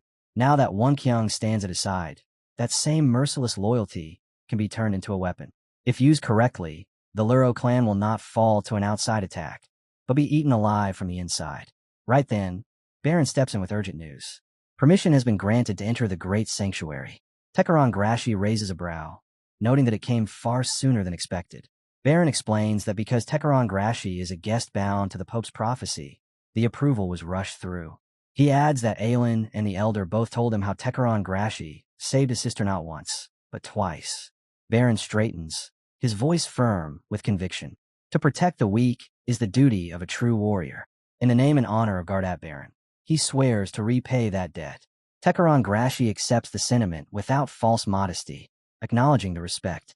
Baron answers with a faint smile, thinking that even in their brief clash, he had already come to admire the man Taekaron-grashi truly is. Baron adds one final remark, saying that once Kong Hansu receives the physical strengthening technique, he will stand among warriors like them, and he offers his sincere wish that fortune follows him. The path ahead leads toward a breathtaking palace, rising in quiet authority. Baron speaks again, this time with a hint of tension, admitting that the warning may be unnecessary, yet he cannot stay silent. One of the seed of the 13 resides within those walls. They have ruled for 500 years, and because of that, he urges Hansu to mind his conduct. He does not wish to see his sister, the savior, meet a tragic end. Hansu acknowledges the caution and promises restraint. But the moment the seed of the 13 is mentioned, the old Taekaron stirs inside him, a flicker of surprise crossing his thoughts. Tarhal reaches the massive doors and turns back, telling Hansu to do his best, that his duty ends here. The doors begin to part, and a blinding light pours through the widening gap. As the glow fades, a man sitting upon a grand throne comes into focus, heavy guards lining the chamber like silent statues of war. This is the one who summoned him, the supreme authority of this place. He formally welcomes the human and expresses gratitude that his call was answered. His name is Odion, the head priest of the great sanctuary of the Main. Hansu studies him closely. Odion looks exactly the same as he did in his past life. Back then, they once stood as equals in the abyss. That is no longer true. Yet Hansu knows that a difference in position does not automatically mean his request will be refused. As Hansu steps forward, one of the attendants explodes in anger, accusing him of disrespect and demanding that he kneel before the head priest. Odion raises a single hand, silencing him, calmly stating that they have no intention of forcing their customs onto a human. The attendant tries to argue, but Odion cuts him off, recalling the prophecy. A horned human, he says, was meant to save the world. He adds that something about this feels contradictory, since Tarhal would never misinterpret such a revelation. Hansu answers without hesitation. His form shifts, horns emerging as he asks if this is what Odion meant. Shock ripples through the guards at the sight of it. Odion's lips curl into a satisfied smile. He says he likes that spirit, but also declares that if Hansu truly is the chosen one, then the physical strengthening technique will only be the beginning. With a measured gaze, he asks what Hansu intends to do once that power is his. Hansu states that he will use the technique to heal Lazar. The words ripple through the chamber, stirring uneasy murmurs as the gathered figures whisper about the diseased land and how a mere human could ever hope to restore it. One irritated voice cuts through the noise, accusing the boy of mockery and demanding to know who he thinks he is, daring to ridicule them in their own sanctuary. Before it can spiral further, the old Tekeron steps forward. His voice is calm, but absolute, declaring that every word Hansu spoke is the truth. The enraged man snaps, drawing his sword and leveling it at them, invoking the authority of the Inquisition. He shouts that any who dare to lie within the great sanctuary will be executed on the spot, human or not. Tekeron lets out a faint, amused smirk. If that is so, he says, then it seems they still believe he is only human. The man yells back, demanding what else he could possibly be. The answer comes without another word. Tekeron activates Ignis' sword. In an instant, the air twists and the space around them fills with countless blazing blades, looming in every direction, ready to fall. Sweat breaks across the man's face as his eyes widen in pure terror. Even Odeon stiffens, feeling the overwhelming magic wavelength flood the chamber, far beyond anything that should exist. This cannot be real, he thinks. Tekeron turns his gaze to Odeon and quietly asks if he finally understands who stands before him. Odeon immediately drops into a deep bow, his voice trembling as he begs forgiveness for his disrespect. A hero of the past has returned, he admits, and the prophecy was true in every detail.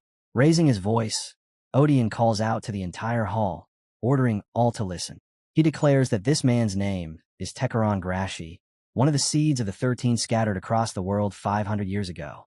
He announces that Tekeron has returned to the great sanctuary, bringing with him the savior who will secure their future, and commands everyone to kneel. The chamber moves as one, every figure dropping to their knees, except for the same arrogant youth who remains frozen in disbelief. Tekeron points toward the boy and tells them to show him complete respect, to fear nothing, and to follow him. Then Tekeron turns back to Odeon and calmly asks if the lock on the procedure chamber has changed. Odeon answers that even after all the heroes, Tekeron included, vanish from this world, the traditions of Acheron were never broken. Everything remains exactly as it was the last time he stood here, and with deep reverence he addresses him as Sir Takabon. Takabon gives a slow nod. That will do, he says. Then he raises his voice and calls upon the temple doors of the Golden Deer, invoking the ancient oath of those who once granted them light. A sacred current gathers above his head as he prays to the forefathers, asking them to reveal the path that lies ahead. At his command, the massive doors respond. They begin to open, flooding the chamber with blinding radiance as the entire sanctuary shudders, metal and stone groaning under the force of ancient mechanisms awakening. Takabon turns his gaze back and asks if the technique can be performed at once. Odeon answers that it can, but the lack of holy water means the process will take close to 3 months to complete. Takabon clicks his tongue, remarking that it is a long wait, though unavoidable. Since both of them are present, there will be no difficulty in invoking the ritual, and he orders that preparations begin immediately. Hansu then speaks, saying that if it will take 3 months, he will first contact his comrades and make sure all of their preparations are finished within that time. Takabon accepts this and tells him that once everything is ready, he will call for him. Odeon bows his head, expressing his gratitude and saying that he is placing his trust in him. The scene shifts to a strange purple chamber where a massive spherical orb floats in the air. Several imposing figures stand around it. Among them is Jotun, the Pope of the Grashi tribe. He announces that their side is ready and asks how things stand with the humans. Another man replies that the humans are still gathering supplies and restructuring their forces, which will take more time. Jotun's expression darkens as he urges them to hurry, warning that with every passing moment, the man's wife grows closer to another. If he truly wants to save her, he already knows what must be done. The man's face turns rigid. He stays silent for a heartbeat before asking when the invasion will begin, adding that he is prepared to leave immediately. Jotun bursts into wild laughter, praising that resolve. He says it will take about half a month to reach the temple from their position and orders him to complete all preparations within 3 days. The man agrees without hesitation, declaring that he will be ready. The future is shrouded in uncertainty, but one truth has already been sealed. The war has begun. The final vision is an army of vicious hounds, their eyes burning with malice as they march toward destruction. Later, beyond the castle chamber, the furious man storms through the corridors with a single purpose burning in his eyes. His jaw is locked tight as he spits curses about Tekeron, while at the same time trembling at the presence of Hansu. Without slowing, he races off to report everything to Jotun. He ducks behind a pillar, bending over as he struggles to draw breath, keeping himself hidden so no one can witness what he is about to do. Once his heartbeat steadies, He activates several prompts and begins forming his message. He tells Sir Jotun that the impossible has happened. Tekaron has returned, and the prophesied human stands beside him. He urges that assassins be dispatched at once to erase both Odian and the chosen human. With the message sealed, the summoned messenger birds take to the air, vanishing into the distance. A voice cuts through the silence behind him. Odian had already marked the loudest protester as the traitor. The man whirls around, eyes wide, but before he can even speak, a spear tears through the air and slams him back against the wall. He manages to block part of it with his energy, but the impact still rips through him, forcing a scream from his throat. Hansu steps into view. He does not hesitate. The spear drives straight into the man's head, smashing him down to the floor. Crippled and barely able to move, the traitor shrieks in disbelief, sneering that someone like Hansu will never escape the consequences of this. Hansu answers with his fist. A brutal punch crashes into the man's face, blood spraying as he cries out. The Inquisitor tries to cling to his authority, gasping that he holds a sacred position, that there will be consequences. Hansu hits him again, harder. The threat dies in his mouth. Shattered and shaking, the man finally breaks, begging for mercy and promising to confess everything if the beating stops. Hansu pauses, his voice cold and steady as he asks when the invasion will begin. The Inquisitor, barely conscious, whispers that the enemy will move in at least 2 days. Hansu acknowledges the answer. On the floor, the broken man clings to hope, desperately asking if he will be spared now. Our hero answers in a flat, merciless voice that an invader no longer deserves to breathe. The man flies into a furious rage, screaming that our hero is toying with him. But the words never finish leaving his mouth. A brutal, almost inhuman punch crashes into his stomach, and at the same instant the skill dive 0 activates. A cold system message flickers into existence, declaring that fatal contact has been confirmed, and that dive 0 will now be applied directly, sending the target straight into the void of nothingness. The traitor's body jerks violently, as unbearable agony floods through him. His limbs twist, his flesh fractures, and then he begins to crumble apart, piece by piece, until there is nothing left of him at all. In the empty space where he stood, several glittering jewels fall to the ground. Our hero looks down at them, his eyes filled with a distant, bitter clarity. In his previous life, if Clementine had not betrayed humanity, the world would never have collapsed into ruin. Once again, it proves that traitors are always the real destroyers of everything. He bends down and gathers the jewels, thinking that even in death, that wretch can still provide a few ruin points to the world. Even so, he does not truly believe a single word the traitor spoke. 3 months will be needed to receive the technique, and during those 3 months, an invasion is almost guaranteed. Allowing a hostile force to operate beyond his control is unacceptable, and that is exactly why he has already begun pulling all of his allies closer. He quickly prepares a message for Sang Jin, sending him the coordinates of the Great Sanctuary and ordering him to leave immediately, since the distance is immense. He tells him to train and grow stronger together with Tekaron, explaining that for the next 3 months he will be tied up dealing with other critical matters. Another message goes out to Wonk. He informs him that he will be inside the technique chamber for 3 months, and that the enemy's preparations for war are already complete. He asks Wonk to hold the line and buy as much time as he possibly can. The third message is sent to Sophia. He explains that reinforcements will be summoned from the Red Zone, and that the preparations will take about 2 weeks. When they arrive, Anvi Aaron will train them, and Sangjin will deliver further updates. With that, the messenger birds shoot into the sky, vanishing into the distance. Sangjin understands everything the moment he reads it.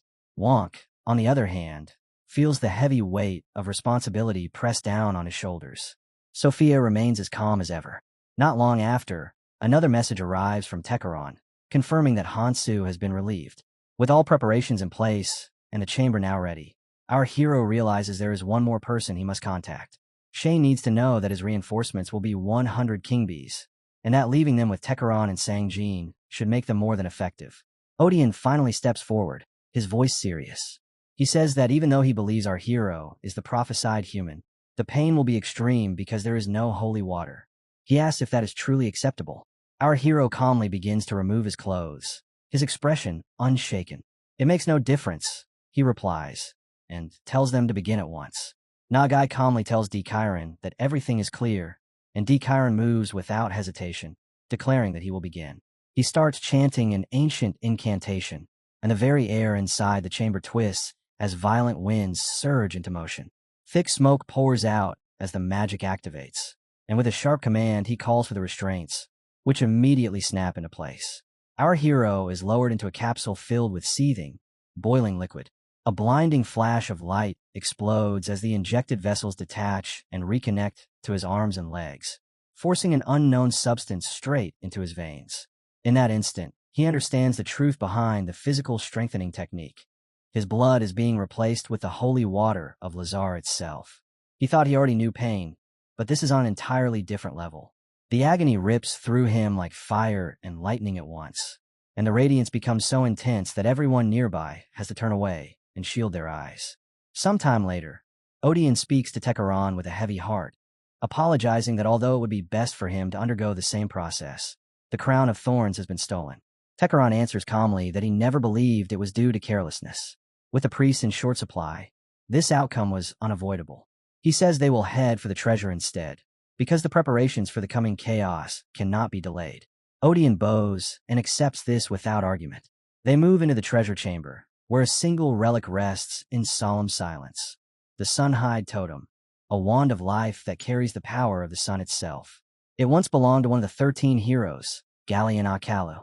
Tekaron looks at it with quiet nostalgia, remembering his old friend, and he acknowledges the sacred rule that a pope may only wield a weapon that has been granted to them. Still, with war looming, he asks for forgiveness as he borrows it for the time being. Odeon agrees at once, saying that Sir Gallian's weapon is more than worthy to stand in until Tekaron regains his own.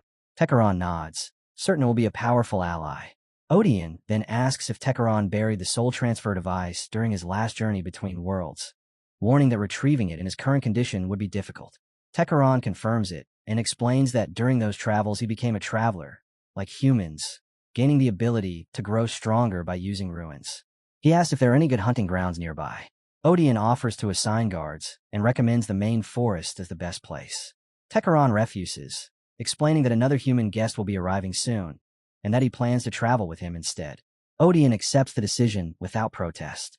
The scene shifts to Caldera, the base of the Liro clan. The air is eerily still. In front of one guarded house, 2 sentries stand alert, when without warning a tremendous explosion tears through the building, shattering the silence in an instant. Chaos tears through the area as people begin screaming for water, while the entire building is swallowed by raging flames. At the same time, something far more unsettling appears. A thick, dark mist spreads over the burning structure, hanging in the air like a living shadow, leaving everyone staring in confusion, unable to grasp who could have unleashed such devastation. For hours later, the scene shifts elsewhere. Under brutal heat, people continue working nonstop, using shower streams to cool their bodies as they labor. One man finally snaps, shouting that after coming all this way, all he has done is work himself to death. He complains that he cannot even enjoy a single moment, and scoffs at the idea that being given clothes is supposed to be some kind of reward. In a fit of rage, he hurls his shovel to the ground, cursing loudly and yelling that he did not travel this far just to be turned into a slave. As he bends down to pick it up, a smug voice comments about someone breaking their back in a place like this. The already irritated man whirls around, demanding to know who the hell he is and whether he is looking for a fight. The smartass remains calm, casually activating his skill and saying he has no interest in pointless brawls. He explains that he has recently sworn himself to a monarch who arrived in Caldera, and because of that, his abilities increased by 20 to 30%. With that boost, he was able to immediately join in on the monarch's pillaging, and he casually asks what they think about joining the Gross clan. The man stares at him in disbelief, then shouts that a 20 to 30% increase is on the level of the top legal clans. If he's going to be worked like a dog anyway, then of course he would want that kind of power. Another worker quickly agrees, and then another, until voices start rising all around them. They declare that they would rather join together than keep suffering like this. Tools are thrown aside as they shout that if they're going to risk everything, they might as well get some loot for themselves too. Far away, a quiet voice echoes, apologizing for failing to protect someone, promising that it will not be long, and saying that his daughter must be watching from the heavens, which is why he has to keep going. A man sits before a massive vessel, saying that many from Acheron will have to be sacrificed, and asking them to endure just a little longer. No matter what kind of monster he becomes, he swears he will protect them. At that moment, a thunderous sound erupts from one of the distant capsules, as someone inside is injected into the vessel. A man walks up to a boy and demands to know where he has been. The figure sitting beside the capsule slowly lifts his head and looks at the newcomer, calling him Gunwoo as he asks what this is about. In the name of Allah, the most gracious, the most merciful, Gunwoo delivers his report. Someone whose stats were too low to enter any clan is now gathering forces at a frightening speed because of a strange monarch trade, and he asks how they should deal with it. The boss answers that Terra's already told him about that special trade, the one that gives a significant boost to stats. He dismisses the travelers in Kaltira as nothing but criminal trash anyway, and says they will use any method available if it helps bring Sinyoung back. Since Plan has already fallen apart, he decides their only option now is to bail out the surrounding villages. He adds that he will personally come to meet Gunwoo with Jotun, and orders him to go and carry out his part. Gunwoo replies in a tone that is both calm and sharply aggressive. Later, when the lab falls silent again, the boss mutters that things are taking longer than expected. Still, he promises to finish everything quickly in return, telling them to wait for him. Back with Odeon, his mind is heavy with doubt. Even the strongest warriors of Acheron would struggle to endure 3 months of this suffering. He wonders if he has just killed their savior with his own hands and quietly asks for patience. At the vessel, the light continues to pour out as our hero realizes that his body is effectively asleep while his consciousness remains fully awake, forcing him to feel every shred of pain. Just surviving it already feels impossible. He uses the runes he had saved to awaken Nirmahar. It grips his hand as the stones and the ring begin to spin through the air. A cold system message appears, stating that the number of orange runes is insufficient and that the attempt to unlock the third authority of Nirmahar's ring has failed. He is not surprised. Ever since arriving here, he suspected it would not work. He had used the runes he gained from killing, hoping that because the mob was ranged it might be enough. But the third unlock was simply too much. Enduring 3 months of this torture is going to be brutal. At that moment, far away, someone is seen riding a beast, charging toward OpenAI, officially sanctioned and finally closing in on the coordinates that were sent earlier. He mutters that at this pace, they will arrive within a week. The mount seems to react to his words, snorting in irritation before suddenly jolting and throwing him up into the air. As Sang-jin crashes to the ground, he watches the beast sprint away without a hint of hesitation, clearly punishing him for daring to talk back. He clicks his tongue and mutters that everyone claimed the thing was obedient and noble, yet it ditched him in a heartbeat, proving that its so-called sense of honor was nothing but a lie. That is when his eyes narrow. Something feels wrong. Shapes begin to emerge around him, large as bees, or more precisely, massive creatures that look like they were meant to be ridden. One comes, then another, then more, until there is no single choice left. They are far bigger than he imagined, and their numbers keep growing. The shock hits him all at once. He rushed to the wrong conclusion. These things were never here to carry him anywhere. Without warning, the swarm surges forward, as if they intend to trample him into the dirt. One of them slams into Sang-jin, sending him staggering backward. He barely keeps his footing, but he can feel time slipping away. When he sees them beginning to lay eggs, he understands their weakness. They can be delayed. He only needs a small opening to escape. He draws his dagger and charges. Phantom Nerve Edge activates, splitting him into 70 phantoms, each striking with 70% of his power. A beast roars, lifts its claw, and brings it down in a brutal arc. The blow pierces straight through Sang-jin's leg. He drops to one knee, blood pouring out, yet somehow he forces his body to stay upright. Even after cutting down so many, it is not enough. 3 of them are still standing, and they keep driving him back. Then all 3 rush him at once. Fear claws at his chest as he realizes that when their leader flinched, it triggered the rest to attack together. His father's voice echoes in his mind, reminding him that sometimes survival means knowing when to retreat. A sword suddenly tears through the air. In a single flash, it wipes out nearly all of them. Lightning erupts, ripping through the beasts and reducing them to charred husks before they slam into the ground in front of him. Sang-jin can only stare. That was Lightning Splitter. For a moment, he wonders if Hanso did it, but even that feels impossible. He looks around in confusion, searching for the one who intervened. Then someone lands behind him. His heart jolts as he spins around, demanding to know who they are and how they can use Lightning Splitter. A girl steps forward from the shadows, calm and composed. She tells him this is their first meeting and introduces herself as Kiriel. Kiriel stood in front of Sang-jin, still breathing lightly as she admitted that the lightning she had unleashed was far stronger than even she had anticipated, strong enough to shock her as much as it had shaken the battlefield. She made it clear she had never meant to harm him, that her only goal had been to help, and she looked him over with quiet concern, asking if he was all right. Sang Jin scratched his cheek awkwardly and thanked her, but the gratitude on his face quickly twisted into disbelief. What left him stunned wasn't the pain or the force of the strike. It was the technique itself. There was supposed to be only one lightning splitter in the world. How had she been able to use it? Kirill didn't dodge the question. Instead, she began to speak about her past. Before she had ever stepped into the outside world, she had spent countless years in training, pushing herself far beyond what anyone expected. In one decisive battle, she had even defeated the very master who had raised and trained her. Lying on the ground in defeat, he had finally confessed that his own father had once warned him not to let Kirill move forward until she was truly ready. But after seeing the power she had just displayed, he admitted that she had already surpassed that threshold. Even if he tried, he no longer believed he could hold her back.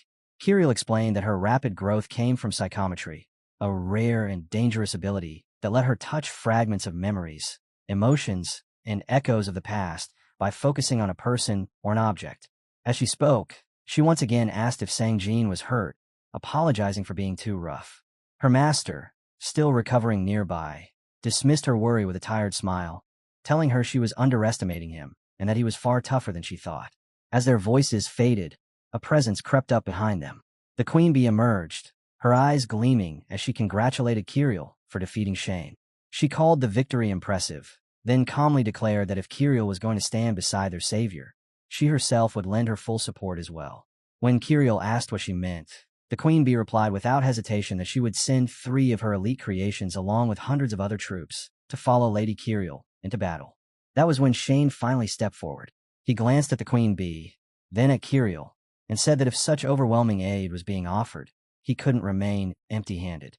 From his coat, he produced a weapon that crackled faintly with restrained power, a lightning splitter, version alpha.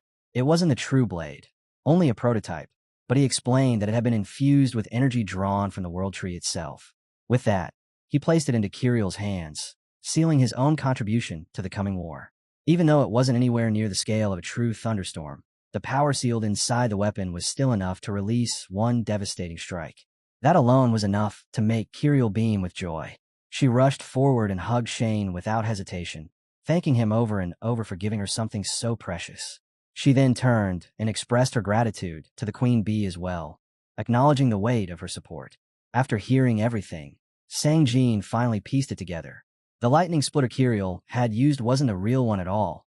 It was only a copy. Kirill admitted that she had probably already burned through its thunderstorm function, meaning the weapon was now little more than a glorified spear. A faint, bitter jealousy stirred inside Sang Jin.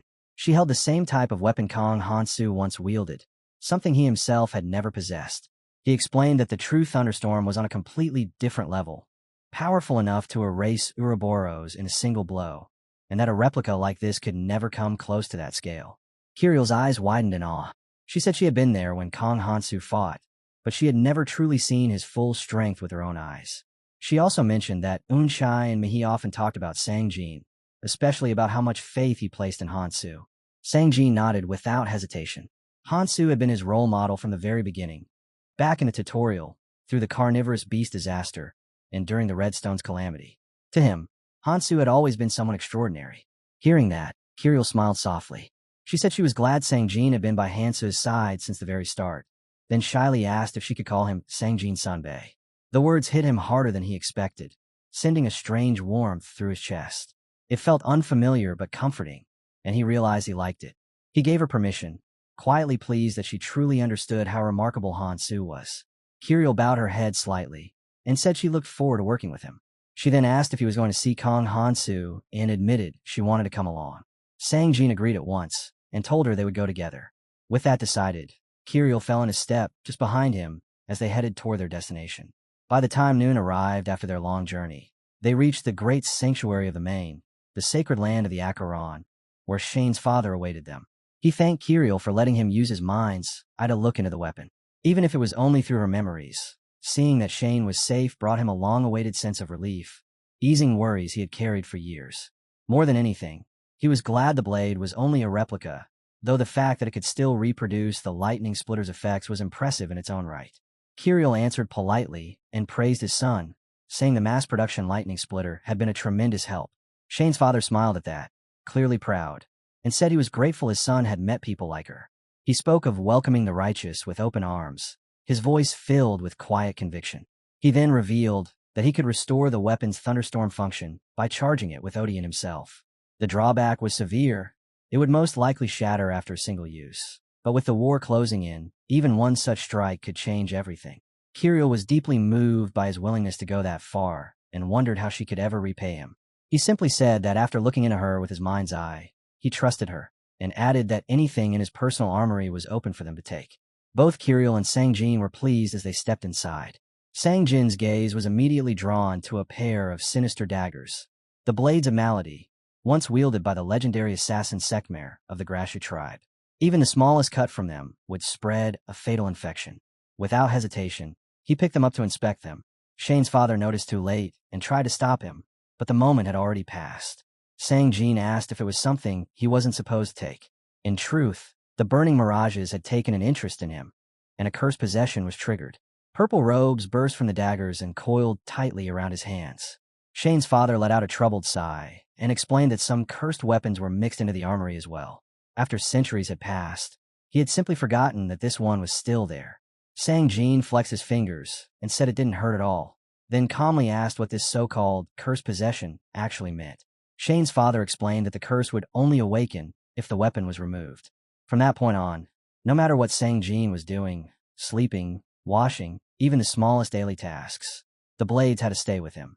Letting go of even one would bring unimaginable agony, and releasing both could be fatal. The weight of those words made Sang-jin uneasy, but he quickly reasoned that as long as he never unequipped them, it was something he could live with. He silently resolved to keep the daggers with him at all times. Kirill wasn't convinced. She warned that not understanding the pain could be even more dangerous, and suggested he test it by letting go of one blade right then. After a moment of thought, Sang-jin agreed. The instant his fingers loosened, a surge of agony tore through him, wiping his thoughts clean. He lunged back and grabbed the dagger again, gasping as the pain finally receded. From that moment on, he swore he would never let the weapon slip from his hands again. Kirill stared in horror and apologized, saying she hadn't expected it to be that extreme. Sang-jin shook his head and told her it was fine. At least now he knew exactly how deadly the curse really was. Shane's father observed the whole thing with a calm nod, satisfied by their rather brutal experiment. He then turned to Kirill and asked if there was a weapon she wanted as well. Without touching anything, she pointed to a blade and asked if it would be acceptable for her to take it. It was Lumen Vanner, the weapon once wielded by Lumen, who had guarded the first seed of the Garden Baron for a full century. Shane's father explained that it wasn't cursed, but it demanded extremely precise magical control, making it incredibly difficult to use. Relieved, Kirill reached out and picked it up. A strange aura instantly wrapped around her. Shane's father warned her to focus her magic into the blade, saying that if it kept spilling out, something terrible could happen. Then, just as suddenly, the aura stabilized. He froze in disbelief as he realized she had mastered its flow almost instantly, reaching a level comparable to a pope. A rare smile crossed his face. Meeting humans like this was a genuine delight. With their weapons chosen, he declared that it was time to begin hunting. With a great war drawing closer, there was no room for poor preparation. Sang-jin felt a steady fire rising in his chest, while Kirill, now armed with new power, found herself hungrier than ever to grow stronger so she could keep supporting the ones who mattered.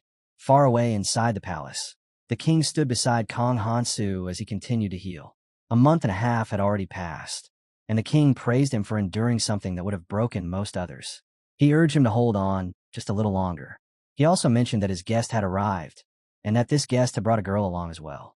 Hansu was conscious throughout the healing process, and the news unsettled him. He had asked Shane to send reinforcements, and he had only expected Sang-jin to appear. The presence of someone else was unexpected. 2 weeks earlier, at the southern gate of Tarnas, a lone girl had been standing guard over the Cross of Providence clan. Sophia had told her that reinforcements would be sent, and that she was to train them when they arrived, but no one had ever said who they would be. With no one emerging from the red zone for so long, she had been left completely in the dark. Then, without warning, massive insects burst into the sky in front of her, swarming straight toward her position. As she watched them close in, a single thought crossed her mind. Were these strange creatures the reinforcements she had been waiting for? Kirill arrived at the gates with the reinforcements moving behind her, and the entire column slowed before stopping at the entrance. A young girl on guard duty stepped forward, eyes flicking between Kirill and the strange army at her back. She asked if these were truly the reinforcements, her voice unsure, because she had already heard reports that every calamity had been wiped out. At the same time, she could not help wondering if the rumors were true, that even monsters were now fighting on the same side as humans. Kirill answered calmly, telling her that these forces were indeed the reinforcements and that a far greater war was about to crash down on them. She added that if anyone understood what kind of battle was coming, it was her, because she herself had once been feared as a calamity of the Red Zone. She explained that the Queen of the King Bees had personally appointed them for this mission. As her words settled, the King Bees stepped forward and bowed politely to the guard. One by one, they introduced themselves. The red-colored one declared himself the King Bee Royal Guard of Fire, and the green-colored one followed as the King Bee Royal Guard of Wind. They said they had been told humans would train them, and that they were placing their trust in those humans. Then the King Bee Royal Guard of Water moved forward as well, announcing his name with the same solemn respect. Hearing this, the girl at the gate finally relaxed. She said everything was in order and that they would give their full support, just as promised. She added that this situation could even become a chance to deal with the Laralarol clan, and with quiet confidence declare that she would personally see to it that everyone was trained properly, without cutting any corners. Later, inside the palace, Kirill sat across from another young woman, the two of them speaking in low, serious tones. During their discussion, the woman learned about Kirill's innate ability, psychometry, and remarked that with such a power, it was no surprise Kirill had grown strong at a pace comparable to Kang Hansu. She also noted that although the weapon Kirill carried was only a replica, it was astonishingly close to the original, even retaining the lightning splitter ability, which made it anything but ordinary. The woman then asked if Kirill intended to skip farming entirely and head out right away. Kirill answered without hesitation that she was leaving soon. Using her psychometry, she had been following traces left behind by her targets.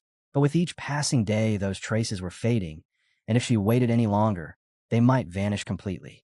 Hearing that Kang Hansu's trail was fading, the woman told Kirill to shift her focus and follow Sangjin instead.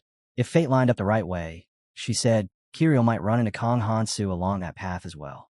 To back that up, she handed over a pair of fly walkers, explaining that once they were attached to her shoes, they would grant her the ability to fly. She urged Kirill to take them, saying tools like these always ended up becoming priceless at the moment they were needed most. Kirill was sincerely moved. She thanked her with genuine gratitude, feeling humbled by the kindness she had been shown. Not long after, she left the palace. Before she departed, the woman reminded her to send a carrier pigeon once she reached her destination safely. Far away, inside the Laralarol clan's Kaltira Sector 21, a very different scene was unfolding. Soldiers were laughing and shouting as they slaughtered captured slaves in the middle of a twisted game. One of them announced the rules with a grin, saying that if any captive managed to escape, that person would be allowed to live, and the soldiers themselves would have to run as though their own lives were on the line. Terror spread across the prisoners' faces as those words sank in.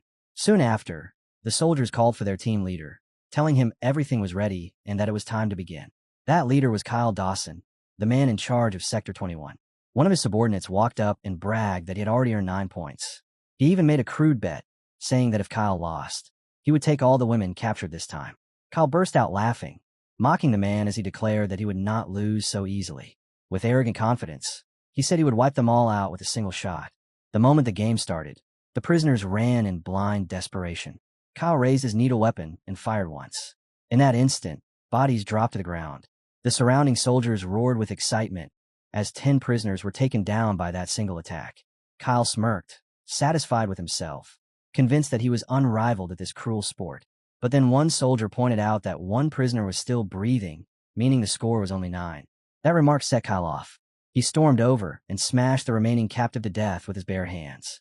The cheers returned, but this time they were mixed with ridicule. The soldiers laughed at Kyle, calling him a cheater, arguing that crushing the body into pieces made it impossible to count the points properly. Kyle answered with total indifference, saying he did not care, that they should just count however many corpses were lying there. If anyone had a problem with how he did things, he told them to step up and try it themselves. Among the soldiers watching this bloodbath, one man silently branded Kyle Dawson as a serious threat. In his eyes, Kyle was not only the one who had violated and murdered Envy Aaron's younger sister, but also a creature who carried out endless atrocities without the slightest hint of remorse. Kyle then called out to Lee Won-kyung, ordering him to join the game as well, since he was the vice team leader. He even said it was fun. Kyung flatly refused, saying he had no interest in such nonsense. He explained that he was only there to deliver orders for everyone to assemble at Sector 28 within 2 hours, and that after passing along the message, he would leave first with his own clan members. Kyle waved him off and called him boring. In his mind, he recalled the rumors that Kyung had escaped with a huge stockpile of runes from the Enviaran clan. He had expected someone like that to be entertaining, but instead he found him dull and disappointing. Later, at the gathering in Kaltira Sector 28, everyone had assembled, and their leader stood before them, delivering his speech. He addressed them as brothers and sisters and spoke of the land of Lazar, a world that was slowly decaying. He said the heavens had already fallen, and that Lazar could no longer support them. Even so, he declared there was still hope and no reason to be afraid. He revealed that the great hero of Acheron, Ilkadian, had received a divine revelation. In his hands was a crystal ball, and from it a voice echoed out. The voice commanded them to offer the holy water of Nagar, explaining that with it they could awaken the soul transfer device. Once the device was activated, all of them would be able to escape this dying world and move to a new one. He proclaimed that they were the chosen ones, that their destiny would be written in blood, and that the death of Lazar would become their true beginning. He then turned his words toward the humans, saying that just as Nagar had drawn out holy water and injected it into Lazar, this withered land could be kept alive. For the sake of the humans who would stay behind, they would leave all the research, technology, and resources they had plundered, offering them as the final legacy of this doomed world. He went on to declare that soon they would take the very place of Acheron itself. After that, the beast turned to the Coffin Emperor and asked how he had done. The Coffin Emperor answered without emotion, saying that none of it mattered to him as long as the promise made to him was kept. Together they faced the humans again, announcing that their leader had granted his approval and that they were eager to watch them rip and tear until everything was finished. The entire force was already in formation. The first Vanguard guerrilla unit was placed under Commander Kyle Dawson, with Lee Kyung as his vice commander, made up of 100 Laralarol clan members, 300 from the Crown clan, and 500 Grashuan travelers. The 2nd Engineer Corps was led by Olsen with Malcolm beside him, consisting of 300 Laralarol clan members and 3,700 Grashuan travelers. The 3rd Magic Attack Unit was commanded by Jaren, supported by 300 Jotun personal guards and 200 travelers. The 4th Recon Unit fell under Koellen, with Young Mi Hyung as vice commander, and included only 35 specialists from Grashi and the Alweo methods. At the center of it all stood the main unit, commanded by the Coffin Emperor with Park Gunwoo as his vice commander, a massive host numbering close to 100,000. Soon after, the order went out for the Laralarol clan and their Grashi allies to advance. At the same time, it was revealed that only 36 days remained before Kong Hansu's physical reinforcement technique would expire. 3 days slipped by as the allied armies continued their march. In the grand sanctuary of the main audience chamber, Jekyll spoke in the name of the great hero Ilkadian, declaring that the warriors of the worst of the main would lend their strength. Jekyll was an elder of the Chilkin tribe. After him, Karanil, the deputy elder of the Kalpari tribe, stepped forward as well. Speaking in Sir Ilkadian's name, he said that for the sake of Lord Lazar, who sustained their world, they would gladly give their aid. The king nodded with satisfaction and said he would not forget such support, especially on such short notice. He then turned to all the gathered warriors and proclaimed that within the temple itself, the savior destined to revive Lazar was even now receiving the necessary technique. Only 1 month remained, he said, until that savior awakened. That single month will be both their greatest chance and their greatest ordeal. He swore that they would punish the wicked who dare to spread chaos and destruction, not only against the Grashi tribe, but against all of Lazar. In the end, he vowed that Lazar would be restored to its former glory, becoming once more a vast, lush sea of green. The man standing before Kong Hansu's motionless body spoke softly, directing his words straight into Hansu's fading consciousness. He reminded him that it had been Hansu himself who had ordered him to check on his condition with the mind's eye at the 2-month mark. This man was Shane's father, and even though something about what he was doing felt deeply wrong, he still obeyed the instructions Hansu had left behind. With hesitation in his heart, but resolve in his mind, he opened his mind's eye and stepped inside. The moment he entered, he understood how dire things truly were. Kong Hansu's inner world had already decayed to a horrifying degree. Chains wrapped around Hansu, binding him in place inside that broken mental realm. Hansu immediately told him there was no time to waste, that what little time remained was slipping away, so he would explain everything as quickly as he could. The old man nodded and focused, knowing this might be their last chance to change anything. Hansu said that even though countless things had shifted from his previous life, some events were still unfolding along the same path. In that past, the Nagar tribe had opened the gates to let a group of captives pass toward the eastern gate. Those captives had been branded with a technique, and when it activated, it caused a massive explosion that completely destroyed the eastern gate. Hansu said that this single fact should be enough to make him grasp just how dangerous the current situation was. The old man was shaken to his core. He could barely believe that the enemy would go so far as to butcher their own tribesmen in such a cruel way. Hansu told him that this was exactly how their enemy fought, doing anything necessary to secure victory. But he also said that history did not have to repeat itself. He instructed that Sang Jin should be sent to strike the vanguard, because Sang Jin's monarch authority, when combined with Wang Qiang's emotion-sharing ability, would allow them to rescue a large number of captives. Hansu also said that Kyle Hansu needed to be stationed to the eastern gate, so that when Envy Aaron arrived, the three of them together could wipe out the enemy's vanguard unit. The old man answered that he understood everything. He told Hansu that Envy Aaron was already on her way as reinforcement, and that he would immediately send a carrier pigeon to the eastern gate to deliver these orders. The old man was just about to reveal one last truth to Hansu when something else forced its way into the inner world. A sharp, irritated voice echoed through the endless space, complaining that barging into someone's mind without permission was a nuisance. From the shifting void, a small beast emerged and, without hesitation, tried to punt the old man straight out. It announced that the mind's eye was now forbidden from being used on Kong Hansu, as if laying down an absolute law. Before the old man could protest, he was violently ejected from Hansu's inner world. Frustration twisted his expression. There were still countless things he wanted to say, countless warnings he hadn't managed to give. But he knew it was over. No matter how much he wanted to interfere, he could no longer step into Hansu's mind. The only thing left was to endure. The war would grind forward in this brutal way until Hansu finally awakened. And until that moment arrived, all they could do was hold their ground and survive. 4 kilometers east of the great sanctuary of the Main, Kyle Dawson's guerrilla unit waited inside their encampment. The leader announced that new orders had arrived, and it was time to begin their movement. A Grashi soldier stood nearby to acknowledge the command, and Kyle immediately asked whether the technique he had been told about was fully ready. The soldier confirmed that it would be activated the moment the leader gave the signal. Then the soldier ordered a captive to be brought forward. The guards dragged a young girl out of the group of prisoners, and her father collapsed to his knees, begging them to take him instead. He pleaded for his daughter's life, offering himself in her place, but his cries were ignored. The soldiers deliberately chose the girl, kicking the father away as if he were nothing. Kyle watched with cold amusement and mocked the terrified child without a trace of sympathy.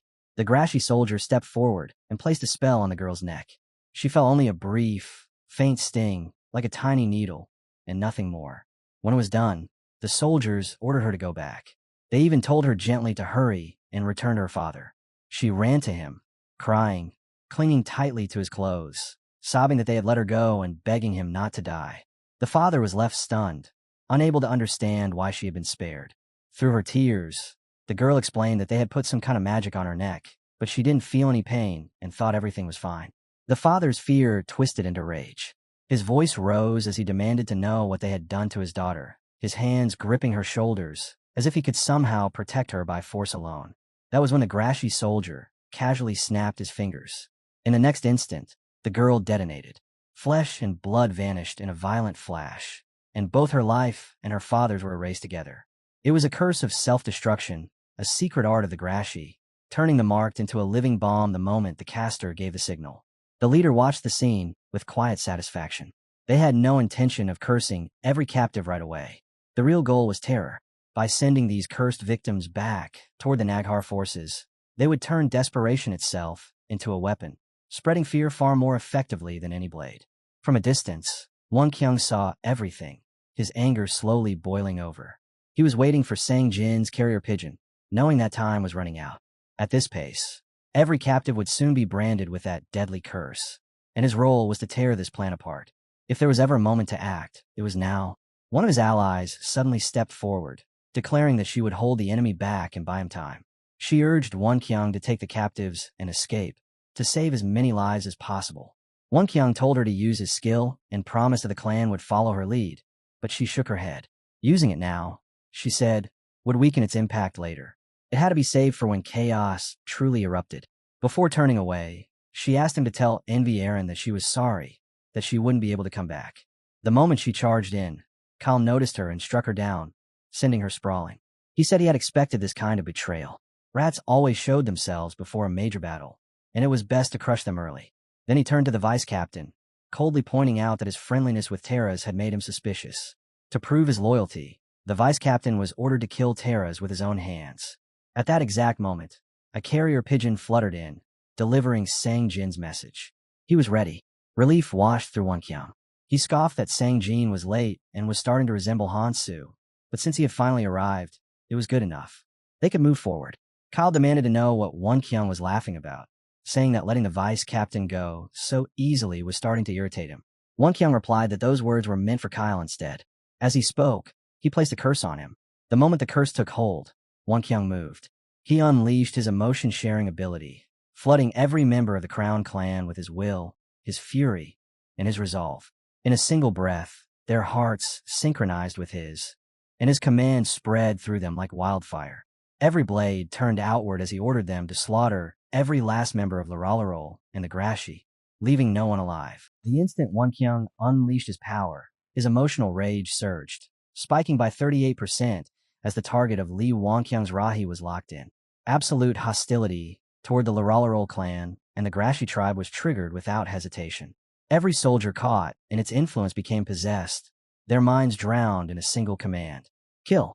That word spilled from their mouths again and again, stripping away all reason. Those who had been slaughtering moments earlier were now being butchered by the very comrades who had fought beside them. Inside the tents, order collapsed into madness as allies turned on each other in a blood-soaked frenzy.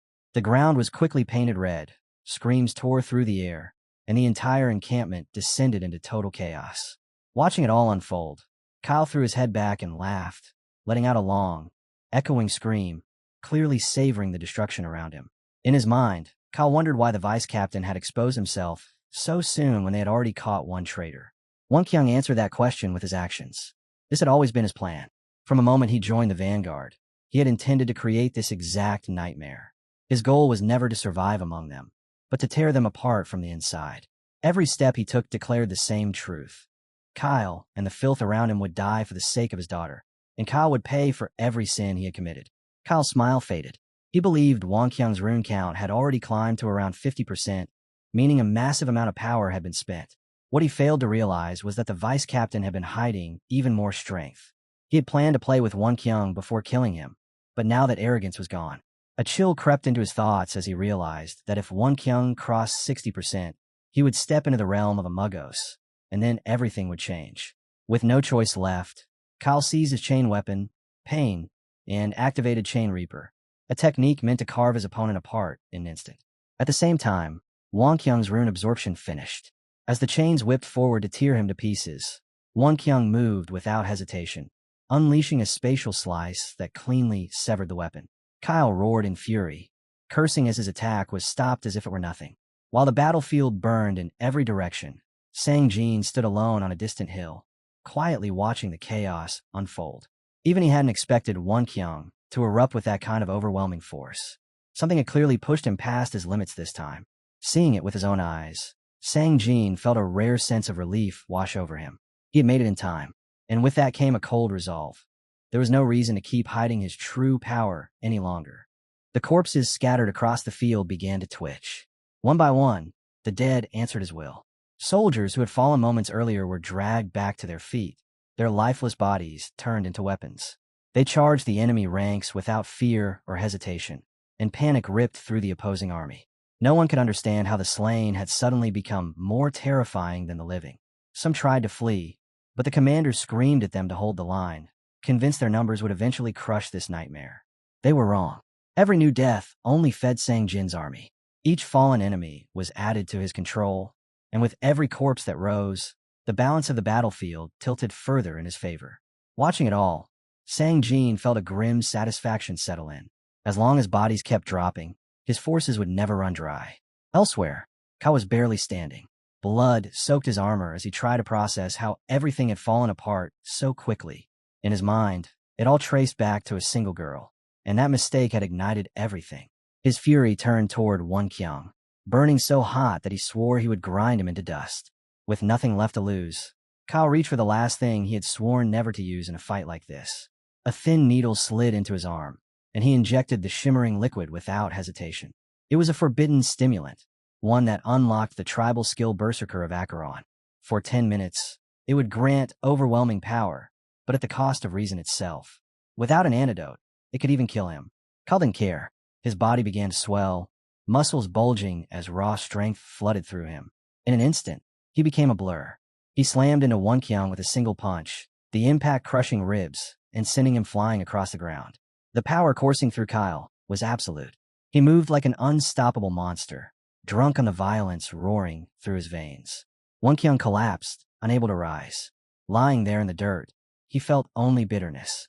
If his strength hadn't faded, if the damage to his body had been healed sooner, he could have kept fighting. The war wasn't supposed to end like this. With what little strength he had left, he tried to move, and in the depths of his mind, he could only pray that Sang-jin would reach him before it was too late. Kyle loomed over Wonkyung, laughter spilling from his mouth as he mocked him without restraint. He sneered at him for crawling for help after being beaten into the dirt, and declared that it didn't matter who came. Wonkyung would never leave this battlefield alive.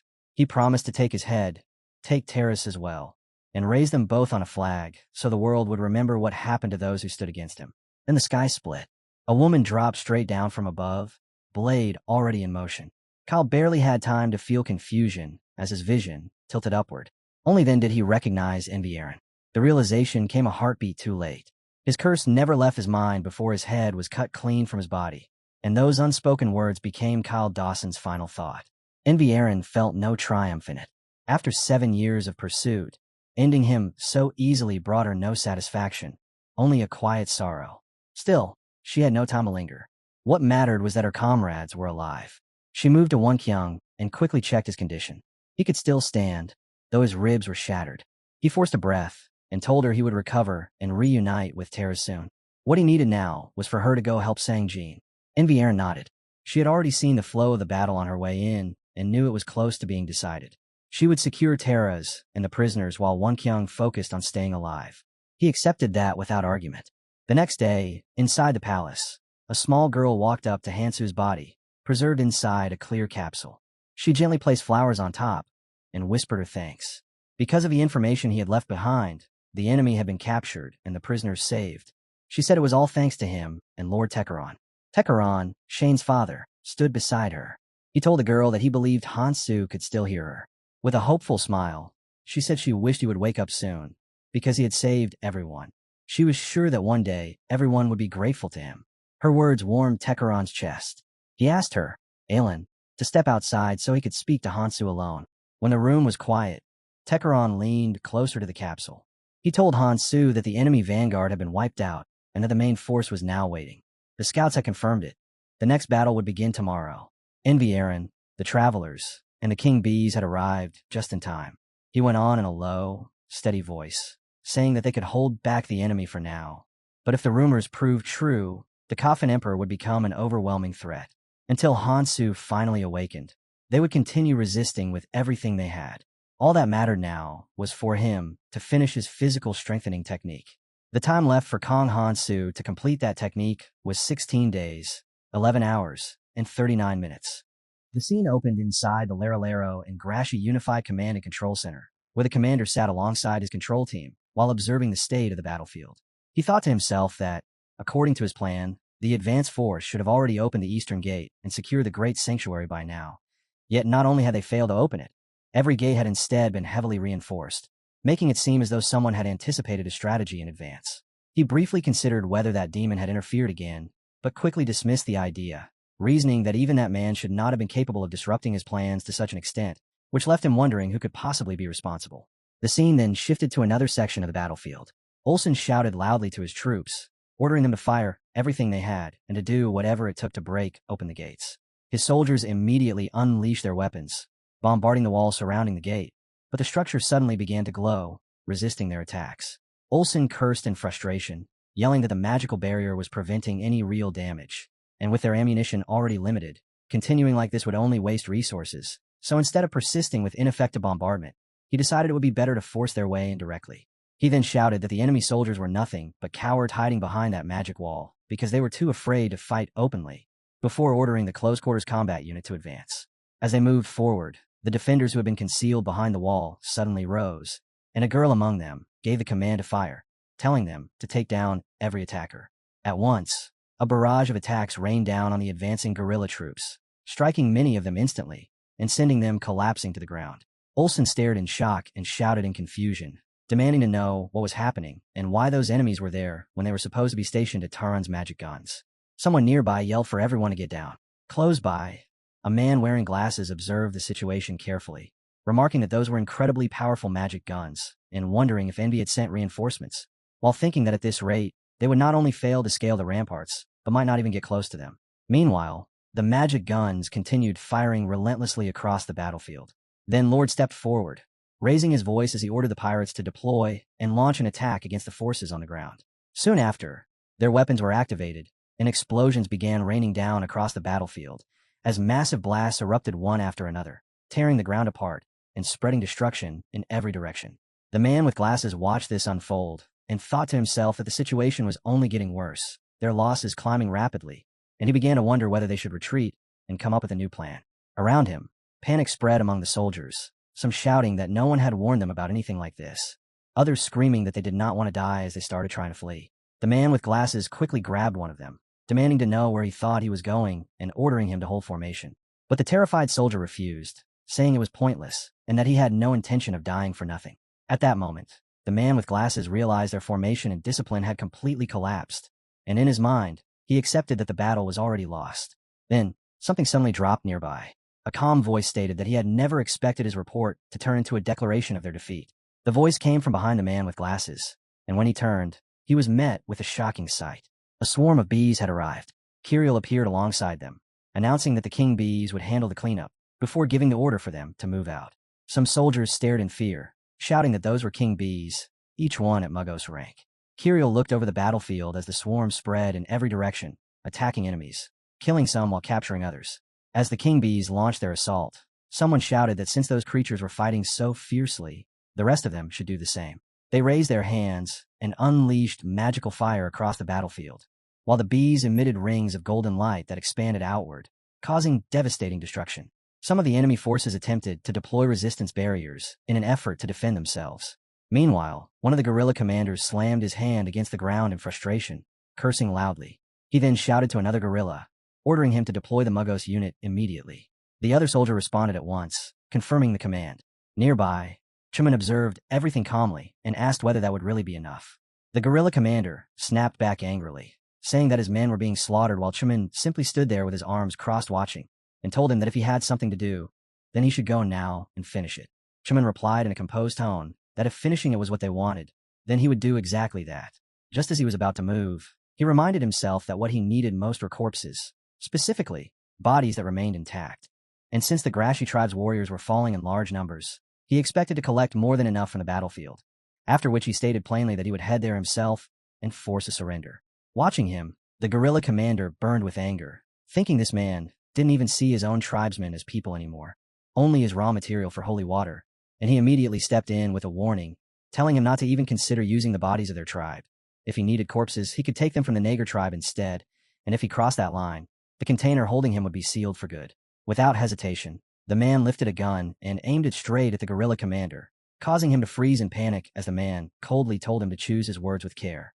Realizing the situation had turned dangerous, the guerrilla quickly dropped his defiance, addressed him with respect as Sir Jostin, and urged him to calm down and lower the weapon, adding that if Jostin returned with prisoners, they would revive his wife immediately. Jostin pressed him for specifics, asking exactly how many bodies were required both to revive his wife and to activate the soul transfer device, making it clear he would bring back whatever number was needed, and the guerrilla answered that 60,000 corpses were necessary to activate the device, with 40,000 of those allocated for reviving Jostin's wife. Hearing this, Jostin gave a small nod, said he understood, and promised he would return with the required number before turning and heading toward the battlefield. Above that battlefield, the sky remained filled with chaos as soldiers clashed and killed without pause, while commanders shouted orders to hunt down deserters and execute every last one without letting anyone escape.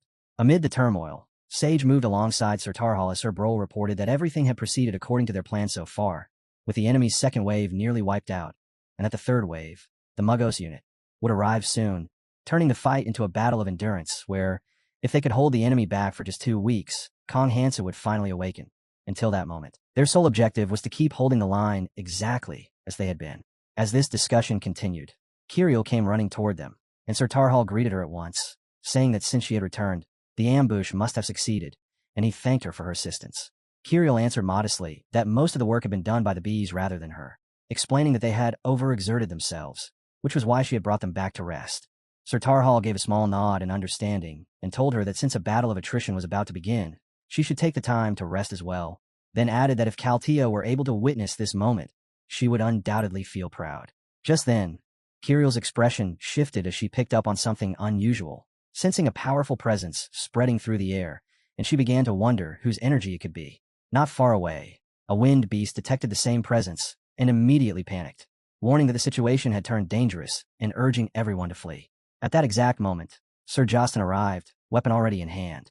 The man with glasses spotted him and frowned in confusion, questioning whether the plan had changed since, instead of the third wave, his brother had appeared, and he quickly recognized him as Sir Jostin. Jostin, meanwhile, considered that unleashing his full strength might end up destroying everything, including the sanctuary they intended to seize, so he deliberately limited his power to roughly 30% before raising his weapon and aiming it toward the ground. A radiant beam of energy fired downward into the battlefield, drawing the attention of all the guerrilla soldiers as they turned toward the immense force gathering below. Then, within moments, massive fireballs began erupting throughout the battlefield. In the next instant, a vast surge of red energy detonated across the battlefield, the sheer force of the explosion sending terror through the ranks as guerrilla commanders lost all composure, some shouting frantically, others breaking down in tears, and many abandoning everything to run for their lives in a desperate attempt to survive. Amid that chaos, Sir Tarhal was thrown to the ground, and as he struggled to push himself back up, his mind raced, trying to make sense of what had just happened. The third wave, the Mugos unit, was supposed to arrive later and prolong the fight with delay tactics, yet they had shown up far earlier than expected, making him question whether their earlier success had actually worked against them, perhaps driving the enemy to accelerate their response. Then, without warning, Sir Tarhal's eyes widened in shock. A voice from behind him shouted for him to turn around. When he did, he froze, staring in disbelief as he asked if it was truly him. Jotun stood there. Jotun spoke evenly, saying Tarhal already knew who he was, so there was no point in introductions, and that they should move straight to what mattered. He then issued an order. The old man stiffened, clearly shaken, asking what exactly he meant while, at the same time, wondering what kind of demand was coming, especially since Jotun possessed more than enough strength to kill them all himself, yet was choosing to give instructions instead. Jotun stated his condition without hesitation. If they handed over 100,000 prisoners, his army would withdraw peacefully. The old man could hardly believe what he had heard and repeated the number aloud in shock. 100,000 people. Before protesting that it was complete insanity, pointing out that even counting everyone in the entire city only reached around 600,000, making the idea of giving up 100,000 utterly unreasonable. Unmoved, Jotun restated the offer, explaining that if they surrendered those 100,000 individuals, his forces would retreat and acknowledge the territory they lived in, adding a promise that his army would prohibit any looting and would not slaughter the children. The old man remained stunned, still trying to process the proposal. Jotun repeated himself, once more, emphasizing that he had no intention of killing everyone there. But before the exchange could go any further, Envy suddenly appeared and immediately unleashed an attack, grand and forced slash of silence, sending a powerful strike straight at Jotun. Jotun stopped it effortlessly, raising his bare arms to block the blow. Envy's eyes widened in shock as she realized that her attack, delivered with full force, had been halted by nothing more than his body. Jotun followed up by releasing a burst of energy that drove Envy backward, then remarked with calm indifference that interrupting a conversation like that was simply rude, the force of the blast slamming her hard into the ground. Envy snapped back in anger, arguing that casually walking into the center of their military headquarters and expecting everyone to stand still was an unbelievably foolish move, even as, in her mind, she struggled to accept how much stronger he had become in just a single year. Jotun replied that her arrival was actually ideal timing, since as the strongest fighter present, defeating her would make it far easier to force everyone else into surrender. Envy pushed herself to retaliate, doing everything she could to fight back, but Jotun struck again with his weapon, the blow landing from behind and launching her forward before she crashed heavily onto the ground. As she lay there, Jotun stood over her without a hint of urgency. Not far away, Kiriel and her swarm of bees watched in stunned silence, while Wonkyung stared in disbelief, unable to comprehend that Envy had been taken down in a single move, and someone beside him muttered under their breath that aside from Kong Hansu, there was likely no one capable of standing against that monster. Sir Tarhal reached the same conclusion, realizing that this must be the true strength of a traveler who had undergone body enchantment surgery, and that just as he had feared, there was probably only one path left for them to win.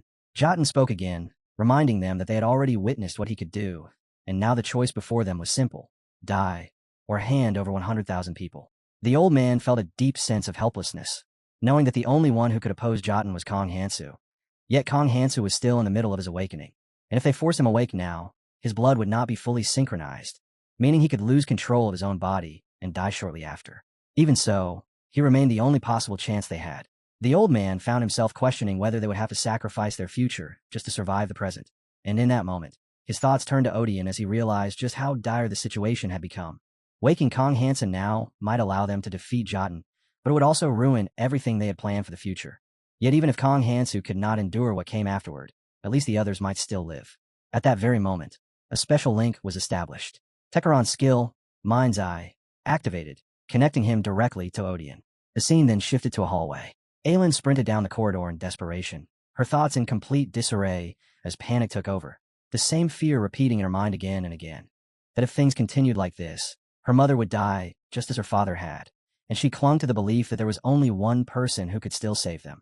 Reaching a door, she began pounding on it urgently, then tried to force it open, only to find it completely unmoving, leaving her frozen for a moment, unsure of what she could possibly do next, knowing she had to find some way to let him know what was happening. Then something clicked in her mind. Tekeron. She remembered that Tekeron could hear everything. Grasping onto that hope, Aelin began shouting at the top of her lungs, pleading for him to save them, crying that if he could hear her, he needed to come out because he was their only chance, her voice breaking as she repeated the plea over and over. As her cries echoed through the corridor, someone appeared behind her. She turned and immediately recognized the old man. The image blurred slightly as she lowered herself in a small bow and called out to him. Then the scene shifted back to the battlefield. Envy still lay on the ground where she had fallen, unable to rise, while Jotun looked down at her and spoke once more. At that exact moment, a system message appeared, indicating that the mind's eye connection between Tekeron and Odeon had been successfully established. The old man spoke with resolve, agreeing inwardly with his master as he declared in his thoughts that all of Acheron's hope now rested on this single decision, then lifted his voice and called out across the battlefield. He addressed all the civilians of Acheron, ordering them to listen carefully, commanding those who were capable of fighting to take up their weapons, while instructing those who could not fight to hide themselves and flee to safety. Jotun observed this without emotion and stated calmly that he understood the choice they had made. He then lifted his weapon and struck it against the ground, declaring that if they refused his offer, he would simply kill them all and gather the number of bodies he required from other tribes instead. Raising his weapon once more, he aimed it directly at the civilians and activated 70% of its power as a dense purple energy began to gather around it, locking onto its targets. Just as the attack was about to be unleashed, something unexpected intervened. A pair of massive wings suddenly spread out in front of the incoming blast. A man had stepped forward, unfurling his wings as he placed himself in the path of the attack, taking the full force of the purple energy with his body. The energy continued to surge against him, yet he did not move. Jotun's expression shifted to shock as he demanded to know the man's identity. The figure with the purple energy wings gave no answer, remaining completely silent as he stood his ground.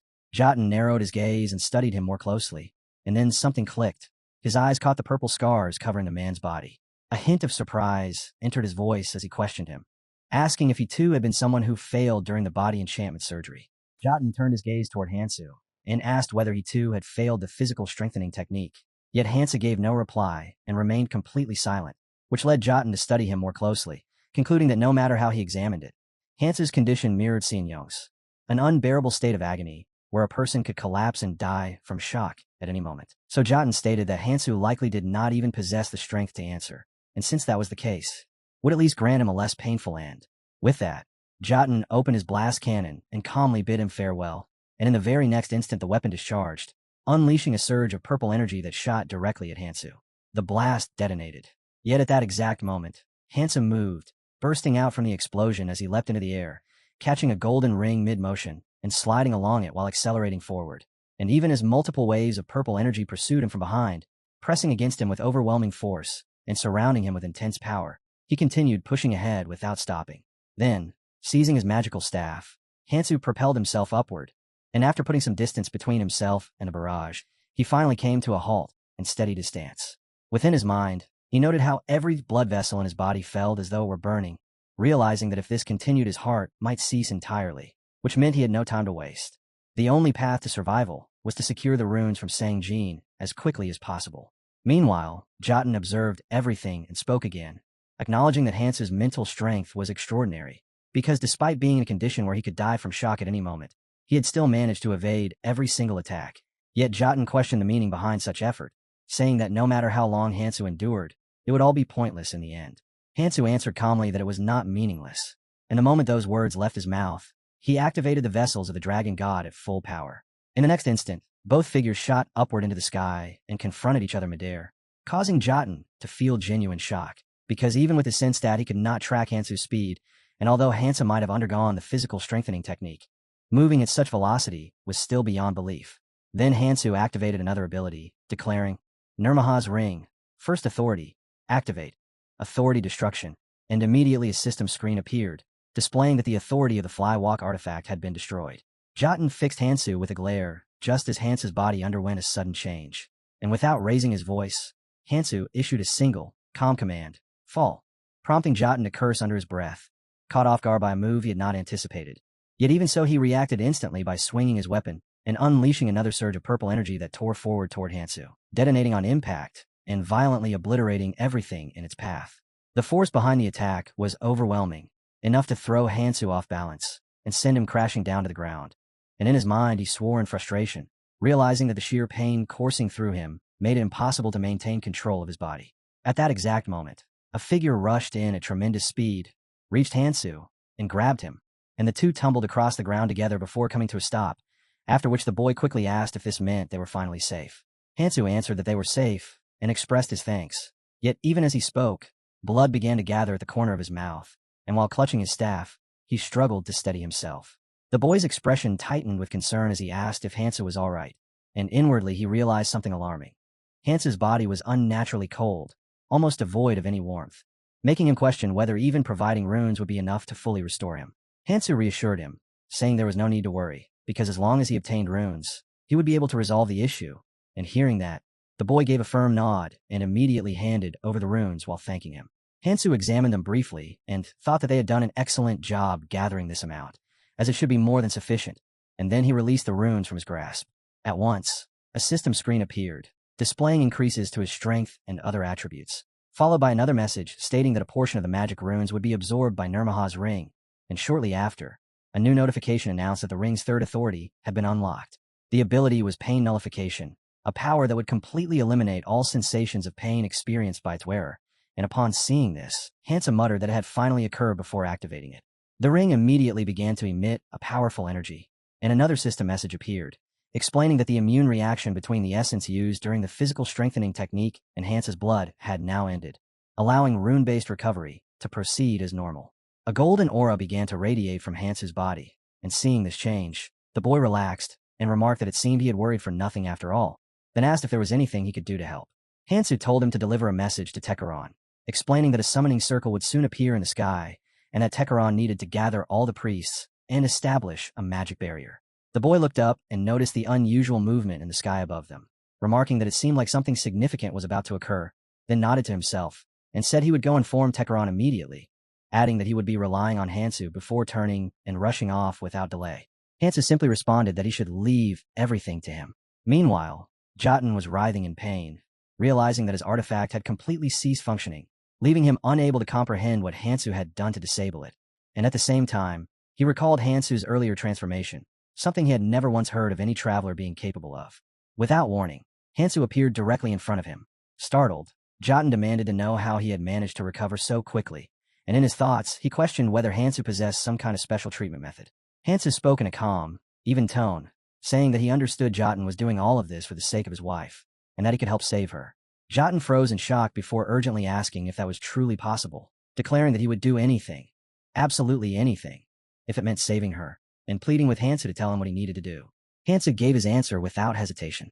All Jotun had to do was remain still and do nothing while Hansu killed him, and afterward, Hansu promised that once he reached Kaltira, he would treat Jotun's wife. Jotun was taken aback by how simple the conditions sounded and asked if that was truly all that was required, his mind drifting through everything he had done up to this point. Hansa told him there was no need for self-blame, saying that he understood what it meant to want to save someone precious. With desperation, Jotun pleaded once more for Hansu to save his wife. Then, the scene abruptly shifted to a different location engulfed in flames. Gorilla sat there with a frustrated expression, having received no news after the massive explosions from earlier, cursing the Coffin Emperor while refusing to accept that he could have been defeated. Yet another possibility soon surfaced in his mind, that perhaps the Coffin Emperor had betrayed them, intending to sacrifice the entire tribe just to save his wife. And that thought alone sent Gorilla into a rage. If that were true, then there was no reason for him to honor his own promise either. He immediately shouted for his elite soldiers to assemble, ordering them to abandon the Great Sanctuary because their new objective was the soul transfer device, and his subordinates quickly responded, acknowledging the command without hesitation. Then Gorilla picked up a book and began casting magic, all while thinking about the Coffin Emperor, deciding that if the Coffin Emperor failed to return after obtaining the essence, he would take matters into his own hands. He swore that the Coffin Emperor would pay for this act of betrayal, and as the magic took hold, energy spread outward from the book in his hands, forming a circular magic ring for which an enormous figure slowly began to emerge, the creature known as a Kadus. Hansu noticed the monster's appearance and remarked that it had arrived sooner than he expected, then explained that the Orange Zone had not originally housed any calamity, but after the Acheron people perished, the land of Lazar was consumed by the lava of Harry Ringson, transforming the entire region into a hellscape of molten fire. And within that burning expanse, a single terrifying entity drove travelers into even greater despair, that entity being Akadus. He recalled that in an era when the physical strengthening technique had been lost, encountering Akadus would have unquestionably been deemed a catastrophe. Yet regardless of that fact, now that it stood before him, it had to be defeated. Based on the records left behind by Resks, Akadus possessed 5 innate abilities, each one governed by a specific receiver, and if those receivers were destroyed, their corresponding powers would be sealed away, meaning that only after all of them were eliminated could the monster truly be subdued.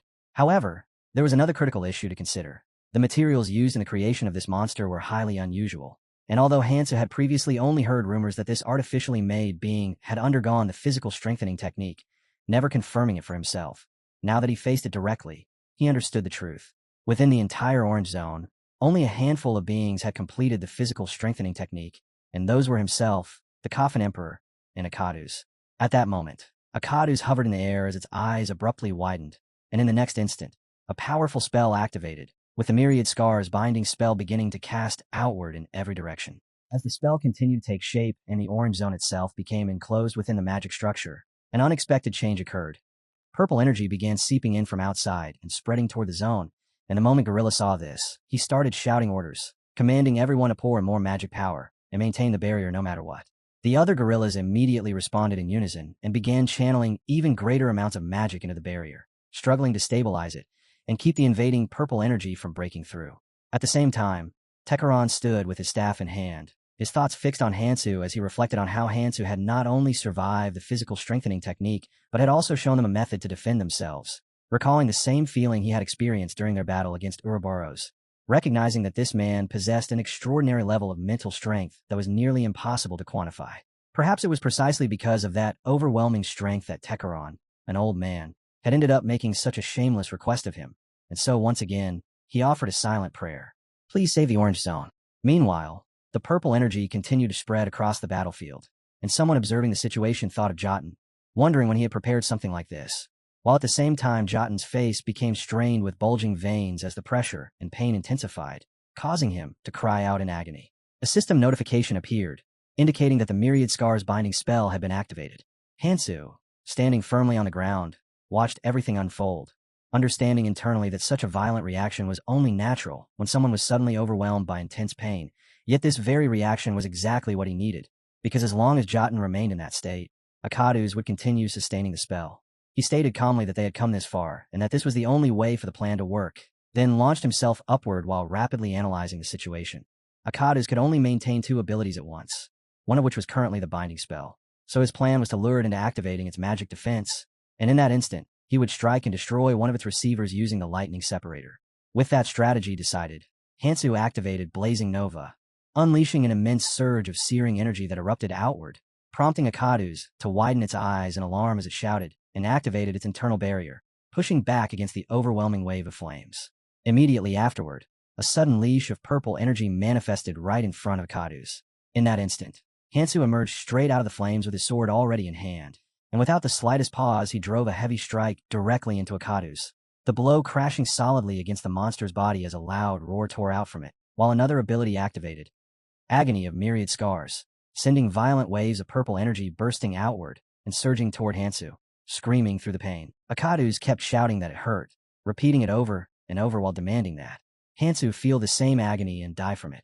Yet Hansu only answered with a calm smirk, stating it was meaningless because in his current state he could no longer feel pain, and in the very next moment he released the lightning splitter transformation in its scythe form, raising the weapon as green energy wrapped around it and spread across his arm, the glow intensifying before surging forward toward Akadu's, followed immediately by a single devastating strike. Within his mind, Hansu assessed the outcome with precision. 3 receivers and 1 arm destroyed, which he judged as solid progress. As purple energy scattered across the battlefield, and the distant guerrillas watching suddenly realized the spell had vanished, shouting in excitement that it had worked and that they had survived, while their leader collapsed from exhaustion and, lying on the ground, recalled his first encounter with Hansu when that arrogance had made him wary and doubtful. Yet now, he had no option but to believe that Hansu might truly be the savior of the world. At the same time, Hansu continued breaking down the situation, recognizing that with 3 receivers gone, Akadu's had lost several abilities: Curse of Agony, Physical Nullification, and Magic Nullification, though 2 receivers still remained, prompting him to focus on the center of Akadu's torso, where he sensed human magic power from within, and he stated his next objective clearly. If he intended to use the Coffin Emperor in the Abyss later, then the human trapped inside the monster had to be saved, a situation that reminded him of what had once happened with Shane, leaving his current goal straightforward: to strip away the monster's outer shell as cleanly as possible. Right then, Akadu's roared again as purple energy burst outward with the activation of another ability, Silken Tomb, which spread rapidly toward Hansu, who responded at once by activating Celestial Burst Fog as golden energy manifested around him and surged into the incoming spell, completely engulfing the monster and beginning to burn its body intensely. At the same time, Jotun remained at a distance, watching the battle unfold with disbelief, unable to reconcile what he was seeing. Earlier he had been on the verge of losing his sanity from unbearable pain, yet now Hansu was confronting that monstrous being entirely on his own, forcing Jotun to realize that Hansu was not some reckless lunatic as he had first assumed, but someone driven by a force strong enough to sustain such overwhelming mental endurance, which led him to reflect on his own reason for fighting, everything he had done up to this point being for the sake of saving his wife, and with that thought settling in, he understood he could not afford to remain idle any longer. With resolve, Jotun decided that if he unleashed his weapon at full output, he might be able to end everything in a single decisive strike. So he raised and fired straight at Akadu's, the blast connecting and erupting into a massive explosion as smoke and blood burst outward and sections of the monster's outer shell began to break apart. A result that Hansu immediately picked up on as he carefully observed the situation and mentioned the ring, realizing in that instant that the battle had already reached its final phase. Hansu then stated that with the monster's body now exposed, all that remained was to destroy the last 2 receivers before the outer shell could regenerate, and without hesitation he propelled himself forward and launched another attack toward Akadu's.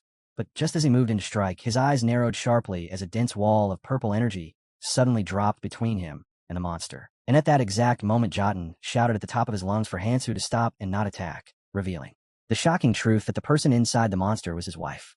Jotun stood motionless for a brief moment, watching the situation unfold, while Hansu, already dissecting every detail, recognized this as the perfect point to push him further.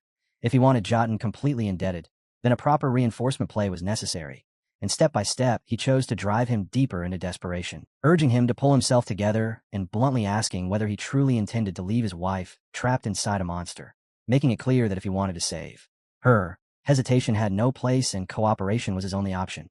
Jotun turned toward Hansu, thoughts racing, cursing under his breath as he admitted Hansu was right.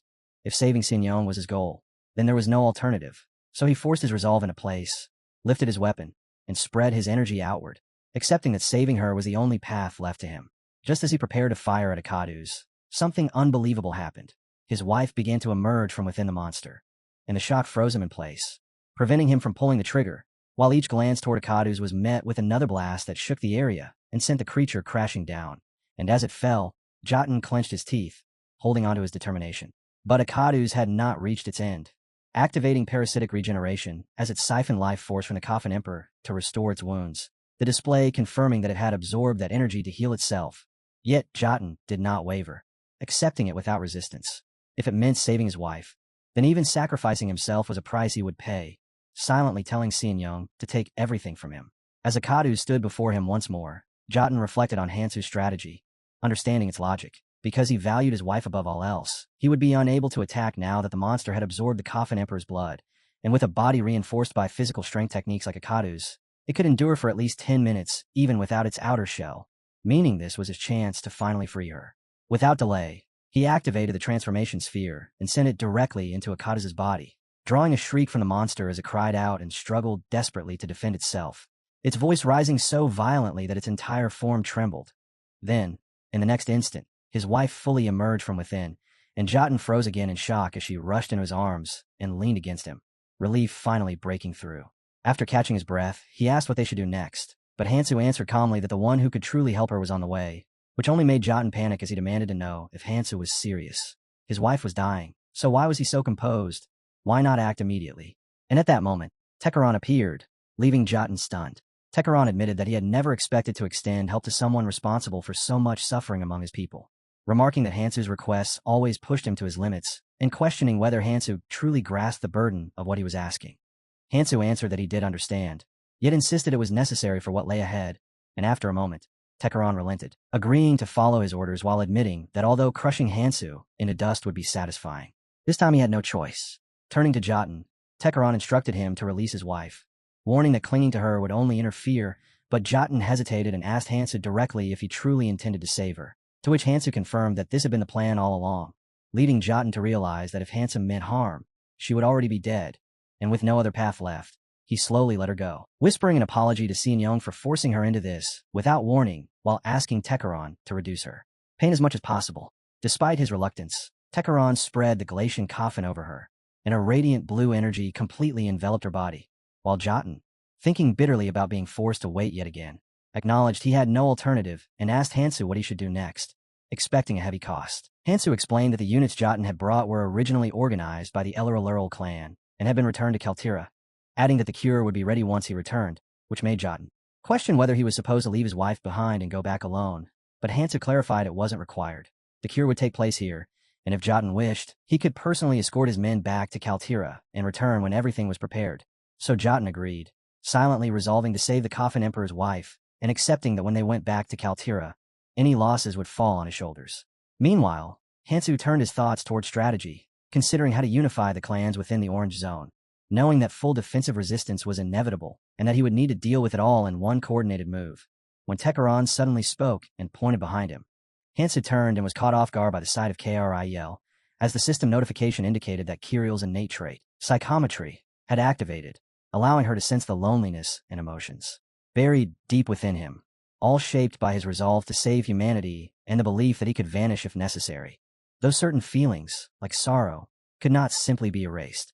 As Kiriel approached, Hansu clenched his teeth and demanded to know why she had come so early, and she apologized, explaining that she had followed him out of determination and admiration, never realizing how far he had already advanced through the zones with such unwavering resolve. Kiriel spread her wings and flew beside him, tears gathering in her eyes as Hansu continued forward, while Tekaran observed in silence and commented that although Hansu had remained distant for a long time, this was the first occasion he had ever seen him unsettled. Kiriel, uneasy, asked if she had done something wrong, clearly worried about how things had turned out, but Hansu reassured her that he was fine, stating that he was not someone who would be shaken so easily and that she didn't need to be overly concerned. Hearing this, she fell in a quiet reflection, realizing that through psychometry, she had only brushed against his inner world, yet what she felt was dull and weighed down by grief, as though Hansu had known her for a long time while still choosing to keep his distance, leaving her uncertain about how to deal with such a complicated emotion.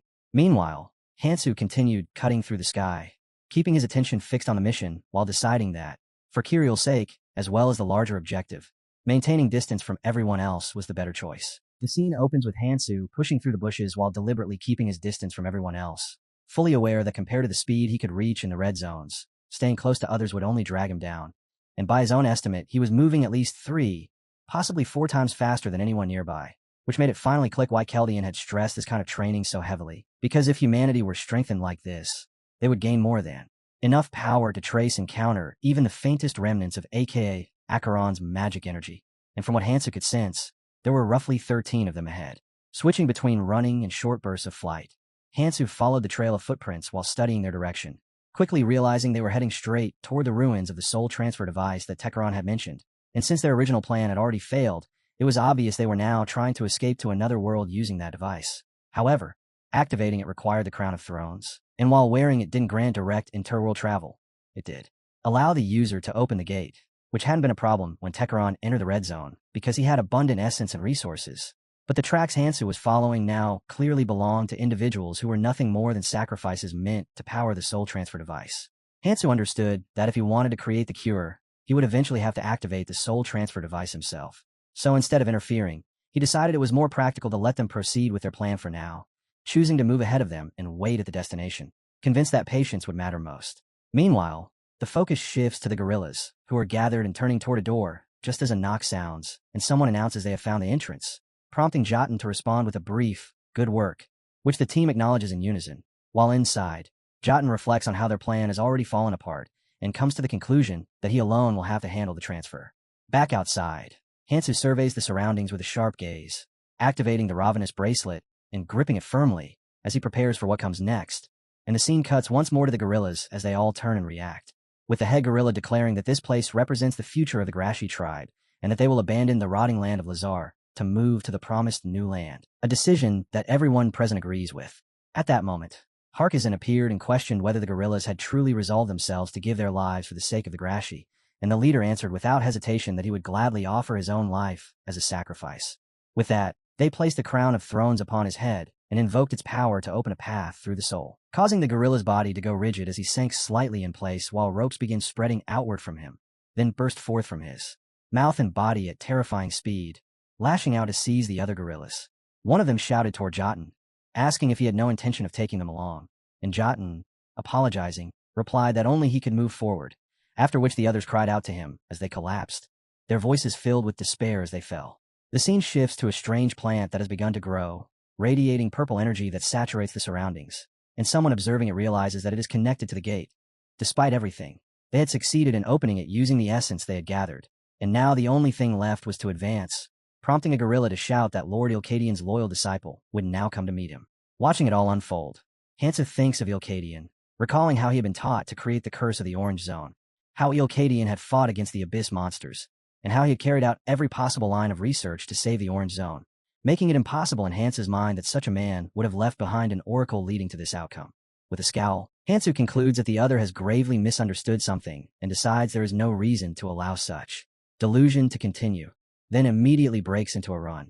As Hansu closes in, one of the gorillas halts and shouts in shock at the sight of him, only for Hansu to release his energy toward the creature, causing it to cry out, scream, and collapse onto the ground.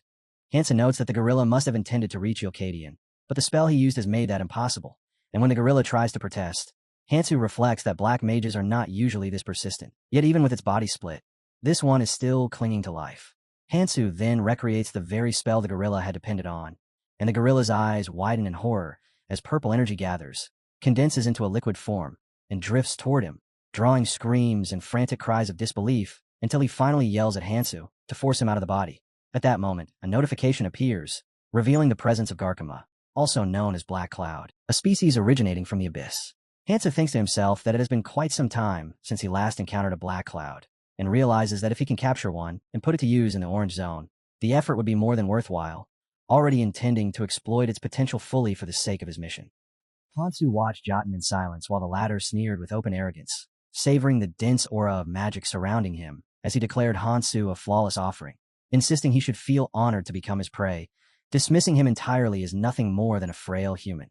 At the same time, a heavy, sinister presence coiled around Jotun as his body dissolved into a mass of black mist and surged forward to strike without the slightest pause. Yet Hansu did not react with panic, maintaining a steady calm as he studied every detail, quickly realizing that despite the opponent's display, he had not truly absorbed anything of value and only possessed shallow ability, and that his arrogance came from having descended from the Abyss into the Orange Zone. As Hansu raised his hand and flames crackled to life around it, he concluded that although such black cloud-like entities resisted ordinary magic and physical force, they lacked any defense against power that could burn away their very source. Acting on that conclusion, Hansu activated Dive Zero, and the moment it was unleashed, fire spread outward in all directions, engulfing the black mist and blazing energy that saturated the entire area. Jotun snapped back in anger, calling Hansu an idiot while insisting that as a gaseous existence, no magical attack could affect him. But his defiance shattered instantly as his eyes widened in disbelief. A strange sensation overtaking him the moment the strike connected, flames igniting within him and rapidly devouring his form. He could not understand how a mere human from the Orange Zone wielded a skill capable of harming his body, and in fury he demanded an explanation, emphasizing that even in the higher zones, such power was rare and difficult to obtain or control. Hansu, still unshaken, responded with cold implication that if Jotun had never seen such strength above, then it was only because fortune had spared him until now, and that luck had just run out, as Hansu regarded him no differently than a weak monster fated to die. The words visibly unsettled Jotun, who struggled to accept being labeled so insignificantly, yet at the same time sensed that Hansu meant every word, truly seeing him as nothing but a feeble creature.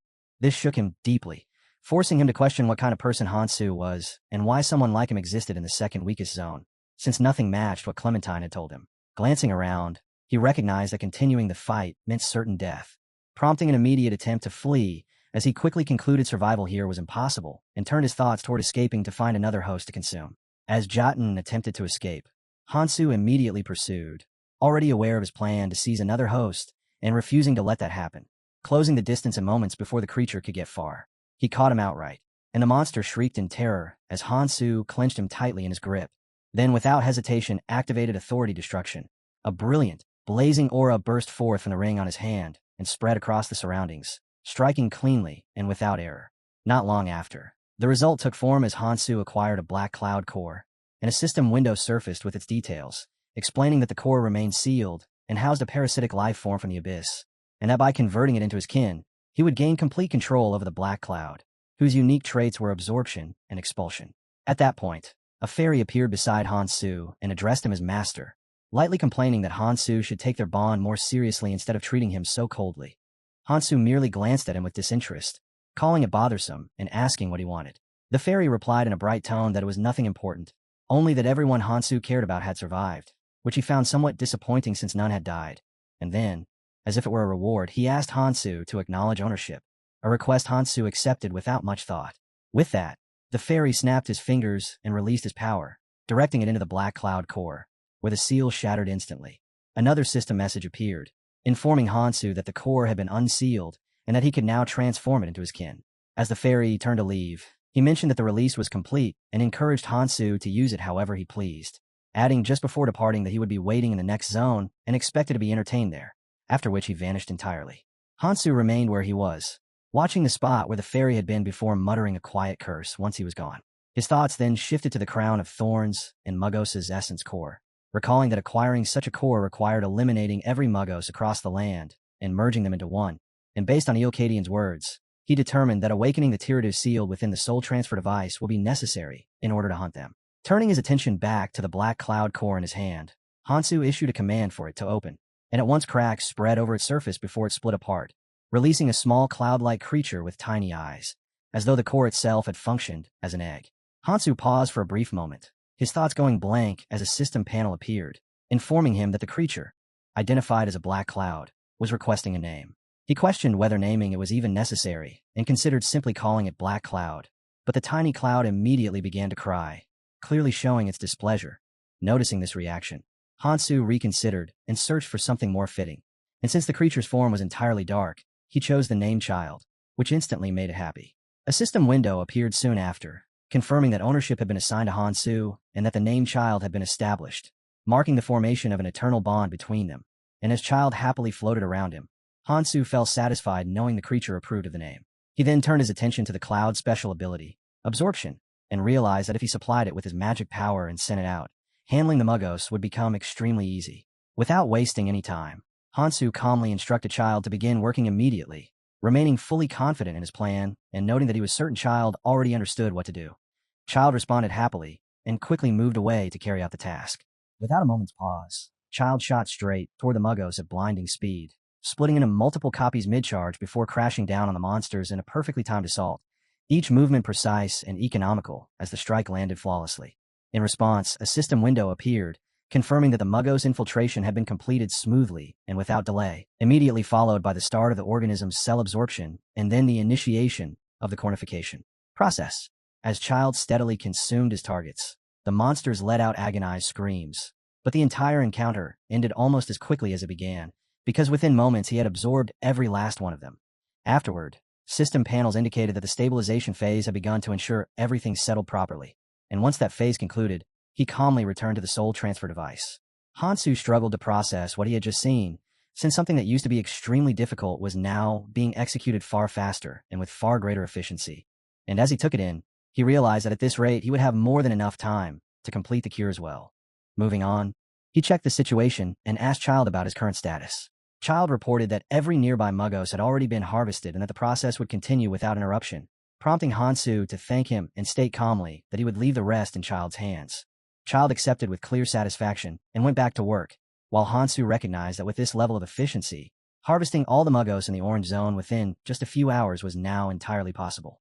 Meanwhile, in the Orange Zone, Hansu watched Harkazan and thought about how unbearable the process must be, yet concluded that enduring it was simply part of the consequence, and that holding on to resentment would mean nothing, because to him, this was just the cost of choosing the wrong master. Shifting focus, he set out to use the crown of thorns in his own way, pulling it firmly toward himself as Harkazan groaned in pain while he tightened his grip. However, when Hansu tried to rip the thorn apart, it resisted and pushed back against him, leading him to remark that Ilkadian had forced him to deal with a particularly troublesome material, and without delaying any further, he activated Blazing Nova, engulfing both the thorn and his own arm in flames. In the end, he succeeded in finishing it.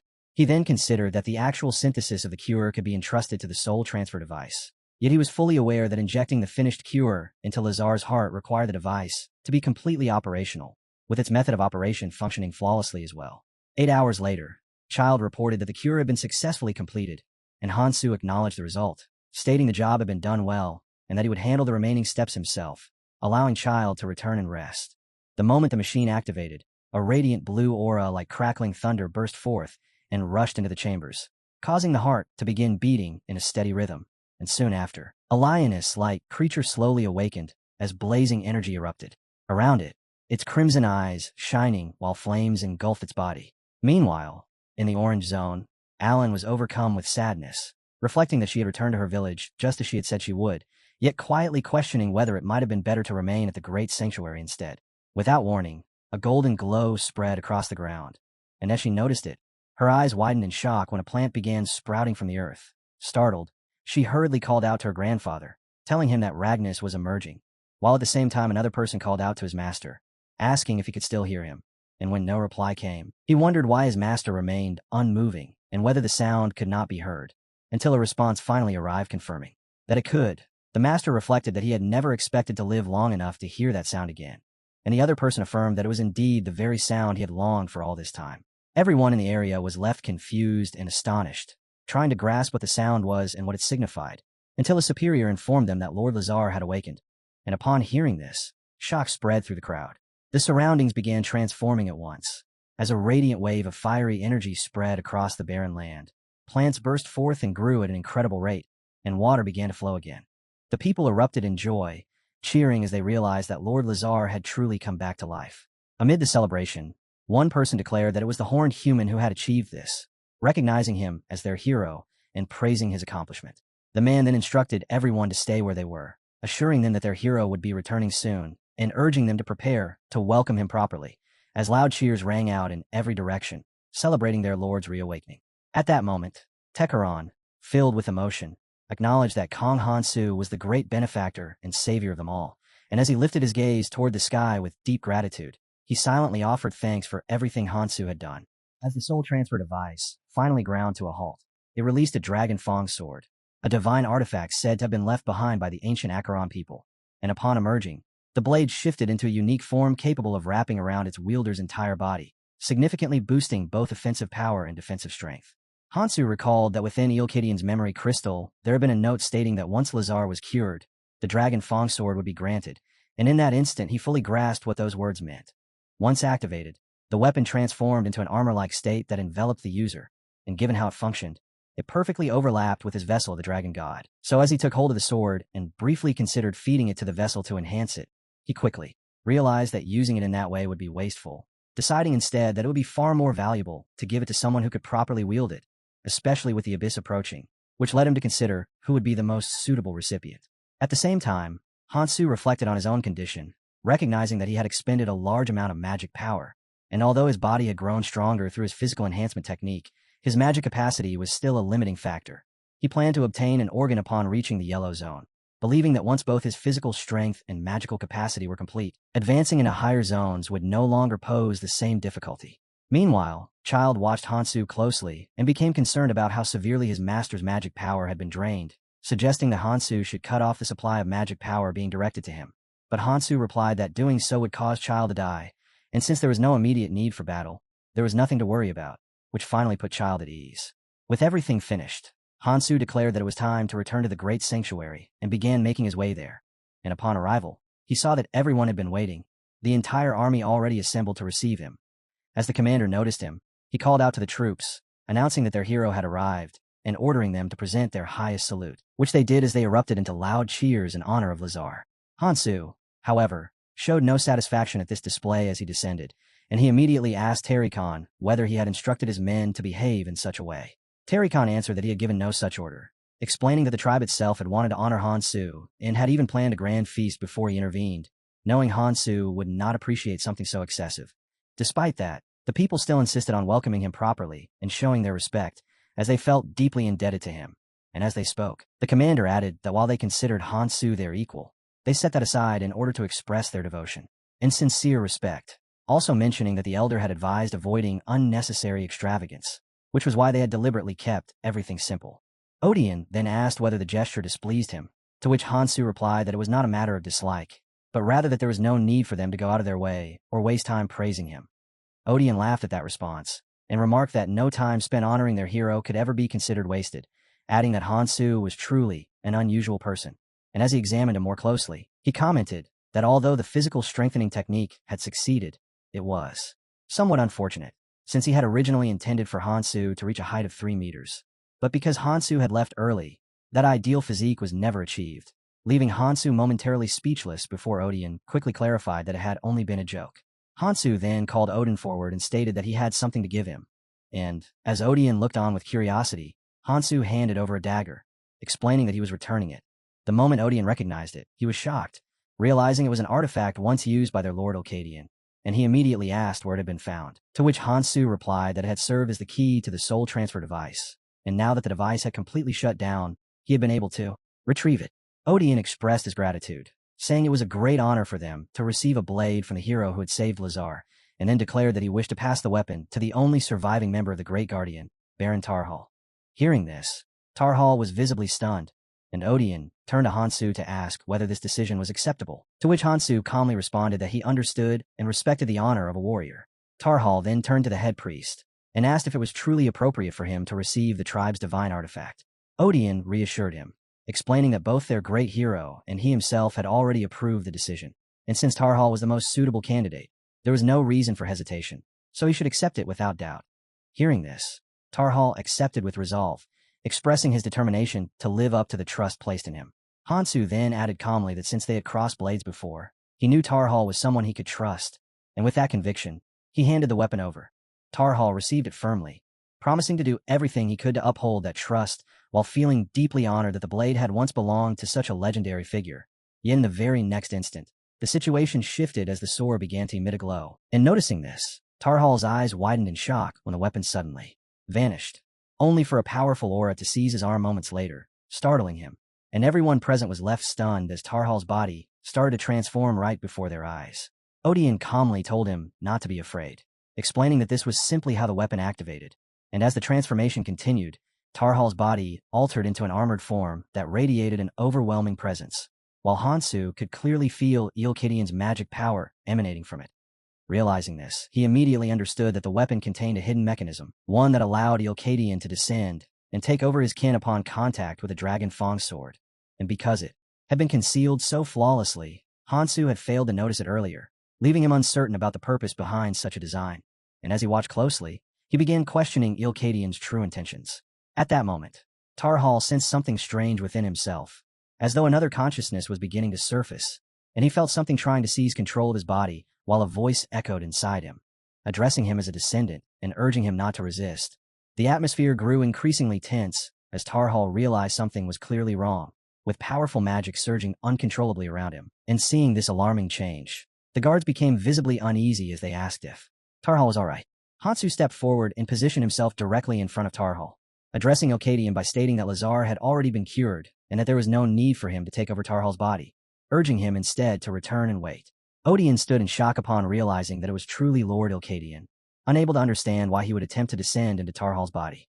Ilkadian then turned his attention toward Odian, observing him, his descendants, and the human who claimed that Lazar had already been cured. Yet his thoughts were in disarray after emerging so abruptly from the abyss, making him realize that he needed to examine the host body's memories to properly understand the situation.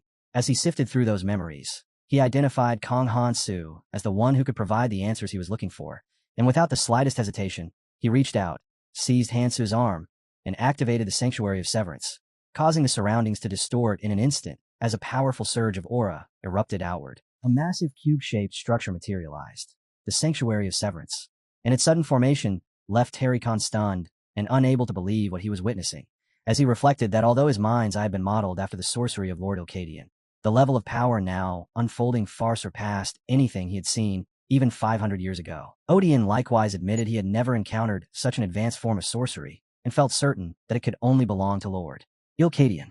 Terry-Con explained that Lord Ilkadian had departed long before his own birth, making Odian's reaction entirely understandable, and further clarified that once the Sanctuary of Severance was activated, it became completely impossible for anyone outside to perceive or comprehend anything occurring within it. Hearing this, Odian questioned why Lord Ilkadian had chosen to descend upon them, but Terry-Con replied that such deep intentions were beyond their ability to grasp, while Odian maintained that regardless of the reason, the return of both Lord Ilkadian and their master to the land of Lazar signaled a hopeful future for the Acheron, to which Terry-Con responded cautiously, saying he sincerely hoped that would prove true. At the same time, unease lingered within Terry-Con as he recalled that when he had previously used Mind's Eye, the fairy had interfered, leaving him uncertain whether he would be able to use it successfully now. Inside the sanctuary, Hansu and Ilkadian stood facing one another, and although Hansu sensed no hostility, he understood from the barrier surrounding them that Ilkadian intended to speak in private, prompting him to raise the matter of the Dragon Fong sword. Ilkadian explained that the weapon had been left behind as a form of insurance, designed to appear and intervene if anyone attempted to misuse the soul transfer device. Hansu then asked whether any record of this had been left within the memory crystal, and Ilkadian responded that this was precisely what he himself wished to understand, since his current presence did not logically make sense. This confused Hansu, who had believed that Ilkadian had planned everything, but Ilkadian clarified that he had not been the one who created the memory crystal and had only prepared plans related to it. And since Lazar had been cured using a memory crystal that had not even been created yet, he concluded there was only one possible explanation, that Hansu had come from the future. This conclusion was tied to the use of the dragon's treasure, the time-space crystal. Hansu confirmed that this was indeed the case, explaining that his comrades had trusted in his innate trait and sent him back into the past, and Ilkadian acknowledged his ability, regarding it as an honor to meet the warrior who had defeated the dragons, believing that with someone like Hansu by their side, they could form a truly powerful and formidable alliance.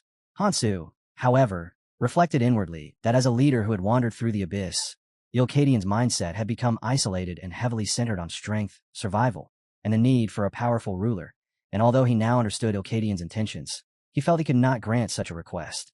Even so, he judged that rejecting him outright at this moment would be unwise, especially since he could not properly face Ilkadian in his current condition, with pain nullification constantly active. Hansu then stated that he had confirmed Ilkadian bore no ill will, and that if they continued speaking further, the fairy might interfere, suggesting they release the barrier before that occurred. Ilkadian agreed, though he added there was one final matter, emphasizing that within the abyss, a strong tribe capable of surviving without falling behind was essential, and for that reason, he would take responsibility for ruling Acheron, which Hansu accepted, agreeing to leave Acheron under Ilkadian's control. Shortly after, the Sanctuary of Severance was lifted, and everyone present respectfully greeted Lord Ilkadian, who expressed satisfaction at meeting his descendants, while internally observing that although they were his kin, they seemed weak compared to the monstrous beings of the abyss, leading him to resolve that he would do whatever was necessary to shape them into capable and worthy individuals. Odian then respectfully asked about Tarhal, and Ilkadian reassured him that Tarhal was simply asleep alongside him, and that after passing on his knowledge, he would return control of the body, adding that the responsibility for the next generation rested upon them. Odian expressed gratitude for this, and asked about Ilkadian's plans moving forward, to which Ilkadian declared that their first step would be to rebuild the sanctuary, as everything would begin from there. Hansu added that if reconstruction was the goal, he would call for people to assist, but Ilkadian replied that preparations for such a situation had already been made. Hansu then explained that in 2 days, the gate leading to the Orange Zone would open and that he intended to bring his comrades through it, asking whether Ilkadian could manage control over that gate, to which Ilkadian responded that it would depend on how many people were involved. Hansu revealed that he had originally intended to bring 400,000 people, with even more to follow once the gate reopened, prompting Ilkadian to react to the sheer scale of the number, remarking that it was immense, especially if it included children. Hansu clarified that they were not children, but all of them were his comrades, which led Ilkadian to consider that if Hansu had truly wandered the abyss, then his way of thinking would not be so different from his own. And, although he did not fully grasp the entirety of Hansu's plan, he decided he would assist him for the time being. Ilkadian agreed, stating that 2 days would be more than enough, and promising to support him to the fullest of his ability, and Hansu responded that he would rely on him. Soon after, Hansu spread his wings and soared into the sky, while Ilkadian watched and noted that Hansu carried traits shaped by the abyss, yet there was something distinctly different about him, ultimately deciding that it was not yet time to investigate further, and that once preparations were complete, he would confirm what truly lay within Hansu. Elsewhere, a man stood beside a girl sealed in ice, softly calling her Sinyong and apologizing for always making her wait, when suddenly Hansu appeared through a portal and was immediately asked if the cure was ready, to which Hansu confirmed that it had been completed. The man urged him to proceed quickly, but Hansu addressed him as the Coffin Emperor and reminded him that he had been told to return to Kaltura, since remaining here would only create unnecessary resentment from Acheron. The Coffin Emperor apologized, explaining that he could not leave his wife's side, and Hansu acknowledged this, stating that what had already happened could not be undone and that he would now carry out the treatment as promised. He then summoned Child, who emerged with a powerful aura and began the process of curing her, as the ice gradually melted away and the girl slowly opened her eyes. Overcome with emotion at seeing his wife awaken, the Coffin Emperor broke into tears and apologized to her, while Sinyong gently placed her hand against his face, and as he expressed regret for making her wait so long, she too began to cry, reassuring him that everything was now all right. The two embraced tightly and promised never to be separated again. Hansu watched the scene with quiet satisfaction, confident that the Coffin Emperor would never betray him, before shifting his attention to the next step, which was bringing travelers up from the Red Zone. He contacted Shane and informed him of his plan to have them ascend in 2 days, and when Shane questioned whether that was truly possible, Hansu confirmed that the necessary preparations were already underway. Hansu stood together with his comrades in a single place, where tension quickly rose as one of them lashed out, angrily cursing the Coffin Emperor while demanding to know why he had come at all and who the woman beside him was, prompting the Coffin Emperor to calmly answer that she was his wife, though both of them stood there with visible unease and a trace of shame. He then turned to envy Aaron and explained that he knew Aaron had only asked for a simple introduction and fully understood just how uncomfortable and unsettled his presence made him feel, which only led Aaron to respond with clear frustration as he questioned why the Coffin Emperor would come anyway despite being aware of that discomfort. Sean Young stepped forward at that moment and explained that everything her husband had done was solely for the sake of saving her, leaving her with nothing she could say to justify what had happened as she offered a sincere apology, and the Coffin Emperor followed by admitting that it had all stemmed from his own greed, adding his own apology, without excuse. Hansu then spoke, his tone steady and firm as he stated that he did not expect everyone to suddenly come to an understanding just because apologies had been given, yet he made it absolutely clear that they would never betray them, urging Envy Aaron to trust him and follow the plan he had prepared. Aaron, still unconvinced, challenged him by asking how he could possibly expect trust after everything that had taken place, at which point Hansu revealed that a suicidal explosive spell had been engraved into the Coffin Emperor's body, ensuring that at the slightest hint of betrayal they could kill him without hesitation, a revelation so extreme that it left Aaron and the others completely speechless as they were stunned by how far Hansu was willing to go, until Aaron finally accepted the situation and asked what the plan actually was. Hansu then explained that on the following day he would bring travelers up from the Red Zone, and his intention was to merge the Cross of Providence, Laralarol, and the Red One's travelers into a single unified clan, a declaration so bold that it shocked everyone present. Aaron immediately questioned whether something like that could even be achieved, and even the Coffin Emperor admitted that, as strange as it felt to say, most of his own clan members were unstable and borderline psychotic, making the idea of uniting them into one cohesive group incredibly difficult. Yet Hansu remained unmoved as he stated that the decision had already been made and he would not entertain any opposition, because his objective was to strengthen all of humanity, and part of that objective required forcing everyone in the coalition to undergo a physical strengthening technique.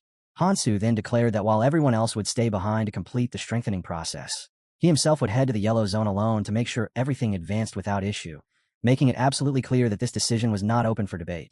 The group was left stunned, especially since he had been gathering comrades with the intention of moving forward together, and a girl voiced her frustration, saying she had worked tirelessly to grow stronger, specifically so she could follow him, only for Hansu to reject her outright, as he explained that he could not afford to wait for everyone to finish the process, and that if they followed him as they were now, they would only hinder him rather than provide any real help.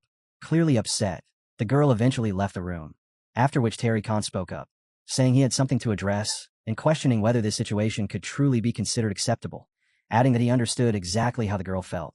Yet Hansu cut him off before he could continue and told him not to pursue that line of thought any further. Inwardly, Hansu was fully aware that even if he refused, Kirill would still attempt to follow him, and he had no intention of losing her again. In this life, believing it would be far better for her to come after him only once she had grown strong enough. Soon after, Hansu instructed Envy Eren and the Coffin Emperor to return and begin preparing for the migration of their respective clan members, while Hale added that he had already chosen an appropriate location and would start setting up shelters there. Eren accepted the situation, remarking that under the law of the jungle and considering Hansu's accomplishments, there was little room to argue, and the Coffin Emperor also agreed to obey Hansu's orders, though he voiced concern that his own clan members might end up becoming nothing more than a burden, which prompted Hansu to reassure him that everything would be managed properly and that he would, in fact, require the Coffin Emperor's assistance. Later, Hansu asked one of his subordinates whether Kirill was doing all right, already knowing that she likely held plenty of complaints against him and convinced that she would try to follow him the moment he ascended. The subordinate confirmed this and noted that Kirill looked at Hansu differently than she did at anyone else, which Hansu acknowledged as he stated that she would most likely request the physical strengthening technique, something he had already instructed Odion to prioritize for her, adding that with Lazar's curse in play, the entire process should take only about a week, and he further ordered that when Kirill attempted to move to the yellow zone, the subordinate was to accompany her, a request the subordinate found unusual since he had never before seen Hansu worry about someone in quite this way. Hansu added that once everything was in motion, a carrier pigeon could be sent to him for further instructions, and the subordinate agreed without hesitation. Not long after, Hansu instructed Shane to begin sending people upward, and soon the travelers from the red zone began to arrive, numbering a total of 421,036 with Mihi at their head. Upon seeing Hansu, Mihi acknowledged that it had been a long time since their last meeting, while Hansu observed that it seemed the preparations carried out with Shane had proceeded smoothly. Standing beside him, Ilkadian looked over the overwhelming crowd and remarked on how astonishing the sheer number was, emphasizing that this was only the first wave, and noting how remarkable it was to witness so many travelers arriving all at once.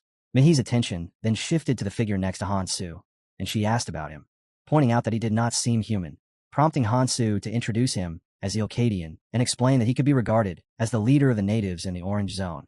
Ilkadian greeted them politely and introduced himself with humility as the temporary patriarch of the Acheron, despite his own perceived shortcomings, to which Mihi responded that she was pleased to meet him, and Ilkadian returned the sentiment. Even so, although Mihi sensed no clear malice from him, there was something about him that left her uneasy, yet because Hansu had personally made the introduction, she chose not to dwell on that feeling or pursue any suspicion. Mihi then clarified that for the time, being only those directly under her command had come up and asked whether they could begin construction using the travelers who were still arriving, and Hansu replied that there was one matter to handle first, but assured her it would not cause any delay, allowing them to proceed right away. At the same time, Ilkadian turned to Terry-kan and asked for his view on humans, specifically whether they could be trusted, and Terry-kan answered that while there were certainly humans worthy of trust and honor, there were also many who were not. Hearing this, Ilkadian reflected that the only humans he had encountered before had been filled with betrayal and hostility, making them far from reliable in his eyes. Terry-kan then stated that he had chosen to place his faith in the loyalty and grace shown to him by Kong Hansu, adding that the travelers arriving here were all followers of Hansu and would not betray them, which led Ilkadian to weigh Terry-kan's perspective against his own experiences. However, he ultimately concluded that regardless of how many of them there were, such incomplete beings would accomplish very little and would likely meet their end upon reaching the abyss, as he believed that raw strength alone was insufficient, and that proper control over that power was just as essential, and if the incomplete Akadus could be further developed using humans as a foundation, then even a confrontation with the Golden Dragon in the abyss might become something trivial. Even so, Ilkadian still harbored doubts about how he would handle Kong Hansu if it ever became necessary to confront him. Terry-kan, meanwhile, found himself reflecting on just how much Ilkadian had changed over the past 500 years, quietly wondering what kind of experiences could have led to such a transformation. Breaking that silence, Ilkadian asked Terry-kan directly whether he trusted him, and Terry-kan answered without hesitation that he did, explaining that both in the past and in the present, his soul had always belonged to the Acheron. Ilkadian then requested that the prisoner of war from the Grashi tribe be brought before him, saying there was something he needed to ask, and Terikon agreed, telling him to go ahead. At the Laralarol clan's temporary shelter, discontent was steadily building as Indo Mabuda, the former leader of Area 11, questioned why they were being made to construct a city for what he saw as worthless newcomers from the Red Zone, while on Yongluk, once the leader of Area 37, voiced his own frustration, stating that if not for Hansu, he would have already slaughtered them all, adding that the screams of those dying had once brought him satisfaction. But now, because of that one cursed individual, they could not even hear such sounds anymore. At the same time, the supply overseer Silvio Bernardi openly criticized their clan leader, bitterly remarking that he had been reduced to following Kong Hansu simply because of his wife and angrily questioning who had made him king in the first place. In the middle of this, Miss Mi Hyung walked in and casually remarked that their conversation sounded rather entertaining and that she would like to take part, prompting the others to question why she was there at all since she had not been assigned to construction duties, to which she replied that she was not the only one and told them to take a look around. Shortly after, a man approached them and acknowledged their feelings, saying he understood their frustration and that the current situation was far from what their organization had originally intended, then suggested that instead of continuing to complain, he would share something important.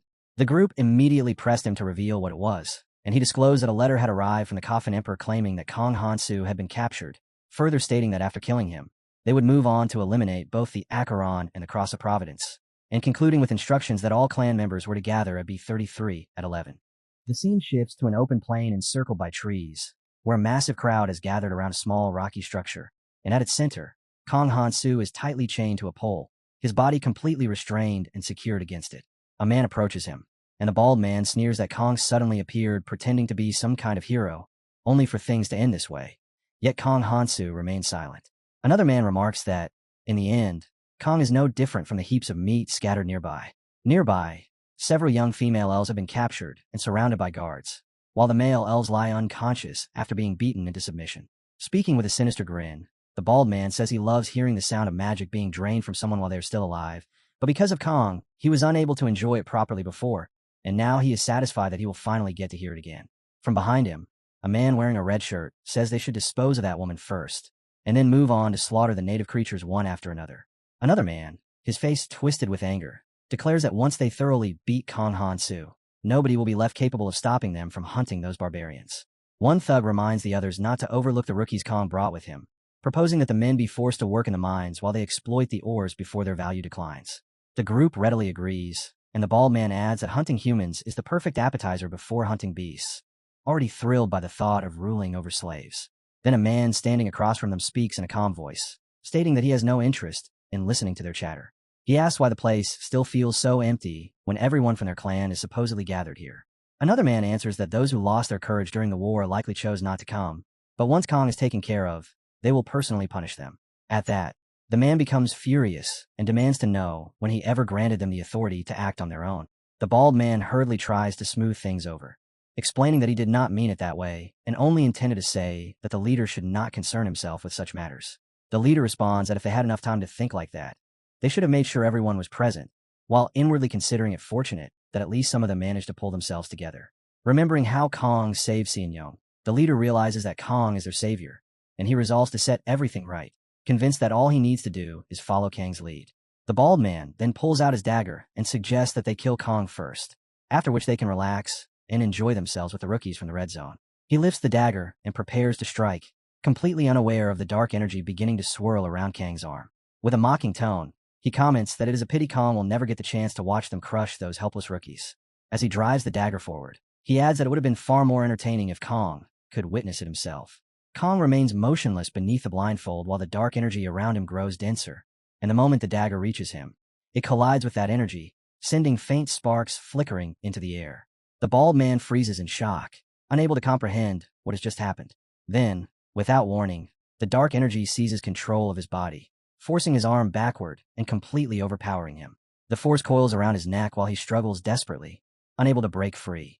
Kong speaks in a cold voice, saying that they plan to enslave his comrades and massacre the people of Acheron, proving that trash is only capable of producing worthless thoughts. The energy tightens further around the man's neck, his head jerking violently as he desperately resists. A moment later, his neck snaps, blood erupts outward, and he dies instantly. His corpse drops heavily to the ground directly in front of Kong. The other seniors stare in disbelief, demanding to know how Kong was able to act despite being restrained. One of them turns toward the leader and demands an explanation, saying they were told this would be an execution and were never warned about power like this. The leader calmly answers that it is indeed an execution, just not the one they believed it would be. As the dark energy continues condensing, the leader announces that it is time to begin. A faint smile appears on Kang's face as he says he already knew they were worthless, and hearing them speak has only strengthened his determination. He removes the blindfold and declares that trash must be disposed of properly, and that he will burn every last one of them away. Dark energy explodes outward in all directions, and a system notification appears, stating that Entity Child has received Kong Hansu's command and will form a domain to prevent all 110,000 members of the Larallarol clan from escaping. The energy surges upward into the sky and spreads into a dense surface overhead, leaving everyone staring in shock. Within moments, a gigantic circular barrier takes shape, sealing off the entire area.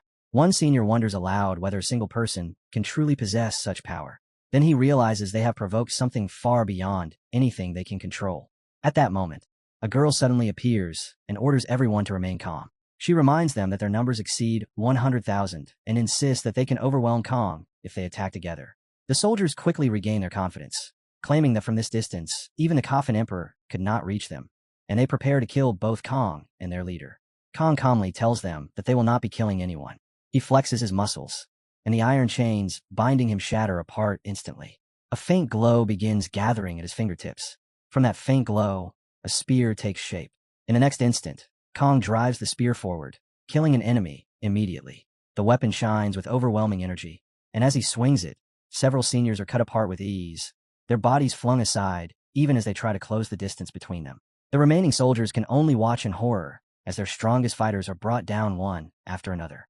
The girl who had encouraged them is the most stunned of all, unable to understand how a single man could eliminate multiple seniors with one attack. Fear overwhelms her, and she immediately turns to disappear into the crowd. Kong narrows his eyes and asks where she thinks she is going. As she attempts to flee, dark energy erupts behind her. It grabs her by the neck, stopping her instantly. She is slammed into the ground and struggles desperately, screaming for help and calling out to the Coffin Emperor. The Emperor replies coldly that they were never close, that she chose her own path, and that she should stop begging because she is no different from the rest. Her eyes widen with disbelief as she hears his merciless response. A moment later, the dark energy crushes her body, blood splashes outward, and she dies. Only then do the remaining people realize that the execution was intended for them, and terrified murmurs spread through the crowd. Panic erupts as one man attacks another, shouting that he refuses to die after everything he has endured. Others quickly follow, and the crowd descends into complete chaos as everyone struggles to escape. Some people fall and are trampled beneath the stampede, while others are crushed under the rushing mass. Yet when they reach the edge of the mist, they discover that it is solid and impossible to pass through. Those trapped at the rear yell at the people in front to move, while those at the front scream back that they cannot. One man suddenly turns around and sees something horrifying, his eyes filling with terror. High above them, a figure hovers in the darkened sky with its wings spread wide, and silence immediately sweeps across the area. It is Kong, watching them while thinking that although he never wanted things to end this way, allowing such filth to remain alive would be even worse, even if it results in a massacre. He activates Dive Zero, and a circular sigil appears before his hand as a system message announces that every human inside the black fog, except for the Coffin Emperor, will die. The soldiers immediately sense something wrong and clutch at their bodies in discomfort. When they check their system screens, they see their magic resistance rapidly plummeting. They desperately beg Kong to stop, but there is nothing they can do. Their resistance falls all the way to zero, and their bodies begin ripping apart as dark energy devours them alive, reducing their numbers to 78,000. The slaughter continues without pause, and the count drops further until only 29,000 remain. Soon, a mere 6,000 survivors are left as bodies continue to disintegrate, leaving behind nothing but scattered remains and glowing stones. At last, the number falls to zero, and not a single person remains alive. A system notification appears, confirming that every human inside the domain has died. Kong immediately realizes the price of exterminating so many people at once, as the immense burden has consumed a large amount of his magic and left him exhausted. As the black mist gradually disperses, Tekaron appears above the area alongside a companion, both of them observing the lingering traces of energy that remain behind. The companion asks why Kong chose to wipe out his own race so completely. Tekaron explains that those people had massacred the kin of Acheron, and Kong most likely acted in order to honor and protect their alliance. The dark-skinned companion remarks that Kang's willingness to carry things through so thoroughly may make him receptive to a certain proposal. Tekeron asks what proposal he is talking about. The companion points behind him and says it concerns what comes next. At that moment, numerous muscular and monstrous beings emerge from behind Tekeron. The coffin hero rises into the air, and Kang immediately gathers the remaining dark mist he had scattered during the massacre. A moment later, his minion appears and points toward the runes left behind by the fallen army, prompting Kang to tell him that all of those runes are his to handle. A system notification appears, confirming that the minion child has accepted Kang's command, and with incredible speed, Child uses his abilities to collect every single rune. Watching this, the Coffin Emperor remarks that Kang truly destroyed his entire greater army, admitting that even after seeing it with his own eyes, he still struggles to believe it, and adding that he has never encountered a traveler possessing abilities like Kang's. He continues by saying that Kang only received a physical strengthening technique, yet his strength has reached a level that is impossible to understand, then asks how he became so powerful. Kang calmly answers that it is actually a superpower. The reply leaves the Coffin Emperor stunned, as he wonders what kind of power could possibly produce such results. Soon, however, he realizes Kang has no reason to reveal the truth to him, and since this is the end of the place known as the Otherworld, he simply says that if that is how Kang chooses to describe it, then he will remember it that way. After finishing the collection of all the runes, Kang begins absorbing them, and just like that, both his physical attributes and his magic resistance increase once again. He reflects that now his magic power efficiency has exceeded 90%, and the difference is unmistakable. At this level, he believes it would function effectively even within the yellow zone. At that moment, a magic circle starts moving toward them. Kang shifts his gaze to the approaching visitor and asks what exactly he thinks he is doing. When he takes a proper look, he realizes the newcomer is Ilkadian, who has arrived alongside Tekeron and several of his minions. With a respectful attitude, Ilkadian says there is no need for such caution, explaining that he merely came with a proposal because, after witnessing how decisively everything was settled, he is now completely convinced. Kang responds angrily, asking whether Ilkadian brought those ugly creatures all the way here to say that. He continues by reminding Ilkadian that he turned his own people into Akadus and still has the nerve to talk about a proposal, then asks whether he is deliberately trying to test his patience, but Ilkadian answers that he came for no such purpose. Ilkadian repeats that he only wishes to present a proposal and says it would be better if the discussion took place in private. He then instructs Tekeron and the Coffin King to step back and give them a moment alone. When they refuse to step back, Ilkadian releases an overwhelming aura that forces the old Tekeron away, then immediately activates a skill known as Sanctuary of Severance. A barrier suddenly opens in front of the Coffin Emperor, while another appears beside the old Tekeron, and in the next instant, an enormous domain spreads through the air before them, completely sealing everything within its boundaries. Inside that domain now stand only Kang, Ilkadian, and all of Ilkadian's minions. Kang, clearly angered, says he cannot understand anything Ilkadian has been doing and asks whether this is really the way someone with a proposal is supposed to behave. Ilkadian replies that he is the one who cannot understand how a man responsible for mass genocide can look at the mirror Akadus and still react in such a manner. Kang answers that he never heard anything about Ilkadian turning corpses into Akadus, and considering how many exist, he must have used an enormous number of bodies. He then asks whether Ilkadian's own people are even aware of the twisted act he carried out. Ilkadian explains that these Akadus are both his heart and the proposal he wishes to make, adding that Kang should already know what will happen once the abyss finally opens. He continues by saying that what is required are followers whose loyalty is absolute, along with an army capable of growing stronger endlessly without any limit. Pointing toward one of the Akadus, Ilkadian says he is willing to hand over these prototypes without asking for anything in return, and Kang may use them however he sees fit while preparing for the coming of the abyss. Kang questions whether they are truly free and remarks that Ilkadian certainly knows how to talk. He then says that once he ascends there, Ilkadian intends to use the travelers to mass-produce even more Akadus. Growing more irritated, Kang states that Ilkadian cannot seriously believe he is blind to such an obvious plan. Ilkadian responds that he does not understand why Kang continues rejecting the proposal, pointing out that both of them ultimately seek the suppression of the abyss. He goes on to say that humans are beings capable of betrayal at any time, reminding Kang that he should understand that truth better than anyone, and arguing that anything possessing the ability to betray can never be completely trusted. Ilkadian says they should stop wasting time with arguments, take his gift to the yellow zone instead, and leave the rest to him, claiming he will provide whatever is necessary to supply Kang with disposable forces. Kang rejects the offer outright, raising his sword and aiming it at Ilkadian. Kang declares that he will walk his own path, and as he continues his ascent, he intends to save as many people as he can. Ilkadian repeats Kang's words to himself before replying that he truly never expected to hear ideals like those coming from Kang. He asks what value there is in weak people who can only survive by walking behind Kong and following the path he creates. Ilkadian declares that their sole goal should be the complete extermination of the monsters of the abyss, and in his view, he is simply making the sacrifices necessary to achieve that objective. Kong answers that the two of them will never agree, explaining that the future he wants has no place for the methods Ilkadian has chosen. Ilkadian replies that if that is truly Kang's answer, then he has left him with no alternative. Thick mana erupts from Ilkadian as he rushes straight toward Kong, shouting that he will defeat him here and personally lead their forces against the abyss. At that exact moment, a purple minion carrying a strange musical instrument suddenly appears and blows into it, then points toward the red corner and loudly announces the arrival of a wandering vagrant of the abyss. Ilkadian lifts his gaze and immediately realizes that something unusual has entered the scene. The purple minion then points toward the blue corner and declares the presence of a rising star. Kong asks the creature whether it appeared because they were talking about the future, pointing out that Ilkadian has already experienced the abyss, so no rules should have been broken. The purple minion replies that it already knows that, explaining that it only came because it wanted to make the occasion more entertaining. Ilkadian calls the purple creature a vile existence and vows to destroy every seed of ruin left behind by its kind. Seeing Ilkadian's furious expression, the purple minion becomes delighted and says it loves how intense that look is. It then announces that, because Ilkadian provided such a delicious reaction, it has decided to introduce an additional rule.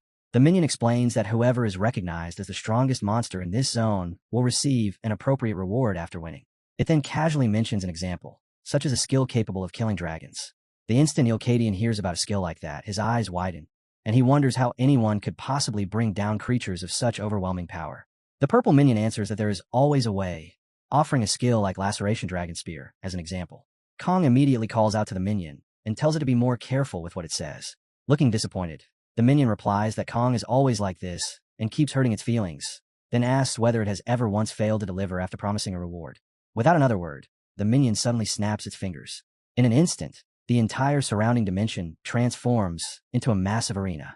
The situation is effectively turned into an official match between Kong and Ilkadian, with the scoreboard displaying 0-0 as the purple minion transforms into the umpire and immediately announces the start of round 1.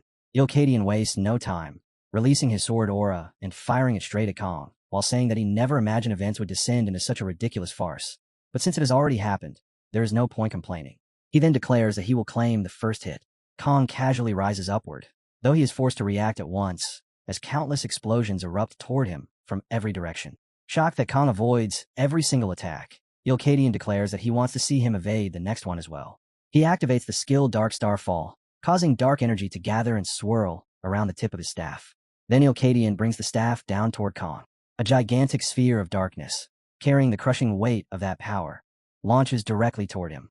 To Ilkadian's surprise, Kong simply smiles and feels sorry for Tarhal, thinking that he probably will not be able to leave him alone in peace anymore. Kong activates Vessel of Dragon God, but at that very moment, the enormous dark sphere slams into the ground, ripping apart and crushing everything along its path. A massive crater is created by the impact, and huge clouds of smoke surge into the air from the devastation. As the smoke gradually begins to clear, Ilkadian wonders whether Kong actually took the attack head-on, without using any defensive abilities. He believes surviving such an attack should have been impossible, although he also thinks that Kong losing a battle like this would not be particularly surprising. Certain of his victory, Ilkadian confidently tells the umpire that it seems the promised outcome has truly been fulfilled. Before he can finish, however, the umpire abruptly cuts him off and says that Ilkadian is becoming far too complacent, because Kong would never be killed by something like that. At that exact moment, Kong suddenly appears directly behind Ilkadian once again, his body overflowing with crackling energy as he prepares to attack. Ilkadian spins around immediately and is utterly stunned to find Kong still standing after enduring that assault. Kong swings his sword, unleashing a blade aura that slams straight into Ilkadian and leaves him completely speechless. The strike is so destructive that Ilkadian is engulfed in flames and hurled downward, plummeting like a meteor before crashing into the earth. He slams deep into the ground as a massive current of thunder continues surging over him, blasting enormous boulders into the air as though they weigh nothing at all. When the dust finally settles, Ilkadian is revealed lying on the ground, completely exhausted. Then, without warning, his body begins to regenerate, and even his damaged eyes rapidly restore themselves. Ilkadian reaches for his staff and grips it tightly once more. Watching from a distance, Kong observes the recovery and realizes that the thunderstorm attack he used earlier at only 50% power still was not enough. He reflects that his magic power reserves are somewhat concerning. which is why he deliberately held back and used only half of his strength.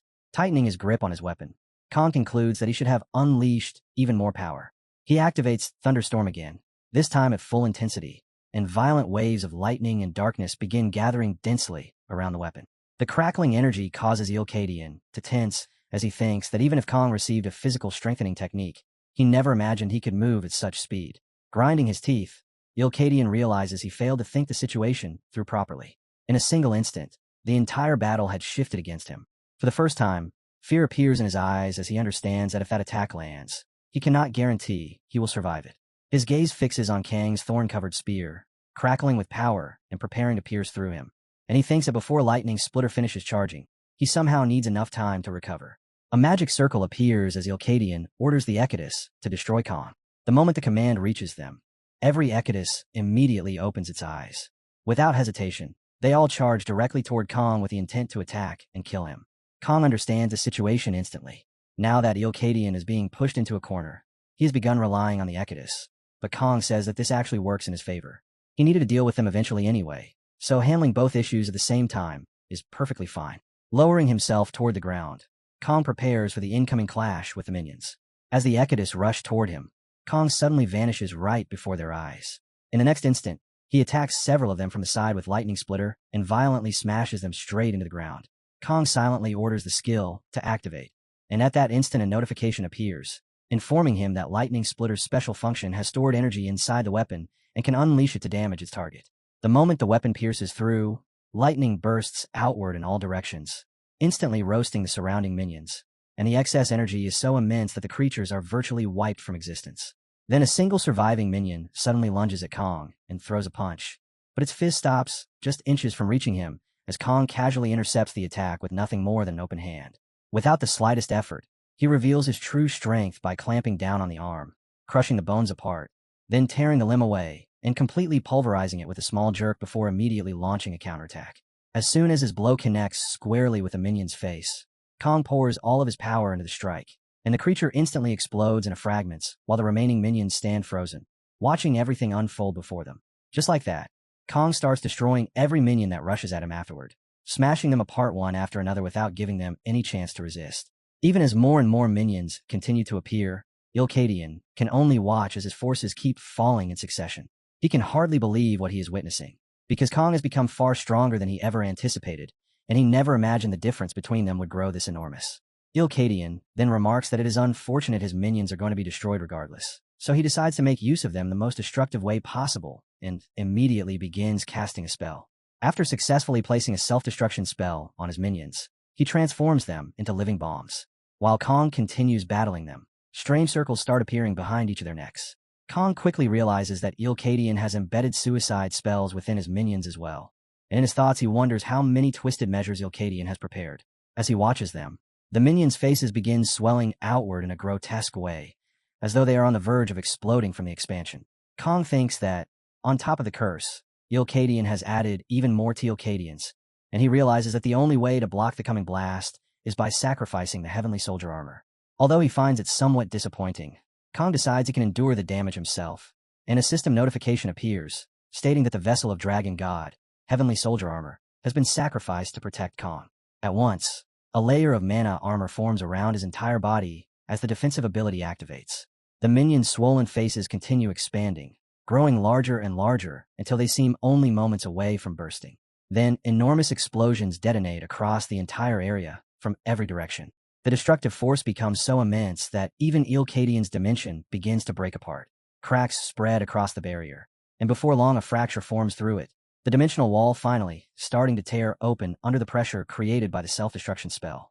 Outside, the Coffin King looks toward Tekaron and asks what is going on, questioning why those two are fighting when they were supposed to be allies.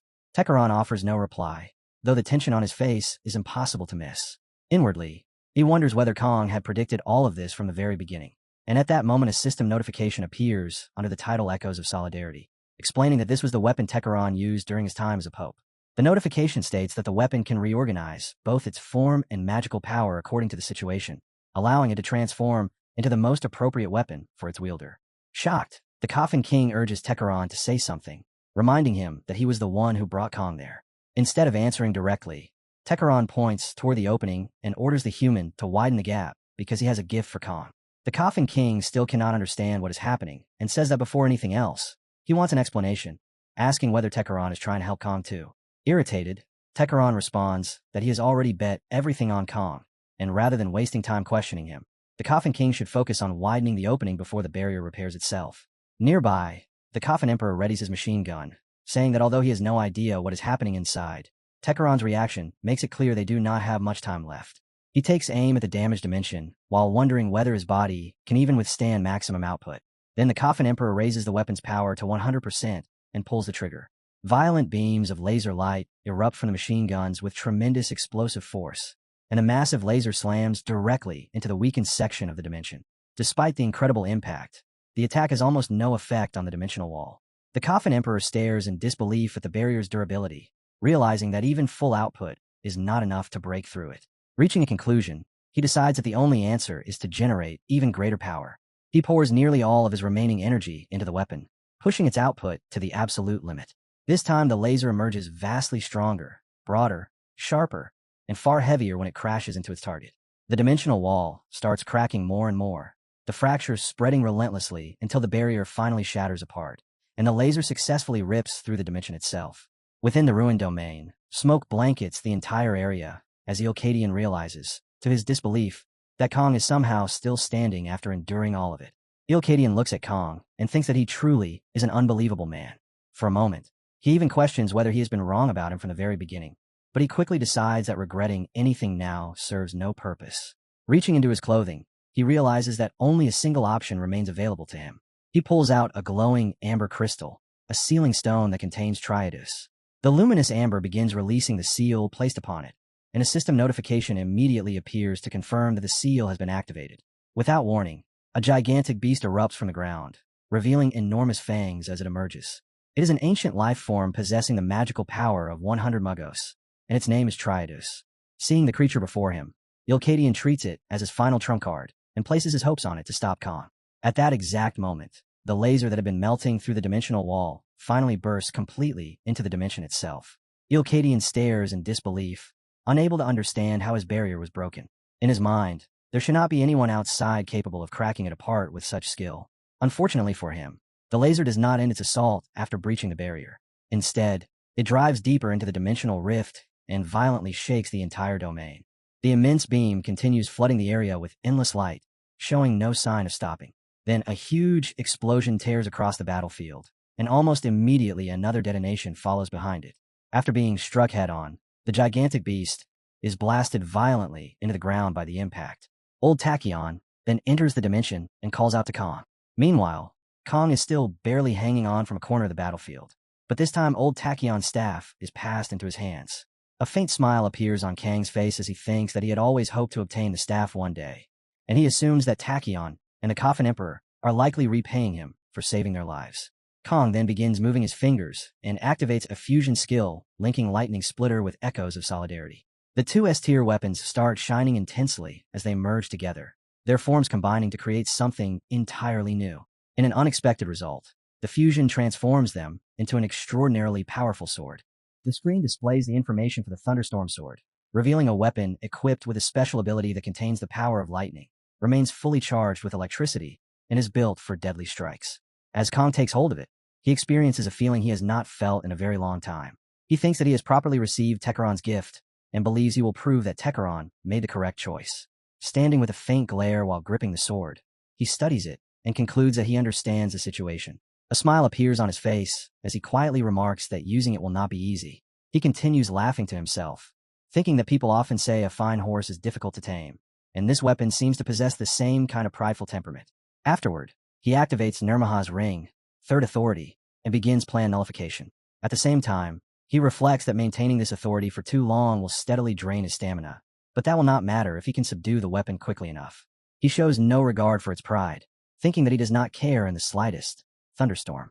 In his eyes, he is the master, and the weapon's power is nothing more than a tool meant for his use. So he orders it to be silent and unleash its strength through his hands. Thunderstorm immediately begins releasing energy, spreading flames while attacking and killing the monster dragon present on the battlefield. A powerful blast suddenly erupts across the area. Kong thinks the weapon is incredible realizing that a single swing was enough to produce this much power. Even so, he knows that an attack on this level is nothing remarkable within the abyss. His thoughts drift back to the 5 brutal years he spent surviving in that hellish place. He is convinced that the other side understands the same truth. The instant the abyss opens, the weak are erased without exception, and once blades have already been crossed, there is no longer any way to resolve the conflict through words. So if his opponent truly intends to aim a weapon at him, then he will prepare a proper weapon of his own and confront it directly. Meanwhile, Tiradu's true strength lies not merely in physical might, but in its immense magical power, and Ilkadian knows that if he wants to defeat Kong Hansu, he must go all out this time. Ilkadian speaks a command, ordering, "Yield," followed by "Absorb." As he shouts, the creature's gigantic jaw and enormous body begin reacting violently to the rising power. Suddenly, rays of purple energy spread outward, surging wildly throughout the surroundings. From within that field of violet energy, a massive and elegant sword takes shape. It is revealed as the Saint's Agni's blade, residing within Tiradus, a weapon possessing special abilities. Ilkadian tightly grips the silver sword and calls out to Kong Hansu. Ilkadian speaks once more, saying that for years he has continued asking himself the same question: who is the one that deserves to survive? During the 5 years he spent in the abyss, he arrived at a single conclusion: not everyone can be saved. The weak eventually become burdens, and those burdens end up dragging everyone else toward destruction. Kong fixes his gaze on him, giving him his full attention. Ilkadian continues, declaring that the weak and the useless must be used, even at the cost of their lives. In exchange, only what truly matters can be refined and preserved while preparations are made for the threat posed by the monsters of the coming abyss. He says that he believed this was the right answer. He even thought Kong would understand his reasoning. But before he can continue, he falls silent. Kong cuts him off and tells him that he is not the same as Ilkadian. He has no intention of walking that path, so he tells him to stop talking and fight instead. Ilkadian watches Kong for a brief moment before replying that this is how everything ends. If the matter could have been resolved through words, there would never have been a reason for them to cross blades. With that said, Ilkadian immediately charges forward without the slightest hesitation. As he raises his sword, he declares that he will not hold back and continues his assault. His thoughts turn to Tarhal, to his body being in perfect condition, and to the techniques sharpened through years in the abyss. Combined with Tiradu's magical power, he is convinced that even Kong will not emerge from this exchange without taking damage. Kong calmly observes the surge of magical energy and responds with Agni's judgment. Afterward, Kong thinks that Ilkadian is truly serious about this battle. He also reflects that if their paths had not diverged, Ilkadian might have become a valuable ally. From there, the confrontation erupts into a full-scale and merciless war as both sides release enormous waves of destructive power across the battlefield.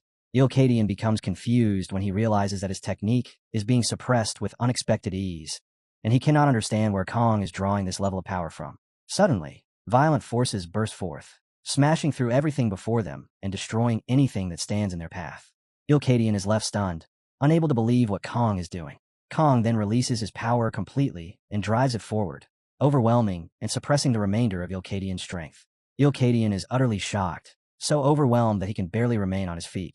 He begins staggering, struggling just to maintain his balance. Kong relentlessly pursues him, refusing to allow any opportunity for escape or retreat. Ilkadian tightens his hold on the sword and prepares himself for another attack. Yet Kang's mere presence makes every one of his attacks feel feeble and insignificant.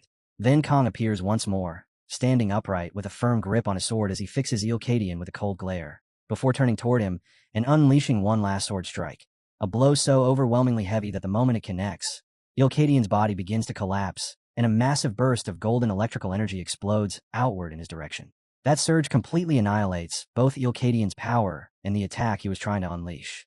Ilkadian is left utterly stunned, unable to comprehend how Kong is wielding a greatsword with only one hand, and because his teeth have been severely damaged, all that escapes him is a weak, pained cry. Blood spreads everywhere until the ground is entirely stained red. At that moment, a purple minion appears beside him and remarks that Kong has even slain a dragon before, making it almost ridiculous that he still cannot even stand properly now. Shocked and confused, Ilkadian stares ahead and asks, What am I even looking at?" The purple minion replies that after overcoming only a handful of low-level threats, his opponent started behaving as though he were something extraordinary, acting proud and theatrical, which makes the entire situation so absurd that it is nearly laughable. He goes on to explain that their so-called rising star survived 50 years in the abyss and, beyond that, achieved the legendary feat of killing the golden dragon. Ilkadian freezes in disbelief, struggling to grasp the idea of spending 50 years in hell, then asks how anyone could possibly have managed to kill the golden dragon. A moment later, realization dawns on him. If a person capable of slaying a golden dragon had been sent back into the past, there is no reason to even imagine what would happen to anyone standing in that person's path. Kong Hansu is not a monster driven blindly by ideals. Instead, he is someone who was forced to trample over countless lives by himself, becoming a truly tragic and pitiful existence. Gripping his sword tightly, Yulkadian finally speaks and says that he understands now. He continues, saying that Kong does not fight simply because he is powerful, but because he bears an immense sense of responsibility. Kong answers that countless lives were sacrificed to bring him this far, then asks whether Yulkadian truly believes he could ever betray those sacrifices. Yulkadian asks one final question, wondering whether Kong has taken lives as well, adding that he has probably killed far more than just a handful and that he wants to know why. Looking directly at him, Kong answers that yes, he has killed. He explains that those people were incompetent, refused to put in any effort, and even stole from others. In short, they were complete trash. Despite that, they still insisted on their right to survive, but he has no intention of saving people like them. Yulkadian calmly replies that he understands, then falls silent for a moment. After a brief silence, Yulkadian adds that Kong is not the kind of idealist who blindly tries to save everyone without thinking. Kong responds that all he does is provide an opportunity for those who possess the will to endure, for those who continue moving toward a better ending, and for those who fall, yet keep getting back on their feet again and again. He says that this belief is the product of millions of lives sacrificed solely to bring him to this point in the past, and that this is what he calls his righteousness. Yulkadian then states that if he loses, it will mean Kong was right and he was wrong. He goes on to say that Kong should now show him the path he has chosen, then shifts his gaze back toward the hero. Remaining calm and composed, the hero simply replies, "Fine," before lifting his sword high into the air. At once, he begins releasing his energy, allowing his power to surge to an incredibly intense level. The radiance grows so sharp, so brilliant, and so overwhelming that it seems ready to send a shock through everything around him and shake the entire area with its force. Kong suddenly slides past Rick as smoke spreads through the battlefield, and in that instant, Rick realizes that the weapon in his hand is gone. At that moment, Rick understands that he was wrong. Even so, all he had wanted was for no one to be broken by the end of such a cruel journey. He had hoped that, this time, his judgment would be mistaken. A moment later, Rick's sword completely disintegrates, breaking apart into countless particles of mana dust, and a system notification appears, announcing that the bending of the abyss, Rick's soul, has perished. Kong immediately narrows his eyes and turns toward him. Before Rick's body can hit the ground, Kong catches him in midair. Rick's armor has already disappeared, yet Kong notices that his breathing remains stable despite the fact that he has lost consciousness. Kong realizes that Tarhal will survive because, just before his death, Rick cast healing magic on him. It now feels to Kong as though Rick's feelings toward his tribesmen had never truly changed at all. He thinks that if they had met only a little later, perhaps this outcome would never have come to pass. What a shame. But at that very moment, a voice suddenly rings out in celebration. The purple minion loudly declares that the winner is Kong. The minion says the battle was incredibly entertaining to watch, then adds that it paid special attention while preparing Kang's reward, making the result even more satisfying.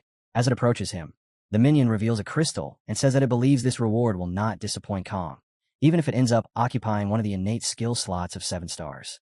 Inside the crystal is Hepatic Chroma, Prismatic Sphere, a terrifying ability created by forcibly fusing the magical power of 7 different colors together, granting its user the ability to manipulate prismatic magic power.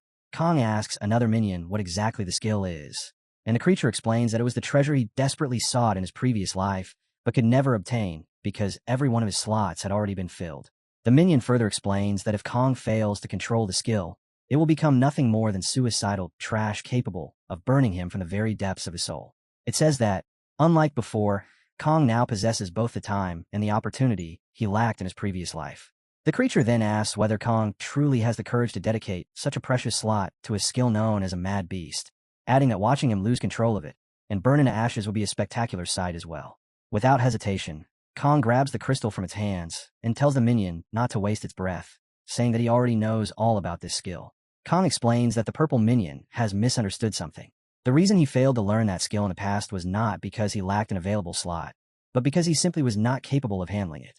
The purple minion responds with a menacing smile and says that it already knew Kong would give that answer. Then it snaps its fingers once more and mentions one additional matter: the 48th gate of destiny. The instant those words leave its mouth, a gate opens behind Kong, and an enormous flood of mana begins pouring out from within. Kong quickly turns around in shock, realizing that he is not yet prepared for the 48th gate, and thinks that the purple minion is forcing events forward far too quickly. The purple minion replies that the waiting period has already ended, and says it hopes Kong appreciates its consideration. Kong thinks that he has no idea what the creature is planning, but in the end, the choice still rests with him. He asks the minion why it is handling things this way. The minion answers that the hunters above are frighteningly ravenous, and if Kong ascends, it is curious to see who will become the hunter this time. It then warns him that if he hesitates, the hunters above will immediately devour his princess. Kong asks what princess the minion is talking about. The minion responds that it has already said everything that needed to be said and will now take its leave. With that, the creature vanishes in a savage manner. Kong immediately thinks that there is only one person in the upper zone who could possibly be called princess. Not long afterward, the dimension itself begins to fade and finally collapses completely. Kong remains kneeling beside Tarhal as the Coffin King walks over to him. The Coffin King asks why a portal is open behind Kong when it is not yet the proper time for such a gate to appear, then asks what exactly happened inside. Kong replies that the damned purple minion arranged the entire stage around him, saying that it believed things would not be entertaining if he had enough time to catch his breath. Humanity ended up scattered in every direction, while endless hordes of monsters relentlessly hunted the travelers who had arrived there. Kong only learned the truth later, but Kong Tae, a man named Caldean, and even Clementine all believed that the female leader's death was a terrible tragedy, and that she possessed enormous influence throughout the Yellow Zone. Now Kong clenches his fist and thinks that everyone, including Kirill, will remain behind in the Orange Zone while he alone ascends to the level above. He understands that emotions have no place in a decision like this. Kong Jin, I will give you time. By the next time we meet, you must become stronger. Kong thinks that if there is even a possibility of saving Enkidu, then the choice is already clear. Without a moment of hesitation, he walks straight toward the Yellow Gate. The Coffin Emperor immediately tries to stop him, saying that if Kong leaves, the Orange Zone will lose its cornerstone, then asking who could possibly fill that empty space afterward. Kong turns away and answers that there will be no void at all. He tells the Coffin Emperor to take his fragment and says that the Orange Zone will be left in his care from this point onward. Reaching into his possession, Kong pulls out the glowing fragment. He then throws it behind him toward the Coffin Emperor. The Coffin Emperor catches it firmly. Kong tells him to make use of it, explaining that if he does, they will still be able to communicate even while Kong remains in the Yellow Zone. He goes on to say that once he departs, the Coffin Emperor will become the strongest person there. Kong also adds that with old Techeron still around, they should begin properly training the people of the Orange Zone. Techeron quietly remarks that, judging from the look in Kang's eyes, it seems he has already made up his mind completely. He says he will not continue arguing about it, but asks whether Kong has nothing he wishes to say to that woman. Kong replies that now is not the time. When she eventually comes up there, he will tell her himself. He also warns them not to send anyone upward before he grants permission. With that, Kong steps through the gate and vanishes. Meanwhile, in the Yellow Zone, two men stand before a gigantic leech-like monster, overwhelmed with despair as they wonder how they are supposed to defeat such a creature. Both are trembling with fear and desperately want to flee, yet neither can force their body to move. At that moment, the leech extends a disgusting tongue from its mouth. The tongue immediately launches a blast of dark red, grotesque energy. This energy is anything but ordinary, and the instant it hits one of the hunters, it tears straight through his body. The hunter lowers his gaze in shock and realizes that a massive hole has been opened through him. Seeing his companion struck, the other man is horrified. Terrified beyond reason, he drops the sword from his hand as his dying friend says that he never should have become a hunter in the first place. The sword crashes heavily onto the ground, and just like that, the frightened hunter dies as well, collapsing where he stands and leaving only a single person behind. At that exact moment, the hepatic chroma prismatic spear skill slams into the revolting leech, ripping through its body and tearing it completely to pieces, and as Kong descends with overwhelming force, massive explosions detonate beneath the roots where the creature had been resting. Before the eyes of the surviving hunter, the leech is destroyed in a single strike, its entire body shattered and blasted apart without resistance. Fragments of the leech rain down in every direction while Kong calmly stands on top of the creature's dead remains. As blood splatters across him, Kong thinks in disbelief that the other side of the portal had connected straight into a Conry worm, then curses that damned purple minion and wonders how depraved that creature really is. After realizing that a human had just killed such an enormous worm, the hunter's eyes widen in utter shock. On the screen is a Conry worm dripping with green venom.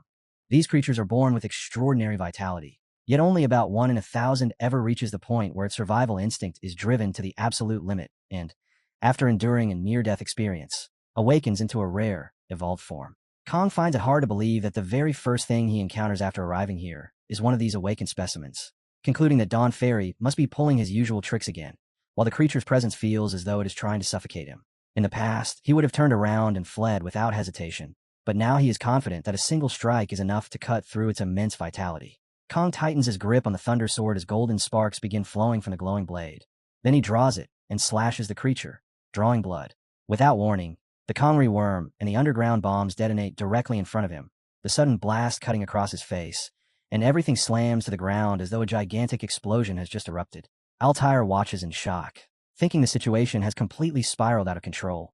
Could his ability really malfunction this badly from nothing more than seeing a human? This scene demonstrates how Idea's innate ability is sending an intense warning signal through Idea's mind.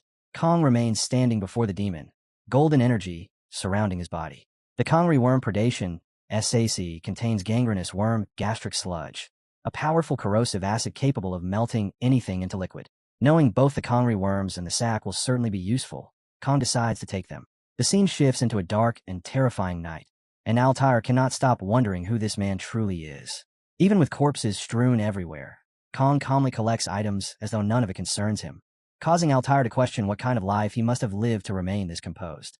Suddenly, Kong turns his gaze toward Altair and asks where Hante is, pointing out that 100 recruits should not be dying like this. Startled, Altair tries to answer but hesitates. Kong immediately orders him to speak properly, and Altair quickly responds, yes. Altair explains that there was an examiner named Hante, but he already went ahead and took a girl named Alice with him. Kong shows no interest in hearing any more and decides there is no point in listening further. He then shouts that he does not need any additional information and will find out the rest himself. Altair is stunned, wondering whether Kong truly intends to ignore him completely, because if he gets left behind, he will have no way of returning to the village. The danger immediately becomes clear to him, and he realizes that if he wants to stay alive, he has to remain with this man. With that in mind, he begins searching for a way to attach himself to Kong. Altair hurriedly calls out to him, addressing him as Mr. No Master and claiming that he knows where humans live, explaining that the settlement is protected by a senses inhibition barrier, making it impossible to locate, even from the air. He insists that if Kong brings him along, he can be useful. Kong notices that although Altair is weak, he is still trying to bargain with the little knowledge he possesses, and after considering that this is simply how things work in this place, he decides the offer deserves a chance. Kong says that he is indeed looking for the village, but he does not understand how Altair could possibly help him find it. Altair immediately explains that Hante carries a compass capable of pointing toward its target, and since he took Alice with him, he likely has ulterior motives and used the compass to determine his route. Hante headed in that direction and should still be there, so if they move quickly, they can catch up. After thinking it over, Kong agrees that the idea is not bad. He accepts the proposal and tells Altair to lead the way. Altair readily agrees. The two move through a dense forest crowded with hanging branches. As they travel, Altair looks around in confusion, thinking that Hante should be here since they came this way. So where could he have gone? Without warning, an explosion erupts behind him. Altair panics and immediately warns Kong to hide, telling him that something is behind them. Kong asks what the problem is, and Altair quickly replies, asking him not to raise his voice. He explains that it is because of his special ability, which allows him to sense danger and warn others. In fact, the moment he sees both of them, a loud warning goes off in his head. But since Kong is only a human, Kong cuts him off before he can finish and says that is enough. If that is what Altair is talking about, then there is absolutely no reason to hide. Altair asks what he means. His eyes widen in disbelief, unable to believe what Kong is about to do. At that moment, a Kali crown suddenly leaps up from the yellow zone, launching the kind of rapid surprise attack that usually catches even experienced yellow zone travelers completely off guard. Staring at the predator in shock, Altair says it is a steel-type monster that is difficult even to detect. So how is Kong able to notice it? Kong calmly answers that there is nothing surprising about it. He simply senses the killing intent and attacks immediately. Kong suddenly fixes it with a sharp glare. Then he notes that its wound has not healed properly and appears to have been caused by a blade, which means Hante must still be somewhere nearby. Kong shouts, "Child, eat it." The predator dog is struck, and blood begins dripping from its body. The screen shows that whenever Kong activates orange zones, the runes shift into yellow zone patterns and are converted. Kong calculates that with only the Kongri worm and the Kali crown, he has already pushed past 1%, concluding that this rune count correction system is actually quite useful. The screen then displays a message from Entity Child, informing Entity Kang Hansu that it has absorbed the Kali crown's ability, but cannot transform it any further. Kong replies, "All right then, I'm counting on you." Suddenly, the Kali crown leaps back, its eyes glowing brightly. Altair is stunned once again, unable to believe what he is witnessing. As Altair stumbles backward, the Kali crown abruptly turns and runs from the area. Completely caught off guard, Altair wonders whether humans are really allowed to possess abilities like this, questioning if Kong is truly human or some kind of demon king. Their guide then asks what Kong is doing. Kong answers, "Get on. We're going after Hante with this." The response comes immediately. "Yes, understood." The scene shifts to a dark forest at night. A voice suddenly cries out, "Please stop." It is Hante, who then says, "You know what? Why are you trying to run away? Do you think escaping from a man like me is easy?" Alice also shouts, "Please stop this." On the opposite side, the red-haired man says, "You're already past the agreed time limit. Is someone okay with that? Why don't you go collect sacrifices instead of causing problems like this?" Hante yells back, "I only need 10 of them. Who cares what happens before they're sacrificed?" Durandal responds that they will do as he wants, adding that he probably does not have much longer to live anyway. Hante glares at her and demands to know what she is talking about, insisting that there is not a single person present capable of taking him down, not even her. Something strange begins drawing closer. Durandal calmly remarks that it is a slaughterer coming to put their dog down. Then she adds, "Good luck." Examiner Daniel Singh reacts in shock and says, "Slaughterer? What is she talking about? There's nothing here." A strange dog-like creature with golden eyes wanders through the area. Hante suddenly shouts, "Who the hell is that?" The creature continues following him while crying, and its innate ability spreads in every direction. Moments later, an explosion erupts, and everything becomes blurry. When the dust settles and visibility returns, the other duo is standing there alongside the Kali crown. Someone suddenly leaps in and declares, "A monster pretending to be human does not deserve mercy." Kong looks surprised, narrows his eyes, and says that the yellow zone will be his last. Hante trips over his own legs and angrily shouts at Kong, calling him a bastard. Suddenly, blood spills from his mouth. As he coughs harshly, one of his teeth drops on the ground. Instead of panicking, he smirks at Kong and says he has never seen him before, guessing that Kong must be quite skilled, then asks whether he is one of the named ones from the Orange Zone. Kong immediately answers that it is none of his business. He tells Hante to hand over the necklace around his neck and die. A screen appears showing information about the sapphire, a necklace belonging to the Archon race, an artifact that grants its wearer immense strength. Hante laughs and asks if Kong is not being overly confident, questioning whether defeating a single insignificant Kali crown really means anything. As he says this, he charges forward at full speed and tells Kong to try if he can. The necklace hanging from his neck suddenly begins to spark and glow.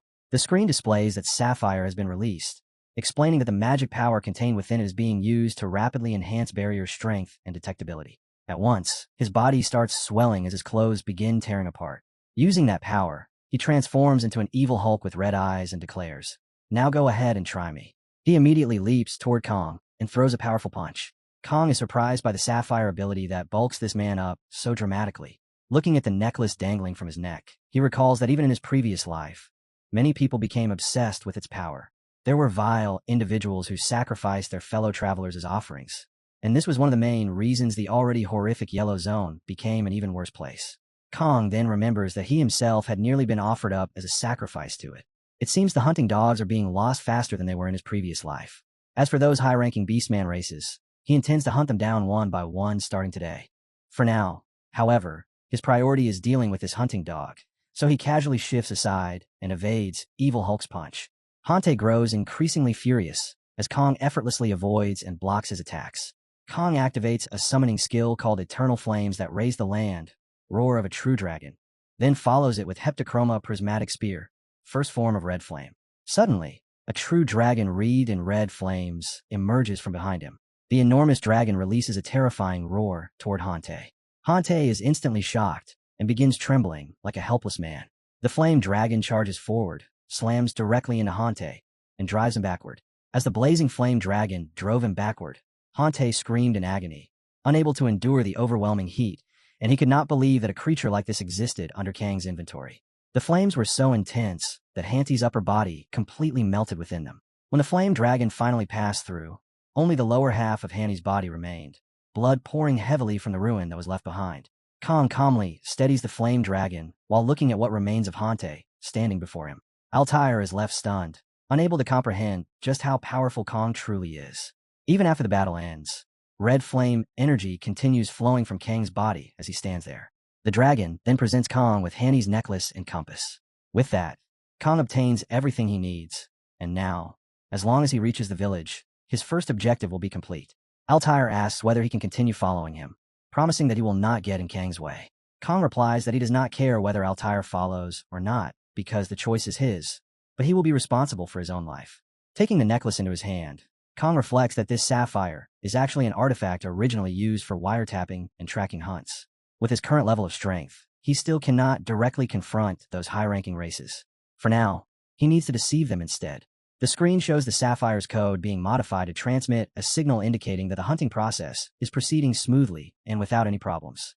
The scene then shifts to the Archon's satellite fortress. 3 beastmen are seated together in a meeting. One of them is the wolf beast, whose plate is filled with warm blood while he casually chews on meat. It is revealed that the meat and blood belong to innocent humans who have been kept inside jars. The beast expresses his desire to capture another human. He grabs one of them, and the man desperately screams for someone to save him. A spray of blood follows, and the beast devours the innocent man. This beast is named Darkros, and he casually remarks that humans are nothing more than hunting dogs that always taste good. Seated beside him is an eagle-like beastman named Belugas, who comments on how barbaric it is to eat humans with a fork and knife after slaughtering them. The third beast, Chirk, adds that the humans they encounter become even more delicious the more fear they carry within them. Though Darkros's method is not bad either. Suddenly, an alarm begins sounding from his watch, displaying a message that the fear response is increasing. Elsewhere, a scientist trembles as he begs someone for more time, insisting that he will be able to get 10 and pleading for another chance. But the alarm keeps blaring as the device announces, data confirmed, 0 offerings, time limit exceeded, result disposal initiated for the case. The man is instantly overcome with fear, tears streaming down his face as he desperately shouts, "Wait, please wait. I can gather the offerings in 1 hour." The device refuses his plea and responds that the target will be transferred to Adelin's table. The attack activates without warning, and the man lets out a painful scream. Within moments, the overwhelming force drops him to the ground. His ending is a grim one, as Adelin's opens his disgusting mouth and completely devours him. Throughout that brutal place, human screams echo endlessly while the beasts consume them one after another. The scene then shifts to the yellow zone in human village alias Oasis. Under the midnight sky, a door suddenly opens. Kong encounters several natives. One of them stares in shock and asks his companion if this man came from the Orange Zone, while the companion seems relieved to see a powerful newcomer. Another man, clearly anxious, says that a single person is not enough and will only postpone the inevitable. Someone else tells him not to worry, suggesting there may be more arrivals after Kong, then brings up something related to hunting. The older man immediately cuts him off and tells him to stay quiet, warning that the newcomer might hear them, which leaves the speaker visibly surprised. Kong quietly observes Enkidu's village. Compared to what he remembered from his previous life, it is already in far better condition, and simply having a place where people can eat and sleep makes it much better than before. A moment later, someone points toward Kong and calls out, "You there, newcomer." Kong turns toward the voice. The speaker is Helm, the captain of the guards. Helm asks whether something happened in the Orange Zone, explaining that he has many questions and intends to head there himself, so Kong should wait for now. Kong listens to him. His gaze then moves beyond the farmland toward a building standing at the village center, and he assumes it must be Enkidu's office. Looking through a window, he notices a woman inside. She is Enkidu, lost in deep thought. She reflects on how no newcomers have arrived from the Orange Zone for months, and if that situation continues, sustaining the village will eventually become impossible. Then someone suddenly calls out, saying he has come because he has business in the chief's office. Enkidu tells him to enter. As the door opens, a woman steps inside and says she has something to report. As the village chief, Enkidu asks what it is. The woman reports that, for the first time in 3 weeks, a new recruit has arrived, though it is only a single individual named Kong Hansu. Enkidu is surprised when she hears the report about a newcomer. However, as the information sinks in, she thinks that only a single person has arrived, and one newcomer alone will not be enough to keep the village functioning. After a brief pause, she asks for the farmer's register. Once it is brought to her, Enkidu begins recording names in the register one by one. As she continues writing, she eventually reaches the newest entry and carefully writes down the name Kong Hansu.